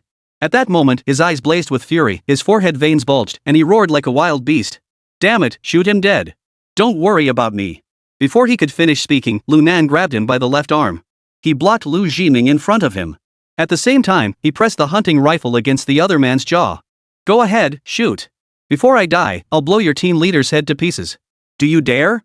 At that moment, Lu Nan emanated an intense aura of danger, sending waves of fear surging through Lu Ximing's heart. Especially the scorching heat from the barrel of the hunting rifle in the other man's hands sent a chill down his spine. "You, don't do anything rash. The two undercover officers froze in place, completely stunned by Lu Nan's sudden display of ruthlessness and decisiveness. At the same time, they cursed Lu Jining in their hearts. Damn it, no wonder Lu Nan is cursing you. You really deserve it. You could have easily captured him smoothly, but you had to go over there to show off and save face. Now look at you, the captain has been captured by them. What are we supposed to do now? Ha, you two either shoot or get out of my way and let me through. Lu Nan grinned widely. I'm telling you, I'm a desperate man. I'll do anything. If I'm in a bad mood and kill your captain, your careers will be over, won't they? So you better think this through. Chapter 122, Deceit and Betrayal. Hearing this, the two undercover agents exchanged glances, seeing the gravity in each other's eyes. At that moment, Lu Nan continued. I'll count to 3. If you don't move, I'll really shoot. 1, 2, 3. As he spoke, a menacing expression appeared on Lu Nan's face, and he made a move to pull the trigger. Wait. We'll move out of the way, move out of the way. The two undercover officers dared not say another word. They raised their hands, signaling Lu Nan not to act impulsively. Throw the gun aside. Then the two of you handcuff yourselves together. My patience is running out. If you don't comply, I'll really blow the head off that bastard Lu Jining. Lu Nan's face was dark and grim, his eyes sharp and icy. The chilling intent to kill made the two plainclothes officers shiver involuntarily. The two quickly did as Lu Nan ordered, throwing their weapons aside. They then pulled out their handcuffs. Click. A faint, crisp sound echoed as their hands were locked together. Ah, very good. Lu Nan nodded satisfactorily and teased Lu Jining. Then I'll trouble Officer Lu to escort me out of here. Hearing this, Lu Jining was so furious he nearly fainted. Damn it. Lu Nan, I'll never forgive you. Ha ha, we'll deal with that later. Today, I'm in charge. Lu Nan finished speaking and pushed Lu Jining toward the outer perimeter. Lu Jining had no choice but to endure the pain in his calf and limp his way out. Ha, that's more like it, Officer Lu. Seeing the other man's pitiful state, Lu Nan's face broke into a smug smile. Oomph. Lu Jining snorted angrily but paid no attention to Lu Nan. Oh, getting all proud now? Lu Nan teased him a few times. As he passed by the two undercover officers, he suddenly struck out. Bang bang. The butt of the gun struck the two men's necks with a heavy thud. They didn't even utter a sound before fainting. After finishing this, Lu Nan pushed the limping Lu Jining around a corner. He suddenly stopped in his tracks. Lu Jining, confused, turned around and said angrily, "Why aren't we moving?" At that moment, Lu Nan looked at him with a smirk and said slowly, "Mr. Lu, please convey my regards to Director Wang for me. Once I'm out of this mess, I'll get in touch with him." Upon hearing this, Lu Jining's heart trembled, and his expression instantly became incredibly complex. He gradually calmed down, with no trace of his earlier hysteria. How did you figure that out? You may be stupid, but you're not that stupid. And we don't have any connection. The one who made you come to save me willingly must be your superior. Among the police officers I know, there are two who fit that description. One is Wang Donghui and the other is Li Xiangwen. I doubt it's that good-for-nothing scoundrel Li Xiangwen who sent you to save me, right? If I hadn't already figured out you were putting on a show, that bullet would have shattered your leg. It wouldn't just be a scratch. Lu Nan sneered, his tone filled with mockery and coldness. Hearing this, Lu Jining couldn't help but take a deep breath before slowly exhaling. You're pretty smart. Ha, thanks for the compliment. Lu Nan shrugged, showing no sign of modesty. To be honest, Lu Nan, I didn't intend to save you. Enough, Lu sir. Things have already come to this point, let's not get into that ozone layer nonsense. It's too boring. Lu Nan casually slapped the other person on the shoulder and teased. Even though you're a soldier and I'm a thief. But we can still count ourselves as colleagues. After all, we both work for Chief Wan, don't you think? You're pretty straightforward. Lu Jining sighed and smiled bitterly. Come with me. I've arranged a car for you. I'll have everyone in the alley moved out shortly. The rest is up to you. Lu Jining spoke, reaching into his pocket and pulling out a key, which he inserted directly into the lock. Mr. Lu, tell me where the car is, I'll go myself. Lu Nan said while moving his wrists. As for distracting the cops, that's on you. Follow this road, turn left at the second alley. Then turn right and you'll be there. There are no police on this road, they told me to move it elsewhere. Lu Jining didn't beat around the bush and directly revealed the vehicle's location. Alright, if I manage to escape smoothly this time, I'll treat you to a drink next time I get the chance. Lu Nan smiled broadly and patted Lu Jining on the shoulder. Then he turned around and ran toward the end of the alley. Watching Lu Nan's retreating figure, Lu Jining's expression grew increasingly cold. You little punk. You think you can take me on? You're still too green. If the bomb in that car doesn't kill you, and you really manage to escape, let's talk about the matter of inviting me for a drink again. As for Wang Donghui, it's not my fault either. After all, I was the one who let you go with my own hands. As he spoke, Lu Jining slowly walked toward his two henchmen. Boom! Just then, a sudden, intense explosion rang out. The entire alleyway shook violently, as if hit by a magnitude 10 earthquake. The wooden street lamps in the alley swayed violently, and the glass windows were shattered into powder, scattering everywhere. Seeing this, a victorious smile appeared on Lu Jiming's lips. Damn it! With your walnut-sized brain, you think you can screw me over? Lu Jiming, you're thinking too much. Watching the police and firefighters rushing toward the SUV engulfed in flames. Hiding on the south side of the road 100 meters away, he let out a cold laugh. If it weren't for fear of Li Xiangwen coming after me, I would have taken you out just now. Damn it, I'll think of a way to make you disappear from this world. After muttering under his breath, Lu Nan turned and left the scene. As he had said, at the time, he and Li Xiangwen had agreed that they could kill someone only if forced to do so. But the people he had killed were all death row inmates and criminal suspects. If he really killed Lu Jiming, Li Xiangwen would never let him act so recklessly. I should probably get in touch with my superior. Since I've been out, I haven't reported the situation to him yet. This is a good opportunity to ask him to do something for me. Saying this, Lu Nan pulled out his phone, dialed a number, and made the call. Beep, beep, beep. The call connected. Immediately afterward, a gentle female voice came through the phone. Hello, who is this? Upon hearing Li Fei's familiar voice, Lu Nan couldn't help but smile. I want to order takeout. Alright, please place your order. Li Fei replied softly. 3 immortals, no porcupine, extra fox and snake. Alright, I'll go tell the chef right away. Moments later, a deep male voice came through the phone. Lu Nan, the matter with Urja Group and Railway Alley, did you orchestrate that? Li boss, we haven't been in touch for a while, and you don't trust me anymore? Upon hearing Li Xiangwen's voice, Lu Nan immediately relaxed and laughed.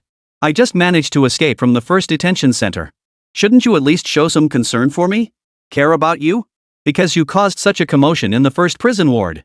My old comrade Li Zhizhong hasn't stopped scolding me. I'm the one cleaning up your mess right now. Upon hearing this, Lu Nan couldn't help but pause, and suddenly everything became clear. So that's how it is. No wonder Li Zhizhong was so lenient with me. After all that, it wasn't just about spending his own money, it was also because of Li Xiangwen. It seems he wasn't completely neglecting me after all. Thinking of this, Lu Nan couldn't help but feel a warm glow in his heart.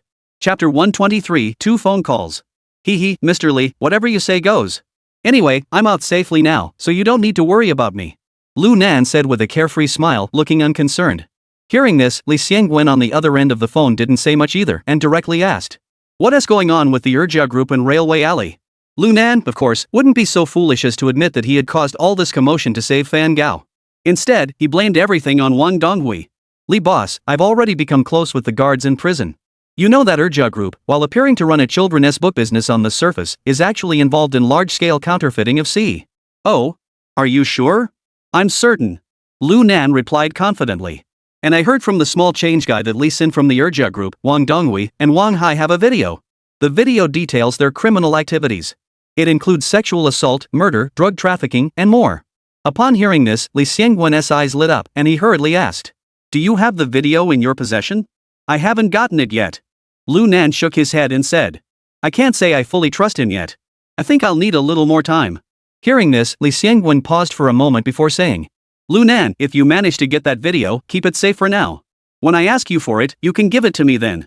Lu Nan was taken aback by his words. What's the matter, Li? Isn't this evidence enough to nail Wang Donghui? It's far from enough. Li Xiangwen sneered and said. You have no idea how much influence Wang Donghui has in our province.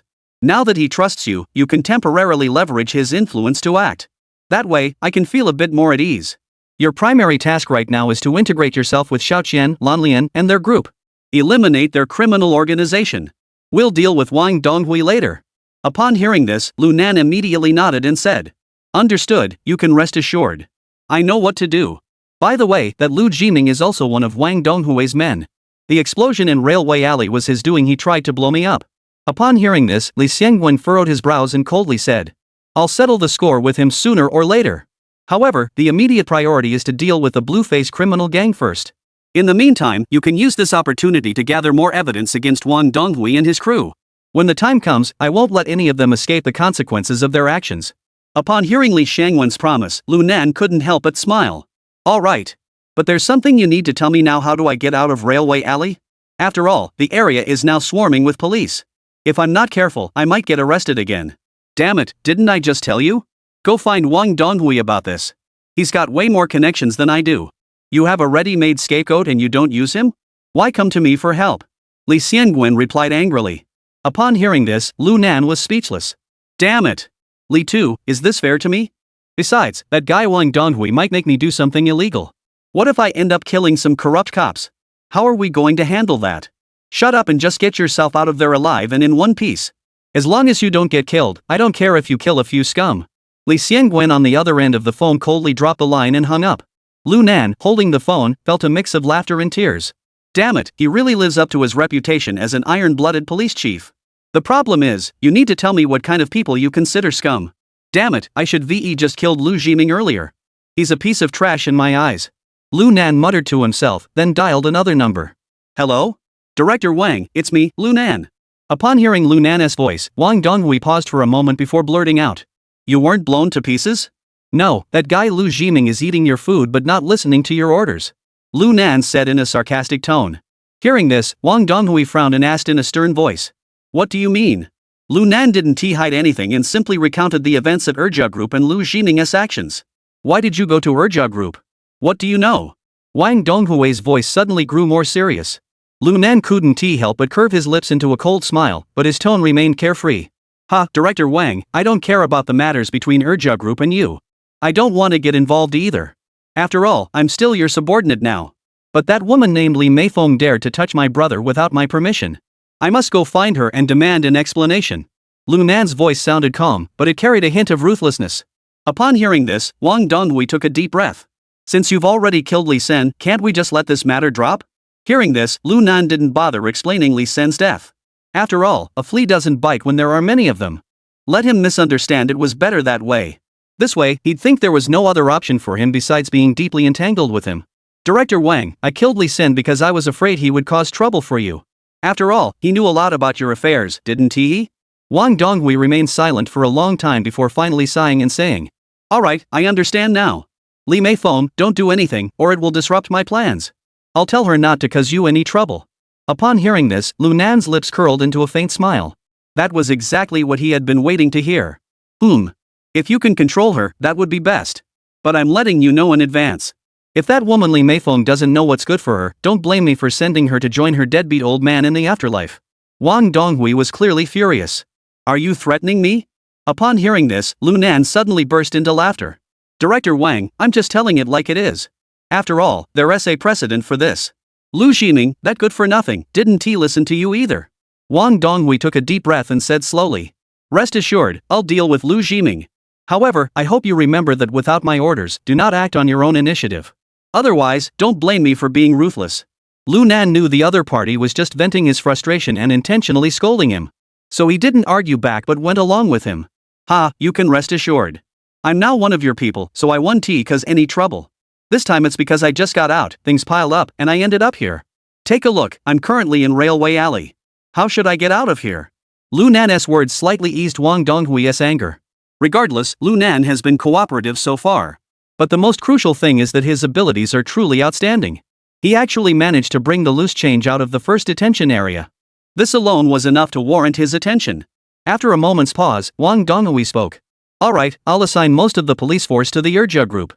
After all, Urja is a major taxpayer in our province, we can't afford to lose them. The remaining small contingent will handle the matters in the Railway Alley. I think, with your abilities, escaping from there shouldn't be too difficult, right? That's settled. Then thank you, Director Wang. Lu Nan laughed it off and was about to hang up. But just then, Wang Donghui spoke again. Lu Nan, after you leave Railway Alley, go to Old K nightclub tonight. Remember to bring some cash. I want to see both of you. Upon hearing this, Lu Nan furrowed his brows, unsure of what Wang Donghui planned to do with the change. He also didn't know if going there would be dangerous. But at that moment, he had no reason to refuse. Plus, he'd been out all day. It was time to test the waters with Wang Donghui, this old fox. Having made up his mind, Lu Nan took a deep breath and said, Understood. Chapter 124, Return to the Warehouse. When Lu Nan shook off all the police officers and returned to the northern suburban warehouse, Zhou Biao and Fan Gao had already returned to the warehouse. The others, worried about Lu Nan's safety, had not acted on their own. Biao, did everything go smoothly on your way here? Did that green-hat hero cause any trouble for you? Lu Nan glanced at the dejected Fan Gao and said. No. Zhou Biao shook his head. Fang Gu has been pretty quiet the whole way. Lu Nan nodded, then turned to Li He and said. Take a look at that guy and give him the medicine he needs. By the way, how are Xian Chen's injuries? Nangu, I checked on Fan Gu. He only has superficial injuries. He should be fine with a couple of stitches. At this point, Li He paused briefly before continuing. The injuries to the small change are a bit more severe. 3 ribs are broken. 4 others are fractured. I've already applied the casts and he's resting inside now. If there are no complications, he should be fine in 2 or 3 months. Will this delay our operation? Lu Nan asked. Daily activities won't be affected, but intense physical activity is out of the question. Alright, I understand.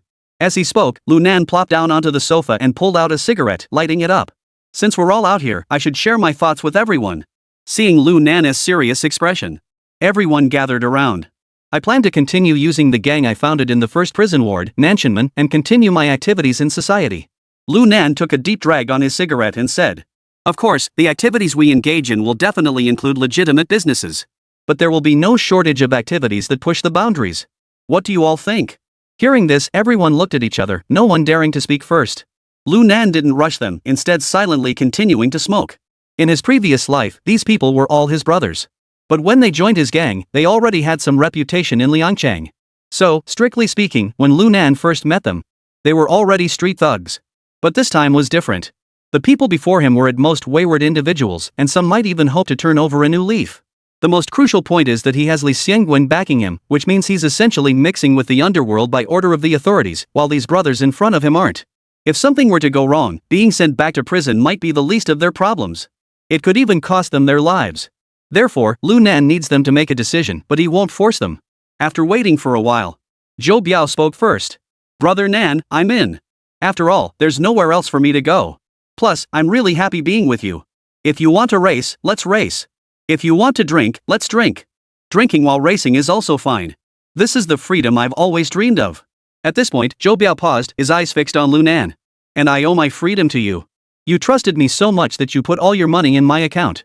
I have no reason not to join. Right. Nangu, I told you so. I'll follow you from now on.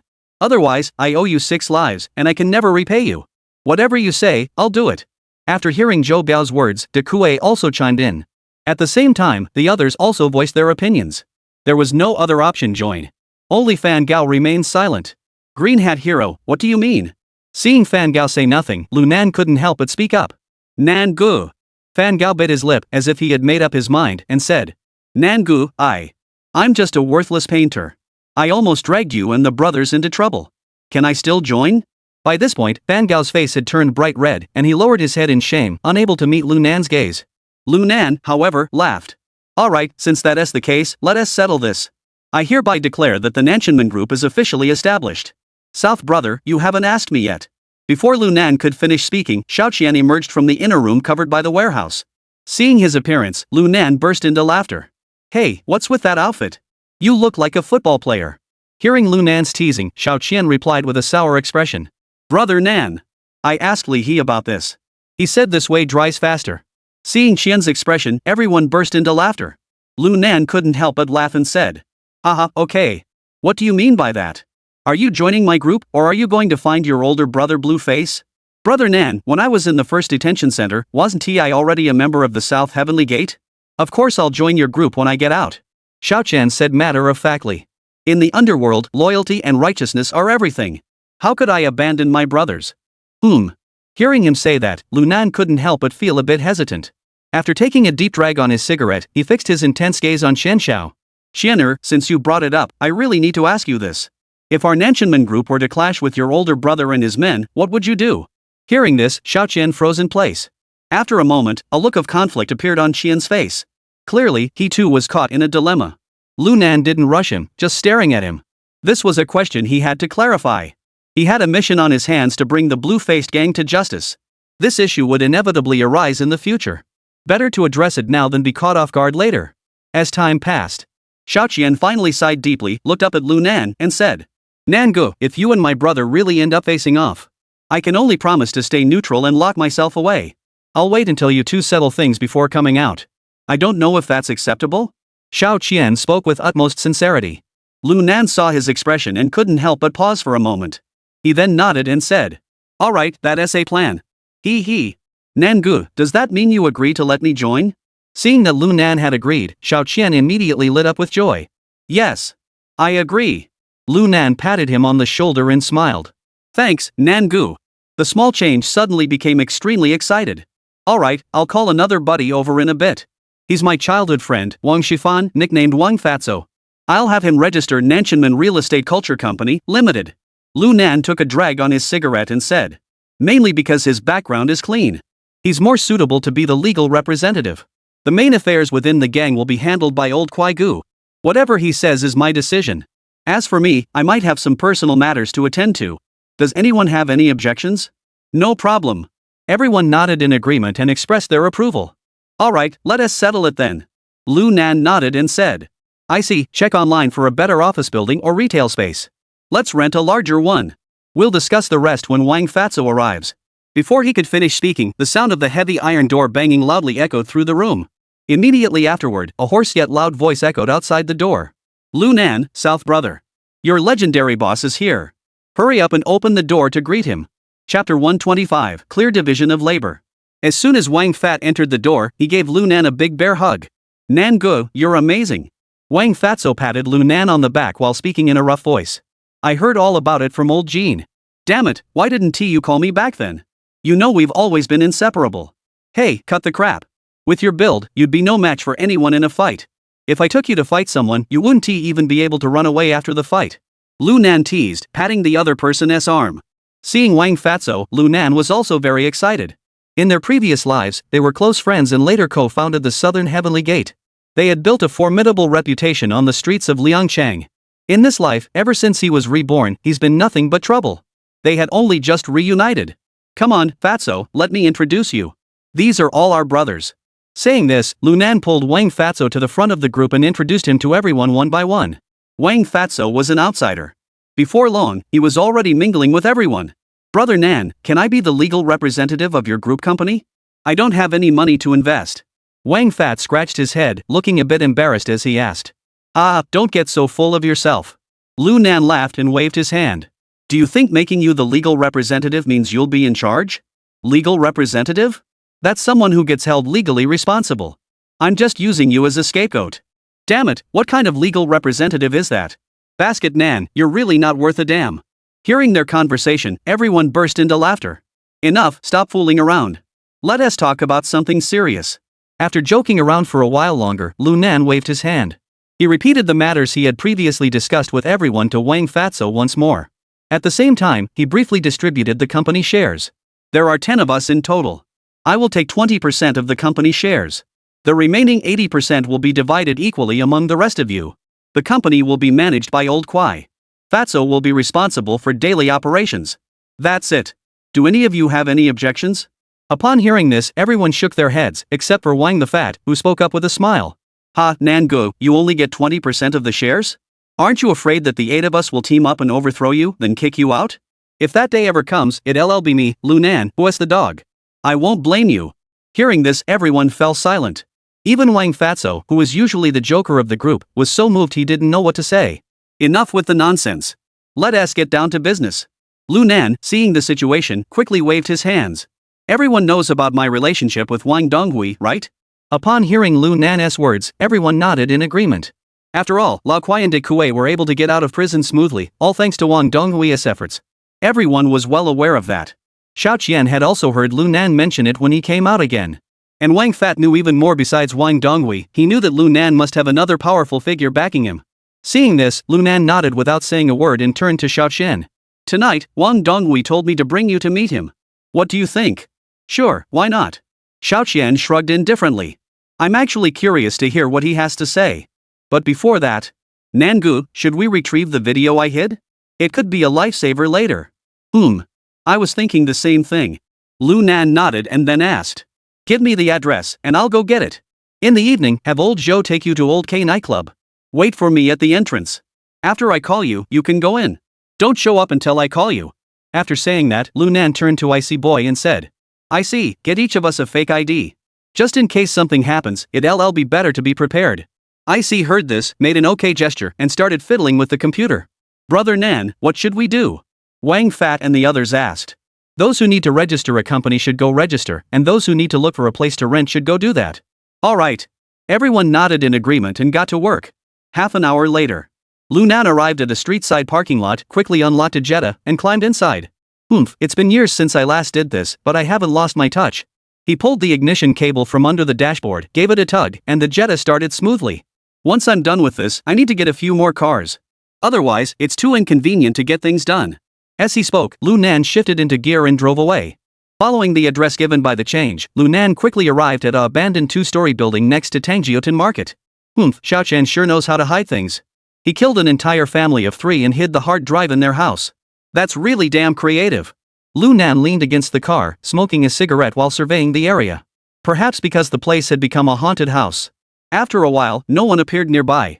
Probably the neighbors moved out because they felt uneasy about it. Thinking this, Lu Nan crushed the cigarette under his foot. He walked up to the small courtyard, took a running start, and jumped over the fence.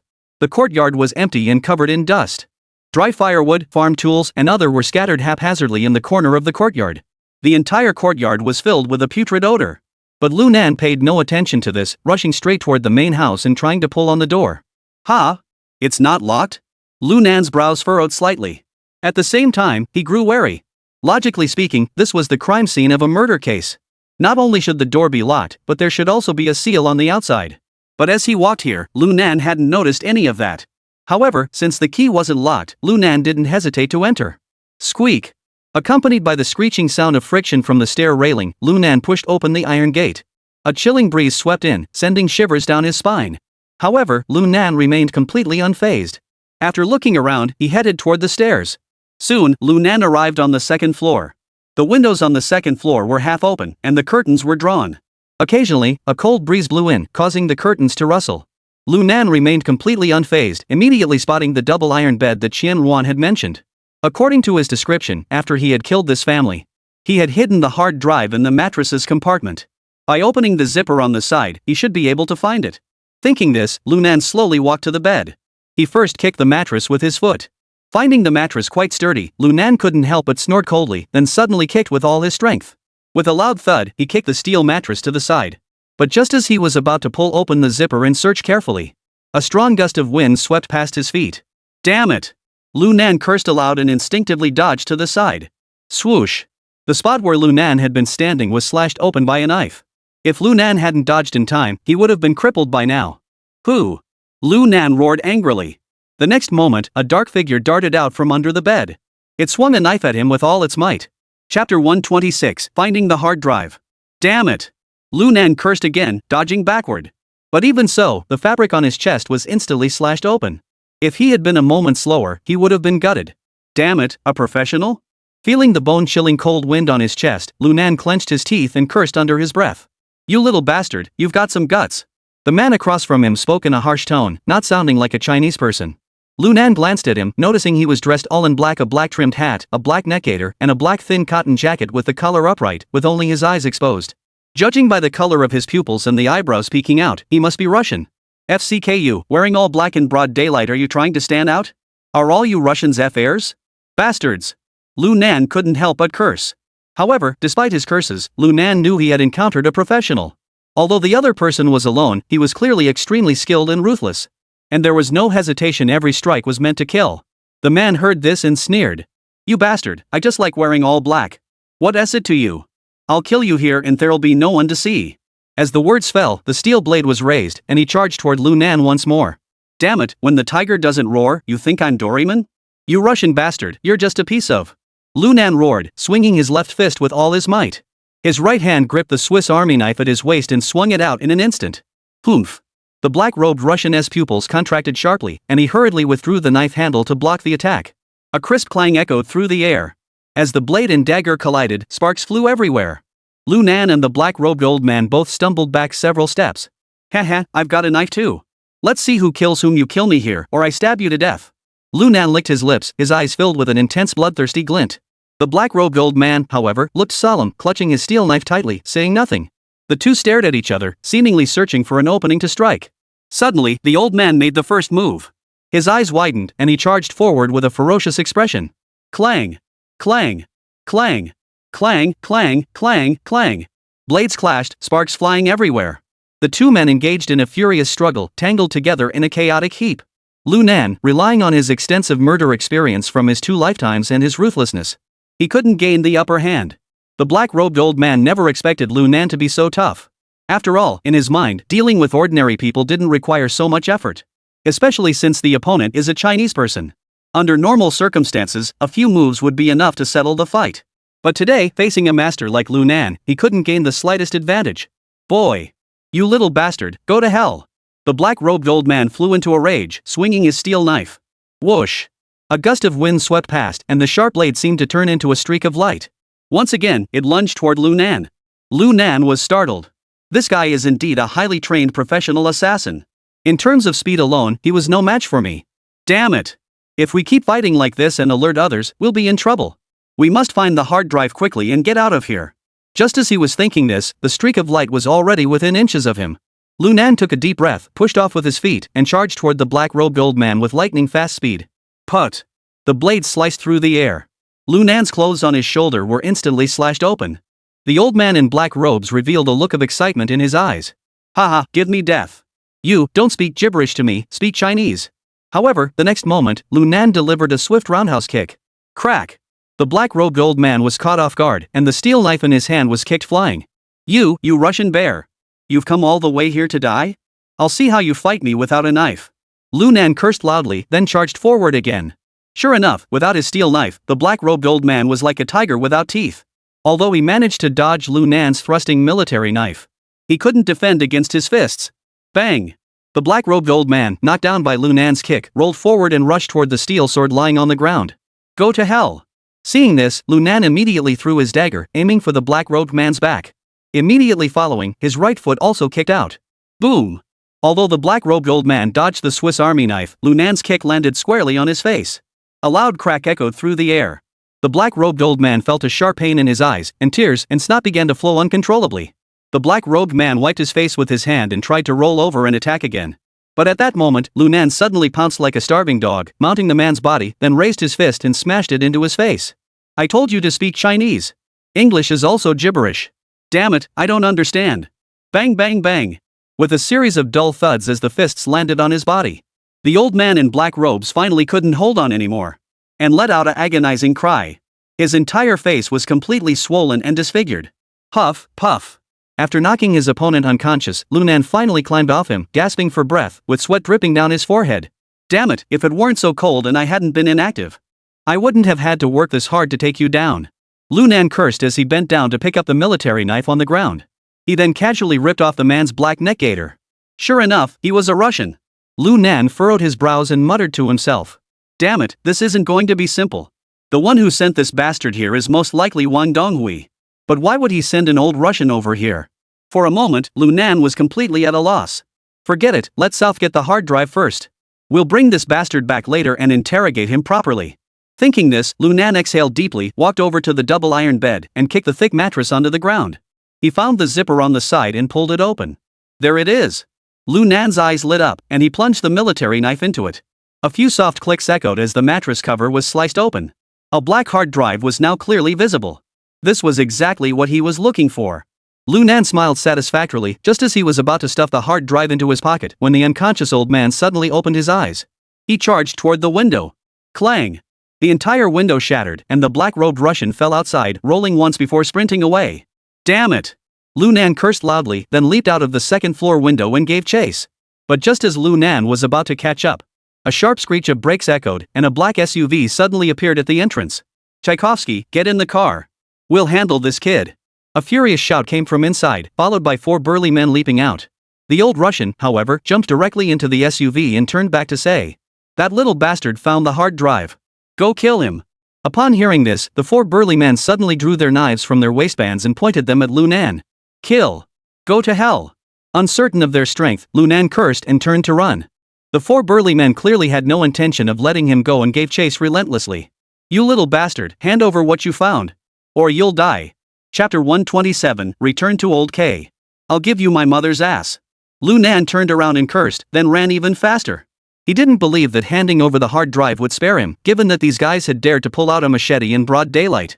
Moreover, if it weren't for the fact that he feared these guys were as skilled as that old Russian guy, he might not have been able to escape unscathed. He would have gone back and killed those 4 guys already. Let them keep nagging here? Soon, Lu Nan ran to the back of the house.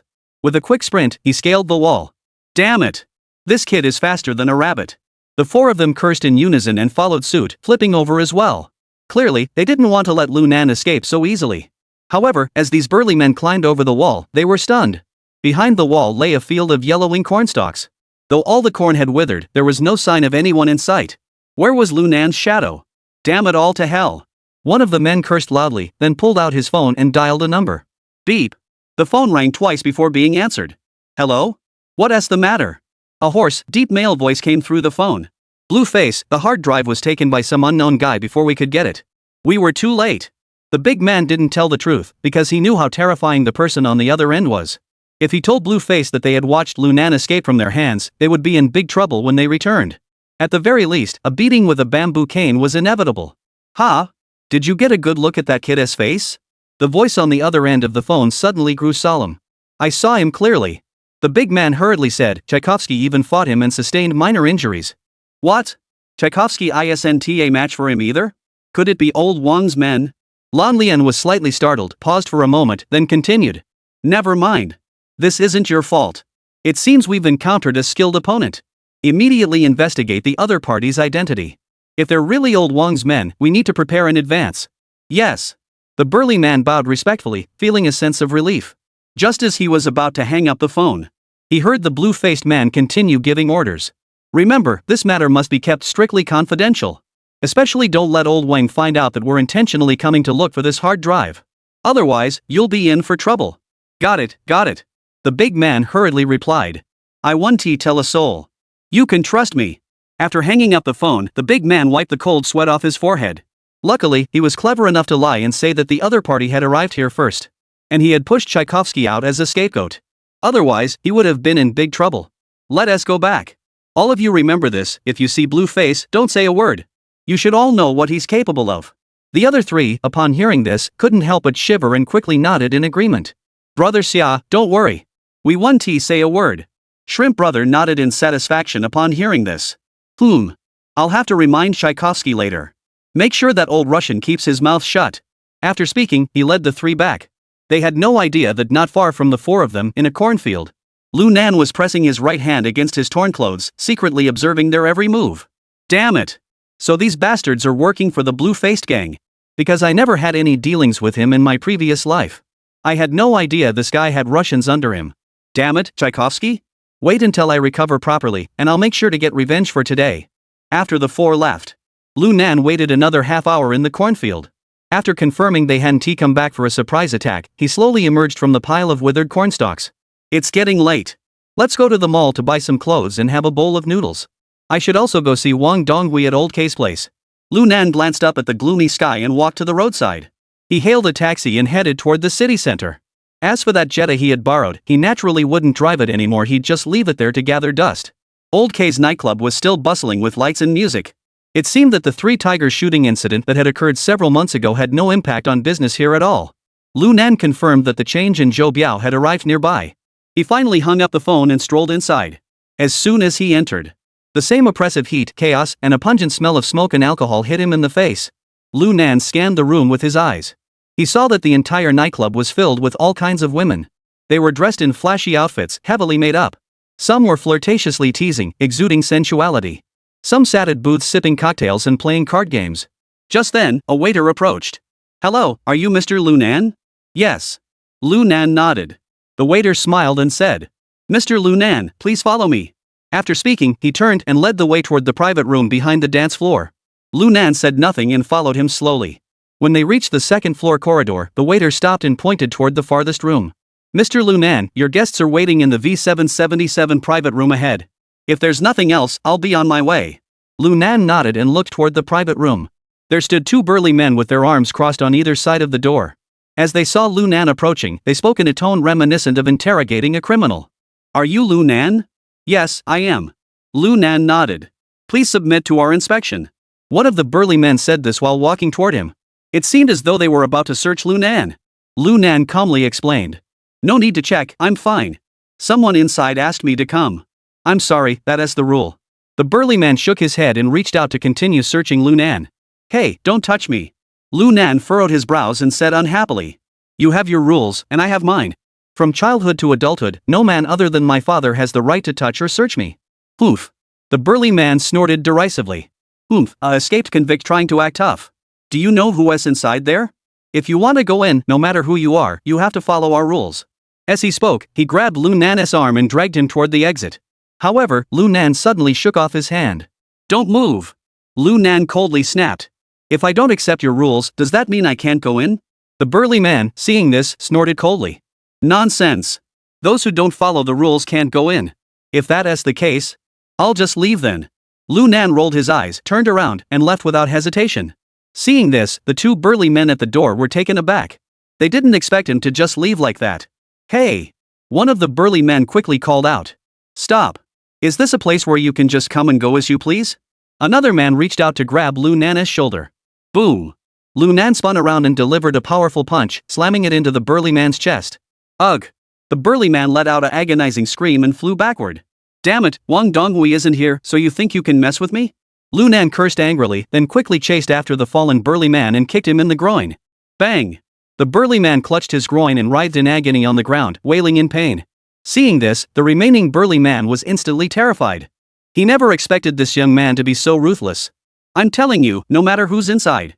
I don't care what Wang Donghui plans to do. Don't try to fool me. Otherwise, I don't care if I kill you all right now. Lu Nan glared at the door of the private room with an icy expression, snarling. The lives I've taken, I don't even know how many there are. I don't care if there are a few more. Chapter 128, Who are you? Seeing Lu Nan's expression, the only remaining large man still standing stumbled backward, terrified to the point of collapsing onto the ground. Lu Laoda is still so powerful. Defeating the enemy without fighting, that's exactly what this situation is.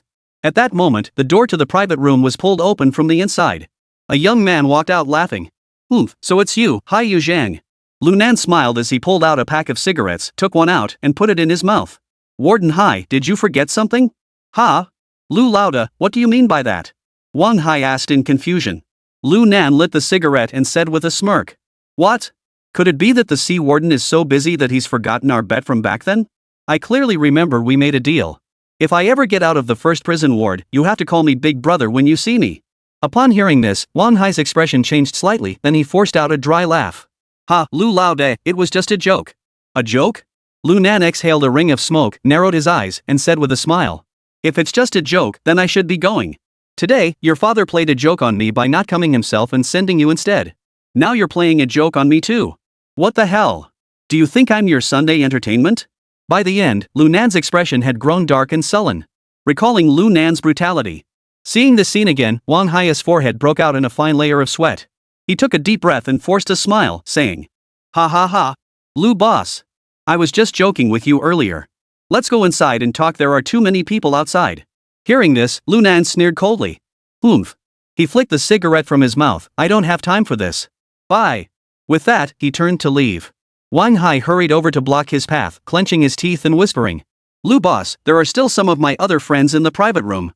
Give me some face. I'll call you Big Brother when no one is around. He looked at Lu Nan with hopeful eyes, hoping his words would get through to him. Get the hell out of here. However, Lu Nan pushed Wang Hai aside without mercy.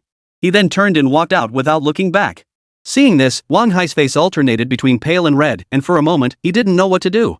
Ha, so the little brats in Liangcheng are this tough now? Just then, a hoarse voice came from the doorway. Hearing this, Lu Nan unconsciously stopped in his tracks. Who are you? Lu Nan turned his head, his gaze fixed on the middle-aged man at the door. He had a buzz cut, with a scar on his temple. He felt that the man before him was extremely dangerous. Oomph, you little brat, my name is Blueface. Do you know who I am? The man looked amused as he slowly walked over to Wang Hai's side. Ha ha. Upon hearing this, Lu Nan couldn't help but burst into laughter. It was as if he had heard the funniest joke in the world. He pointed at the man with the blue face. Blue face, right? Of course I know you. You couldn't even make it on Liangcheng Road, so you ended up mixing it up on the China-Myanmar border. Impressive, impressive. At this point, Lu Nan extended his thumb. Seeing this, Blueface smiled and nodded, just about to speak. But Lu Nan continued. But I just don't understand. Someone as capable as you, how could you let your younger siblings be bullied without saying a word? Damn it, your family was ransacked, and you didn't even dare to utter a word. Your own brother is locked up in the first ward of Liangcheng prison, and you didn't even try to get him out. Oh, right. But I guess I can't say that you did send someone named Scarface in there. Too bad, he didn't even get to do anything before I killed him. Hearing these words, Lan Lian's pupils contracted sharply and his eyes flashed with a fierce light. He glared intently at Lu Nan. But Lu Nan didn't seem to care. He took a drag on his cigarette and said casually, what? Still want to come after me for revenge? Well, that's perfect. I'm bored tonight. Let's have a little practice session. You little brat, you're really bold. Lan Lian suddenly grinned, but you're not qualified to train with me. Then who should I train with? Tchaikovsky? Hearing this, Blueface's smile froze instantly. At the same time, his heart gave a little jolt. Damn it! The little brat who took the hard drive was Lu Nan. And he heard the conversation between the big shot and me. This is a direct threat to me. If he tells me to go find the video my brother left behind, the Wang family will definitely come after me. My business would be in trouble. In a moment of panic, Lan Lian made a decision. Okay. Indeed, heroes emerge in youth. I never expected that after all these years of mixing in the outside world, Liangcheng could produce such a rising star like you. That's impressive. Hearing this, both Lu Nan and Wang Hai were stunned. Lu Nan never imagined that Blueface could be so cunning. Even if it were his former self, if a young person had spoken to him like that, he would have lost his temper long ago. But he was different. He actually turned the previous incident into a way to test the junior. Indeed, he was formidable. Wang Hai was even more surprised that Lan Lian, who didn't give an inch even in front of his own father, was being so polite to Lu Nan. And that was after the other party had mercilessly mocked him without holding back. This left him completely baffled. Hi brother, calling the boss big brother won't hurt you. Lan Lian smiled and patted Wang Hai on the shoulder. With him as your big brother to help facilitate our business deal, I believe I can rest assured. The moment those words left his mouth, Wang Hai froze in shock. He had just mentioned in the private room how arrogant and domineering Lu Nan was. It was Blueface who insisted on sticking up for him and giving Lu Nan a taste of his own medicine. How could this guy change his tune so quickly? He actually made him call Lu Nan big brother. What the hell is going on here? Wang Hai was completely baffled. Wang Hai, what do you have to say about this? Call me big brother and we'll go into the private room to continue talking. If you don't, I'm leaving. After all, I'm a wanted criminal now.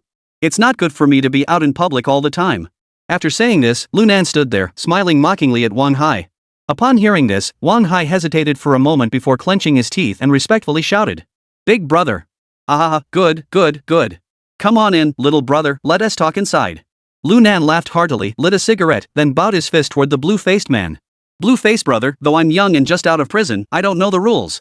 Please don't take it to heart. Seeing Lu Nan's humble attitude, Blueface's face immediately lit up with a smile, and he waved his hands hurriedly. Oh, brother, look at you talking like that. What happened earlier was my fault. I was just trying to have my men give you a taste of what is to come. But I never expected you to fight back. This really makes me look bad, old buddy.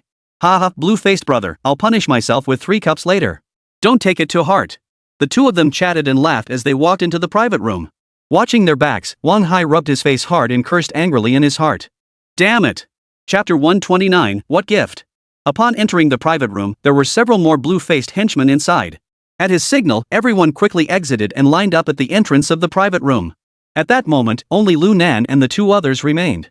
2 brothers, let's have a drink first, then we'll talk business. The blue-faced man raised his wine glass and smiled broadly at Lu Nan and the other 2. Wang Hai was extremely annoyed inside, but he still picked up the cup on the table. He knew Blueface's temper. If he were to embarrass him, this guy might really lose his temper. And there was even a more troublesome guy named Lu Nan standing beside him. This couldn't help but make him feel a bit resentful. After all, these 2 were both relying on the Wang family for their livelihood. How come I, the young master, am being treated like a grandson? Come on. Blue-faced brother, I'll toast you. Lu Nan didn't hesitate, picked up his glass, clinked it with Blueface's, and downed the beer in one gulp. Blueface smiled and followed suit, downing his cup before asking with a grin. By the way, Lu brother, how did you find out about that little house? As he spoke, Blueface kept a close eye on Lu Nan's expression. Lu Nan knew what the other man was thinking. He was discreetly asking about the whereabouts of the change. After all, no matter what, he was his own brother. But since Wang Donghui wasn't there today, he had no idea what Blueface and Wang Hai were up to. Naturally, he couldn't tell the truth. If he were to call the change in, Lan Lian, that bastard, might take the opportunity to detain his brother. Then kill him, it's not impossible. Having come to this realization, Lu Nan smiled and said, of course it was one of my brothers who told me. Brother? When Lu Nan referred to the loose change in that way, Lan Lian was slightly taken aback. Not bad. Lu Nan looked straight at Lan Lian and said, since I've come out, I plan to start a company. A company naturally needs trustworthy brothers. Hearing this, Lan Lian's surprise grew even more. He clearly hadn't expected Lu Nan to treat his own brother this way. After all, he had heard from Wang Hai about Lu Nan's situation in the first prison ward. It was all a setup orchestrated by Wang Donghui and his son. Logically speaking, Lu Nan should be filled with resentment. Even if he managed to get the loose change out, he shouldn't have much emotional attachment to it. But now, Lu Nan doesn't seem to be putting on an act, which leaves him momentarily unsure of the other's true intentions. Then where is your brother now? Blue-face brother, my brother is doing just fine. Lu Nan smiled casually but refused to reveal the location of the loose change. Blueface seethed inwardly. But since his younger brother was in the other man's hands, he could only suppress his anger. Alright. Since you won't tell me, then I won't force you either. Come on, let us drink first. After saying that, Blueface picked up the wine bottle again.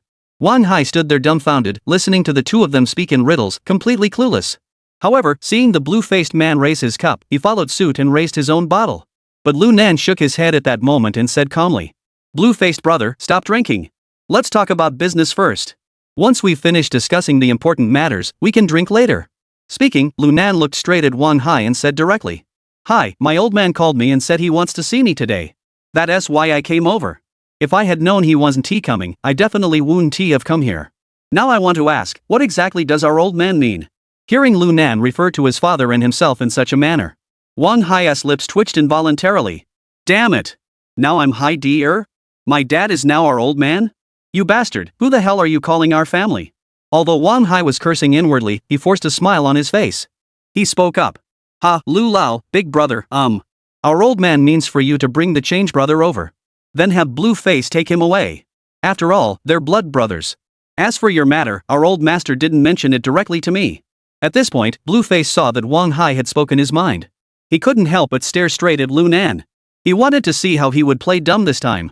But to his surprise, Lu Nan suddenly pulled a serious face and said in a deep voice, "So you're saying the old man was just playing me? I, Lu Nan, risked my life to escape from the first prison ward. Now I'm even carrying the identity of a wanted criminal. He said he wanted to see me, so I disregarded the danger and rushed over here. Not only is there no reward, but he won't even grant me a single meeting. Is this really how the old man treats me? I guess I really did overestimate myself. In the old man's eyes, I, Lu Nan, am not even worth a dog." After saying that, Lu Nan turned and walked toward the door. He looked ready to leave. "Hey! Brother, big brother. Don't rush." Seeing Lu Nan about to leave, Wang Hai hurriedly called him back. Then he said urgently, "Our old man didn't mean it that way. He's just busy cleaning up after you, isn't he? The matter with Urja Group and the explosion in Railway Alley. Which of those isn't a major issue? If the media gets wind of this, won't you be in even more trouble? How can you say the old man doesn't care about you?" At this moment, Wang Haiguan calling Lu Nan big brother seemed completely without any psychological burden. He shouted it so naturally. Lu brother, Hai brother is right. Lan Lian quickly stepped in to smooth things over. The old man truly cares deeply about you and plans to entrust you with an important responsibility. Otherwise, why would he have called me over? Lan Lian said with a meaningful look. When it comes to danger, I'm far more at risk than you. I'm here too, aren't I? This is how it will be, no matter how the old man assigns your tasks. Blueface will make my stance clear to you first. Saying this, Blueface placed a bank card on the table and pushed it toward Lu Nan. Lu brother, I really admire you. Aren't you planning to start your own company? This 1 million is a gift from the elder brother to you. The password is 6/8. Take it first. Seeing this, Wang Hai couldn't help but stare in shock. At the same time, he felt uneasy again. Oh my god. He just gave 1 million as a gift upon meeting? I'm running a small shop in prison and can't even make that much in a year. Wang Hai felt utterly depressed, even a bit envious. But Lu Nan was overjoyed. After all, his main goal was to infiltrate the inner circle of the Blue-Face faction. As for how to handle Wang Donghui, that was just a side matter. If he could bring him down, that would be ideal. If not, he could use him as a backing in the early stages. This way, whether he was doing business or navigating the underworld, he would face far fewer obstacles. Thinking of this, Lu Nan immediately pretended to relax his brows, as if he had calmed down a bit. He reached out his hand and touched the bank card, saying, "All right. Blueface, you're a man of honor. If you ever need any help from your brother, just give me a shout. I'll also give you a gift later. It's something I went to great lengths to obtain today." Lu Nan's words were crystal clear. "That's the hard drive I took today. I'll give it to you later." Upon hearing this, the blue-faced man was overjoyed and was about to speak. But then he heard a deep voice from the doorway say, what kind of gift could be worth 1 million? Chapter 130, What's going on? The three looked up. It was none other than Wang Donghui. "Dad, what are you doing here?" Wang Hai rushed over in 2 strides and stood before Wang Donghui. Ha, if I didn't come, would your big brother be happy? Saying this, Wang Donghui smiled at Lu Nan. Ah, Director Wang, you've misunderstood. I'm not unhappy at all. It's just that I haven't seen your old style in a long time and I've missed it dearly. Lu Nan deliberately adopted a subservient posture. This sudden change in demeanor caused Wang Hai, standing beside him, to roll his eyes in disbelief. Even the blue-eyed man beside him couldn't help but twitch the corner of his mouth. This kid really knows how to talk to people. When he's being tough, he's tougher than anyone. But when he's being a dog, he's more dog than anyone else. Of course, such exclamations were limited to internal complaints. Ha ha ha, Shannan. Don't pick on me. I've been working my butt off today for your sake. Wang Donghui seemed to be quite taken in by Lu Nan's act. He walked over with a smile. Wang Donghui patted Lu Nan on the shoulder in a friendly manner. Little Nan, all the warrants for your arrest have been dropped. That means, from now on, you're a law-abiding citizen. You can freely enter any place. Moreover, Lu Jiming has instructed me to assign you to the district to conduct household registration checks. Does this make up for my being late? Upon hearing this, whether it was Lu Nan, Lan Lian, or Wang Hai, they all froze in place. This news was too shocking. After all, Lu Nan was already implicated in several murder cases and assault charges, while the deaths occurred while he was in prison. But the shooting of the 3 tigers and escaping from the first prison ward, those are major crimes. Wang Donghui actually managed to resolve all of these issues? This can't be true? Lu Nan said doubtfully. Oomph. Why would I lie to you? Wang Donghui said with a forced smile. Do you really think I don't have the power to do this? Or do you think I'm just lying to make you happy? No, that's not it. Lu Nan shook his head and said. You're doing this, but what about others? What about Li Xiangwen, that good-for-nothing scoundrel? He come after you? Li Xiangwen does indeed want to cause trouble for me. But his status and position aren't high enough. Wang Donghui shook his head disdainfully. Don't even mention that he has 2 ranks below me now. Even if he were in my position, there are many things he couldn't handle. After saying this, Wang Donghui exuded an air of dominance. At the same time, he deliberately glanced at the blue-faced man. Clearly, he was also intentionally showing off his strength to him. Lan Lian understood Wang Donghui's meaning. He reached into his coat and pulled out a hard drive, saying, Director Wang, this hard drive was given to me by my younger brother before he went in. Though I'm just a vagabond. But I still know the rules. I have never looked at the contents inside. After saying that, he pushed the hard drive to the center of the table and said solemnly, Since my brother has already been taken out by Lu Laodi, this thing is no longer of any use. Plus, I plan to expand our market in Liangcheng. There are many things that may require your assistance, Director Wang. As he finished speaking, Lan Lian moved the black hard drive aside, revealing a bank card. Director Wang, this is a token of my appreciation from Lan Lian. There's 666,000 inside, and the password is also 6/8. Please accept it with a smile. Upon hearing this, Wang Donghui's eyes narrowed slightly, then he smiled without any warmth and said, Blue brother, you're too kind. However, I don't know much about computers. I heard that these things can be copied, right? Director Wang, you're overthinking it. Lan Lian, who understood the other's meaning, quickly interjected. My good-for-nothing younger brother, at the time, was trying to make some extra money on some random websites. So he specifically bought Sony's latest real-time encryption device. The biggest advantage of this system is its stability and inability to be copied. If Director Wang doesn't believe me, you can find someone with technical expertise to verify it. Upon hearing this, Wang Donghui nodded slightly. Alright, I hope Brother Lan isn't lying to me. No way, no way. Lan Lian waved his hands repeatedly. Seeing this, Wang Donghui didn't dwell on it and turned to Wang Hai, saying, Xiao Hai, haven't you thanked your older brother Lan yet? Put the things away. Hearing his father's words, Wang Hai snapped out of his shock. He hurriedly smiled and said, Ha ha, thank you, blue brother. After saying that, he hurriedly stuffed the black hard drive and bank card into his own pocket. At that moment, the atmosphere in the entire private room suddenly became harmonious. However, Lu Nan's head was buzzing incessantly. Because at that moment, a sudden sense of fear arose in his heart. This blue-faced man truly lived up to his reputation as a core figure from the White Nine in his previous life. To say nothing else, his boldness and cunning alone were beyond the reach of ordinary people. Most importantly, while he had handed over the portable hard drive on the surface, but behind the scenes, he was still coveting the one in his own hands. This move was executed with such precision and cunning. Regardless of how the negotiations between Wang Donghui and his business turn out, the blue-faced man still holds the other party's Achilles heel. Meanwhile, Lu Nan also began to feel puzzled. If this hard drive really can't be copied, why are there two pieces? I'll have to ask the cashier when I get back what's going on here. Just as Lu Nan was pondering this, Wang Donghui turned his gaze back to him. Xiao Nan, since I'm already here, did you also call Xiao Qian over? After all, Blue Brother is waiting to see his younger brother. Ah, sure. Director Wang. Hey, Xiaonan, since Xiao Hai has already called you Big Brother, isn't it inappropriate for you to still call me Director Wang? Wang Donghui smiled and interrupted Lu Nan's words, looking at him with a kind and benevolent expression. Oh my goodness. What does this mean? Are you trying to make me acknowledge the enemy as my father? Lu Nan's mind raced. In truth, he knew that if he truly became Wang Donghui's godson, whether it was for his future legitimate business or completing Li Xiangwen's undercover mission, there would be nothing but benefits, no drawbacks. But what kind of scum was Wang Donghui? Lu Nan wasn't about to fall for that. He was a typical scum of humanity in human form. He prioritizes his own interests above all else and doesn't care about others at all. Just for that reason alone, Lu Nan is highly resistant to this matter. But if he doesn't go along with Wang Donghui's wishes now, it will inevitably make him unhappy or suspicious. You must understand that, in Wang Donghui's eyes, this opportunity is something many people would beg for but never obtain. The fact that he could say such words was a tremendous favor to him. Having come to this realization, Lu Nan clenched his teeth and spoke up. All right. Boom. What the hell are you doing? I'm looking for Lu Nan, Brother Nan.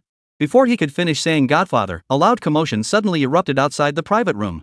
Zhou Biao? Recognizing the accent, Lu Nan's expression changed, and he didn't bother to say anything else. He quickly ran to the door, pulled it open, and looked down the corridor. There, Zhou Biao was indeed being held up by a group of burly men. Let him go. Zhou Biao, what's going on? Where's the change? Lu Nan shouted in a low voice. Zhou Biao, seeing this, immediately broke free from the men and ran to Lu Nan's side. Brother Nan, it's bad. The change was stolen by someone. At that moment, Lan Lian and Wang Hai also came out of the private room. Upon hearing this, they hurried over. Lan Lian was so agitated that he grabbed Zhou Biao by the collar. What happened to my brother? Lan Lian, calm down. Lu Nan saw this, immediately pulled Lan Lian's hands away, then looked at Zhou Biao and asked. Biao, don't panic, calm down and explain slowly. What's going on? Chapter 131, I'd been tricked badly. Upon hearing this, Zhou Biao took a couple of deep breaths before speaking. Earlier, when I was waiting for your message with Xiao Qian in the car, someone suddenly came over and knocked on our window. I followed your instructions and didn't plan to pay any attention to him. But he said you sent him to call us. I already told you. Unless I call you, don't believe anyone else. Lu Nan interrupted with a dark expression. That's right. I didn't believe him at the time. Zhou Biao quickly chimed in. But at that moment, the drowsy person in the passenger seat suddenly woke up. He lifted the hat covering his eyes, and his face turned pale. He then urged me to drive quickly. At that moment, the person saw the driver's appearance and also froze for a moment. I immediately sensed something was wrong. Just as I was about to start the car, the person suddenly elbowed the window, shattering it, and pulled the car keys out of the ignition. Xiao Qian, seeing the situation was dire, opened the passenger door and tried to run away. The man hit me once, then caught up with the change in a few steps, grabbed his neck, and kidnapped him. Upon hearing Zhou Biao's words, Lu Nan and Lan Lian's brows furrowed. What did that man look like? Lu Nan asked. He was wearing a baseball cap and had a neck scarf covering his mouth, so I couldn't see clearly. Zhou Biao shook his head. Ha? Lu Nan frowned even more upon hearing this. Are you sure you couldn't see his face clearly? I'm certain. Zhou Biao nodded firmly. Since you can't see clearly, you probably can't see the change either. Yet he still told you to drive first. That means the change must be familiar to that person. Lu Nan analyzed the situation while looking at Wang Hai and said. Hi, didn't you have someone kidnap the change? Hearing this, Lan Lian suddenly turned to look at Wang Hai. His eyes gleamed with a menacing glint. No. I didn't do it. Wang Hai quickly waved his hands, denying it vehemently. I know you brought the change out, so I wouldn't bother with that. Moreover, our old man has already settled your matter, and there are also intentions for deep cooperation with Blueface. There is no need to go out of our way to cause trouble. Seeing both of them staring at him, Wang Hai felt the pressure mounting, and beads of sweat began to trickle down his temples. No wonder Lu Nan suspected him. First, those directly involved in the loose change were Wang Donghui and his son. Second, Wang Hai was no stranger to trouble. It's only natural for people to suspect him first. Blueface brother, Nan brother, believe me. I can swear on the lamp. If I, Wang Hai, did it, let this lamp click and fall down and crush me to death. Wang Hai swore, pointing at the chandelier above his head. Seeing his attitude, Lu Nan couldn't help but grow even more suspicious. If it wasn't you, then who else could it be? Saying this, Lu Nan turned to the man with the blue face beside him. Blueface, could it be one of your enemies who did this? No way. Lan Lian shook his head firmly. I just returned to Liangcheng not long ago. I only saw my brother once, and he was already sent to prison. My enemies come to Liangcheng to cause trouble for me. And they should know that if it's about business, using my brother to threaten me wouldn't be very effective. Hearing him say this, Lu Nan wasn't surprised at all. After all, Blueface deals in high-stakes, life-threatening big business. For the sake of the entire team, they wouldn't dare to be easily threatened by others. This only made Lu Nan even more baffled. Zhou Biao suddenly thought of a possibility. Brother Nan, could it be someone you and Xian Chen both know? After all, he started by using your name to bang on my car window. Hearing this, Lu Nan's heart skipped a beat. The only people he and Xiao Qian both knew, aside from the Wang family in front of him. It should be someone from the first prison ward. Could it be that someone followed him when he escaped from prison? As Lu Nan furrowed his brows in deep thought, his phone suddenly rang in his pocket. He pulled it out and saw it was an unknown number. Lu Nan took a deep breath and pressed the speakerphone button on his phone. Hello. Nan Gu, it's me. Before he could finish speaking, it seemed as though someone had snatched the phone away. Immediately afterward, a dark voice came through the receiver. Lu Nan, it seems like you've been living it up these past few days. But I'm not happy at all. Wang Yang? Upon hearing that familiar voice, Lu Nan immediately realized who it was. It was Wang Yang, the corporal who had replaced Li Zhizhong. Ha, do you remember who I am? Wang Yang gave a sinister laugh. Lu Nan, you really screwed me over. Now I've lost my job and am wanted by the higher-ups. My brothers are either dead or in the hospital. You better compensate me. At that moment, Wang Yang's voice had grown hoarse from anger. You're quite the clever one. You managed to clear yourself of all suspicion and become a lawful citizen. Damn it, then tell me how we're going to resolve this. Wang Yang's words were filled with resentment, as if he wanted to tear Lu Nan to pieces. Sorry, Wang Yang, but this isn't entirely my fault. Lu Nan took a deep breath and spoke calmly. If you hadn't been so persistent back then, things probably wouldn't have escalated to this point. Go to hell. Who else should I blame? Before Lu Nan could finish speaking, Wang Yang on the other end erupted into a tirade.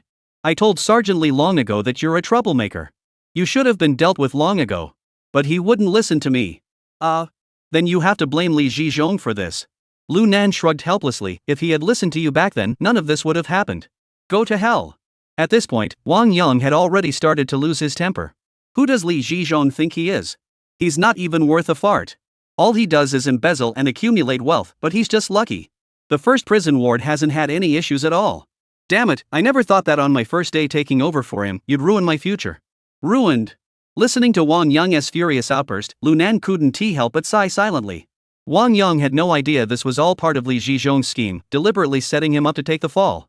If he had known, he would probably be so angry he'd spit blood and die.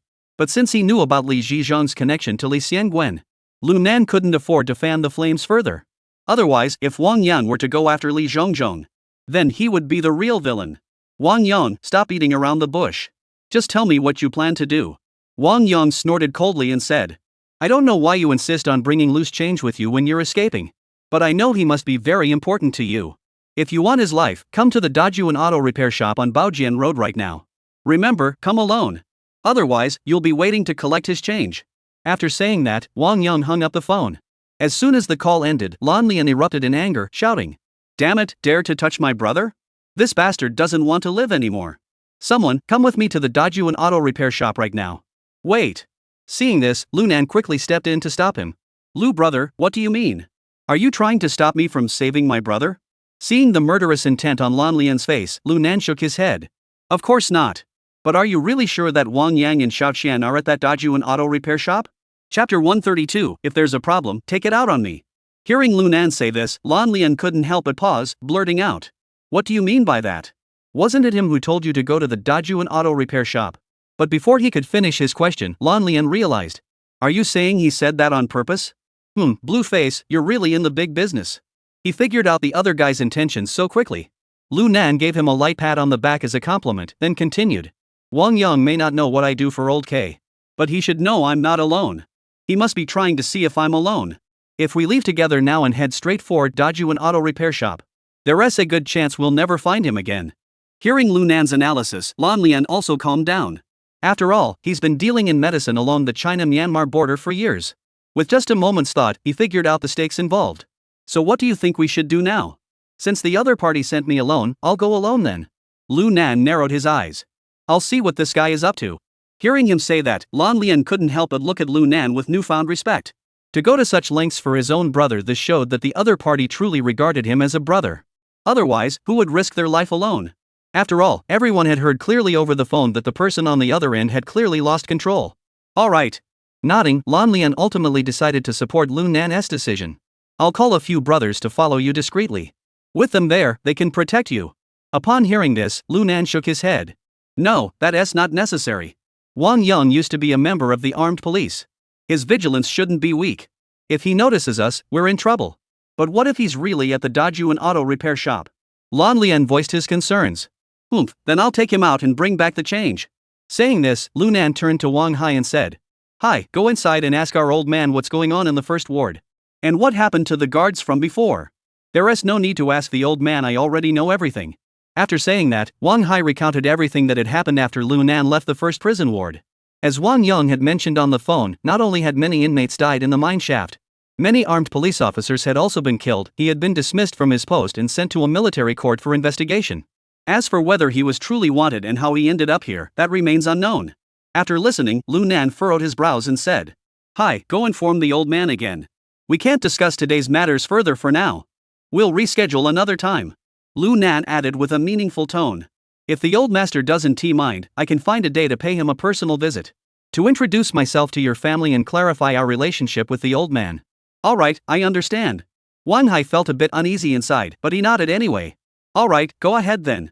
Then, Lu Nan turned to the man with the blue face beside him and said, Lan Lian, give me your phone number, then go back first. If anything comes up here, I'll let you know right away. If I really manage to get the change from Wang Yang, I'll come straight to you. Upon hearing this, Lan Lian paused for a moment before saying, Brother, you know my line of work is sensitive, so I don't have my own phone in Lianchang. This is the phone number of one of my men. If there's anything, just call this number. As he finished speaking, the blue-faced man recited a number. Lu Nan memorized the number and then said, Alright. Once I've wrapped up things here, we'll meet up and discuss business with Director Wang. Alright, brother, be careful. The man with the blue face patted Lu Nan on the shoulder. Don't worry, when it comes to business, I'll never shortchange you.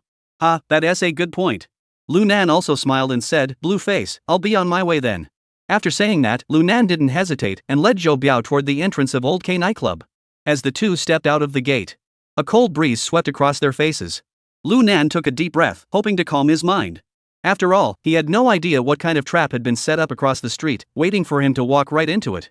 But no matter what, he had to take the risk. Because the change was at that Dejun auto repair shop. He wouldn't let anyone lay a finger on his brother. Diaozi, drive back first. Remember, take a few extra turns. Don't let anyone follow you. Zhou Biao nodded confidently and said, Nangu, don't worry. No one can track me. Unless someone like ICZI plants a tracking device on my phone. Upon hearing this, Lu Nan snapped to attention. GPS tracking. Right. That's it. From what Wang Yang implied, this must have been his doing alone. If that's the case, he couldn't have had anyone monitoring me in real time. Unless, that car is equipped with a GPS tracker.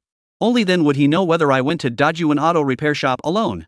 That means he's probably watching me right now. Realizing this, Lu Nan suppressed the urge to look around and whispered to Zhou Biao.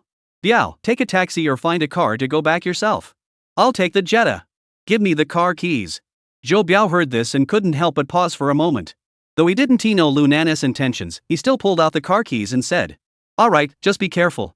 Don't worry. Lu Nan patted his shoulder, simultaneously using his left hand to take advantage of the cover provided by his body. He slipped the black hard drive into his pocket. Diaozi, take this with you. Then have IC take a look and see if he can copy the contents to a computer. Okay. I got it. Seeing Lu Nan's discreet actions, Zhou Biao immediately understood his intentions. So he didn't look down to watch, but instead nodded nonchalantly. Nangu, I'll head back first. Alright, go ahead. After speaking, Lu Nan turned and walked toward the Jetta without looking back. After starting the car, Lu Nan immediately adjusted the turn signals and the clutch. He pressed the accelerator to the floor, and a loud roar echoed through the air. The Jetta sped off like a wild dog breaking free from its chains. Health Road wasn't too far from Old K nightclub. But it still took about 20 minutes by car. Just as Lu Nan approached the Dajuan auto repair shop, his phone in his pocket rang again. He pulled it out and saw it was an unknown number. Seeing this, Lu Nan couldn't help but curve his lips into a cold smile. Wang Yang, you bastard. I really underestimated you. Not only do you know how to hide your phone number, but you also installed a GPS tracker in the car. If I hadn't reacted in time, you would have really had me.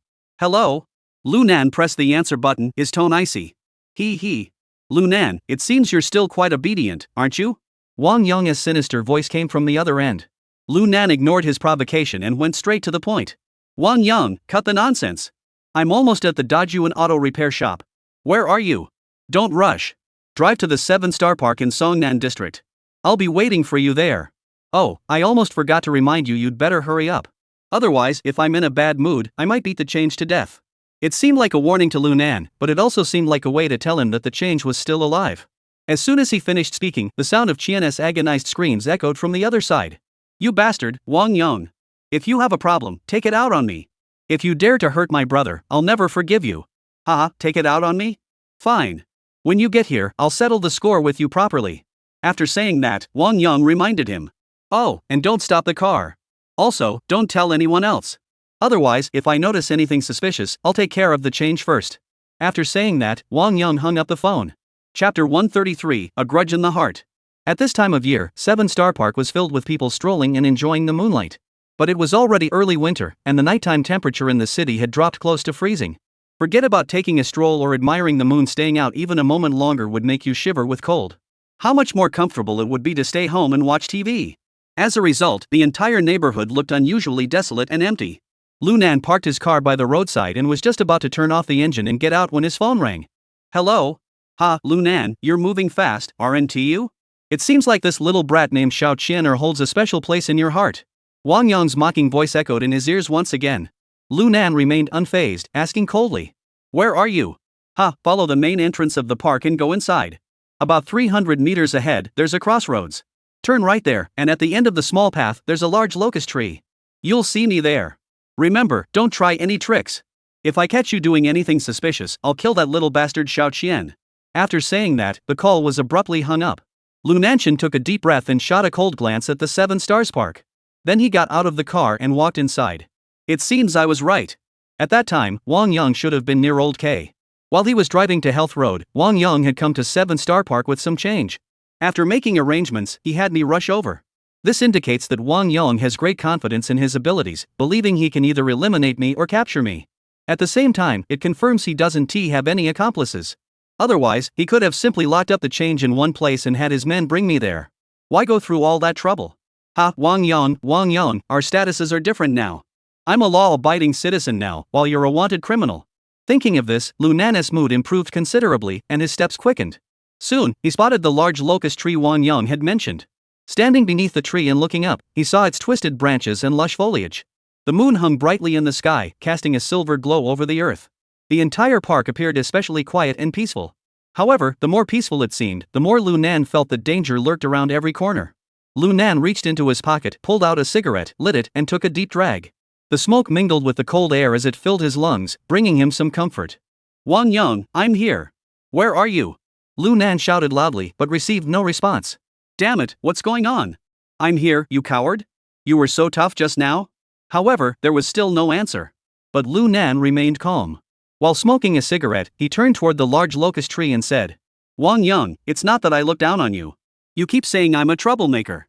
But now you're a wanted criminal, and I'm here speaking freely. How dare you call me unstable? As his words fell, Lunan noticed that a branch behind the large locust tree seemed to twitch slightly. The corners of his mouth curled into a slight smile. Wang Yong, with your measly courage, you dare to compare yourself to Li Zhizhong? Forget about the rest. He dares to take my money and also dares to handle my affairs. And he's managed the first prison ward with such efficiency. As he spoke, Lunan slowly exhaled a smoke ring, mocking lazily. You're nothing but a good-for-nothing. On your first day on the job, you got screwed over by me. Not only did you lose your job, but you've become a coward. Now you can't even show your face without being paranoid. Damn it, you're good for nothing. At that moment, the branch of the large locust tree suddenly shook violently twice, but no one responded. Lunan smiled and continued. What? Did I hit a nerve and make you angry? Since you're too cowardly to come out, I'll go to you. Saying this, Lunan took a step toward the branch. But just then, the branch shook violently. Immediately, a figure emerged. Be careful, Nangu. Wang Yong, that bastard, is up in the tree. As the words fell, a dark figure suddenly leaped down from the tree, kicking directly at Lunan's head in mid-air. The kick was powerful and forceful. If it had hit its mark, his skull would have shattered instantly. But Lunan had already anticipated this. Plus, with the reminder about the loose change, just as Wang Yong leaped out from the treetops, he swiftly sidestepped to avoid it. Boom! Wang Yong's powerful kick landed heavily on the bricks and stones on the ground. In an instant, dust flew everywhere, and stone fragments scattered in all directions. The force of the kick was so great that it even shattered the red bricks on the ground. Damn it, Lunan! After his first strike failed, Wang Yang cursed furiously, then leaped into the air with a powerful kick, charging toward Lu Nan like an arrow released from a bow. Moreover, his attack techniques were extremely fierce and brutal. Every punch and every kick was aimed at the opponent's vital points. Damn it, the Black Dragon 18 hands? I know how to counter that too. Lu Nan sneered disdainfully and instantly unleashed his full strength, charging toward Wang Yang. The two exchanged blows, engaging in several rounds of combat in just a few seconds. Wang Yang was strong, quick, and agile. But in military combat against opponents, he usually stopped short of delivering a finishing blow. Lu Nan, however, had lived 2 lifetimes and was no pushover. Not to mention that in his previous life, he had fought his way to the title of Big Boss Nan. In this life, he was reborn into a life of constant combat, gaining immense experience.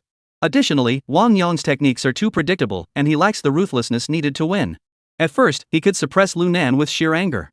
But as time went on, Lu Nan gradually gained the upper hand. Bang bang bang! Wang Yang stumbled backward several steps, nearly falling to the ground. Damn it! Wang Yang was panting heavily, his eyes blazing with anger. At that moment, he was completely enraged. However, Lu Nan merely snorted coldly. Wang Yang, I gave you a chance, but you couldn't take it. A worthless piece of trash. With your measly skills, you dare to claim you can eliminate me, the unstable factor? Humph, do you even deserve it? Hearing his mockery, Wang Yang clenched his teeth and said, Go to hell. Even if I die tonight, you won't be going back alive. As soon as the words left his mouth, Wang Yang suddenly pulled out a 3-edged military knife from behind him and charged forward. Damn it, I'm not afraid of you even if you're playing with a knife. As he spoke, Lu Nan also pulled out a Swiss Army knife from his waist. Clang! Clang! Clang!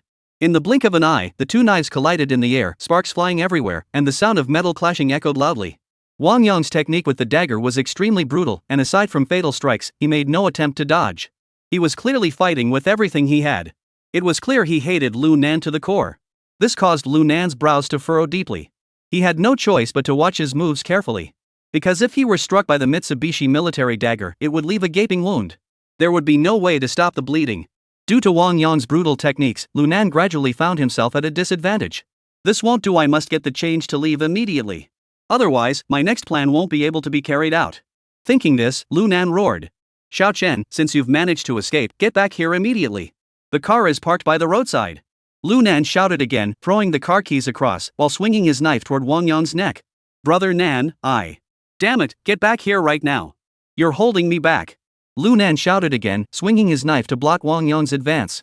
Seeing this, Xiao Chen didn't hesitate, turned around, and ran toward the park exit. At that moment, Wang Yang had completely lost his mind, not even glancing at Shanshan. His sole focus was on eliminating Lu Nan. At first, he had planned to capture Lu Nan and hand him over to his superiors. Thus, he could clear his name and regain his position. But as Lu Nan continued to mock him and the series of battles unfolded, hatred and anger had already clouded his judgment. Lu Nan, this little bastard, not only caused him to lose his job and position. He also turned me into a wanted criminal. If I don't turn him into a sieve, I'll never be able to ease the hatred in my heart. Chapter 134, I will protect you. Upon seeing Xiao Qian leave, Lu Nan grew even more desperate, frantically defending against Wang Yang's attacks. Clang! Clang! Clang! Bayonets and daggers clashed in the air, sparks flying in dazzling bursts. In the quiet night, the sounds were especially bright and piercing. At that moment, Wang Yang seemed to know no fatigue, continuously swinging his military knife with no signs of stopping. On the contrary, every move he made was cunning and ruthless, filled with a strong intent to kill. Lu Nan's forehead began to sweat, and his face grew even paler. For in the fierce battle, Wang Yang had already identified a weakness and struck viciously at Lu Nan's chest. SSSHHHH. Two faint sounds echoed as the three-pronged blade pierced through the clothing and into the flesh, blood slowly trickling down the wound. At the same time, Lu Nan also slashed Wang Yang's arm. Damn it! Lu Nan couldn't help but curse under his breath. Wang Yang, seeing this, burst into a savage laugh. Ha, Lu Nan. I told you earlier, even if I die, I'll take you with me. With that, Wang Yang raised the 3-edged military dagger once more and plunged it viciously into Lu Nan's shoulder blade. With a loud thud, blood spurted out and excruciating pain spread throughout his body. Wang Yang's face twisted into a hideous grimace as he continued to twist the dagger, as if he wanted to tear Lu Nan into pieces. You! Lu Nan growled and slapped Wang Yang across the face. Bang! A crisp, dull sound echoed through the air. Ah! Wang Yang let out an agonizing scream, his head spinning, half his face swollen and numb, with blood trickling from the corner of his mouth. Taking advantage of the moment, Lu Nan jumped backward, creating some distance between them. You crazy dog! Lu Nan clutched his injured left shoulder and glared at Wang Yang with hatred. Ha, Lu Nan, you're scared! You're scared! You coward. You know you're scared? Wang Yang screamed like a madman, his face contorted with rage as he glared at Lu Nan. Go to hell, I'm not afraid of your mother. Lu Nan took a deep breath and said in a low voice. If it weren't for pitying you, I would have killed you long ago. Hearing this, Wang Yang froze for a moment. He burst into laughter, his voice piercing the night sky like the cry of an owl. Ha ha ha, pitiful? What's so pitiful about me? And stop trying to impress me with your nonsense. I can see it now, if we fight to the death, you're no match for me. Wang Yang was now all in. Lu Nan gave a cold smile, suddenly pulled out a pack of cigarettes from his pocket and lit one. Surprisingly, he also tossed one to Wang Yang. Wang Yang was startled but instinctively caught it in his hand. With a click, the lighter ignited the cigarette. Lu Nan exhaled a smoke ring, leisurely puffing away. Seeing this, Wang Yang furrowed his brows. What the hell do you think you're doing? Are you trying to stall for time? I just wanted you to have a smoke before you go in. Once you're inside, with your temper, you'll be lucky if they don't beat you to death. Smoking is a luxury you can't afford. Hearing this, Wang Yang's face turned fierce, his eyes sharp as hawks. Lu Nan, at this critical moment, you're still trying to show off with me. Hey, if you don't come out, I'll really kill that mad dog Wang Yang. Don't you dare blame me when the time comes. Before Wang Yang could finish speaking, Lu Nan suddenly interrupted him with a loud voice. Hearing this, Wang Yang's expression froze. The next second, Wang Yang suddenly turned his head toward the side of the large locust tree, his pupils contracting instantly. There, a dark figure had appeared. The shadow moved slowly toward the two of them. Click, click. As it neared the two of them, the figure also lit the cigarette in its mouth. In the flickering light, Wang Yang finally got a clear look at the person's face. Li the boss? What are you doing here? Wang Yang was so frightened he couldn't speak. The man was none other than Li Zhizhong. However, at that moment, Li Zhizhong looked serious as he took a drag from his cigarette, then spoke slowly. Wang Yang, come back with me. Once we get to the military court, I'll find a way to protect you. Ha ha ha ha. Protect me? What gives you the right to protect me? What qualifies you to protect me? Wang Yang suddenly burst into hysterical laughter, his eyes filled with hatred and resentment. Li Zhizhong. Let me tell you. If it weren't for you, I wouldn't be in this situation today. If you had listened to me earlier and eliminated Lu Nan, this unstable element, in its infancy, how could I have ended up in this mess? For the dirty money he gave you, you let him run wild. What the hell gives you the right to say you'll protect me? Wang Yang clenched his teeth in anger, his eyes bulging with fury. Wang Yang, many things aren't as you think they are. Li Zhizhong sighed. Over the years, I've taken a lot of dirty money. But I had no choice. You're lying. Wang Yang shouted angrily, his eyes bloodshot. It's clearly your greed. What do you mean you can't help it? Li Zhizhong, I really don't understand, what do you need that dirty money for? Aren't you afraid it'll burn your hands when you spend it? I don't take black money. What about the families of the comrades who sacrificed their lives in Tingchong? Li Zhizhong's calm words sounded like a thunderclap to Wang Yang's ears. In an instant, Wang Yang was completely frozen in place. His pupils trembled violently and he stood frozen in place, unable to react for a long time. Their families, their children, if I don't take care of them. Who will take care of them? Is the bonus enough for that? Li Zhizhong sighed deeply, shook his head, and turned away, no longer paying any attention to Wang Yang. Wang Yang remained frozen in place, his face pale, his lips trembling several times, but he ultimately said nothing. Lu Nan, thank you so much for sending me the message. I'm also grateful for the money you gave me earlier. But this time, I can't save you. Suddenly, Li Zhizhong changed his tone, and his gaze toward Lu Nan grew extremely ruthless.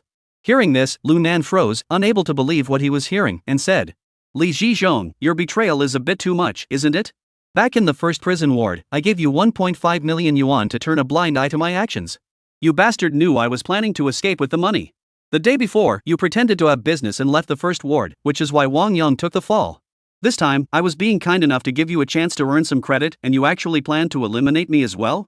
Upon hearing this, Li Zhizhong scoffed and replied without hesitation. Lu Nan, I admit you're skilled, but you're too stupid. Wang Yang is my brother, I can protect him. But what are you?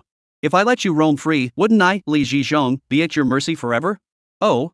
So you're planning to kill him to silence him? Lu Nan asked with a smirk.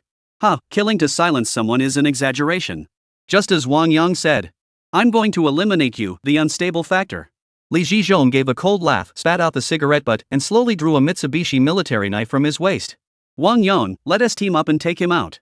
Then you'll come back with me, and I'll make sure you're safe. Hearing this, the dazed Wang Yang snapped back to his senses. He instinctively raised the Mitsubishi military knife, assuming a combat stance. Seeing this, Lu Nan showed no sign of fear. Instead, a sinister smile curled the corners of his mouth. Li Zhizhong, do you really think that the two of you are all I can handle? At this point, I don't believe you have any tricks up your sleeve. Li Zhizhong shot Lu Nan a mocking glance. Lu Nan grinned widely. If that is the case, then I'll show you too just how powerful I am. As soon as he finished speaking, Lu Nan turned and ran away under the stunned gazes of Li Zhizhong and Wang Yang. Chapter 135, Admitting Mistakes. Chase him. We can't let him get away. Li Zhizhong shouted and immediately gave chase in the direction Lu Nan had fled. Wang Yang didn't hesitate either, quickly drawing his knife and giving chase. However, as soon as the two reached the door, their footsteps came to an abrupt halt. Because outside the door, more than a dozen armed police officers had already surrounded the group on the south side of the road. At that moment, the police seemed to have spotted the two as well. They immediately aimed their handguns at them. They shouted loudly. Don't move. What are you doing? Put your hands up. If you dare to move, don't blame us for shooting. Seeing this, Li Zhizhong inserted the Mitsubishi military knife in his waist. He then patted Wang Yang on the shoulder, signaling him to relax. Then he raised his hands and said, Comrade, we are the supervisors of the first ward of the South City Prison. This is my assistant. We are here on orders to apprehend the fugitive. As he spoke, Li Zhizhong pointed toward the south side of the road. Good thing you've already subdued him. Go to hell. Who's the fugitive? Lu Nan, upon hearing this, shouted back. Comrade, I'm a law-abiding citizen. I'm not a fugitive at all. Don't believe these two scoundrels' lies. I was just taking a stroll in the park when the two of them suddenly jumped out trying to rob me. Look, that guy still has a knife in his hand. Lu Nan showed the cut on his shoulder to the crowd angrily and said, Look, those two just stabbed me with a knife. If I hadn't run fast, they would have killed me. Upon hearing this, the police officers all furrowed their brows and looked at Wang Yang and Li Zhizhong with suspicion. Wang Yang, however, was furious and glared at Lu Nan, shouting, You little bastard, you're lying through your teeth. Oomph. Li Zhizhong snorted coldly and glared at Wang Yang. Then, he turned to the other police officers and said, Comrades, this guy is cunning and sly. I can show you my ID. As he spoke, Li Zhizhong slowly pulled out his ID from his pocket and tossed it toward the crowd. One of the young police officers in charge picked it up and flipped through it. Comrades, don't believe what they're saying. This is a fake ID. Fake ID. Lu Nan quickly interjected. Upon hearing this, the leading officer furrowed his brows, seeming unsure as well. Someone, come here. Handcuff them both and take them back to the station. Yes. As soon as the order was given, 4 or 5 plainclothes police officers quickly rushed out from the surrounding area. They surrounded Li Zhizhong and the other man in the center. Everyone, please stay calm. I'll go with you. Li Zhizhong, seeing the situation, quickly raised his hands. At the same time, he turned to Wang Yang and said with a meaningful glance, Wang Yang, put away the knife immediately. Don't you really want to think this through? Hearing this, Wang Yang gritted his teeth and glared at Lu Nan before quickly sheathing his military knife. After that, Li Zhizhong and the others were escorted onto the vehicle. At the same time, Lu Nan was also taken into the police car. However, at that moment, a smug smile curled at the corners of his lips. Once all the police had left, 2 people slowly emerged from the park. Brother, is something going to happen to Nangu? It was the same person who had left earlier. If something happens, it means he's not qualified to do business with me. Lan Lian said coldly. If he can't even handle such a minor matter. Even if we force him to participate, he'll only cause trouble. Moreover, I want to see if Wang Donghui is really as powerful as he claims to be. Brother, don't act recklessly. Nangu has always been so good to me. Without him, I would VE died in the first prison ward long ago. Xianchen was so anxious he was stomping his feet. If it weren't for me giving Li Zhizhong 5 million earlier to get you guys a pass. Do you think Lu Nan would have let you out so easily? Lan Lian snorted coldly, then patted Xianchen on the shoulder and said, Little brother, remember this, I'm your own older brother. I wouldn't harm you. And once I confirm Lu Nan's capabilities, I won't shortchange him either. In the interrogation room of the municipal bureau, Lu Nan, Li Zhizhong, and Wang Yang were locked up together. Wang Yang glared at Lu Nan with hatred, as if he wanted to kill the scoundrel in front of him right away to vent his anger. Li Zhizhong, however, was smiling as he looked at Lu Nan. Kid, you react pretty quickly. It's good enough. Lu Nan shrugged his shoulders. Seeing this, Li Zhizhong smiled again but said nothing more. At that moment, Lu Nan suddenly turned to Wang Yang and said, What are you staring at with those little eyes? No matter how hard you stare, your eyes aren't as big as mine. As he spoke, Lu Nan annoyingly lifted his eyelids, as if to show off. This provocation immediately enraged Wang Yang. You bastard. As soon as the words left his mouth, Wang Yang lunged forward. Clang. But his hands and feet were all shackled to the chair. The slightest movement caused him to fall to the ground along with the chair. Ah, you bastard. You deserve it for being so gullible. Lu Nan shouted mockingly. Damn it. I'll kill you. At that moment, Wang Yang was so furious he could barely contain himself, struggling to get back up. Meanwhile, Li Zhizhong shook his head helplessly and said to Wang Yang, "Wang Yang, calm down for a moment. Don't forget we're at the police station right now." Upon hearing Li Zhizhong's words, Wang Yang gradually calmed down. However, he continued to glare at Lu Nan with hatred in his eyes. "You brat! Don't get so cocky. Just wait until I get out of here. I'll definitely kill you. Oh my, I'm so scared. I'm so scared. If you're so brave, kill me now." Lu Nan pretended to be terrified, but his eyes sparkled with a mocking smile. Wang Yang, seeing this, couldn't help but grow even more furious. But since he couldn't move, he could only vent his anger with a string of curses. Just then, the interrogation room door suddenly swung open. A middle-aged man with an imposing demeanor walked in slowly. "Turn off the surveillance cameras. Then take Wang Yang, the person requested by the military authorities, and detain him separately. The remaining two will be questioned separately." The middle-aged man shouted at the group of police officers outside. "Yes, Officer Li." The police officers all responded and entered the room, helping Wang Yang to his feet and leading him out. The middle-aged man then walked over to the opposite side of Lu Nan and Li Zhizhong, sat down, and stared at the two of them expressionlessly. The three sat there in silence, not uttering a word. For a moment, the atmosphere in the interrogation room became extremely strange. Apparently annoyed by their silence, Lu Nan glanced from one to the other. He then spoke lazily. "Hey, you two Li chiefs, are you here to read each other's faces? If you have something to say, just say it and let me go. I've got important business to attend to. I don't have time to waste here with you two." Hearing this, Li Zhizhong and the middle-aged man couldn't help but twitch the corners of their mouths. "Lu Nan, I admire your courage and boldness. But today's matter you must admit your mistake." At that moment, the middle-aged man spoke up. Hearing this, Lu Nan exploded with anger, glancing at Li Zhizhong before. He turned to the middle-aged man and said, "Li Xiangwen, am I supposed to admit to some trivial mistake?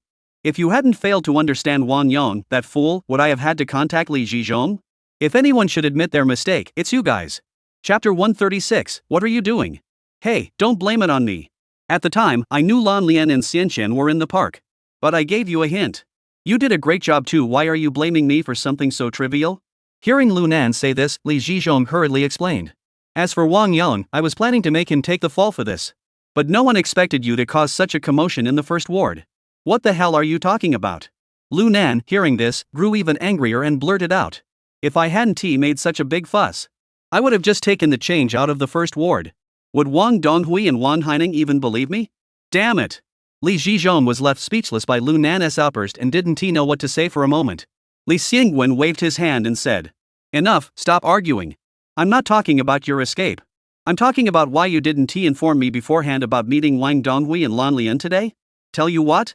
I had no idea Blueface would be there. Plus, Wang Donghui told me to bring some cash when I went to meet him. Even if I had told you, what good would it have done? Would you dare to arrest him?" Lu Nan said angrily. Li Xiangwen was also cornered by Lu Nan. After all, although he held a significant position within the police system, but when it came to someone like Wang Donghui, he was truly powerless against him.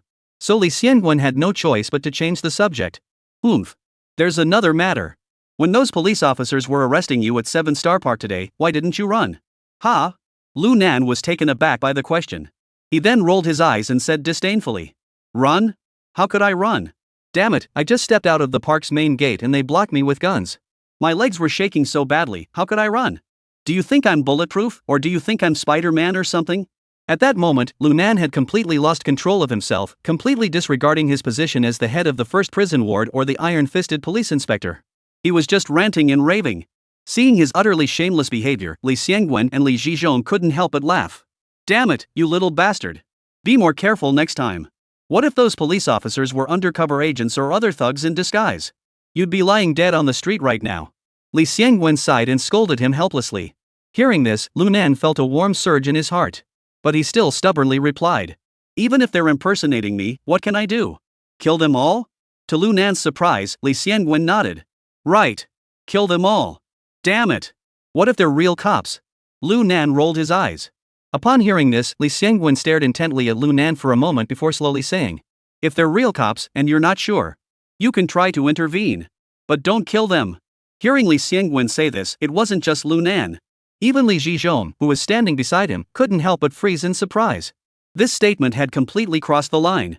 After all, in an emergency, it's hard to tell whether a move is fatal or not. "Lu Nan, you don't know. Our system isn't as clean as you think it is." Li Xiangwen took a deep drag on his cigarette and slowly exhaled the smoke, saying, "The relationships here are extremely complicated.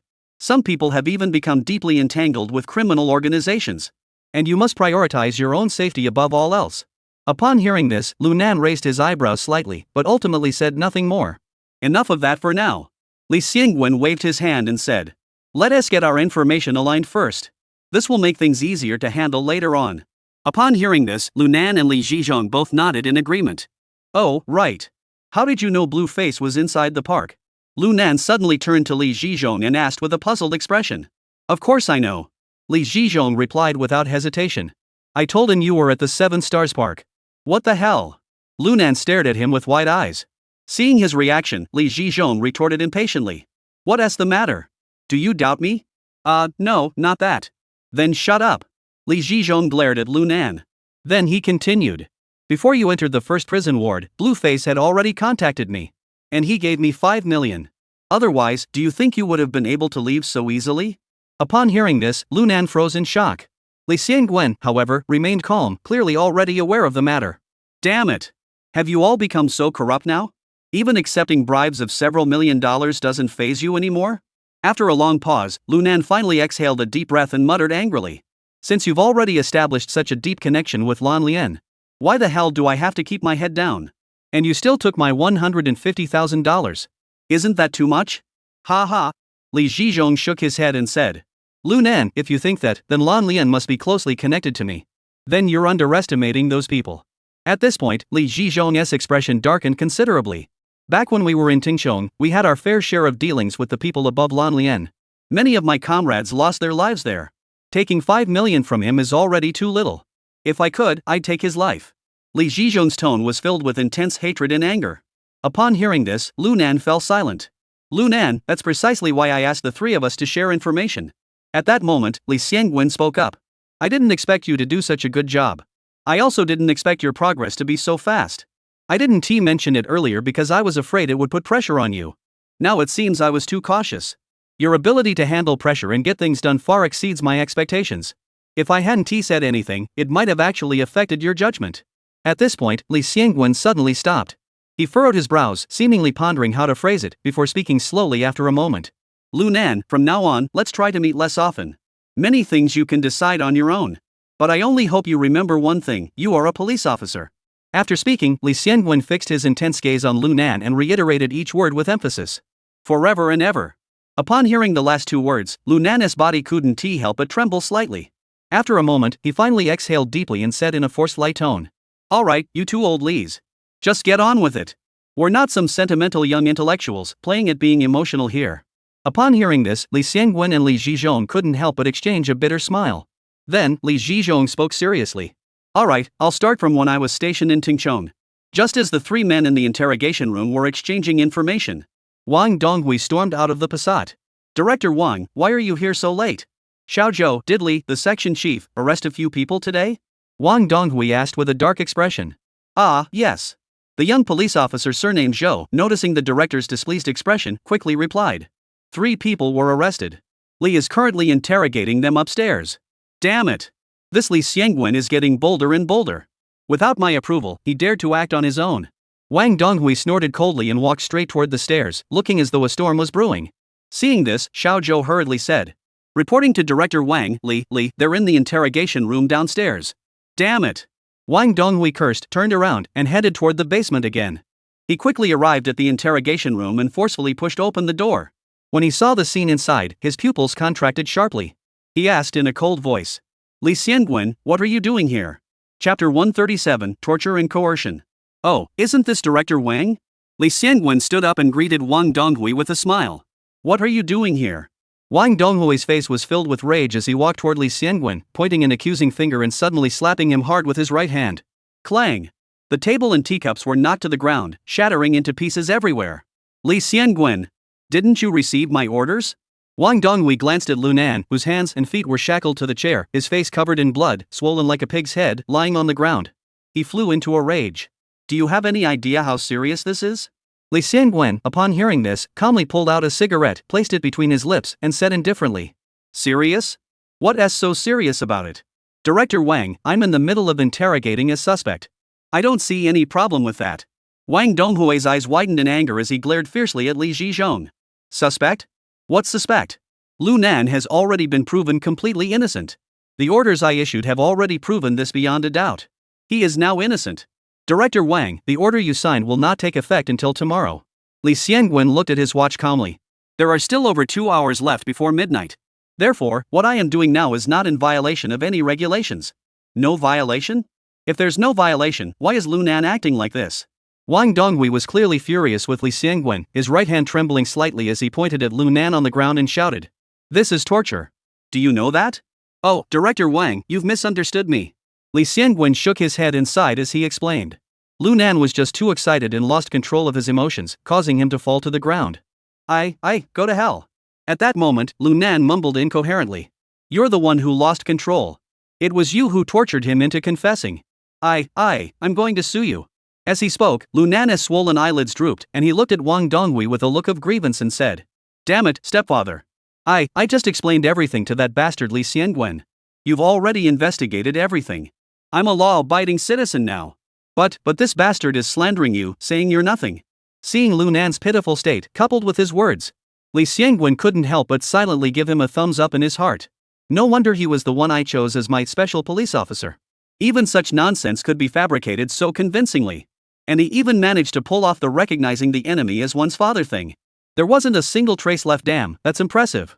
Upon hearing this, Wang Donghui's face turned green. This was more humiliating than being killed. Li Xiangwen. Wang Donghui clenched his teeth tightly and growled furiously. What do you mean by that? Li Xiangwen remained calm. Director Wang, I have no other intentions. Earlier, I forgot to mention that I found a packet of pills on Lu Nan's body. So I must investigate whether he was using them himself or dealing them. I'm just following procedure. Please understand. Dad, Li Xiangwen is framing me. That packet of pills was taken from Li Zhizhong and stuffed into my pocket by him. Lu Nan struggled violently against the handcuffs while shouting angrily. That bastard is in cahoots with Li Zhizhong. He framed me on purpose to protect that Wang Yong. Go to hell. Before Lu Nan could finish speaking, Li Xiangwen took a step forward and kicked Lu Nan in the head. Clang! A loud crash echoed as Lu Nan, along with his chair, was kicked flying through the air. He didn't come to a stop until he collided with the nearby radiator. This time, Li Xiangwen was extremely precise, deliberately using his body to block Wang Donghui's line of sight. So while it looked exceptionally brutal, most of the impact was actually caused by the chair and the radiator. Lu Nan did not sustain any serious injuries. However, Lu Nan took the opportunity to bump his forehead against the radiator. Put! Blood began to seep out immediately. The scene was extremely terrifying. Enough! Wang Donghui was completely enraged at that moment. He glared angrily at Li Xiangwen and Li Zhizhong and shouted harshly. Li Xiangwen, effective immediately, you are suspended from duty pending an investigation. Someone, take Li, the section chief, away. Director Wang, I was just conducting a routine inquiry. You can't suspend me. Li Xiangwen seemed to have lost his temper as well, glaring at Wang Donghui angrily. Furthermore, I have authorization from Director Li. Even if something happens and a suspension is required, the order must come from him. You don't have the authority to do that. Alright. I'll call Li Weiwu right now. Let's see what he has to say. As soon as he finished speaking, Wang Donghui trembled as he pulled out his phone, clearly furious.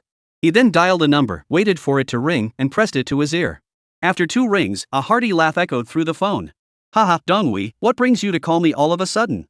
Wang Donghui took a few deep breaths, trying to calm himself down, and spoke in a steady voice. Director Li, I have let you down. I can't handle the Public Security Bureau anymore. You'd better find someone else. Ha? Donghui, what are you saying? What happened? Li Weiwu exclaimed in surprise. Wang Donghui didn't hesitate and immediately recounted everything he had learned. Finally, he said. Since the investigation has been concluded, Lu Nan is completely exonerated. However, Li Xiangwen said that I have no authority to handle this matter. We can only ask you, the elder, to step in and speak on our behalf. On the other end of the phone, Li Weiwu's laughter abruptly stopped, followed by a cold snort. Humph, Li Xiangwen dares to speak to you in such a manner? This is utterly outrageous. Hand the phone to him. All right. Wang Donghui replied, then handed the phone to Li Xiangwen.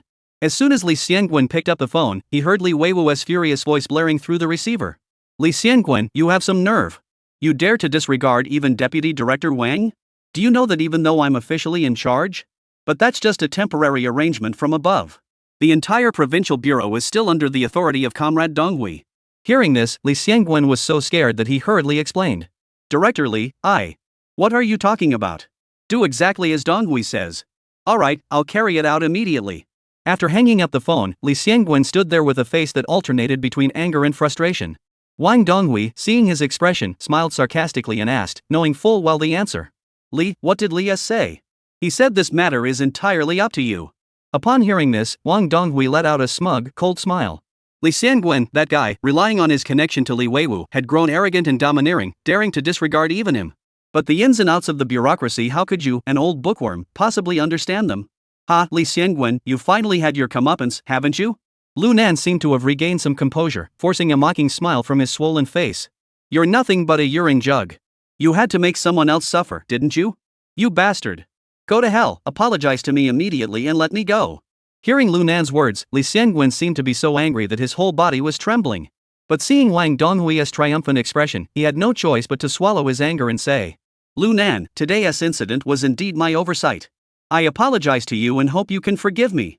After saying that, he walked over to unlock Lu Nan's handcuffs.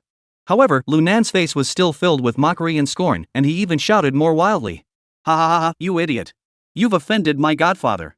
I'll see how you manage to survive here from now on. Damn it, I'll kill you someday. Chapter 138, Mistaking the Enemy for a Father. Hey, Lu Nan, since Li Chu has already apologized to you. Don't talk like that. Wang Donghui pretended to wave his hands dismissively, but his face was filled with contempt and satisfaction. After all, Li Xiangwen, that stinking piece of trash, had been annoying him for ages. Due to his status, there were some things he couldn't say. Lu Nan's harsh scolding had really hit the mark. Moreover, this kid's reckless attitude was actually quite to his liking. Just then, the office door was suddenly knocked on. Immediately afterward, a man in uniform rushed in and reported. Director Wang, Deputy Director Li, the military has called. They want to know about Li Zhizhong and Wang Yang. Please take a look and see who can handle this. Before the man could finish speaking, Lu Nan burst out cursing. What the hell are you doing? You can't even tell who is important. My godfather is here, of course he should handle it. You don't even know who's the boss here? The man was stunned by Lu Nan's outburst and blurted out. Godfather? Who is your godfather? Alright, I'll go answer the phone. Wang Donghui waved his hand and then turned to Li Xiangwen. Mr. Li, I hope you can take Lu Nan to the small conference room to wait for me before I return. Without waiting for Li Xiangwen's displeased expression, he turned and walked out. Mr. Li, I'll go out first too. The man who had spoken earlier also gave a quick nod before stepping out and gently closing the door behind him. Lu Nan, your acting is pretty good. Li Xiangwen said softly while unlocking Lu Nan's handcuffs. Don't flatter me. If it weren't for your quick reaction, we would have been exposed this time. If you hadn't suddenly stood up and hit me a few times, Wang Donghui, that old fox, would have definitely noticed something fishy. Lu Nan grinned and flattered him, then continued. Li, what do you think we should do next? Li Xiang spoke softly. I already said.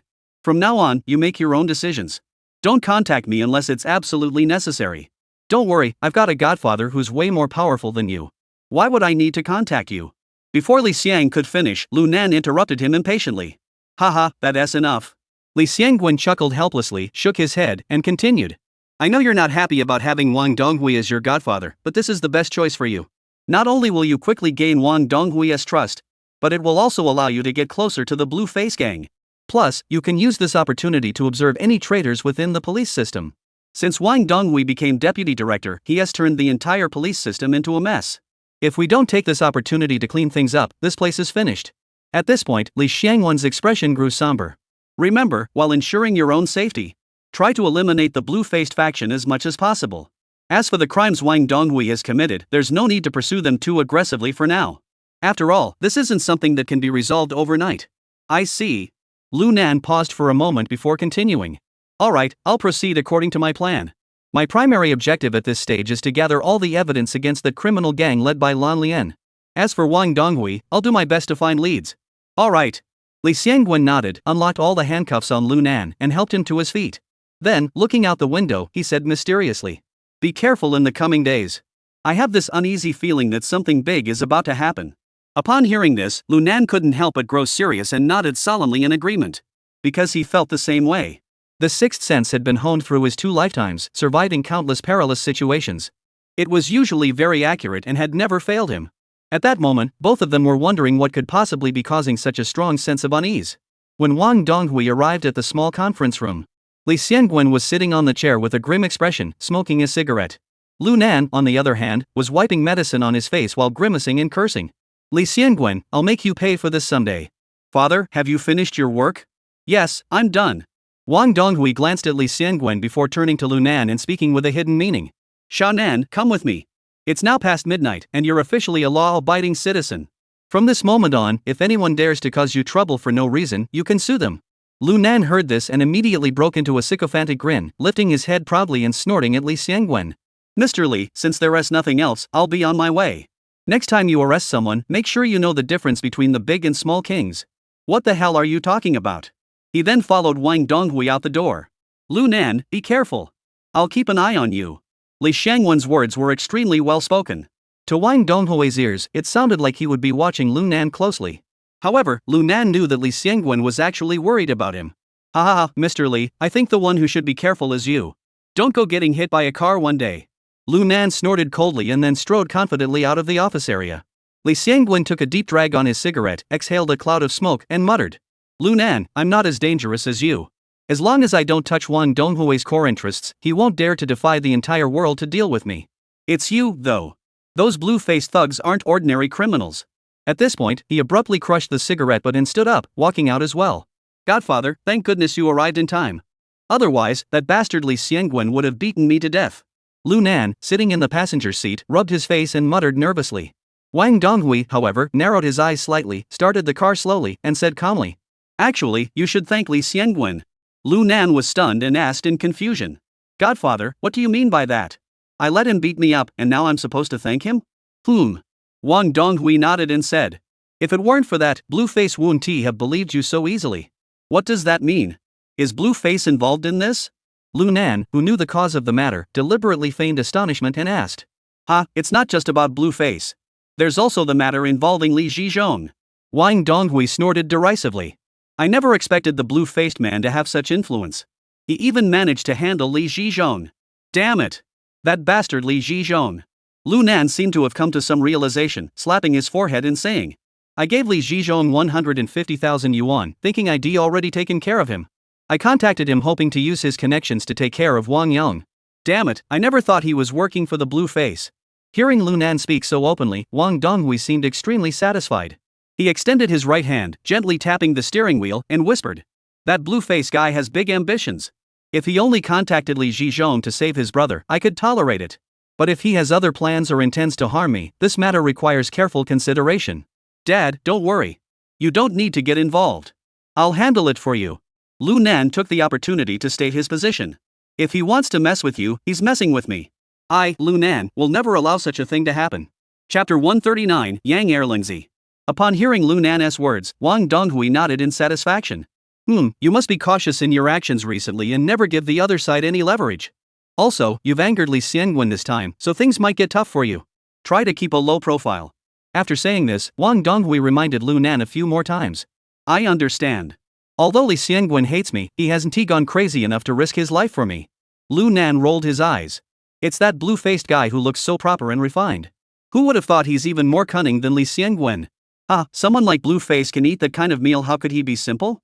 Wang Donghui shook his head with a smile and said. Alright, we won go back tonight. Let us find a spot to stay the night and get rid of that bad luck. Tomorrow after I go to work, you book a restaurant.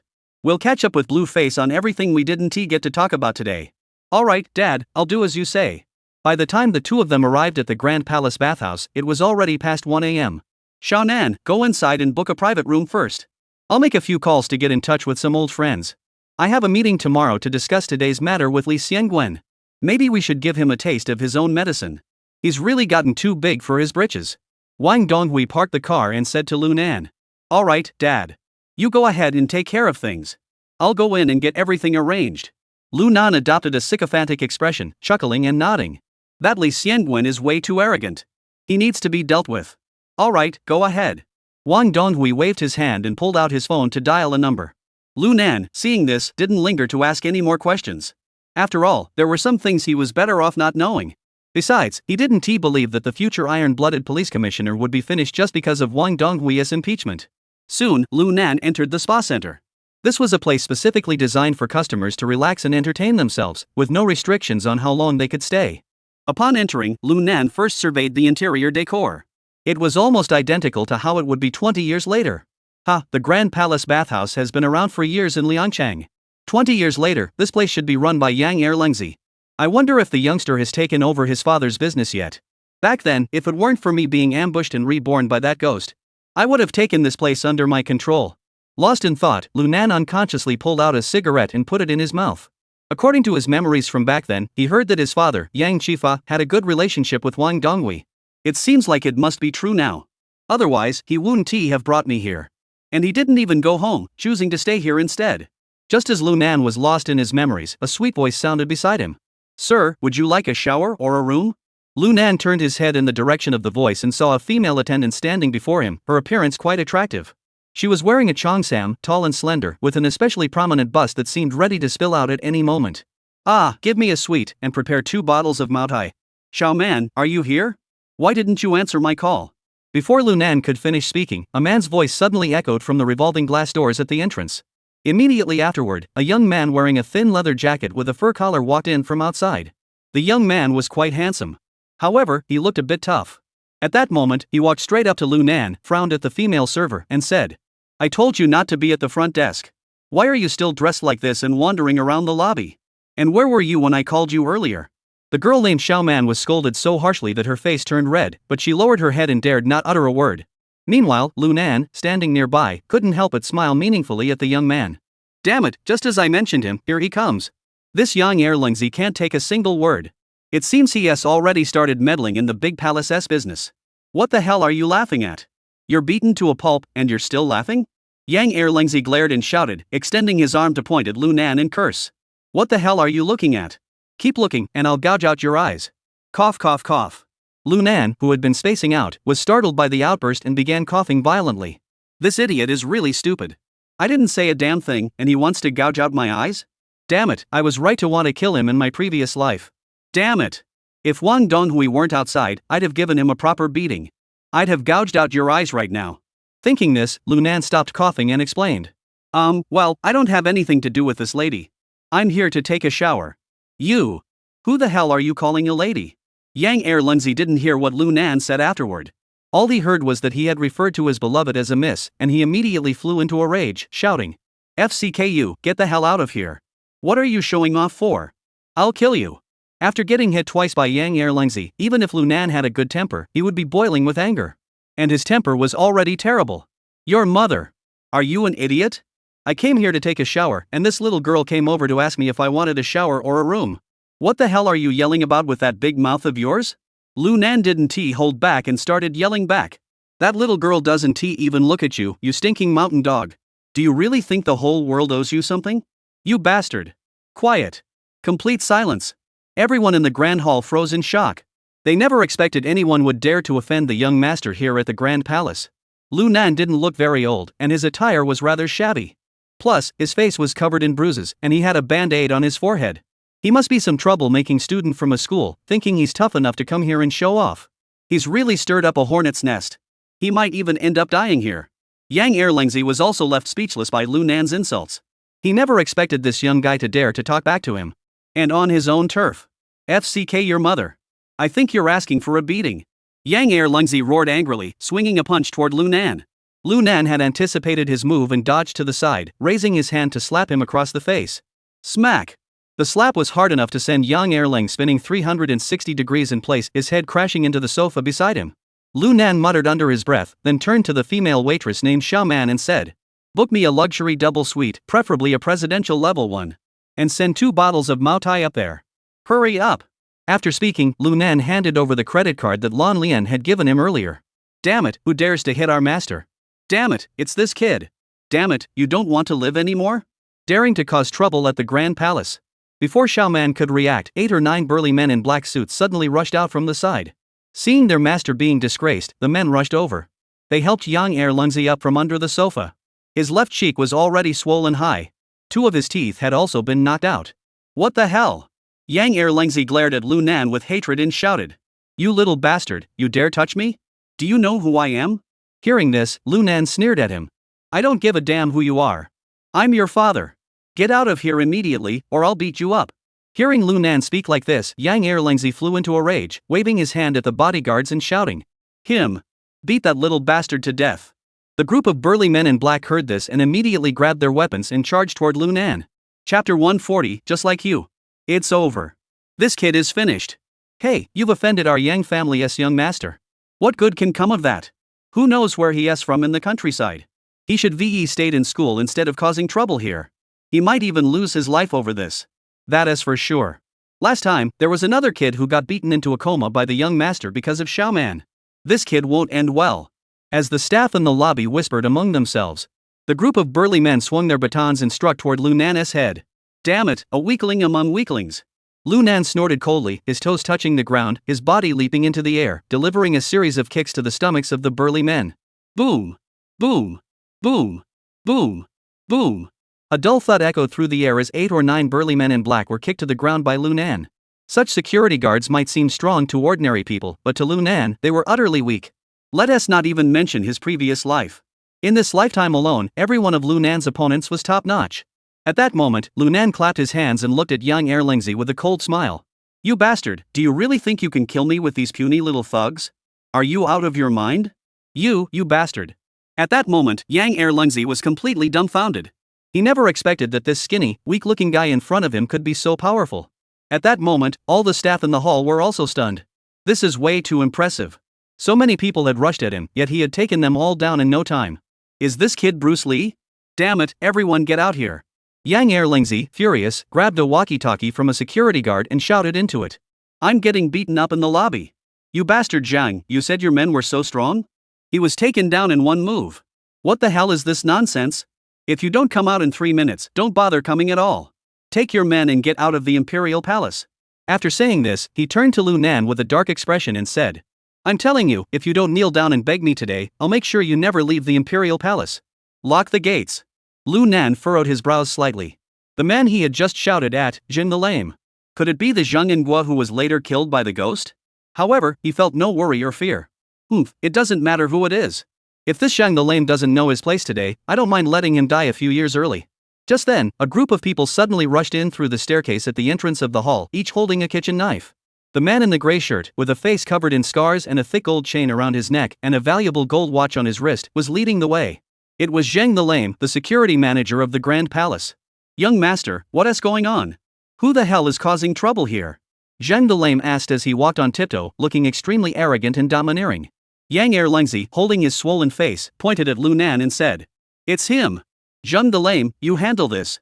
If you can't take this kid down, you and your worthless men can get out of here. My father feeds you lazy good-for-nothings, but I sure as hell won't. At that moment, Yang Erlingzi looked arrogant and domineering. Hearing this, Zhang the Lame felt uneasy inside. But he knew this young master was all talk. He always spoke without restraint, so he suppressed his anger and scanned the area. When he saw several burly men lying on the floor, his eyelids twitched involuntarily. Ha, young man, may I ask what brings you here to cause trouble at our Grand Palace? Zhang the Lame looked at Lunan with a forced smile, seemingly unaffected by Yang Erlingzi's words. Causing trouble in your Grand Palace? Lunan snorted derisively, then pulled out a cigarette and placed it between his lips, saying, Ask that girl named Xiaoman. Didn't I just come here to take a shower, and this walked in through the front gate and started harassing me? I didn't kill him, I gave him face. After speaking, Lunan clicked his lighter with a click, lit the cigarette, and took a deep drag. Upon hearing this, Zhang the Lame immediately figured out what had happened. It must be that spoiled brat from his family, jealous again. Ha, young man, no matter what, you shouldn't be beating people here, right? Zhang the Lame smiled and pointed at Yang Erlingzi and the group of henchmen on the ground. No matter what the reason, you've beaten him like this. Don't you owe him an explanation? Speak up. What kind of explanation do you want? Lunan exhaled a long stream of smoke, asking nonchalantly. Seeing Lunan so calm, Zhang the Lame, a seasoned veteran, furrowed his brows. After all, facing so many of us, and still holding a weapon, most people would have already been scared to death.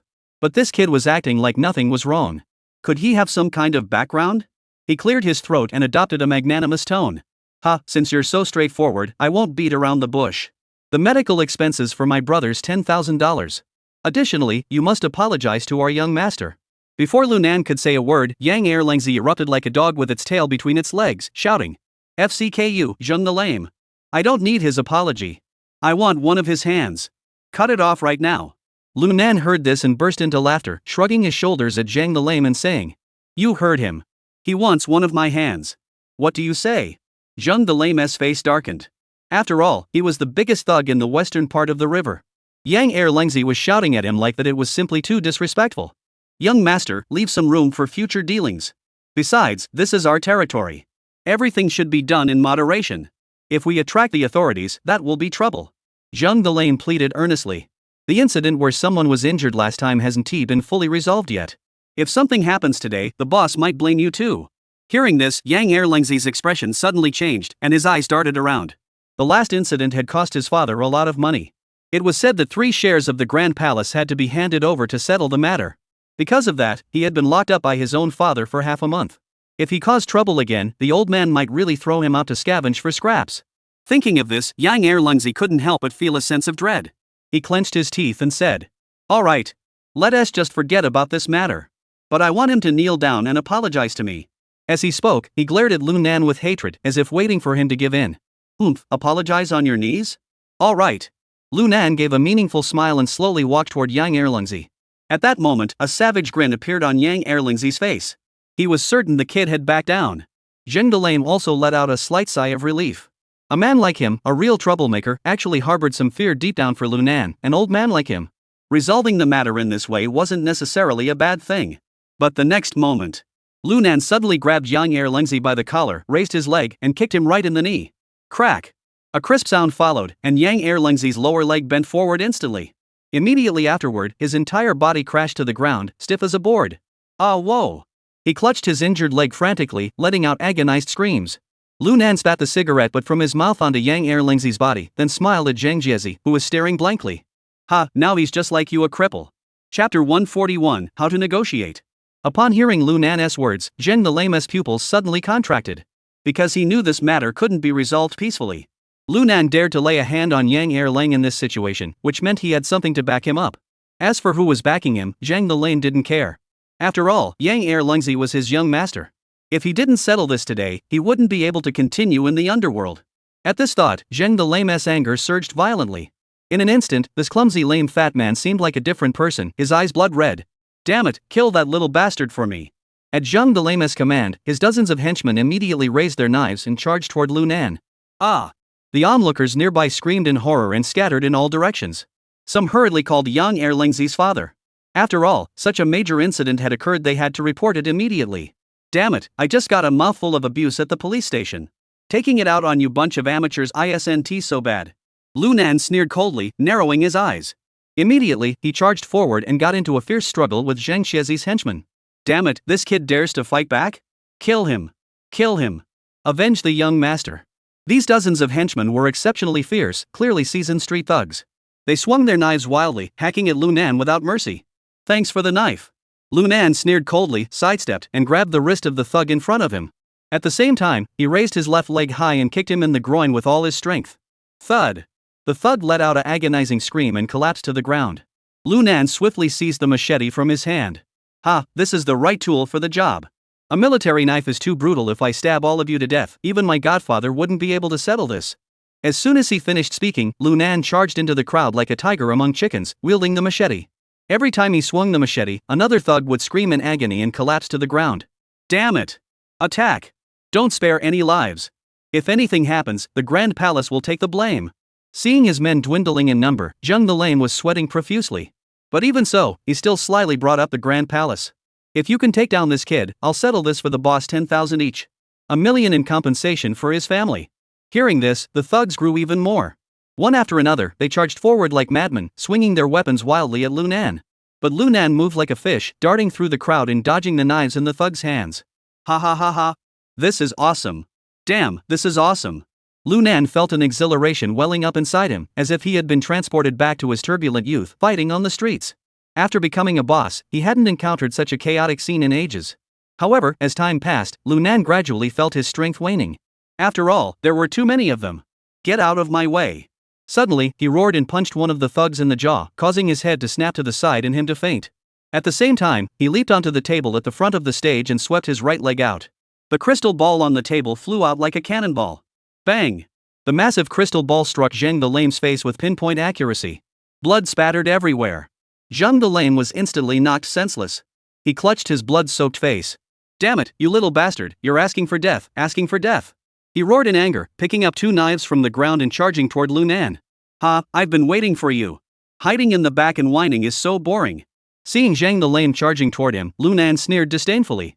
He kicked off the coffee table, using the momentum to leap into the air, swinging his arm in a wide arc and delivering a powerful elbow strike. He aimed it straight for Zhang the Lame's bald head. Seeing this, Zhang the Lame cursed loudly. Damn it, I've been through hell and back. You little bastard, just wait until I take you down. Zhang the Lame roared, swinging the 2 knives in his hands toward Lu Nan's arms. But just then, Lu Nan's waist tensed in mid-air, narrowly avoiding the blade. He flipped over Zhang the Lame and landed on the ground. SSSHH. 2 more clangs echoed as he cut down 2 thugs, then darted forward to stand before Yang Erlingzi. Damn it! Lu Nan muttered under his breath, preparing to kick him unconscious. Yang Erlingzi, who had been kicked by Lu Nan earlier, was now writhing in pain. However, seeing Lu Nan approach with a ferocious expression, he couldn't help but tremble in fear. Suddenly, a warm flow surged from his groin. He had actually peed himself from fear. Damn it! Just as the situation was about to escalate, Zhang the Lame finally charged forward and swung his weapon at Lu Nan's back. Clang! A loud clanging sound echoed through the air as Zhang the Lame's knife was knocked flying.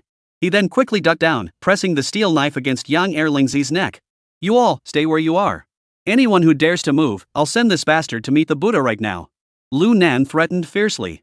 The thugs who had been planning to ambush him and Zhang the Lame, who had been preparing to attack further, immediately stopped in their tracks.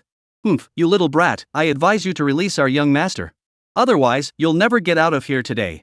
Zheng Keizi's face darkened, and his voice was as cold as ice, sending a chill down the spines of everyone around him. Oh? Is that so? Lu Nan's eyes flashed with a dangerous gleam. His right hand suddenly clenched the machete in his grip and lunged toward Yang Erlingzi's broken leg with a swift strike. SSSHHHH. The sharp blade pierced his calf without any resistance. Due to the knife's length, it went all the way through. Ah! Amidst Yang Erlingzi's heart-wrenching screams, a pool of blood sprayed out from his wound. Damn it! You little bastard, you dare! Zhang the Lame was furious. His face was contorted in rage, with veins bulging on his forehead. Crippled bastard! You lame bastard, not only are your legs useless, your eyes are blind too. Do you think I'm afraid to fight you? Can't you see that? Lu Nan gave a cold smile. His right hand clenched the machete once more and swung it down with all his might. Splash! The blade pierced the flesh, and blood spurted out. Ah! Damn it! Damn it! Yang Erlingzi screamed wildly, his face contorted in agony from the excruciating pain. But Lu Nan remained calm, slowly pulling the machete out, blood spattering everywhere. Lame bastard, show me what you've got. Dare me again? After speaking, Lu Nan raised the machete in his hand, preparing to strike again. No, brother, don't. Let's talk this out, We can talk this out. Zhang the Lame was also terrified by Lu Nan's decisiveness and ruthlessness, and hurriedly waved his hands in surrender. If he were the one caught by Lu Nan, even if he were stabbed to death, Zhang the Lame wouldn't utter a single word. But if Yang Erlingzi were to die right before his eyes, Yang Qifa, the boss of the Grand Palace, would probably bury him with money. Can we talk now? Alright, let's talk then. Lu Nan sneered and said indifferently. But I'm just afraid you, a cripple, can't make the decision. Before Zhang the Lame could speak, a deep, authoritative voice suddenly echoed from the entrance of the Grand Palace. Young man, I can make the decision here. How do you propose to discuss this? Chapter 142, Permanent Disability. Upon hearing the voice, everyone froze. Yang Erlingzi's face lit up with joy, but his chest was being pressed down by Lu Nan's knee, and a shiny steel knife was held against his neck. He couldn't utter a single word. Lu Nan turned to look and saw a middle-aged man in his 50s walking in slowly. Who are you? Although he had guessed the man's identity, Lu Nan asked the question deliberately. What gives you the right to make decisions? To Lu Nan's surprise, the middle-aged man didn't acknowledge him. Instead, he turned to Zhang the Lame and said, Zhang Yingguo, I, Yang Qifa, have never treated you badly. If you want money, I'll give you money. If you want women, I'll give you women. I even gave you a 10% stake in the Grand Palace. And this is how you repay me? Can't you even take care of my only son? Upon hearing this, Zhang the Lame quickly lowered his head and said humbly, Mr. Yang, it's not my fault. When I arrived, the young master had already been beaten by this little brat.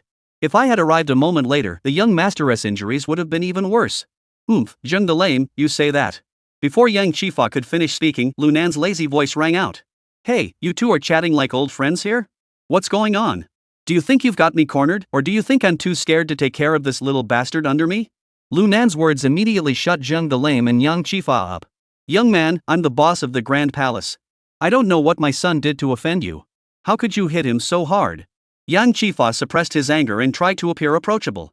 Lu Nan glanced at Yang Qifa. Ha, your son is a piece of trash. I came here to take a shower and book a room, and this bastard treated me like a piece of trash. He even made me kneel down and apologize to him, or else he'd chop off both my hands. Mr. Yang, I'll ask you this, under these circumstances, do you still think I'm being too harsh? Yang Chifa heard this and furrowed his brows slightly. Although he knew what kind of person his son was, seeing him in such a pitiful state, he couldn't help but feel furious. Young man, my son did indeed act inappropriately. But you've already disciplined him. Could you please let me take him to the hospital first? Let us discuss this matter later. Yang Chifa's attitude at that moment was very sincere. There were many people around, and he didn't want the matter to escalate. Moreover, if he could get his son out first, he would have the upper hand in any negotiations later. After all, his grand palace wasn't just any ordinary place, it had a stake owned by a powerful figure. Moreover, he knew many people from both the underworld and the authorities. How could he possibly be outmatched by a greenhorn? Lu Nan seemed to have also considered the stakes involved and nodded. All right. After speaking, he slowly stood up. Zheng the Lame was also clever. Seeing this, he quickly helped Yang Erling out the door. After all, taking Yang Erlingzi to the hospital would at least allow them to avoid Yang Boss's scolding for now. But some people are just not very bright. Once Yang Erlingzi was free from Lu Nan's coercion and with his father present, he regained his composure, broke free from Zhang the Lame's support, and pointed at Lu Nan, shouting angrily, "You stupid bastard, go to hell and die. I'll kill your entire family. You just wait for me." Slap. However, just as Yang Erlingzi finished shouting, Lu Nan turned around and slapped him so hard that half of his teeth flew out. "You!" Lu Nan roared in anger, then kicked Yang Erlingzi in the stomach. Boom! Yang Erlingzi flew 3 meters away again and rolled onto the floor. "Dad! Help me, avenge me!" Yang Erlingzi, clutching his bleeding mouth, shouted frantically at Yang Chifa. At the same time, Zheng Chiezi's henchman quickly stepped in front of Yang Erlingzi, fearing he might be harmed by Lu Nan. At that moment, Yang Chifa's face was as dark as if it could drip water. He glared at Lu Nan and said through gritted teeth, "Kid, aren't you being a bit too bold? You son of a wants to kill me, so I shouldn't beat him? Mr. Yang, tell me the truth. Your son, who's been raised like a spoiled brat, has managed to live this long. He really does have good luck." Lu Nan gave a cold laugh and continued, "If you don't do something about his reckless behavior, if he ends up dying on the streets one day, it wouldn't be the least bit surprising." Yang Chifa took a deep breath, narrowed his eyes, and said in a low voice, "Young man, my son's affairs are none of your concern. You should worry about yourself instead." As soon as he finished speaking, Yang Chifa suddenly clapped his hands. Immediately afterward, the main gate of the Grand Palace was suddenly swamped by an endless crowd. In an instant, the hall was packed to the brim. These people were armed with knives, iron rods, and other weapons, surrounding Lu Nan tightly, and the atmosphere became tense and hostile. "Young man." Seeing this, Yang Chifa's face twisted into a cruel smile. "From what I saw earlier, I know you're a skilled fighter. But I wonder if these 200 people can withstand a few of your punches?" He. The surrounding thugs all let out a sinister laugh, rubbing their hands together in anticipation. They looked ready to pounce on Lu Nan at any moment. Seeing this, a serious expression finally appeared on Lu Nan's face. At the same time, Zheng Chiezi's expression also grew grim. Because he had spotted one of his old rivals in the crowd. He instantly realized that his days of wielding power and influence in the Grand Palace were likely over. "Ha, Mr. Yang, I told you so. Zheng the Lame is getting old and past his prime. He can't even handle a little punk. How dare he still show his face here?" As the words fell, a man wearing a flowery shirt, with a shaved head and ear studs, grinned and pushed his way in. "Wan Hu, what the hell do you think you're doing?" Zheng the Lame gritted his teeth and said, "Are you trying to rebel? Rebellion? Zheng the Lame, I forgot to tell you. The gang had a meeting today, and I'm now the leader of the Hashi gang. You can get out of here." Wang Hu grinned, then ignored Zheng the Lame. Instead, he turned to Yang Chifa and said flatteringly, "Mr. Yang, what do you plan to do with this kid? Should we beat him to a pulp or kill him? Let's make it clear now, once we've dealt with this kid, that 10% stake in the Grand Palace will belong to the Wang family, not the Zheng family." Hearing Wang Hu's words, Zheng Keizi's eyes twitched. But power speaks louder than words, so he could only pin his hopes on Yang Chifa. He hoped that Yang Chifa would refuse Wang Hu's proposal out of consideration for all the years he had protected him. But no miracle occurred. Yang Chifa merely nodded slightly and said coldly, "Wang Hu, this is no problem. But you must handle this neatly. That brat broke my son's leg, so break all 4 of his limbs. And make sure it's permanent. I want everyone in Liangqing to know that no one dares to bully my son. No matter who it is, they'll pay the price." Mr. Yang, leave this to me." Wang Hu laughed wildly. "I guarantee that this brat will be carried out of the Grand Palace on a stretcher. From now on, he'll only be able to spend his days in a wheelchair." Chapter 143, Power Play. Hearing their conversation, Zhang the Lame turned ashen-faced. Lu Nan clenched the steel knife in his hand. Damn it, I never expected Wang Hu to show up out of nowhere. I never heard of this guy from the West River Gang in my previous life. But now that it's come to this, it doesn't matter anymore. As long as I can control Yang Qifa, everything else will be easy. Just then, Yang Qifa coldly turned to look at Lu Nan. Kid, you're being given a chance, but you're not taking it. Don't blame me then. Today, I'll see who can save you. As soon as he finished speaking, Yang Qifa was about to order Wang Hu and the others to give Lu Nan a lesson he'd never forget. But just then, a deep voice suddenly echoed from the outskirts of the crowd. Mr. Yang, you dare to lay a finger on my son, Wang Donghui's son. Have I been too lenient with you? This statement left everyone in the crowd stunned. Yang Qifa immediately turned around and looked toward the outermost edge of the crowd. But he saw Wang Donghui roar, "Get out of my way." It was unclear whether it was due to the aura of authority emanating from him, or because of the gun exposed at his waist. In an instant, the group of burly men surrounding Lu Nan parted to form a clear path. Wang Donghui walked slowly out of the crowd, his eagle-like eyes sweeping the area with a fierce glare. "Director Wang, what are you doing here?" Yang Qifa, seeing this, hurried over to greet him. But Wang Donghui didn't even glance at him, fixing his gaze directly on Lu Nan. "Son, what's going on here? I told you to book a room so we could talk. How did you make such a commotion?" After saying that, Wang Donghui reached out to touch Lu Nan's shoulder, appearing extremely affectionate. Hearing this term of endearment and seeing Wang Donghui's actions, Lu Nan felt a bit uncomfortable, but he also understood that Wang Donghui was actively backing him up. So he responded tactfully.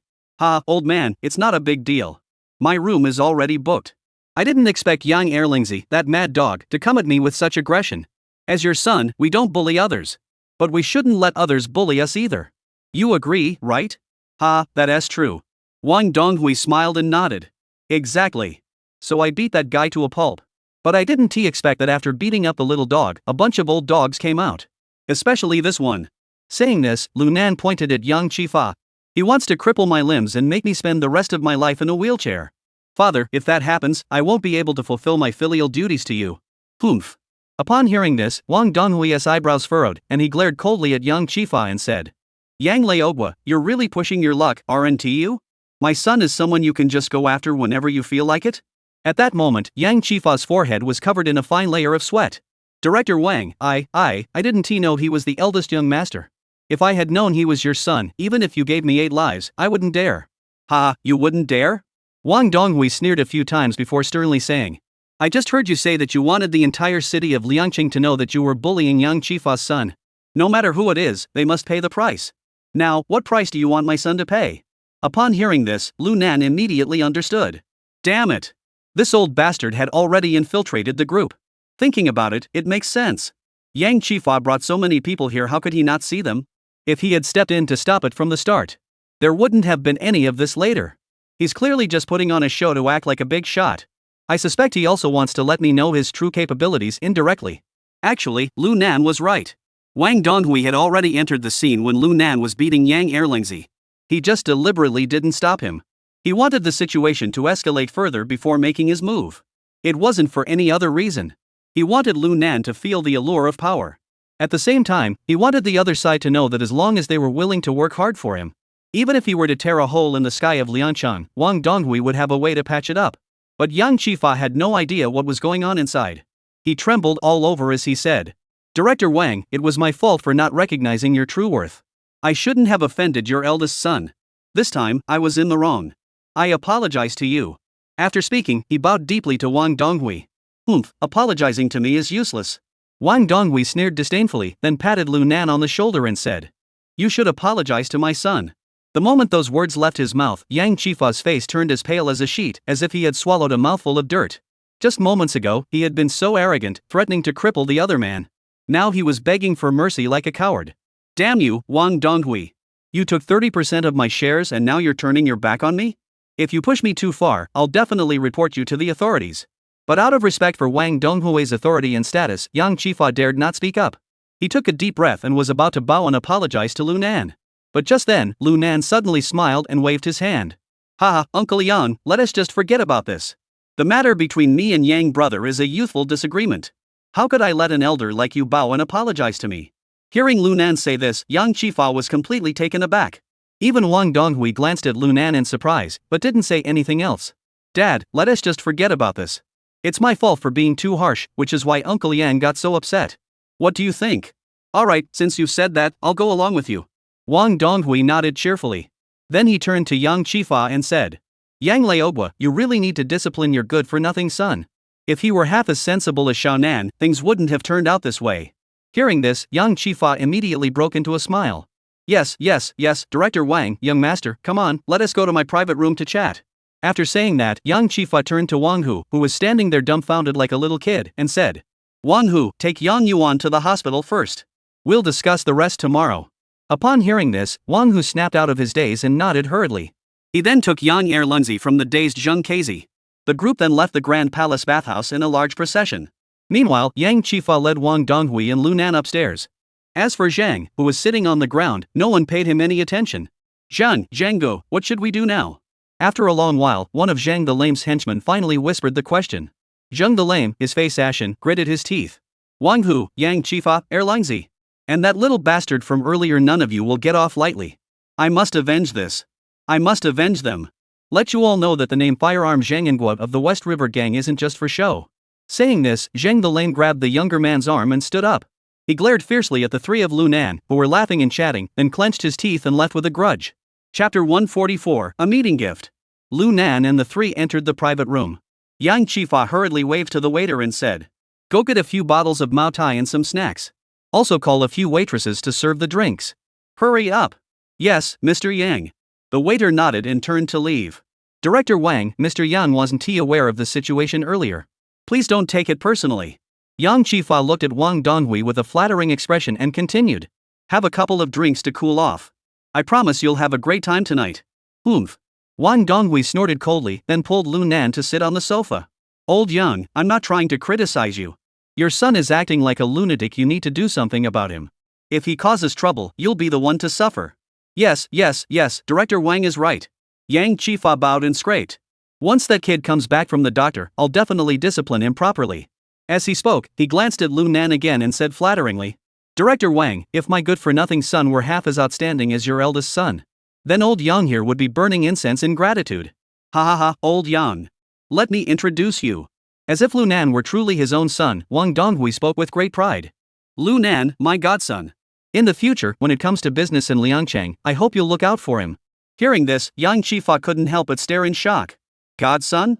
Damn it, that's exactly what I was thinking. I heard that your son isn't even brave enough to stand up to Yang Erlingzi. Though he thought this in his heart, Yang Qifa had built his business empire not solely on the relocation compensation. In an instant, Yang Qifa regained his composure and said with a warm smile. Oh, so you're the adopted son of Director Wang. You're truly a hero. No wonder Director Wang is so protective of him. Yes, my adopted son is indeed very outstanding. I plan to entrust him with handling many unofficial matters for me in the future. At this point, Wang Donghui patted Lu Nan on the shoulder with a serious expression. Little Nan, I called you here to take a bath because I have my own plans. First, to rid you of any bad luck. Second, I own a 30% stake in the Grand Palace, and I plan to give it all to you. Consider it a recognition gift from your old man. What do you think? Upon hearing Wang Donghui say this, Yang Qifa and Lu Nan were both stunned. The Grand Palace is currently the only upscale spa center in Liangchang, with nightly revenue never falling below 3 or 40 million. A 30% stake is enough for an ordinary person to live comfortably for a lifetime. Lu Nan never expected Wang Donghui to be so generous, actually offering it to him. This is absolutely a stroke of luck. At the same time, Lu Nan couldn't help but admire Wang Donghui in secret. No wonder he has such influence in Liangchang and has remained unshaken all these years. What a bold move. If it weren't for the fact that I've spent money in my previous life, I might have ended up getting myself into trouble. What's the point of lying low anymore? Dad, this gift is too generous. I can't possibly accept it. Hey! What's so hard about accepting it? Wang Donghui waved his hand dismissively. Just follow your old man and work hard. You'll have your share of the benefits in the future. The shares in the Grand Palace are just pocket change. Hearing this, Lu Nan's lips twitched violently. This is just pocket change? It seems my perspective is too narrow. At that moment, another thought arose in Lu Nan's mind. How much more of this black market operation does Wang Donghui have? Can Li Xiangwen and I really take down such a colossal entity? However, Wang Donghui clearly didn't notice the unusual expression on Lu Nan's face and continued speaking. By the way, little Nan, you still have a group of younger associates, don't you? Why not have them all come here to work for you? The Grand Palace is also your base. It's well connected and has plenty of secret passages. If anything happens in the future, you won't be easily captured. Upon hearing this, Lu Nan's heart sank. Damn it, I get it now. He plans to turn the Grand Palace into a transaction site for his drug trafficking business with the blue-faced gang. And there are so many staff members here. Who knows who's human and who's a spy? There must also be a way to monitor me. Thinking this, Lu Nan knew he couldn't refuse, so he nodded and said, "All right. Old man, since you've said that, I'll take you up on it. Rest assured, I'll work closely with Mr. Yang and do everything I can for you." Ahaha, good. That's my good son. Wang Donghui seemed extremely satisfied with Lu Nan's performance and couldn't help but laugh heartily. Just then, Wang Donghui seemed to remember something and turned to Yang Qifa. "Old Yang, I was listening to that flashily dressed bald man downstairs. How did he say he still has a 10% stake? What's going on here?" Upon hearing this, Yang Qifa dared not delay and quickly explained. "Director Wang, you know how it is. My business is quite large, and the customers are a mixed bunch. From time to time, some troublemakers show up. Previously, it was Zheng Yanguo from the West River Gang, that's the one with the limp, who was watching over the place for me. He took a 10% stake in the business." At this point, Yang Qifa glanced at Lu Nan before continuing. "Today, when little Nan and my son had a dispute, I happened to be with Wang Hu, the new guy who just rose up in the Hashi Gang. He wanted me to kick Shang the lame out, and he was holding some money. Just then, I received a call from my men saying there was trouble, and Zhang the lame couldn't handle it. So I brought Wang Hu along." At this point, Yang Qifa shook his head and smiled wryly. "Who would have thought that little Nan was your adopted son? It's like a flood washing away the Dragon King's temple family doesn't recognize family anymore. But I've already promised Wang Hu that 1% stake, so this matter is now quite complicated." As he spoke, Yang Qifa looked rather distressed. "Oh. I see." After hearing Yang Qifa's explanation, Wang Donghui nodded in understanding. That Wang Hu is the leader of the Hashi Gang? The Hashi Gang's influence is indeed quite significant. However, since Xiaonan has come to you, there's no need for others to watch your back anymore. With my son here, we can handle these troubles easily. At this point, Wang Donghui suddenly raised his eyebrows and looked at Lu Nan, asking, "Xiaonan, do you think this is okay?" Godfather, what's there to worry about?" Lu Nan pulled out a pack of cigarettes, lit one for Wang Donghui and Yang Qifa, then lit his own and took a deep drag. "I've noticed that I really have a connection with anyone named Tiger. Because I took down the Zhao family's 3 tigers, I ended up in the South City prison, where I met you, old man. Now, if I take out another Wang Hu, maybe I can help you build a great empire." Good. Little Nan, you really understand me. With you around, I feel like I can accomplish anything. Let us do it your way." Hearing these words, Yang Qifa couldn't help but break out in a cold sweat. He cautiously asked, "Little Nan, you're the one who took out the Zhao family's 3 tigers at Old K nightclub, right?" Before Lu Nan could answer, Wang Donghui narrowed his eyes and said, "Of course it's him. Yang Leogwa, now you know how powerful my son is, don't you?" Chapter 145, Forgetting the Past. I know. Indeed, heroes emerge in youth." Yang Qifa wiped the cold sweat from his forehead and smiled apologetically. "Little Nan, as long as you can kick Wang Hu of the Hashi Gang out of here, I'll give you his 10% share." Upon hearing Yang Qifa's words, Lu Nan immediately turned to look at Wang Donghui. "Father, let you decide this matter." Wang Donghui saw how pragmatic he was and couldn't help but feel even more satisfied. After all, Lu Nan was only 20 years old at the time. Yet he could remain unmoved by a 10% stake in the Grand Palace and instead seek his opinion. This was enough to prove that this stepson of his was no ordinary man. He was also capable of fighting and killing. But young men who know when to advance and retreat, and are not greedy for wealth, are indeed rare indeed. Wang Donghui was overjoyed and said generously, "Hey, old man, I've already given you the 3/10 share. Can I even keep this 1%? You decide what to do with it." Upon hearing Wang Donghui's words, Lu Nan nodded and respectfully said, "Old man, can I decide who to give this 1% of the shares to?" "Of course."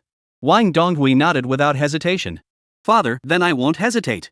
After speaking, Lu Nan turned to Yang Qifa and said, "Mr. Yang, regarding the matter with your son today, I was also at fault. This 10% stake, I will represent my father and give it to Mr. Yang. First, it's my way of apologizing to you. Second, it's also to express my father's gratitude to you for taking me and my brothers in." Upon hearing this, Yang Qifa and Wang Donghui were both greatly surprised. Because the words were so well spoken.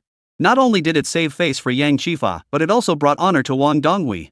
It was truly a 2-for-1 deal.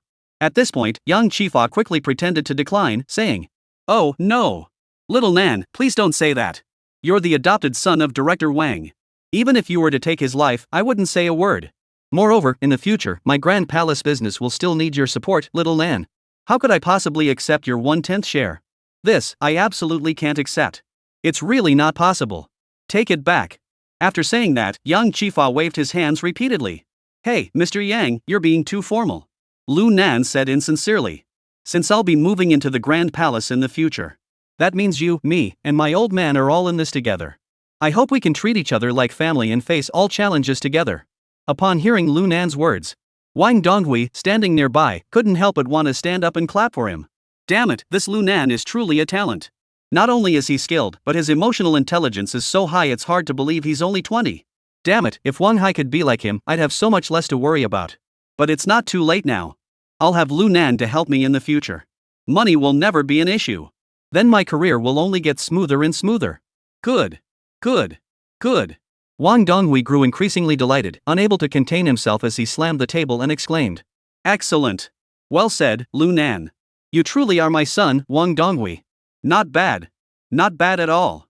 Old Yang, this matter is settled. What do you think? This. All right. Yang Qifan nodded reluctantly. But inside, he was overjoyed. A 10% equity stake. That's a lot of money. At that moment, he found Lu Nan increasingly likable.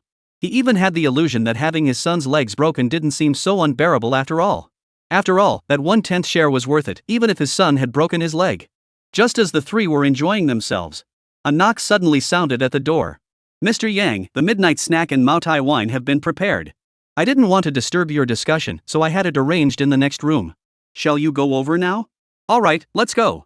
Yang Qihua waved his hand, then extended his right hand toward Wang Donghui and said, Director Wang, brother Xiaonan, let's go have a drink together. The food and the girls at my grand palace are still pretty good. Ha ha ha. Old Yang, the food and drinks are fine, but the girls are out of the question.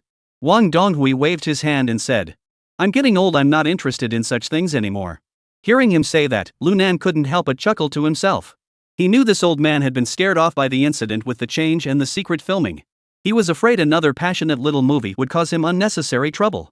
So he smiled and said, Dad, why don't we drink first, and after we finish eating and drinking, if you feel like it, we can go somewhere else. Ha? Change places? Where to? Wang Donghui asked in confusion. Lu Nan chuckled. Dad, I just moved out and don't have a place to stay yet. I just rented a room at the Shangri-La Hotel. You know I have a special status, so I checked everything inside and out. It's absolutely safe there. Now that I've settled in the Grand Palace, I'll leave the room for you to rest in. Sure enough, after hearing Lu Nan's words, Wang Donghui's eyes suddenly gleamed with a sharp light. But seemingly to maintain his composure, he suppressed his excitement and said, We'll talk about it later. Let's drink first. But he didn't mention the matter of not wanting a girl to accompany him with drinks. All right, let's drink first. As he spoke, Lu Nan gave Yang Qifa a nod, and the three of them walked out of the private room together. Lu Nan's words were, of course, nonsense. But that didn't faze him. On the way to another room, he had already sent the text message to IC Zai. He was certain that before they finished drinking, IC Zai would have handled the matter neatly and efficiently. As they entered the adjacent private room, there were already 2 rows of girls standing at the door. Upon seeing the 3 of them enter, they all bowed and said in crisp voices, Welcome, Director Wang. Welcome, little Nan. These girls were dressed extremely provocatively, with their collars wide open. Their snow-white breasts were barely visible. Especially their long, shapely legs, which were a sight to behold. Ah, very good, everyone, please sit down. Wang Donghui was clearly a seasoned veteran. He didn't show any signs of nervousness. While gesturing for everyone to sit down, he made his way toward the main seat. Lu Nan, having lived 2 lifetimes, had seen such things many times before and followed Wang Donghui, sitting down with a thud. Seeing this, Yang Qifa quickly waved his hands at the group of girls and said, Sit down. Everyone sit down. The girls obeyed the command and finally sat down. A group of girls chattered excitedly, creating a lively atmosphere. Wang Donghui, seeing the girls, couldn't help but smile broadly and said, Old Yang, the girls here are indeed quite nice. Yang Qifa, upon hearing this, immediately said, Director Wang, you don't know these aren't just ordinary girls. They're all students at Zhongbei Normal University. And they're all studying the arts. They can sing and dance. Once we've had a few drinks, I'll have them put on a little performance to liven things up. Wang Donghui heard this and his 2 small eyes narrowed into slits, his face breaking into a broad smile. Really? That's wonderful. Then thank you very much, old Yang. Lu Nan couldn't help but snort coldly. Damn it, these little girls are younger than your own son. And you're still thinking about them? Last time you got ripped off by that kid, and you still haven't learned your lesson. You're just a dog that can't change its spots. Though he thought this in his heart, he was the first to raise his glass and say, Come on, old man, Mr. Yang, let us have a drink together. May my old man rise through the ranks, and may Mr. Yang make a fortune every day. As for me, I'll just follow in your footsteps and ride the wave of your success." After saying that, he tilted his head back and downed the entire glass of Maotai in one gulp. "Ah, good, drink up." Wang Donghui burst into laughter and downed his drink in one gulp. Yang Qifa, naturally, also drank it all in one gulp with a delighted expression. For a moment, the three of them clinked glasses. The women were chatting and laughing, making the scene lively and bustling. Chapter 146, this is getting interesting. "Hey, old Yang, I saw a young lady in the hall earlier. She seemed pretty nice." Wang Donghui took a sip of his Maotai and spoke with a meaningful expression. Hearing this, Yang Qifa paused for a moment before bursting into laughter and said, "Ha, Director Wang, the girls at the front desk are all the ones we can't really show off. Otherwise, I would have brought her over already. I think the one named Xiao Man is pretty good. Why don't you have her come over for a drink?" Upon hearing Wang Donghui's words, Yang Qifa's expression suddenly changed. What? Wang Donghui feigned displeasure and glared at him. "I'm leaving Xiao Nan here to help you, and you want me to call over a pretty young girl for a drink? That's not too much to ask, is it?" Director Wang, Xiao Man is just a cashier and card processor. She can't compare to these girls here." Yang Qifa explained with a bitter expression, then quickly gave a subtle signal to the girl sitting next to Wang Donghui. The girl, clearly no stranger to such situations, immediately understood Yang Qifa's meaning. She quickly raised her glass, gave Wang Donghui a flirtatious glance, and said in a sweet voice, "Director Wang, I know about Xiao Man. She's quite the character. She doesn't know how to talk and she doesn't understand the rules. Let me drink with you instead." After saying that, the girl picked up her wine glass and sat directly on Wang Donghui's lap. "Haha, good, let's drink first. Wang Donghui wrapped his arms around the girl's waist with a lecherous expression, while his fingers gently traced circles on her back. "Hee, thank you, Director Wang." The girl smiled sweetly and downed the glass of red wine in one gulp. Seeing Wang Donghui's lecherous expression, Lu Nan couldn't help but feel a wave of disgust. He also felt a pang of sympathy for the girl named Xiao Man. Don't think Wang Donghui won't mention it now this matter is far from over. Now Yang Erlingzi is truly a fool. If he hadn't come over to show off with his 5 horses and long guns, Wang Donghui might not have even noticed that Xiao Man. Now look at him, someone else got their sights set on him. It's sheer self-inflicted suffering. Thinking of this, Lu Nan couldn't help but glance at Yang Qifa. He saw that he was frowning, clearly thinking the same thing. But he didn't know whether Yang Qifa was worried because his future daughter-in-law had been targeted. Or if he was worried that Yang Erlingzi, upon learning the truth, might be so angry that he'd die in the hospital. In any case, Yang Qifa's mood was clearly not as good as before. But none of that was Lu Nan's concern, he was simply there to drink cup after cup of alcohol. Occasionally, he made a few half-hearted, suggestive jokes with the girl beside him, which was quite enjoyable. Another half-hour passed. Lu Nan received a text message from IC Zai. It simply read okay. Lu Nan knew that everything had been arranged on the other end, so he turned to Wang Donghui and said, "Old man, it's getting late. Why don't I drive you to Shangri-La to rest?" "Ah, okay. I'm a bit tired. Let's go." Wang Donghui, slightly tipsy, turned to the 2 girls on either side of him and said, "Ladies, why don't you come with me to rest?" Giggling, Director Wang, "That's a great idea." "Then Xiao Man will humbly comply." The 2 girls blushed shyly, each taking one of Wang Donghui's arms, and stood up. Yang Qifa saw this and quickly stood up to see them off. At the same time, he couldn't help but sigh in relief. He had already made up his mind he wouldn't let Xiao Man come to work here tomorrow. If she truly had feelings for his son, he could always open a small shop for her. It would be better than letting Wang Donghui, that old lecher, set his sights on her. Lu Nan didn't linger either, he stood up and left the private room with them. When they reached the lobby, it was already past 3 in the morning. Guests were still coming and going at the Grand Palace. Xiao Man was busy greeting guests at the front desk. Seeing her graceful figure, Wang Donghui instantly felt that the girls on either side of him weren't as appealing anymore. "Old Yang, come here. Go ask that Xiao Man if she's interested in joining us." Although Wang Donghui said he was asking Yang Qifa to ask, his tone left no room for doubt. "Ah, Director Wang." Seeing Wang Donghui's displeased expression, Yang Qifa dared not say anything else and nodded, saying, "All right, I'll go get her right away." After speaking, Yang Qifa steeled himself and walked toward the front desk. Seeing this, Wang Donghui finally smiled satisfactorily. Lu Nan, however, was not at all interested in such matters. But since he didn't know the girl named Xiao Man and didn't want to risk upsetting Wang Donghui over her, so he stood there smoking and looking around. Just then, someone in the corner of the hall caught his attention. It was a man dressed in black, wearing a baseball cap. He stood motionless in the shadow of the wall, occasionally lifting his head. Since Lu Nan had to constantly be on guard against his colleagues in his previous life, he was particularly attuned to his surroundings. This guy was definitely up to something. However, since he didn't know what the young man was up to, Lu Nan didn't make a scene. Instead, he kept a close watch. Before long, Lu Nan figured out exactly what the man was up to. Because when Yang Qifa was communicating with Xiao Man, he looked up more frequently. And on 2 occasions, Xiao Man also glanced at the other person intentionally or unintentionally. Clearly, they knew each other. Probably that girl's boyfriend, right?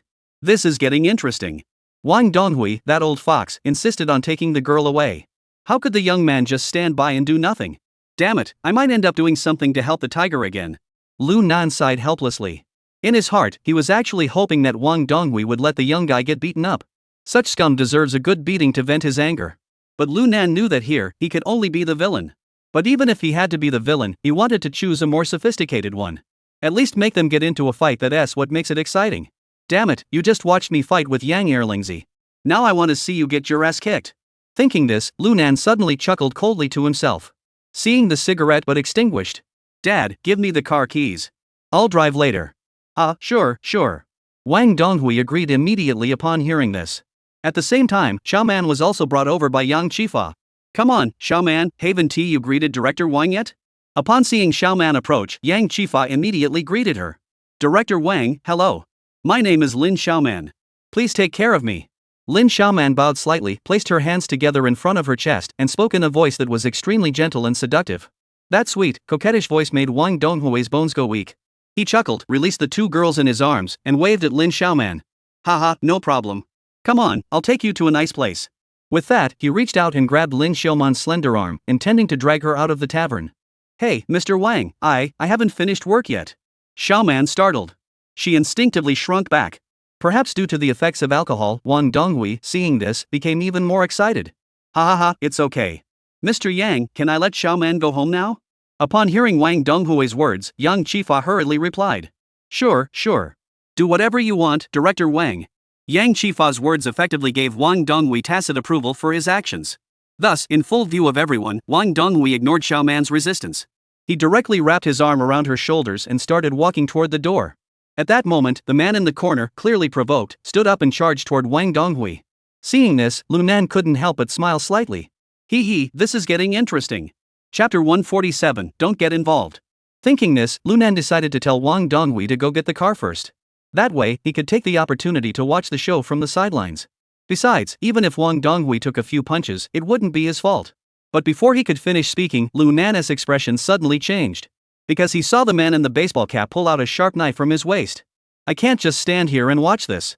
If he punches Wang Donghui a few times, I have no objection.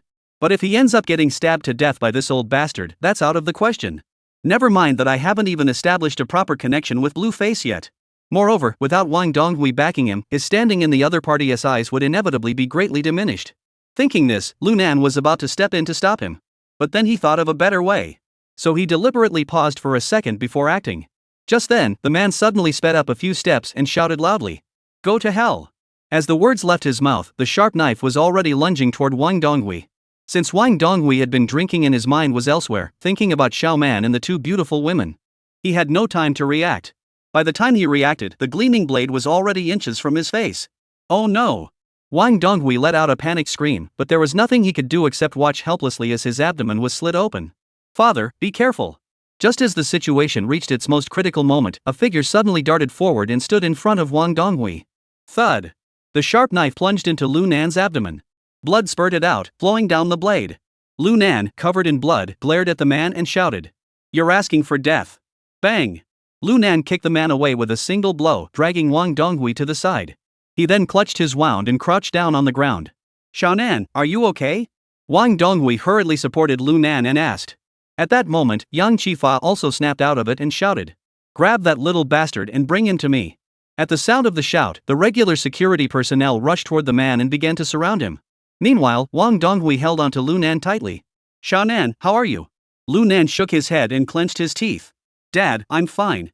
Are you hurt? I'm fine. Xiaonan. Thanks to you blocking me just now, otherwise I might have been killed. Wang Donghui's words were filled with gratitude toward Lu Nan. At the same time, he couldn't help but feel a bit scared. That sharp knife had been right in front of his eyes. If it weren't for Lu Nan stepping in to block it for him, he might really be lying on the ground right now. Seeing this, Lu Nan couldn't help but feel a surge of joy in his heart. Though the wound looked quite severe, it wasn't actually that serious. He had already calculated the angle and timing perfectly. When the man's dagger pierced his abdomen, he had actually blocked the wrist with his hand. So only the tip of the knife, about an inch long, pierced the skin.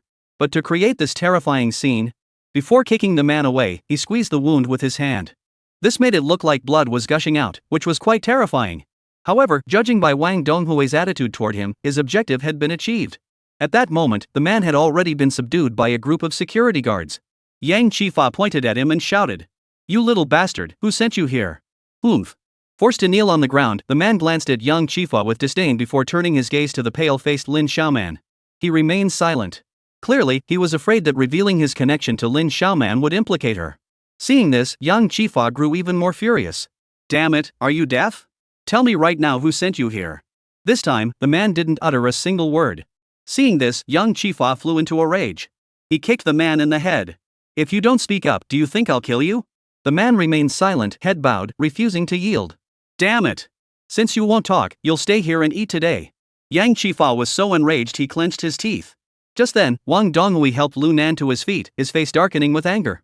"Old Yang, lock this kid up first. I'll take Xiao Nan to the hospital. Once I have the time, I'll make sure this brat begs for his life." Hearing this, Yang Qifa dared not say another word. He quickly ordered the security guards to take the man to the back warehouse. He then went to arrange for a vehicle. "You're not needed." Wang Donghui waved his hand, supporting Lu Nan as they walked out. "I'll drive him to the hospital myself." Old man, it's not necessary." Lu Nan naturally didn't want Wang Donghui to know the details of his injuries. He quickly waved his hands and feigned exhaustion, saying dramatically, "Just have Mr. Yang send someone to take me there. You should go home first. I'm injured and can't protect you at all times. If anyone else tries to harm you, that would be troublesome." Hearing this, Wang Donghui couldn't help but pause in surprise. Although Lu Nan's words made sense. However, Lu Nan had been injured because of him. If he just left like this, it would still feel a bit wrong. Noticing his thoughts, Lu Nan continued. Old man. I'm fine, just a superficial wound. I know exactly what's going on. Going to the hospital for a few stitches will be fine, nothing internal is injured." Hearing him say this, Wang Donghui finally gave up insisting and nodded, saying, "All right then. You go with Yang boss to the hospital to get it bandaged up first. I'll head back. Let me know immediately if anything happens." Don't worry, old man. I've weathered bigger storms than this. This little injury is nothing. Besides, I haven't even had the chance to truly prove myself and risk my life for you yet." After saying this, Lu Nan couldn't help but feel a wave of nausea, and goosebumps broke out all over his body. But Wang Donghui was deeply moved. He gave Lu Nan a firm pat on the shoulder and said in a deep voice, "Xiaonan, today you've already risked your life for me. If it weren't for you, your old man would have been in serious trouble today. Rest assured, once your injuries have healed, your old man will never treat you unfairly." Hearing this, Lu Nan couldn't help but smile broadly. That's exactly what I was waiting to hear." After Wang Donghui finished speaking, he turned to glance at Yang Qifa and said, "Old Yang, hurry up and take little Nan to the hospital. I'll head back first." "All right, got it. The vehicle is ready." Yang Qifa nodded quickly. "We've already contacted the hospital. Once we get there, they'll immediately attend to Xiao Nan's injuries. You go back first." "All right." Wang Donghui nodded, then squeezed Lu Nan's shoulder before finally stepping out of the Grand Palace. At the same time, Yang Qifa didn't waste any time, quickly calling a security guard to help Lu Nan out. Lu Nan deliberately adopted a pained expression, furrowing his brows and asking, "Mr. Yang, once we get to the hospital, you don't need to stay with me. You should go back first and keep an eye on that kid from earlier. Don't interrogate him. Everything can wait until I return." Upon hearing this, Yang Qifa paused for a moment, then furrowed his brows and said, "Little Nan, is there something wrong with that kid?" Lu Nan naturally wouldn't say. "It's because his injuries aren't severe. I'm afraid you'll stay at the hospital and find out the details. If you accidentally tell Wang Donghui later, then my performance, which was Oscar-worthy, would all be for nothing." Lu Nan's eyes darted around, and he deliberately spoke in a low voice. "Mr. Yang, that kid is ruthless. I suspect he is either a gangster or someone with a murder on his hands. You're a respectable businessman, it's best not to get involved." Chapter 148, Get the Job Done. Okay. Upon hearing Lu Nan say this, Yang Qifa nodded repeatedly, then asked with a hint of concern, "If the other party is really the kind of person you described, won't I be in trouble? You're injured right now. Zheng the Lame was kicked out by me, and Wang who can't be contacted. The remaining security guards are just ordinary people. They can handle drunken troublemakers, but that's about it. But if we really encounter the kind of person you're talking about, we'll be completely helpless. If someone comes looking for trouble because of this technique, what am I supposed to do?" Upon hearing this, Lunan furrowed his brows slightly, thought for a moment, and said, "This isn't difficult. Mr. Yang, you don't need to take me to the hospital. Have this security guard drive me there. I'll have my men check into our grand palace right away. When they arrive, you just make the arrangements." As he spoke, Lunan pulled out his phone and dialed a number. "I see, you and the guys head to the grand palace right now. From now on, this place is our base. Once you arrive, go straight to Mr. Yang." While Lunan was on the call, Yang Chifa wore a delighted expression and secretly praised Lunan for being so loyal. He felt that the 3-share stake was a huge profit. For major matters, he had Wang Donghui as his backing. Any tricky issues could be handled by Lunan. The business at the Grand Palace was bound to thrive. After hanging up the phone, Lunan smiled at Yang Chifa and said, "Alright, Mr. Yang, just wait here for my guys to arrive. I'm heading to the hospital now. Once I've taken care of my wounds, I'll be right back." Okay. Yang Chifa quickly agreed. He then called over one of his men, personally escorted Lunan to the car, and instructed 2 other men to take care of him. Only then did he turn around and head back to the Grand Palace. Lunan, however, sat in the car, giving Yang Chifa's receding figure a sidelong glance with a faint smile. "Oomph, old fox. You might think you're not at a disadvantage, but I think I've gotten the better end of the deal. If you obey, that's fine. But if you don't, Wang Donghui will tear you to pieces, leaving not a single bone behind." Thinking this, Lunan waved his hand, signaling the henchman up front to drive on.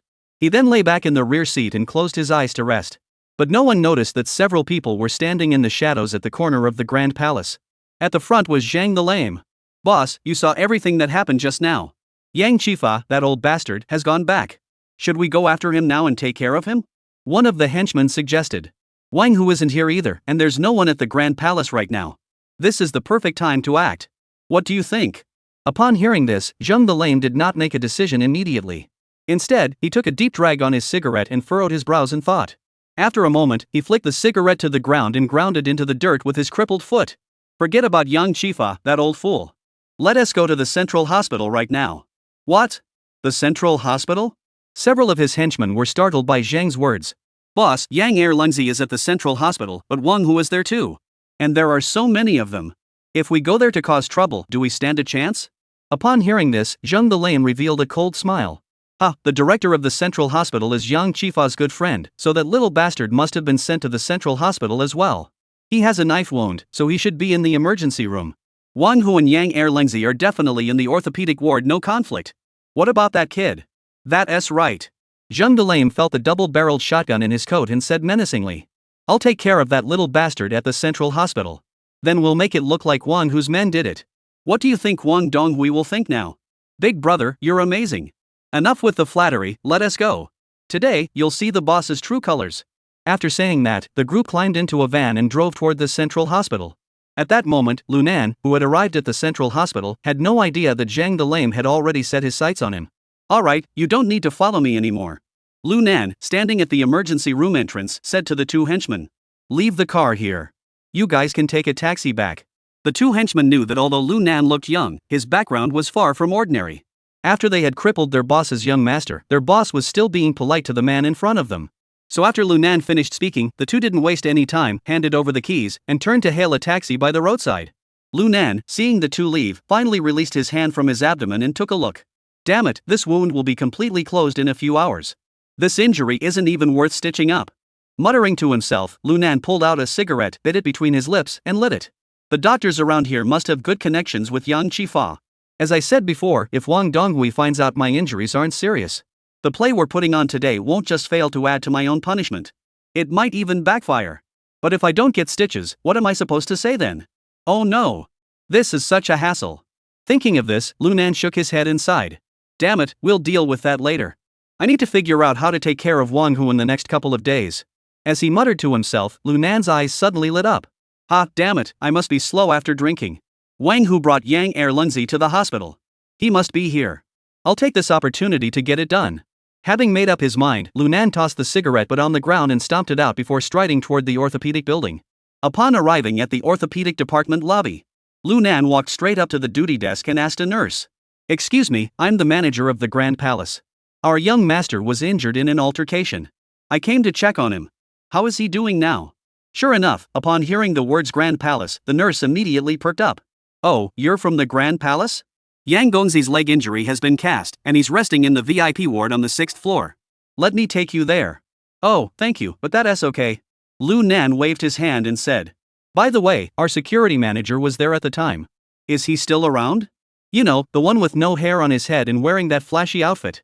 Hearing Lu Nan say that, the young nurse couldn't help but laugh and nodded, saying, He's here. And the rest of you security guards from the Grand Palace are all here too.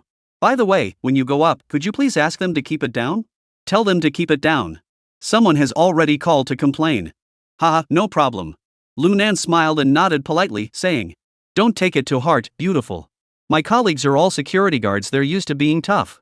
I'll go tell them to keep it down. I promise they won't cause any trouble for you. Alright, thank you. I'll go back to work now. If there's anything, just come here and call me. Alright. Lu Nan nodded and headed toward the elevator entrance. After entering the elevator, Lu Nan didn't press the button for the 6th floor right away. Instead, he pressed the button for the 5th floor first. After all, he didn't know what the situation was upstairs. Wang Hu and his men had all seen him before. If they spotted him first, who knows what trouble might arise. It would be better to go to the 5th floor first and then take the fire escape to the 6th floor. As the elevator slowly ascended, Lu Nan took a deep breath. He then ran his hand over the handle of his Swiss Army knife, letting out a cold smile. Chapter 149, Old Enmities and New Grudges. Ding! With a crisp sound, Lu Nan stepped out of the elevator. The elevator doors did not align with the staircase entrance. Therefore, he needed to walk through the 5th floor before he could reach the 6th floor from the other side. Lu Nan wasn't in a hurry. He slowly made his way down the corridor toward the staircase entrance. The 5th floor was also part of the inpatient ward, though it was nearly dawn. There were still many medical staff bustling about. A hospital is always a good business. When it comes to making money, 10 grand palaces wouldn't hold a candle to this central hospital. Watching the busy medical staff, Lu Nan couldn't help but mutter to himself. Dr. Wang, the patient in room 3 is showing signs of deterioration. Please come take a look. Just as Lu Nan was walking, a young nurse rushed into the doctor's on-call room. Alright, I'll be right there. Saying this, the male doctor surnamed Wang quickly put on his white coat and followed the nurse out in a hurry. The on-call conditions here aren't bad at all. A private room, a bed, a computer, and even a game console, and the pay is good too. If I could be a doctor, my dad would be so happy he'd die. Lu Nan peered through the glass on the door and muttered to himself. If you want to pretend to be a doctor, that's one thing, but if you really want to be one, maybe you should look into reincarnation or something. As he said this, Lu Nan suddenly stopped in his tracks. Damn it. Right. Pretend to be a doctor. Put on a mask and a hat, grab a white coat. Damn it, even my own father wouldn't recognize me, let alone Wang Hu, who only met me once. Thinking of this, Lu Nan glanced around. He noticed no one was paying attention to him. He pushed open the wooden door of the medical staff duty room and slipped inside. In no time, Lu Nan, now dressed and ready, emerged again. Glancing at his reflection in the corridor's reflective strips, he couldn't even recognize himself. I'm heading to the 6th floor to give young Erlingzi a checkup. And I'll send Wang Hu to report to the underworld. Saying this, Lu Nan quickly headed toward the elevator entrance. At the same time, in a luxurious hospital room on the 6th floor, Yang Erlingzi lay on the hospital bed with his right leg elevated. On the bed next to him, Wang Hu and his 4 henchmen were lying there in a disheveled heap. Master, don't worry. Once I arrive at the Grand Palace tomorrow, I'll definitely avenge you. Wang Hu said while cracking sunflower seeds. If I didn't break that brat's limbs, I'd be letting you down. Yang Erlingzi didn't know if he had locked eyes with Wang Hu. Or maybe it was because he had been beaten up by Lu Nan today, leaving him looking dejected. In any case, he no longer had the arrogant attitude he had shown toward Zhang the Lame. Hearing Wang Hu say this, he shook his head helplessly and said, Brother Wang, you said it yourself. That kid is Wang Donghui's godson. We can't compare to them. Hey, young master, don't worry about it. I'll figure something out. We'll just create some kind of accident, and that'll be that. Why must we really go head to head with him? Wang Hu finished the last sunflower seed, tossed the shell into the trash can. He reached into his pocket, pulled out a cigarette, lit it, took a puff, and continued. Even if he is Wang Donghui's own son, if he gets into a car accident and dies, who could you blame then? Don't you think so? Yang Erlingzi narrowed his eyes. He suddenly thought this was a good idea. Not only did he solve his own problem, but he also made sure that Wang Donghui couldn't come after him or his father. Thinking of this, Yang Erlingzi perked up instantly. He tucked the blanket behind him, sat up, and said, Tiger brother, are you sure you can handle this? Hey, young master, you underestimate me, Wang Hu. Wang Hu patted his chest proudly and said, We brothers managed to establish ourselves in the Hushi gang, and it wasn't all thanks to brute strength. If we didn't have some tricks up our sleeves, how could we have sidelined Zhang the Lame? Wang Hu's words were filled with confidence and pride. Ha. Upon hearing Wang Hu's words, Yang Erlingzi burst into laughter. Brother Tiger is truly formidable. If we really manage to take out that kid this time, you'll be my own brother. Once I take over the Grand Palace, we'll work together to grow this business and create a new era of glory. Ha ha ha, good, good. Just as Wang Hu was about to boast some more, the door suddenly knocked. Who is it? Wang Hu shouted impatiently. Come check on Yang Gongzi's injuries. Make sure the cast is properly set. Lu Nan spoke calmly, then pushed the door open and walked in. Seeing him dressed in a doctor's uniform, Wang Hu didn't think much of it. But he still asked irritably. Didn't you already check once? Why are you back? Well, since it's young Master Yang's leg that's fractured, our director is worried something might go wrong, so he instructed us to check it thoroughly. Hearing this, Wang Hu didn't suspect anything. He nodded and stood up, saying, All right. Yang Xiao, you stay here with him. I'll go buy some grilled food and beer. Once the checkup is done, we'll have a drink together. After saying that, he turned to leave. But this caught Lu Nan off guard.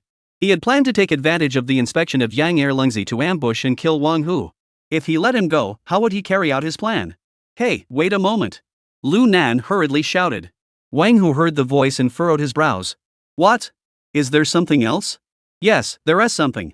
After saying that, Lu Nan was about to rush over and slit the other person's throat. But just then, Wang Hu seemed to notice something. He let out a strange scream, shoving the two henchmen beside him aside, then turned and ran away. Damn it! Lu Nan cursed angrily, then delivered two powerful punches to the necks of the two henchmen. Bang! Crack! The two henchmen collapsed instantly. But before Lu Nan could chase after Wang Hu, the other two henchmen suddenly charged forward. You're asking for it. Lu Nan saw this and didn't hold back. After cursing, he drew his military knife and slashed at their necks. SSSHH. Bright red blood instantly splattered the walls. But by then, Wang Hu had already run out the door. Damn it, stop right there. Lu Nan shouted as he chased after him. Murder! Murder! Wang Hu ran while screaming wildly. This left Lu Nan completely flustered. Damn it! This guy was pretty tough when he was raised in the Imperial Palace, wasn't he? How come he's so cowardly now? At that moment, the entire corridor erupted into chaos. Doctors and nurses rushed into nearby patient rooms, fearing they might get caught in the crossfire. Stop right there! Lu Nan shouted as he charged forward. But the man seemed not to hear him, sprinting madly toward the elevator. Seeing this, Lu Nan clenched his teeth and threw the military knife he was holding directly at him. Whoosh! The knife plunged into Wang Hu's shoulder. Plop! Wang Hu lost his balance and fell to the ground. Lu Nan leaped forward, pressing his right knee against Wang Hu's back. Pulling the military knife out of his shoulder, he coldly said, Wang Hu, you can only eat as much as you can handle. If you want to blame someone, blame yourself for coveting the dry shares of the Grand Palace. I'll send you down there right now. As soon as he finished speaking, Lu Nan didn't hesitate. He lunged toward the opponent's throat and slashed down. Splash! Blood spurted out. Wang Hu's eyes widened as he clutched his neck and struggled to lift his head. You! Before he could finish, blood gurgled from his mouth and he ceased breathing entirely. At that moment, the hospital corridor was in complete chaos. Screams and wails echoed through the air. After all, this scene was utterly devastating. Wearing a mask, Lu Nan remained calm. He wiped the blood from his military knife onto Wang Hu's body and prepared to head downstairs. But just then, the elevator doors suddenly made a loud noise. Ding dong! The elevator doors swung open. Lu Nan looked up and was startled. Inside the elevator stood 7 or 8 people, each holding a machete. And the man leading them was none other than Zhang the Lame. The others were also taken aback by the unexpected situation. However, when Zhang Kezi saw Lu Nan's eyes, he immediately recognized him. Because everything that was happening now was all thanks to this little bastard named Lu Nan. He would never forget the look of contempt in his eyes at that moment. Damn it, you little bastard. I didn't expect you to be here instead of getting stitches in the emergency room. This is perfect, let's settle both our old and new scores at once. Kill him for me. Chapter 150, state your conditions. You, Zheng the Lame, you have no shame. After cursing, Lu Nan wanted to kill all of them on the spot. But before he could move forward. Just then, Zheng the Lame let out a sinister laugh and quickly pulled out a sawed-off double-barreled shotgun from his coat. Damn it! Lu Nan, seeing this, turned and ran away, simultaneously picking up a glass cup from the duty desk and smashing it onto the head of one of the thugs. Bang! At the same time, Zheng the Lame pulled the trigger. Fortunately, Lu Nan reacted quickly and had already run a considerable distance away. The power of the double-barreled shotgun's buckshot had been significantly reduced. However, some of the iron pellets still grazed his shoulder. Lu Nan felt a searing burning sensation on his shoulder. Damn it, chase him! We have to kill him today. Zheng the Lame shouted angrily, leading his men in pursuit of Lu Nan. Although Lu Nan was injured, his running speed was unaffected. Soon, he managed to shake off Zheng the Lame and his men, darting into the nearby fire escape and racing down the stairs. Damn it, this bastard Zheng the Lame is crazy. The first time I openly drew my gun was to go to prison. The second time I fired at the Urja group, I knew nothing would happen. This bastard Zheng Quanzi is purely doing this out of anger. Such a second-rate villain wouldn't even last 2 episodes in a TV show. Damn it. Lu Nan ran while cursing in his heart. But at least we took out Wang Hu. What's so special about Zheng the Lame having a gun? You're a cripple, you can't even catch me. You want to take me out? Dream on. Wait until I get back and rest up, then we'll settle the score properly. Thinking of this, Lu Nan couldn't help but burst into laughter. Just as Lu Nan ran up to the second floor, his phone suddenly rang in his pocket. Hello? Little Nan, it's Yang Qifa. Hearing Yang Qifa's anxious voice, Lu Nan couldn't help but pause, his footsteps coming to a halt. Mr. Yang? What's going on? Are you at the Central Hospital right now? Yes. What's going on? Lu Nan didn't understand why Yang Qifa was calling him at this time, but he vaguely sensed that something troublesome might be about to happen. Sure enough, as soon as he finished speaking, Yang Qifa's urgent voice came through. Zheng the Lame just called me and said to go to the orthopedic building. He is waiting for you in my son's ward. If you don't go, he'll kill my son. What should we do about this? Yang Qifa's voice was filled with anxiety. Upon hearing this, Lu Nan cursed under his breath. He never expected Zheng the Lame to use Yang Erlingzi to threaten him. If he went up now, he would definitely end up in a dangerous situation. But if he didn't go, the relationship he had just established with Yang Qifa might be ruined. Damn it, he had just boasted to him about how capable he was, promising to keep him safe. If his son were to be killed by Zheng the Lame, that would be a real slap in the face.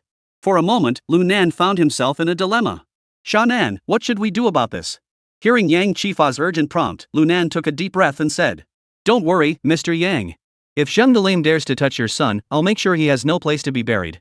Give me Zheng the Lame's phone number and I'll handle it personally. After hanging up the phone, Lu Nan clenched his teeth. There was no other choice now. Otherwise, regardless of whether Zheng the Lame kills Yang Erlang, he wouldn't be able to show his face at the Grand Palace anymore.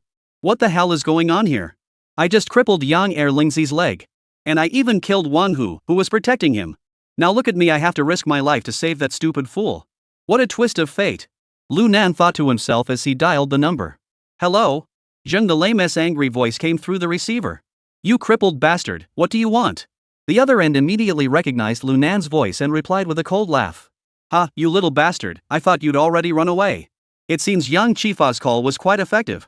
At this point, Zheng the Lame suddenly became hysterical, his voice unconsciously turning into a roar. Do you know what you've done? It's all because of you that I lost something tonight. Damn it, my status in the underworld, my financial gains all gone because of you, you good-for-nothing brat. Gone. You bastard, you still dare to ask me what I want to do? I'll tell you what I want to do, I want to kill you. Hearing this, Lu Nan couldn't help but roll his eyes. Damn it, this Zheng the Lame is completely unreasonable. It was clearly Wang Hu who kicked him out of the Grand Palace. What does that have to do with me? I was just trying to talk to him calmly. This guy is completely insane. Enough with the nonsense. Just state your terms. But before that, I need to confirm that Yang Erlingzi is still alive. Lu Nan didn't bother arguing with Zheng the Lame anymore and stated his position directly. He, that's easy. As he spoke, the sound of heavy objects being struck echoed from the other side. Immediately afterward, Yang Erlingzi's agonized screams echoed through the speaker. Now, are you sure he's still alive? Zheng the Lame's sinister voice rang out, seeming to relish the pleasure of torturing his enemy. Lu Nan remained silent for a moment, then sighed and said softly. Alright, I'm coming up to find you. Let's talk. Fine. I'll be waiting for you. If I don't see you in 3 minutes, you'll be waiting for Yang Erlingzi to collect your body. Then I'll see how you manage to scrape by in the Imperial Palace. Zheng the Lame laughed a few times before hanging up the phone with a slam. Lu Nan didn't bother to argue further. He quickly removed the white coat and mask that were getting in the way. He then headed upstairs. When he reached the 6th floor corridor, he noticed that Zhang Qiazi's henchmen had already gathered everyone in the main office area. Among them were not only medical staff but also patients crouched on the ground, trembling with fear. Yang Erlingzi's hospital bed had also been pushed out by the others. Zheng the Lame was sitting beside him, slowly wiping down his double-barreled shotgun. Zheng the Lame. I'm here. Lu Nan stood at the corner of the staircase and shouted loudly. Upon hearing this, Zheng the Lame immediately lifted his head and glared fiercely at the staircase corner. Hey! You're here so fast. Zheng the Lame twisted his lips into a sinister grin. You little bastard. You're actually keeping your word, aren't you? Stop wasting time. Just say it, how do you plan to handle this? You're too far away. It's hard for me to hear you. Zheng the Lame shook his neck a few times and said through gritted teeth. Alright, come over here first, then we'll discuss how to resolve this. Go to hell. Lu Nan blurted out an expletive. Do you think I'm an idiot? If I go over there, you'll shoot me dead with one bullet. What the hell are you talking about solving? You. Jung Delame clearly hadn't expected Lu Nan to be so bold, still able to speak so eloquently in such a situation. Ha ha. If that's the case, then there's nothing to talk about, right? Jung Delame spoke in a sinister tone, simultaneously raising his double-barreled shotgun and pressing it against Yang Erlingzi's head. I'll count to 3. Either you come over here and we talk. Or I'll shoot Yang Erlingzi and we'll both lose everything. You choose. 1. Chapter 151, I don't trust you. 1. You bastard. I'm coming over. Lu Nan, furious, cursed and slowly emerged from the staircase corner. Ha, that's right, slow down. Slow down. Put your hands up so I can see them. Jung Delame aimed the gun at Lu Nan and said with a savage grin. You little bastard, I'm really scared of you. You took on my entire gang of brothers and now there's only a few of us left. I'm really afraid you'll turn into a Super Saiyan and wipe us all out. You. If I could turn into a Super Saiyan, I'd give you a shockwave first. Blow you, you crippled bastard, into oblivion. Lu Nan cursed angrily, raising his hands and slowly advancing. Ha ha ha. Seeing Lu Nan's furious expression, Jung Delame laughed wildly. The anger in his chest seemed to ease a bit. Kid, I love your arrogant attitude. It reminds me of when I was young. Ha ha ha. Come on, take your time. I'm waiting. At that moment, Jung Kezi was like a bloodthirsty beast, his eyes bloodshot. His inner turmoil was reaching a boiling point, desperate for release. Once he reached the perfect shooting distance, he would pull the trigger without hesitation, blowing this little bastard's head into a watermelon. Lu Nan seemed to have noticed Cheng's intentions. He walked at an extremely slow pace. By the end, his pace was so slow it could barely be described as dragging. Damn it, hurry up! Jung Delame shouted impatiently. Oh my god, you bastard. Slow as you, fast as you, how hard is it to please you? What the hell am I supposed to do with you? Lu Nan's words were harsh, but his eyes were fixed on Jung Delame's right index finger. As soon as he made the slightest move, he would step aside. No matter what, he couldn't risk his life to save Yang Erlingzi. Otherwise, he'd be a fool. Damn it! You little bastard, don't push your luck. Do you think I'm bluffing?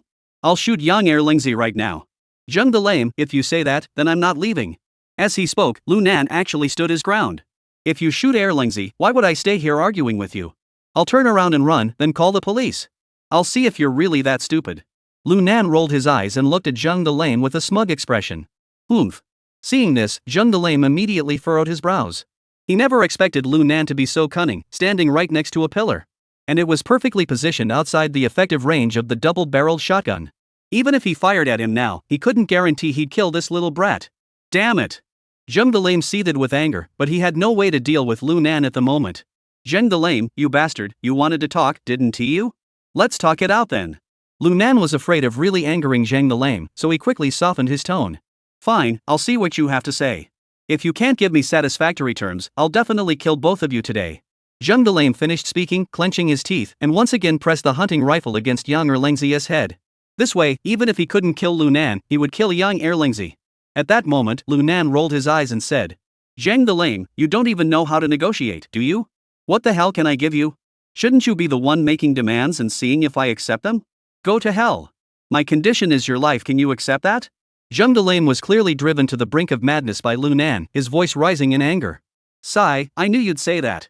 Lu Nan shook his head helplessly.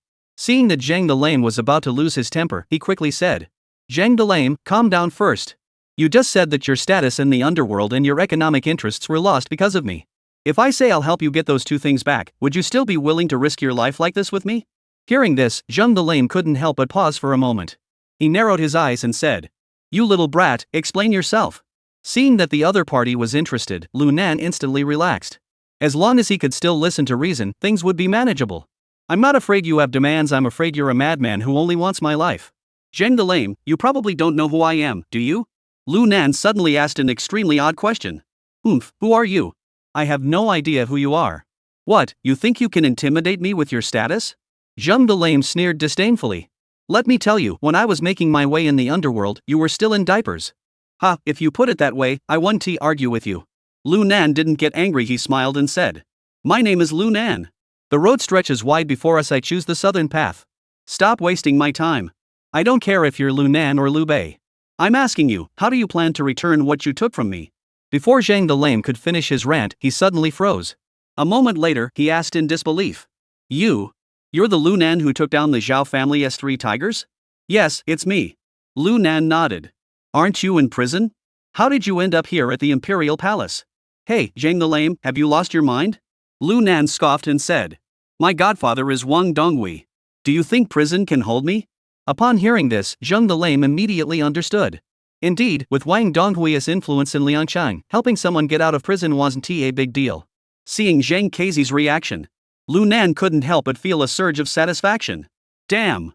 Having Wang Donghui as a powerful ally is truly a blessing. Zhang Laoj, let's get down to business. The matter of your status in the underworld, I've already taken care of half of it for you.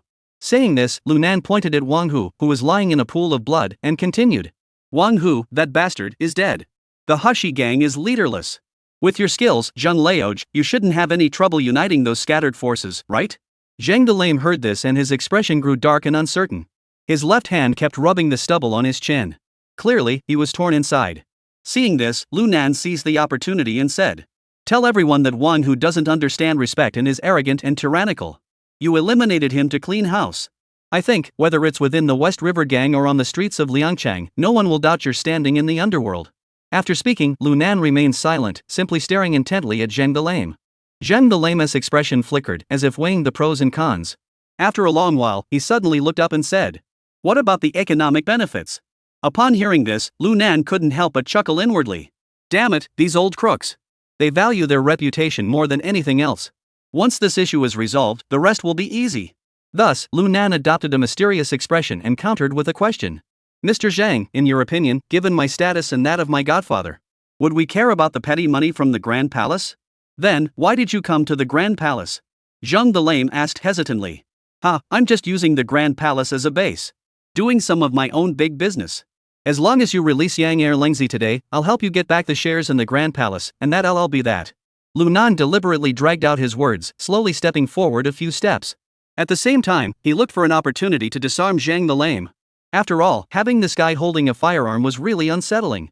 Lu Nan, you sure know how to talk. Just then, Zhang the Lame suddenly burst into laughter, his face turning cold and ferocious. But I don't trust you. So, you'd better just go die for me. Chapter 152, Growing Stronger. As soon as he finished speaking, Zhang the Lame aimed his double-barreled shotgun directly at Lu Nan. Lu Nan also moved at that moment. He suddenly dived downward to avoid the shot. Damn it! I was too careless. I never expected Zhang the Lame to be so decisive and ruthless. He didn't even flinch at my proposal. As Lu Nan sighed inwardly. Bang! A gunshot rang out and a bullet grazed his back. Damn it, you reacted pretty fast. I'll see how you dodge this one. Zhang the Lame let out a savage laugh, stood up, and prepared to fire at Lu Nan again. For a moment, the entire space seemed to slow down in Lu Nan's eyes. Zhang Keizi's ferocious grin and his right index finger pulling the trigger. It was like a slow-motion scene from a movie, playing frame by frame. But he was powerless to dodge. Damn it! He never expected to lose his life at the hands of Zhang the Lame. Lu Nan sighed inwardly. Just then, an unexpected turn of events occurred. Bang! The gunfire abruptly ceased. Ugh!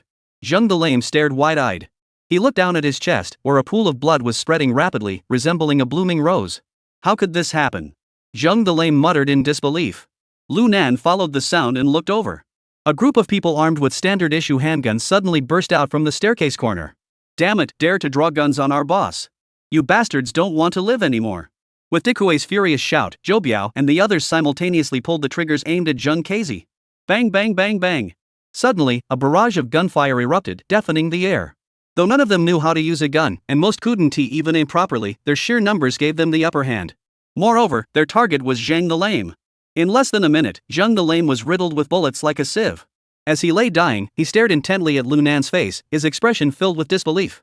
As if he were thinking, why do they have service-issued handguns? At that moment, Lu Nan also sprang to his feet.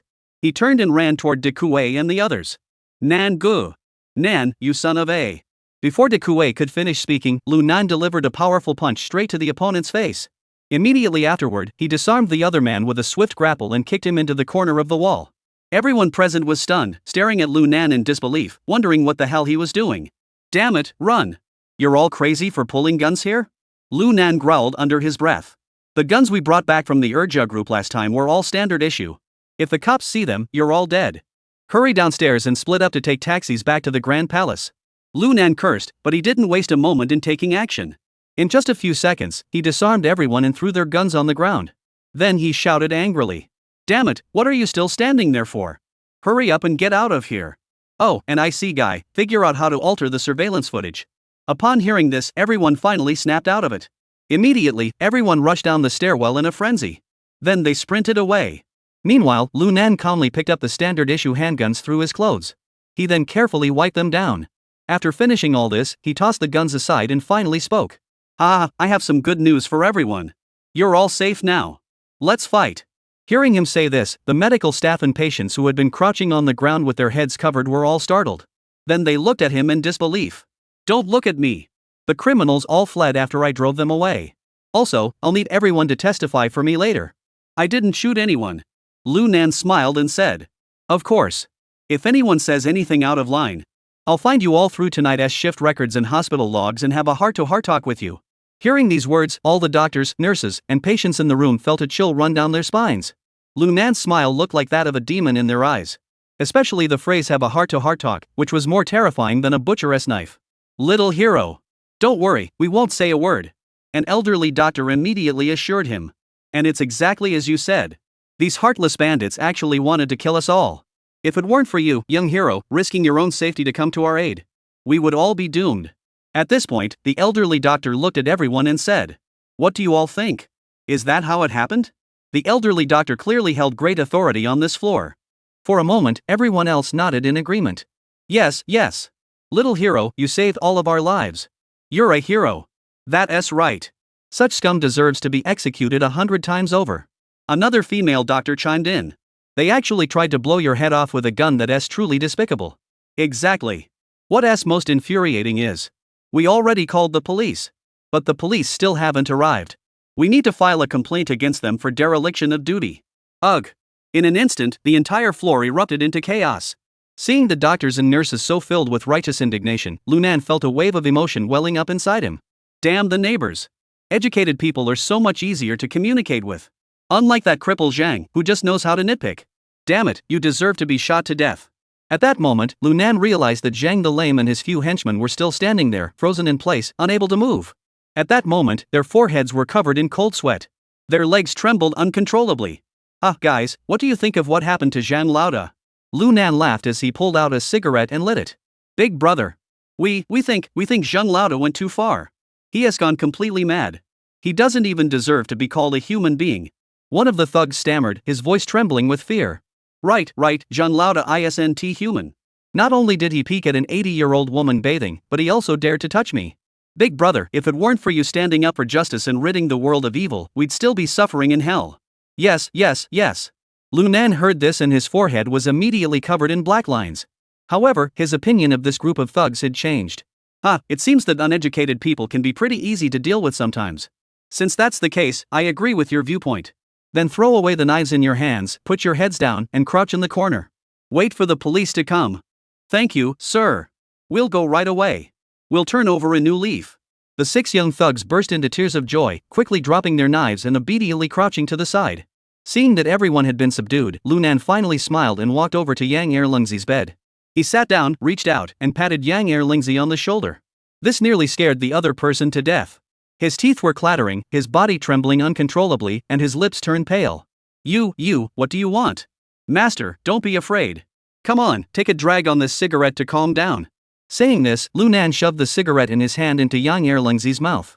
Yang Erlingzi was terrified and involuntarily took 2 puffs, finally calming down slightly, but still asked nervously. What do you want? I'll tell you this much, I've already talked to your father. I'm taking over Wang Hu's position. And we've taken a 30% stake in the Grand Palace. Coming back was also because your father called me and asked me to rescue you from Zhang the Lame.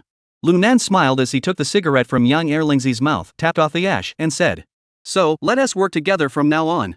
Let us grow the Grand Palace into a powerful empire and create new glory. Chapter 153, 3 feet above one's head. Upon hearing Lunan say this, Yang Erlingzi was filled with both joy and fear. Tears welled up in his eyes. Nangu, you. Just be happy. There's no need to get so worked up. Lunan tried to look as kind as possible and squeezed Yang Erlingzi's shoulders tightly. No. Nangu, you're pressing on my broken leg. Oh, sorry, I didn't notice. Lunan gave an awkward smile, quickly let go, and then said. Alright, Erlingzi. What else do you have to say now? Nothing, Nangu. I'll definitely listen to you from now on. Whatever you tell me to do, I'll do it. At this point, Yang Erlingzi seemed to think of something, clenched his teeth, and said, "And if you like her, you can take her." Hearing this, Lu Nan paused for a moment. He then remembered that there was still a man related to Xiao Man locked up in the Grand Palace. Judging by Xiao Man's expression, the two of them must have some history. Thinking this, Lu Nan looked at Yang Erlingzi with sympathy and comforted him. "Erlingzi, I'm not interested in Xiao Man. But she might have other men." Before Lu Nan could finish telling him what happened at the Grand Palace, suddenly, footsteps echoed from the staircase corner.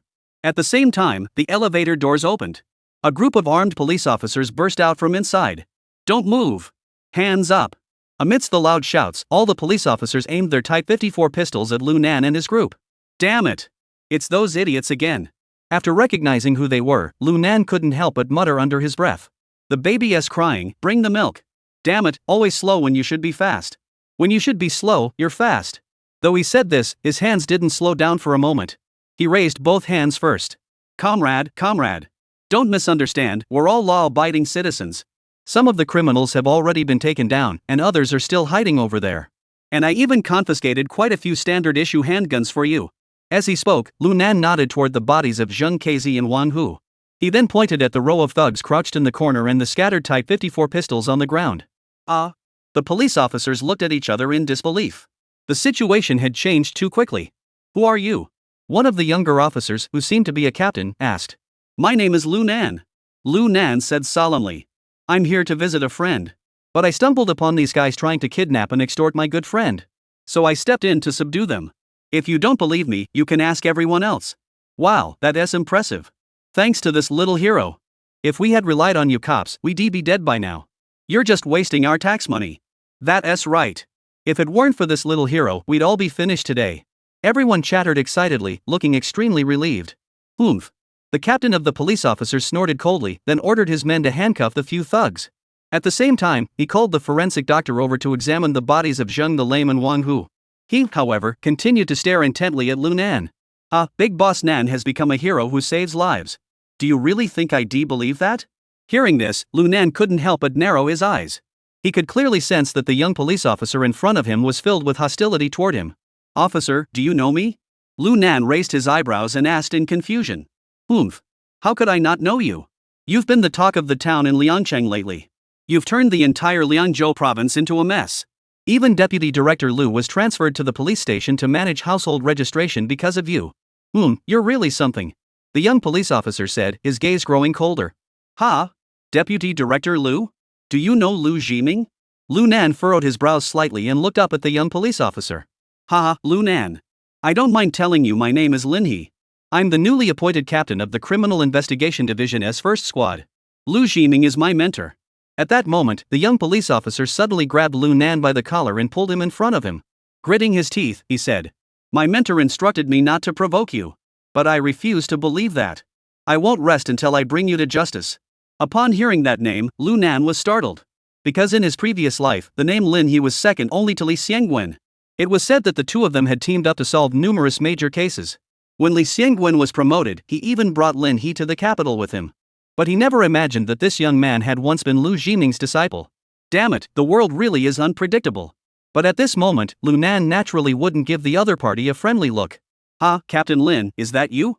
Lu Nan smiled slightly, showing no sign of fear, and said calmly. "Could you move your face a little? Didn't anyone tell you you have bad breath?" Lin He suddenly flew into a rage. He swung a punch directly at Lu Nan's cheek. However, Lu Nan was faster. Before Lin He's fist could land, he swiftly grabbed his wrist. Then he thrust forward, ready to strike back. "What do you think you're doing? Let go of our captain." Seeing this, the other two captains quickly drew their handguns from their waists and pressed them against Lu Nan's head. Everyone saw that. As a law-abiding citizen who apprehends criminals, not only was I nearly beaten by Captain Lin, but now you're holding guns to my head. Everyone, isn't this a bit too much? Lu Nan said this while turning his head to shout at the onlookers. Yang Erlingzi was the first to react, immediately shouting in agreement. "Right. That's way too much. You cops have nothing better to do?" They even dared to point their guns at our heroic hero, Lu Daxia, who was fighting the enemy. "You're completely out of control." That's right. Police brutality." The onlookers responded in unison, their voices filled with anger. Hearing the crowd so strongly support Lu Nan, all the police officers were completely stunned. For a moment, they looked at each other, unsure of what to do. "Everyone, put away your guns. At that moment, Lin He had regained his composure and said with a cold smile, "Ah, Lunan, you really have some skills. But do you really think that by threatening some ordinary citizens, I can't do anything to you? Let me tell you, I don't know if there are gods watching from above. But there are surveillance cameras." As he spoke, Lin He pointed at the camera flashing red lights. "Wait until I find out the truth, then we'll see what you can do." Hearing this, Lunan remained unfazed. He had already anticipated this. He had killed Wang Hu while dressed as a doctor and hadn't shown his face. Later, when he confronted Zheng Quanzi, it was clearly self-defense. Most importantly, when he was ordering De Kuei and the others to retreat. He specifically instructed IC Zai to find a way to delete part of the surveillance video. He must have been certain he wouldn't leave any traces behind. Hee, Captain Lin. You're right. Above our heads, there are not only gods, but also cameras. I'm sure the footage of your violent enforcement was clearly recorded.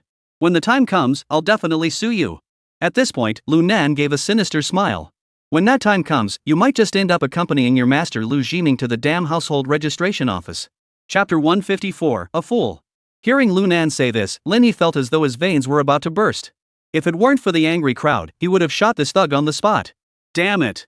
How dare you! Before Lin He could finish his angry rant, Lunan suddenly bellowed. As a public official, you don't distinguish between right and wrong and falsely accuse an innocent person. Not only did you attack me, but you also spewed filthy insults. Damn it, I told you your breath stinks. What else could possibly be bothering you? Lin He nearly spat out a mouthful of blood upon hearing this. Enraged, his right hand trembled as he pointed at Lunan, momentarily at a loss for words. I'm just a lowly commoner. I have every right to insult you. Ah. Damn it, he's suspected of assaulting someone. Take him back for questioning. Lin He nearly lost his mind, screaming hysterically at the police officer beside him. Remember, it's please. Please. Seeing Lin He like this, all the police officers had cold sweat on their foreheads. At the same time, they couldn't help but secretly admire Lunan. This kid is really something. This was the first time anyone had ever seen team leader Lin lose his composure like this.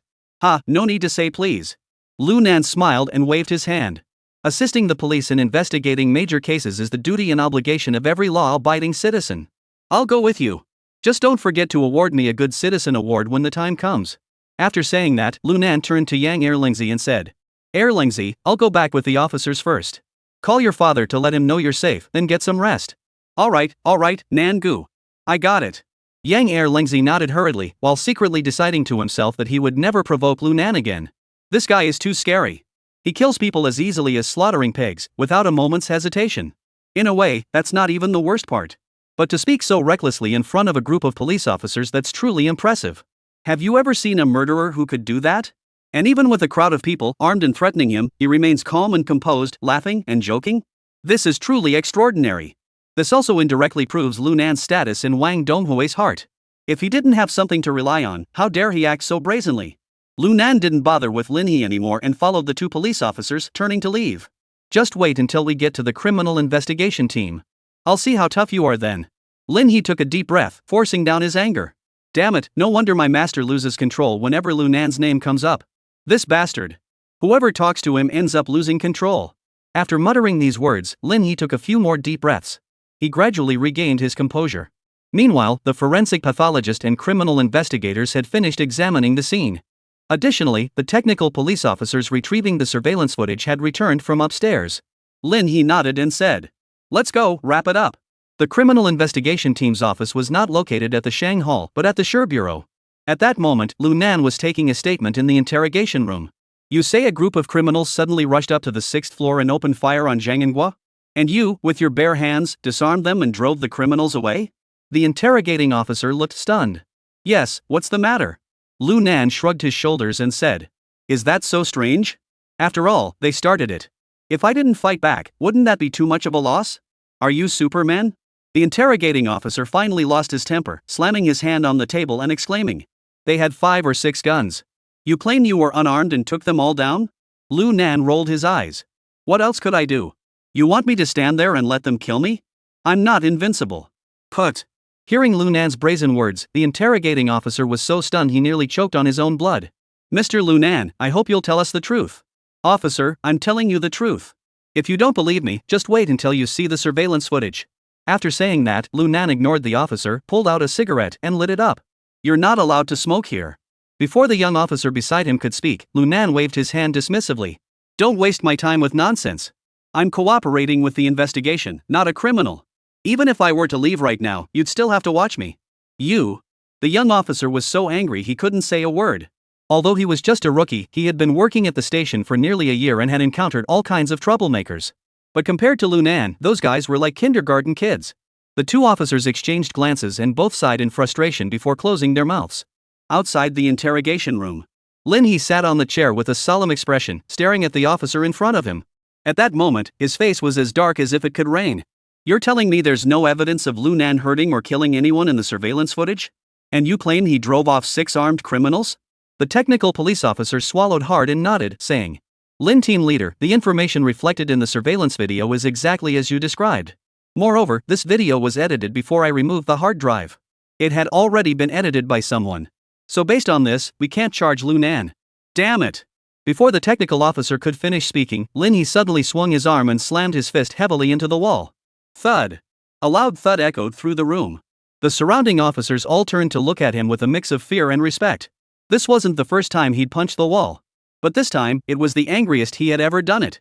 At that moment, Lin He's face was contorted in a hideous grimace, his eyes bloodshot, resembling a wild beast. It seemed as though he was suppressing immense pain and hatred. You worthless scum! Are you really going to let me give him a Good Citizen award? Damn it, I'm going to detain him for 48 hours. You keep investigating during this time. Lin team leader. According to regulations, you can't. What can I do? I said I can, so I can. Lin He's temper erupted completely, and he began to roar. The police officers nearby fell silent, quickly lowering their heads and daring not to provoke him further. Just then, the sound of hurried footsteps approached. A young police officer ran over to him. Captain Lin, you must go out and see. The chairman of the Grand Palace, Yang Chifa, has arrived. He's brought a lawyer with him, saying he's here to bail out Lunan. Bail his ass out. Lin He roared angrily. This guy is a menace. Today's incident is definitely his doing. Now that we've finally caught him, they actually want to bail him out. No way in hell. As he spoke, Lin He, completely losing his composure, violently pushed open the interrogation room door and shouted inside. Lunan, don't get too cocky. I'm going to make sure you're convicted today. Convict your mother. Lunan, looking like a thug, flicked the cigarette butt on the ground. Lin He, let me tell you. I've already given you plenty of face.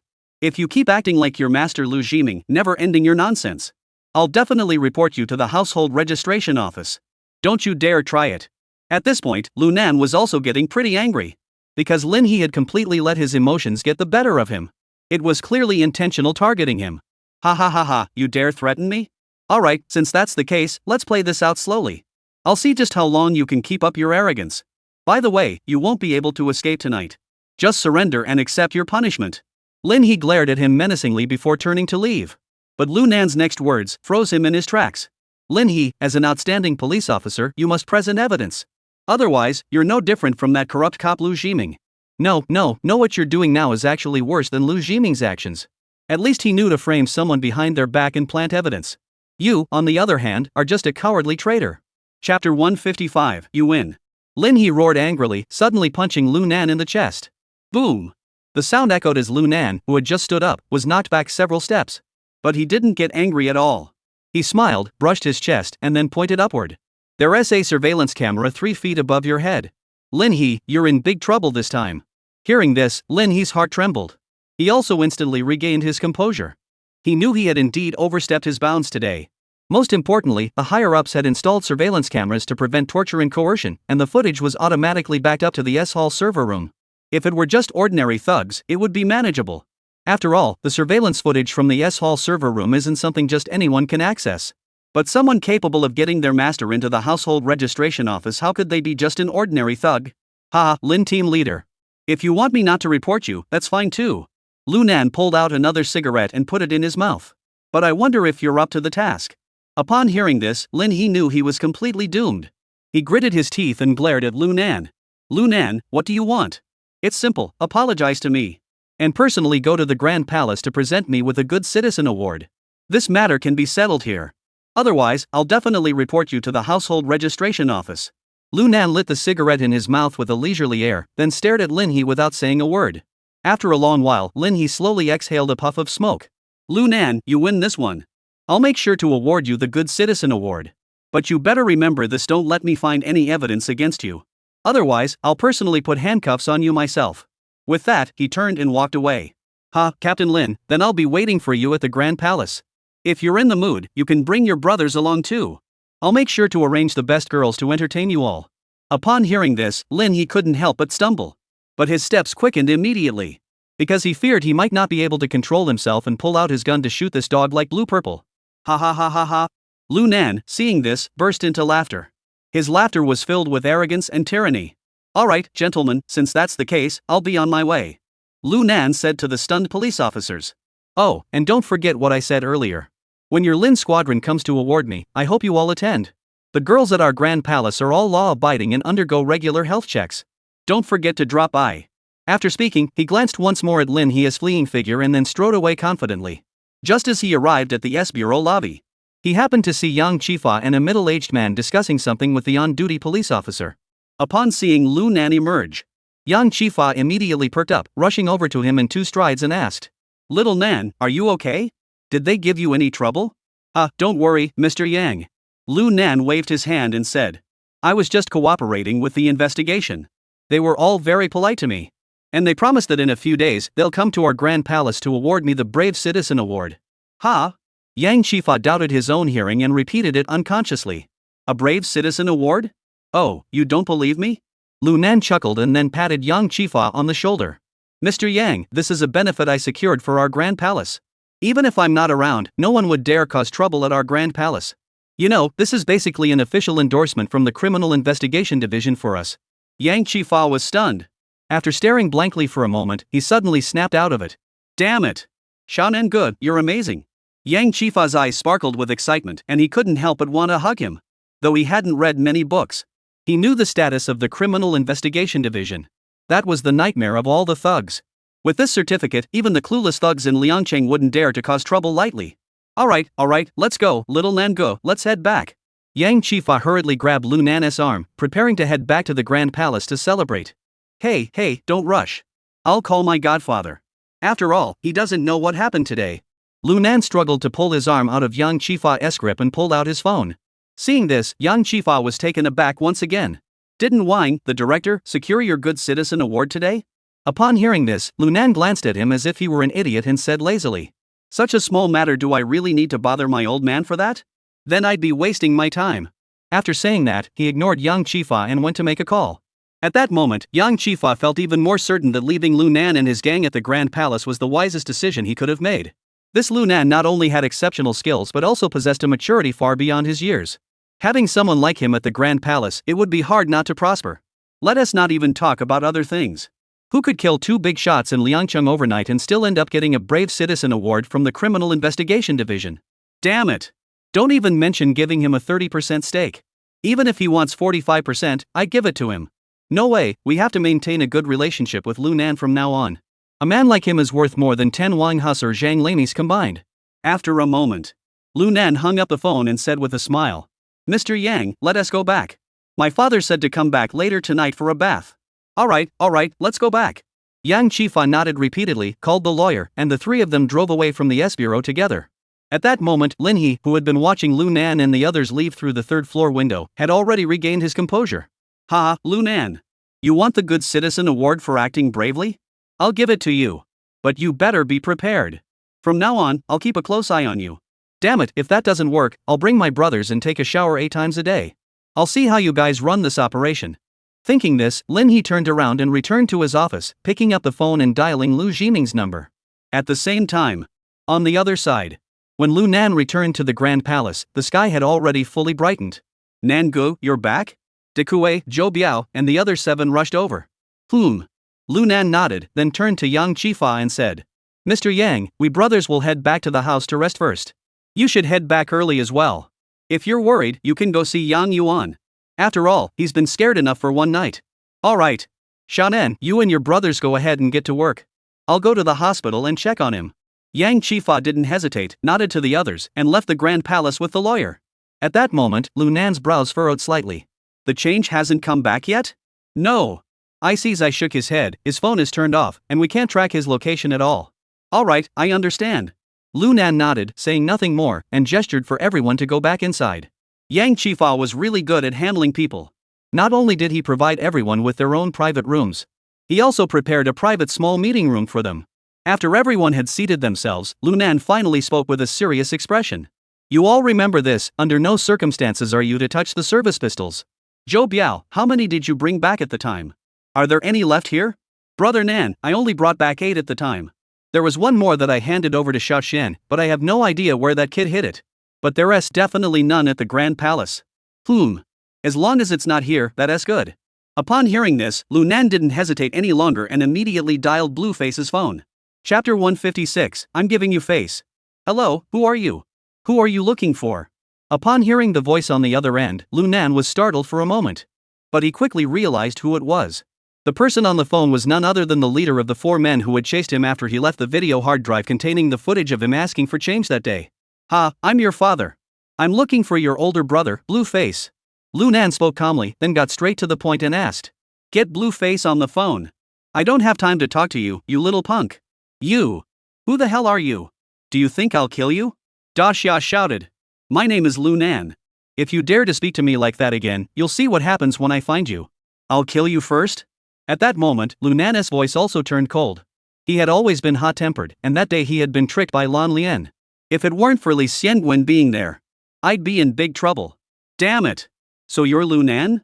The big shot on the other end of the phone couldn't help but curse upon hearing the name, clearly unimpressed. After all, this Lunan had been chased by him like a rat. If he hadn't hidden in the cornfield, he might have been chopped up that day. My older brother is in the bathroom. Wait a moment. I don't have time to wait for him to finish taking a. Tell Lan Lian to call me back within a minute. His business in Liangcheng is finished. After saying that, Lunan hung up the phone without hesitation. To Lunan's surprise, he had just hung up the phone when it rang again. Hello? Ha ha ha, little Nan, why so angry? The loud, hearty laughter of Lan Lian came through the phone. What's the name of the guy who answered the phone just now? Lunan didn't beat around the bush and went straight to the point. Ha ha. His name is Da Xia. What's the matter? The blue-faced man laughed it off. You better not let me see him. Otherwise, I'll slit his throat right in front of you. Lunan said coldly. At that moment, Lan Lian was completely stunned. Because Lunan dared to speak so arrogantly to him. This was simply too arrogant. This feeling made Lan Lian extremely uncomfortable. Lunan, are you being a bit too much? The blue-faced man said with a forced smile. I just heard that you were the one who started it. And? Do you really think you can control my business expansion in Liangcheng? By the end, Lan Lian's tone had clearly grown harsh. After all, in his eyes, Lunan was indeed very capable. He also admired him greatly. But a little upstart from Liangcheng dared to speak to him like that. It was utterly ridiculous. Go to hell, you piece of trash.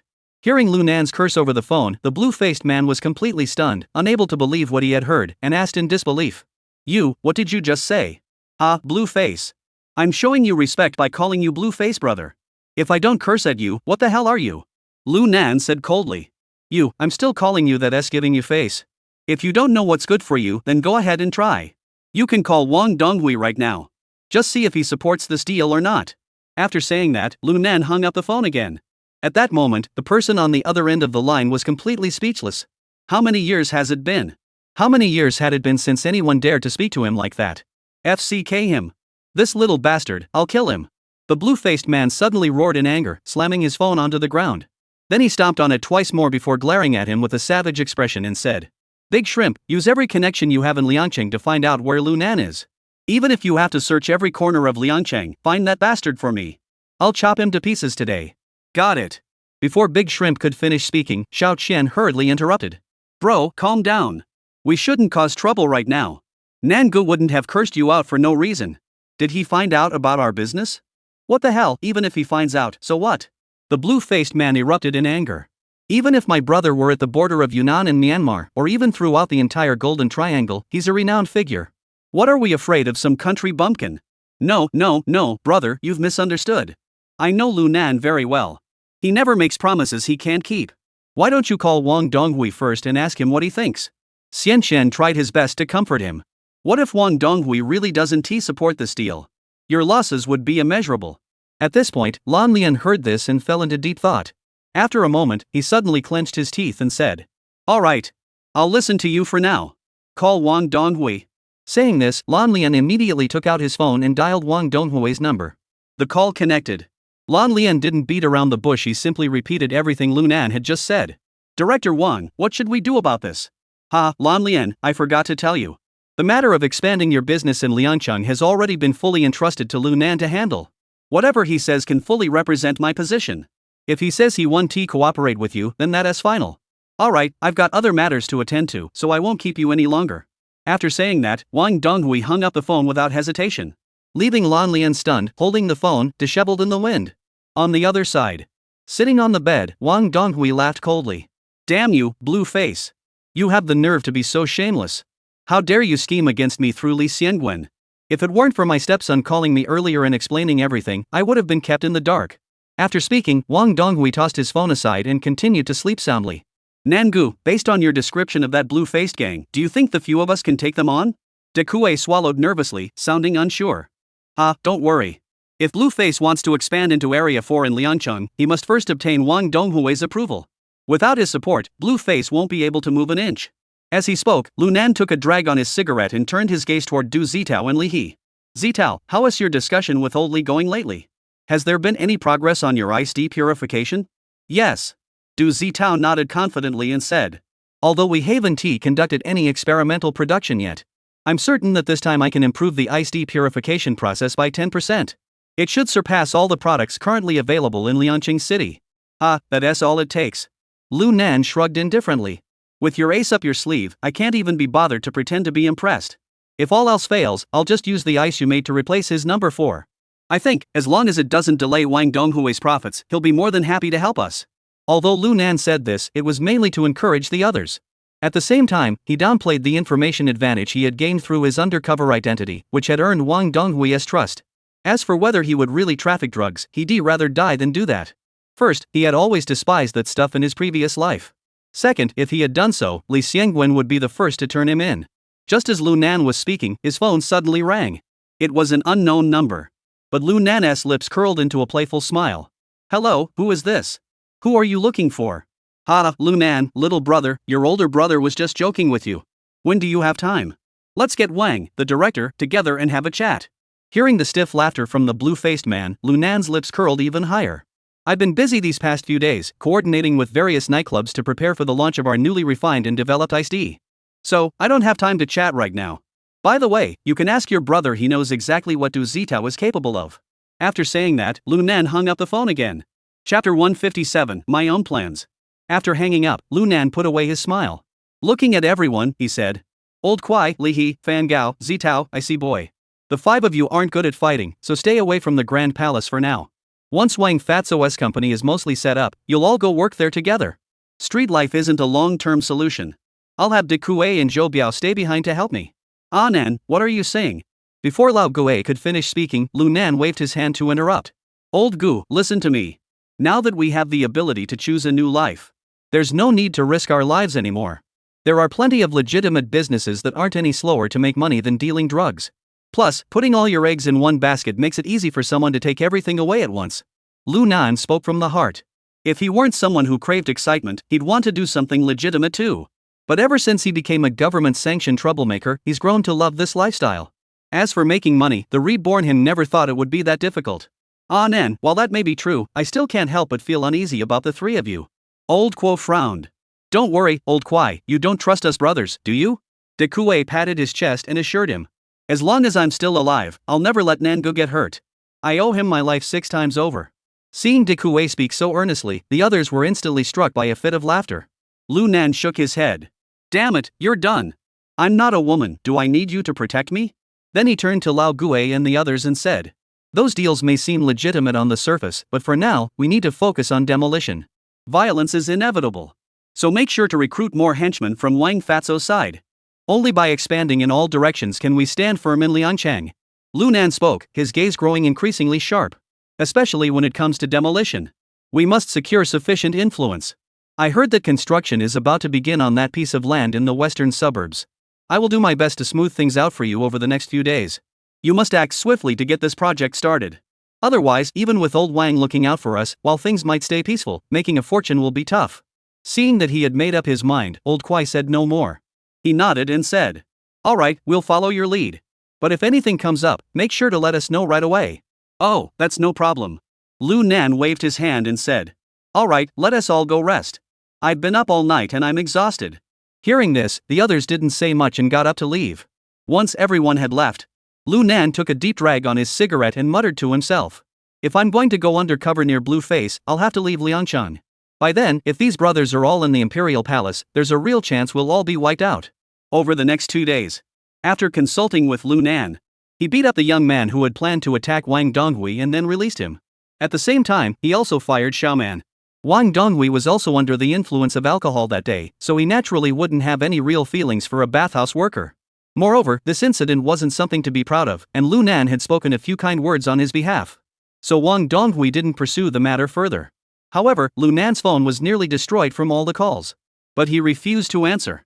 Wang Donghui was busy impeaching Li Xianguan, so after coordinating with Lu Nan, he wasn't particularly concerned about how Blueface was handling things, clearly having full confidence in Lu Nan's capabilities. He was completely hands-off. Meanwhile, Wang Fat and Lao Gui, along with 5 others, had also gathered together. Inside the Grand Palace, only De Kuei and Zhou Biao remained by Lu Nan's side. At that moment, the 3 of them were soaking in a pool, enjoying the heat. Brother Nan, the change is calling. Zhou Biao picked up the ringing phone and glanced at it. Blueface finally couldn't hold on anymore. Lu Nan's lips curled into a victorious smile. Biao, go ahead and answer it. Just tell him I'm not with you guys, I'm out running errands. If Xiaoqian wants to come back, tell him we're at the Grand Palace now. Nangu, is it safe to tell Xiaoqian this location? Zhou Biao asked with concern. Relax, our lives are in Blueface's hands. His business doesn't even compare to ours. Do you think he'd dare to kill us and make Wang Donghui unhappy? Hearing Lu Nan say this, Zhou Biao nodded and pressed the hands-free button. Hello? Xiaoqian, where have you been these past few days? Why haven't I been able to reach you at all? Zhou Biao asked, knowing full well the answer. Xiaoqian laughed awkwardly a couple of times before finally asking hesitantly. Biaozi, where are you and Nangu now? Zhou Biao glanced at Lu Nan, who nodded, before saying. Nangu has been contacting all the major nightclubs in the city. He's handling the iced tea business. We're at the Grand Palace. The Grand Palace? Xiaoqian asked in surprise. The Grand Palace bathhouse? What are you doing there? Oh, Nangu bought some shares in the Grand Palace. From now on, it's our place. Zhou Biao spoke directly. If you come back, just come straight here to find us. All right. By the way, Biao, did Nangu mention when he's coming back? Upon hearing this, Zhou Biao looked at Lu Nan again. Seeing him make a mouth gesture, he immediately understood and said. Nangu will probably be pretty busy tonight and won't be able to come back. He should be able to make it tomorrow morning. Come over early, I'm afraid he'll leave again if we're late. Alright, Biao, I'll go with my older brother to find Nangu tomorrow morning. When he comes back, let him know, okay? Xian Qian, under Lan Lian's instructions, reluctantly said. Alright, I got it. After hanging up, Zhou Biao immediately ended the call. Nangu, should we prepare something? De Kuei asked nervously. After all, Blueface isn't easy to deal with. What if he loses his mind and calls for backup? We'll be in big trouble. Lu Nan heard this and laughed dismissively. He won't cause trouble. But he might come over to give us a taste of his power.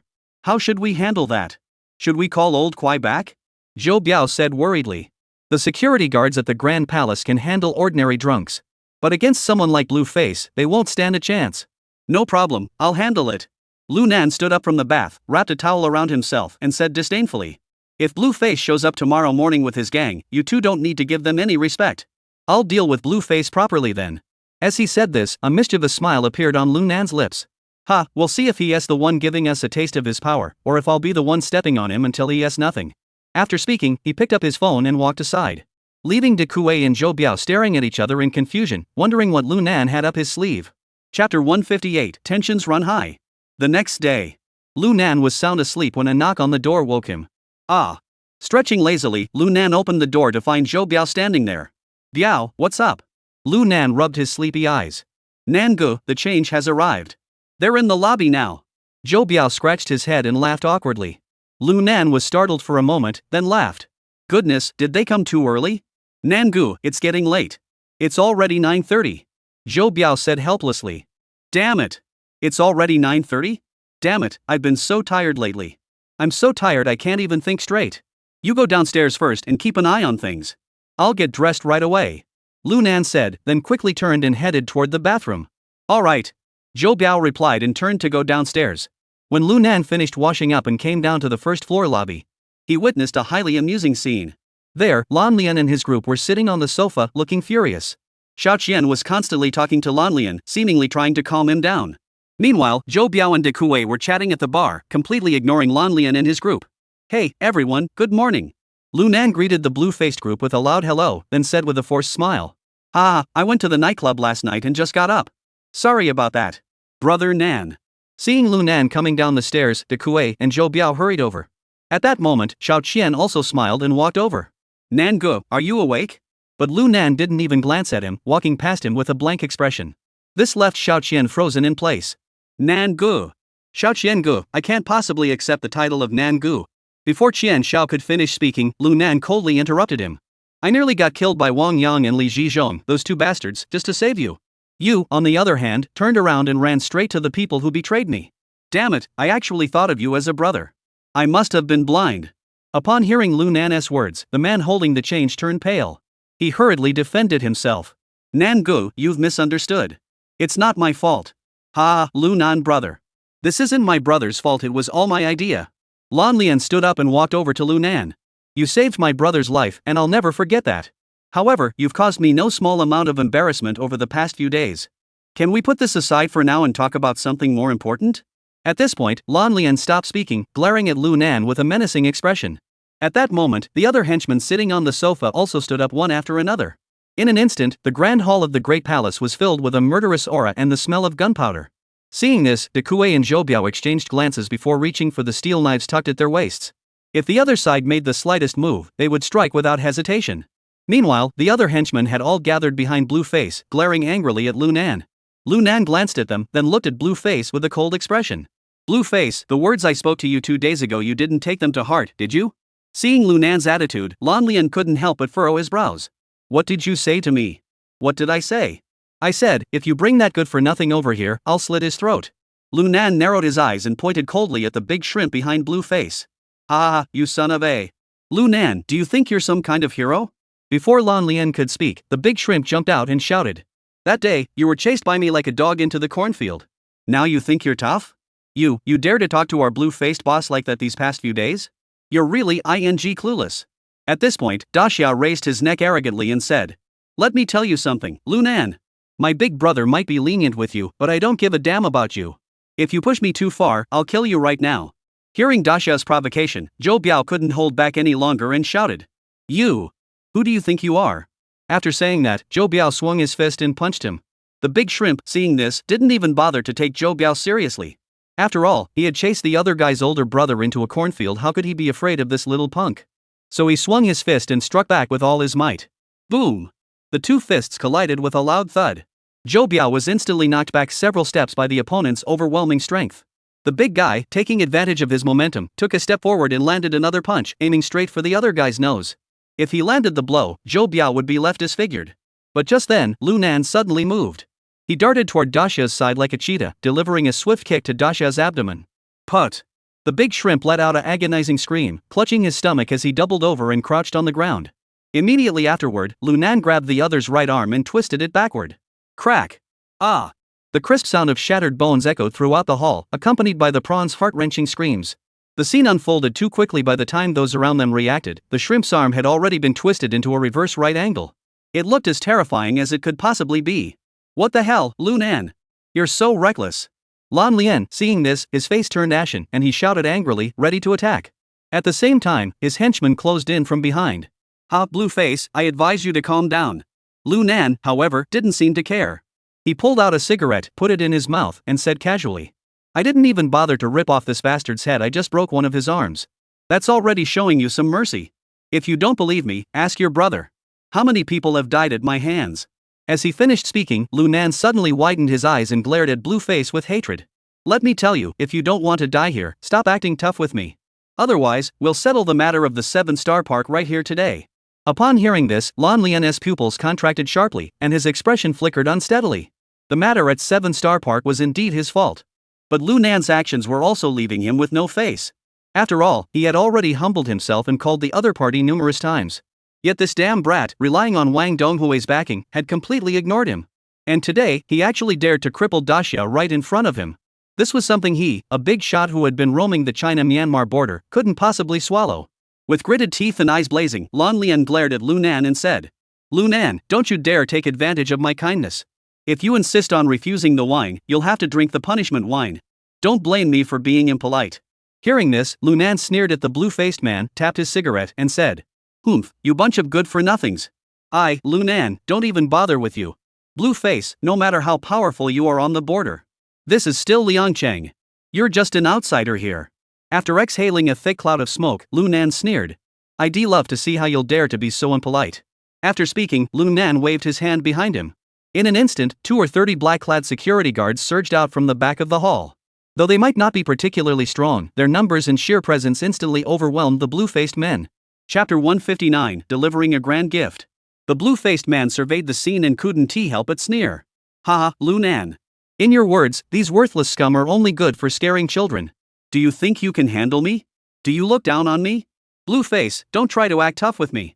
Lunan took a drag on his cigarette and said slowly, "Even if they're just trash, one of them could take you all down. In the city of Liangcheng, I don't believe you dare to roam around with your firearms. So, I'll remind you one last time, get out or die." At that moment, a flash of cruelty crossed Blueface's eyes.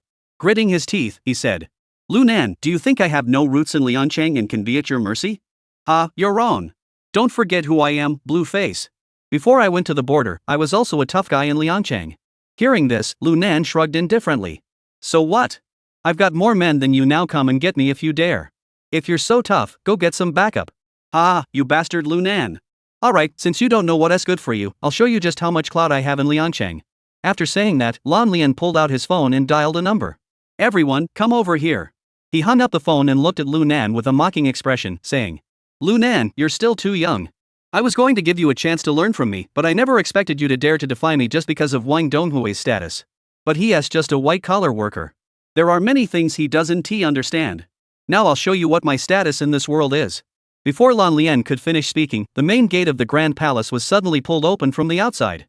Immediately afterward, a group of men dressed in black short-sleeved shirts and vests stormed in, numbering around 30 or 40. Each of them was broad-shouldered and muscular, with bulging muscles like bodybuilding champions, exuding explosive strength. Each of them was armed with various types of knives, looking fierce and menacing, clearly no ordinary men. "Blue brother, they're here." A burly man ran up to Blueface and reported in a low voice. Blueface grinned widely, revealing a mouthful of yellow teeth, and said, "Lunan, now you know how powerful I am, don't you? My connections in Liangcheng are not something a little punk like you can fathom. Damn it, you've only been a thug for a few days and you think you can fly to the sky? Now, kneel down and beg for mercy while you still can." The blue-faced man was utterly reckless, as if he had finally vented all the pent-up anger he had been holding in for the past few days. There are quite a few of them." Lunan narrowed his eyes, scanned the crowd, then suddenly lowered his voice and said to the blue-faced man, "You bastard, you going down yourself is one thing. But dragging a bunch of hillbillies along with you. I don't know whether to praise your lack of intelligence or call you a brainless fool. You screwed me over once, but today I'll give you a big gift. You think you're so powerful in Liangcheng, don't you? If you can get out of the station this time, I'll talk business with you." After saying that, Lunan didn't bother with the stunned-looking blue face. Instead, he waved toward the entrance and shouted loudly, "Lin team leader, you're just in time. A group of people who seem to be part of a criminal gang came to my store causing trouble. As the captain of the Criminal Investigation Division, shouldn't you do something about this?" As he spoke, Lunan didn't even flinch at the group of armed men in front of him, pushing his way through their ranks. He then smiled broadly and ran to the entrance, extending his hand toward the leader of the group in a fawning manner. The man clearly wasn't impressed by Lunan, but he still gave a cold snort before extending his right hand and shaking Lunan's hand. Captain Lin, hurry up, come inside. If you hadn't come, I would have been scared out of my wits. Look at these guys, tall and muscular, covered in tattoos of dragons and phoenixes, and carrying weapons. As a law-abiding citizen, I'm truly terrified." Seeing this scene, everyone was completely baffled. Even De Kuei and Zhou Biao were completely confused. What the hell is going on here? They had all prepared themselves for a fight to the death, but never expected this to happen. Could it be that this police officer named Lin was here specifically to back up South Brother and save face? Are you telling the truth? Lin he seemed to have anticipated this, looking calmly at Lunan and asking in a deep voice. "Oh, it's absolutely true." Lunan wailed with a pitiful expression. "Didn't I tell you when we spoke on the phone yesterday? Today at 10 o'clock, I was here waiting to receive your Brave Citizen Award. Who knew that as soon as I came downstairs, I ran into this group of people? Lin team leader, tell me, I accidentally helped you catch so many gang members. Doesn't that make me a better fit for your award? Ha ha ha." At this point, Lunan couldn't help but laugh. Amidst the laughter, there was an unmistakable sense of joy. "Yes. It's perfect. Very fitting." Lin He clenched his teeth and nodded, then waved his hand at the police officers behind him. Take them all into custody. Anyone who resists will be shot on the spot. Yes. The officers responded in unison and immediately spread out. Meanwhile, the group led by the man with the blue face was completely stunned. Especially Lan Lian. He never would have imagined that Lu Nan could have rounded up such a formidable group of police officers. This is the Criminal Investigation Division. This is the real deal with guns and bullets. Damn it, is this Wang Donghui specifically backing Lu Nan? To intimidate me? The moment that thought crossed his mind, Lan Lian felt a chill run down his spine. Damn it, I never thought Wang Donghui would value Lu Nan so much. And just as he was stunned, the group he had brought with him had all crouched down on the ground with their heads covered. 2 police officers had already approached him, pointing their guns at Lan Lian and said, "What the hell are you thinking? If you don't get down on your knees, we'll open fire." The blue-faced man wasn't stupid enough to confront the police at this point. He hurriedly dropped to the ground with his hands over his head, but his eyes were fixed on Lu Nan. Just then, Lin He clapped his hands, stepped forward, and addressed Lu Nan with a serious expression. Lu Nan, on behalf of the Public Security Bureau of L Province and the Shur City Public Security Bureau, I am presenting you with the Brave Citizen Award for Acts of Courage. We hope you will continue to stay true to your original intentions and make even greater contributions to the safety and security of Liangqing City. Ahaha, good, good. Lin Team Leader, rest assured, I will definitely strive harder in the future. However, his mouth was open so wide that a spit almost flew onto Lin He's face. Lin He frowned slightly and dodged, his face clearly showing his disgust. But Lu Nan didn't seem to notice at all. He took the certificate in his hand and examined both sides. He then held the certificate up to Lan Lian and compared it. His expression was as infuriating as it could possibly be. Lan Lian was so enraged that his entire body trembled, his fists clenched tightly, as if he wanted to pounce on Lu Nan and tear him to pieces. But he knew that now was not the time for impulsive actions. He could only grit his teeth and swallow a mouthful of blood. Enough with the theatrics. Get out of here. Lin He, annoyed, waved his hand dismissively and turned to the group of police officers. Take all of them back to the station for questioning. Additionally, thoroughly verify their identities to see if any of them are violent criminals or fugitives. Yes, sir. The officers responded in unison, raising their guns and aiming at Lan Lian and the others, escorting them away. Wait.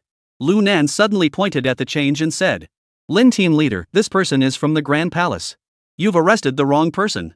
Upon hearing this, Lin He didn't say much. He waved his hand at the officers escorting the change.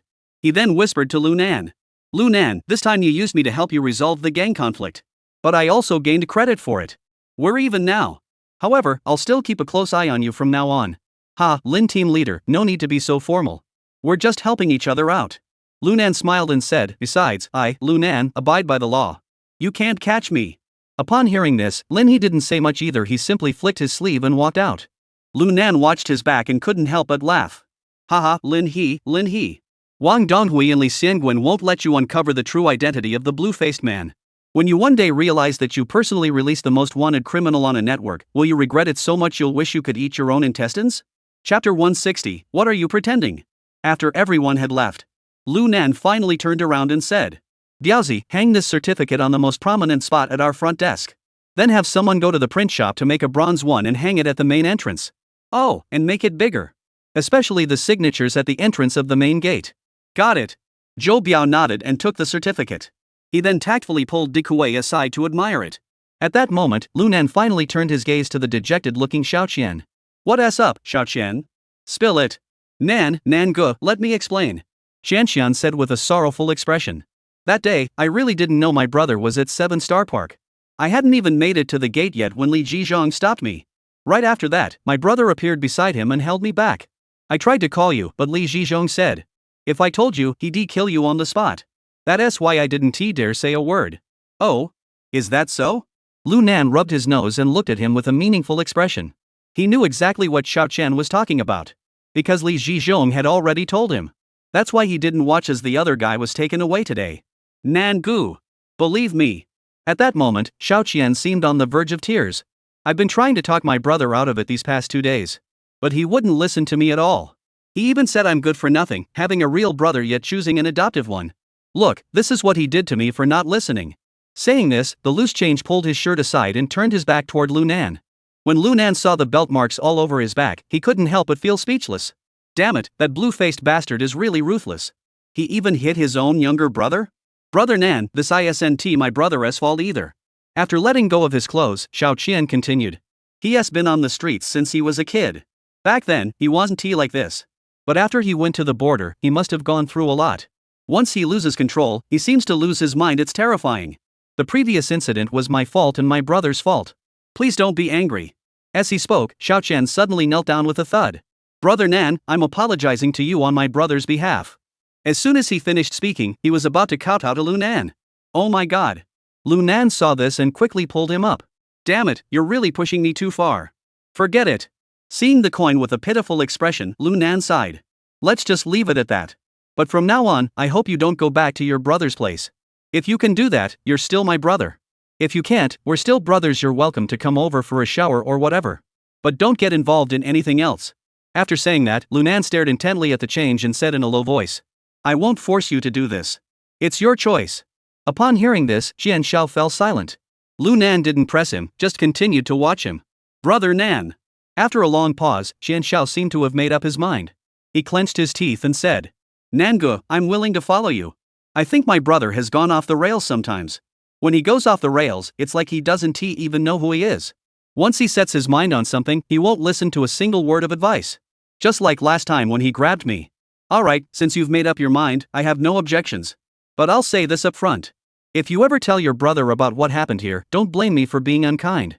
At that moment, Lu Nan's eyes seemed to emit a menacing glint, causing Qianjin to shiver involuntarily. Brother Nan, don't worry. I absolutely won't say a word. If I break my promise, let me be killed by a mob outside. Xian Shao extended 3 fingers and swore by the lamp. Ha ha ha, good. Good brother. Lu Nan saw this and laughed heartily in satisfaction. Nangu, I have something else to ask you. Xian Qian stammered. Go ahead. My brother won't be in trouble, will he? Upon hearing this, Lu Nan replied non-committally. I don't know. It's up to him. What's the matter? Still want to risk your life for your brother? No, I'm worried he'll get into trouble inside and drag us all into it. Don't worry, he's a smart guy. He knows how to choose. Lu Nan smiled lightly and waved his hand. Alright, don't worry about him. Come on, De Kuei, Biaozi. Take some change and go take a shower, then find a girl to give him a massage. I'll go handle some business first. Got it. De Kuei and Biaozi immediately responded with a cheerful laugh.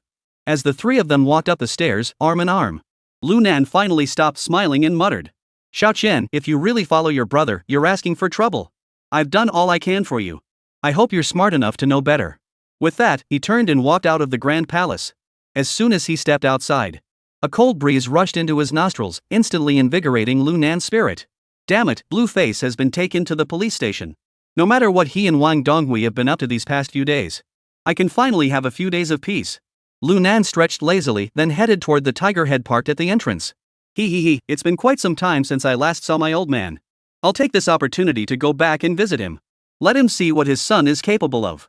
Saying that, he patted the latest model tiger head that young Chifa had brought for him, then climbed inside. He wanted to surprise Lu Yongxiang. Lu Nan didn't call him. When he returned home and knocked on the door, he found that his old man wasn't home. Damn it! I forgot he had to work. Lu Nan slapped his forehead and turned to leave. But just then, a dog barking suddenly came from inside the door. Ha! Dog King! As he opened the door, a black shadow instantly pounced into Lu Nan's arms, barking excitedly non-stop. Woof woof woof! Ha ha ha! Dog King, you're in good shape. It seems like my dad hasn't been skimping on the treats. Lu Nan knelt down in front of Dog King and gently rubbed its head. The Dog King was extremely affectionate, rubbing against Lu Nan's calf, its tail wagging non-stop. Has my dad gone to work yet? Woof! To Lu Nan's surprise, the Dog King seemed to understand what Lu Nan said and even nodded its head. Damn it, you're turning into a demon. Lu Nan stared in disbelief. You little rascal, you can even understand such complicated words. Woof! What did you say? Woof woof woof! Damn it, stop licking me! You've got my face covered in saliva. Lu Nan wiped his face and muttered angrily. Let's go. I'll take you to my father's school to take a look. Give the old man a surprise. Woof woof. Dog King seemed very happy. Lu Nan didn't waste any time, grabbing Dog King and jumping into his tiger head Benz. He stepped on the gas and drove toward Lu Yongxiang's school. Upon arriving at Northern Academy, Lu Nan encountered no obstacles whatsoever. He drove straight into the campus. Damn it, it's the same in any era. I'm driving a Mercedes, and even the security guard has to salute me. Lu Nan muttered under his breath as he stuffed the car keys into his pocket. He then headed toward the gymnasium where Lu Yongxiang was having class, accompanied by his dog. Sigh, old Lu is really something. A martial arts master of wooing level, and he doesn't even have a proper office. He spends all day hanging out with his students. Doesn't he find that boring? Just as Lu Nan was muttering to himself, he suddenly heard a mocking laugh from inside the gymnasium. Lu Yongxiang, what the hell are you pretending to be so high and mighty for? I'll teach this class however I want. If you're really such a great teacher, how did you end up sending your own son to prison? Chapter 161, Just Tell a Lie. Upon hearing this voice, Lu Nan couldn't help but furrow his brows, and his footsteps came to a halt. The dog by his side, highly intelligent, noticed his reaction and stopped as well. And without uttering a sound, it laid down on the ground. Zhang Difu, shut the hell up and stop spreading lies here. My son is a police officer. He's inside on a mission. Lu Yongxiang's angry voice rang out. Haha, Lu Yongxiang, don't try to make your good-for-nothing son look good. Everyone knows he has been good for nothing since he graduated high school. Zhang Difu mocked. Police? Carrying out a mission? Have you ever seen a cop go into a prison to carry out a mission? Even if he is an undercover cop, he wouldn't go in there, would he? Lu Nan heard this and couldn't help but chuckle inside. Damn it, Zhang Difu is in for trouble. Given his father's temper, he'd be lucky if he didn't get beaten up. But what surprised him was that Lu Yongxiang seemed to have lost his temper after being spoken to like that. There was no movement for a while. Just then, Zhang Difu's arrogant and triumphant voice rang out again. What's the matter, Lu Yongxiang? Got nothing to say, huh? Damn it, you police officer. After speaking, Zhang Difu pointed at Lu Yongxiang and turned to the students watching the boxing ring, saying, I'm telling you all, stay away from this guy. His son is a prison convict. If he can't even raise his own son properly, what do you expect to learn from him? FCKU, you old J8 lamp, aren't you taking this too far? Before Zhang Difu could finish his sentence, a voice suddenly echoed throughout the entire gymnasium. Who the hell is talking to me like that? Upon hearing the voice, Zhang Difu spun around abruptly, his expression turning grim. Which class are you in? He glared intently at Lu Nan on the boxing ring, his expression as grim as could be. The other students around them were all taken aback. They never expected that this sudden intruder would dare to curse Zhang Difu. Only Lu Yongxiang's eyes flickered with a hint of delight. Go to hell. I'm not from this school. I just don't like you, and I want to insult you. Lu Nan said without any hesitation. What the hell are you talking about? You're an old man, yet you're spouting nonsense? Is your family unhappy, or is your sex life dysfunctional? That's why your hormones are out of whack and you're spewing crap out of your mouth? Do you even know who I am? You're just a stinking PE teacher, aren't you? What are you trying to pull with me? You little bastard, you're asking for it. At this point, Zhang Difu was completely enraged by Lu Nan and charged forward, intending to beat this arrogant fool. But before he could reach Lu Nan, he felt a powerful gust of wind hit him. The next second, he was knocked flying to the side by a massive force. Boom! With a dull thud, he crashed heavily to the ground. It wasn't Lu Nan who had struck him, it was the Dog King. Woof! Dog King growled lowly, crouching forward with his claws extended, baring his fangs at Zhang Difu. It seemed that the moment the opponent made the slightest move, it would charge forward and tear him to pieces. Seeing the Dog King's ferocious appearance, Zhang Difu's expression changed involuntarily. His arrogant demeanor vanished instantly. Haha, what's the matter? Not so tough now? Lu Nan walked slowly up to the Dog King, looked down at Zhang Difu, and said, If you dare to utter another word, do you think I'll let the Dog King tear you to pieces? After saying this, a piercing glint flashed in Lu Nan's eyes. This piercing gaze sent a chill down Zhang Difu's spine. The ruthlessness in Lu Nan's eyes earlier made Zhang Difu feel as though he were being wrapped by a venomous snake. This feeling was something he had never experienced before. But he knew that the other party was capable of doing such a thing. And Lu Nan's eyes only served to confirm his suspicion that the man was far from the simple person he appeared to be. Who are you? Damn it, you've been insulting my father all this time, and now you dare ask who I am? You really deserve a beating. Lu Nan's tongue-twisting response left Zhang Difu completely dumbfounded. Your father? My father. He mumbled it again under his breath before finally realizing. You're Lu Yongxiang's son? Lu Nan ignored Zhang Difu's confusion and looked straight at Lu Yongxiang, saying, Dad, how did you end up like this? How did you end up letting some idiot ride you like a horse and all over you? Why don't you beat him up? Ugh. Lu Yongxiang hadn't expected his son to show up at the gymnasium and was momentarily at a loss for words. Alright, let's go. We haven't seen each other in a long time. Let's have a drink. Don't stand here arguing with a fool. Lu Nan said, then grabbed Lu Yongxiang's arm and dragged him toward the exit. Upon learning Lu Nan's identity, Zhang Difu perked up immediately. Lu Yongxiang. I'm going to sue you. And your son too. I'm calling the principal and my younger brother right now. Lu Yongxiang, you know that my younger brother-in-law is the chief of the North Road police station. You actually let your criminal son beat me up. You'll all end up in jail. As soon as he finished speaking, Zhang Difu pulled out his phone and dialed a number. Hearing this, the students around them all looked on with curiosity. After all, this was too sensational. It was way more interesting than boring practice. Lu Yongxiang frowned upon hearing this, about to step forward to apologize and stop him, but was pulled back by Lu Nan. Dad, it's okay. Let him sue the principal. If it comes to that, we can always quit this lousy job. Your son has money now, he can easily support you. As for his brother-in-law, he's just a police station chief. I don't even bother with him. For some reason, upon seeing Lu Nan's expression, Lu Yongxiang, who had been about to rush over to say a few kind words to Zhang Difu, suddenly calmed down. He nodded and said nothing more. At that moment, Zhang Difu had already finished 2 phone calls and was glaring at the two of them with a cold smile. Just wait and see. The police and my younger brother-in-law are on their way. Let's see what you'll do now. A criminal dares to impersonate a police officer and even go undercover. Upon hearing this, Lu Nan's eyes lit up involuntarily. That's right. This is a golden opportunity. I can use this to expose my undercover identity. Thinking this, Lu Nan also pulled out his phone and said to Lu Yongxiang, Dad, I'll make a call here. Wait for me. Alright. Lu Yongxiang didn't know what his son was up to, but he chose to support him unconditionally. However, Zhang Difu on the other side thought Lu Nan was trying to escape. You little bastard, you think you can run away? Stay where you are. With that, he darted forward. Bang! Similarly, before he could get close, he was sent flying again. This time, it was Lu Yongxiang who struck. Zhang Difu, I'm standing right here. If you have something to say it to me. Lu Yongxiang spoke coldly. At that moment, his emotions were complex: shocked, excited, and worried. Because he had no idea what Lu Nan was planning. You, Lu Yongxiang, just wait. Just wait until the principal and my younger cousin arrive. Will you still be so arrogant? I'll have all of you arrested and sent to jail. Zhang Difu clutched his chest and shouted angrily. But he dared not strike again.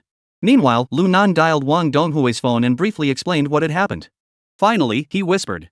Dad, at the time, I did it to make my father feel at ease. I specifically said I was an undercover cop on a special mission in prison. Could you please help me cover this up later? Chapter 162, a reminder. Ha, damn it. You really dare to make up such a story? Wang Donghui laughed and scolded over the phone. Who the hell has an undercover agent in a maximum security prison? Does your dad actually believe that? Upon hearing this, Lu Nan smiled awkwardly and said, Haha, Dad. My dad is just a brute. Don't even mention telling him to go undercover in prison. Even if I told him I went to the moon on a mission, he'd believe me. Besides, I've got you, the big shot, watching out for me. I'm sure even if I really ended up on the moon, you could get me a rocket out of there. Hearing Lu Nan's flattery, Wang Donghui was truly flattered. He couldn't help but laugh even harder. Ha, you little rascal. You've caused me no end of trouble lately. Damn it, you even got the criminal investigation team to arrest me. Now you're causing trouble for me again. Dad, I'm serious. Just help me out. I'm really worried that because of my criminal status, my dad will be bullied into submission by them. Lu Nan said with a face. Don't worry, it won't happen. Wang Donghui said confidently. You're at the gymnasium of Northern Academy now, right? Yes, I am. Lu Nan nodded. Alright, I got it. Stay there and wait. I'll be right over. Upon hearing this, Lu Nan's brows furrowed. Because deep down, he didn't want Wang Donghui and his crew to come into contact with his father. But upon second thought, it didn't matter. Given Wang Donghui's capabilities, he probably already knew everything about him. With that in mind, Lu Nan feigned surprise and joy, saying, Dad, you came all the way here to support me? Isn't this too much trouble? Damn it, if it were anything else, I wouldn't bother. But this time, I really have to step in. Wang Donghui said with a smile. I also want to meet the person who raised such an outstanding son. Thanks for the compliment, Dad. After hanging up the phone, Lu Nan's smile vanished instantly. Dad, I have something to tell you. Lu Nan looked at Lu Yongxiang with a serious expression and said in a low voice. Remember this, no matter who asks you, you must say I'm an undercover police officer. But my superior is Wang Donghui. This is very important, you must remember it. Otherwise, you might end up losing your son one day. Lu Yongxiang paused for a moment but didn't ask any further questions. Instead, he nodded and said, Alright, I'll remember. You can count on me for this. That's good. Lu Nan exhaled in relief. At that moment, Zhang Difu, who had been watching the two of them whispering, assumed they were discussing what to say when the police and the principal arrived. He couldn't help but snort coldly and said, discussing a cover-up now is useless. With so many students here, you two are just waiting to be locked up. Go to hell. Lu Nan heard Zhang Difu's words and couldn't help but get furious. He shouted at the Dog King lying on the ground. Dog King, tear him to pieces. Roar. Upon hearing his master's command, Dog King let out a loud howl. Then it lowered its body, ready to pounce on Zhang Difu. But just then, a loud shout came from the door. "Stop! What are you doing? Dog King, stop!"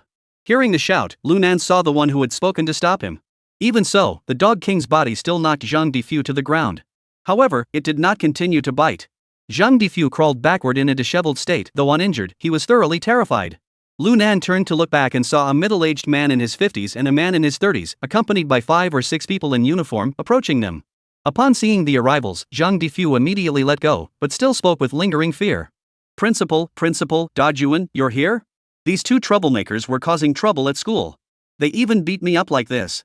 Da Juan, hurry up and arrest them. He pointed at Lu Yongxiang and his son. The principal glanced at Lu Yongxiang and his son, then looked at Zhang Difu lying on the ground, moaning in pain, and furrowed his brows. But before he could speak, the man named Da Juan directly shouted at Lu Nan and the others. "You two, come with us." "What for? We didn't start anything." Lu Yongxiang glared angrily at Da Juan. "Ha, you haven't caused trouble yet?" Da Juan sneered. Comrade Zhang Difu already made it clear on the emergency call. Someone impersonated a police officer and assaulted him. That person must be this guy, right? As he spoke, Da Juan turned his gaze toward Lu Nan. Seeing him look at him, Lu Nan met his gaze without flinching, pulled out a cigarette, and put it in his mouth. That guy just said his younger brother is the chief of the North Road police station. He was talking about you, wasn't he? Da Juan was taken aback. He had thought Lu Nan was just a lowly street thug. He had thought that after intimidating him like that, the other guy would back down immediately. But he never expected this brat to be so defiant, speaking so brazenly in his presence.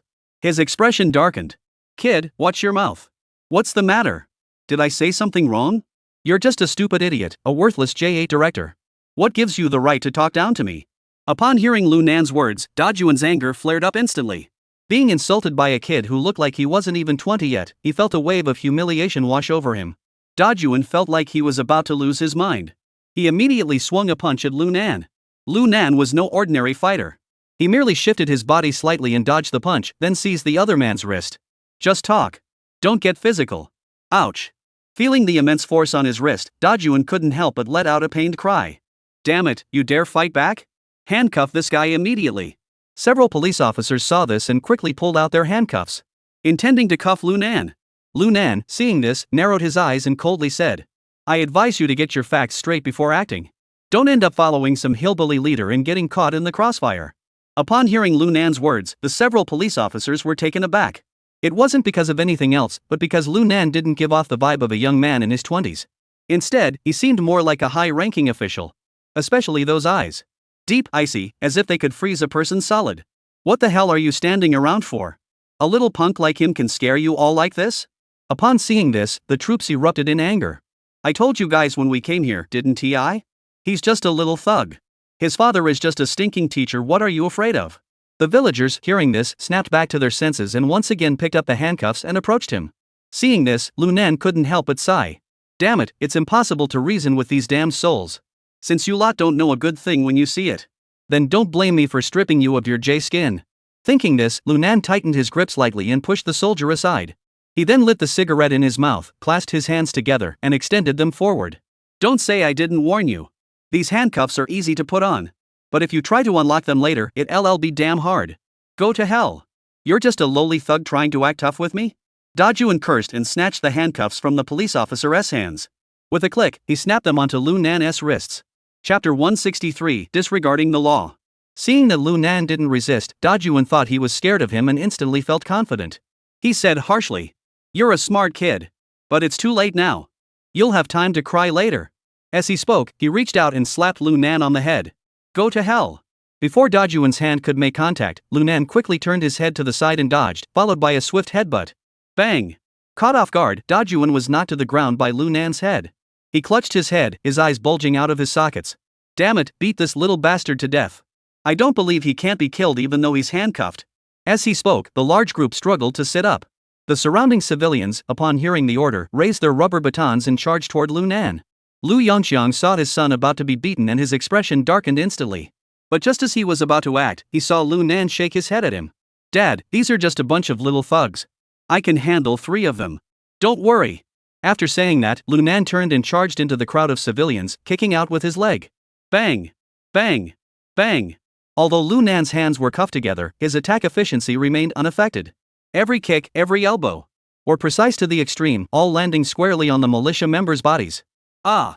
Within seconds, several police officers were knocked to the ground by Lunan. Some couldn't even stand up. Seeing this, the entire army was completely stunned.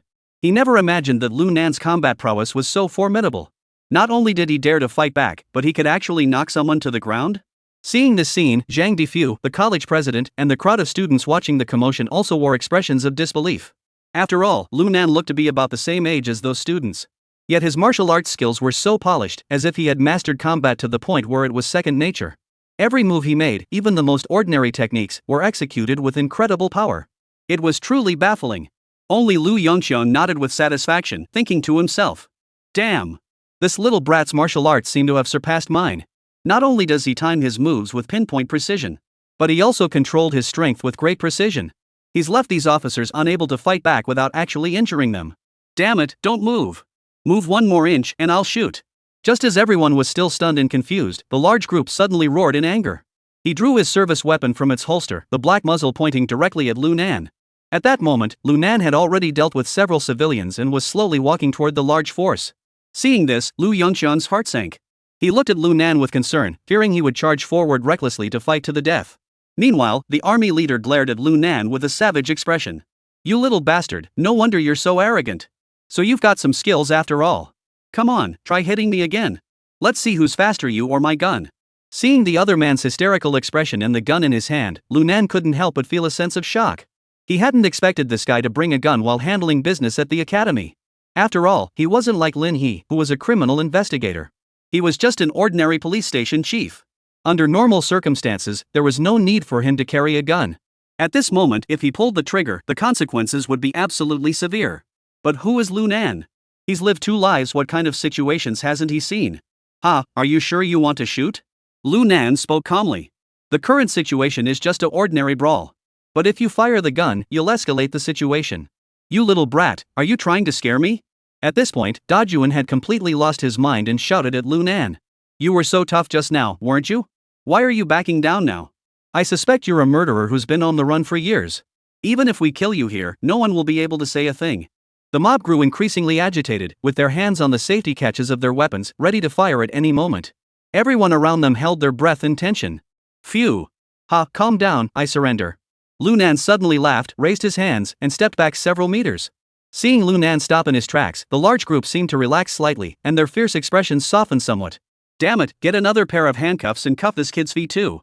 Upon hearing this, the other few militia members nearby quickly obeyed. Soon, Lunan's hands and feet were all shackled. Now there was no way Lunan could escape. Seeing this, Dajuan finally let out a sigh of relief, his face once again regaining its arrogant and domineering expression. You're quite the fighter. I didn't expect you to be so tough. But it doesn't matter. With your skills, you've proven yourself a murderer. I'll make sure you end up behind bars. You'll never get out of this." After speaking harshly, Dajuan turned to Zhang Defu and the other students and shouted. "You all saw it. This man is a ruthless criminal. Not only is he extremely aggressive, but he also dared to assault a police officer. When you go to the station to give your statements, think carefully before speaking. Otherwise, don't blame me for coming after you." Dajuan had clearly already planned it out. Once they caught Lunan, they would immediately frame him with charges, ensuring he would never be able to redeem himself. Upon hearing this, the students had never seen such a scene before. They were so terrified that their faces turned pale, their bodies trembled uncontrollably, and they kept nodding in agreement. Zhang Defu, however, kept his head down, silently agreeing with Dajuan's words. After all, everything had started because of him. Moreover, the army was his own brother-in-law. If he supported him now, wouldn't that be betraying his own family? Enough. Seeing that his threats had worked, Dajuan's expression softened considerably. He then shouted to those around him. "Take him back to the station. I'll interrogate him personally." Upon hearing this, 4 or 5 police officers became excited and quickly surrounded Lunan, preparing to take him away. Seeing this, the college principal suddenly spoke up. "Mr. Wu, shouldn't you consider this carefully? This incident occurred at our Northern Academy. If it causes too much commotion, our school will be in a difficult position." Although the principal feared the military, as the leader of the Northern Academy, he still mustered the courage to. "Principal Zhang, rest assured, I will handle this properly. It will not involve your school in any way. Moreover, I will ensure that his criminal evidence is solid and that he is sent to prison." The military commander spoke without any compromise. Seeing his determination, Principal Zhang sighed. "Since that's the case, then it's up to Officer Wu. He knew that Dajuan was Zhang Defu's brother-in-law, and that Lu Yongxiang's son was probably as good as dead. Alright, take him to the car. Anyone who dares to speak up for him will be arrested as an accomplice and taken away as well. Yes. Several police officers, having received their orders, didn't hesitate and immediately grabbed Lu Nan. Lu Nan didn't resist, letting them carry him away. Kid, next time you cause trouble, be more careful. There are many people you can't afford to off. Dajuan growled, then reached for his holster to holster his gun. But just then, a deep, authoritative voice rang out from the doorway. Which unit are you from? How dare you disregard the law and arbitrarily arrest people? Don't you fear punishment? Chapter 164, Reaping What You Sow. Upon hearing the voice, the soldier, who had just regained some composure, erupted in anger once more. He quickly drew his gun again, which he had just started to holster, and turned around to shout angrily. What the hell are you talking about? At the door stood a middle-aged man wearing a plain jacket, gazing coldly at the scene. Oomph. You guys are completely lawless. When you entered the public system, wasn't anyone ever told to think carefully before making a decision? The middle-aged man's face flushed with anger as he shouted angrily. Upon seeing the other party's attire and imposing demeanor, the large group of people first froze in surprise, then their expressions turned icy as they demanded. Who the hell are you? Do you think I'll report you for obstructing official duties? Take you back to the station for questioning? Upon hearing this, Wang Donghui laughed bitterly in anger. Ha ha ha, very well, very well. I'd love to go with you and see what the world has to offer. Saying this, Wang Donghui walked over slowly. Lu Nan, seeing this, smiled and greeted him. Old man, you're just in time. If you'd been any later, you'd have had to go to the police station to bail me out. Saying this, Lu Nan nodded toward Lu Yongxiang. Dad, let me introduce you. This is my father. At the same time, he turned to Lu Yongxiang and said, Dad, this is my godfather. Deputy Director of the L Province Police Bureau and Deputy Mayor of Liangcheng City, Wang Donghui. At first, when Lu Nan mentioned that the man was his godfather, Wu Dajuan's heart, which had been hanging in suspense, instantly relaxed. This guy might look pretty impressive, but how much influence could the godfather of a little punk have? But when he heard the rest of the words, it was as if thunderclaps were ringing in his ears one after another. He was so stunned he nearly fell to the ground. Wang Donghui? This. Dajuan looked at Wang Donghui in panic, stammering for a while but unable to speak. The other villagers and school teachers, including Lu Yongxiang, were completely dumbfounded. Especially Zhang Defu, who nearly fell to the ground. Deputy Director of the L Province Police Bureau? Deputy Mayor of Liangcheng City? Was he dreaming? Even within the entire L Province, that was among the highest ranks. And this guy is Lu Nan's godfather? What the hell is going on here?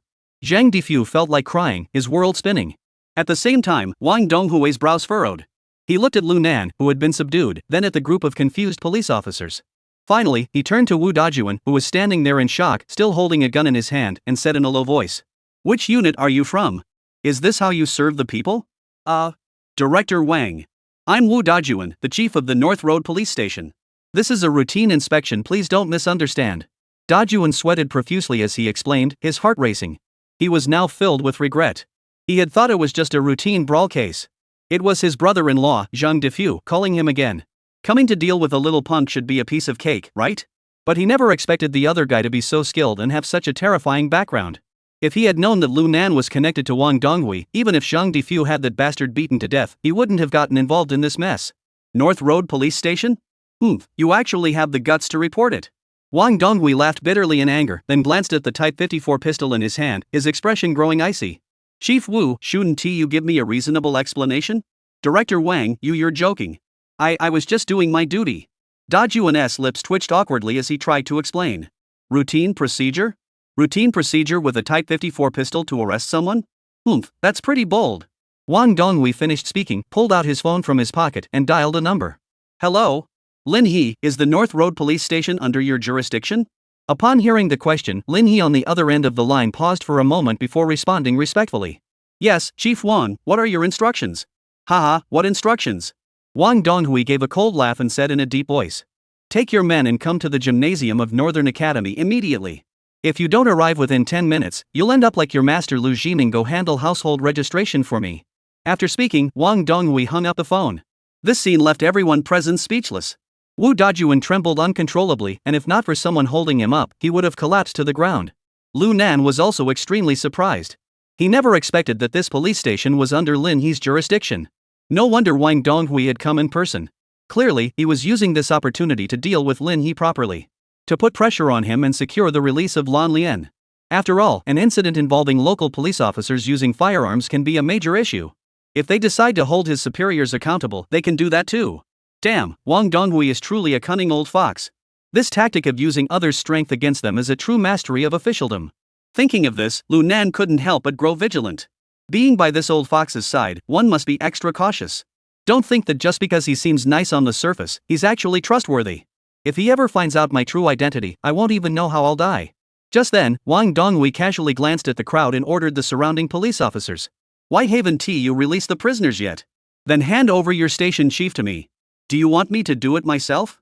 A group of police officers looked at each other in shock. Those who reacted quickly spoke up immediately. Yes, Chief Wang. After saying that, they rushed toward the group and tried to pin him to the ground. Ah no. Spare me, Chief Wang. Please spare me. I didn't know this kid was your godson. If I had known, even if you gave me 8 lives, I wouldn't dare treat him like this.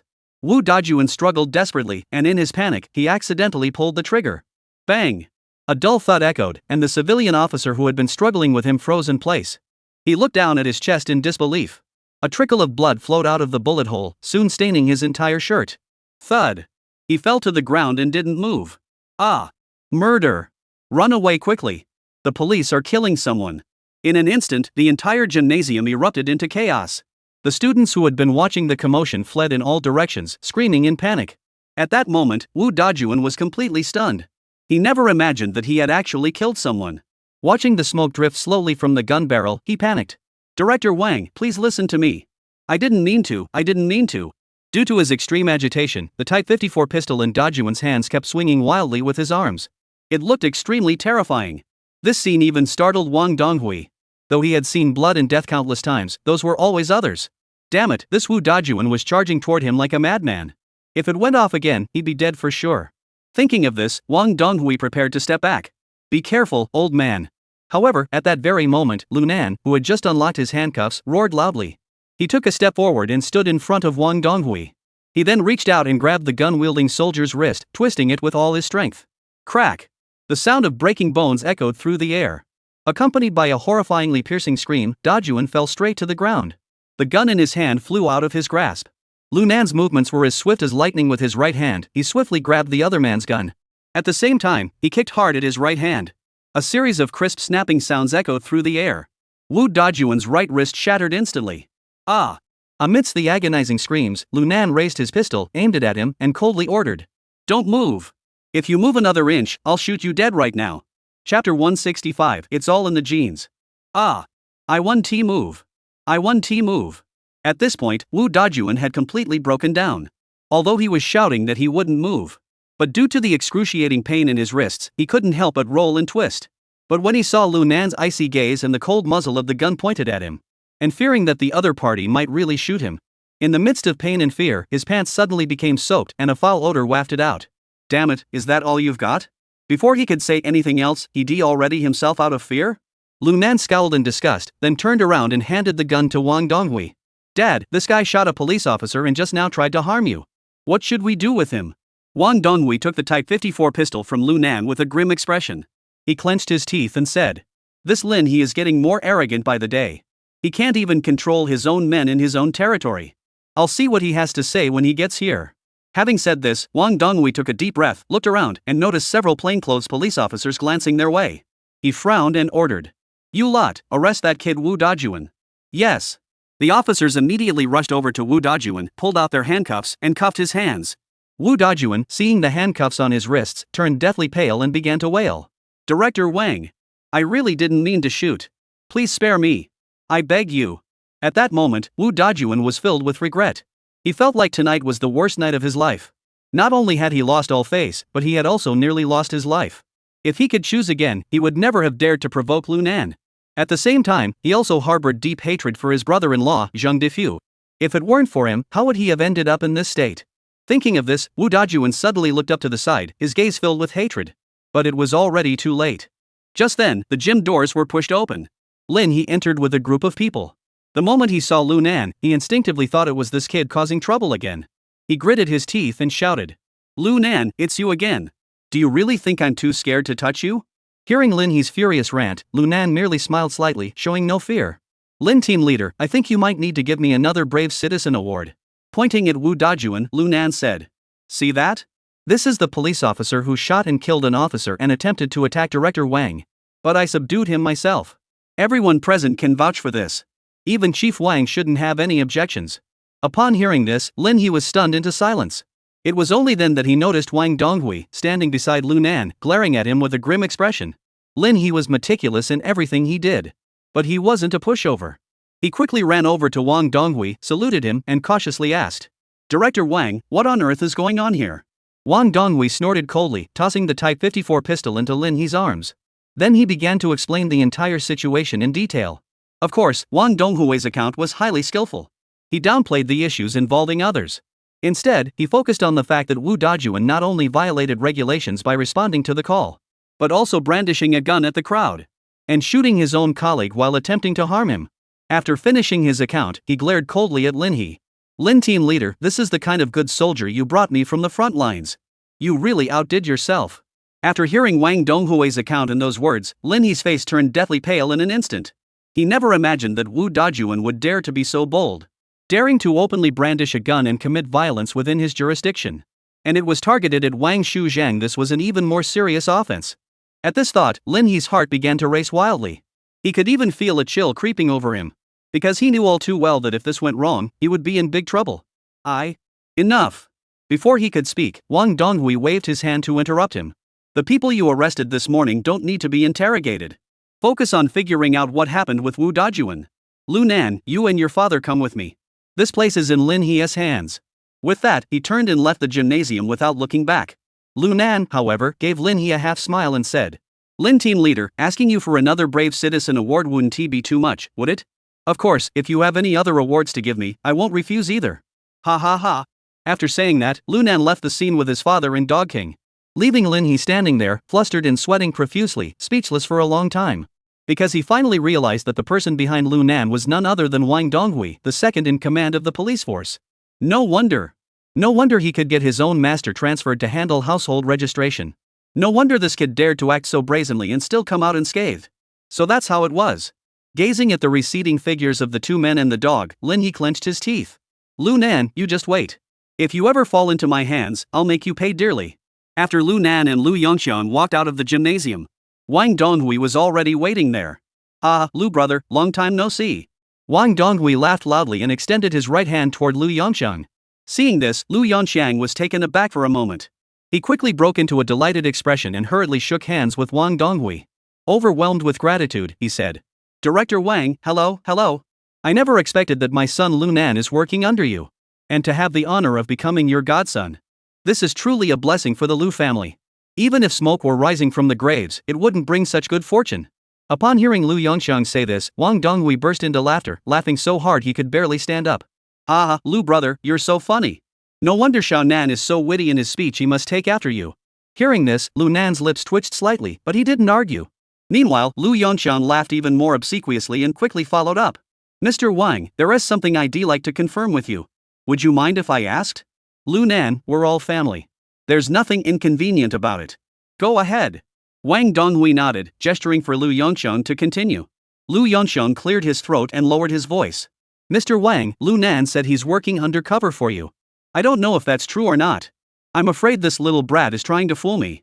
Hearing Lu Yongxiang's doubts, Wang Donghui smiled faintly and said, Ah, Lu Yongxiang, you're overthinking it. Xiao Nan is indeed working under me. And he does come into contact with some unsavory characters. But you don't need to worry, I'll ensure his safety. Wang Donghui spoke deliberately in vague terms, but anyone who heard him understood immediately. This was an admission that Lu Nan was an undercover agent. Ah, that is good. Lu Yongxiang felt as though a weight had been lifted off his shoulders. He patted his chest and said, I was truly worried that this youngster might go astray. Now that you'll be guiding and educating him, I can rest easy. Xiao Nan is very capable. Having him help me makes me feel at ease. Wang Donghui smiled and said, That's all thanks to your good upbringing. Mr. Wang, I'll thank you on behalf of my son. No need to be so polite, it's my pleasure. Watching the two of them engage in insincere flattery, growing increasingly warm toward each other, Lu Nan couldn't help but break out in a cold sweat. He had been worried that his father might bring up Li Xiangguan or something. But now it seemed he had overthought it. Damn it! Wang Donghui was right after all. I really am just like my father. No wonder I'm so good at acting and can tell lies so easily. It's all in the genes. Chapter 166, Who's Stronger?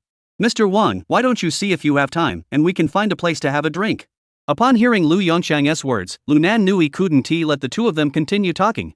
He never would have guessed in his previous life that his old man was such a social butterfly. Damn it, he's even inviting Shi Chang out for a drink? Dad, take dog Wang and wait for me in the car. I need to talk to my godfather about some work matters. Lu Nan quickly interrupted Lu Yongchang. Oh, okay. Lu Yongchang nodded in agreement upon hearing this. But after glancing around at the cars parked in front of the building, he furrowed his brows and asked, which car should we wait for? Lu Nan didn't waste any time, pulling out the keys to the Tiger Head and pressing the button. Beep beep. After 2 soft beeps, the headlights of the Tiger Head Benz lit up. That's the Mercedes. Take Dog King up first and wait for me. Damn it. Xiao Jia, is being an undercover agent really that promising? Lu Yongchang stared in disbelief and said, damn it, your old man worked his whole life and couldn't even afford a Jetta. Now you're still riding a moped to work. You've only been working for half a year and you're already driving a Mercedes? After saying that, Lu Yongchang suddenly fixed his gaze on Wang Donghui, rubbing his hands together obsequiously. Mr. Wang, take a look at me. Do you think I could get a job under you? Lu Nan's skills are all learned from me. If he can do it, I can do it too. If he can't handle them, I can. I think you should consider me, okay? Upon hearing this, Wang Donghui and Lu Nan were immediately speechless. Dad, if you like this car, I'll give it to you. Get in quickly. Lu Nan handed the keys to Lu Yongchang while pushing him toward the car. Hey, little guy, don't push me. I was just thinking of asking my old buddy Wang if this is okay. Lu Nan completely ignored Lu Yongchang's words and forcefully shut him in the passenger seat. He then turned and walked toward Wang Donghui. But just as he took 2 steps, Lu Yongchang lowered the car window and shouted, little brat, you better follow my older brother Wang and work hard. If I find out you're slacking off, I'll kill you. After saying that, he raised the window again. Lu Nan stumbled back in shock and Wang Donghui instinctively wiped the cold sweat from his forehead. Haha, little Nan, your dad sure has a sense of humor. Wang Donghui said with a smile. Lu Nan felt embarrassed and stammered. Dad, don't take it to heart. My dad is just scared of being poor. Seeing me suddenly become wealthy and prosperous, it's a bit hard to accept. Oh, how could I mind? I really hit it off with Lu Nan. We'll definitely have a good drink together someday. Hearing Wang Donghui say this, Lu Nan's heart sank. He didn't know if the other man was truly thinking that, or if he was intentionally threatening him. But either way, it wasn't good news. After all, this guy wasn't someone to be messed with. Though he thought this, Lu Nan didn't show it at all. Instead, he smiled and said, old man, my dad is a rough guy. If you spend too much time with him, you'll regret it. Take his drinking, for example. He's always violent when he's drunk, which is why he's lived for 40 years without any friends. Otherwise, how would he have let a lousy teacher bully him at school? Upon hearing Lu Nan's words, Wang Donghui paused for a moment, then shook his head with a smile. I'll have to be careful then. By the way, Xiao Nan, you mentioned earlier that you wanted to talk to me privately. What's it about? Upon hearing this, Lu Nan put away his smile and pulled out a bank card from his pocket. Dad, here's 8 million. It's 30% of the profits from the next quarter at the Grand Palace. I withdrew it in advance as a token of my respect for you. Upon hearing this, Wang Donghui couldn't help but pause, then asked in confusion. Didn't I already tell you that 3% share was yours? What are you giving me this money for? Lu Nan spoke solemnly. Father, I have food and shelter in the Imperial Palace now. Yang Laobwa occasionally gives me some pocket money. So I'm not really short on money. It's you who's been causing all this trouble and hassle because of me. I know you don't need it, so consider this money as my token of appreciation. Hearing this, Wang Donghui's expression gradually softened, and a hint of relief and emotion flashed in the depths of his eyes. Xiao Nan, if Xiao Hai were half as considerate as you, I'd be over the moon. Saying this, Wang Donghui pushed the bank card back and smiled, asking in return. Xiao Nan, your kindness is appreciated. But do you really think I need money? Of course not. Seeing Wang Donghui's firm refusal, Lu Nan hesitated. But inside, he couldn't help but mutter to himself. If you're short on money, that would be strange. You've practically monopolized the underground business in all of Liangcheng, Haven TU? If you manage to bring Blueface's number 4 operation to Liangcheng this time, your savings might even rival the annual GSP of L Province. Little Nan, since you know I'm not short on money, just take it back. Wang Donghui, seeing this, continued. As long as you can work hard for your old man in the future, what's a little money? In the future, the entire Liangcheng, and even L Province, will be ours. By the end, his tone had become filled with arrogance. Lu Nan, seeing this, sighed helplessly and could only stuff the bank card back into his pocket. Alright, old man, I won't hesitate then. That's the spirit. Wang Donghui smiled and nodded, then said. By the way, we've been teasing Blueface for quite some time now. Maybe we should sit down and have a chat with him? Alright. Lu Nan pulled out a cigarette, lit it for Wang Donghui, and continued. That bastard Blueface has been giving us a real hard time lately. He probably doesn't have much of his arrogant attitude left. If we keep humiliating him, I'm afraid he might get angry and seek cooperation with someone else. Once he comes out, I'll set a time with you. We'll have a chat together. Ha ha ha, Sha Nan. I really admire you more and more. Hearing Lu Nan say this, Wang Donghui patted his shoulder in satisfaction. At 20 years old, you can handle things with such poise and composure. That's truly rare. Unlike those spoiled brats who just cause trouble all day long. They're like mud that can't be shaped into anything. Sigh. By the end of his speech, Wang Donghui seemed to think of his own son, Wang Hai, and couldn't help but sigh. Lu Nan, however, felt no sympathy at all. Instead, he couldn't help but mutter under his breath. Damn it, the upper beams are crooked, so the lower ones are too. If it weren't for you backing him up, he'd be nothing but a good-for-nothing brat. However, Lu Nan maintained his composure, paid a few compliments, and then changed the subject. Old man, that is fine. I'll stay home today to keep my father company. You're busy too. Let's talk again once Blueface comes out. Alright, that's settled. Wang Donghui finished speaking, turned around, and climbed into his Passat before driving off. Watching the taillights fade into the night, Lu Nan couldn't help but sigh. Damn it.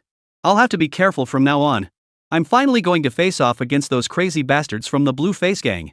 Damn it. I'll see who's really stronger, you White Nine or me. Or if I'm stronger. With that thought, Lu Nan spat the smoke from his mouth onto the ground and rushed toward his tiger-headed vehicle. Chapter 167, Deep Father-Son Bond. As he sat down in the driver's seat of the Mercedes-Benz, Lu Yongxiang had long since shed his earlier playful and flattering demeanor. Instead, he stared intently at Lu Nan and said seriously, "Little troublemaker, tell me the truth, what's going on between you and this Wang Donghui? And what's the situation with Officer Li Xiangwen?" Hearing his father ask this, Lu Nan's heart tightened instantly, but he still pretended to be nonchalant and said, "Hey, what's going on? It's just that. It's just work-related stuff. Don't ask about it." Bull. Lu Yongxiang slammed his hand on the steering wheel beside him, shouting so loudly it deafened everyone. "Do you think I'm an idiot? It was Li Xiangwen who took you to work back then. And now he's become the deputy director of Liangchang. And now he is your godfather. Damn it, if there's no foul play here, then something's seriously wrong." Upon hearing this, Lu Nan raised his eyebrows but remained silent. Because he really had no idea how to explain this to his own father. Lu Yongxiang, seeing this, grew even more furious. "Say something, you mute? And where the hell have you been for the past 6 months? Why haven't we heard a single word from you? Are you really in prison like Zhang Difu said?" Lu Nan originally intended to brush it off. But upon further consideration, there wasn't much he couldn't say about it. Hiding the truth and making his father worry was pointless. It was better to tell him the truth directly. Otherwise, he'd just worry needlessly and end up getting into trouble. After some thought, Lu Nan cleared his throat and began to recount everything that had happened over the past 6 months. Of course, he downplayed the parts about killing and drawing blood. Even so, Lu Yongxiang was left trembling with fear. Especially when he heard that Li Xiangwen had actually sent his own son to prison to deceive Wang Donghui. After nearly losing his life in there, he exploded in anger. Bang! Lu Yongxiang slammed his fist on the armrest, furious. This Li Xiangwen is truly cunning. He actually sent you undercover to solve the case. And Wang Donghui, that old good-for-nothing, isn't worth a damn either. Why give up being a deputy director to break the law and disrupt order? Damn it, this is really confusing. Lu Yongxiang, though usually carefree, was no fool. Upon hearing Lu Nan's account, he quickly pieced together the entire story. Haha, if they could make you, a mere brute, understand it. You'd already be the principal of your academy. At your age, you're still just a lecturer? You're a wooing-level athlete, after all. Hearing Lu Nan's mocking words, Lu Yongxiang was so angry he blew out his beard and glared at him. "You little bastard, how dare you mock me? I'll beat you to a pulp." Saying this, he extended his fan-like hands and began swinging them at Lu Nan. Lu Nan chuckled and quickly dodged out of the way. "Enough, Dad. I've got this under control. Why not think of it this way? Even if I don't go undercover, I'd just be aimlessly wandering around society anyway. Now, even though I'm still messing around, at least I'm a state-sanctioned troublemaker. Even if someone kills me, it'll count as dying for the country. Go to hell." Before Lu Nan could finish speaking, Lu Yongxiang blurted out a curse. He glared at Lu Nan and said, "Let me tell you. Forget about being a loyal thug or a martyr for the cause. I only have you as my son. If anything happens to you, what is the point of me living anymore?" At this point, Lu Yongxiang raised his hand to rub his reddened eyes. "You've been a troublemaker since you were a kid, always getting into trouble. I've had to be both father and mother to you. Enough, here we go again." Before Lu Yongxiang could finish, Lu Nan quickly waved his hands. Dad, your son is tough as nails. These little kids want my life? They're thinking too much. What I'm worried about now is you. If anyone finds out you're my dad, those guys will target you out of nowhere. Who dares to mess with me? Don't forget my status. Saying this, Lu Yongxiang straightened his chest and said arrogantly, national level martial arts athlete, El Province Sans Ho champion, and a senior lecturer at the Northern Academy. These titles alone are enough to intimidate a bunch of puny little upstarts. Besides, I've got Dog King by my side. If anyone causes trouble for me, I don't even need to lift a finger. Dog King will tear them to pieces. As he spoke, Lu Yongxiang patted Dog King's large head that was reaching out toward him. Woof! The Dog King nodded in perfect sync. Hearing this, Lu Nan sneered disdainfully. Then he shook his head. Alright, you know your place. As he spoke, Lu Nan started the vehicle. Oh, right, did you check the card I gave you? What's there to look at? Like someone would deposit money for me? Lu Yongxiang sneered disdainfully. Ha, you're actually right. Someone really did deposit money into that card for you. Lu Nan said with a smile. Remember the dog meat restaurant owned by Mr. Jean? I own a 30% stake in it. The money should be transferred to your account every month. Half a year has passed, there should be around 100,000 in there by now. What the hell? What did you say? Upon hearing this, Lu Yongxiang immediately widened his eyes in shock and shouted in disbelief. Lu Nan rolled his eyes and reminded him helplessly. Dad, how can you say your son is now driving a Mercedes-Benz? It's just 100 or so thousand, isn't it? Are you really that unambitious? Saying this, Lu Nan pulled out the card he had intended to give to Wang Donghui from his pocket and waved it around. Forget about the rest, there's 8 million in this card alone. Upon hearing this, Lu Yongxiang froze in shock. After a long while, he swallowed hard and said tremblingly, damn it, does being a government-sanctioned thug make that much money? Maybe I should try to find Wang Donghui again these days. Maybe I should ask him to take me under his wing and quit my job to hang out on the streets too. Ha ha ha. Old man, don't be ridiculous. You just left Wang Donghui speechless. After laughing heartily, Lu Nan said seriously, Dad, go check out some real estate developments over the next couple of days. Use the money in that card to buy another house, but don't move your household registration there. Save me the trouble of having to scrape by out here while you end up getting fleeced again. Hearing this, Lu Yongxiang also grew serious and nodded, saying, I understand. I'll go look at houses tomorrow or the day after. Son, don't worry. Your old man won't become a burden to you. Lu Nan nodded and then said, Dad, I might not have time to visit you in the future. Don't worry about it. If I ever meet an untimely end out there, Li Xiangwen will contact you. Don't talk nonsense. Lu Yongxiang quickly interrupted Lu Nan's words. You little bastard, you better live a good life. If anything happens to you, I'll kill him and his entire family with my own hands. At this point, a sudden aura of dominance emanated from Lu Yongxiang's body. Hearing this, Lu Nan couldn't help but smile bitterly. He knew better than anyone else that his father, despite his harsh words, loved him more than anyone else. Enough, Lu Nan. We haven't seen each other in half a year. Let's not talk about such heavy topics. As he spoke, Lu Yongxiang's expression suddenly turned lecherous, rubbing his hands together and saying, you've got 8 million in your account. I doubt you'll ever spend it all.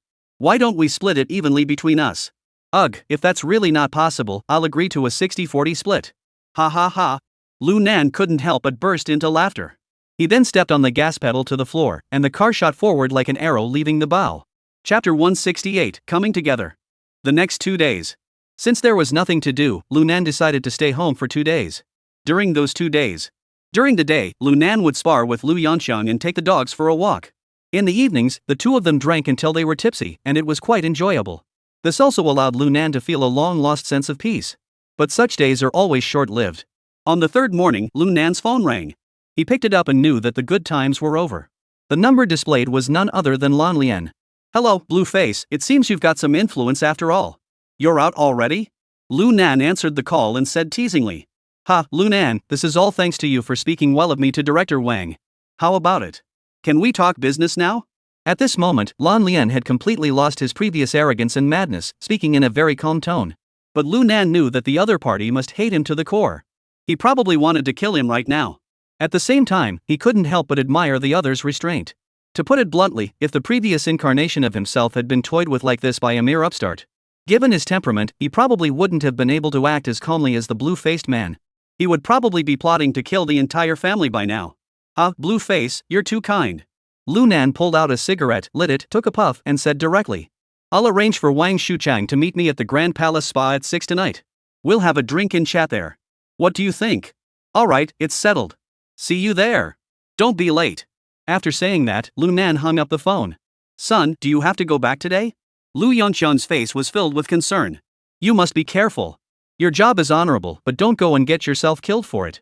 If it comes down to it, maybe we should just quit. Don't worry. I know what I'm doing. At this point, Lu Nan spoke with great confidence. Your son can only let others die heroically, but I need to stay alive. Lu Yongxiang saw that he had made up his mind and knew he couldn't persuade him. He sighed and said, Alright, you're an adult now. Alright, I'll make you some dumplings for lunch. Eat up before you go. Oh, old man, don't be silly. Lu Nan quickly waved his hands and teased him playfully. Hearing you say that makes me feel so uneasy. It's like I'm about to set off on a journey. I've got a lot to do over there, so I want to stay for dinner. After saying that, Lu Nan didn't wait for the other person to respond. He put on his coat. He patted Dog King on the head and then turned to Lu Yongxiang and said, Dad, hurry up and buy the house, then move as soon as possible. I'll head back first. If you really feel lonely, why not find an old companion or something? Don't just stay here alone all the time. Oh, and by the way, forget about that dating website, it's not reliable. Without waiting for Lu Yongxiang to respond, she hurriedly left the house. He was afraid that if he waited any longer, he wouldn't be able to bring himself to leave. You little brat. Watching Lu Nan's retreating figure, Lu Yongxiang wiped the mist from the corners of his eyes and muttered under his breath. If it weren't for you, I would found someone else long ago. You dare to look down on me for being a wheelbarrow handle? Damn it. Back at the Grand Palace, Lu Nan discussed the situation over the past 2 days with De Kuei and Zhou Biao. What surprised him was that, in his absence, business at the Grand Palace had been exceptionally booming. But everyone who came were all society people. Society people? What are they here for? They're not causing trouble here, are they? Ah, brother Nan, no way. De Kuei laughed and pointed to the large copper plaque behind his head. It's all because of you, the brave citizen who came to the rescue. All these guys want to come over and see who has got the guts to get this thing from the criminal investigation team and hang it in a bathhouse. After hearing it was you, they were so impressed they almost knelt down in admiration. Nan Ge, you're now a household name on Liancheng Road. Damn it, De Kuei, you're really exaggerating.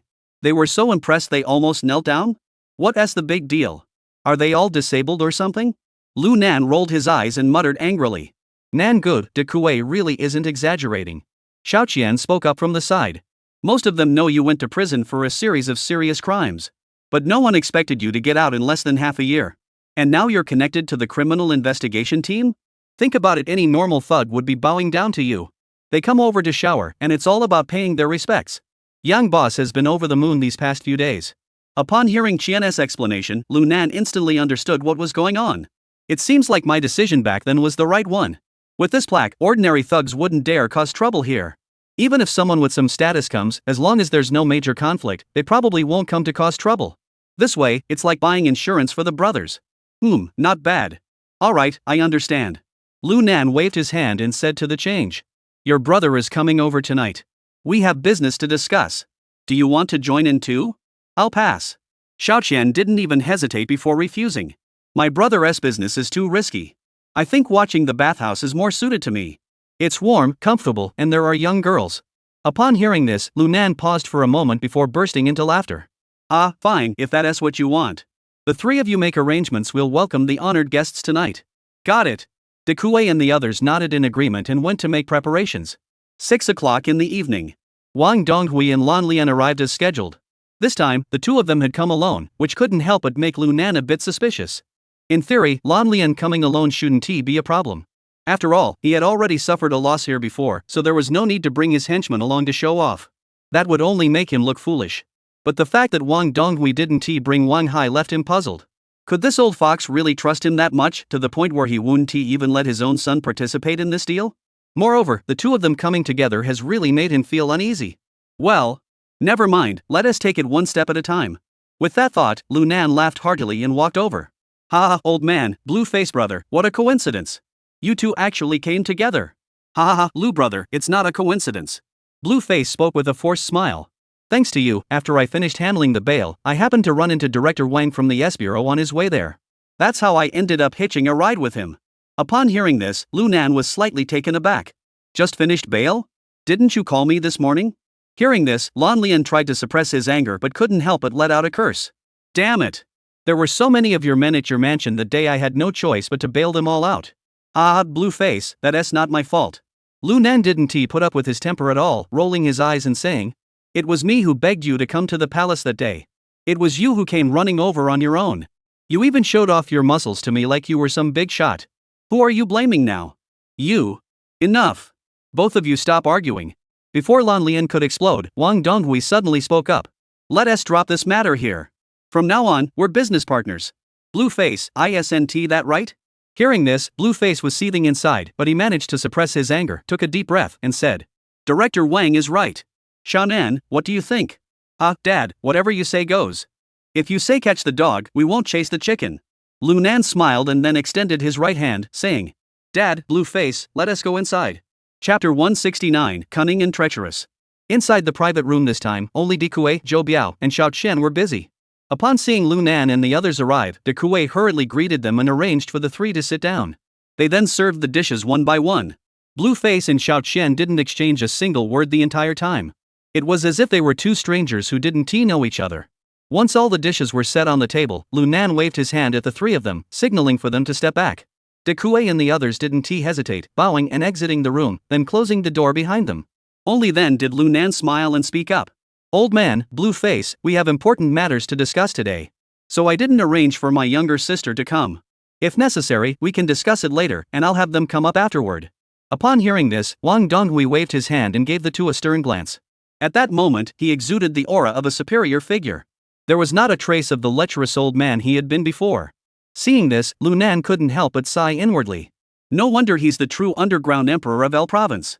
That aura was truly intimidating. Seeing the two sitting upright, Wang Donghui seemed satisfied. He nodded and spoke slowly. "Xiaonan, Lan Lian, I don't care about any misunderstandings you had before. I don't care how dissatisfied you were with me before. Now that we're sitting here together, we're all in this together from now on. This is something I want both of you to understand clearly." Upon hearing this, Lu Nan and Lan Lian both nodded solemnly. The two of them, one a ruthless bandit operating along the border, the other a powerful figure in society after being reborn. They knew well what it meant to assess the situation and act accordingly. Even if they harbored any grievances toward each other at this moment, they would not voice them in this setting. As for what happens behind the scenes, that would depend on their respective skills. With that in mind, Lu Nan stood up first, holding his wine cup and said, "Blueface brother, back then I was young and headstrong. If I have offended you in any way, please do not hold it against me. Since my father has spoken so clearly, I'll drink first as a sign of apology." With that, he downed the entire cup of Mao Tai in one gulp. Seeing his humble demeanor, Blueface seemed to calm down a bit and stood up with a smile, saying, "Ha, Lu Nan, the matter between you and me was indeed caused by my older brother. You saying that truly makes your elder brother feel ashamed. Come, brother, I'll apologize to you here as well. I hope we can work together under the guidance of Director Wang. Work together in harmony." After speaking, he downed the rest of his wine in one gulp. "Ahaha, good, good, good." Wang Donghui saw the two of them like this and nodded satisfactorily. "Alright, we're all smart people. Since you two understand the bigger picture, let us sit down and discuss the details in detail." Alright. Lu Nan and Lan Lian both agreed. Next, Wang Donghui took a sip of his drink before speaking. "Lan Lian, I'll state my opinion first. The goods you transported from outside to El Province will be received by Lu Nan. Once he's finished distributing it, we'll settle the payment with you. Do you think there's any problem with that?" Hearing this, Lan Lian's brows furrowed slightly. Because in this line of business, payment is usually made upon delivery, and there's never been any talk of holding back payment. However, considering that Wang Donghui could help him fully establish the fourth project in El Province, the blue-faced man nodded, "No problem." Good. Wang Donghui nodded satisfactorily and continued. "Second, we will take 40% of the sales revenue for each shipment. Do you have any objections to this?" Upon hearing this, Lan Lian's expression changed instantly. 40%? This condition caught him completely off guard. After all, every time he transported the goods himself, the risks along the way were all borne by him. The slightest mistake could result in the cargo being destroyed and lives lost. If things went wrong, he might even lose his own life. Yet Wang Donghui merely pulled some strings and wanted to take 40%. That would mean losing everything, including the principal. Seeing Lan Lian hesitate, Lu Nan smiled faintly and said, "Blue-faced brother, don't forget. With my father's connections, the entire El Province will be exclusively ours to operate in the future. In other words, we hold the pricing power. My father's 40% share may seem like a lot. But have you ever considered that if we raise the price several times over, the 60% you take could be 6 times what you've been getting all along?" Upon hearing Lu Nan's words, Blueface's eyes suddenly gleamed with a sharp light. This figure was too tempting. Moreover, what Lu Nan said made perfect sense. If we're the only ones supplying goods within L province, we do have a monopoly. Then we could set any price per gram we wanted. Compared to that, not only would I not lose out, but I'd make a fortune. Seeing Lan Lian's expression relax, Wang Donghui's lips curled into a slight smile. Blue face, there's no such thing as a free lunch in this world. If I dare to ask for so much, it's because it's worth that much. You should understand the stakes involved. Upon hearing this, Blue face paused for a moment before looking up and saying, Director Wang is right. The distribution will be handled as you have instructed. Ha ha ha, good. Blue-faced man, you know when to follow the times, that's the mark of a wise person. With such resolve, you're truly someone capable of great things. Wang Donghui burst into laughter, clearly overjoyed. After all, once successful, the profits would be enormous. Seeing this, Lu Nan's lips curled into a cold smile. This blue-faced man has truly been deceived by Wang Donghui. On the surface, it does make sense. But when it comes to how much we can sell and at what price, that's all up to me. After this meeting, I should also get in touch with Old Li. See what his thoughts are. If the other party has enough goods, once this job is done, can we wrap things up? But Wang Donghui's words left Lu Nan feeling like he'd been plunged into an ice cave. Blue-faced brother, to show how seriously I take this partnership, I'll have Xiaonan accompany you back to transport the first batch of goods back to Liangchang. What do you think? Upon hearing this, Lu Nan nearly jumped up and cursed. He had originally planned for Blue-face to transport the goods to Liangchang, then secretly notify Li Xiangguan and make his move when he received the goods. That way, he could take down the entire drug trafficking ring led by Blue-face.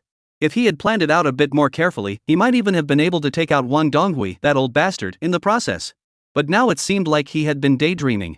Wait, no. Wang Donghui, that bastard, knows full well that there's been tension between me and Blue-face because of him. He's throwing himself into the fire. There must be something fishy going on. Why didn't that bastard bring Wang Hai along? After all this, he's hiding his own son and making me, his stepson, the hostage? What a bastard.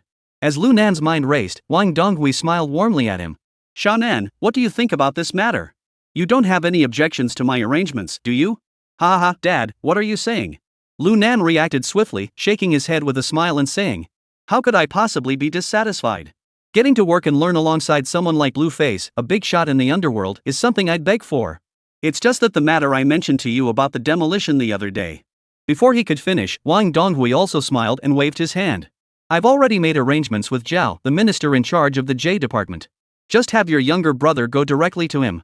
This time, all you need to do is arrange things between Blue-faced brother and our business. Upon hearing this, Lu Nan cursed under his breath, you old fox, you're really cunning. But on the surface, he spoke with a mix of surprise and joy. Old man, thank you so much. Rest assured, I won't let you down.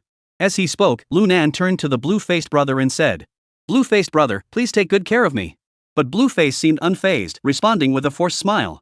Ha, Lu Nan brother, we'll look out for each other. Seeing Blue-face's calm expression, Lu Nan's heart tightened even more. At the same time, an uncontrollable thought flashed through his mind. Damn it, these two bastards must have planned this all along. Chapter 170, Late Night Gun Retrieval. Realizing this, Lu Nan clenched his fists tightly, but his face still wore an overly enthusiastic smile. Ha ha ha.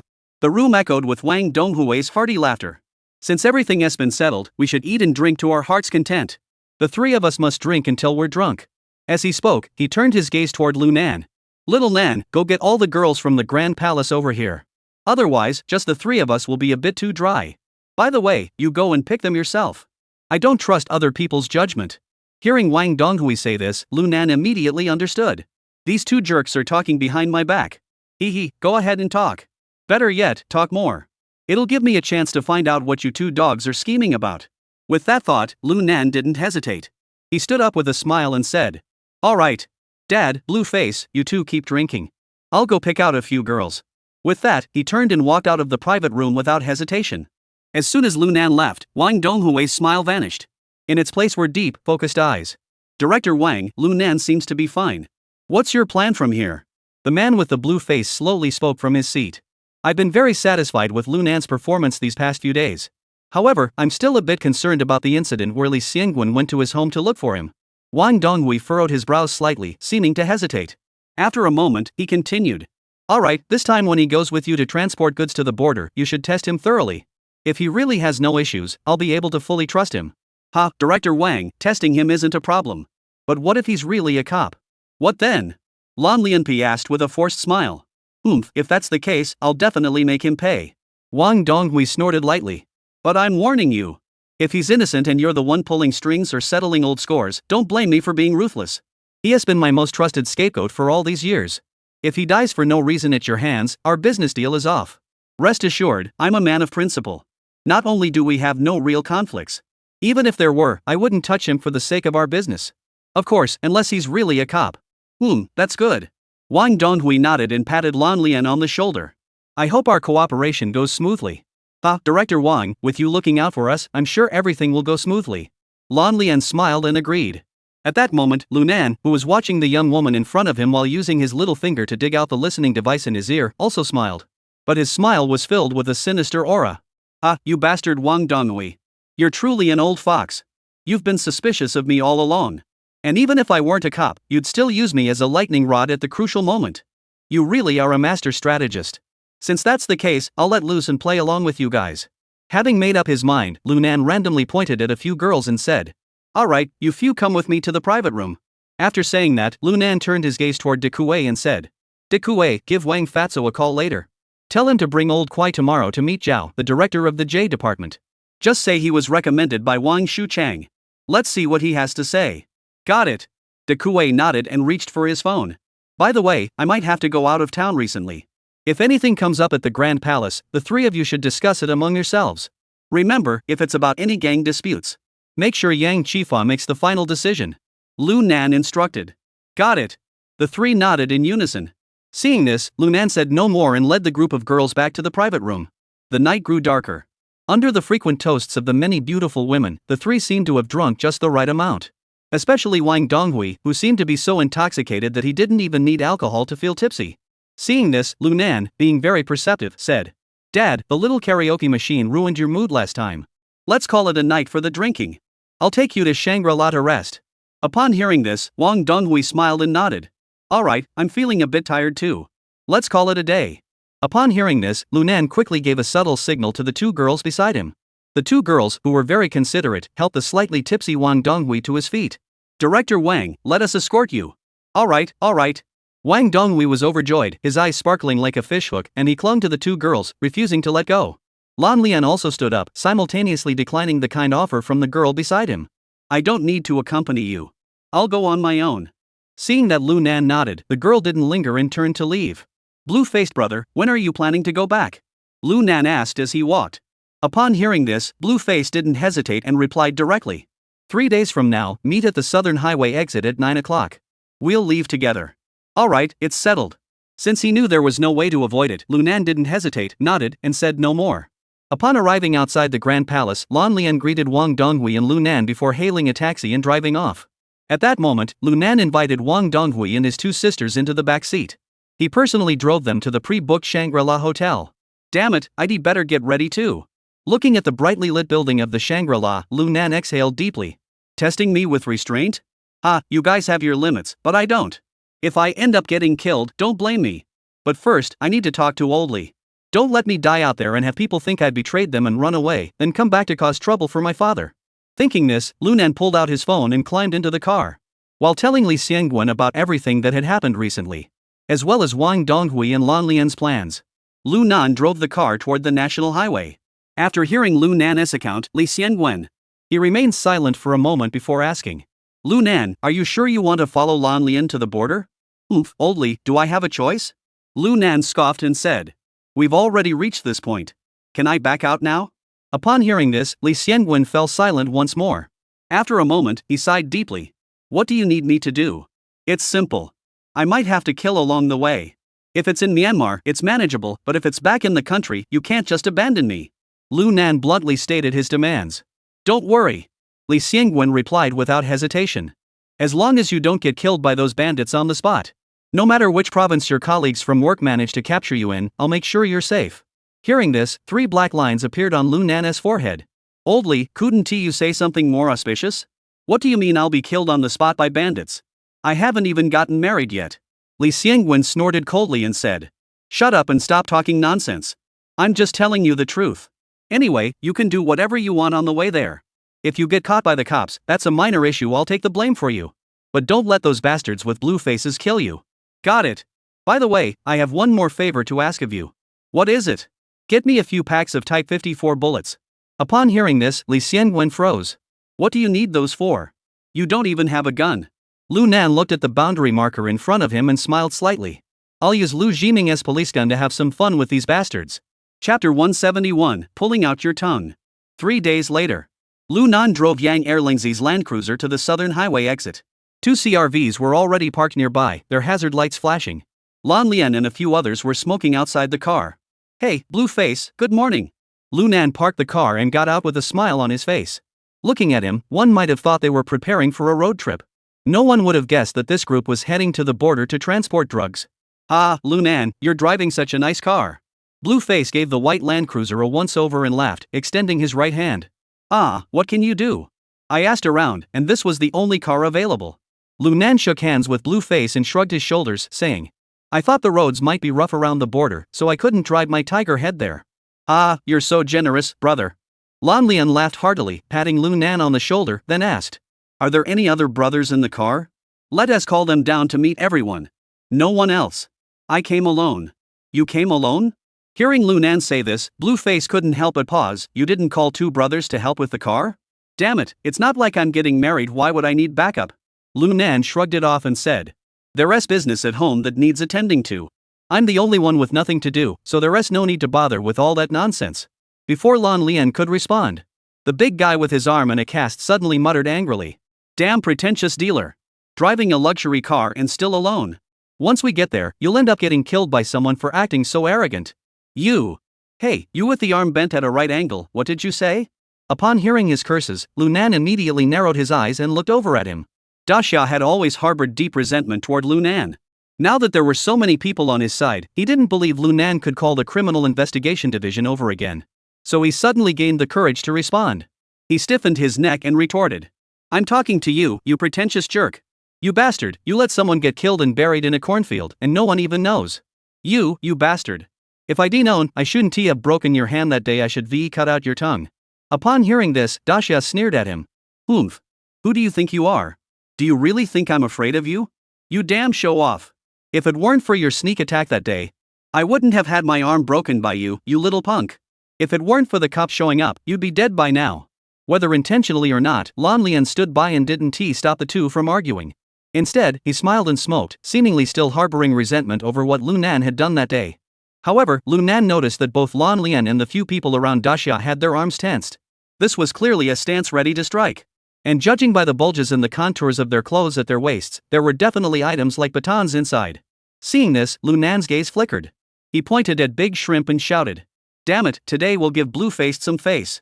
I won't stoop to your level. If it were any other day, I'd have already killed you.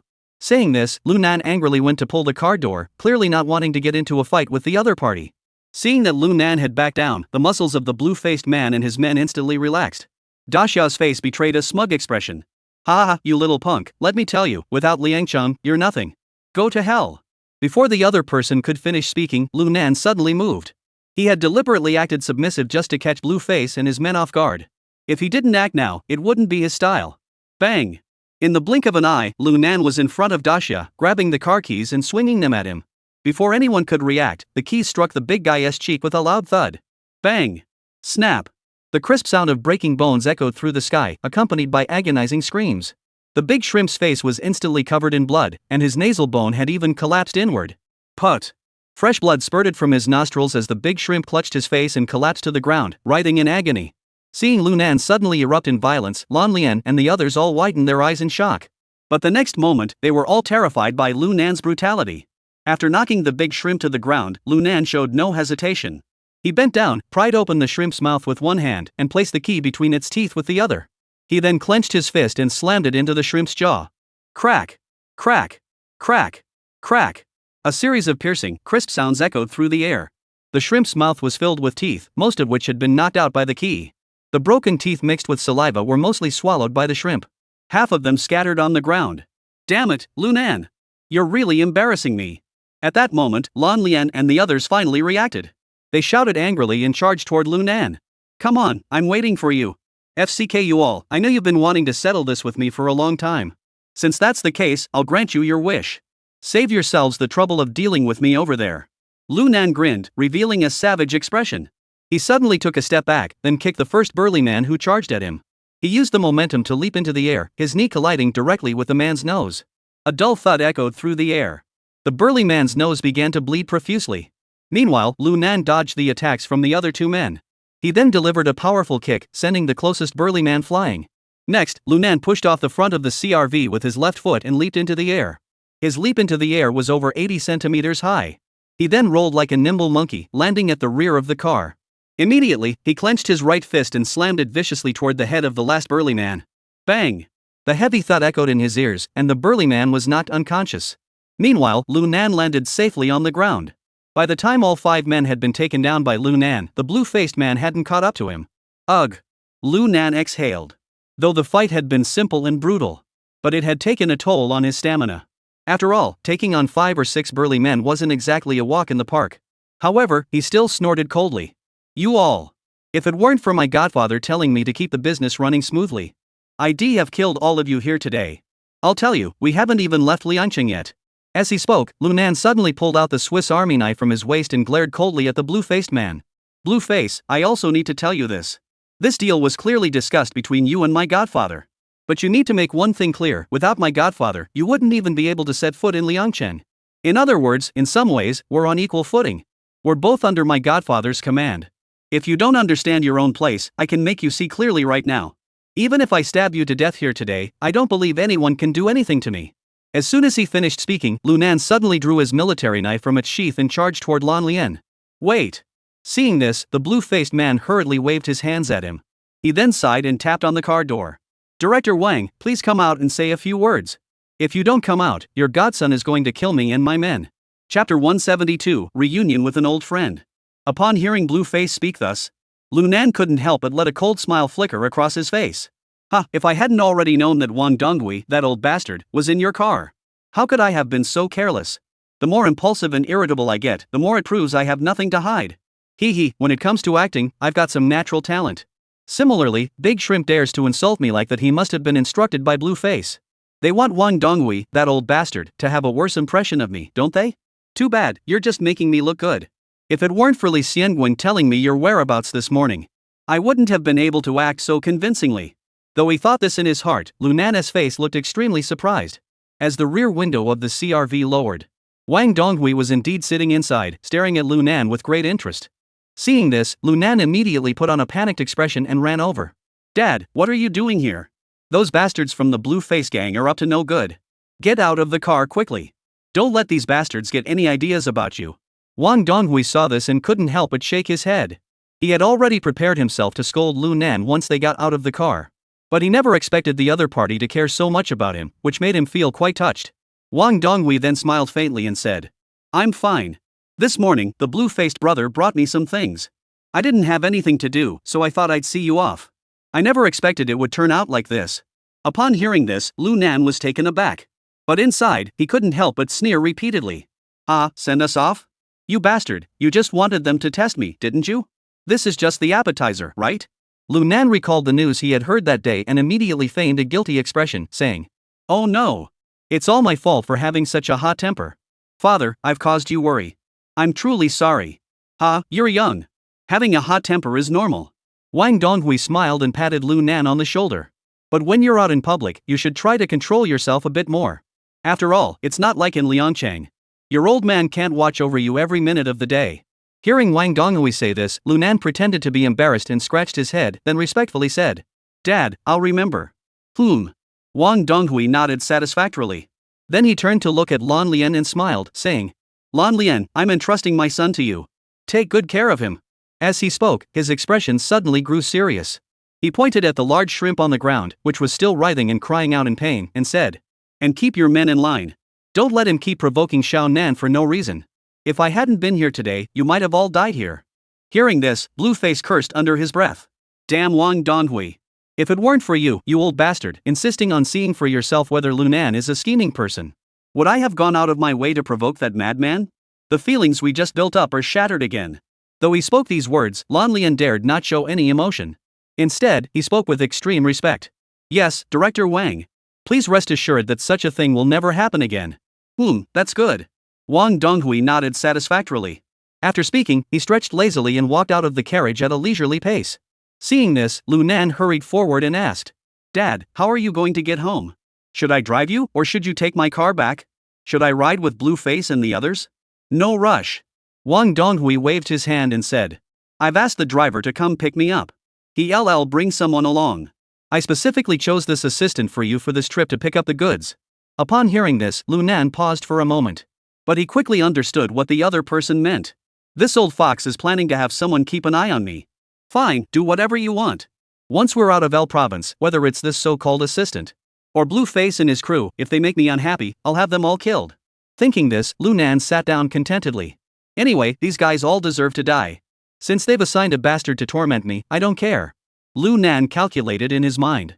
Meanwhile, Blueface helped his 5 men to their feet and escorted them to the car. By the way, Blueface, I hit them a bit too hard just now. Can they still drive like this? Lu Nan said with a guilty expression. If it's really impossible, I'll drive. Blueface sighed, accepting his misfortune. Those little brats don't know a good thing when they see it. They deserve a beating. Hearing this, Lu Nan couldn't help but feel a surge of satisfaction inside. Ha ha ha, you bastard. You asked for it. I'll see how you drive with 6 people in the car. Just then, a black Passat slowly approached from the distance. Once the car came to a stop, the door opened. A middle-aged man with a crew cut and wearing a leather jacket stepped out of the driver's seat. Director, I'm here. Wang Donghui nodded and then asked. Where's that kid, Sang Kuei? Upon hearing this, the driver quickly replied. I called him when I arrived. Just as we were talking, the phone was snatched away by Hai Xiao. He said Sang Kuei needed to handle some matters for him and would send him over once finished. Hearing this, Wang Donghui's expression darkened immediately. Damn it, he doesn't have any sense of time. What does Wang Hai want with this kid again? I don't know the details either. The driver wiped the cold sweat from his forehead and said. You know how Hai Xiao is, so I didn't dare to ask too many questions at the time. I just didn't want you to be waiting anxiously, so I came over first. Upon hearing this, Wang Donghui snorted coldly and did not pursue the matter further. He then turned to Lu Nan beside him and called out. Little Nan, come here. Your father has something for you. Lu Nan quickly responded and hurried over. Wang Donghui pulled out his wallet, took out a card, and handed it to Lu Nan, instructing him. Take this card. The password is 6/8. I've already set up international currency transfer for this card. It can be used overseas. If you really do go abroad, just swipe it when you need to buy something. Upon hearing this, Lu Nan suddenly slapped his forehead. Damn it! I completely forgot about this. At this time, the Huaxia card was nothing like it would be 20 years later. It wasn't usable everywhere to withdraw cash. If it weren't for the card Wang Donghui had prepared, if I had really gone to Myanmar, they'd be nothing but a bunch of beggars. Thanks, Dad. I've never been abroad before, so I completely forgot about it. I knew you wouldn't think of that. Wang Donghui smiled as he placed the bank card into Lu Nan's hand and instructed. Little Nan, once you get there, buy whatever you want. Don't be stingy, there's enough money in there. Upon hearing this, Lu Nan's eyes lit up and he asked in a cheeky tone. Dad, what's the limit? Don't let me max it out again. 1 million. Wang Donghui smiled and held up his index finger, then added. US dollars. Dad, that's way too much. That's equivalent to over 8 million RMB. Hey, what's the big deal? Just take it. Upon hearing this, Lu Nan smiled, scratched his head, and said, thanks, Dad, before no longer refusing. After all, if he acted like a fool now, he'd be the one suffering later. Just as the two were chatting idly, a loud engine roar suddenly echoed from the distance. Immediately afterward, a mountain motorcycle sped toward them. In the blink of an eye, it was right in front of them. The rider, wearing a motorcycle helmet, executed a stylish wheelie and came to a stop. Director Wang, I'm here. As he spoke, the rider lifted the visor on his helmet. When Lu Nan saw the man's eyes, his pupils suddenly contracted. He would never forget this little bastard in front of him. Because this man was the very same person who had shot him in the back in his previous life. Chapter 173, A Gift. Damn it! So the bastard had already been Wang Donghui's man all along. I knew in my previous life that Wang Donghui couldn't have been so protective of him. But this bastard also appears in Li Xiangwen's records. This means that Lan Lian had already been in contact with Wang Donghui. At the very least, it must have been before the short video was secretly filmed by the coin. Thinking of this, Lu Nan's forehead instantly broke out in a cold sweat. Damn it! Doesn't that mean he knows about the video I have of Wang Donghui? And he must also know that I plan to hand this video over to Blueface. No wonder Wang Donghui has been testing me time and again. No matter what I do, I can't gain his true trust. As Lu Nan pondered this in silence, the ghostly figure had already jumped off the motorcycle and was grinning at Wang Donghui as he said. Wang Shu, sorry for the trouble. Haigo asked me to handle something for him. That's why I'm late. Sorry about that. Haha, little Sang, it's no problem. Wang Donghui said with a friendly smile. How's the task going? Upon hearing this, Sangui shook his head. We didn't find it. It's not at his house. Hearing this, Wang Donghui furrowed his brows. Not at home? Where could it be? As he spoke, Wang Donghui couldn't help but glance at Lu Nan. Lu Nan, who had been secretly observing the two of them, was startled. Damn it! Could that bastard be going to my house to look for that little video? No, I have to think of a way quickly. Otherwise, this trip to the border might end in certain death. And my family and brothers will definitely be dragged into this. Thinking this, Lu Nan pretended not to care as he pulled out his phone and quickly sent a message to IC's eye. Less than half a minute later, the message came back with just one sentence. Okay, I can handle it within 10 minutes. Upon seeing those words, Lu Nan's heart instantly calmed down. At that moment, Wang Donghui and Sangui seemed to have finished their conversation. He smiled and waved at Lu Nan. Little Nan, come here, let me introduce you. Alright, Dad. Lu Nan smiled and agreed, then hurried over to the two of them. This is the assistant I found for you this time, Sang Kawei. Little Sang. You're all young people get to know each other better. Sang Kawei, upon hearing this, smiled politely and said. Oh? Your brother Nan? I've heard a lot about you. As he spoke, Sang Kawei extended his right hand. Seeing this, Lu Nan couldn't help but sigh inwardly. You damn neighbor. In a past life, I must have been deceived by your appearance. I mistakenly thought you were a brother. Never thought I'd end up dying by your hands. You old schemer, this debt between us will be settled sooner or later. Thinking this, Lu Nan reached out and gripped Sang Kawei's right hand. However, the next moment, Sang Kawei's right hand suddenly exerted force, fiercely grabbing Lu Nan's arm. At the same time, his left hand shot up, his fingers curling into a claw and lunging toward Lu Nan's neck. This move was extremely sudden under normal circumstances. Most people wouldn't have had time to react. There wouldn't even be time for a scream before his neck was snapped. However, Lu Nan seemed to have foreseen this. The moment Sang Kawei struck, he suddenly crouched down. Immediately afterward, his knee shot upward, striking directly at Sang Kawei's abdomen with tremendous force. Bang! Ah! Accompanied by Sang Kawei's piercing scream. He collapsed to the ground, clutching his abdomen like a pile of mud. His nose and mouth were streaming with snot and saliva, his body convulsing in pain, his face pale as a ghost. Ha ha, little Sang brother. It was just a reflex, sorry. Lu Nan laughed heartily, walked over to help Sang Kawei up, and said with a smirk. Brother, are you okay? I saw you move just now and couldn't help but retaliate. You should know better. How could you greet someone for the first time like that? Lucky I tucked away the Swiss Army knife Xiao Hai gave me, otherwise, I might have sent you straight to meet the Grim Reaper just now. By the end, Lu Nan's tone had grown noticeably colder. It's okay. Sang Kawei was drenched in cold sweat, forcing himself to stand up. At that moment, he was completely panicked. How could this kid react so quickly without any warning? He really shouldn't have underestimated him. No wonder he made Wang Hai suffer such a heavy loss. And he managed to escape unscathed from the first prison ward. At that moment, Wang Donghui looked at Lu Nan and snorted coldly. Oomph. Xiao Sang, you're just a dog that can't change its spots. Your temperament will eventually harm both yourself and others. Today, I'm telling you this straight, I'm sending you to the border to be Xiao Nan's assistant. His words are my words. Do you understand? After speaking, Wang Donghui turned his head and gave Sang Kawei a meaningful glance. Seeing this, the other party immediately caught on, forcing a smile despite the pain. Director Wang, I understand. But you know my temperament. As Haigu said, Nan Guo's martial arts are formidable. I just wanted to test him earlier. At this point, Sang Kawei couldn't help but smile wryly.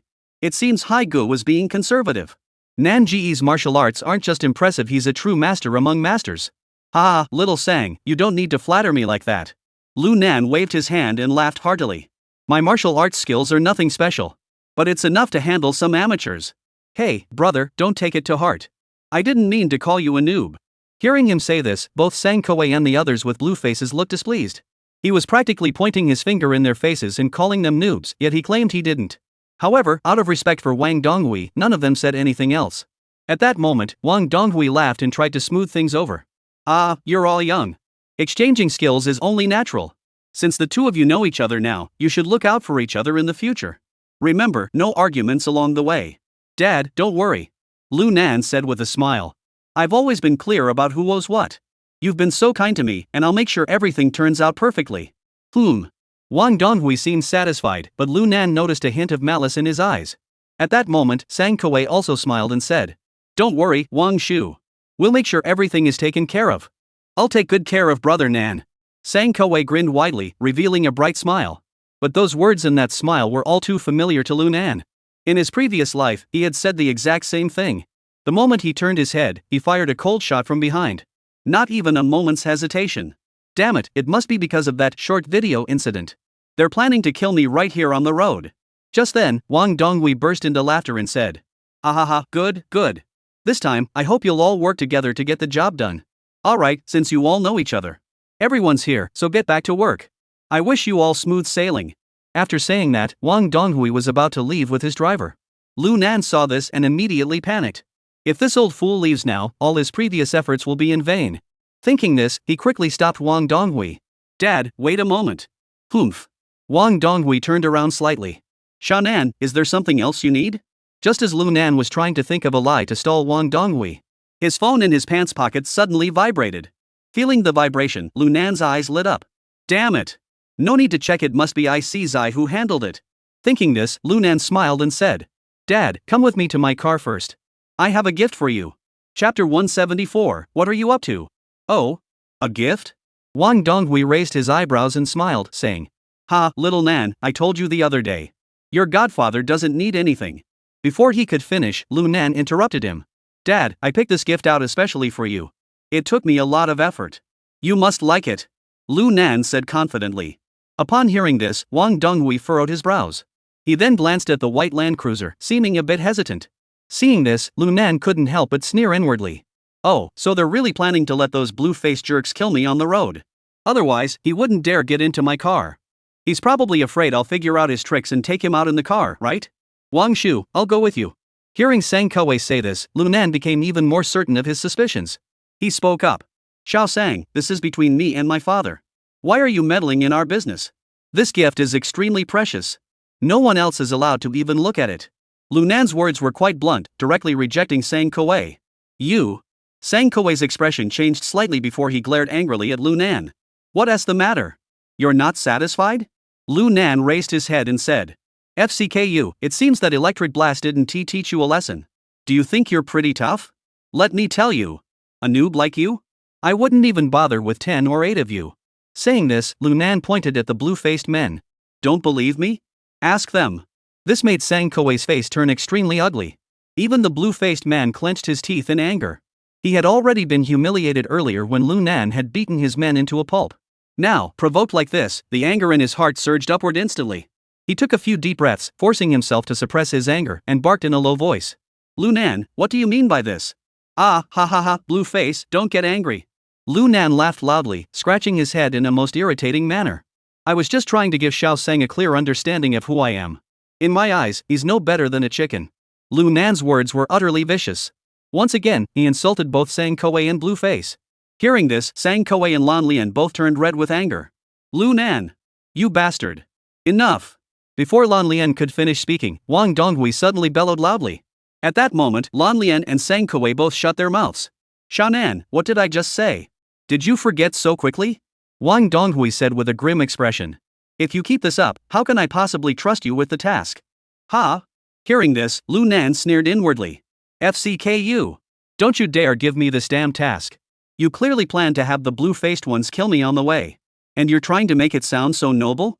Though he thought this, he smiled and said, "Ha, Dad, I haven't forgotten." "Of course not." Seeing this, Wang Donghui's expression softened slightly just as he was about to speak. But he heard Lu Nan continue. "But I also want some people to know. An assistant must have the mindset of an assistant. Partners must act like partners. Everything must follow the rules. Otherwise, with all this nonsense and meddling, how am I supposed to do my job? Damn it, you lot don't know what you're talking about." As he spoke, his voice suddenly rose sharply. "All of you remember this. From now on, whatever I say goes. When it's not your turn to speak, keep your mouth shut. Otherwise, if I'm in a bad mood, I might just kill you all." Hearing this, Lan Lian clenched his teeth in anger, but knew it wasn't the time to speak up. This Lu Nan was like a mad dog. If he really provoked him now, he might just kill him for sure. Meanwhile, Sang Kuei's anger reached its peak. However, he dared not argue back. Because Wang Donghui was standing there and hadn't stopped Lu Nan. "Damn it, Lu Nan. Let you gloat for now. Once we reach the border, I'll make you regret every second of this. Then, I'll make you kneel down and beg me for mercy." Thinking of this, Sang Kuei took a deep breath, forced a smile, and said in a low voice, "I understand, Brother Nan. I will follow your teachings." Seeing that everyone had backed down, Lu Nan nodded satisfactorily, then smiled at Wang Donghui and said, "Dad, let's go. Come with me to the car and take a look." At that moment, Wang Donghui noticed that Lu Nan was acting mysterious and had asked him to go with him to the car. He couldn't help but feel a little uneasy. But upon further reflection, he realized he had never shown any weaknesses in front of this young man. Plus, he had given him $1 million in cash. He shouldn't do anything reckless to him. Maybe he was overthinking it. With that thought, Wang Donghui shook his head helplessly. "Oomph, you little brat. You've got more tricks up your sleeve than I can count." After saying that, he started walking toward the car. Seeing this, Sang Kuei seemed to want to stop him. But Wang Donghui stopped him with a stern glance. He could only stop in frustration. Seeing this, Lu Nan's lips curled into a cold smile. After patting Sang Kuei on the shoulder, he finally got into the Land Cruiser. "Sha Nan, what gift are you going to give me? What's so mysterious about it?" As soon as he got into the car, Wang Donghui couldn't wait to ask. "Dad, I was planning to give you this gift when I returned. After all, it's not completely finished yet. But I was afraid you'd be anxious, so I thought I'd show you a sample," Lu Nan said as he reached into the back seat and pulled out a black rectangular bag. Upon opening it, there was an IBM laptop inside. "Ha? The mysterious gift you mentioned is this laptop?" Wang Donghui furrowed his brows, looking at Lu Nan in confusion. "Is this thing worth $5,000? Upon hearing this, Lu Nan couldn't help but chuckle. "Haha, old man. This thing is pretty valuable. I love playing Legend, so I specifically bought the most expensive laptop. And I even got a Global Pass internet card. I figured even if I went abroad, I could still play without any issues," Lu Nan said as he opened the laptop and pressed the power button. Wang Donghui, however, was completely baffled, having no idea what he was up to. Actually, Lu Nan wasn't just talking nonsense. He bought this laptop specifically for playing Legend of Mir. Of course, it wasn't for the game itself. Rather, he wanted to use the game to stay in touch with Li Xiangwen and the IC guys while he was out and about. After all, you never know when an emergency might arise. And using the game as a means of communication is much safer. Even if someone logs into his account, they won't be able to access any useful information without the secret code. At that moment, the laptop was fully booted up. Lu Nan operated it skillfully. He then downloaded a file from his email and handed the laptop to Wang Donghui. "Dad, open this file and take a look. You'll be surprised." "Ha?" Upon hearing this, Wang Donghui was slightly surprised.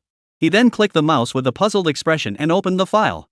When he saw the familiar surroundings and the empty bed on the screen, Wang Donghui's pupils suddenly contracted. He slammed the laptop shut and roared angrily. "Lu Nan, what the hell are you trying to do?" Chapter 175. This is called a surprise. Hearing Wang Donghui's furious shout, Sang Kuei and Lan Lian outside the car turned pale in an instant. They quickly ran to the front of the Land Cruiser and yanked open the driver and passenger doors. "What the hell are you doing to Wang Shu, Lu Nan?" Both of them drew their knives simultaneously, pointing them at Lu Nan and bellowed. Lu Nan glanced at the two men, a flash of murderous intent flickering in his eyes. He spoke indifferently. "It seems my words were wasted. Damn it, I don't want to draw my weapons. And I certainly don't want to kill anyone. But if you insist on being so stubborn, I won't mind sending you on your way right now." After saying this, Lu Nan finally turned to Wang Donghui and said calmly, "Dad, calm down. Keep watching. What comes next is different from what you're expecting." He then glanced left and right at Lan Lian and Sang Kuei, speaking in a cold tone. "I'll count to 3. If you don't close the door for me, don't blame me for showing no mercy. 1. At this moment, Lu Nan's actions were seen by Wang Donghui as a blatant threat. He never imagined that Lu Nan would dare to act so brazenly. And had this guy lost his mind? This sent Wang Donghui into a rage. Gritting his teeth, he glared at Lu Nan and said harshly, "Lu Nan, do you know what you're doing? Dad, if you trust me, keep watching. If you don't, consider it never said." 2. Lu Nan ignored him completely and continued counting. His arm reached toward his lower back and gripped the Swiss Army knife. At the same time, tension flashed across the faces of Lan Lian and Sang Kuei. Both of them were well aware of Lu Nan's strength. If they made even the slightest mistake, not only might the two of them die here, even Wang Donghui probably wouldn't be able to escape. Wang Donghui clenched his fists tightly, with veins bulging on his forehead. But he managed to hold back. He wanted to see what kind of trouble this kid could cause. "Enough!" Wang Donghui bellowed, then turned to Lan Lian and Sang Kuei and shouted, "Close the door. Wang Shu. Can't you understand what I'm saying?" Wang Donghui glared at the two men with eyes wide with anger, his gaze filled with menace, causing them to tremble in fear and quickly shut the car door again. However, they didn't step away from the car, instead keeping a close eye on Lu Nan's movements. It seemed that as soon as he made the slightest move, he would strike again. Though they didn't know if attacking would even do any good. At that moment, Lu Nan continued, "Dad, keep watching. You won't be disappointed. But I think you should keep those two idiots at a distance. If they see what's inside, it might not be a good thing." Upon hearing this, Wang Donghui took a deep breath, lowered the car window, and shouted at the two of them. You two, stay away from the car. Wang Shu, this isn't possible. Go to hell, get out of here. Wang Donghui was completely enraged and interrupted Sang Kuei. If Lu Nan really wants to do something to me, what can the two of you do about it? FCKU, no wonder he said you're clueless. Upon hearing this, Lan Lian and Sang Kuei fell silent, dared not say another word, and immediately retreated several meters away. However, the two still clenched the knife handles tightly, ready to strike at any moment. Wang Donghui, seeing this, finally trembled as he opened the laptop screen. He pressed the play button. However, just as he reached the halfway point, his pupils suddenly contracted. His expression grew even more shocked. How could this happen? What's going on? Wang Donghui's eyes widened in disbelief, his face filled with shock. Because everything in the scene was exactly the same as what had happened that day. But the people had changed. The original him and Wang Hai had turned into Li Xiangwen and Lin He. Moreover, both of their faces were adorned with lecherous and excited grins. Wang Donghui felt dazed. He felt as though he were in a dream. When he rubbed his eyes and prepared to look more closely, the scene suddenly froze. At that moment, Wang Donghui was completely speechless. He stood there motionless for a moment, unable to speak. Lu Nan didn't disturb him, merely waiting with a faint smile on his face. At that moment, Wang Donghui suddenly moved and pressed the play button again. The result was the same. The people inside were Li Xiangwen and Lin He. He played it back repeatedly over a dozen times, with no exceptions. Even when he paused to examine it closely and then played it frame by frame, he couldn't detect any signs of tampering. There were no signs of any alterations whatsoever. What on earth is going on here? Wang Donghui was completely speechless, his lips twitching uncontrollably. Dad, do you like this gift? At that moment, Lu Nan's face was filled with a sincere smile. Fu Xiaonan, what is going on here? What about the rest of it? Wang Donghui suppressed the shock and confusion in his heart and asked. Lu Nan pulled out a cigarette, lit one for Wang Donghui and himself, then said. Dad, I found out from Xianxian where he hid the original video. When I went to look for it that day, I ran into people sent by that bastard Blue Face who were also searching for the video. Then, Lu Nan recounted everything that had happened that day. This included how he had dealt with Tchaikovsky and how he had been chased by the four men led by the big shrimp into the cornfield. Dad, now you know why I'm so disgusted with that bastard Blue Face, don't you? Lu Nan said indignantly. He was planning to eat you and drink you. And he even tried to take advantage of the situation to choke you. How could I possibly let that happen? Damn it! Just thinking about it makes me so angry, I want to go down there and kill him right now. As he spoke, Lu Nan kicked the seat, clearly still seething with anger. This. At that moment, Wang Donghui's mind was in complete chaos. Every word Lu Nan spoke felt like thunderclaps echoing in his ears. After a long while, he finally snapped back to reality and asked. That day, at Old K's place, weren't you going to sell that video? Damn it, old man. I specifically said that just to see what he was up to. Turns out, it just proved that this dog basket isn't worth a damn. Otherwise, could I have taken this guy to the police station at the Grand Palace that day? Lu Nan, who had already prepared his words, deliberately showed a furious expression. I'll tell you, old man, this guy is definitely a scumbag. Wang Donghui remained silent for a moment before lifting his head and saying. How did the main characters in this video become Li Xiangwen and Lin He? And what about the rest of the video? Upon hearing this, Lu Nan chuckled and said. Dad, this video has obviously been edited. I didn't give you the original video because I wanted to replace the main characters with you and my arch-rival Li Xiangwen. But the workload was too huge. My men worked so hard to make sure there were no flaws, and after all this time, they've only managed to finish the beginning. I was planning to surprise you when I returned from the border. But then I thought you might worry, so I decided to show you early. At this point, Lu Nan spoke with a proud expression. I dare say that once this video is finished, even the most skilled computer experts in our province wouldn't be able to detect any flaws in it. Chapter 176, Insincere Gestures. Hearing Lu Nan say this, Wang Donghui nodded unconsciously. In his eyes, this video was absolutely classic.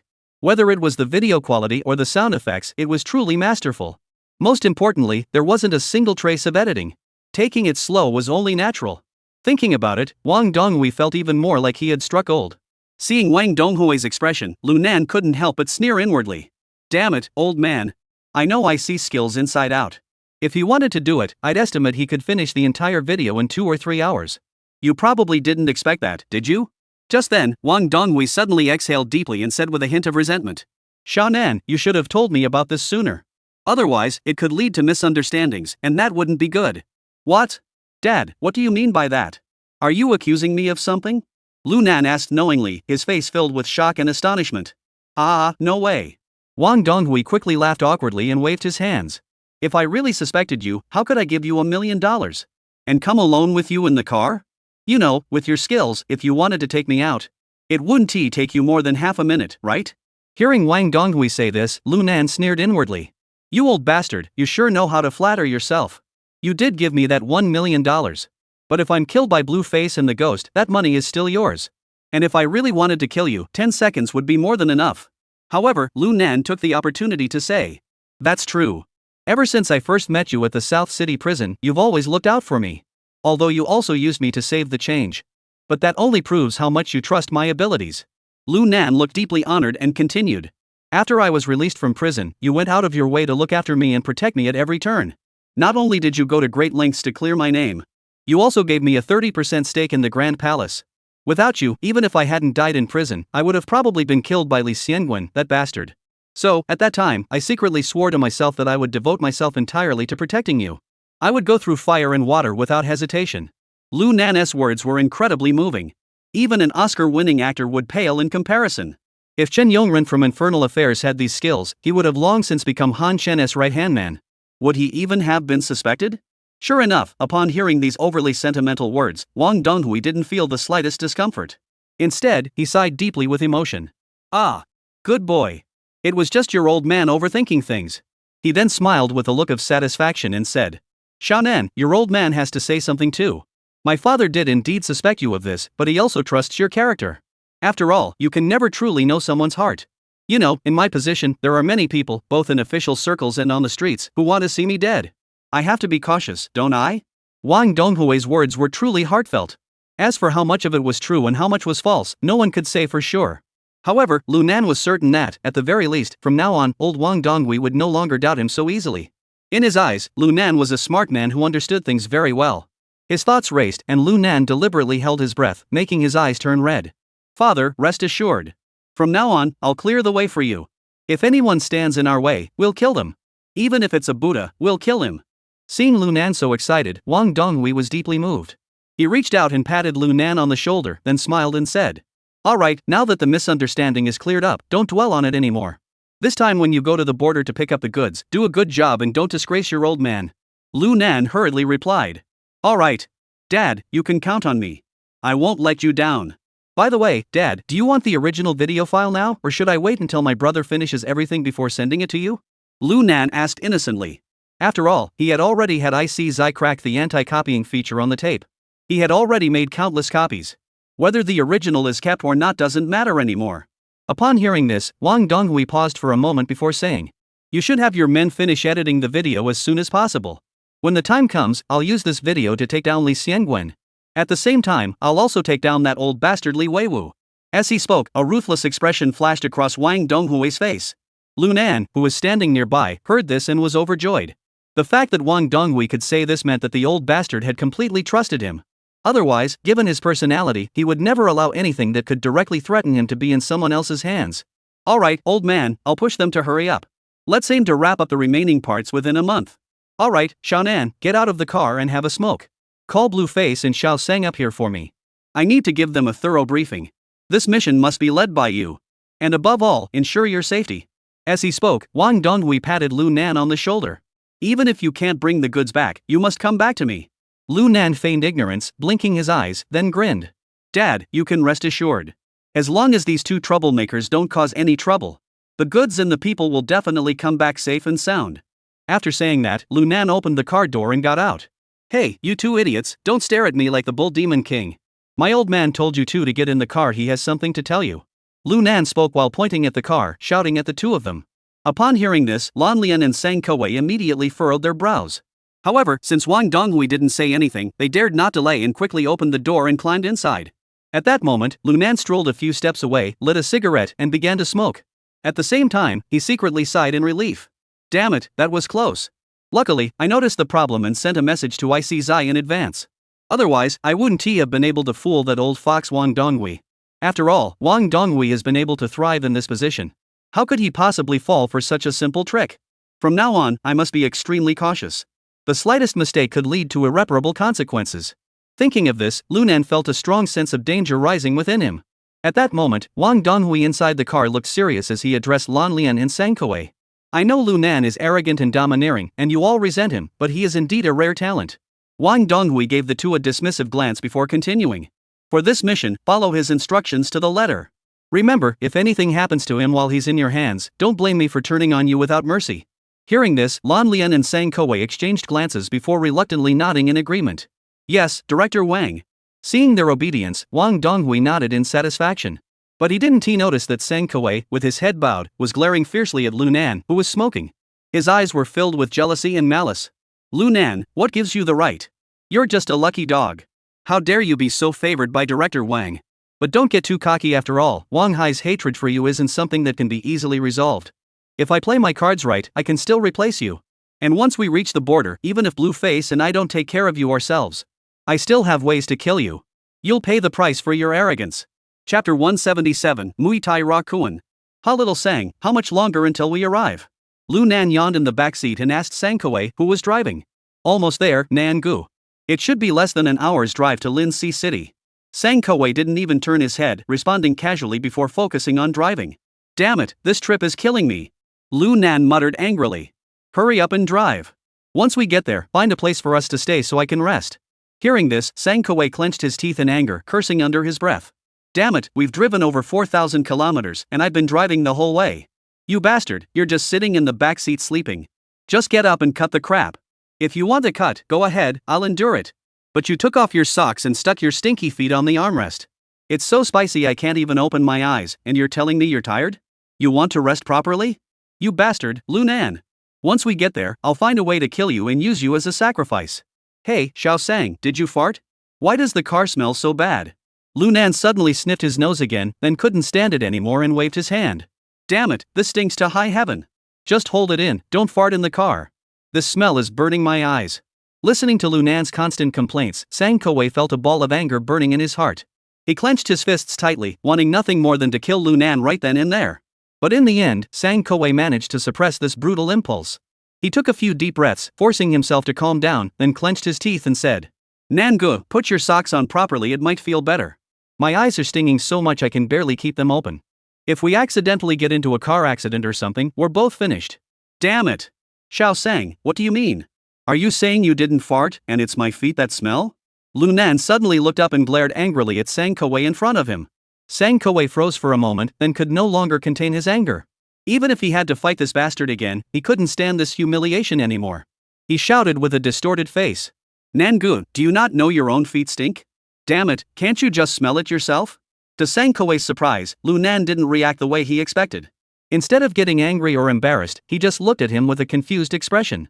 Instead, he looked as though he had suddenly understood. Oh, let me smell it.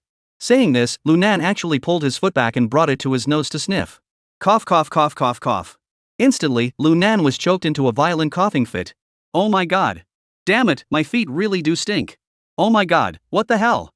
How could it be so stinky? Seeing Lu Nan like this, Sang Kowei was taken aback.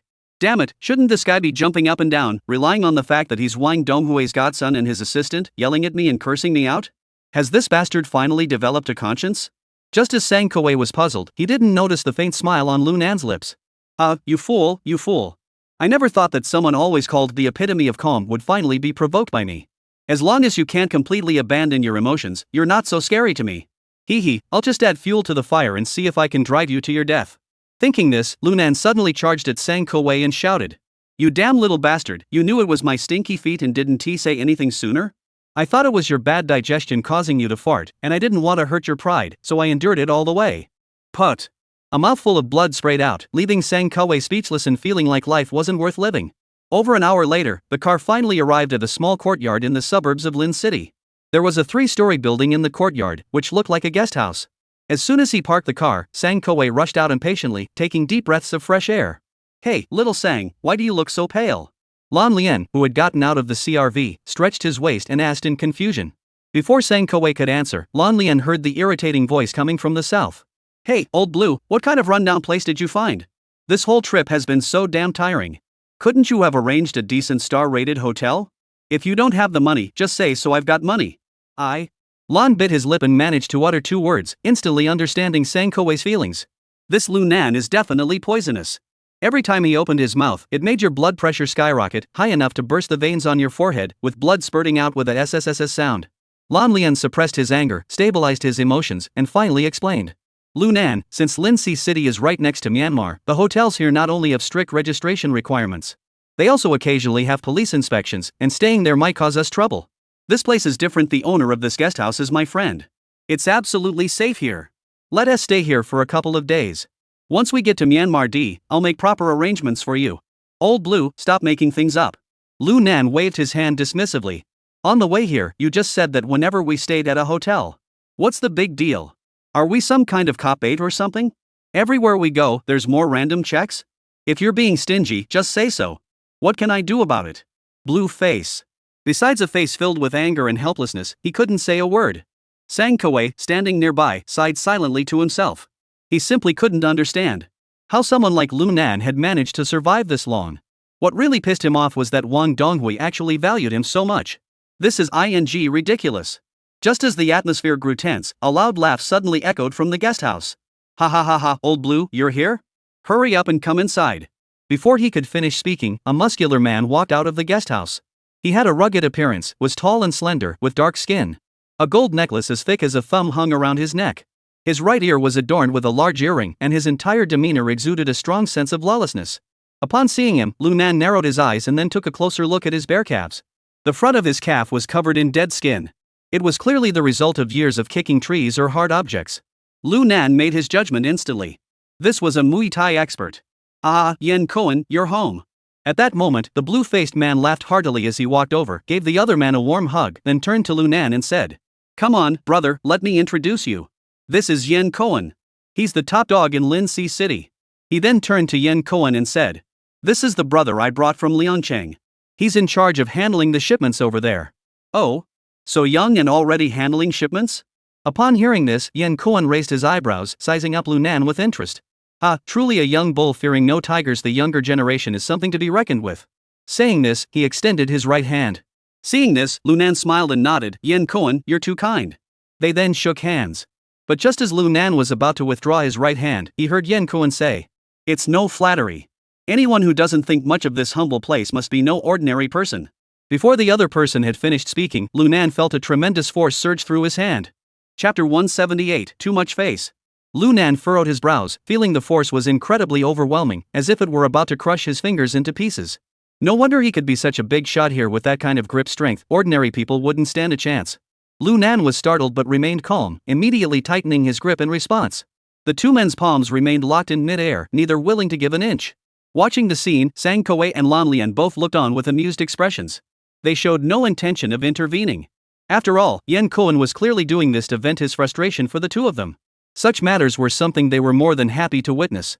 At that moment, Yen Koan saw that Lu Nan was actually able to match him. A ruthless expression flashed across his face. He suddenly exerted all his strength, aiming to crush Lu Nan's right hand bones. Lu Nan sneered, then followed suit, tightening his grip as well. His eyes narrowed slightly, and a fierce glint appeared in them. If you want to play, I'll play with you. SSSHHHH. As Lu Nan opened his eyes, the pupils of the person in front of him suddenly dilated. The next moment, Yen Koan felt an intense pain in his hand bones. Damn it! This little brat packs quite a punch. No wonder he's so arrogant. This time, not only was Yen Koan stunned, but even the two blue-faced men who had been watching coldly from the sidelines widened their eyes in shock, their mouths agape. They knew Yen Koan all too well. This guy may look skinny, but he's a true killing machine. The renowned Muay Thai champion of the border region. Could it be that even he can't handle Lu Nan? Just then, Yen Koan suddenly burst into loud laughter. Ha ha ha, young man, you've got some strength there. Let us test our skills again. As he spoke, he suddenly withdrew his hand, then bent his arm at the elbow, and struck directly at Lu Nan's temple. Ha ha ha, good. Since Yen Koan wants to play, I'll accompany you in practice. Lu Nan also roared in response, refusing to be outdone. He then thrust his right fist forward, slamming it into Yen Koan's elbow with a loud thud. The next second, Yen Koan felt a surge of brute force coursing up his arm and straight toward his chest. Yen Koan's eyes turned red instantly. He growled and kicked toward Lu Nan. Boom! Crack! With a muffled groan and a heavy collision, the two figures separated instantly, both retreating backward. Come again! Yen Koan clearly felt he had lost face in front of Lan Lian and the others, and immediately let out another furious roar, charging toward Lu Nan once more. Lu Nan's reaction was lightning fast. His body, which had just been knocked down, suddenly sprang back up, and his right knee slammed upward with tremendous force. Bang! Bang bang bang bang bang! The two collided instantly. Yen Koan's attacks were extremely fierce, pushing Muay Thai to its limits. Every move was filled with deadly intent. A single hit could mean death or severe injury. However, Lu Nan's combat techniques were even more bizarre and cunning. Especially his agile footwork, which left Yen Koan completely off guard. In no time, the two had already exchanged dozens of rounds. Ah! Yen Koan roared, bending his right leg and sweeping it viciously toward Lu Nan. Hey, good move! Lu Nan's right leg kicked out, dodging the attack instantly, while his left foot suddenly kicked Yen Koan's side. However, Lu Nan didn't expect that Yen Koan's horizontal knee strike was a feint. His entire leg traced an eerie arc through the air, not only dodging Lu Nan's kick. His right leg swept toward Lu Nan at an impossible angle. Trouble! Lu Nan reacted quickly, shifting his stance to dodge. But Yen Koan seemed to have anticipated Lu Nan's move all along. His right leg suddenly straightened and swiftly pressed toward Lu Nan. Bang! Lu Nan was caught off guard and fell flat on his back. His head hit the stone slab, causing an intense burning pain. Ouch! Lu Nan couldn't help but cry out in pain. At that moment, Yen Koan took advantage of the situation and charged forward again, pressing down on him. Seeing this, Lu Nan didn't dare linger. He flipped over and scrambled to his feet, darting off to the side. You little brat, you're pretty quick on your feet, aren't you? Let us go again. Yen Koan snarled as he lunged toward Lu Nan, giving him no chance to catch his breath. However, at that critical moment, a cold gleam flashed in Lu Nan's eyes, and the muscles in his right arm suddenly bulged. In the next instant, he grabbed Yen Koan's wrist with a swift motion, executed a flawless back throw, and sent Yen Koan flying through the air. Thud! Yen Koan crashed to the ground. Ha, Yen Koan, is that enough for now? Lu Nan brushed off his clothes, looking at Yen Koan with a smirk. However, Yen Koan clenched his teeth, stood up, and coldly replied. This was just a warm-up. Don't you want to keep playing? Hearing this, Lu Nan smiled faintly and said calmly. Damn it, you're getting a bit too confident. If we keep fighting, I might not be able to control myself and kill you. I think that would ruin the harmony. Hearing this, everyone present was stunned. Yen Koan couldn't believe his ears and asked in disbelief. You, what did you just say? I said, you. You're too arrogant. If this keeps up, I'm afraid I won't be able to control myself and kill you. At this point, Lu Nan also grew angry, raising his voice as well. He hadn't intended to do anything serious at first. Seeing Yen Koan make the first move, he felt a surge of excitement. After all, he hadn't exercised in a long time, and having a Muay Thai expert to spar with wasn't so bad. But who knew that Yen Koan, that bastard, would get more and more brutal as the fight went on, using nothing but lethal moves. It was either kicks to the groin or elbows to the throat. Anyone else would have been unable to withstand that. And especially someone with a temper like Lu Nan? Yen Koan paused for a moment, then a savage smile spread across his face as he slowly uttered 3 words. You're asking for death. Before he could finish speaking, Yen Koan had already charged forward like a cannonball. Damn it, old man, do you think I'm a wooden post if I don't show my strength? Seeing Yen Koan charging at him, Lu Nan cursed loudly. He then shifted his body and delivered a powerful roundhouse kick, aiming straight for Yen Koan. Boom! Yen Koan grabbed Lu Nan's long leg with both hands, then pulled, yanked, and twisted it. Lu Nan, however, took advantage of the momentum to flip his body and swept his left foot violently toward the opponent's neck. Yen Koan inwardly cursed his misfortune. By then, his hands could no longer grip the other's leg, and he had no choice but to let go. But even so, Lu Nan's kick was enough to throw him off balance. Meanwhile, Lu Nan used the momentum to suddenly lift his right foot and kick toward the opponent's abdomen. Bang! The kick landed squarely on Yen Koan's abdomen. Yen Koan felt as though he had been struck by lightning, his body involuntarily curling into a shrimp-like shape. Lu Nan, taking advantage of his momentum, suddenly thrust his left fist forward, striking Yen Koan's nose with all his strength. Thud! In the next instant, Lu Nan straddled Yen Koan, mounting him. He unleashed a flurry of punches, delivering a brutal beating. You, I hate pretentious assholes. I'm going to break you today. You ah! Yen Koan couldn't struggle at all, screaming wildly as he was beaten. ING hell! Lu Nan roared furiously while wildly punching. His fists rained down on Yen Koan's body like a storm. Yen Koan could only desperately use both arms to protect his head. However, even that was of no use. The intense pain made him feel dizzy. At that moment, Yen Koan finally realized he had bitten off more than he could chew. This wasn't the kind of strength a skinny teenager could possibly possess. This bastard is a beast. Lan Lian and Sang Koei saw this and immediately reacted, exchanging a glance before rushing forward to help. But before they could move, 5 or 6 burly men burst out of the guest house, wielding iron pipes and steel knives, bellowing. You little bastard, let go of our boss, or we'll kill you right now. Immediately, the crowd raised their weapons and charged toward Lu Nan. Chapter 179, Calm Down. Seeing the men charging toward him, Lu Nan remained calm and composed. A cold smile appeared on his lips as his right hand reached for his waist. Clang! A flash of cold steel followed by a faint clink. The sharp Swiss Army knife had already pressed against Yen Koan's neck. You bastards, if any of you dare to move a muscle. Don't blame me for letting him bleed out right now. Lu Nan roared furiously. Seeing this, everyone stopped in their tracks, and the situation froze for a moment. Damn it! Seeing his brother cower in fear, Yen Koan erupted in anger. What the hell are you all waiting for? Kill him. I don't believe this little bastard dares to kill me. Oomph. Before he could finish speaking, Yen Koan felt a chill on the side of his neck. Immediately, a stream of bright red blood gushed out. Yen Koan, boss. There are some things you can't help but believe. Lu Nan spoke in a cold, menacing tone. If you don't believe me, you can ask your blue-faced brother. How many lives are on my hands? He should know exactly how many. Upon hearing this, everyone's gaze turned toward the blue-faced man. The blue-faced man's expression grew extremely solemn. At that moment, he even felt that Lu Nan was no longer just a mad dog. He was like a hellhound. Damn it, this isn't Liangqing anymore, and this little bastard dares to act so brazenly. And he actually slashed Yen Koan's neck. At that moment, everyone's gaze fell on the blue-faced man. Yen Koan, this kid isn't ordinary. Lan Lian's expression was exceptionally complex at that moment. He had originally believed that Yen Koan could easily handle Lu Nan, but who would have thought he'd been beaten into a pulp? Upon hearing Blueface's words, Yen Koan had no doubts. Because he too had seen a chilling indifference in Lu Nan's eyes.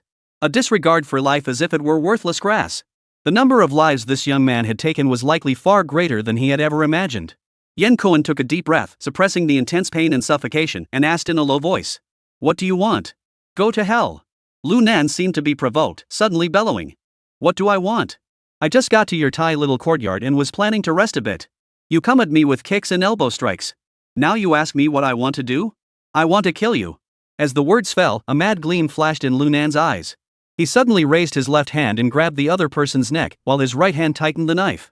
Feeling the cold blade and the pressure on his throat, Yen Koan's breathing grew and he struggled to turn his head to look at Lu Nan, his eyes wide with fear.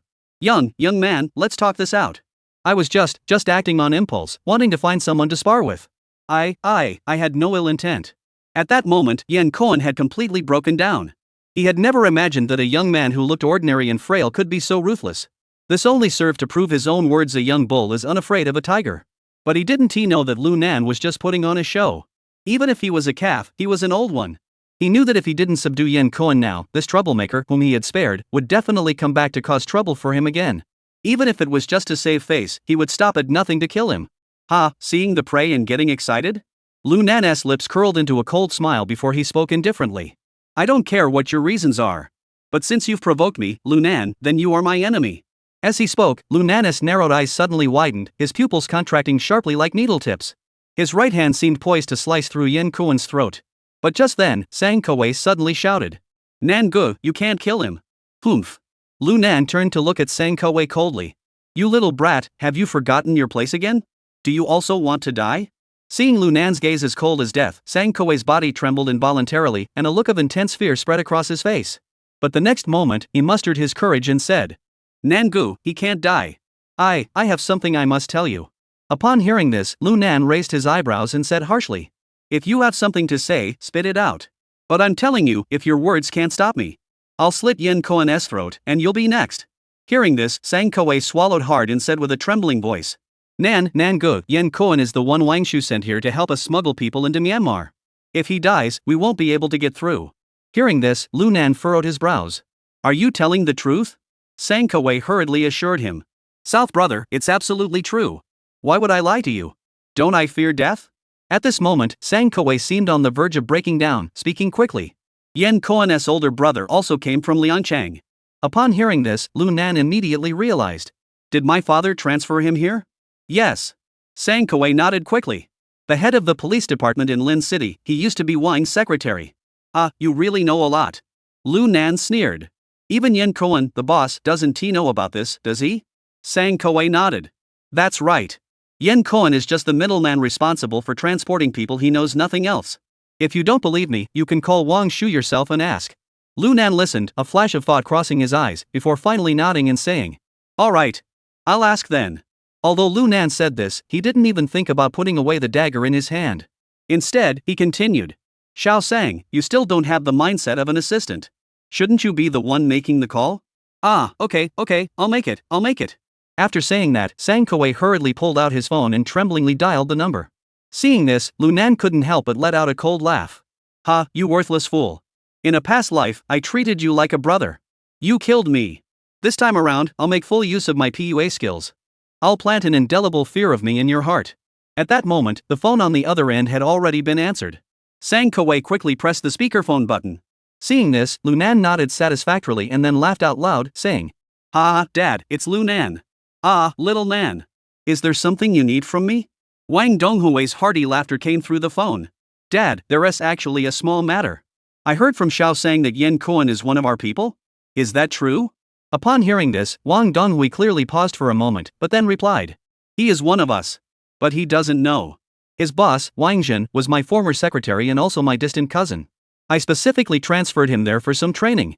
At this point, Wang Donghui paused for a moment before asking in confusion, "What is going on? Did you run into any trouble over there?" "Ah, nothing. Lunan didn't tell the truth but laughed and said, "I just arrived at Yen Kuan's guest house. I'll rest for a couple of days before heading to Myanmar. We were all drinking together earlier and mentioned this. I thought I'd deconfirm with you so no one tricks us and delays our important business." "Alright, as long as everything is fine." Wang Donghui paused for a moment before continuing, "Don't worry, Yen Kuan is just a lowly snakehead. He won't interfere with our plans. If he dares to show his teeth at you, just beat him up. I'll tell Wang Jin about it." Hearing this, Lunan immediately smirked triumphantly at Yen Kuan, looking utterly provoking. But Wang Donghui's words that followed froze his smile on his face. "Little Nan, your old man knows your temper. 9 times out of 10, you've probably beaten someone up again, haven't you? Here, you can act however you want, and your old man can usually handle it. But over in Myanmar, you'd better rein in your temper." Chapter 180, Disguise. "Ah, Dad, you're almost as wise as the Buddha himself. You really can't hide anything from you." Lunan laughed awkwardly. "I had a few too many drinks earlier, and Yen Kuan insisted on having a friendly match with me. I accidentally hurt him. What should we do about this?" "Ha, you little rascal. I knew you were up to no good. Otherwise, why would you call me yourself?" On the other end of the phone, Wang Donghui burst into laughter. "But you're really something, kid. I heard from Wang Jin that Yen Kuan is the local Muay Thai champion, and you actually beat him up? Ah, it was just luck, pure luck. Yen Kuan's fighting skills are extremely fierce. If I hadn't held back, I might have been beaten to a pulp. So I overdid it, he. Lunan subtly praised Yen Kuan before continuing, "Dad, don't worry. I'll be more careful in the future." "You, ha?" Wang Donghui shook his head helplessly before speaking seriously. "It's fine. If he got hit, he got hit. I'll give Wang Jin a call later and tell him to give Yen Kuan a good talking to. Damn it, he even dared to lay a hand on my godson. I feed him, and he doesn't even know how to be grateful. This is utterly ridiculous." His words were filled with arrogance. Hearing Wang Donghui say this, Lunan couldn't help but smile inwardly. At the same time, he secretly gave the other person a thumbs up. This old fox was clearly trying to back himself up. These words were specifically meant for Yen Kuan to hear. Sure enough, upon hearing those words, Yen Kuan's already pale cheeks turned even whiter. His gaze toward Lunan was filled with pleading. "Hey, old man, just stop calling." Seeing that his goal had been achieved, Lunan deliberately pretended to sigh and said, "The brothers are following you for food. If they don't know the rules, I'll deal with them too. If we beat someone up and then tell their parents, that wouldn't be good. What do you think, Dad?" Upon hearing Lunan's words, Yen Kuan immediately revealed a look of gratitude. Meanwhile, Wang Donghui was laughing heartily at Lunan's words. "Ah, you little rascal, fine. I'll do as you say. Whatever you say, I'll do it. Then I won't call Wang Jin. Just be careful yourself." "Alright, thanks for looking out for me, Dad." Lunan replied with a smile and hung up the phone. After putting down the phone, Lunan felt incredibly relieved. The feeling of having a powerful ally behind him was absolutely amazing. Little Nan Gu, please let me go." At that moment, Yen Kuan, who was sitting beneath Lunan, cautiously asked, "Oomph." Upon hearing this, Lunan coldly snorted and then spoke with hidden meaning. "You better remember this. I've given you all the face you deserve, and you've all taken it. If anyone tries to play tricks or pull a fast one on me, don't blame me for being ruthless." After speaking, Lunan deliberately looked at Sang Kuei and Lan Lian, then asked with a smile, "What do you two think? Does what I said make sense?" Both of them were seasoned veterans. How could Sang Kuei and Lan Lian not know that Lunan was using the matter involving Yen Kuan to warn them? The two couldn't help but feel a pang of bitterness in their hearts. Sang Kuei sighed inwardly. Sigh, what kind of mind-altering potion did Wang Donghui feed this guy? How could he make Wang Donghui favor him so much? However, he now feels he has fully understood Lu Nan's temperament. He's just a trouble-making mad dog. Even if he has grievances, he dares not show them. So Sang Koei hurriedly nodded and said, "That's right, Brother Nan. You're absolutely right." Upon hearing this, Lu Nan nodded, but he still didn't get up from Yen Koen's body. Instead, he turned his gaze to the blue-faced man beside him. It seemed as though he hadn't heard his response, and he was extremely dissatisfied. Lan Lian, seeing this, his heart skipped a beat, then quickly forced a smile. "Ha, little Nan, you know how it is. Your older brother has always believed that your words are deeply philosophical. Don't we have an old saying over there? A young tree that isn't pruned one tea grows straight. A person who isn't disciplined will be all over the place. So, some people need to be disciplined when they need it." Hearing this, Lu Nan felt even better. Whether it was sincere or not, at least Lan Lian had indirectly admitted defeat. That's enough. At least for the next few days in Lindsay City, these troublemakers will be quiet for a while. As for what happens once we get to Myanmar, we'll cross that bridge when we come to it. Having sorted out his thoughts, Lu Nan slowly relaxed his grip. He stood up, stretched his limbs, and then walked toward his land cruiser. "Hey, Nangu, where are you heading?" Sang Koei saw this and quickly asked. Hearing this, Lu Nan didn't even turn his head, just waved his hand lazily and said, "I can't stand staying in this crappy place. I'm heading into the city to find a 5-star hotel to stay at. Make sure you take care of everything that needs to be done. Call me when you're done, and I'll come back." As soon as he finished speaking, Lu Nan climbed into the driver's seat of the Land Cruiser, ignoring the stunned expressions of the others, and stepped on the gas pedal, driving off. Only after his taillights disappeared from sight did Lan Lian finally curse angrily. "Damn it all to hell. That little bastard is way too much." Sang Koei's lips twitched slightly as he said indifferently, "There's nothing we can do. He's now the favorite of Director Wang. We're just lowly underlings, we have to follow his orders." Sang Koei's words were filled with a provocative tone. At that moment, Yen Koen, who was bandaging his wounds, suddenly asked with a menacing expression, "You bastard, how did you end up with blue face? How could you let an outsider ride on our necks and all over us?" Upon hearing this, Sang Koei and Blueface's faces darkened instantly. "Oomph, this is just the beginning. If I don't let this guy who's been forced to serve others suffer a little, he'll never understand why my nickname is Ghost." Hearing Sang Koei say this, Lan Lian and Yen Koen immediately perked up. They hurried over and asked, "Tell us, what's your plan?" Upon hearing this, Sang Koei's lips curled into a cold smile, then he whispered something to the two of them. Meanwhile, Lu Nan was driving while taking out another phone from his pocket. He intended to insert the backup SIM card and inform Li Xiangwen about today's events. But when he flipped the phone over, his brows suddenly furrowed. "Ha! The hair I had tucked into the battery case is gone? Damn it! This phone must have been tampered with by that bastard. Damn it, I should never have let my guard down around that little bastard. Otherwise, I might end up dying at his hands." Thinking of this, Lu Nan suddenly felt a chill run down his spine. He thought of another possibility. Could that bastard have tampered with this car as well? After all, hiding a GPS in such a large vehicle wouldn't be easy to detect. But in an instant, a faint smile appeared on Lu Nan's lips. Whether there's any trickery involved or not, if you just cooperate honestly, it'll be easy to handle. But if you don't blame me for being ruthless. With that thought, Lu Nan suddenly stepped on the gas pedal. The Land Cruiser sped toward the city center at breakneck speed. Half an hour later, the Land Cruiser pulled up in front of the hotel in Triumph Stone. This 4-star hotel is the best around. We'll stay here tonight." Lu Nan smiled as he glanced at Triumph City, parked the car, and stepped into the back seat. He flipped open the seat and pulled out a military-style shoulder bag. Inside were 4 boxes of Type 54 bullets and some silicone-like items. Lu Nan took the item out, fiddled with it on his face, then looked at the rearview mirror in front of him. In the mirror, he saw a man with a large nose. After putting on a pair of glasses, the frame pressed down on the seam of the fake nose, making it completely impossible to recognize him as Lu Nan. Li Fei's gadgets are really impressive. I look pretty damn cool now. After saying that, Lu Nan put on his jacket, donned a baseball cap, and got out of the car, striding directly toward the front desk. Meanwhile, inside the hotel, a male staff member spotted Lu Nan and immediately greeted him with respect. "Good evening, sir. May I assist you with accommodations? We have a suite available." Upon hearing this, Lu Nan raised his hand to stop the staff member from continuing his introduction. He then pulled out an ID card that IC Zai had prepared for him in advance and said, "I'll take the suite." The staff member took the ID card, looked at it, then scrutinized Lu Nan carefully before smiling and saying, "All right, Mr. Li, I'll prepare it for you right away." Chapter 181, The Sparrow in the Bush. In no time, the staff member had arranged a room for Lu Nan. "Sir, here is your room key. The elevator is on the right. No rush." Lu Nan waved his hand and said, "This is my first time here. Is there anything interesting around here?" As he spoke, Lu Nan pulled out 10 bills from his wallet and placed them on top of the room key card. Seeing this, the attendant's eyes lit up and he smiled broadly. Yes, sir. We have plenty of entertainment options here, including a shooting range, tennis courts, and a fitness club. What would you like to try? Ah, you know exactly what I mean. Lu Nan said with a smile.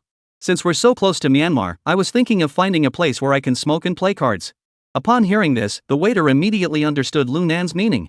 He lowered his voice and said, Sir, that is easy. There's one right behind our hotel. Oh? Upon hearing this, Lu Nan narrowed his eyes and asked with a smile. I wonder about the safety situation. I don't want to get halfway through and get taken away by someone.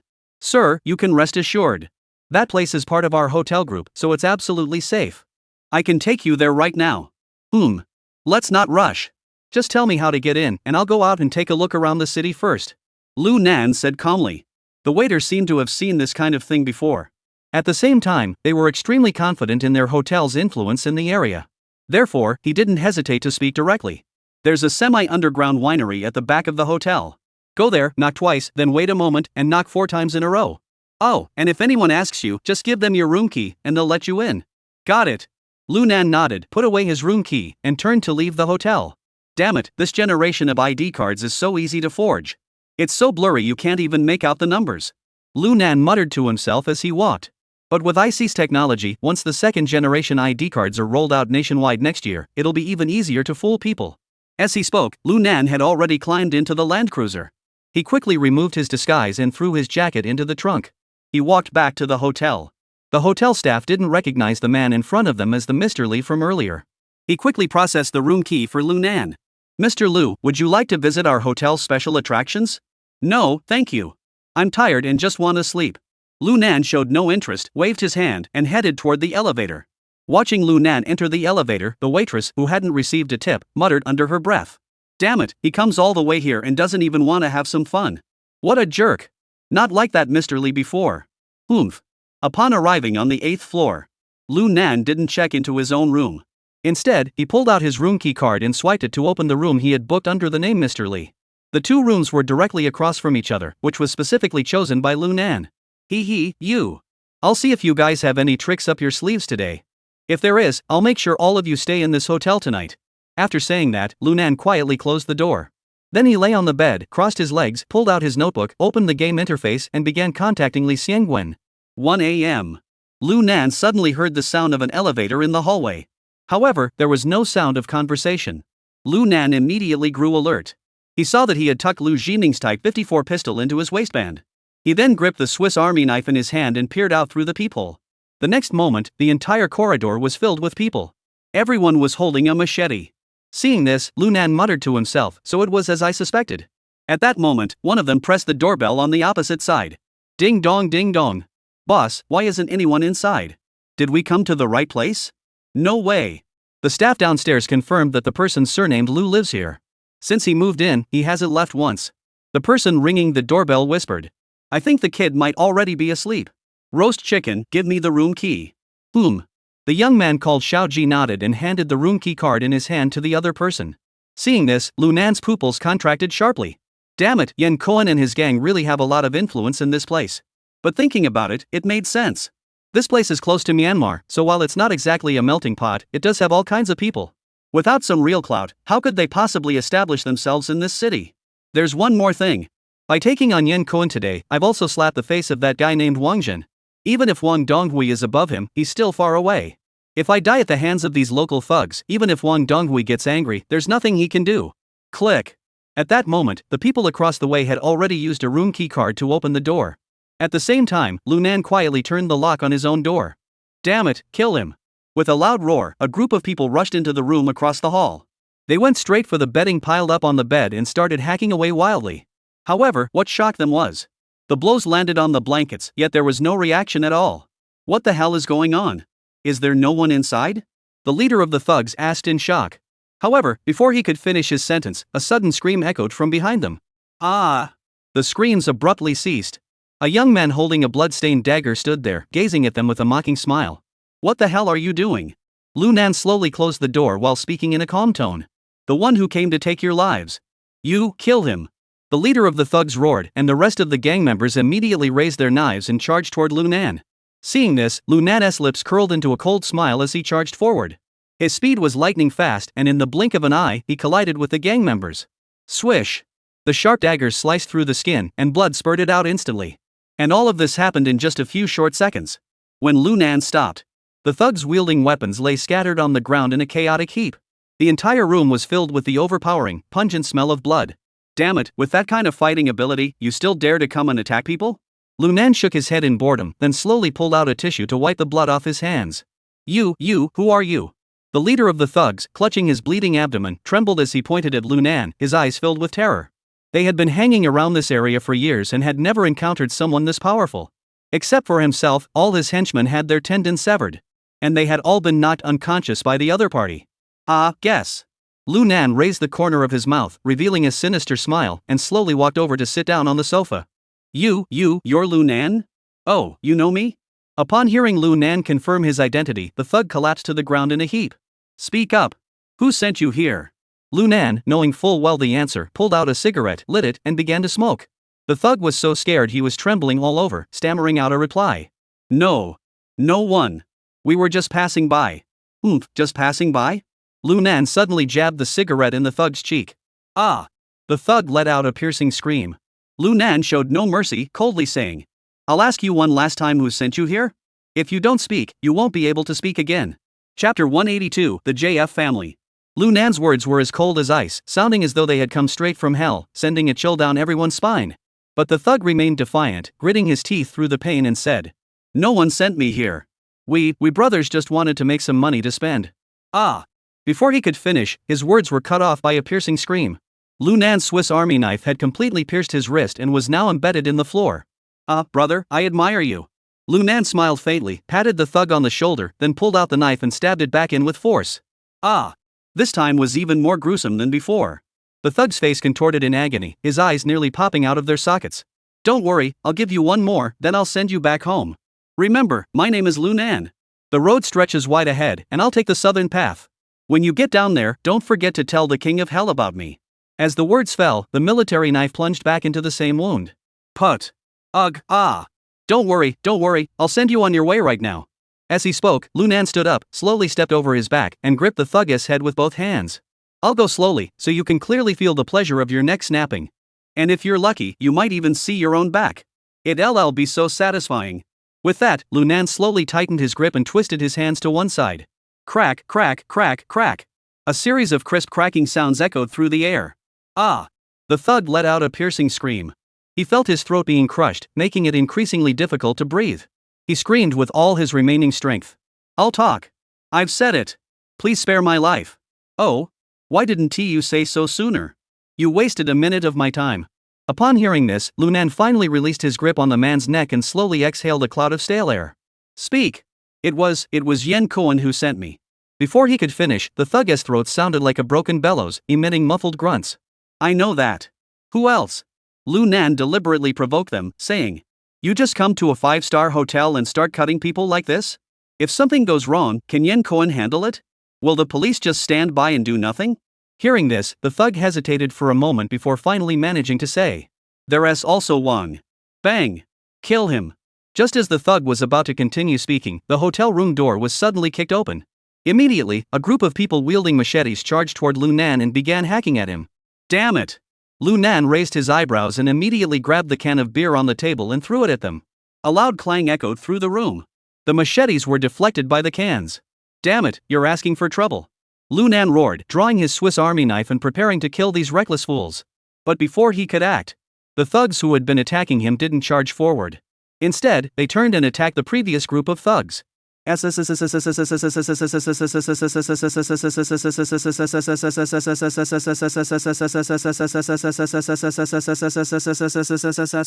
barrage of blows fell like rain, and within just 3 seconds, the 20 or so thugs who had been unconscious were all stabbed through the chest, their bodies littering the entire room. At the same time, the thug whose neck was being twisted by Lu Nan didn't even have time to react before his throat was slit with a single stroke. Retreat! After finishing everything, the leader roared. In an instant, the thugs scattered and fled back in all directions. Seeing this, Lu Nan immediately realized what was happening. Damn it! Killing to silence them? Do you really think I, Lu Nan, am a pushover? You bastards, all of you die here. Lu Nan flew into a rage, brandishing a dagger in his hand as he charged after them. His speed was astonishing, each step leaving behind a ghostly afterimage. In an instant, he was already behind one of them. SSSHH. SSSHH. The knife struck and two soft sounds echoed. First, it pierced the thug's arm. Then, he crouched down and severed the thug's Achilles tendon. Without bothering to heed the thug's screams, he sprinted toward the corridor outside the door. But as soon as he burst out into the corridor, he froze in shock. Damn! Bang bang bang bang! In the next instant, a row of police officers simultaneously pulled the triggers of their Type 54 pistols. Shell casings rained down densely, sending dust swirling off the walls. Lu Nan dived back into the house, slamming the door shut while muttering a curse under his breath. Damn it, what's going on here? Has this place gotten so chaotic that the cops and the triads are teaming up to cause trouble?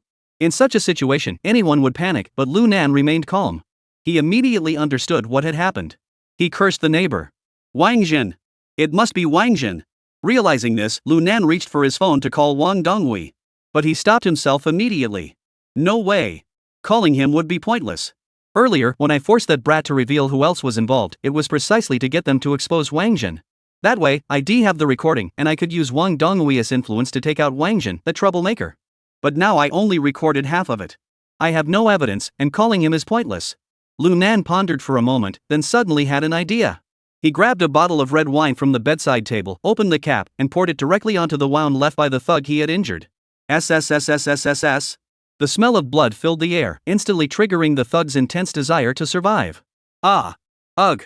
He struggled violently, desperate to survive, but his tendons had been severed, leaving him unable to move. In the blink of an eye, the blood flowed freely from the wound, soaking the entire sofa.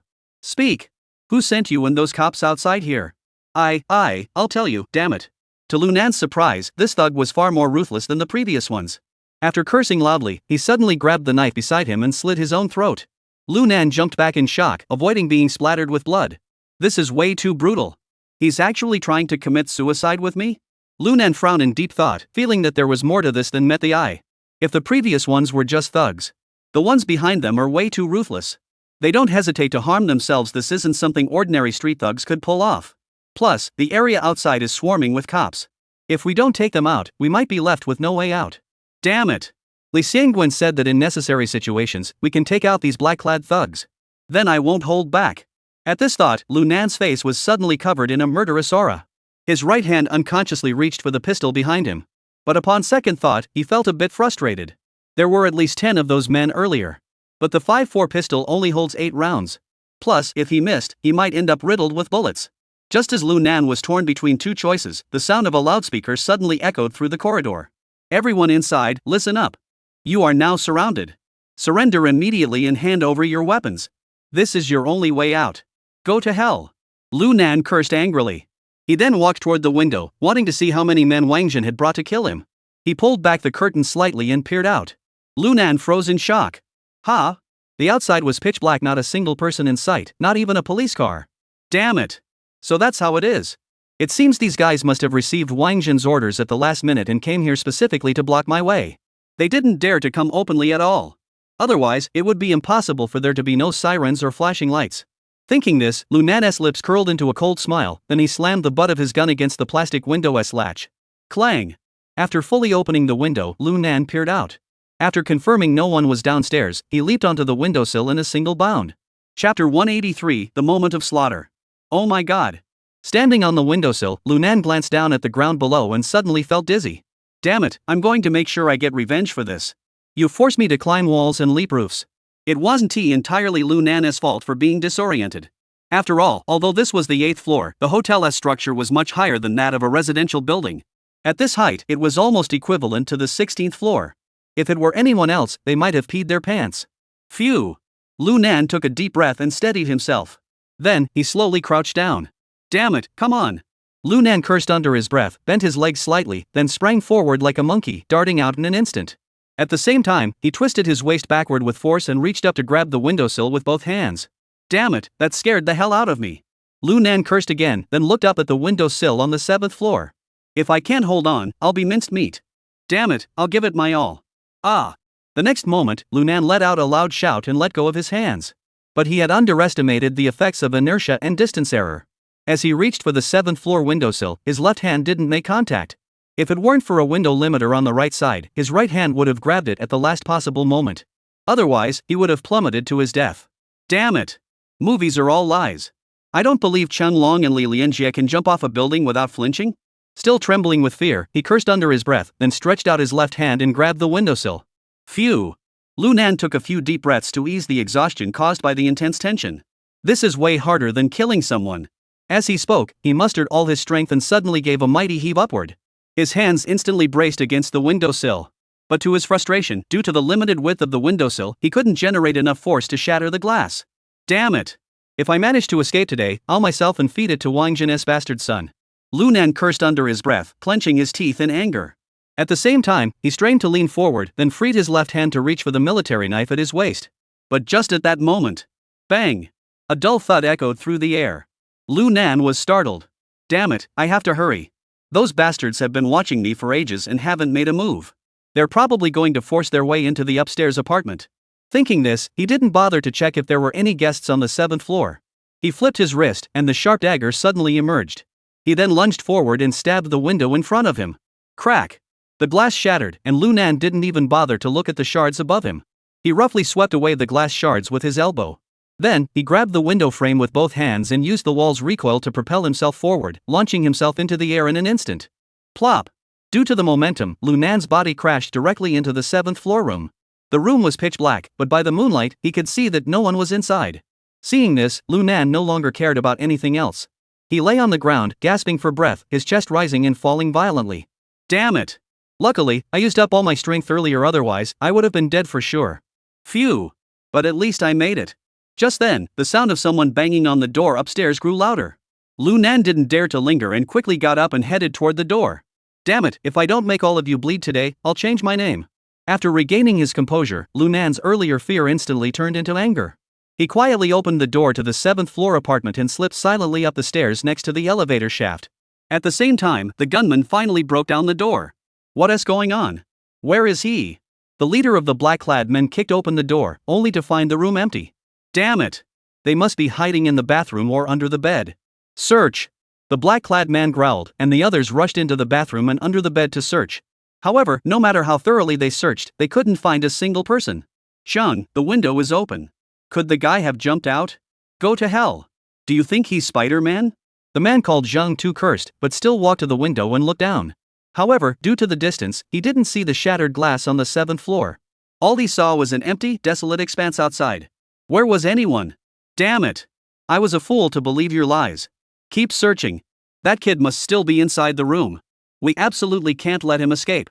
Zhang gave the order, and all the black-clad men scattered, searching every corner of the hotel. At that moment, Lu Nan had already arrived on the 8th floor. But he didn't go straight there. Instead, he hid in a corner of the stairwell, peering through the glass in the wooden door, glaring coldly at the door on the 8th floor. Then, he gripped his gun in his right hand and a knife in his left. Wait until they're closer. I've got a gun and a knife. If I can't kill all of you scum today, I might as well have never been reborn. Lu Nan wasn't in a hurry, he just waited quietly for the right moment. 5 minutes later. Zhang Tu emerged from the room, cursing angrily. Damn it, this is crazy. That kid can actually climb walls and walk on roofs? Hearing this, a young police officer beside him frowned and asked, Zhang Gu, what should we do now? Zhang Tug thought for 2 seconds, then said harshly. Retreat first. Go back and report to Director Wang that when we arrived, the people had already fled. After saying this, he glanced at the 9 men under him and said, you better remember this, and don't dare to leave anything out. You should all know how Director Wang operates. If you say the wrong thing, he'll sell you off to Myanmar to be slaughtered like cattle. Don't come crying to me when it happens. Hearing Zhang Tu's warning, everyone's expressions changed slightly. Don't worry, Zhang. I promise no one will say a word. Zhang Gu, you can trust us. We'll keep our mouths shut. A group of police officers quickly made their positions clear. Zhang Tu didn't waste any time. He turned to his men and ordered. Go to the surveillance room right away and have the hotel delete all the surveillance footage from the past 24 hours. No matter how that kid managed to escape, we'll act like we know nothing about it. Go back and tell Wang Shu that the surveillance system is broken. We simply can't find him. Got it? Got it, Zhang Gu. The man nodded immediately, while Zhang Tu turned to another black-clad man and said, when you pass by the 5th floor, make sure those guys handling the business are all hidden. Don't go wandering around aimlessly these days. If that kid finds you, don't blame anyone else. Got it. The black-clad man replied. Seeing that everything was arranged, Zhang Tu finally holstered his pistol. He led the group toward the elevator. As Black Jay grew closer, Lu Nan's eyes flashed with determination. You little bastards, you forced me to jump off the building earlier. Don't blame me for being ruthless. The moment of slaughter is upon us. Chapter 184 Elevator War God. At that moment, Zhang Tu had already led a group of black-clad men into the elevator lobby and pressed the call button.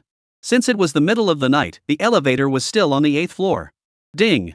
A soft sound, and the elevator doors opened. Zhang Tu stepped inside first. The others followed closely behind, entering one after another. As everyone else entered the elevator cabin, Lu Nan suddenly moved. He opened the wooden door to the stairwell. Like a ghost, he silently approached the last police officer from behind. Put! A clear sound of tearing flesh echoed through the air. Immediately afterward, the black-clad figure who hadn't yet entered the elevator clutched his throat. Blood gushed out between his fingers. Ugh! The man let out an agonizing scream and collapsed to the ground. What's going on? Zhang shouted loudly. Swish! Lu Nan moved at lightning speed. All that could be heard was the sound of wind as Lu Nan, holding a knife, charged directly into the elevator cabin. He kicked the door button with his right foot, using the momentum to dart toward Zhang Tu. Damn it! Seeing Lu Nan so close, Zhang Tu was terrified out of his wits and instinctively pulled his men in front of him. Put! The blade sliced through, spraying fresh blood several meters high. The officer didn't even utter a sound before collapsing to the ground. You all, die! Lu Nan's eyes bulged with rage as he swung his arms wildly, plunging the blade in his hand into the chest and abdomen of each black-clad man.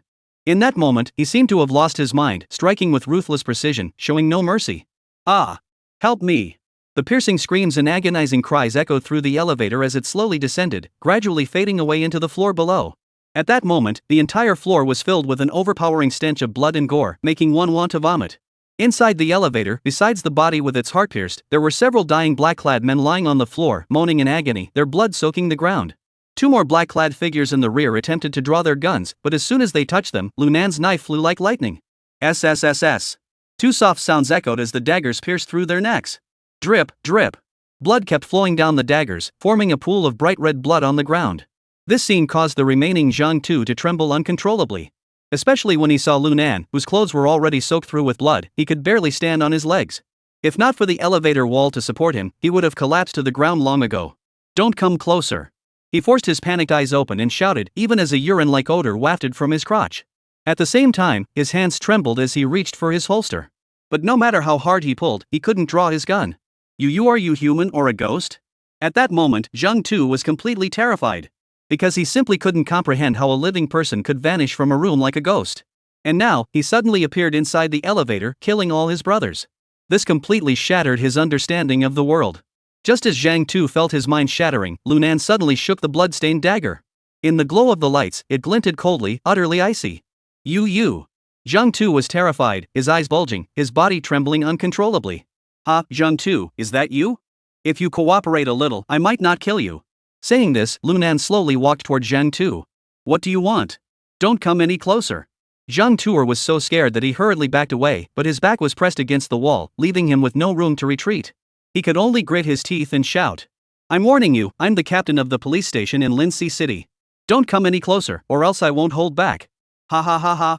Zhang Tu, do you really think your position holds any authority over me now? Lu Nan's smile was savage, his tone dripping with contempt and mockery. After saying this, Lu Nan extended his left hand, covered in blood, and gently stroked Zhang Tu's neck. Ugh! Feeling the icy coldness of Lu Nan's palm, Zhang Tu let out a muffled groan and fainted on the spot. Damn it! Is that all you've got? Lu Nan stared blankly at his own hand, then glanced at the unconscious Zhang Tu. Damn it, you're nothing! Hey, what the hell is that?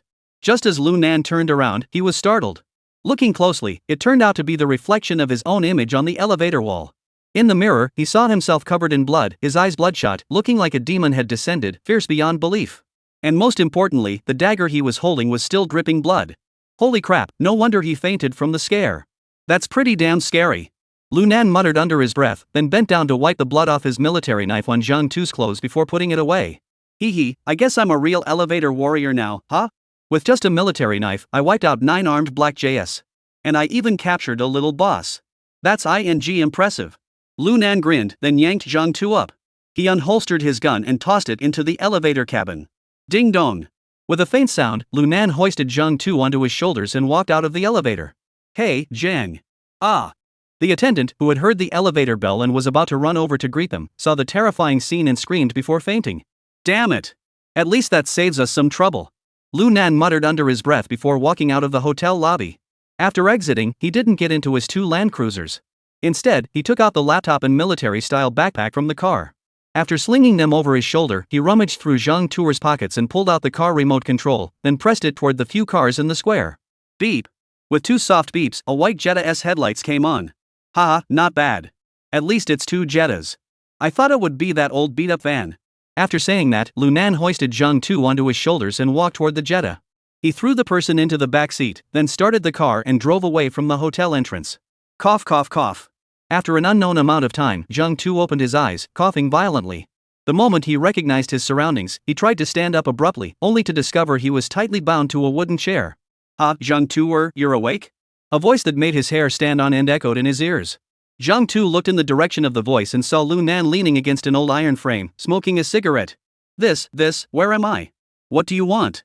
Zhang Tu stared intently at Lu Nan in front of him, his heart pounding wildly, feeling as though it might leap out of his throat. Sorry about that. I'm not familiar with this area. But every city has abandoned factories like this in the suburbs. Lu Nan said, looking around. These abandoned factory buildings will be rare in 20 years. But now, they're perfect for me to handle some personal matters. Upon hearing this, Zhang Tuer's face turned pale, and he exclaimed in shock.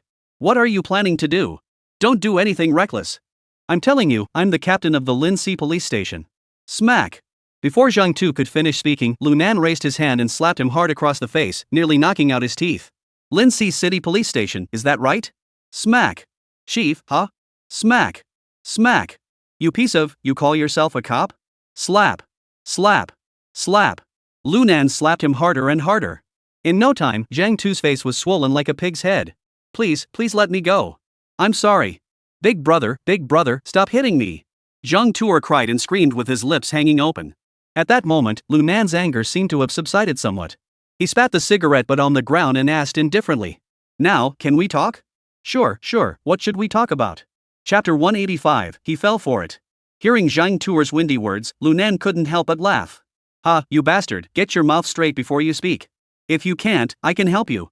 No need. Zhang Tu shook his head hurriedly, trying to control the pace of his speech. He tried to make his Mandarin as standard as possible, fearing that the demon in front of him might pull some other tricks. Wait for him to help me? If he helps me, I'll be dead. Since you can speak properly, then listen carefully. Now, tell me who sent you and those thugs to kill me? And don't you dare lie. My patience isn't that great. Lu Nan sat cross-legged on the old sofa, enjoying the sight of Zhang Tu's face, which had been beaten into a pig-s head. I'll tell you. It was Wang Zhen. Wang Zhen sent us here. Clearly, Zhang Tu was truly scared and betrayed his superior without any hesitation. Not bad. Lu Nan nodded satisfactorily and continued. Why did he call you here? I don't seem to know him. Because you offended Yan Cohen. Yan Cohen is just a big shot in Linxi City on the surface, but his status is actually higher than mine. He is Wang Zhen's right-hand man.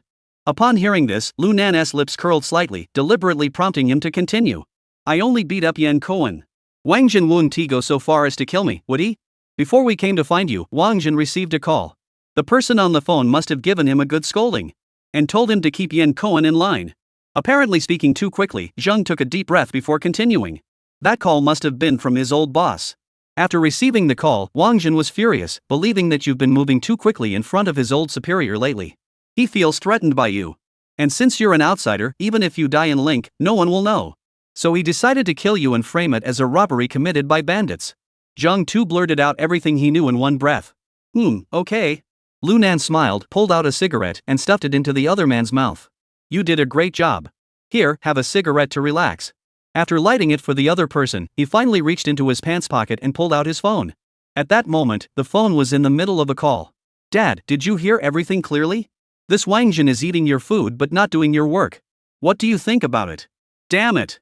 This little bastard has only been here for a few days and already has no sense of duty. Damn it, he dares to be two-faced with me. Wang Donghui's furious voice rang out over the phone. Dad, please calm down. Let us talk about how to handle this. Lu Nan spoke up. Wang Zhen is causing trouble here and I'm stuck in a bind. I bet my wanted posters are plastered all over the streets of Lincheng by now. Damn it, Xiaonan, just wait. I'm going to call that little bastard Wang Zhen right now. I'll make him remove the wanted notice for you immediately. Dad, it's not that I don't trust you. Before Wang Donghui could finish speaking, Lu Nan interrupted him. Wang Zhen clearly doesn't take you seriously. You can't do anything about it, and I'm afraid he'll just agree to you on the surface. Then he'll pull something like this behind my back and I'll die without even knowing how. Hearing this, Wang Donghui fell silent on the phone. Because what Lu Nan said was 100% true. Shan'an, what are you going to do? After a long pause, Wang Donghui finally asked. Dad, it all depends on whether you're willing to give up Wang Zhen. Hearing Lu Nan say this, Wang Donghui furrowed his brows. Shan'an, I don't really care about Wang Zhen. He was someone I helped promote to the position of deputy director of the county party committee. But here, not only does he not help me, he gets in my way. He's a thankless bastard. But, if you want to get rid of him, it might not be that simple. Hearing Wang Donghui say this, Lu Nan couldn't help but laugh. Dad, you've misunderstood. I never intended to take him out. After all, he's the head of this department. If I kill him, I'll never be able to leave Lin City. Oh? Then what else can you do? Wang Donghui asked curiously. Upon hearing this, Lu Nan lit a cigarette and smiled as he said. Dad, do you think involving GW in this matter might be more effective? GW? Are you talking about?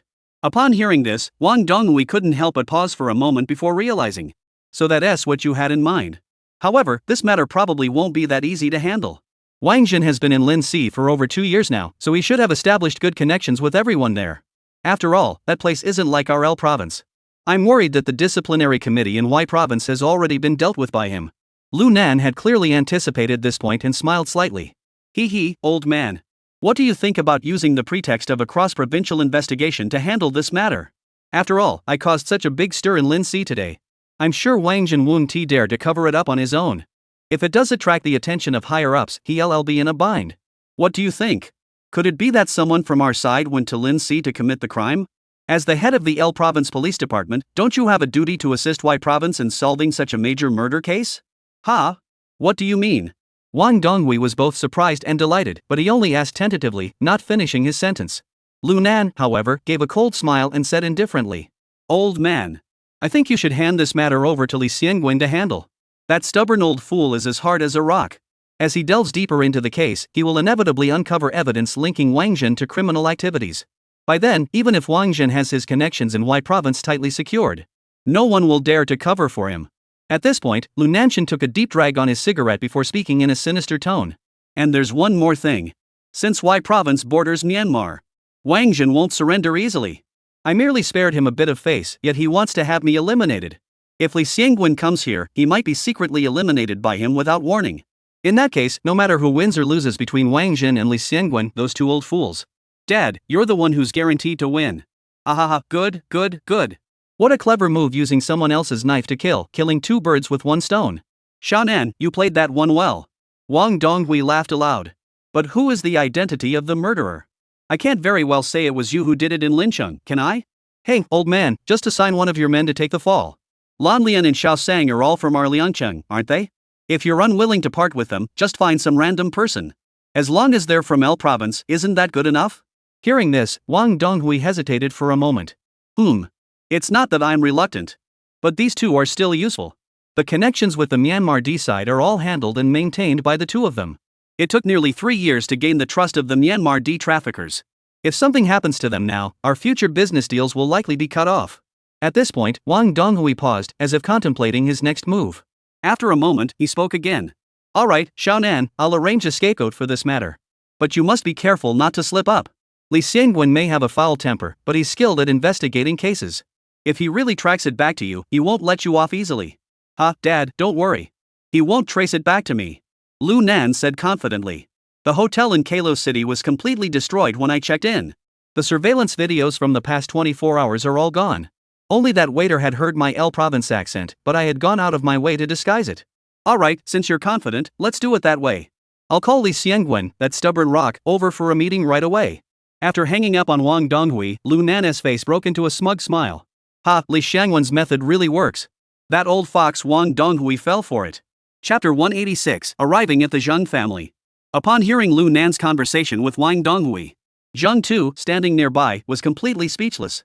He didn't even notice the ash falling off until the cigarette was completely extinguished. He just held the extinguished cigarette but in his mouth, staring blankly at Lu Nan. Zheng too, what do you mean by that? What's wrong with you? Seeing this, Lu Nan couldn't help but laugh, teasing him. What's the matter? Did you hear I'm going to deal with your boss and get scared silly? It wasn't until then that Zhang Tu came to his senses, spitting the cigarette but from his pig lips onto the ground. He swallowed hard, his lips trembling, and asked, Lu Nan, are you planning to hand me over to that Li Xiangwen as a witness? Ah, Zhang Tu, you're truly the husband. Your reaction is quick. Lu Nan smirked and laughed mockingly. But you should consider yourself lucky. At least your life is spared. Otherwise, why would I have spared your life until now? Upon hearing this, Zhang Tu suddenly went berserk and struggled violently. You, just kill me already. I don't want to live anymore, please kill me. Wah! In the end, he actually started crying.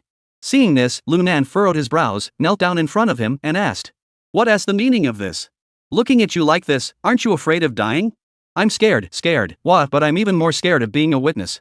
Zhang Tu looked at Lu Nan with a sorrowful expression and helpless eyes. If you send me to Li Xiangwen, Wang Zhen will definitely kill my wife and children. I'd rather die here than let my family come to harm. If I die here, at least they can still live. But if I betray Wang Zhen, my entire family will be wiped out.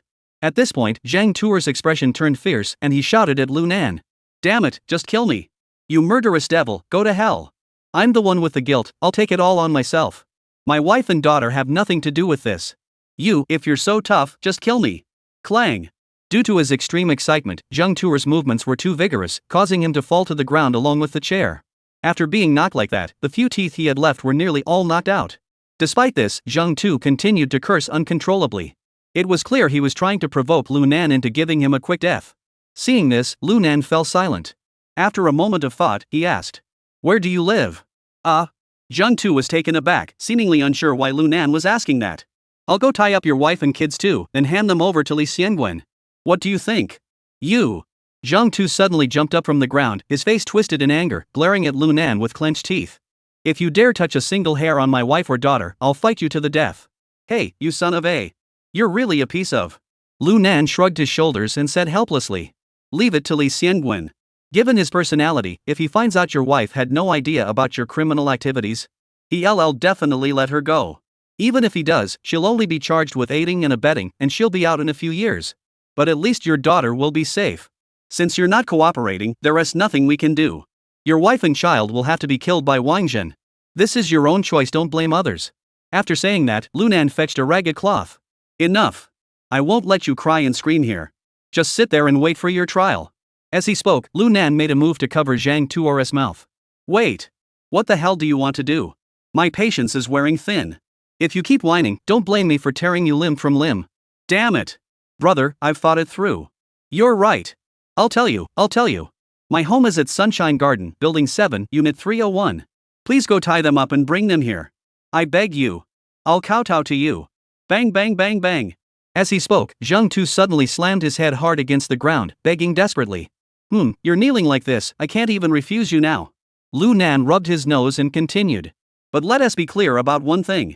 You'd better cooperate when the time comes. If you pull any tricks during the trial, don't blame me for being unprincipled. You should know a thing or two about my methods. I understand. I will absolutely cooperate with the organization's investigation. Bring that bastard Wang Zhen to justice. Zhang Tu hurriedly made his stance clear, afraid of angering this man further. Upon hearing this, Lu Nan nodded slightly. Alright, since you're so cooperative, I'll go through the trouble and handle it personally. As he spoke, he walked toward the door while saying, Oh, and don't even think about trying to escape or call for help. If you do, I'll kill your wife and daughter myself. Hearing Lu Nan's cold words, Zhang Tuer thought of the men he had stabbed to death in the elevator. Zhang Tuer shivered and hurriedly said, Don't worry.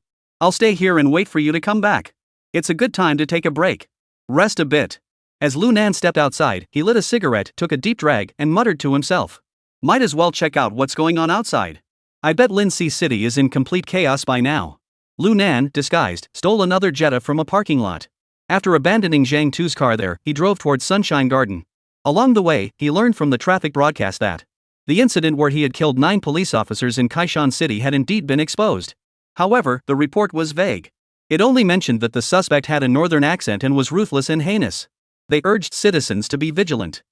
These are good times. Lu Nan turned off the radio and shook his head with a smile. All the criminal investigation methods are outdated. Many of the surveillance cameras are just for show. They've been useless for ages. It's nothing like 20 years from now, damn it. Even if a mosquito flies by, they'll know its gender. Plus all those quick to share social media platforms.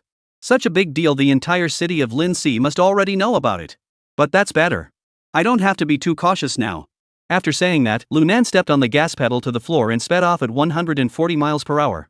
Upon arriving at Sunshine Garden, Lunan observed the area for a moment from inside the car. He found nothing amiss. He finally parked the car by the roadside and strolled toward the entrance. The neighborhood wasn't very large, and soon Lunan arrived at Zheng Tuer's front door. Knock, knock, knock. Lunan raised his hand and knocked on the door. Creak. Soon, the door opened a crack, revealing the haggard face of Zheng Tuer's wife, Wang Xiui. Who are you looking for? Wang Xiui's eyes were swollen like walnuts, her face extremely pale, and she looked as though she might faint at any moment. Lunan sighed and said softly, "Are you sister-in-law? Zheng Tuer sent me to pick you and the children up." As he spoke, Lunan pulled out Zheng Tuer's police ID. Upon hearing his words and seeing her husband's blood-stained police ID, Wang Xiui's face turned pale. She looked at Lunan in terror. "Sister-in-law, take the child and come with me. Your husband isn't dead. I'm telling you not to make a scene. Otherwise, both your life and your daughter's life might be taken by me." You. Wang Xiui trembled all over but dared not utter a single word.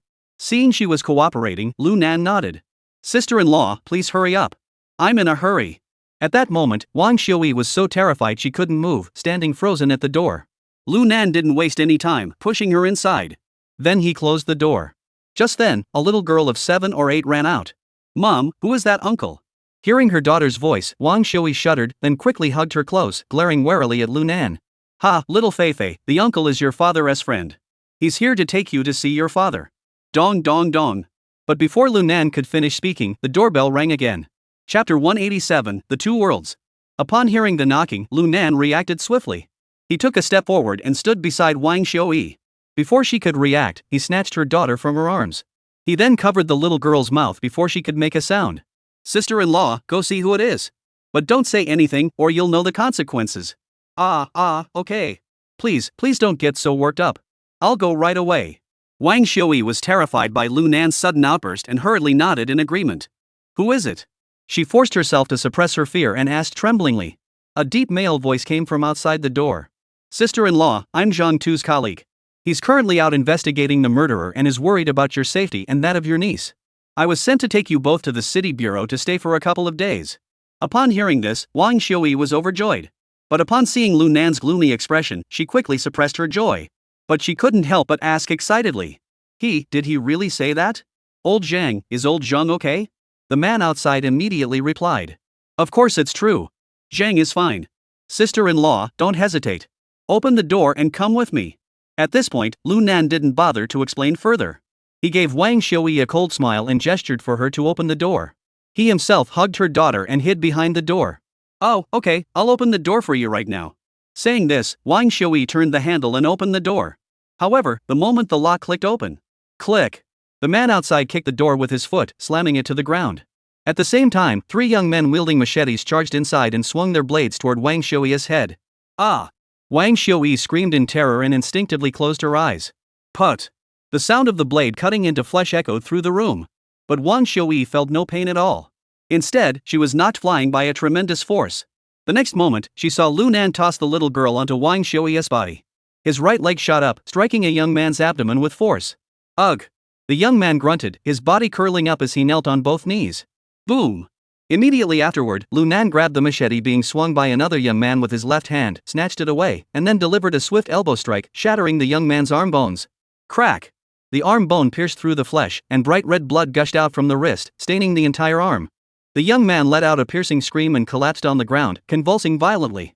Upon seeing this, Wang Xiui quickly covered her daughter's eyes, unwilling to let her witness such a bloody and brutal scene. As for Lunan, he wasn't idle either. He grabbed his knife with both hands and charged toward the last young man. Damn it! The remaining young men roared in anger, swinging their knives toward Lunan's neck. Clang! Lunan dodged sideways, simultaneously using his right hand to strike with all his strength, severing the young man's arm. Put! A jet of bright red blood spurted out, splattering his clothes in a mess. Ah! The young man let out another agonizing scream as beads of sweat rolled down his forehead. However, the next moment, he was struck directly in the chest by Lunan's fist, sending him flying backward, crashing into the tea table and shattering it into pieces. Seeing this, Wang Xiui's pupils contracted sharply, and she was overcome with terror. This was simply a demon. But the next second, she realized she was wrong. She was utterly wrong.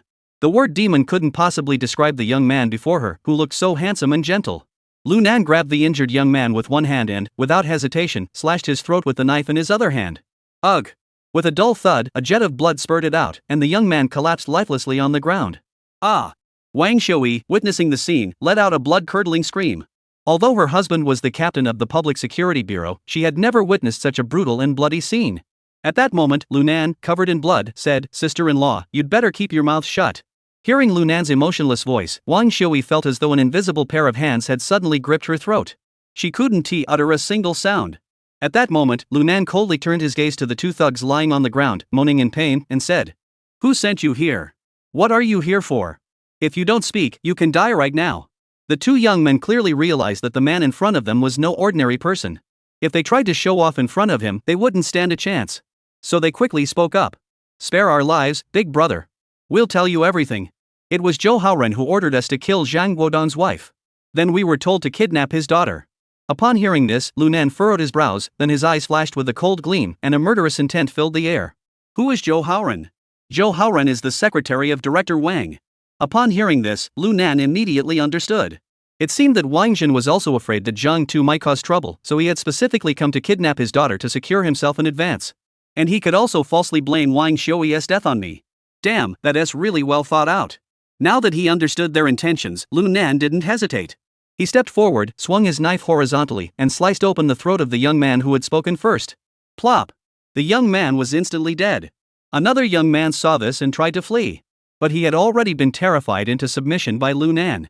As he crawled forward a few steps, he felt a chill run down his spine. Put!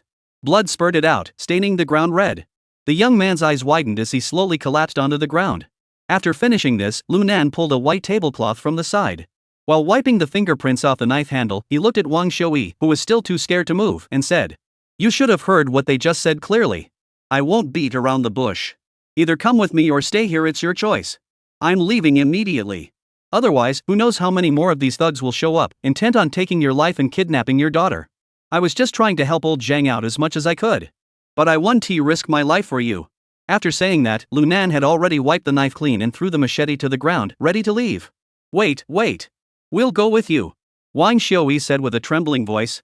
At that moment, her mind was filled with the image of the young thug's distorted face as he had swung the knife toward her. If it weren't for this young man in front of her, she would have been killed back then. Moreover, he had tried to take her daughter away, which was absolutely unbearable for her. Therefore, she didn't hesitate to choose to leave with Lu Nan. Lu Nan nodded upon hearing this. "All right, hand over the girl. Let us leave quickly." "Okay." Wang Shui hurriedly handed her daughter in her arms to Lu Nan. However, the moment Lu Nan took the little girl, "Mom, save me! Save me!" Suddenly, the little girl let out a panicked scream. Lu Nan knew this wasn't the time to show mercy. He gently pressed his right hand against Zhang Feifei's neck. The little girl fainted instantly. "She's fine, I just didn't want her to scream and attract attention." Seeing Wang Shui's anxious expression, Lu Nan explained directly. He then carried the little girl out of the room. Seeing this, Wang Shui dared not linger. She forced herself to ignore the nausea and weakness in her legs and followed them out. The two had just stepped out of the community gate. Suddenly, the sound of police sirens grew louder from the distance. Upon hearing the sound, Lu Nan's expression changed, and he clenched his teeth and said, "Damn it, they're really quick. It seems like Wang Zhen, that bastard, has prepared thoroughly. They've even mobilized both the police and the underworld." Chapter 188, The Ultimate Struggle. Seeing the police cars speeding toward them, Wang Shui panicked. "What should we do now, young man? Wang Zhen won't let us off." Lu Nan, seeing the situation, grabbed Wang Shui and ran toward the Jetta while quickly saying, "Sister-in-law, you're wrong to say that. It's not that he won't let us go, it's that he won't let you go. So, you'd better pray that we can escape alive. Get in the car." Hearing this, Wang Shui's face turned as white as paper, and she dared not say another word. She quickly ducked her head and climbed into the passenger seat. Lu Nan threw Zhang Feifei into the back seat, started the Jetta, and floored the gas pedal. Squeal! The tires screeched against the asphalt, and the Jetta charged toward the police car like a wild horse breaking free from its reins. Ah! Seeing this, Wang Shui was so scared she screamed loudly. She quickly fastened her seatbelt. At that moment, the south side of the road seemed to have gone mad. Instead of slowing down for the oncoming police car, instead, he downshifted and revved the engine even higher. Humming sound. The intense friction between the tires and the road surface was so strong that the smell of burning rubber filled the air. Under Lu Nan's relentless acceleration, the oncoming police car finally backed down. He suddenly jerked the steering wheel, narrowly avoiding a collision with the Jetta. Bang! A loud crash echoed from behind the Jetta. The police car had lost control and crashed into a shop by the roadside. Ha ha ha. That's the ticket. Seeing this, Lunan not only showed no fear but burst into laughter. Damn it, I've been playing with Zhou Biao's car for over 20 years. Even if I'm not a car god now, I'm damn near a car deity. Seeing this, Wang Xiui was still in a state of shock, trembling uncontrollably. She couldn't stop muttering to herself. This guy isn't even close to being a car god or a car immortal, is he? This is just a complete amateur.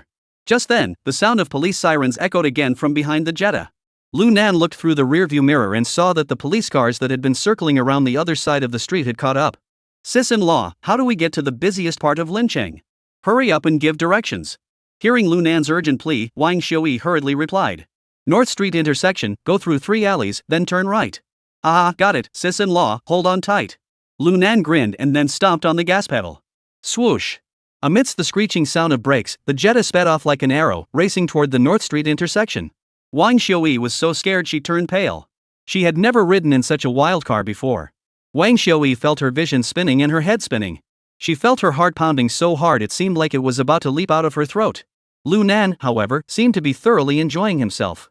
Not only did he show no signs of tension, but a maniacal smile spread across his face.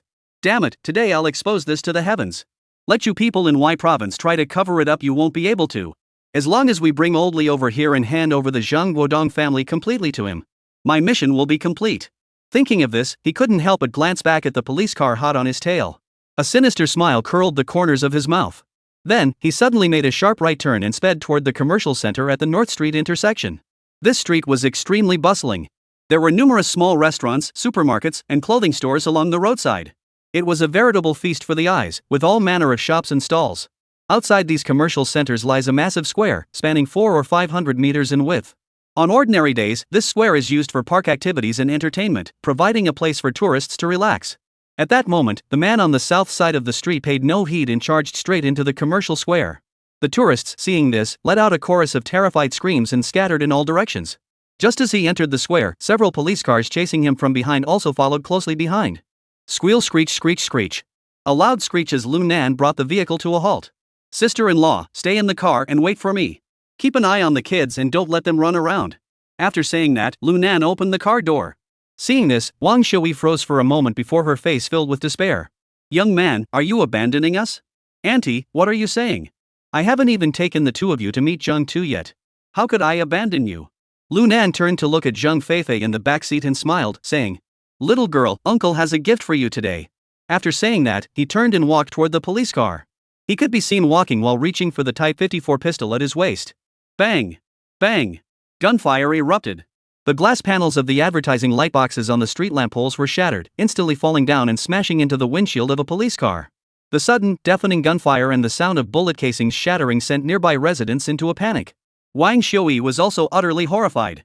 However, Lunan did not stop his attack. He continued to raise his weapon and fire wildly. Bang! Bang! Bang! The gunfire continued unabated. In just a moment, the fuel tanks of all 3 police cars were punctured by Lunan, billowing black smoke and sparks. Seeing this, the police officers inside the cars quickly spun out and came to a stop. They all jumped out, fearing they might be blown to pieces inside if they were too slow. Bang bang bang! Lunan fired 3 more shots at the police cars, then laughed loudly in a genuine northeastern Chinese accent. Ha ha, damn it. Back in our hometown, I never feared any of you cowards. Now that we're in your Y province, I don't give a damn about you cowards. Damn it, you worthless scum. After saying that, he suddenly sniffed his nose and spat out a thick, yellow phlegm on the ground. ING stinking cop. Boom rumble. At that very moment, one of the police cars was finally ignited by the burning gasoline. At that moment, the civilians hiding behind cover could hardly believe what they were seeing. Someone dared to use a police car as a target. And blow it up right in the middle of the street? This is absolutely ridiculous. For a moment, everyone couldn't help but think, is this some film crew shooting a cop movie? How else could such an unbelievable scene unfold? Wang Xiui was so scared that her legs went weak and she collapsed onto her seat, completely petrified. Ha, thunder and lightning, economic reforms with a sledgehammer, gas barriers, gas barriers. Lunan didn't bother with any of that. Under the glow of the flames, he hummed a tune as he walked leisurely toward the Jetta. Bang bang bang. Ah.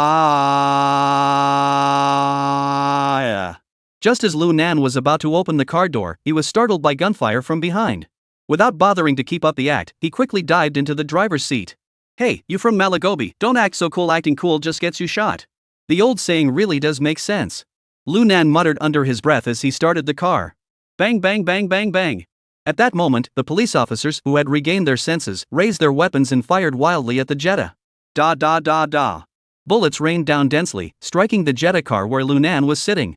Bang bang bang. Bullets embedded themselves into the car's body, leaving deep indentations. The car windows shattered. Oh my god, these bastards really need a lesson. If I had my AK, I'd have mowed you all down. Lunan said this, but his hands moved swiftly. He quickly shifted gears and reversed, then executed a 180-degree spin. He floored the gas pedal and charged outward. Stop him. The lead police officer shouted.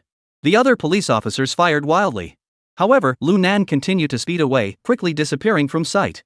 Seeing this, the remaining officers exchanged glances and shook their heads in disappointment. Quick, report this to higher-ups. Our reinforcements are too few. Captain, how are we supposed to report this to Chief Wang? One of the officers asked for instructions. Just say the criminals are fierce and outnumber us. With our current numbers, we can't organize an effective blockade. Request reinforcements from the Provincial Armed Police and Special Police. Yes. Meanwhile, south of North Street Square, the vehicle had already switched to 2 stolen Jetta cars during the journey. After driving aimlessly around the city for a while, they finally loaded Wang Xiui and her daughter into the car and headed toward an abandoned warehouse in the suburbs. Chapter 189, You chose the wrong side.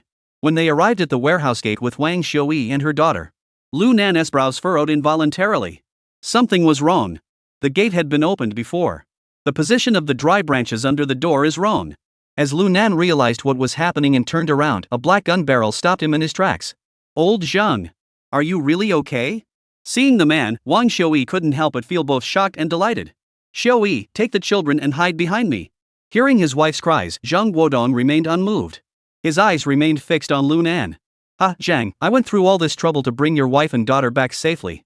Is this how you repay me? Lunan said with a cold laugh. I spit on you. Zhang Guodong spat on the ground and shouted angrily. Don't try to pull that crap with me. You brought my wife and children here just to use them to threaten me into becoming a witness for you, so you can wash your hands of your own dirty deeds. Don't try to make yourself sound so noble. You murderer, arsonist, and scum of the earth. Hearing this, Lunan didn't get angry. Instead, he laughed contemptuously and said, Zhang too, I made this clear before I left. Still playing detective here? And you, a black jay, how noble do you think you are? You. Zhang Guodong was speechless with anger. Because this matter had indeed been agreed upon between the two of them long ago. But since he had already escaped the clutches of this murderous monster, he naturally couldn't risk bringing his wife and children back into danger. Boy, I thank you for bringing Xiui and my daughter here. Rest assured, to repay you, I won't kill you. But before that, I'll make you suffer the same way I did just now. Zhang Guodong spoke each word slowly, then grinned savagely at Lunan. Zhang, I advise you to think carefully about the consequences. If you're really stubborn, don't blame me for being ruthless. Lunan remained unfazed, speaking calmly. If you really make me unhappy, I might kill your entire family. I think both you and your wife should be well aware of my capabilities. Upon hearing Lunan's words, both Wang Xiui and Zhang Guodong couldn't help but shiver involuntarily. Old Zhang, let us get out of here. Shut up.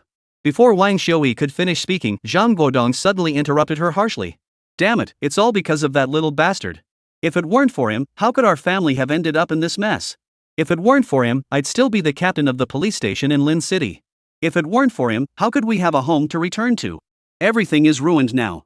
Wang Zhen won't spare us. So I have to make him pay the price. By the end, Zhang Guodong was nearly hysterical, his face twisted with hatred. Seeing this, Wang Xiui could only lower her head and remain silent. She silently carried the child to the side. Lunan, however, couldn't help but laugh. Haha, Zhang, your logic is truly touching. Are you saying that just because I wasn't killed by you trashy black jays, you think I ruined your future? Just because I saved your wife and children, you can't go back home? You don't even have any decency. I don't care about my reputation? If it weren't for you, the murderer, I wouldn't have ended up like this. Zhang Guodong gritted his teeth and screamed. If I don't break your legs, I'll never be able to avenge myself. As soon as he finished speaking, Zhang Guodong suddenly extended his right foot and kicked toward Lunan's stomach. Alas, beyond redemption. Seeing this, Lunan shook his head and then suddenly swung his right hand. Smack! A loud slap landed heavily on Zhang Guodong's cheek. Instantly, Zhang Guodong's nasal bone was dislocated. His already swollen face became even more red and swollen. At that moment, Zhang Guodong was completely stunned. Previously, when he was beaten, it was only him, but now, in front of his wife, he was slapped again by the other person. An overwhelming sense of humiliation swept through his entire body. You dare to fight back? You bastard, do you think I won't kill you right now? Zhang Guodong's eyes bulged out, looking like a raging beast. Old Zhang, calm down. Seeing this, Wang Xiui quickly stepped forward to stop him. Calm down my ass. While cursing furiously, Zhang Guodong raised his gun and pressed it hard against Lu Nan's forehead. It seemed as though he might pull the trigger at any moment. You little bastard, get down on your knees. I can spare your life, but if you don't. Smack! Before Zhang Guodong could finish his sentence, Lu Nan slapped him across the face again. Ugh! Zhang Guodong clutched his cheek and screamed in pain. At that moment, Zhang Guodong was completely enraged. No matter what, he had to kill this little bastard. You bastard, you're asking for it. After the furious roar, Zhang Guodong pulled the trigger without hesitation. Click, click, click, click, click. To everyone's surprise, no bullet came out of the gun. How could this happen? Zhang Guodong stared wide-eyed, completely stunned. Ha ha ha. Lu Nan laughed mockingly. Do you think I didn't take your Type 54 pistol because I wanted to? Because that J80000 is useless to me. But I'm not stupid enough to leave the bullets inside for you, am I? Saying this, Lu Nan pulled out an identical Type 54 pistol from his waist. He flipped it back and forth in his hands. All your bullets are now in this gun. Do you understand now? Hearing this, Wang Xiui, standing beside him, covered her mouth in sheer terror, unable to utter a sound. Zhang Guodong was so scared he collapsed to the ground, trembling violently all over. He never could have imagined. From the very beginning, he had fallen into the trap the other party had set for him, with not even a shred of room to struggle. Zhang, you should be grateful that you still have some value. Lu Nan, seeing this, sneered coldly. Otherwise, your entire family would have gone down to play with the King of Hell today. Saying this, Lu Nan slowly slipped the pistol back into his waistband. But, as you put it, I'll make you relive every moment of the suffering you just endured. And break both your legs. As soon as he finished speaking, Lu Nan suddenly charged toward Zhang Guodong and delivered a low kick. Crack! Zhang Guodong's cheekbone and nasal bone shattered instantly. But Lu Nan showed no mercy. He grabbed his hair and dragged him to the side of the warehouse's iron door. Bang! Bang! Bang! Bang! Lu Nan gripped Zhang Guodong's head and smashed it violently against the iron door. Each impact was accompanied by Zhang Guodong's piercing screams. Wang Xiui had already cried until her eyes were swollen, placing her daughter aside. She ran over and kept pulling at Lu Nan's arms. Please stop hitting him. Stop hitting him. I beg you. But Lu Nan paid no attention, flinging Wang Xiui aside with a flick of his wrist. He then continued to violently strike Zhang Guodong's head, until blood flowed freely from his forehead. Lu Nan finally let go of his head slowly and coldly said, You bastard Zhang Guodong, you don't know a good thing when you see it. Don't blame me for treating you like an animal. As he spoke, Lu Nan suddenly kicked the other man's knee. Crack! Ah! The intense pain snapped Zhang Guodong, who was on the verge of fainting, back to consciousness. He clutched his broken leg and rolled around on the ground, wailing in agony. Young man, I beg you, I beg you. I'm begging you on my knees, please spare my old man. Seeing her husband's pitiful state, Wang Xiui knelt before Lu Nan, continuously kowtowing and begging for mercy. Seeing her like this, Lu Nan merely gave her a cold smile. Ha, Mrs. Wang, when your old man was trying to kill me, I didn't see you stop him. Your double standards really disgust me. As he finished speaking, Lu Nan's foot landed once again on Zhang Guodong's other knee. Crack! Chapter 190, You Can't Touch Me. Ah! Zhang Guodong let out an agonizing scream and could no longer endure the excruciating pain, fainting instantly. Wang Xiui, seeing this, burst into tears and threw herself onto her husband's body. Old Zhang, are you okay? Don't scare me. Whoa. Sister-in-law, don't worry, he won't die. But he'll be disabled for life. This is all your husband's fault, don't blame others. Hopefully he'll learn his lesson in the future. Lu Nan pulled out a cigarette, put it in his mouth, took a puff, and said indifferently. As I said before, if he weren't still useful. Today, your husband is already as good as dead. After speaking, Lu Nan turned and walked toward Zhang Feifei, who was still unconscious. You, what are you doing? Wang Xiui, seeing this, was utterly shocked. She hurriedly stepped in front of Lu Nan. Wake this girl up. I'm afraid she'll be unconscious for too long, which could have physical effects on her. After saying that, Lu Nan stepped around Wang Xiui and walked up to Zhang Feifei. Looking at the little girl with her peaceful expression, Lu Nan sighed softly. Ah, such a good girl. Why did she have to end up with such a father? But he didn't regret a single thing he'd done to Zhang Guodong. He had given the other man a chance, but unfortunately, Zhang Guodong had made the wrong choice. Lu Nan extended his finger, first massaging the carotid artery on Zhang Feifei's neck, then pressing it against her philtrum. A few seconds later, the unconscious Zhang Feifei finally woke up. She opened her sleepy eyes and looked at the unfamiliar scene before her. Uncle? Upon hearing Zhang Feifei call out softly, Lu Nan immediately knelt down in front of her, his face breaking into a wide smile. Little sister, don't be afraid. Your parents are over there. Zhang Feifei followed Lu Nan's gesture and saw Wang Xiuyi hugging Zhang Guodong and crying. She was also startled and began wailing as she ran over. Mom! Wah wah wah wah!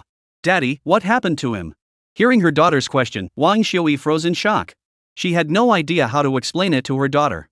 Was she supposed to say that her father was a gangster who had tried to kill the man in front of them and had been beaten to a pulp by him? Ah, Feifei, your father was injured while fighting with the criminals. Lu Nan said with a smile. But his injuries aren't serious. The uncle can help him. Really? The little girl's eyes lit up instantly. Lu Nan nodded firmly, then patted the other person on the shoulder. Trust uncle. Your father will recover soon. After speaking, Lu Nan walked over to the iron gate, picked up 4 wooden planks, and headed toward Zhang Guodong and his wife. You! What are you doing? To help Zhang Laoji fix his leg. Lu Nan knelt down and said. If he recovers well enough, he should be able to walk with crutches. Just consider it a favor for this little girl. Without paying attention to the stunned Wang Xiuyi, Lu Nan rolled up Zhang Guodong's pant leg. Snap!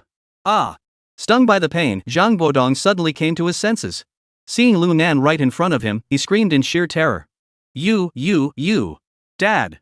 Before he could finish speaking, Zhang Feifei suddenly threw herself onto him. Daddy, uncle is a good person. He's trying to treat your leg. Just bear with it. Hearing his daughter's soft, childlike words, Zhang Guodong was completely stunned. Glancing at Lu Nan, who had a stern expression, and then at his daughter in his arms, tears welled up in his eyes. Choking out. Thank you. Go to hell. It's all because of that little brat. Otherwise, I wouldn't give a damn about you. Lu Nan said angrily, then suddenly exerted all his strength with both hands.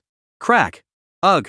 Zhang Guodong grunted, forcing himself to endure the pain and clenching his teeth in determination. Seeing that both legs were straight again, Lu Nan clamped the 4 wooden planks between his legs, found some old wires to secure them, and finally spoke. That's enough. You probably won't be able to bear weight on them anymore. You can still move around with a cane. Lu Nan brushed the dust off his hands and looked at Zhang Guodong with a smirk. Zhang, now you should be able to cooperate properly at work, right? Seeing Lu Nan's expression, Zhang Guodong couldn't help but shiver. He stammered. Yes, I'll definitely cooperate properly. I will. Woo. After saying that, he hugged his daughter tightly and burst into tears. At the same time, Wang Xiuyi also embraced her husband tightly, sobbing uncontrollably. Watching the scene before him, Lu Nan sighed helplessly and turned to walk toward the car. Although he was furious with Zhang Guodong and Wang Xiuyi, if he didn't tend to their injuries, they might go into shock from the pain and risk infection, leading to death. That was the last thing he wanted to see. He needed Zhang Guodong to testify in order to help Li Xiangwen bring down Wang Zhen. Just then, Lu Nan's phone suddenly rang. Hello? Dad? Little Nan, you really went all out. In the heart of Lin City, gunfire, and even an explosion? Wang Donghui's hearty laughter echoed through the phone. Dad, I had no choice. Lu Nan smiled and then changed the subject. How's everything going over there? Has Li Xiangwen, that good-for-nothing, accepted the mission yet? Of course he took it. Clearly, Wang Donghui was in a great mood. Li Xiangwen started talking about the Ling Xi matter, saying it had nothing to do with him. But once he heard the bandit speaking with a thick northern accent, even Li Weiwu couldn't sit still. Let us put pressure on that stinking rock together. How could he possibly refuse this mission? At this point, Wang Donghui seemed to recall Li Xiangwen's face, which looked like dog, and burst into laughter once again. Lu Nan, upon hearing this, couldn't help but curve his lips upward. Dad, when will this guy arrive in Lin Xi? Soon. He is already on his way to the airport with the task force. If everything goes smoothly, he should arrive in Lin Xi in about 3 hours. Be careful yourself. Under no circumstances should you let Li Xiangwen catch sight of you. Don't worry, I'll find a way to hand over the witness to Li Xiangwen, then I'll go find Lan Lian and the others. Then I'll figure out a way to have Yan Kuan help us leave the country. After saying that, Lu Nan hung up the phone. Now that old Li is heading this way, my task is almost complete. Now I just have to wait for him to contact me. Lu Nan smiled and slipped the phone back into his pocket. 7 o'clock in the evening. Zhang Guodong and his family of 3 were resting in the car. Meanwhile, Lu Nan was standing there smoking. Just then, his phone in his pocket rang again.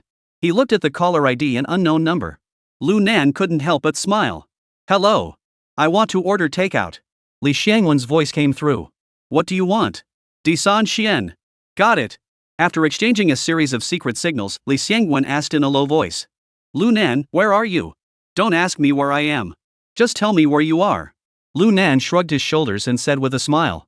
Lingxi City Public Hospital A. Li Xiangwen immediately gave his address. Okay. Wait there for me. I'll hand over the ID to you, then I'll have to go. Upon hearing Lu Nan's words, Li Xiangwen fell silent for a moment before finally asking. Are we leaving the country tonight? We'll try to leave tonight, but at the latest by tomorrow night. Lu Nan said with a smile. Wang Dongwei specifically told me not to take any photos with you. He is afraid you'll recognize me. So, leaving early is better for both of us. Phew, okay. Li Xiangwen took a deep breath and then said solemnly. Be careful over there. Ha ha ha, old Li. My life is tough. Those bunch of donkeys and mules in Myanmar can't touch me. Upon hearing this, Lu Nan burst into hearty laughter, then continued teasing. In my opinion, you're the one who should be careful. Y province isn't like RL province. Don't wait for me to return from Myanmar before you hear the news of your martyrdom. Then I'd have wasted all my time for nothing. Damn it, you little bastard, who do you think you're talking to? You have no respect for your elders. Li Xiangwen was also amused by Lu Nan's words. After laughing and scolding him, he imitated him and said, Don't worry, my life is as tough as nails. Those good-for-nothing scum in Y province can't touch me. Chapter 191, Going back to chat. Just as Lu Nan was about to hang up, Li Xiangwen suddenly said, Oh, and one more thing. The 3 brothers I told you to bring over, I left them at Kaishanstan. They're inconvenient for me to have around, so you'll have to go there to find them. Damn it, that place must be swarming with cops. Li, are you trying to get me killed? Lu Nan rolled his eyes. Stop bolting. Everyone from Kaishanstan has been ordered to withdraw. They've all been sent to Public Hospital A and the detention center. Li Xiangwen snorted derisively before continuing. Oh, and I've also requisitioned your land cruiser. What? Upon hearing this, Lu Nan was taken aback and hurriedly instructed. Damn it. My land cruiser has a GPS tracker installed by the blue-faced gang. Be careful when you drive it. Those bastards are probably all over the place looking for me. Don't die in the car. Damn it, you little bastard, why didn't you say so earlier? Before Li Xiangwen could finish speaking, a loud explosion suddenly rang out through Lu Nan's phone. Immediately afterward, the phone went dead. Damn it. Damn it, old Li must be dead, right? Lu Nan cursed angrily, quickly yanking open the Jetta's door. You 3 stay put. After instructing Zhang Guodong and his family of 3, Lu Nan stomped the gas pedal to the floor. The Jetta shot out like a startled rabbit. Damn it, just don't get into an accident. If you get into an accident, I'll have wasted all my time. Lu Nan muttered anxiously under his breath. Damn it, has my mouth been cursed? Just after I finished badmouthing old Li, this happens. Damn it, you ghosts and blue-faced devils. If Li Xiangwen dies, I'll make you pay with your lives. Lu Nan was frantic with worry, desperate to rush to Public Hospital A immediately. Just then, Lu Nan's phone rang again. Glancing at the caller ID, he didn't recognize the number. Hello? I'm fine, but your car was blown up. It was probably a bomb installed by someone you've been causing trouble with recently. Go to the north entrance of Public Hospital A, drop off Zhang Guodong and his family of 3, then drive straight to Kaishanstan. Li Xiangwen's voice sounded unpleasant. He must have been pretty scared too. Lu Nan, however, immediately relaxed. Ha ha, old Li, you're the real deal. You're amazing. Damn it, I thought you turned into a vodka-soaked bird by now. Ha ha ha. Get lost.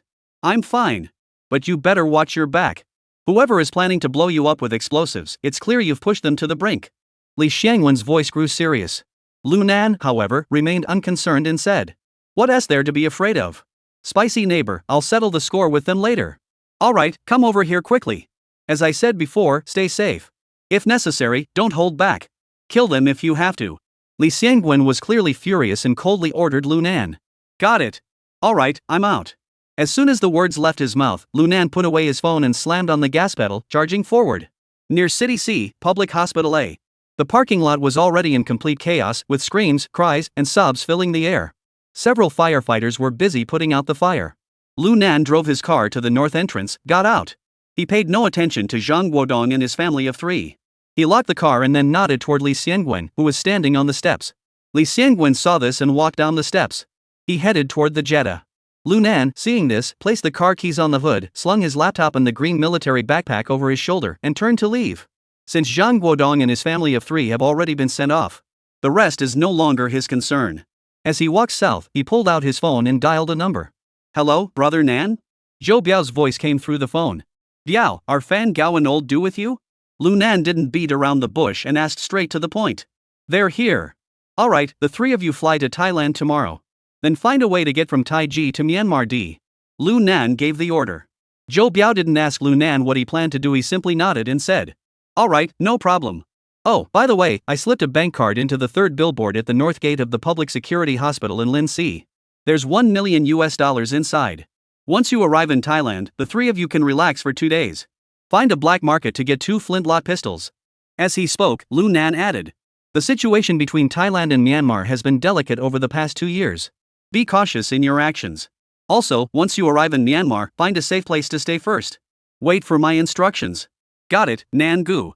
But Nan Gu, take care of yourself too. Alright, no more chit chat. I'll hang up. After saying that, Lu Nan hung up the phone. He turned around and saw that Li Xiangwen had already driven away in the Jetta. Lu Nan saw this and a cold smile appeared on the corner of his mouth. Ha, this part of my mission is complete. Now, it's time to head back to Yen Kuan's little courtyard and have a good chat with those bastards. Damn it, this Zhou Haoren is good for nothing but causing trouble. Sang Kuei hung up the phone angrily, shouting loudly. What's going on? Lan Lian frowned and looked at Sang Kuei. Damn it. I told Zhou Haoren that the land cruiser had arrived at Public Hospital A. I told him to set up a surveillance there. See if we can track down that little bastard Lu Nan. But he went and did something stupid. He actually had someone secretly install a remote-controlled bomb under the car. And blew up the car. Blown up? Was Lu Nan not in the car? Hearing Lan Lian ask this, Sang Kuei's anger seemed to grow even more, his fair face turning bright red with fury. Damn it, if Lu Nan had been in the car, would I be so upset? Even if he blew Li Xiangwen to pieces this time, I could tolerate him. Zhou Haoren, that good-for-nothing bastard, is nothing. After saying that, Sang Kuei grabbed the cold beer on the table and downed several gulps. Calm down first. At that moment, Yen Kuan suddenly spoke up, remaining silent for a moment before slowly saying. Although Zhou Haoren did something wrong, he is still our brother. If Lu Nan had died in his car or if Li Xiangwen had been blown up, we'd be in even bigger trouble. Upon hearing this, Lan Lian and Sang Kuei both fell into a solemn silence. They were all intelligent individuals. They naturally understood what Yen Kuan meant. Li Xiangwen's sudden arrival in Linxi City couldn't possibly be that simple. Moreover, Lu Nan's series of actions seemed to be coordinating with the Yell province side. If the other side hadn't coordinated with Wang Donghui in advance, they wouldn't believe it even if you killed them. Thinking of this, Sang Kuei couldn't help but sigh deeply. Sigh, this is most likely the doing of the Wang Bureau. From now on, we'd better play it safe. Let's hope Lu Nan, that bastard, spares us out of consideration for our usefulness. Damn it. You bastard. If you talk like that, I won't listen to you. Yen Kuan has a temper. Damn it, we're all in this line of work. Does that mean Lu Nan can ride on my neck and piss wherever he wants? Don't we even get to fight back? Damn it. As soon as Yen Kuan finished speaking, a lazy voice came from the door. Go ahead. I'll let you fight back. Since you didn't kill me. Shouldn't you go die now? Chapter 192, Carving One's Resolve into the Heart. Upon hearing this voice, Lan Lian, Sang Kuei, and Yen Kuan were all startled. Before the three of them could react, they heard a loud boom. The door was kicked open by someone. Immediately afterward, the man who filled the three with hatred, frustration, and the urge to tear his face off appeared before them. Lu Nan? Yen Kuan stared at Lu Nan with wide eyes. He then rushed to the window and looked out. When he saw his men lying scattered on the ground, each with a knife wound on their necks. They were bleeding profusely. Even the few brothers brought by Lan Lian had been brutally killed on the spot. Yen Kuan stood frozen in place, completely speechless. Your expressions are truly priceless. You all look like you've had constipation. Did you all eat something that didn't agree with you last night? Lu Nan scratched his ear and looked at the three of them with a mocking expression. FCKU, Lu Nan. Yen Kuan gritted his teeth and cursed. Why aren't you dead? Why didn't you die? Why? Yen Kuan's eyes turned bloodshot and his entire body began to tremble violently from sheer anger. He simply couldn't understand. Why was this person so difficult to deal with? Whether they tried force or used schemes, nothing worked on this stubborn bastard. This was the most stubborn individual he had ever encountered since he had started his life on the streets. Lu Nan heard this and broke into a bright smile. With you lot still alive, why would I ever leave you behind? Damn it, I'll fight you to the death. As soon as he finished speaking, Yen Kuan charged toward Lu Nan with all his might. His expression was completely. This time, he's going to fight this little brat to the death. Bang! But before he could reach Lu Nan, a gunshot rang out. The powerful force instantly sent Yen Kuan flying backward. Immediately afterward, an excruciating pain shot through his right arm. Yen Kuan clutched his wounded arm, wailing in agony. Lu Nan, however, nonchalantly blew on the gun barrel. Within 10 steps, the gun is fast. Within 10 steps, it's both accurate and fast. Damn it, you bastard. You know damn well I've taken out so many cops, do you think I don't have a gun? Yet you're still here practicing your punches and kicks with me. No wonder you all look like you're constipated, your brains are full of. I just want to kill all of you here. So, all of you can be buried here. After speaking, Lunan first gave a cold glance at the stunned Lan Lian and Sang Kuei. Then he slowly walked toward Yin Koan, his lips curled into a cruel smile. Lunan. You've lost your mind? I'm warning you, don't do anything reckless, or else, you won't be able to escape either. At that moment, Yin Koan was already engulfed in overwhelming fear. He was scared, truly scared. Because he had no doubt that Lunan was about to kill him. After all, this madman had killed countless people in a single day. Killing him was as easy as crushing an ant. It didn't even require any effort. Oh? Is that so? Upon hearing this, Lunan sneered with contempt. I'm giving you two choices, either kneel down, beg for mercy, and call me father, or I'll send you to the western heavens to fetch the scriptures. Your mother. Yen Koan completely broke down. He screamed in frustration. You mad dog, you'll meet a terrible end. Even if you kill all three of us, you'll never humiliate us. But before Yen Koan could finish his sentence, a loud thud echoed through the air. Sang Kuei suddenly knelt down on the ground and bowed his head 3 times toward Lunan. When he raised his head, there was already a bloodstain on his forehead. Nan Gu. We were wrong. We shouldn't have betrayed you. Please spare us this time. Looking at Sang Kuei, Lunan narrowed his eyes. Little Sang. All along the way, I treated you like a beloved family member, a brother. But you? You've colluded with Yin Koan to betray me and try to kill me. Don't you think that's a bit excessive? Brother Nan, I know I was wrong. Sang Ke bowed his head, pleading with tears in his eyes. But you must hear our explanation. We were all forced into it. Neither I, nor Blue-Face Brother, nor Yin Koan ever intended to harm you. All of this was Wang Jin and Zhou Haoran's idea. Sang Kuei, with extreme sincerity, betrayed the 2 men above him. Haha, little Sang, are you insulting my intelligence by saying that? Lunan said with a smile. Wang Jin and Zhou Haoran have never even met me before. How could it be their idea? Can't you come up with a better excuse? Lunan brother. Xiao Sang really isn't lying about this. Before Sang Ke could speak, the man with the blue face hurriedly explained. Even before you arrived in Linxi, Wang Zhan and Zhou Haoran had already learned about you from Wang Shuchang. Because before that, the goods we brought in from Myanmar were directly intercepted by Wang Jin and Zhou Haoran upon arrival in Linxi. They would then distribute it all locally. This time, Wang Shuchang's decision to send all the goods to El Province made Wang Jin and Zhou Haoran very unhappy. Because now, they wouldn't even get a share of the profits. They wouldn't even get a sip of the soup. That's why they want Yen Koan to take you out. Upon hearing this, Lunan's brows furrowed briefly, but he soon scoffed and said, Blue face, I know those 2 aren't cowards. But I don't believe for a second that they'd dare to openly defy my godfather. You're really good at making things up. They don't have the guts to go up against Wang Shuchang. But Wang Hai dares. Before Lunan could finish speaking, Blueface interrupted with a bitter smile. Some of the money from the bulk cargo in Linxi will be split with Wang Hai. But now that this has happened, Wang Hai's profits will be cut off by you. At this point, Lan Lian fixed his intense gaze on Lunan and spoke slowly and deliberately. Wang Hai said that his own son isn't as important to him as you are to him. He wants to see what his father can do to him if you really kill you. Damn it! Hearing this, Lunan couldn't help but curse. Wang Hai, you good-for-nothing, troublemaking bastard. Seeing that Lunan seemed to be swayed, Sang Kuei quickly continued from the side. Brother Nan, you know very well. I truly admire you from the bottom of my heart. If it weren't for Wang Hai's constant urging and pressure, we wouldn't dare lay a finger on you even if it killed us. Lunan heard this, took a deep breath, slowly closed his eyes, and after a long pause, finally opened them again, his expression solemn as he asked. So, according to you, it's all Wang Hai's fault, right? No. We are also at fault in this matter. We were blinded by greed and failed to distinguish between right and wrong. We foolishly believed Wang Hai's deceit. Sang Kuei hurriedly waved his hands and said, But our crimes do not deserve death. Nanga, I beg you to give us another chance. I promise, such a thing will never happen again. As he spoke, Sang Kuei suddenly pulled out a dagger from his waist and slashed it directly at his left little finger. SSSHHHH. The sound of the blade tearing through bone echoed through the air. Amidst the spattering of fresh blood, Sang Kuei gritted his teeth and slashed fiercely. Ah! A searing pain shot through his entire body, causing Sang Kuei to scream in agony. He then tremblingly picked up his severed finger and held it out in front of Lunan. Nangu, is this enough?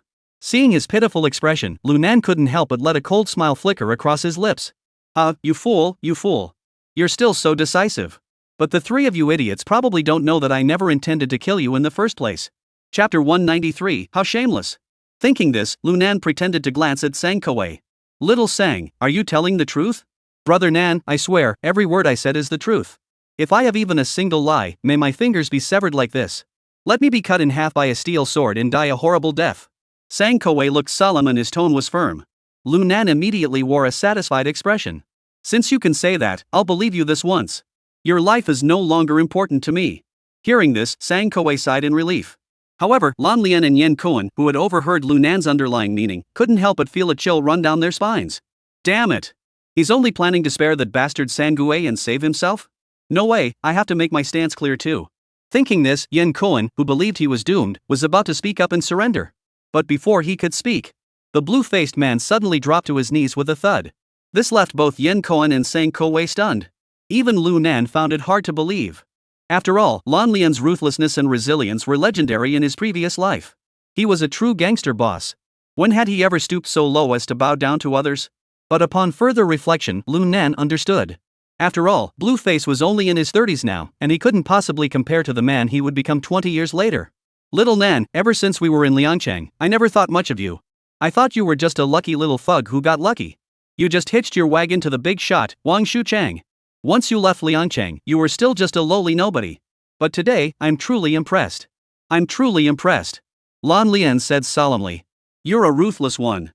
I, Lan Lian, admit defeat. Taking on the entire police force of Lin Si alone and coming out unscathed. Not just me, Blueface, even the others on the streets haven't heard of such a thing. Today, if you spare my life, I, Blueface, will be your loyal servant, willing to go through fire and water for you. After saying this, he actually knelt down and kowtowed 3 times to Lu Nan. Seeing this, Yen Koen and Sang Koei didn't say a word. But inside, they were rolling their eyes wildly. Oh my god, you blue-faced fool. You, with your thick eyebrows and big eyes, pretending to be so cool, actually have such a shameless side? This guy has completely shattered my worldview. Lu Nan, upon seeing this scene, was also slightly taken aback. However, such flattery only made him feel even more uneasy. He knew that if Blueface ever got the chance, he would kill him without hesitation. To be so adept at knowing when to advance and retreat, to understand the art of giving and taking, to be able to bend and stretch. And to be so perceptive, what a terrifying mindset. This was definitely not a level that an ordinary person could reach. Truly worthy of being a future tyrant. Though he thought this in his heart, Lu Nan's face betrayed the smug pride of a young man. He couldn't help but boast with delight. Ahaha, good, good. Blueface, since you put it that way, I'll let you off today. But if you don't know your place in the future, don't blame me for being unkind. Thank you, little Nan. After saying that, Blueface clenched his teeth, picked up the dagger that Sang Koei had dropped on the ground, and slashed at his own little finger. With a plop, blood gushed out. Lan Lian was in so much pain he nearly fainted. But to survive, he had no choice but to grit his teeth and endure the pain. Little Nan Gu, rest assured. From now on, whatever you command, I will follow, even if it means facing death. Lu Nan heard this and a playful smile appeared on the corner of his mouth. Ha ha, Blueface, why bother? I've already said I trust you. Why are you doing this? Aren't you just trying to embarrass me on purpose? Lan Lian heard this and his body trembled violently. He shook his head immediately and said, No, no, no, no. Little Nan, I'm cutting off my finger to show my resolve. It's also to remind myself to be more cautious. Every time I see this severed finger, I'll remember your encouragement. Please don't take it the wrong way. Hearing this, Lu Nan couldn't help but sneer inwardly. Ha, you damn blue-faced fool. Do you really think I'm some greenhorn who doesn't understand a word you're saying? So you're saying you 1T kill me, and you'll never be human, right? Alright. Then let's settle this with a proper showdown. Let's see who ends up killing who. Or let me chop you into mincemeat. Lu Nan narrowed his eyes, secretly plotting in his mind how to kill this guy once he made contact with the Myanmar Detoxin F group.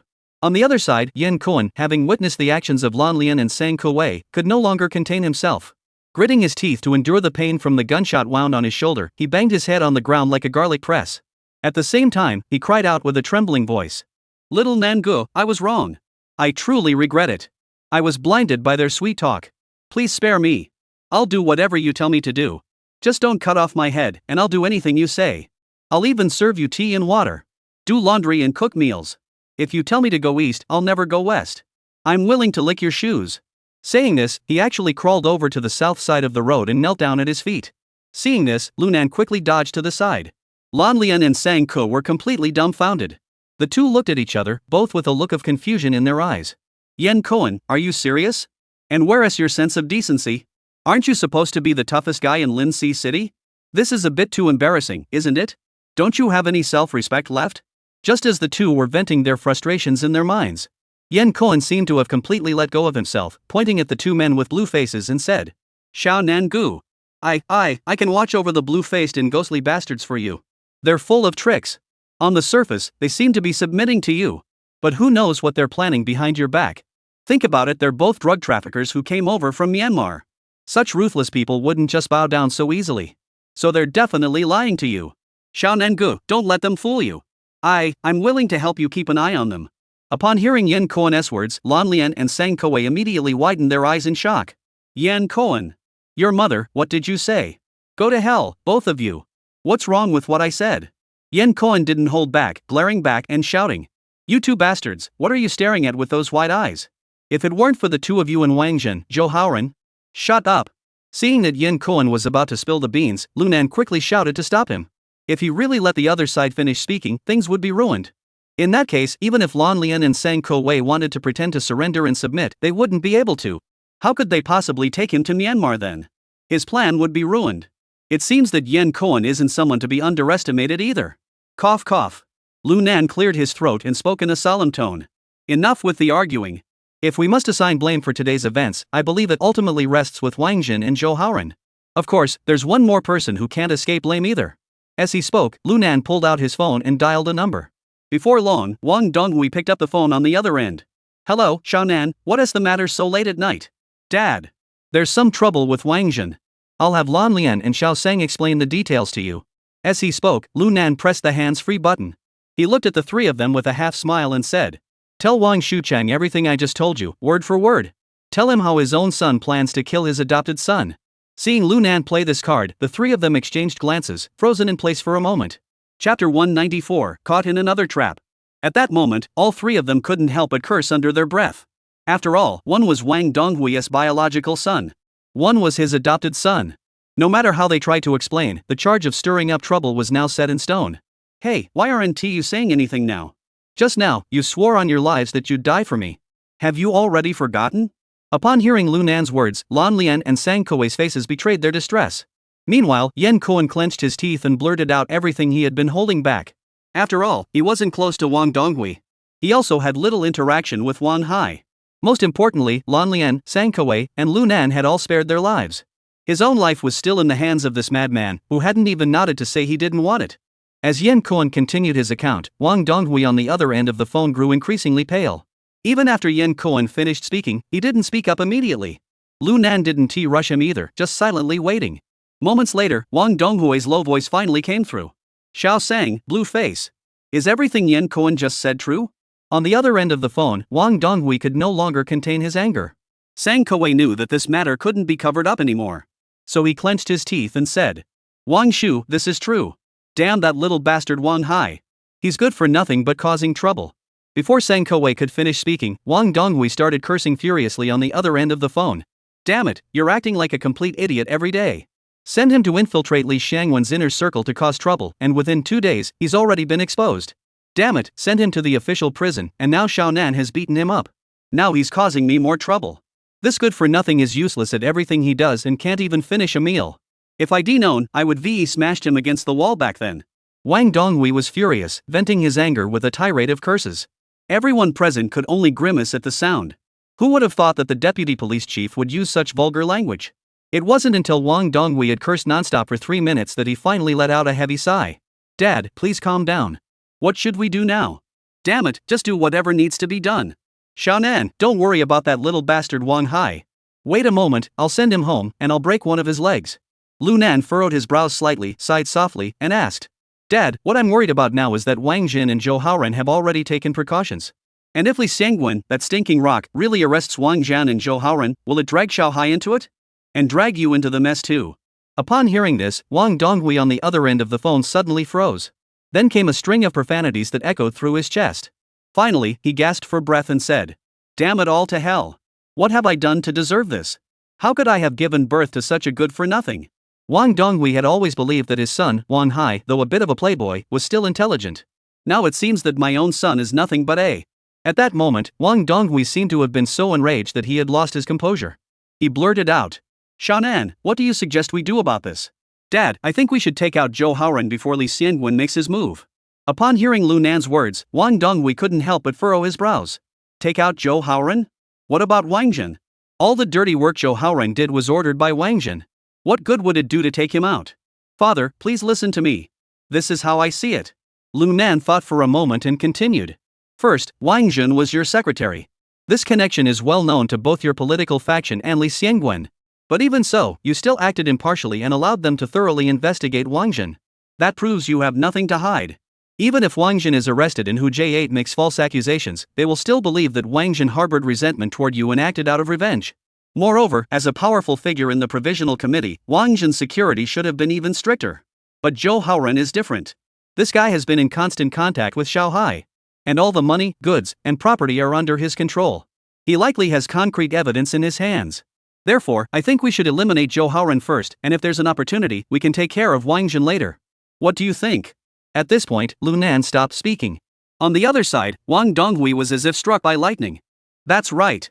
Xiao Nan, you're absolutely right. Right, Xiao Nan, we'll have to trouble you to handle this matter. Make that little bastard Zhou Haoren disappear for me. Alright, no problem. Dad, I'll handle this. Lu Nan nodded without hesitation. Xiao Hai, that good for nothing is no match for you. Wang Donghui sighed deeply, then his voice grew stern again. Sang Kuei, Lan Lian, and Yin Koan, you three listen to me clearly. From now on, Lu Nan is my own son. If any of you three dare to disobey him again, I'd rather cancel this Myanmar deal. I'll kill all three of you. A mere D-grade item? Compared to my son's life, it's worthless. At this point, Wang Donghui's voice suddenly rose sharply. Do you three understand? We understand. Sang Kuei, Lan Lian, and Yin Koan had cold sweat streaming down their foreheads as they hurriedly nodded in response. Then what the hell are you waiting for? Remember, from now on, the three of you must obey Xiao Nan's orders. Otherwise, I'll make you understand just how much power I, Wang Donghui, possess. Yes, Wang Shu. The three of them answered in unison. After hanging up the phone, Lu Nan's eyes flickered with a complex expression. Sigh. Wang Donghui, you've been outmaneuvered by Old Li again. He never intended to use Wang Jun and Zhou Haoren, those minor figures, to bring you down. Instead, he's using me to cut off all your connections. Once you're isolated, bringing you down will be as easy as taking candy from a baby. Nan Gu, what should we do now? Just as Lu Nan was pondering, Sang Kuei cautiously spoke up. What else is there to do? Just find Zhou Haoren and Wang Jun and take them out. Lu Nan scoffed, unconcerned. Hearing this, the corners of all three men's mouths curled into a bitter smile. You make it sound so easy, but are those two really that easy to take down? As if sensing their thoughts, Lu Nan turned directly to Yin Koan and said. Yin Koan, call Zhou Haoren. Find a way to lure him here. Then kill him. As for Wang Jun. At this point, Lu Nan paused, lost in thought for a moment. Seeing this, Sang Kuei couldn't help but remind him. Brother Nan, maybe we should just forget about Wang Jun. The four of us can't take him down. You know, all the special police forces from Y province are stationed in Lin Si. The four of us aren't a match for them. That's right, little Nan Gu, maybe we should just forget about Wang Jun. Lan Lian also chimed in to console him. Hearing the two of them say this, Lu Nan couldn't help but flash a sinister smile. Fine. Then we'll follow your lead on this. But you two remember, if one day my father asks about it, it's not that I don't want to take care of Wang Jun. It was you two who persuaded me not to touch Wang Jun first. The two of them heard this and couldn't help but stare at each other with wide eyes, completely baffled. Lu Nan is raising a devil. With just one sentence, he shifted all the blame onto himself. Damn it. Chapter 195, Sudden Situation. It was 11 p.m. A Santana 2000 drove into Yen Koan's small courtyard. The courtyard was exactly the same as before. Inside, cold bodies lay scattered in every direction. At that moment, a young man dressed in a black trench coat stepped out of the Santana 2000. Upon seeing this scene, he couldn't help but furrow his brows. Yen Koan, where is Lu Nan? Secretary Zhou, we went to great lengths to capture Lu Nan. Look at my men, they were all killed by Lu Nan. Even I was seriously injured in the process. Saying this, Yen Koan showed Zhou Haoren the gunshot wound on his shoulder. Yen Koan, stop wasting my time. Just get to the point. Zhou Haoren impatiently waved his hand. If you hadn't said you caught Lu Nan, would I have sneaked over here in the middle of the night? As long as we hand him over to that bunch of idiots from L province, my suspicions with Wang Shuchang will be cleared. Yes. Secretary Zhou, I know you're in a hurry. But you and Director Wang are in the clear. We three brothers are still here. Yen Koan wore a carefree, playful expression.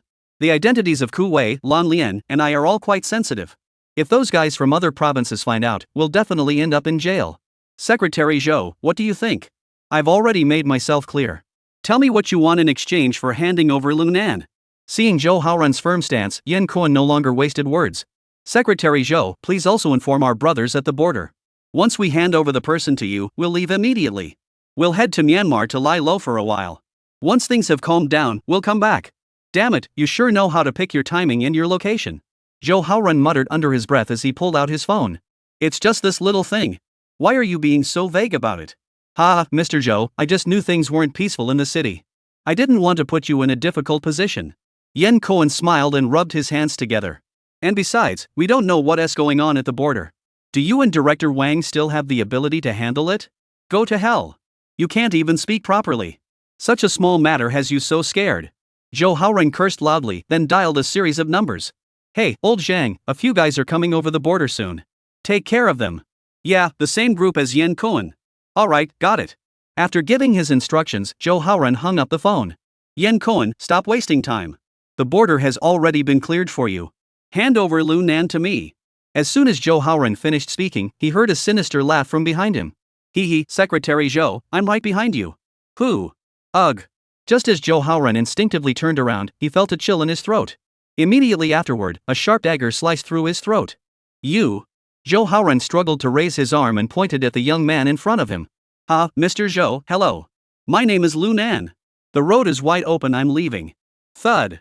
Before Lu Nan could finish his boastful words, Zhou Haoren collapsed to the ground, accompanied by a spray of blood. After twitching his legs twice, he was dead. Seeing this, Lu Nan felt an immediate surge of anger. Damn it, I didn't even finish my sentence and he's already dead? You worthless piece of trash. Even an ordinary thug could have listened to me brag a bit before dying. Saying this, Lu Nan kicked Zhou Haoren's corpse and muttered a few more curses. Seeing this, Yen Cohen and the other two broke out in a cold sweat. A thought simultaneously crossed their minds. Without absolute certainty that we can kill this mad dog, we must never provoke him. Seeing that Lu Nan seemed unsatisfied, Yen Cohen quickly grabbed him and pleaded. Little Nan, stop kicking. Let's take this opportunity to get out of here.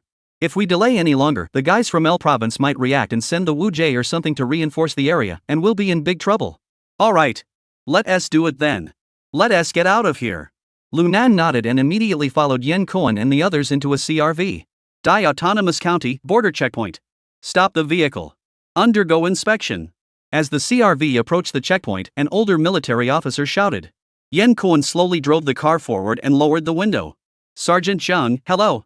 Yen Cohen smiled and nodded at the officer. Secretary Zhou just called you. That's why we came over. Zhang Zhongsher nodded, then reached out and patted Yen Cohen on the shoulder. Little Cohen, they're keeping a close eye on you. The brothers are all having a tough time. I understand. Yen Cohen clearly knew the drill.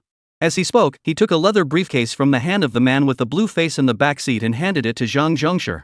Sergeant Zhang, this is my gift for you and the brothers. The money inside is the same as usual. But this time, I added 2 small yellow croakers. Upon hearing this, Sergeant Zhang's eyes lit up, and he nodded satisfactorily. Xiao Cohen, you're such a good boy. Not at all. All these years, if it weren't for your kindness, we brothers would all be out on the street. Yen Cohen flattered him with a sycophantic expression. I'm just doing what a junior should do. You're a smart kid. Since that's the case, you should go now. Zhang Zhongsher patted Yen Cohen on the shoulder, just about to order the soldiers guarding the checkpoint to let them through. But his phone suddenly rang. After glancing at the caller ID, his expression turned serious. Hello? What? Alright. Yes. I understand. After hanging up, Zhang Zhongsher looked at Yen Cohen with a meaningful expression. Yen Cohen, noticing this, furrowed his brows and cautiously asked. Sergeant Zhang, is there anything else? Nothing major. But we just received orders from above to take photos of all the people crossing the border and keep them on file. Zhang Zhongsher shook his head and explained with a wry smile. So, we'll have to ask you to line up outside for a photo. We hope you understand. Yen Cohen's expression froze for a few seconds before he sighed helplessly and said. Alright. No problem. Just take the photos. Upon hearing Yen Cohen's response, Zhang Zhongsher nodded with a smile and said. Alright, everyone get out of the car. Sigh. As a commotion of footsteps echoed, Yen Cohen, Lan Lian, Sang Kuei, and Lu Nan all got out of the car. Just then, Sergeant Zhang, whether intentionally or not, took a few steps backward. Seeing this, Lu Nan couldn't help but furrow his brows. Something's wrong. There was something wrong with that phone call earlier. Thinking this, Lu Nan suddenly looked up at Zhang Zhongsher. Just then, he noticed the other man giving a subtle signal to the soldiers behind him. In an instant, a deeply unsettling premonition flashed through Lu Nan's mind. Sure enough. The next moment, Zhang Zhongsher suddenly raised his voice and shouted at the soldiers on guard. Seize these men immediately. Damn it. Lu Nan cursed under his breath and charged forward in a single bound. At the same time, Sang Kuei and Yen Cohen also reacted. They charged toward Zhang Zhongsher as well. Yan Koan roared furiously. Damn it, Zhang Xiaolian. What the hell do you think you're doing? At that moment, they all knew they had to subdue Zhang Zhengshi immediately. Otherwise, they would all die. Sure enough, the soldiers were afraid these men would harm their superiors, so they dared not fire. They all rushed over. You bunch of trash, you dare to fight me? Seeing Lu Nan charging toward him, Zhang Xiaolian flew into a rage. He raised his fist and swung it at him. But he had severely underestimated Lu Nan. Lu Nan's speed was astonishingly fast, and he dodged it effortlessly. In the next instant, he leaped into the air and drove his knee forcefully into Zhang Xiaolian's midsection. Bang! A loud thud echoed through the air, followed by Zhang Xiaolian's blood-curdling screams. Ah, it hurts. But before he could finish speaking, Lu Nan's military knife was already pressed against his throat. Damn it, all of you, stay where you are. Or I'll send your superiors to meet the devil right now. Chapter 196, Breaking Out of the Border. Lu Nan's moves were swift and decisive, executed flawlessly. The surrounding soldiers were all stunned by the scene. No one had expected that this young man, who looked like a student, could fight so fiercely. After all, although Zhang Zhengshi was a bit older, but he was still in his prime. And his martial arts skills were quite solid. How could he not even block a single move from this young upstart? Even an ordinary special forces member wouldn't be this skilled, would they? Seeing the cold gleam of the military knife in Lu Nan's hand, all the soldiers instinctively stopped in their tracks. You're Lu Nan, aren't you? How dare you threaten me? Zhang Xiaolian, who was being choked by Lu Nan, growled through clenched teeth. Oh, so I'm pretty famous, huh? Lu Nan said nonchalantly, so what if I threatened you? As he spoke, he tightened his grip slightly. A faint scratch appeared on Zhang Xiaolian's neck. Damn it, open the checkpoint up front immediately. Or else don't blame me for making him bleed. Seeing that their superior officer was actually bleeding, everyone panicked. Zhang Xiaolian never expected this young man named Lu Nan to be so decisive and ruthless. At that moment, Zhang Xiaolian had no doubt that the other party was capable of doing it. Therefore, he forced himself to endure the intense pain and managed to squeeze out a smile that was even more painful than crying. It's a misunderstanding. Young man, this must be a misunderstanding. Upon hearing this, Lu Nan scoffed derisively. A misunderstanding? What a joke. You even know my name, and you call it a misunderstanding? I'll count to 3. If they don't open the checkpoint, you can go meet your maker. As he spoke, Lu Nan's malicious intent flared up, and the next moment he shouted. 3. As he spoke, the military knife in his hand dug deeper. Hey, you bastards! Can't you hear what this young man is saying? Hurry up and open the checkpoint for me? Upon hearing Zhang Xiaolian speak, Lu Nan's lips curled into a cold smile. Oomph, I knew it. You're just a worthless traitor who values your life more than anyone else. No wonder. At that moment, Zhang Zhengshi's heart raced wildly. His eyes were fixed on Lu Nan's hands, fearing that the slightest mistake would mean his life was over. Just as Zhang Zhengshi was overcome with terror, the other soldiers dared not disobey. They rushed over to the side and pulled the control levers for the barriers. Soon, the heavy iron gates slowly swung open to the sides. Lu Nan finally exhaled in relief, then coldly remarked. Ha, we'll need you to help us out, Sergeant. Get in the car. Sergeant Zhang clutched his chest, gasping heavily, with veins bulging on his forehead.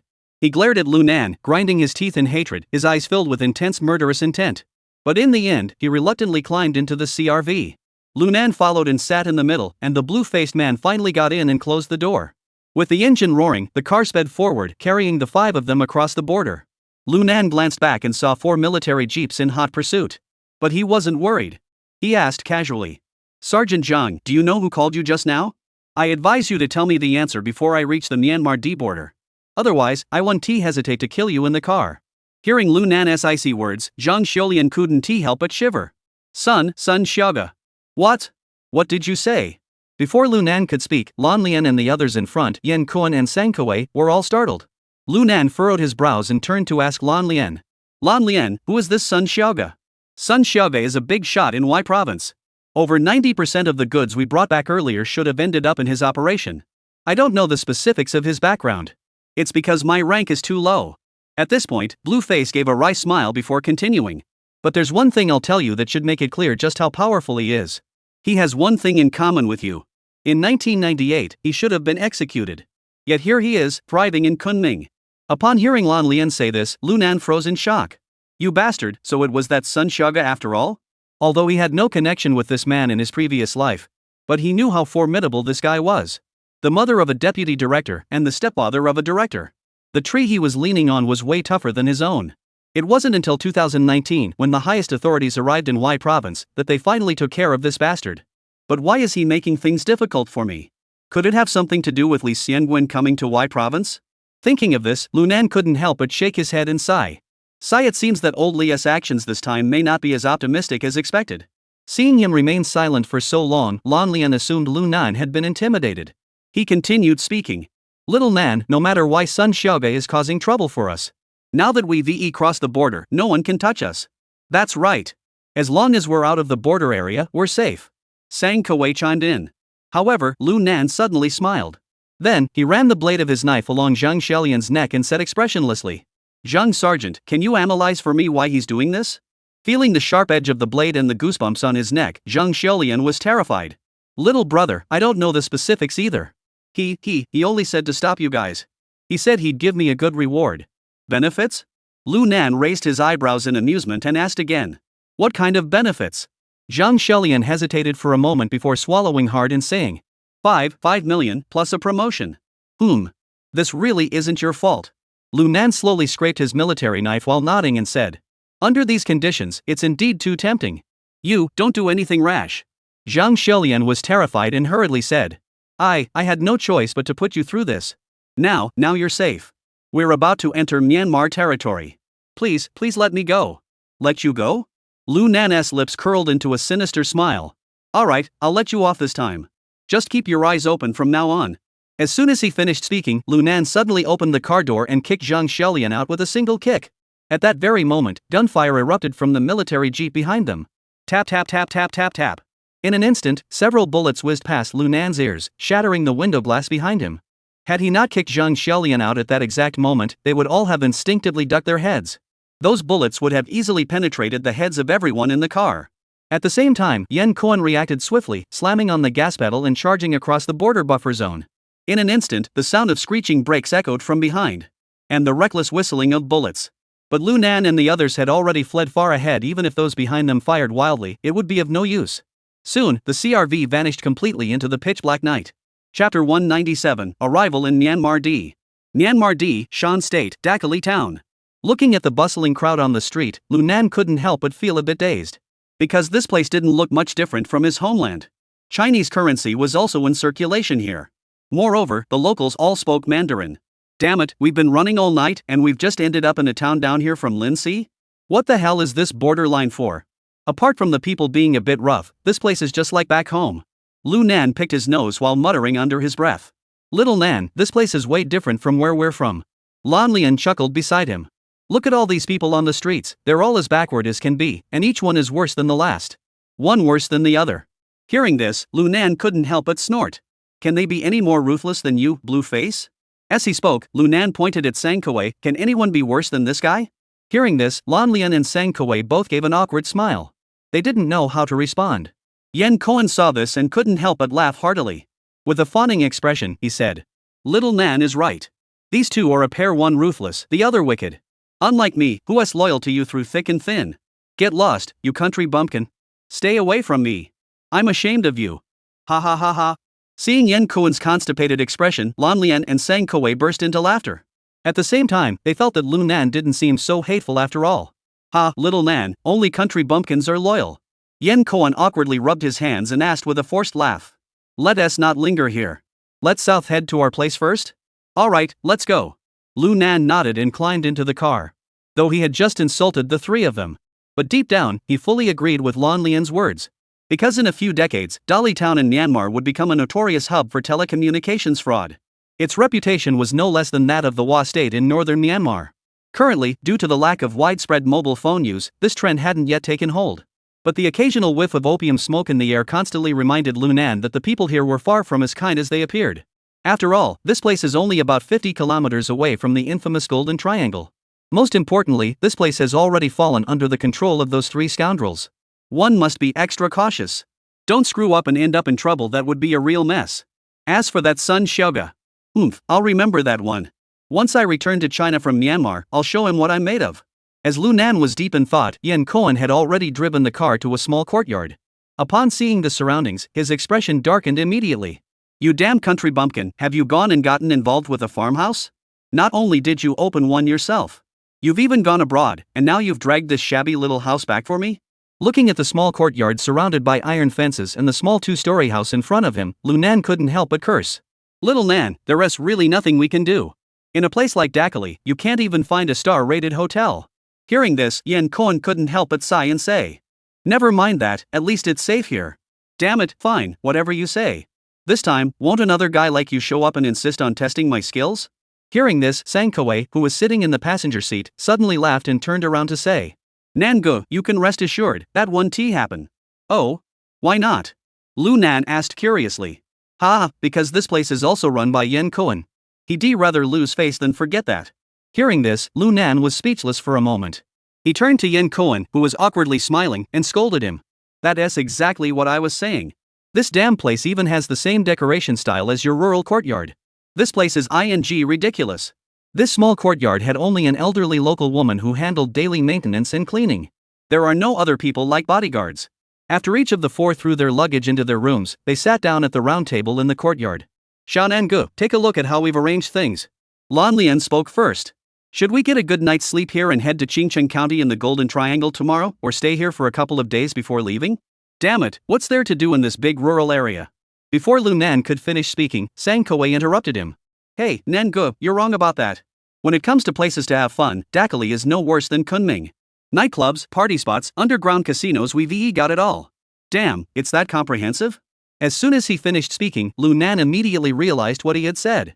Most of the fraud rings in Dakali a decade later, weren't they all because the nightclubs and party venues here couldn't make money as fast as fraud, leading to an industry shift? As he thought this, Nan was about to speak. But he noticed that Sangkoe and the other two were staring at him expectantly, as if waiting for him to make a decision. However, Nan instantly realized that these three scoundrels had ulterior motives. Oomph, what a bunch of scoundrels. They're digging a hole for me to fall into, aren't they? But it doesn't matter. If these three idiots still don't know their place, I don't mind giving them a lesson they'll never forget. It's better to get familiar with the situation here first. Otherwise, once we get to the Golden Triangle, or warlords run rampant, I might not survive if I'm not prepared. Thinking this, Nan nodded and said, alright, let us rest first. Let us check out the nightclubs, party spots, and casinos tonight. I'll see for myself what this place is really like. Hearing Nan say this, Koan and the others couldn't help but exchange glances. At the same time, smiles began to form on their lips. Alright, little Nangu, you rest first. We'll go make arrangements. We'll make sure you have a great time today. Alright, go ahead. Nan nodded, then added with a meaningful tone. Just have a good time. But don't pull any tricks on me. If you make me unhappy again this time, I won't care whose face it is, I won't give it to anyone. Hearing this, the three of them were taken aback. Immediately, Koan hurriedly patted his chest and assured him. Little Nangu, rest assured, nothing will happen. I'll keep an eye on these two for you. If they dare to cause trouble, I'll be the first to take their lives. Hearing this, Lan Lian and Sangkoe couldn't help but roll their eyes. They had finally come to terms with Koan's loyal nature. Nan, however, smiled and said, you three better watch out. After speaking, he waved his hand and sent Koan and the others to handle the matter. Nan sat alone in his chair, pulled out a pack of cigarettes, lit one, and took a few puffs. He then turned around and returned to his own room. No matter what those three are planning, I need to be prepared. A military knife, a flintlock pistol, not a single one can be missing. The night in Dakali seemed to have taken on a different appearance. The Shan people who seemed so simple and honest during the day were nowhere to be seen. In their place are Shan youth dressed in flashy, colorful attire. They gather in groups of 3 or 5, linking arms and leaning on each other. The cigarettes in their mouths occasionally emit the smell of maji. Wow, things have really changed. Nan scratched his teeth and said, what's so good about this stinky stuff? Why not come over and join us for a smoke? As he spoke, Nan pulled out a cigarette, put it in his mouth, lit it, and said to Koan, Koan, we've finished eating. Take me to the casino to kill some time and make some money. Sure, since little Nan has the inclination, I'll take you there. Koan wore a fawning expression. But, Nangu, I must remind you. If we lose money here, we have to pay up. The casino owners have AK-47s. If we don't pay, we won't be able to get out. Stop your nonsense. I won't lose. Nan took a deep drag on his cigarette and then asked. I just want to know, if we win money, can we get out? Upon hearing this, Koan paused for a moment before forcing a smile. This casino values its reputation. After all, they rely on people from our country to bring them business. Winning a couple of million won't bother them. Oh? Hearing this, Nan gave him a half smile and said indifferently. What if you win a few million? Chapter 198, what's the catch? 1 or 2 million? Upon hearing Lu Nan's question, Yen Koan and the other two couldn't help but freeze for a moment. Then they looked at him as if he were crazy. Damn it! This guy must be crazy for money. A casino owner would let you win a couple of million? Though they thought this in their hearts, no one dared to say it out loud. They've already figured out Lu Nan's tricks. If he says something they don't like, they'll start spouting nonsense. Harsher than cursing your own grandchildren. Ha, little Nan-gu. Yen Koan gave an awkward smile and whispered in explanation. Brother Nan, you don't know the unwritten rule here. What rule? If you win over 5 million, they don't give cash. Instead, they give you the equivalent in number 4. Upon hearing this, Lu Nan couldn't help but pause for a moment before bursting into laughter. Ah, that's great. Now we've got a place to restock, right? Let us go, let us go. I was just thinking of winning a few million as pocket money. This is getting interesting. Let's aim for 100 million. Once we win, we'll just head home with number 4 and forget about going to Chingcheng. Saying that, they headed toward the CRV. Seeing Lu Nan's back, which looked like he'd been beaten to a pulp, Yen Koan and the others' heads were suddenly filled with black lines. No wonder they call him the mad dog, he's truly a tiger. We're not even talking about whether we can win that much. Even if we did, would they let you carry a sack of white powder out of the casino? I'll be damned if I go restock. Do you think they're running a seafood market and they're all dried fish? Damn it! The most famous underground casino in Dakali is located right in the center of Dakali town. And it's not even underground. It's a tall Thai-style building. Here, as long as you're willing to spend money, you can enjoy all kinds of high-end massage services and even hook up with foreign women. Moreover, this place isn't just the most notorious den of iniquity in all of Dakali. Even the major drug lords from all over Myanmar occasionally come here to unwind. After Yen Koan had him exchange 5,000 chips, Lu Nan turned to the three of them and said, "You guys can do whatever you want. I'll just take a look around." With that, Lu Nan walked straight toward the gambling hall. Seeing Lu Nan leave, Yen Koan and the others exchanged glances. Blue face, Ghost, should we take this opportunity to take care of this kid? Take him down? What for? Sang Koe sneered disdainfully, charge at him and lick his shoes until he dies? Hearing this, Blue face couldn't hold back any longer and burst into laughter. However, Yen Koan's expression was far from pleasant. Little Sang, you damn well better not talk big when you're not in the same situation. If I hadn't done that back then, I would have been dead. Ha, Yen Koan, so there you go. People should have empathy. If Lan Lian and I had really killed him, we'd be as good as dead. Don't even mention others whine dong hui woon ti spare us. So let us just keep doing what we're doing. After saying that, Sang Koe shook the chips in his hand and walked inside as well. Blueface saw this but said nothing, merely patting Yen Koan on the shoulder before following Sang Koe inside. Damn it! Those two little bastards. Damn it, you've really pissed me off. You two are really helping Lu Nan. We'll see if you two survive. Yen Koan muttered a few curses under his breath, then randomly picked a gambling table and began his merry journey. Lu Nan, of course, had no idea about any of this. Even if he did, he wouldn't care. He had already figured it out. Lan Lian and Sang Koe must have known Wang Donghui long before this. As for all the things they had done before, most of it was just acting for his benefit. Since old Wang had spoken, these two wouldn't dare to act out in such a broad daylight setting. Otherwise, they'd be going against Wang Donghui. As for Yen Koan, he is just a muscle-bound fool with no brain. So he's currently sitting at the baccarat table, enjoying himself thoroughly. 9 points, the player wins. The beautiful dealer said with a smile. Ah, great, 5,000 becomes 10,000, that's good. Lu Nan laughed heartily as he took back the chips in front of him. Meanwhile, the onlookers around him wore expressions of envy and resentment. Damn it! This guy is so lucky. How could he be so blessed? Lu Nan didn't bother to acknowledge them and immediately placed the 10,000 chips back on the player bet. Seeing this, the gamblers around him couldn't help but gasp in astonishment. However, most of them placed their chips on banker. Because in their minds, the player had already won 19 times in a row. Whether it was based on probability or the casino's manipulation, it was impossible for the player to win again. Place your bets and stand by. As the beautiful dealer's soft, melodious voice echoed, her delicate hands flipped open the poker cards. Oh my god. Another player win? Go to hell, this can't be happening. This guy must have been lucky as hell. I don't believe the next hand will be a tie either. Kid, if you're so good, bet on the banker again. I'm betting on the banker. I don't believe it can come up idle 20 times in a row. I'll bet my mother's life on it.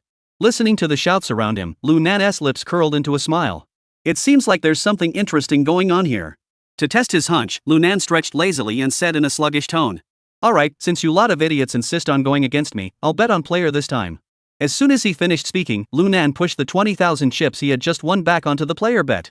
Seeing this, the crowd of gamblers erupted into excited shouts, as if victory was already theirs. Hey, this fool actually bet on player? Alright. I'll win it all back in one go.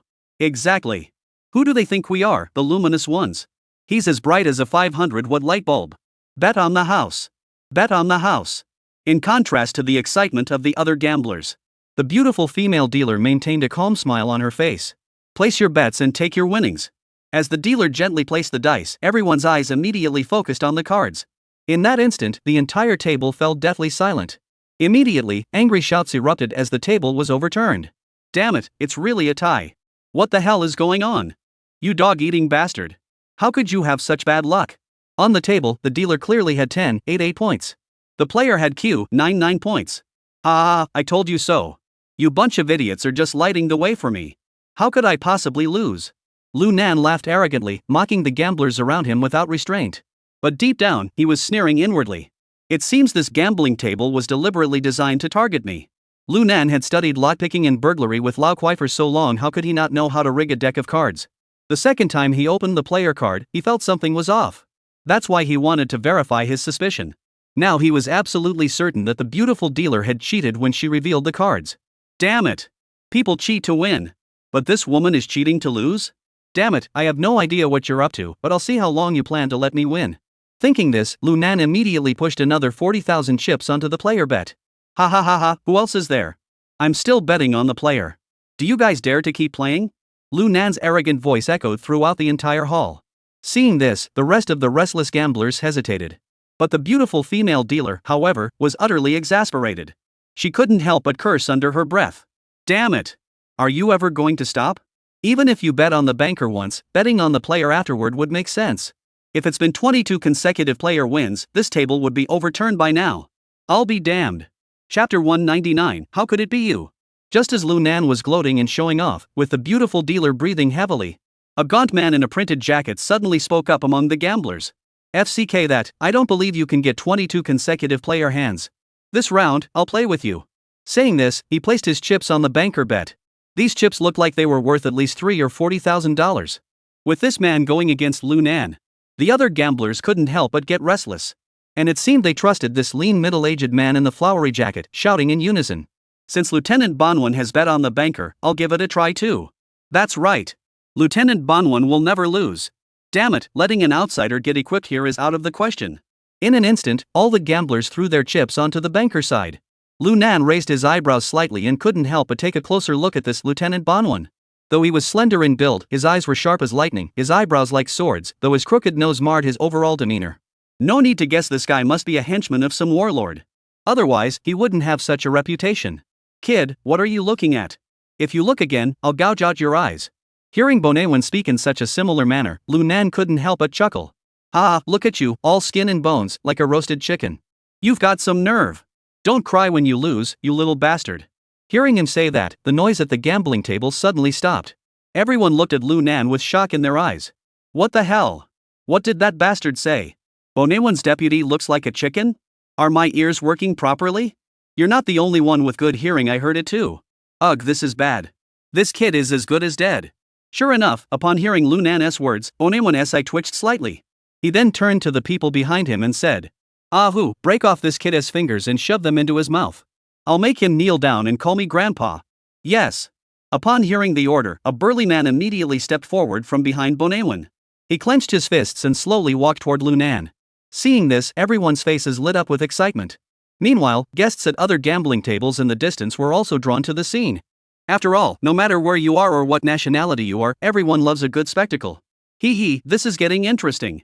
I didn't expect that before we could figure out that little punk Lu Nan, he actually went and did something to get himself killed. He actually offended Bonewan. I'll see how he handles this. Yen Koan fidgeted with the chips in his hand while watching the action at the gambling table with interest.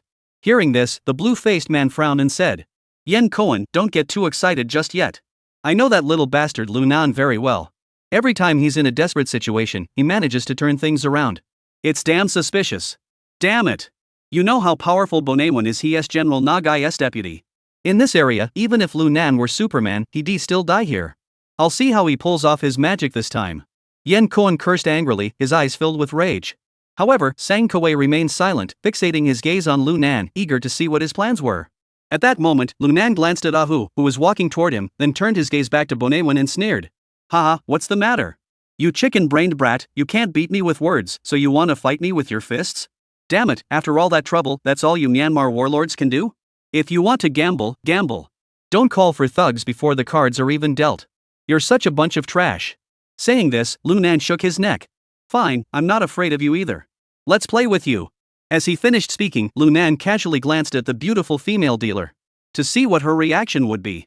After all, the reason he was causing trouble was to figure out why this casino was so determined to let him win. Sure enough, at that moment, the beautiful female dealer was holding her right ear with her hand and nodding slightly. It seemed as though she was receiving instructions via a wireless device. Seeing this, Lunan's eyes flickered twice, then he raised his gaze and motioned to Ahu with a finger, speaking slowly and clearly. Come on, you big dummy. Just as Ahu was about to act, the beautiful dealer suddenly spoke up. Lieutenant Banwan, please remain calm. Banwan turned to look at her. The beautiful dealer continued. Lieutenant, you should be aware of the rules of this casino. No fighting is allowed inside. Moreover, with so many of us here, if we injure other gamblers, General Tunshin will be displeased. Upon hearing this, Bonewan's gaze flickered slightly. After a moment of contemplation, he slowly stood up. Little girl, are you using General Tunshin to intimidate me? Lieutenant Bonewan, I didn't mean it that way. The beautiful female dealer maintained her professional smile. This rule was established by General Tunshin. I am merely following procedure. If I have offended you in any way, please do not take it to heart. Upon hearing this, Bonewan's expression grew dark and uncertain. After a moment, he spoke slowly. You can spare him, but this little bastard must apologize to me. Otherwise, even if I have to endure General Tunshin's punishment, I'll teach this dog of a bastard a lesson. Upon hearing this, everyone's gaze turned toward Lunan. The beautiful female dealer also spoke up too. Sir, you were indeed the one who spoke disrespectfully to Lieutenant Bonewan earlier. Please apologize to him and don't disrupt the smooth progress of the game. Otherwise, this will make things very difficult for our casino. It was clear what the beautiful dealer meant. If Lunan refused to back down, the casino would no longer intervene in the matter. But Lunan was determined to figure out the other party's true intentions for letting him win. If the matter is settled here, then what's the point of playing anymore? Ha ha ha ha, apologize? I'll apologize to your mother? Lunan laughed loudly and said. I don't apologize to anyone in China, and you want me to apologize to a chicken brat? Does he even deserve it? He then turned to Bonewan, raised his eyebrows, and mocked. What's the matter? You were so tough earlier, but now that you heard he is a general and there are rules, you're scared? Damn it, if you don't have the guts, just stay in the oven and rot. Don't you dare come out and make a fool of yourself. Hearing this, Bonewan's facial muscles twitched violently, and he said in a cold tone. Ahu, take him out. Even if General Tunshin blames me, I'll have General Nikai step in. Oomph. Upon hearing the order, Ahu snorted coldly, then swung his iron fist like a sandpot, aiming straight for Lunan's chest. Damn it, I've been waiting for you.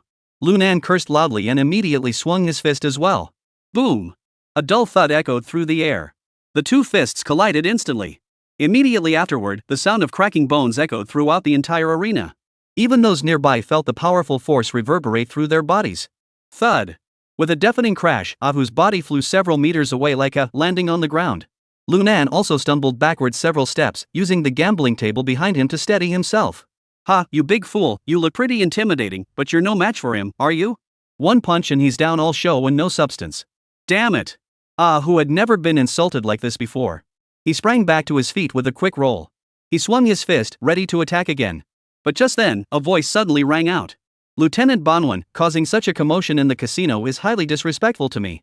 Everyone turned to look and saw a young man in a gray suit walking out from the inner hall of the casino. Lieutenant General. Young General. All the staff members bowed respectfully to the young man. Upon seeing him, Lunan's pupils contracted involuntarily, and he blurted out. How could it be you? Chapter 200, Who won? The young man, upon hearing this, first smiled and nodded at Lunan, then called out, Brother Nan. He then turned his gaze toward Bonewan. At that moment, Lunan was completely baffled. Because this young man was none other than the boyfriend of Xiao Man, the front desk attendant at the Grand Palace. That day, Tian Donghui had been drunk and tried to take Xiao Man away. If it weren't for me intervening, Wang Donghui would have likely died at the hands of this young man. Later, he had young boss beat him up and then let him go. Xiao Man quit her job and disappeared without a trace. I never expected to run into him here. Damn it, what the hell is this? How did this kid suddenly become some kind of young general? Just as Lunan was at a loss, the young man spoke up. Lieutenant Bonewan, acting here goes against the rules set by my uncle, General Tunshin. If he hears about this, he'll be furious. Upon hearing this, Bonewan narrowed his eyes slightly. Though the young man's words seemed calm, anyone could tell what he meant. He was using General Tuanshin to pressure him. But no matter what, he was still the deputy officer of General Nakai. When had he ever been treated this way? Thinking this, Bonaewon clenched his fists and spoke in a low voice. Gwa-angji, what do you mean by that?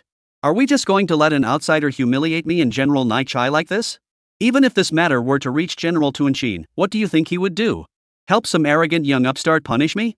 Upon hearing this, the young man couldn't help but furrow his brows. Just as he was about to speak, he heard Lunan say, "Go to hell. Who the hell are you calling a little brat? Do you know that if it weren't for Xiaogua showing up in time, I would have already killed that big idiot and you chicken brain brat? You. Am I being too lenient with you?" The moment those words left his mouth, the scene fell into complete silence. Everyone stared wide-eyed, utterly shocked, at Lunan. Especially the expression on Deputy Officer Bonaewon's face was priceless. His face turned as red as a pig's liver, almost as if he was about to explode from anger. Gwa-angji could only sigh helplessly and rub his nose. "Nangu, my last name isn't Gwa. In Myanmar, Gui is a generic term for young men. Hey, don't bring that up. We met in Liangcheng, so let's stick to Liangcheng's rules." Lunan waved his hand dismissively, then turned to Bonaewon and said, "Grilled chicken, just say what you want." "What do you want?" Bonaewon sneered coldly. "You little brat, I don't care what your relationship with Gwa-angji is. If I don't kill you today, you'll still think I'm easy to bully." As soon as he finished speaking, Bonaewon suddenly stood up and reached for his waist. Just then, Lunan also moved. He suddenly flung the chips in his hand toward Bonaewon's eyes. His body charged forward swiftly. Clang! The chips flew through the air like lightning, slamming into Bonaewon's face with a loud thud. Ouch! Just as Bonaewon covered his face, Lunan had already reached his side. At the same time, a gleaming military knife was pressed against the other's neck. "You little chicken, if you're so tough, try moving. If I don't drain every drop of your blood, I'll take your surname." Lunan's tone was as cold as ice, as if it could freeze everything. Hearing this, Bonaewon's heart raced wildly, and beads of sweat began to form on his forehead. After all, as the deputy officer of General Naichai, he was no stranger to death. He knew the other man wasn't bluffing, because he could clearly sense the murderous intent emanating from Lunan. "Brother Nan, calm down." Gwa-angji rushed over to stop him. "Let us talk this out. I'm sure Deputy Officer Bonaewon didn't mean to insult you on purpose." After speaking, Gwa-angji turned to Bonaewon and asked, "Lieutenant Bonaewon, no matter what you two said earlier, but you were the one who broke the rules by ordering your men to attack first. I'm not wrong, am I? Why don't we?" Before Gwa-angji could finish, he was suddenly interrupted by Bonaewon, who shouted, "Gwa-angji, stop pretending to be innocent. I've finally figured it out. This kid is someone you deliberately brought here, isn't he? The purpose is to provoke me into breaking the rules set by General Tuanshin. So you can use that as leverage against General Nakai to annex the newly developed opium fields in the Golden Triangle, right?" At this point, Bonaewon sneered. I don't believe you'd dare let me die in this casino. I also don't believe this kid would dare to lay a finger on me." But before he could finish his sentence, he froze in place. Because his neck had actually been slashed by Lunan. Blood trickled down his neck and seeped into his clothes. "Ha, you little chicken, go ahead and keep talking." Lunan's lips curled into a sinister smile as he said mockingly, "Say one more word like 'I dare not kill you,' and I'll send you to meet your maker right away. If you don't believe me, you can try it yourself." At that moment, Lunan was brimming with intense murderous intent. As he spoke, a fierce and brutal aura erupted violently from his body. Looking at Lunan's emotionless face and the oppressive pressure from the military knife pressing against his throat, Bonaewon felt a chill run through his entire body. This man would definitely kill him. At that thought, Bonaewon swallowed hard. You bastard, do you dare to say it?" After speaking, Lunan pressed the base of the dagger firmly into the other man's collarbone. Instantly, the sharp blade pierced the skin, sinking deeply into Bonaewon's flesh. Crimson blood flowed out of the wound, sending a chill down the spine. At that moment, Bonaewon felt his breathing grow labored and finally realized the gravity of the situation. At this point, Gwa-angji also grew impatient and spoke up. "Nangu, stop. Let's talk this out. Xiaogua, this isn't your concern." Lunan calmly stopped him with a single sentence, then turned his gaze back to Bonaewon. I'll ask you one last time. Do you think I dare to kill you? You little bastard." At this point, Lunan's tone grew even colder, and even his eyes flickered with a faint red glow. Seeing this, Bonaewon was so terrified that he lost his mind and completely backed down. Trembling, he stammered, "I dare. You dare kill me. Young man, this is all a misunderstanding." "It's a misunderstanding." Upon hearing this, Lunan slowly retracted the fierce aura emanating from his body. He then reached for the pistol at the other man's waist and tossed it to Gwa-angji. "Remove the bullets." Gwa-angji caught the gun and didn't dare to delay, quickly removing the magazine. He removed all the bullets. He then tossed the gun back to Lunan. Since it was a misunderstanding, isn't that settled?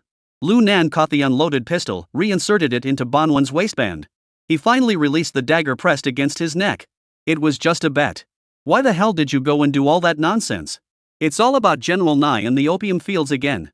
And you brought some big, dumb guy to fight me? Who are you trying to scare? Damn it! After saying that, Lu Nan plopped back into his seat and grinned at the beautiful female dealer. Hey, deal the cards. Let's see this hand me and Lieutenant Banwan, who's going to win? Chapter 201, please accept this gift. When Lu Nan said this, everyone in the casino froze in shock. They couldn't believe their ears. Damn it, this kid is bleeding again and he's going to kill someone. Is it really just for gambling? This is getting way too out of hand. Hey, what are you all standing around for? There's still hundreds of thousands on the table. Hurry up and deal the cards. Let's see who wins. Lu Nan urged them, but all they got in return were even more stunned looks from the dealer and the gamblers. At that moment, Hua Angji seemed to realize something and quickly walked to the table, pulling the beautiful dealer aside. He then said, "Alright, I'll deal the cards." Saying this, he pulled out a deck of cards from the box and began dealing. Dealer, K, 8 points. Lieutenant Banwan, do you want another card? Upon hearing this, Banwan covered his wound with a handkerchief in one hand and angrily waved the other. Player, Q, 6 points. Nan Gu, do you want another card? To everyone's surprise, Lu Nanming, knowing full well that he was certain to lose based on the cards, smiled and said, "No more cards. Lieutenant Banwan, you win. Tonight, I've offended you greatly. Consider these 40,000 as compensation for your injuries." Bonawan was stunned for a moment before he finally reacted. He couldn't figure out why this guy, who had just been ready to kill him, had suddenly changed his mind. How could he change his mind so quickly? But in the next instant, he understood the other's meaning.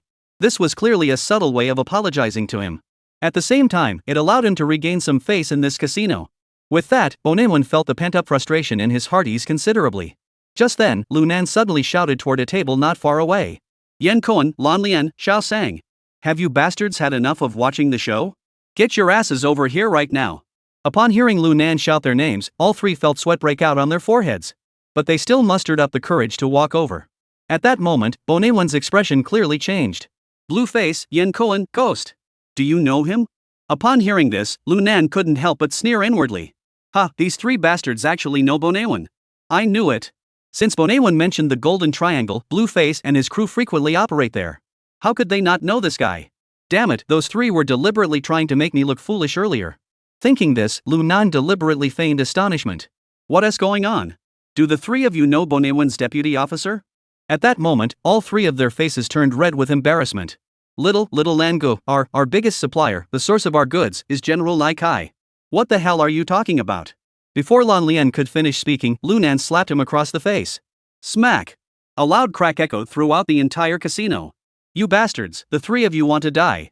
You know that Lieutenant Banwan is the one who supplied us with the goods, and you know my temper. You didn't even come to warn me? You bastards, you're treating me and Lieutenant Banwan like monkeys. As he spoke, Lu Nan suddenly drew a pistol from behind his back, his eyes filled with murderous intent. Seeing this, the three men with blue faces were instantly terrified and fell to their knees with a thud. Little Nangu, no, Nangu, we didn't mean it. Earlier, we were also gambling and didn't notice what was happening over here. The blue-faced man frantically explained. Later, when Lieutenant Bonawan got into a fight with you, things escalated, and that's when we realized. But by then, we dared not come over. Your temper is so hot, and Lieutenant Banwan's temper isn't good either. If we had gone over to try to talk you down, we might have been killed by both of you. Xiao Nangu, please spare us this once. Hearing Lan Lian and the others beg for mercy, Lu Nan's expression changed several times. But deep down, he knew his guess was absolutely correct. These three bastards are doing this on purpose. If the three of you die here, don't blame me for being ruthless. Thinking this, Lu Nan deliberately sighed. Blue face, Yin Koan, Xiao Sang. There's no use begging me about this.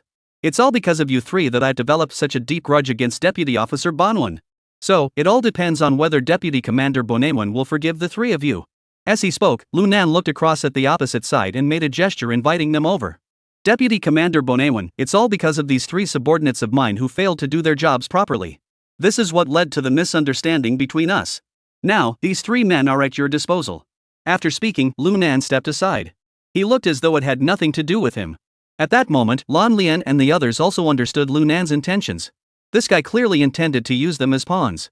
If they didn't beg for mercy quickly, there was a high chance they'd meet their end here. At this thought, Lan Lian and the others no longer hesitated, bowing their heads repeatedly toward Banwan. Deputy Commander Bonewan, we didn't mean it. Deputy Commander Bonewan, please spare us. Consider all the goods we've brought back to the country over the years. The three of them wailed and cried while banging their heads on the ground in supplication. Seeing their state, Bonewan couldn't help but furrow his brows slightly. At that moment, he had already guessed that the few of them and Lu Nan were merely putting on a show of harmony on the surface. Moreover, it was clear that they had come to restock supplies this time. If he really killed the three of them, first, he would have fallen into that little brat's trap. Second, he might lose three valuable suppliers. Thinking of this, Bonewan couldn't help but take a deep breath and said in a low voice, "There is an old saying in your country, ignorance is no excuse. Since this was a misunderstanding, I will forgive you. Thank you, Deputy Commander Bonewan. Thank you, Deputy Commander." Upon hearing Bonewan's words, Lan Lian and the others were overjoyed and immediately knelt down to express their gratitude. As long as we're alive, there's always a chance to turn things around. But just then, Lu Nan suddenly spoke up. Wait. Lan Lian and the others couldn't help but tremble all over, rushing to look at Lu Nan. Could this demon be planning to return? Lu Nan glared at the three of them with a grim expression, speaking slowly and clearly. Since Lieutenant Banwan has spoken, I'll spare your lives. However, there is an old saying in China. It goes, death may be spared, but life cannot be forgiven. The three of you cut off your own left hands. As an apology to Lieutenant Bonewan. Upon hearing this, the three men with blue faces were completely stunned. Cut off your own hands? That's better than dying. In such a situation, the blue-faced men cared nothing for dignity or face. They knelt down and pleaded to Lu Nan. Nan-gu, we were wrong. We truly know we were wrong. We'll never do it again. At that moment, Bonewan's expression was also dark and terrifying. The young man they referred to as Nan-gu was clearly using him to deal with the three of them. But if he refused their demands now, it would be hard to justify it. After all, he had suffered so much. If it were anyone else, they would have already had him killed and fed to the dogs. But no matter what, he couldn't let that little bastard get his way. Thinking this, Bonewan clenched his teeth tightly and said, Nan brother, your suggestion is indeed good. However, I think this might affect the purpose of your visit this time. After all, if those three lose a hand, it won't be easy for them to bring the goods back. At this point, Bonewan forced a smile. Why not let the three of them cut off one of their fingers as a small punishment to serve as a lesson? What do you think? Upon hearing Bonewan's words, Lu Nan narrowed his eyes and studied the other man. Bonewan, however, wore a calm and composed smile, staring back at Lu Nan without flinching. After a moment, Lu Nan also smiled slightly. Fine. Since Lieutenant Bonewan has interceded on behalf of the few of you, then let's settle this with a finger instead of a hand. As soon as he finished speaking, Lu Nan suddenly moved. He drew the military knife from his waist. SSSSSS. 3 faint sounds later, 3 thumbnails lay on the ground. Ah! The 3 men with blue faces let out heart-wrenching screams. Lu Nan, however, casually picked up the 3 severed fingers, placed them on the gambling table, and smiled at Banwan, saying, Lieutenant Bonewan, please accept them with a smile. Chapter 202, A Promise Kept. Upon hearing Lu Nan's words, Bonewan's pupils contracted sharply. He's trying to pin this on me. This move was ruthless. This young man before him was no one to be underestimated. Though he thought this in his heart, Bonewan forced a laugh on his face. Ha ha ha ha, very well. I'll accept your apology. Ahu, take these 3 severed fingers and keep them safe. Yes. Ahu immediately nodded in agreement, then stepped forward to pick up the severed fingers before returning to stand behind Bonewan. Young man, may I ask your name? Bonewan asked while stuffing the severed fingers into his pocket, then turned to look at Lu Nan. No problem, my name is Lu Nan. The road to heaven is wide open, I take the southern path. Lu Nan bowed his fist toward Bonewan. Alright, Lu Nan brother. This time we become acquainted through a fight. I hope this misunderstanding won't affect our future cooperation. When might you have time to visit our Tea Mountain village? Bonewan said with a forced smile. I'll inform General Nai Kai in advance so he can make preparations to welcome you, young brother. Upon hearing this, Lu Nan naturally knew that the other party was inviting him to a banquet with hidden intentions. But he still didn't know what the situation was on Guangji's side. Refusing outright was out of the question. But even if he went, he had to wait until he was fully prepared before going.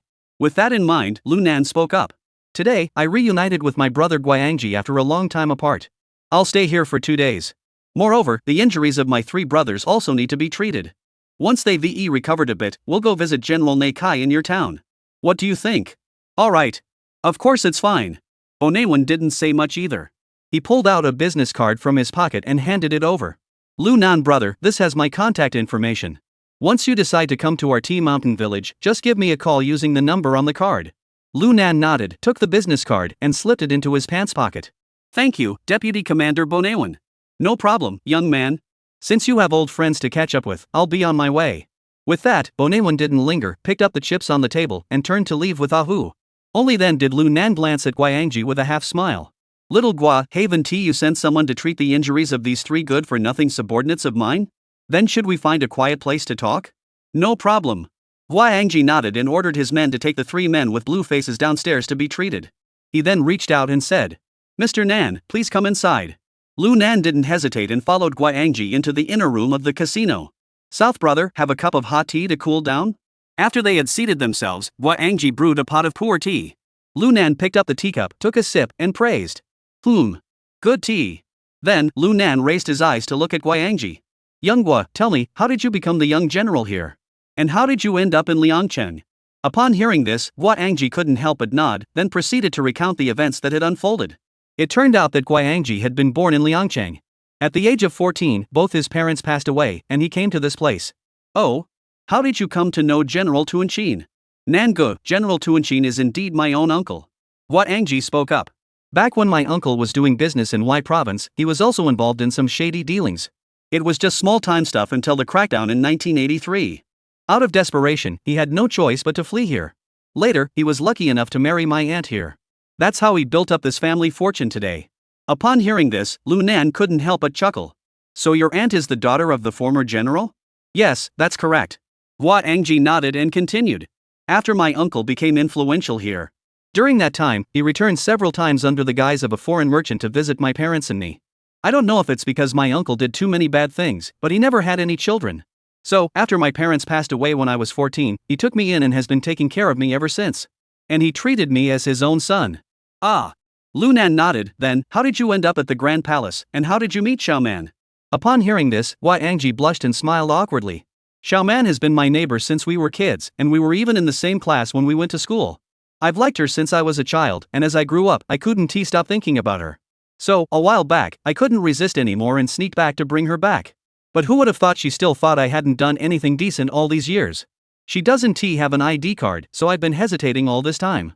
If it weren't for what happened that day, I wouldn't have known when I could finally explain everything to her. That is quite a coincidence, isn't it? Lu Nan smiled and said. Guangji scratched his head awkwardly and said. Yeah, we really owe you for this. I beat you up, shouldn't you hate me? Why did you help me today?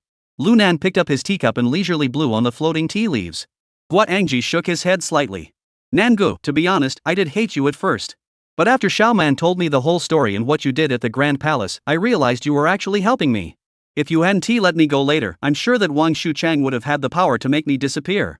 Plus, you didn't make things difficult for Xiaoman later on. If I hadn't figured things out, I'd have been a complete fool. Hearing Guangji slip into his northern dialect, Lu Nan couldn't help but burst into laughter. Little Gua. Think about it, I'm pretty impressive, huh? I actually beat up a general from Myanmar. When I go back to brag about it, no one will believe me. By the way, where is Xiaoman? Oh, Xiaoman came back with me. She's at home right now. We're already married.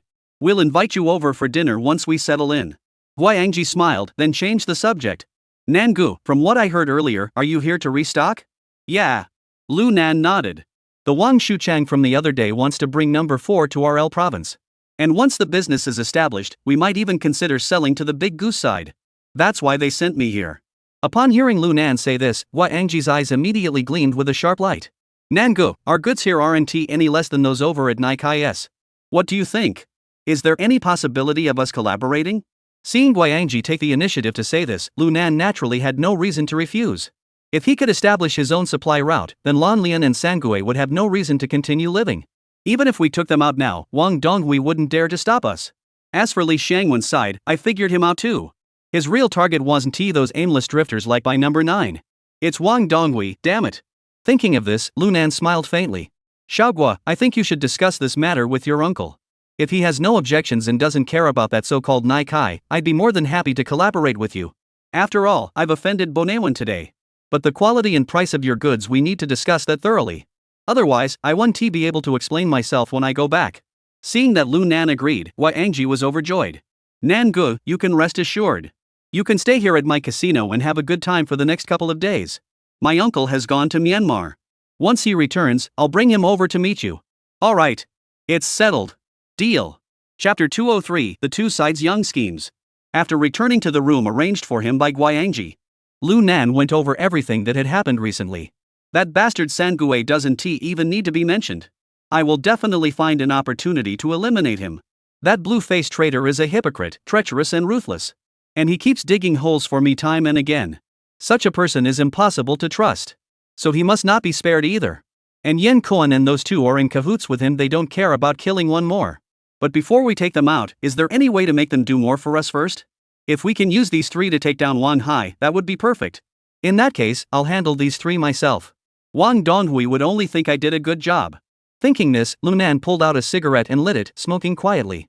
At the same time, his mind was racing, considering various possibilities. Suddenly, the doorbell rang, interrupting Lu Nan's thoughts. He stood up, opened the door. Thud. Brother Nan, we were wrong. Please forgive us. Seeing the door open, the three men with blue faces hurriedly knelt down and bowed their heads. Lu Nan raised his eyebrows, smiling faintly, and said, "Have your wounds been bandaged?" Upon hearing this, the three men with blue faces immediately bowed their heads and said, "Thank you, Brother Nan, for your concern. We've taken care of everything." Hearing this, Lu Nan snorted coldly. "Since there is no issue, go back to your rooms and rest.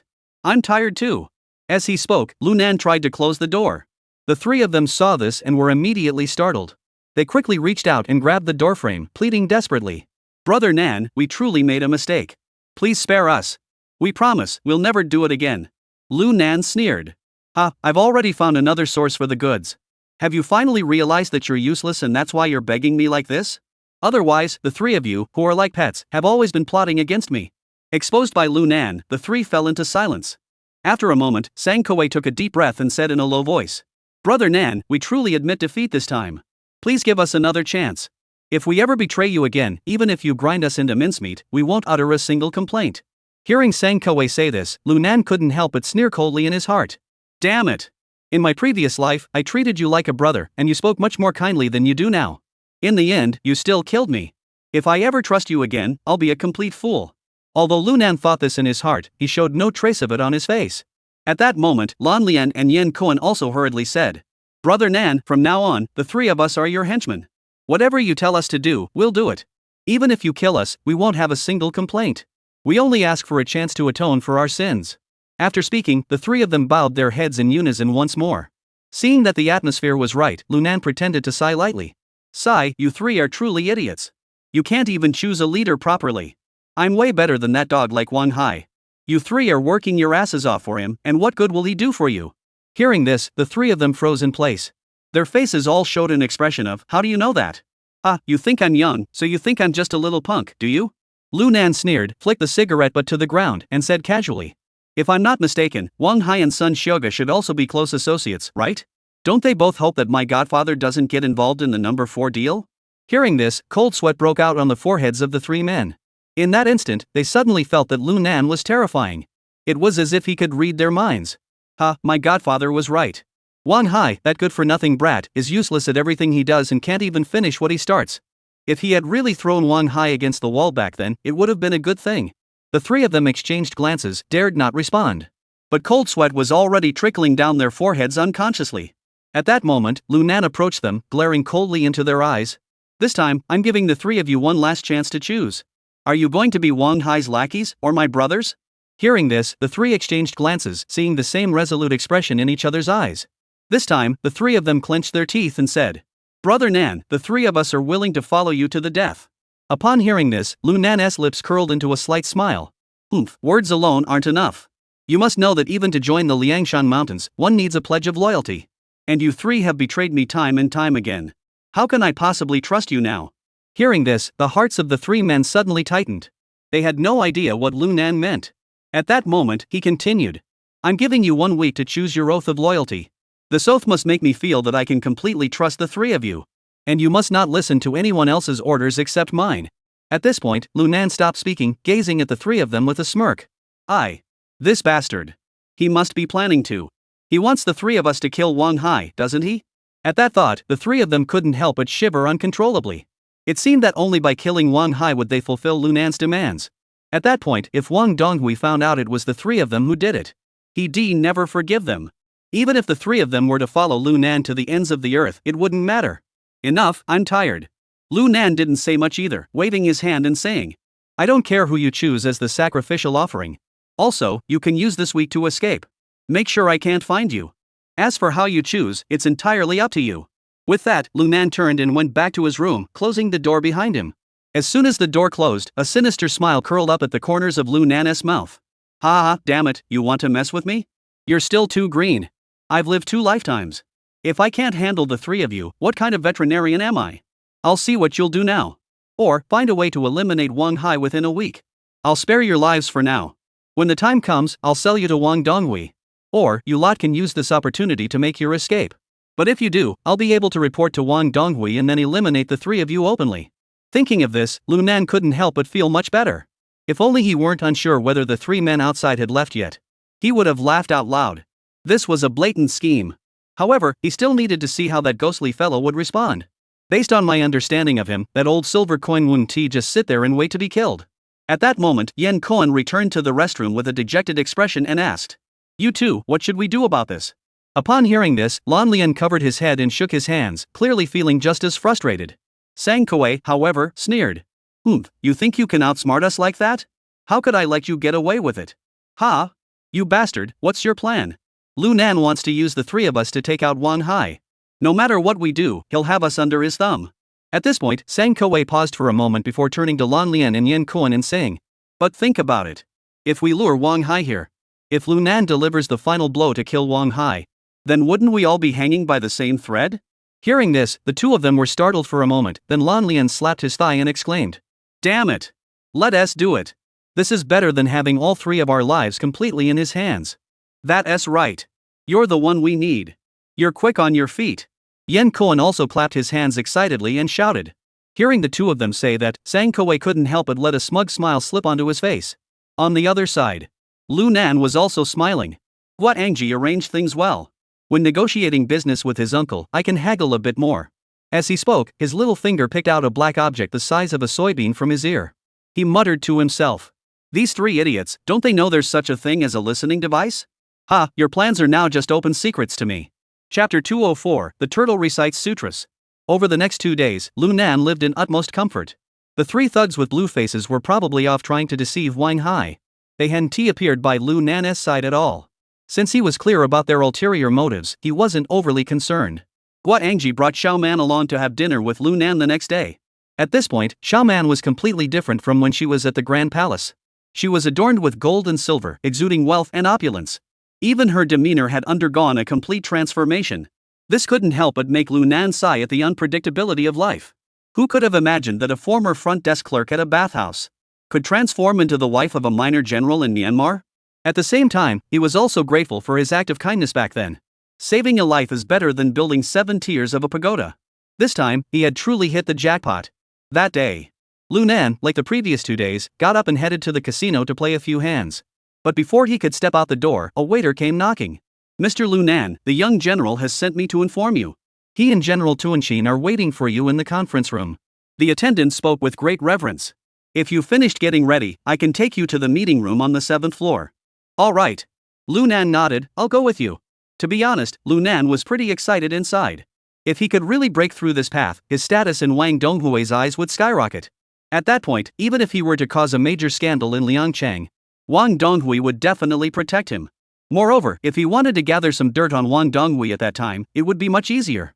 Thinking of this, Lunan's steps grew lighter. Soon, Lunan followed the waiter to the 7th floor conference room. He pushed open the conference room door. There sat a middle-aged man with a paunchy build at the head of the conference table.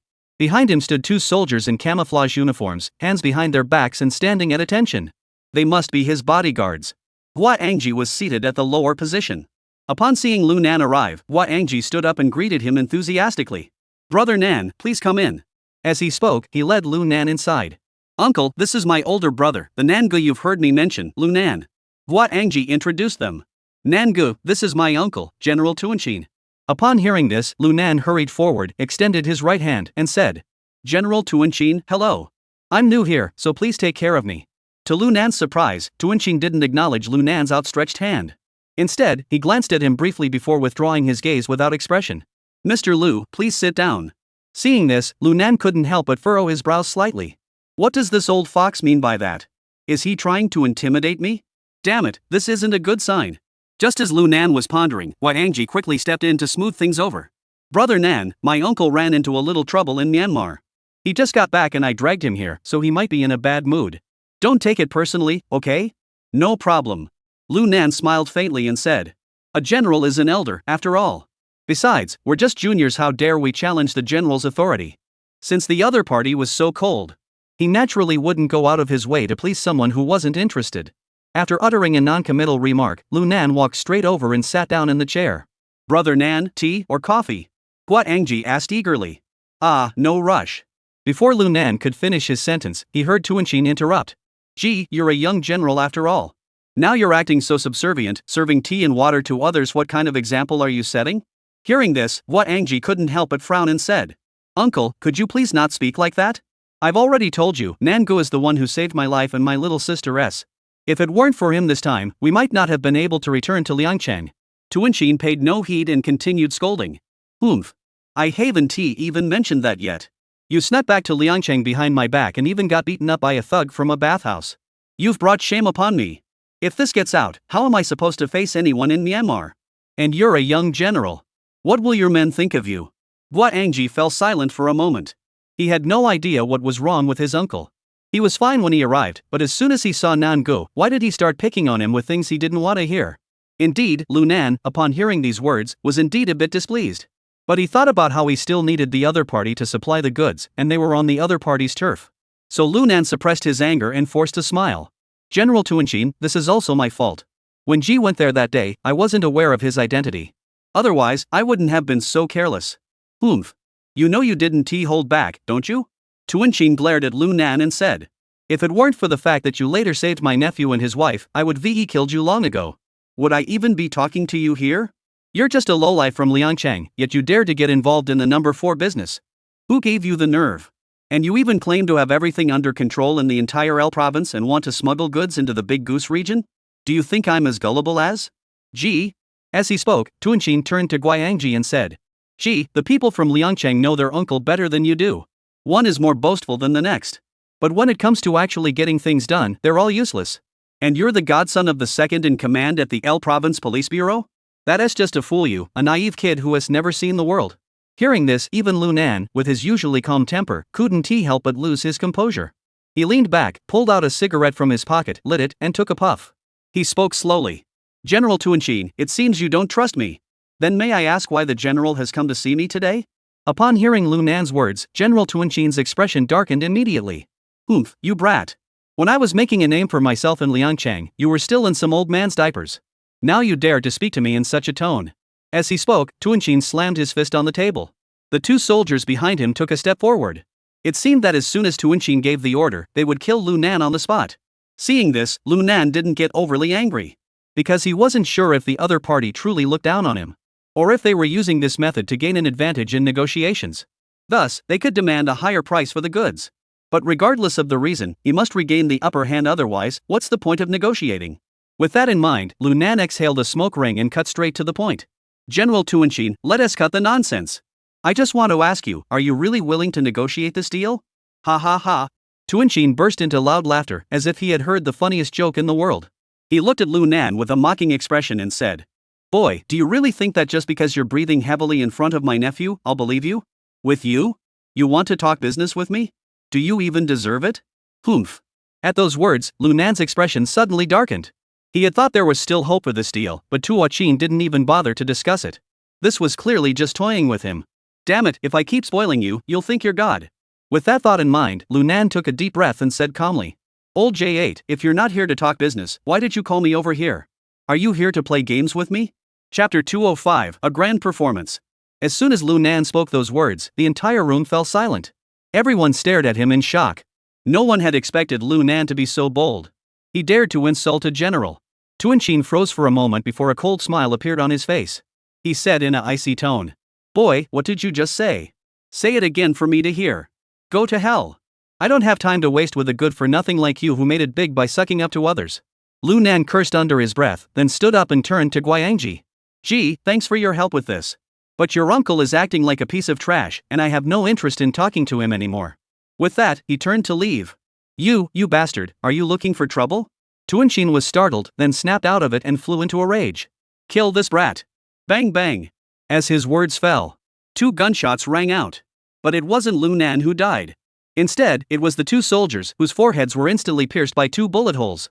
At the same time, Lu Nan flipped over and landed beside Tuanshin, pressing the Type 54 pistol against his jaw. Damn it, you old bastard. Don't you think you're being a bit too cocky? Do you think I won't shoot you dead right now? Just then, a squad of soldiers burst through the door. Each of them was holding an AK-47. Release our general, or we'll open fire. Upon hearing this, Lu Nan glanced at the soldier who had spoken, and a cold smile involuntarily appeared at the corner of his mouth. Come on, fire away. Let me see if your general is bulletproof. Even if he is wearing bulletproof armor, I don't believe his big head can stop a bullet. Damn it, I'll trade my life for a Myanmar general's life. It's a bit of a loss, but it's still worth it. As he finished speaking, Lu Nan's gun barrel was forcefully shoved forward again.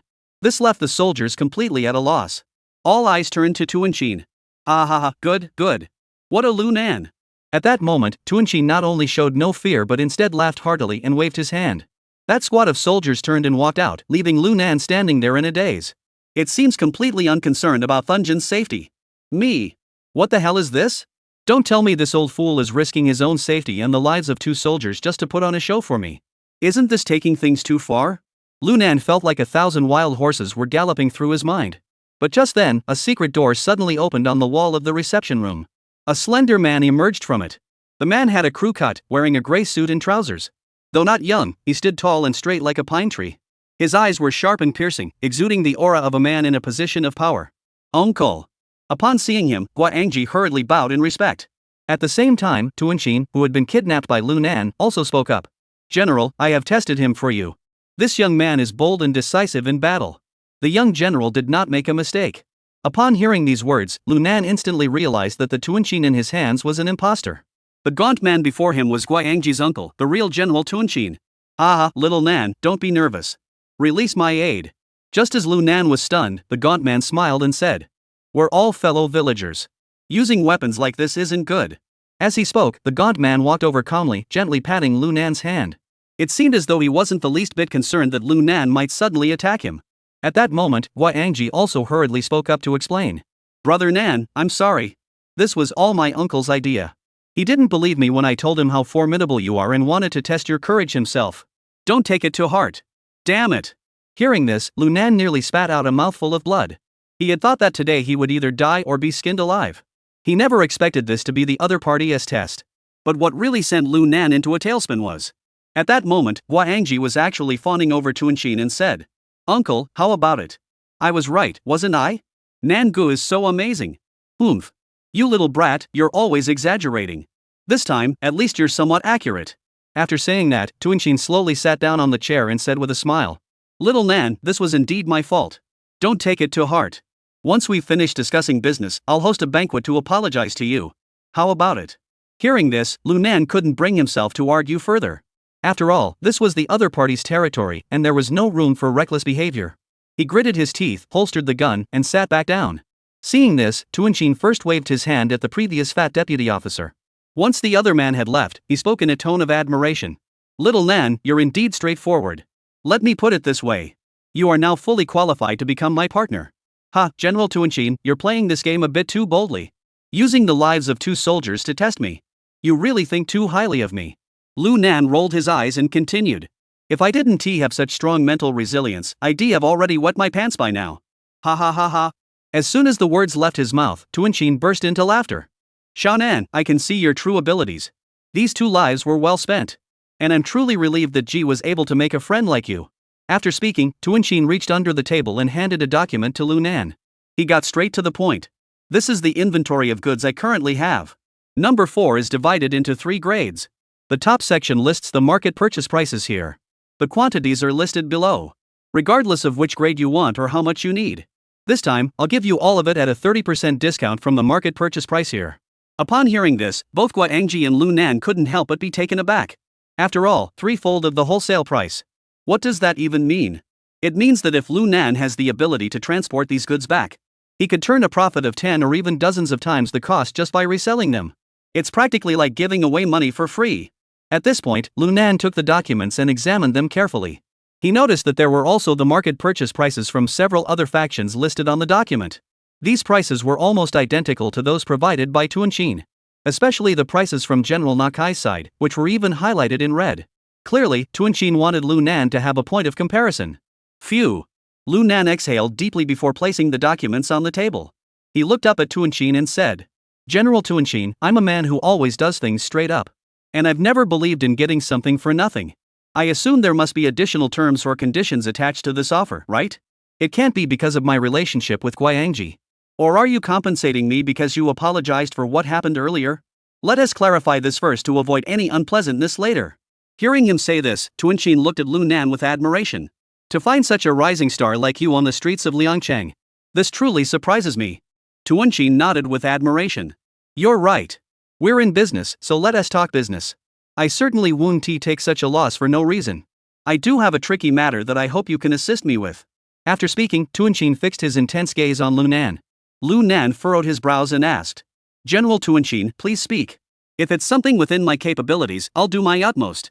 But if it's beyond my capabilities, then I'll have to give it some serious thought. After all, even you find it tricky. I'm afraid I'm no match for it either. Upon hearing this, Tuanshin smiled and said, This is child's play for you. I hope you can help me eliminate Naikai. What? Chapter 206, Haggling. Upon hearing Tuanshin's words, Lu Nan was stunned into silence. He stared wide-eyed, looking utterly disbelieving, and said, Uncle Tuanshin, is there something wrong with my ears, or did you slip up? Are you telling me to go kill Naikai? Hearing his hometown dialect, Tuanshin couldn't help but chuckle. Haha, my mouth isn't twisted. Your ears are fine too. That's exactly what I meant. Upon receiving Tuanshin's affirmative answer, Lu Nan tossed the list back into his hand. He leaned back in his chair and said, Uncle Tuanshin, let us not talk business anymore. You're pulling my leg, what the hell are you talking about? I'm going to kill my way into Thunkin's territory and take him out? Do you think this is a fantasy TV show? Lu Nan said, pulling out a cigarette and lighting it. At that moment, his face showed no expression, because he was waiting. He was waiting patiently, waiting for Tuanshin to tell him the reason and the specific plan.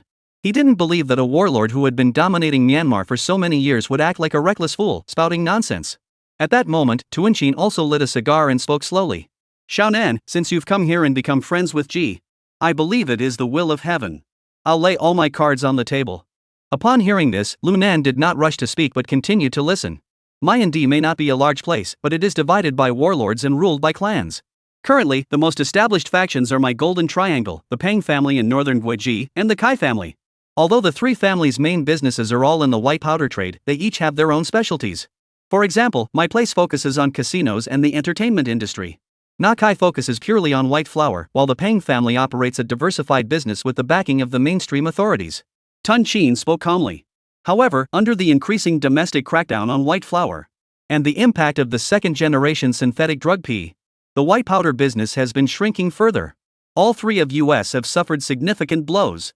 Therefore, all three of us are actively seeking a way to break the deadlock. Lu Nan nodded slightly, gesturing for Tuanshin to continue. Tuanshin took a puff of his cigar and exhaled a cloud of smoke. This time, Peng Jiadong invited me and Naikai to go to Guiji. He somehow managed to find someone who could forge currency. Whether it was US dollars or Chinese yuan, they were printed with remarkable precision. Though not exactly identical, they were nearly indistinguishable from the real thing. Peng Jiadong wants to find a long-term partner between me and Naikai. I hope that person is me. There's one more thing, the opium field we're fighting over, I also want it to be mine. At this point, Tuanshin exhaled a cloud of thick smoke. Because among our factions, there's an agreement. I cannot personally take action against Naikai. Otherwise, I'd be attacked by everyone. So, I can only hope that you, Xiaonan, will give me a hand. Upon hearing this, Lu Nan immediately understood. Especially the Pang family, he had heard of them in his previous life. The Pang family was considered the regular army of the government. Later, because Peng Jiadong was betrayed by 4 of his subordinates, he was beheaded. This led to the emergence of the 4 great clans of Myanmar in later generations. At the same time, it was precisely due to the prosperity of the fake seed business that a significant financial accumulation was formed. It took the Myanmar B faction over a decade to successfully transition and become the largest electronic entertainment hub. Lu Nan had Zhou Biao bring Fan Gao and Du Zitao here this time. Was to see if there were any opportunities for development. After all, technical talents like Fan Gao and Du Zitao have no future in the country. Whether it's pseudo-C or ICE. In the future, they will be the top priorities for crackdown in the country. Having been reborn, he couldn't possibly end up like he did in his previous life. Let Fan Gao draw black lottery tickets and Du Zitao make cold medicine? But things are different here. This place, Myanmar D, does everything except its main job. It's a paradise for criminals.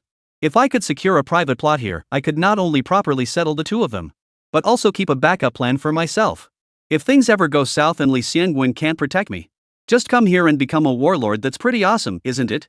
Though he thought this in his heart, Lunan still looked troubled on the surface. Uncle Tuanchin, I'll say it again. What you're asking me to do has nothing to do with me going after Nai Kai.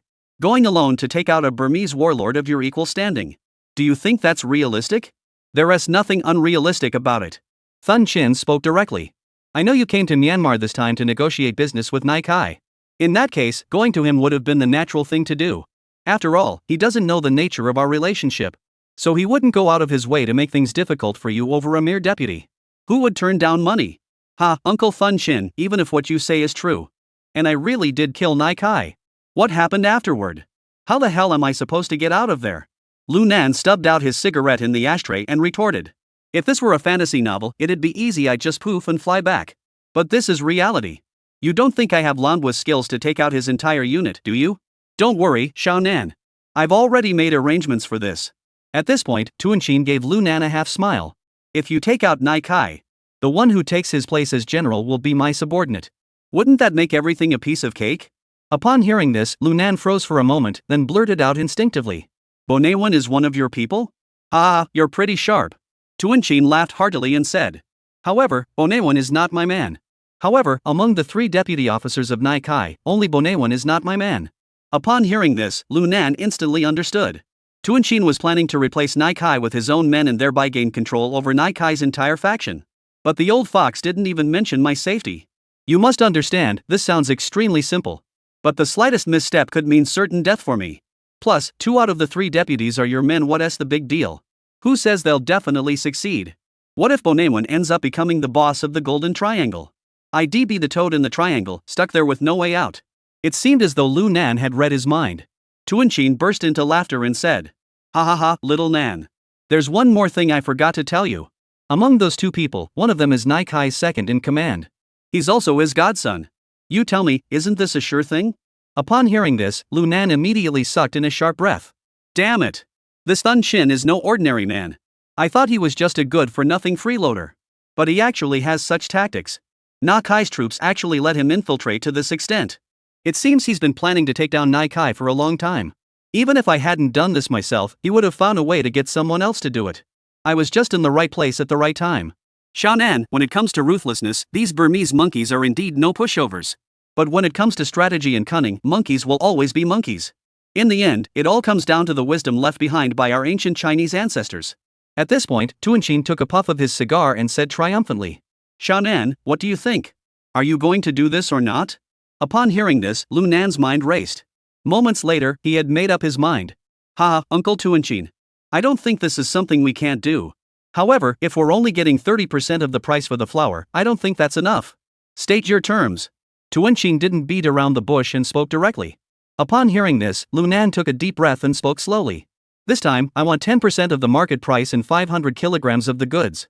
And the payment will be made after I've distributed the goods. As Tuanchin was about to speak, Lunan waved his hand.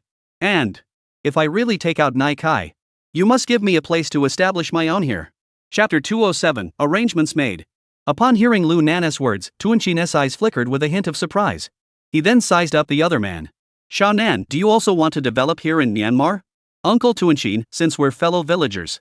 And I have such a connection with G. I won't keep it from you. Lunan pulled out another cigarette, lit it, and said. I'm sure? G has already told you about my situation in Liangchang. Although my godfather is one of the top figures in RL province. But after all, the business we're in has some differences from the rules back home. In this day and age, it's still manageable. But in another 5 or 8 years, who knows what will happen? If things come to that, arranging a backup plan might be too late. Upon hearing this, Tuanchin was taken aback for a moment, then couldn't help but feel a hint of admiration for Lunan. After all, whether it was through his nephew's account, or from Lunan's actions earlier, everything about him revealed the arrogance and defiance of a young man who didn't know his place. Of course, the other party did have reason to be proud. At such a young age, he had already achieved so much. And sitting here discussing business with this old-timer general. This is a height that many people can never reach in their lifetime. But what truly impresses me the most is their ability to have such insight. In this ruthless society, having such a broad perspective is truly rare. And to think he's just a young man in his 20s. As he grows older, won't he become even more extraordinary? Thinking of this, Tuanshin paused for a moment before speaking slowly. Alright, I can agree to both of these requests. Not only that, but if you can truly capture Naikai, I can even help you establish your own armed group. You must understand that in a lawless region like Myanmar, without people or guns, you won't stand a chance. Hearing him say this, Lunan didn't feel much excitement. Because this outcome was exactly what he had anticipated. Someone like Tuanshin, a seasoned veteran, would never genuinely help someone he just met. So-called helping him establish his power. It was just because he believed all the control was in his own hands. However, Lunan naturally had his own plans. In the early stages, these people naturally followed Swallowchin's orders. But as time goes on and he maintains his own influence, those people will eventually follow whoever they choose, and that's anyone's guess. After all, no one is beyond being bought. It's just a matter of the price. It's all about money. Based on my understanding of future trends, all I need to do is secure more funds and invest them here. I'm absolutely certain I can make a name for myself in Myanmar. Thinking this, Lunan didn't hesitate and nodded immediately, saying, Alright, let's settle on that. But you need to give me a few days. I need to prepare properly before heading to Naikai. And I hope you can prepare 500 kilograms of Type 4 for me. I can take it back at any time. As for where I put it, you have no right to ask. Fine. No problem at all. This afternoon, I'll arrange for G to prepare Unit 4 for you and have it delivered to the designated warehouse. You can take it any time. Tuanshin agreed readily. Upon hearing this, Lunan nodded and didn't say anything else. Alright, Uncle Tuanshin, G, you two go ahead and get to work. I'll take a look around and think about the next steps. After saying that, Lunan left the meeting room. Uncle, do you think Lunan can take care of Naikai? As soon as Lunan had left, Hua Angji asked. I don't know. Tuanshin shook his head and said. However, Lunan is a young man with great ambition. At the same time, he's exceptionally talented. You must get along well with him. Under no circumstances should you ever fall out with him. Alright, I understand, Uncle. At that moment, Lunan had already left the casino. After confirming no one was following him and there were no listening devices on his person, Lunan pulled out his newly purchased Nokia phone and inserted a local SIM card. He finally dialed Li Xiangwen's number. After exchanging the usual code phrases, Lunan asked with a smile. Oldly, the resistance from the higher-ups in Y province must be pretty intense, right? Have things been pretty stressful lately? You seem to know a lot, don't you? Li Xiangwen replied with a sour tone. That's right. Lunan teased arrogantly. How about it? Want me to give you some inside info? So you can learn the ins and outs of the place? Spit it out, don't keep me waiting. Li Xiangwen's angry curses echoed from the other end of the phone, clearly in a bad mood. Lunan chuckled evilly, then spoke seriously. Oldly, do you know who Sun Xiaoga is? Sun Xiaoga? Li Xiangwen paused for a moment before shaking his head and saying. Never heard of him. What does he do? He is a formidable man.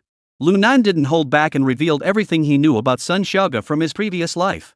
As Lunan continued his account, Li Xiangwen couldn't help but grow increasingly astonished. Especially when Lunan told him that Sun Xiaoga's real parents were the top 2 officials at the Y Province Police Department. He was completely stunned. After all, such a background would earn one the title of Prince in Y Province. Damn it! Lunan, is this information accurate? 100% true. Lunan said with a smile. So, if you want to eliminate Wang Jin and link him to Wang Donghui, you must sever the connection between Wang Zhenyu and Sun Xiaoga. Otherwise, you won't be able to investigate this case any further. Phew, I get it. Li Xiangwen exhaled deeply, seeming to accept Lunan's suggestion. Lunan, how's it going over there in Myanmar? Everything's fine. Lunan nodded and said. But there is something I might need your help with. I just don't know if you, who's currently so overwhelmed, still have the capacity to help me. Upon hearing this, Li Xiangwen on the other end of the phone furrowed his brows and said. What?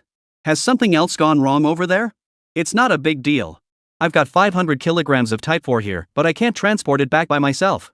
Do you think you could give me a hand? How much are you talking about? Upon hearing this, Li Xiangwen nearly jumped out of his seat. 500 kilograms? Yeah. 500 kilograms, the top grade number 4. Go to hell. Lunan, you've only been gone for a few days. You managed to get that much? Li Xiangwen on the other end of the phone was so excited he was trembling all over. Lunan could sense his emotional shift. He immediately laughed and said. Don't get so worked up. Listen to me slowly. I do have 500 kilograms here. But I need to keep 200 kilograms. After all, I still need to gain Wang Donghui's trust further. If I go back empty-handed, it wouldn't look good, would it? Well, that's Upon hearing this, Li Xiangwen calmed down slightly and asked in a low voice. What do you plan to do? It's simple. Lu Nan stated his plan directly. When the time comes, figure out a way to transport all 500 kilograms of Type 4 back to Province Y. Then find a safe place and leave my 200 kilograms there. The remaining 300 kilograms you can use as a stepping stone. I think that since you've only been in Yunnan for a few days and already cracked such a big drug trafficking case, your standing within the organization will rise sharply. At that point, your influence will also gain more attention. If you handle it properly, even the highest authorities might turn their attention to Y Province. By then, dealing with Wang Jin shouldn't be too difficult, right? If you're lucky, even taking down Sun Xiaoge's parents might not be out of the question. Upon hearing Lu Nan say this, Li Xiangwen's eyes lit up involuntarily. He then said, leave this matter to me. Within a week, no, within 5 days, I'll definitely handle it properly. Just wait for my call. Haha, got it. Chapter 208, everything is ready. Tuanshin's efficiency was extremely high. The next day, he had 500 kilograms of Type 4 placed in one of his hidden warehouses. He then personally called Lu Nan to inform him of the exact location and instructed Guangji to hand over the keys to him. Ha, Uncle Tuanshin really trusts me. I didn't do anything, didn't even leave a deposit or anything. The goods are already prepared for me? Lu Nan took the keys while joking. Doesn't he fear I'll pull a $0 purchase and take his 500 kilograms of goods for free? At that time, there was no Big Sixy, and internet slang wasn't as widespread as it is now. But Guangji still understood what he meant. Brother Nan, you're really funny. Guangji replied with a smile. My uncle has always done things this way. And he is a man of his word. Once he trusts someone, he doesn't hold back. Even after all these years here, he's still retained his northern ways. Though he's suffered his share of losses because of it, he's also gained many true brothers. Ah, that is exactly right. Lu Nan laughed and said. No wonder he has managed to rise to this position in Myanmar. He truly has the big picture. Alright, Nangu, since the keys are already in your hands, you can come pick up the goods whenever you like. Only you and my uncle know the exact location of that warehouse. Even I don't know. Hearing Guangji say this, even Lu Nan couldn't help but admire Tuanshin. That kind of vision is truly impressive. No wonder he could build such a large business empire in this warlord-ridden region of Myanmar. Alright, then please convey my thanks to Uncle Tuanshin. Also, please convey my message to him that once my men return, I will then pay a visit to Naikai. Tell him not to worry. Alright, Nangu, I understand. You go ahead and take care of things. After saying that, Guangji left Lu Nan's room. Lu Nan didn't linger there either. He hopped onto the small motorcycle he had bought 2 days earlier and headed toward the warehouse. About half an hour later, Lu Nan arrived at the location Swin Shin had told him. Upon seeing the scene before him, he couldn't help but curse aloud. Damn it! I knew he was being so careless. This place really doesn't need anyone watching it. Before him stood a row of tombstones of varying heights. Tuanshin had actually turned a cemetery into a warehouse. Damn it, the world of the wealthy is truly incomprehensible. Lu Nan shook his head and then took a step toward the massive graveyard ahead. After searching for a while, he finally found an iron gate resembling stone on one side. Opening the iron gate, Lu Nan crawled inside. The interior was surprisingly spacious, with lights illuminating the stone walls. In the center stood a platform made of white square bricks. 500 kilograms doesn't seem like too much after all. I should have asked for a ton back then. Lu Nan tapped the waist-high white platform while muttering to himself. Just as he was about to open it to inspect the goods, his phone suddenly rang. Pulling out his phone to check the caller ID, Lu Nan couldn't help but smile. Hello, Xiao Sang, how's work been lately? Nangu, stop joking around with me. Sang Kowei's voice came through the phone. Brother Nan, where are you right now? Upon hearing this, Lu Nan's smile grew even wider. I'm out running some errands. What can I do for you? Upon hearing this, Sang Kowei fell silent again. After a moment, he finally spoke. We've already obtained the loyalty oath. We want to hand it over to you personally. Oh? Lu Nan's tone was surprised, but his expression remained calm. As he picked up a white square brick, he casually said, Alright, I'll be at number 18 North Suburban Road in Dakali. Once you arrive, just go to Unit 202 and look for me. Upon hearing Lu Nan's response, the phone fell silent once more. After several seconds, Sang Kowei finally spoke up. Alright, we'll head over immediately. Alright. After hanging up the phone, Lu Nan couldn't help but let out a cold smile. They say 3 cobblers are better than 1 zhuge liang. But no one ever said that 3 idiots together are any good. After saying that, Lu Nan pulled out a small camera from his backpack. He carefully positioned it in the standard surveillance spot, in the upper left corner of the tomb chamber. He then placed 300 white square bricks in the camera's blind spot before nodding satisfactorily. Once you guys show up, I'll put on a good show for you. When the 3 men with blue faces arrived here carrying a large sack, Lu Nan was sitting in front of the tombstone, smoking a cigarette. Upon seeing the three arrive, he immediately dropped the cigarette butt and stood up. What's in that big sack? Lu Nan asked, feigning ignorance. Brother Nan, this is. Before Lan Lian could speak, Lu Nan waved his hand to interrupt him. Let's talk about it later. Let's go inside first. Go in? Hearing Lu Nan's words, the three of them froze. They had no idea what he was up to this time. When they saw Lu Nan pull out the key and open the side iron door, they couldn't help but look at each other in disbelief. This bastard Lu Nan is ruthless. Has he even picked out a grave for Wang Hai already? Seeing that Lu Nan had already gone inside, the three of them said nothing more. They picked up the sack and followed him inside.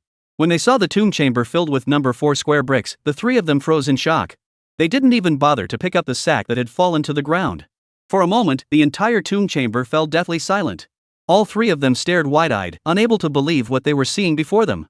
This is unbelievable, it was beyond their wildest imagination. Especially Blueface, who was so excited he was trembling all over. Nan-gu, this is. It's number 4. Lu Nan nodded and said indifferently. We got it at a 30% discount from the wholesale price. Once we distribute the goods, we can settle the payment later. South brother, you're amazing.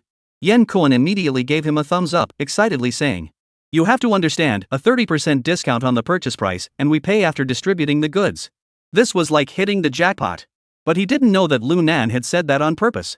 If they had known he had gotten it at a single purchase price, the three of them would have fainted on the spot. At that moment, Lu Nan casually picked up a white brick and tossed it over. You three check the goods and see how pure this stuff is. I don't usually deal with this stuff, so I have no idea if it's good or bad. Upon hearing this, the three of them finally snapped out of their shock. Lan Lian was the first to reach out and take the white flour brick. He held it in his hand, waited, then drew a dagger from his waist and carefully cut a small slit in the plastic bag. He then brought the tip of the knife, coated with a bit of white powder, directly to his nose and inhaled it. As the white powder slowly disappeared, the blue-faced man's eyes gradually turned red. He took several deep breaths, felt the effects, and suddenly opened his eyes. Top notch. Even if you search the entire Myanmar D region, you won't find anything better than this. Upon hearing this, Yen Koan and Sang Ku also followed suit, using their fingernails to pick out a small amount. After inhaling, they all looked utterly intoxicated, raising their thumbs in approval. Since it's the best, that makes things easier. Lu Nan smiled and nodded, then turned his gaze to the sack and said deliberately. You haven't said yet, what's in that sack? It's bulging. Since the three of them were all dizzy from the white powder, they didn't notice anything amiss in Lu Nan's words. Especially Yen Koan, who had inhaled the most, was already starting to lose his mind. Brother Nan. We know you don't get along with this jerk. So we deliberately lured him here to bring him to you. Saying this, he roughly pulled the sack aside. Inside was Wang Hai, his face swollen and bruised, with blood streaming from his nose and mouth. He looked at Lu Nan in sheer terror, gasping for breath and barely able to speak. Lu Nan, you, what do you want to do? Chapter 209, Parting Ways. What's going on here? Lu Nan pointed at Wang Hai, feigning astonishment as he looked at Lan Lian and the others. Seeing his reaction, the three of them couldn't help but sneer inwardly. They made us use Wang Hai as a token of loyalty, and now they're pretending to be the good guys? We've been recording the entire conversation. As long as we record the entire incident, even if Wang Donghui asks about it later, you won't get off scot-free either. Though they thought this in their hearts, the three dared not utter a word. After all, in their eyes, Lu Nan is already synonymous with Mad Dog. So Sang Koe smiled obsequiously and said, Brother Nan, didn't you say you wanted our loyalty oath? So we cut off Wang Hai's limbs and brought them to you. That's right, Brother Nan. Take a look, you can finish off this little bastard Wang Hai yourself. Should we do it instead? Lan Lian chimed in. If you're afraid of getting your hands dirty, we'll slit his throat right in front of you. That's right, Brother Nan. Give the order. Yen Koan spoke, already drawing a dagger from his waistband. Seeing this, Wang Hai was terrified out of his wits. Though he was barely clinging to life and his limbs were completely crippled, he struggled desperately and cried out. Nan go, please spare my life. I'll never do it again. Whoa. At that moment, Wang Hai truly regretted his actions. He regretted why he had repeatedly provoked Lu Nan. Now, he had fallen so low. Damn it. Just then, Lu Nan let out a curse and walked over slowly. The three of them thought he was cursing Wang Hai. They were secretly delighted, thinking that Lu Nan had finally fallen into their trap. This was his plan to take care of Wang Hai himself. Thinking this, Yen Koan even politely handed over the dagger with both hands. But just then, Lu Nan suddenly struck first. Bang bang bang. Amidst a series of dull thuds. Immediately afterward, Yen Koan and the other two were sent flying backward. Nango, what are you doing?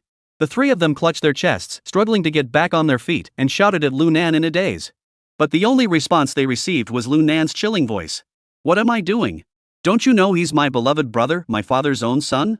The three of them froze in shock upon hearing this. What the hell is going on here? How could this be different from what I expected? Just as the three of them were completely baffled, Lu Nan once again switched into his acting mode.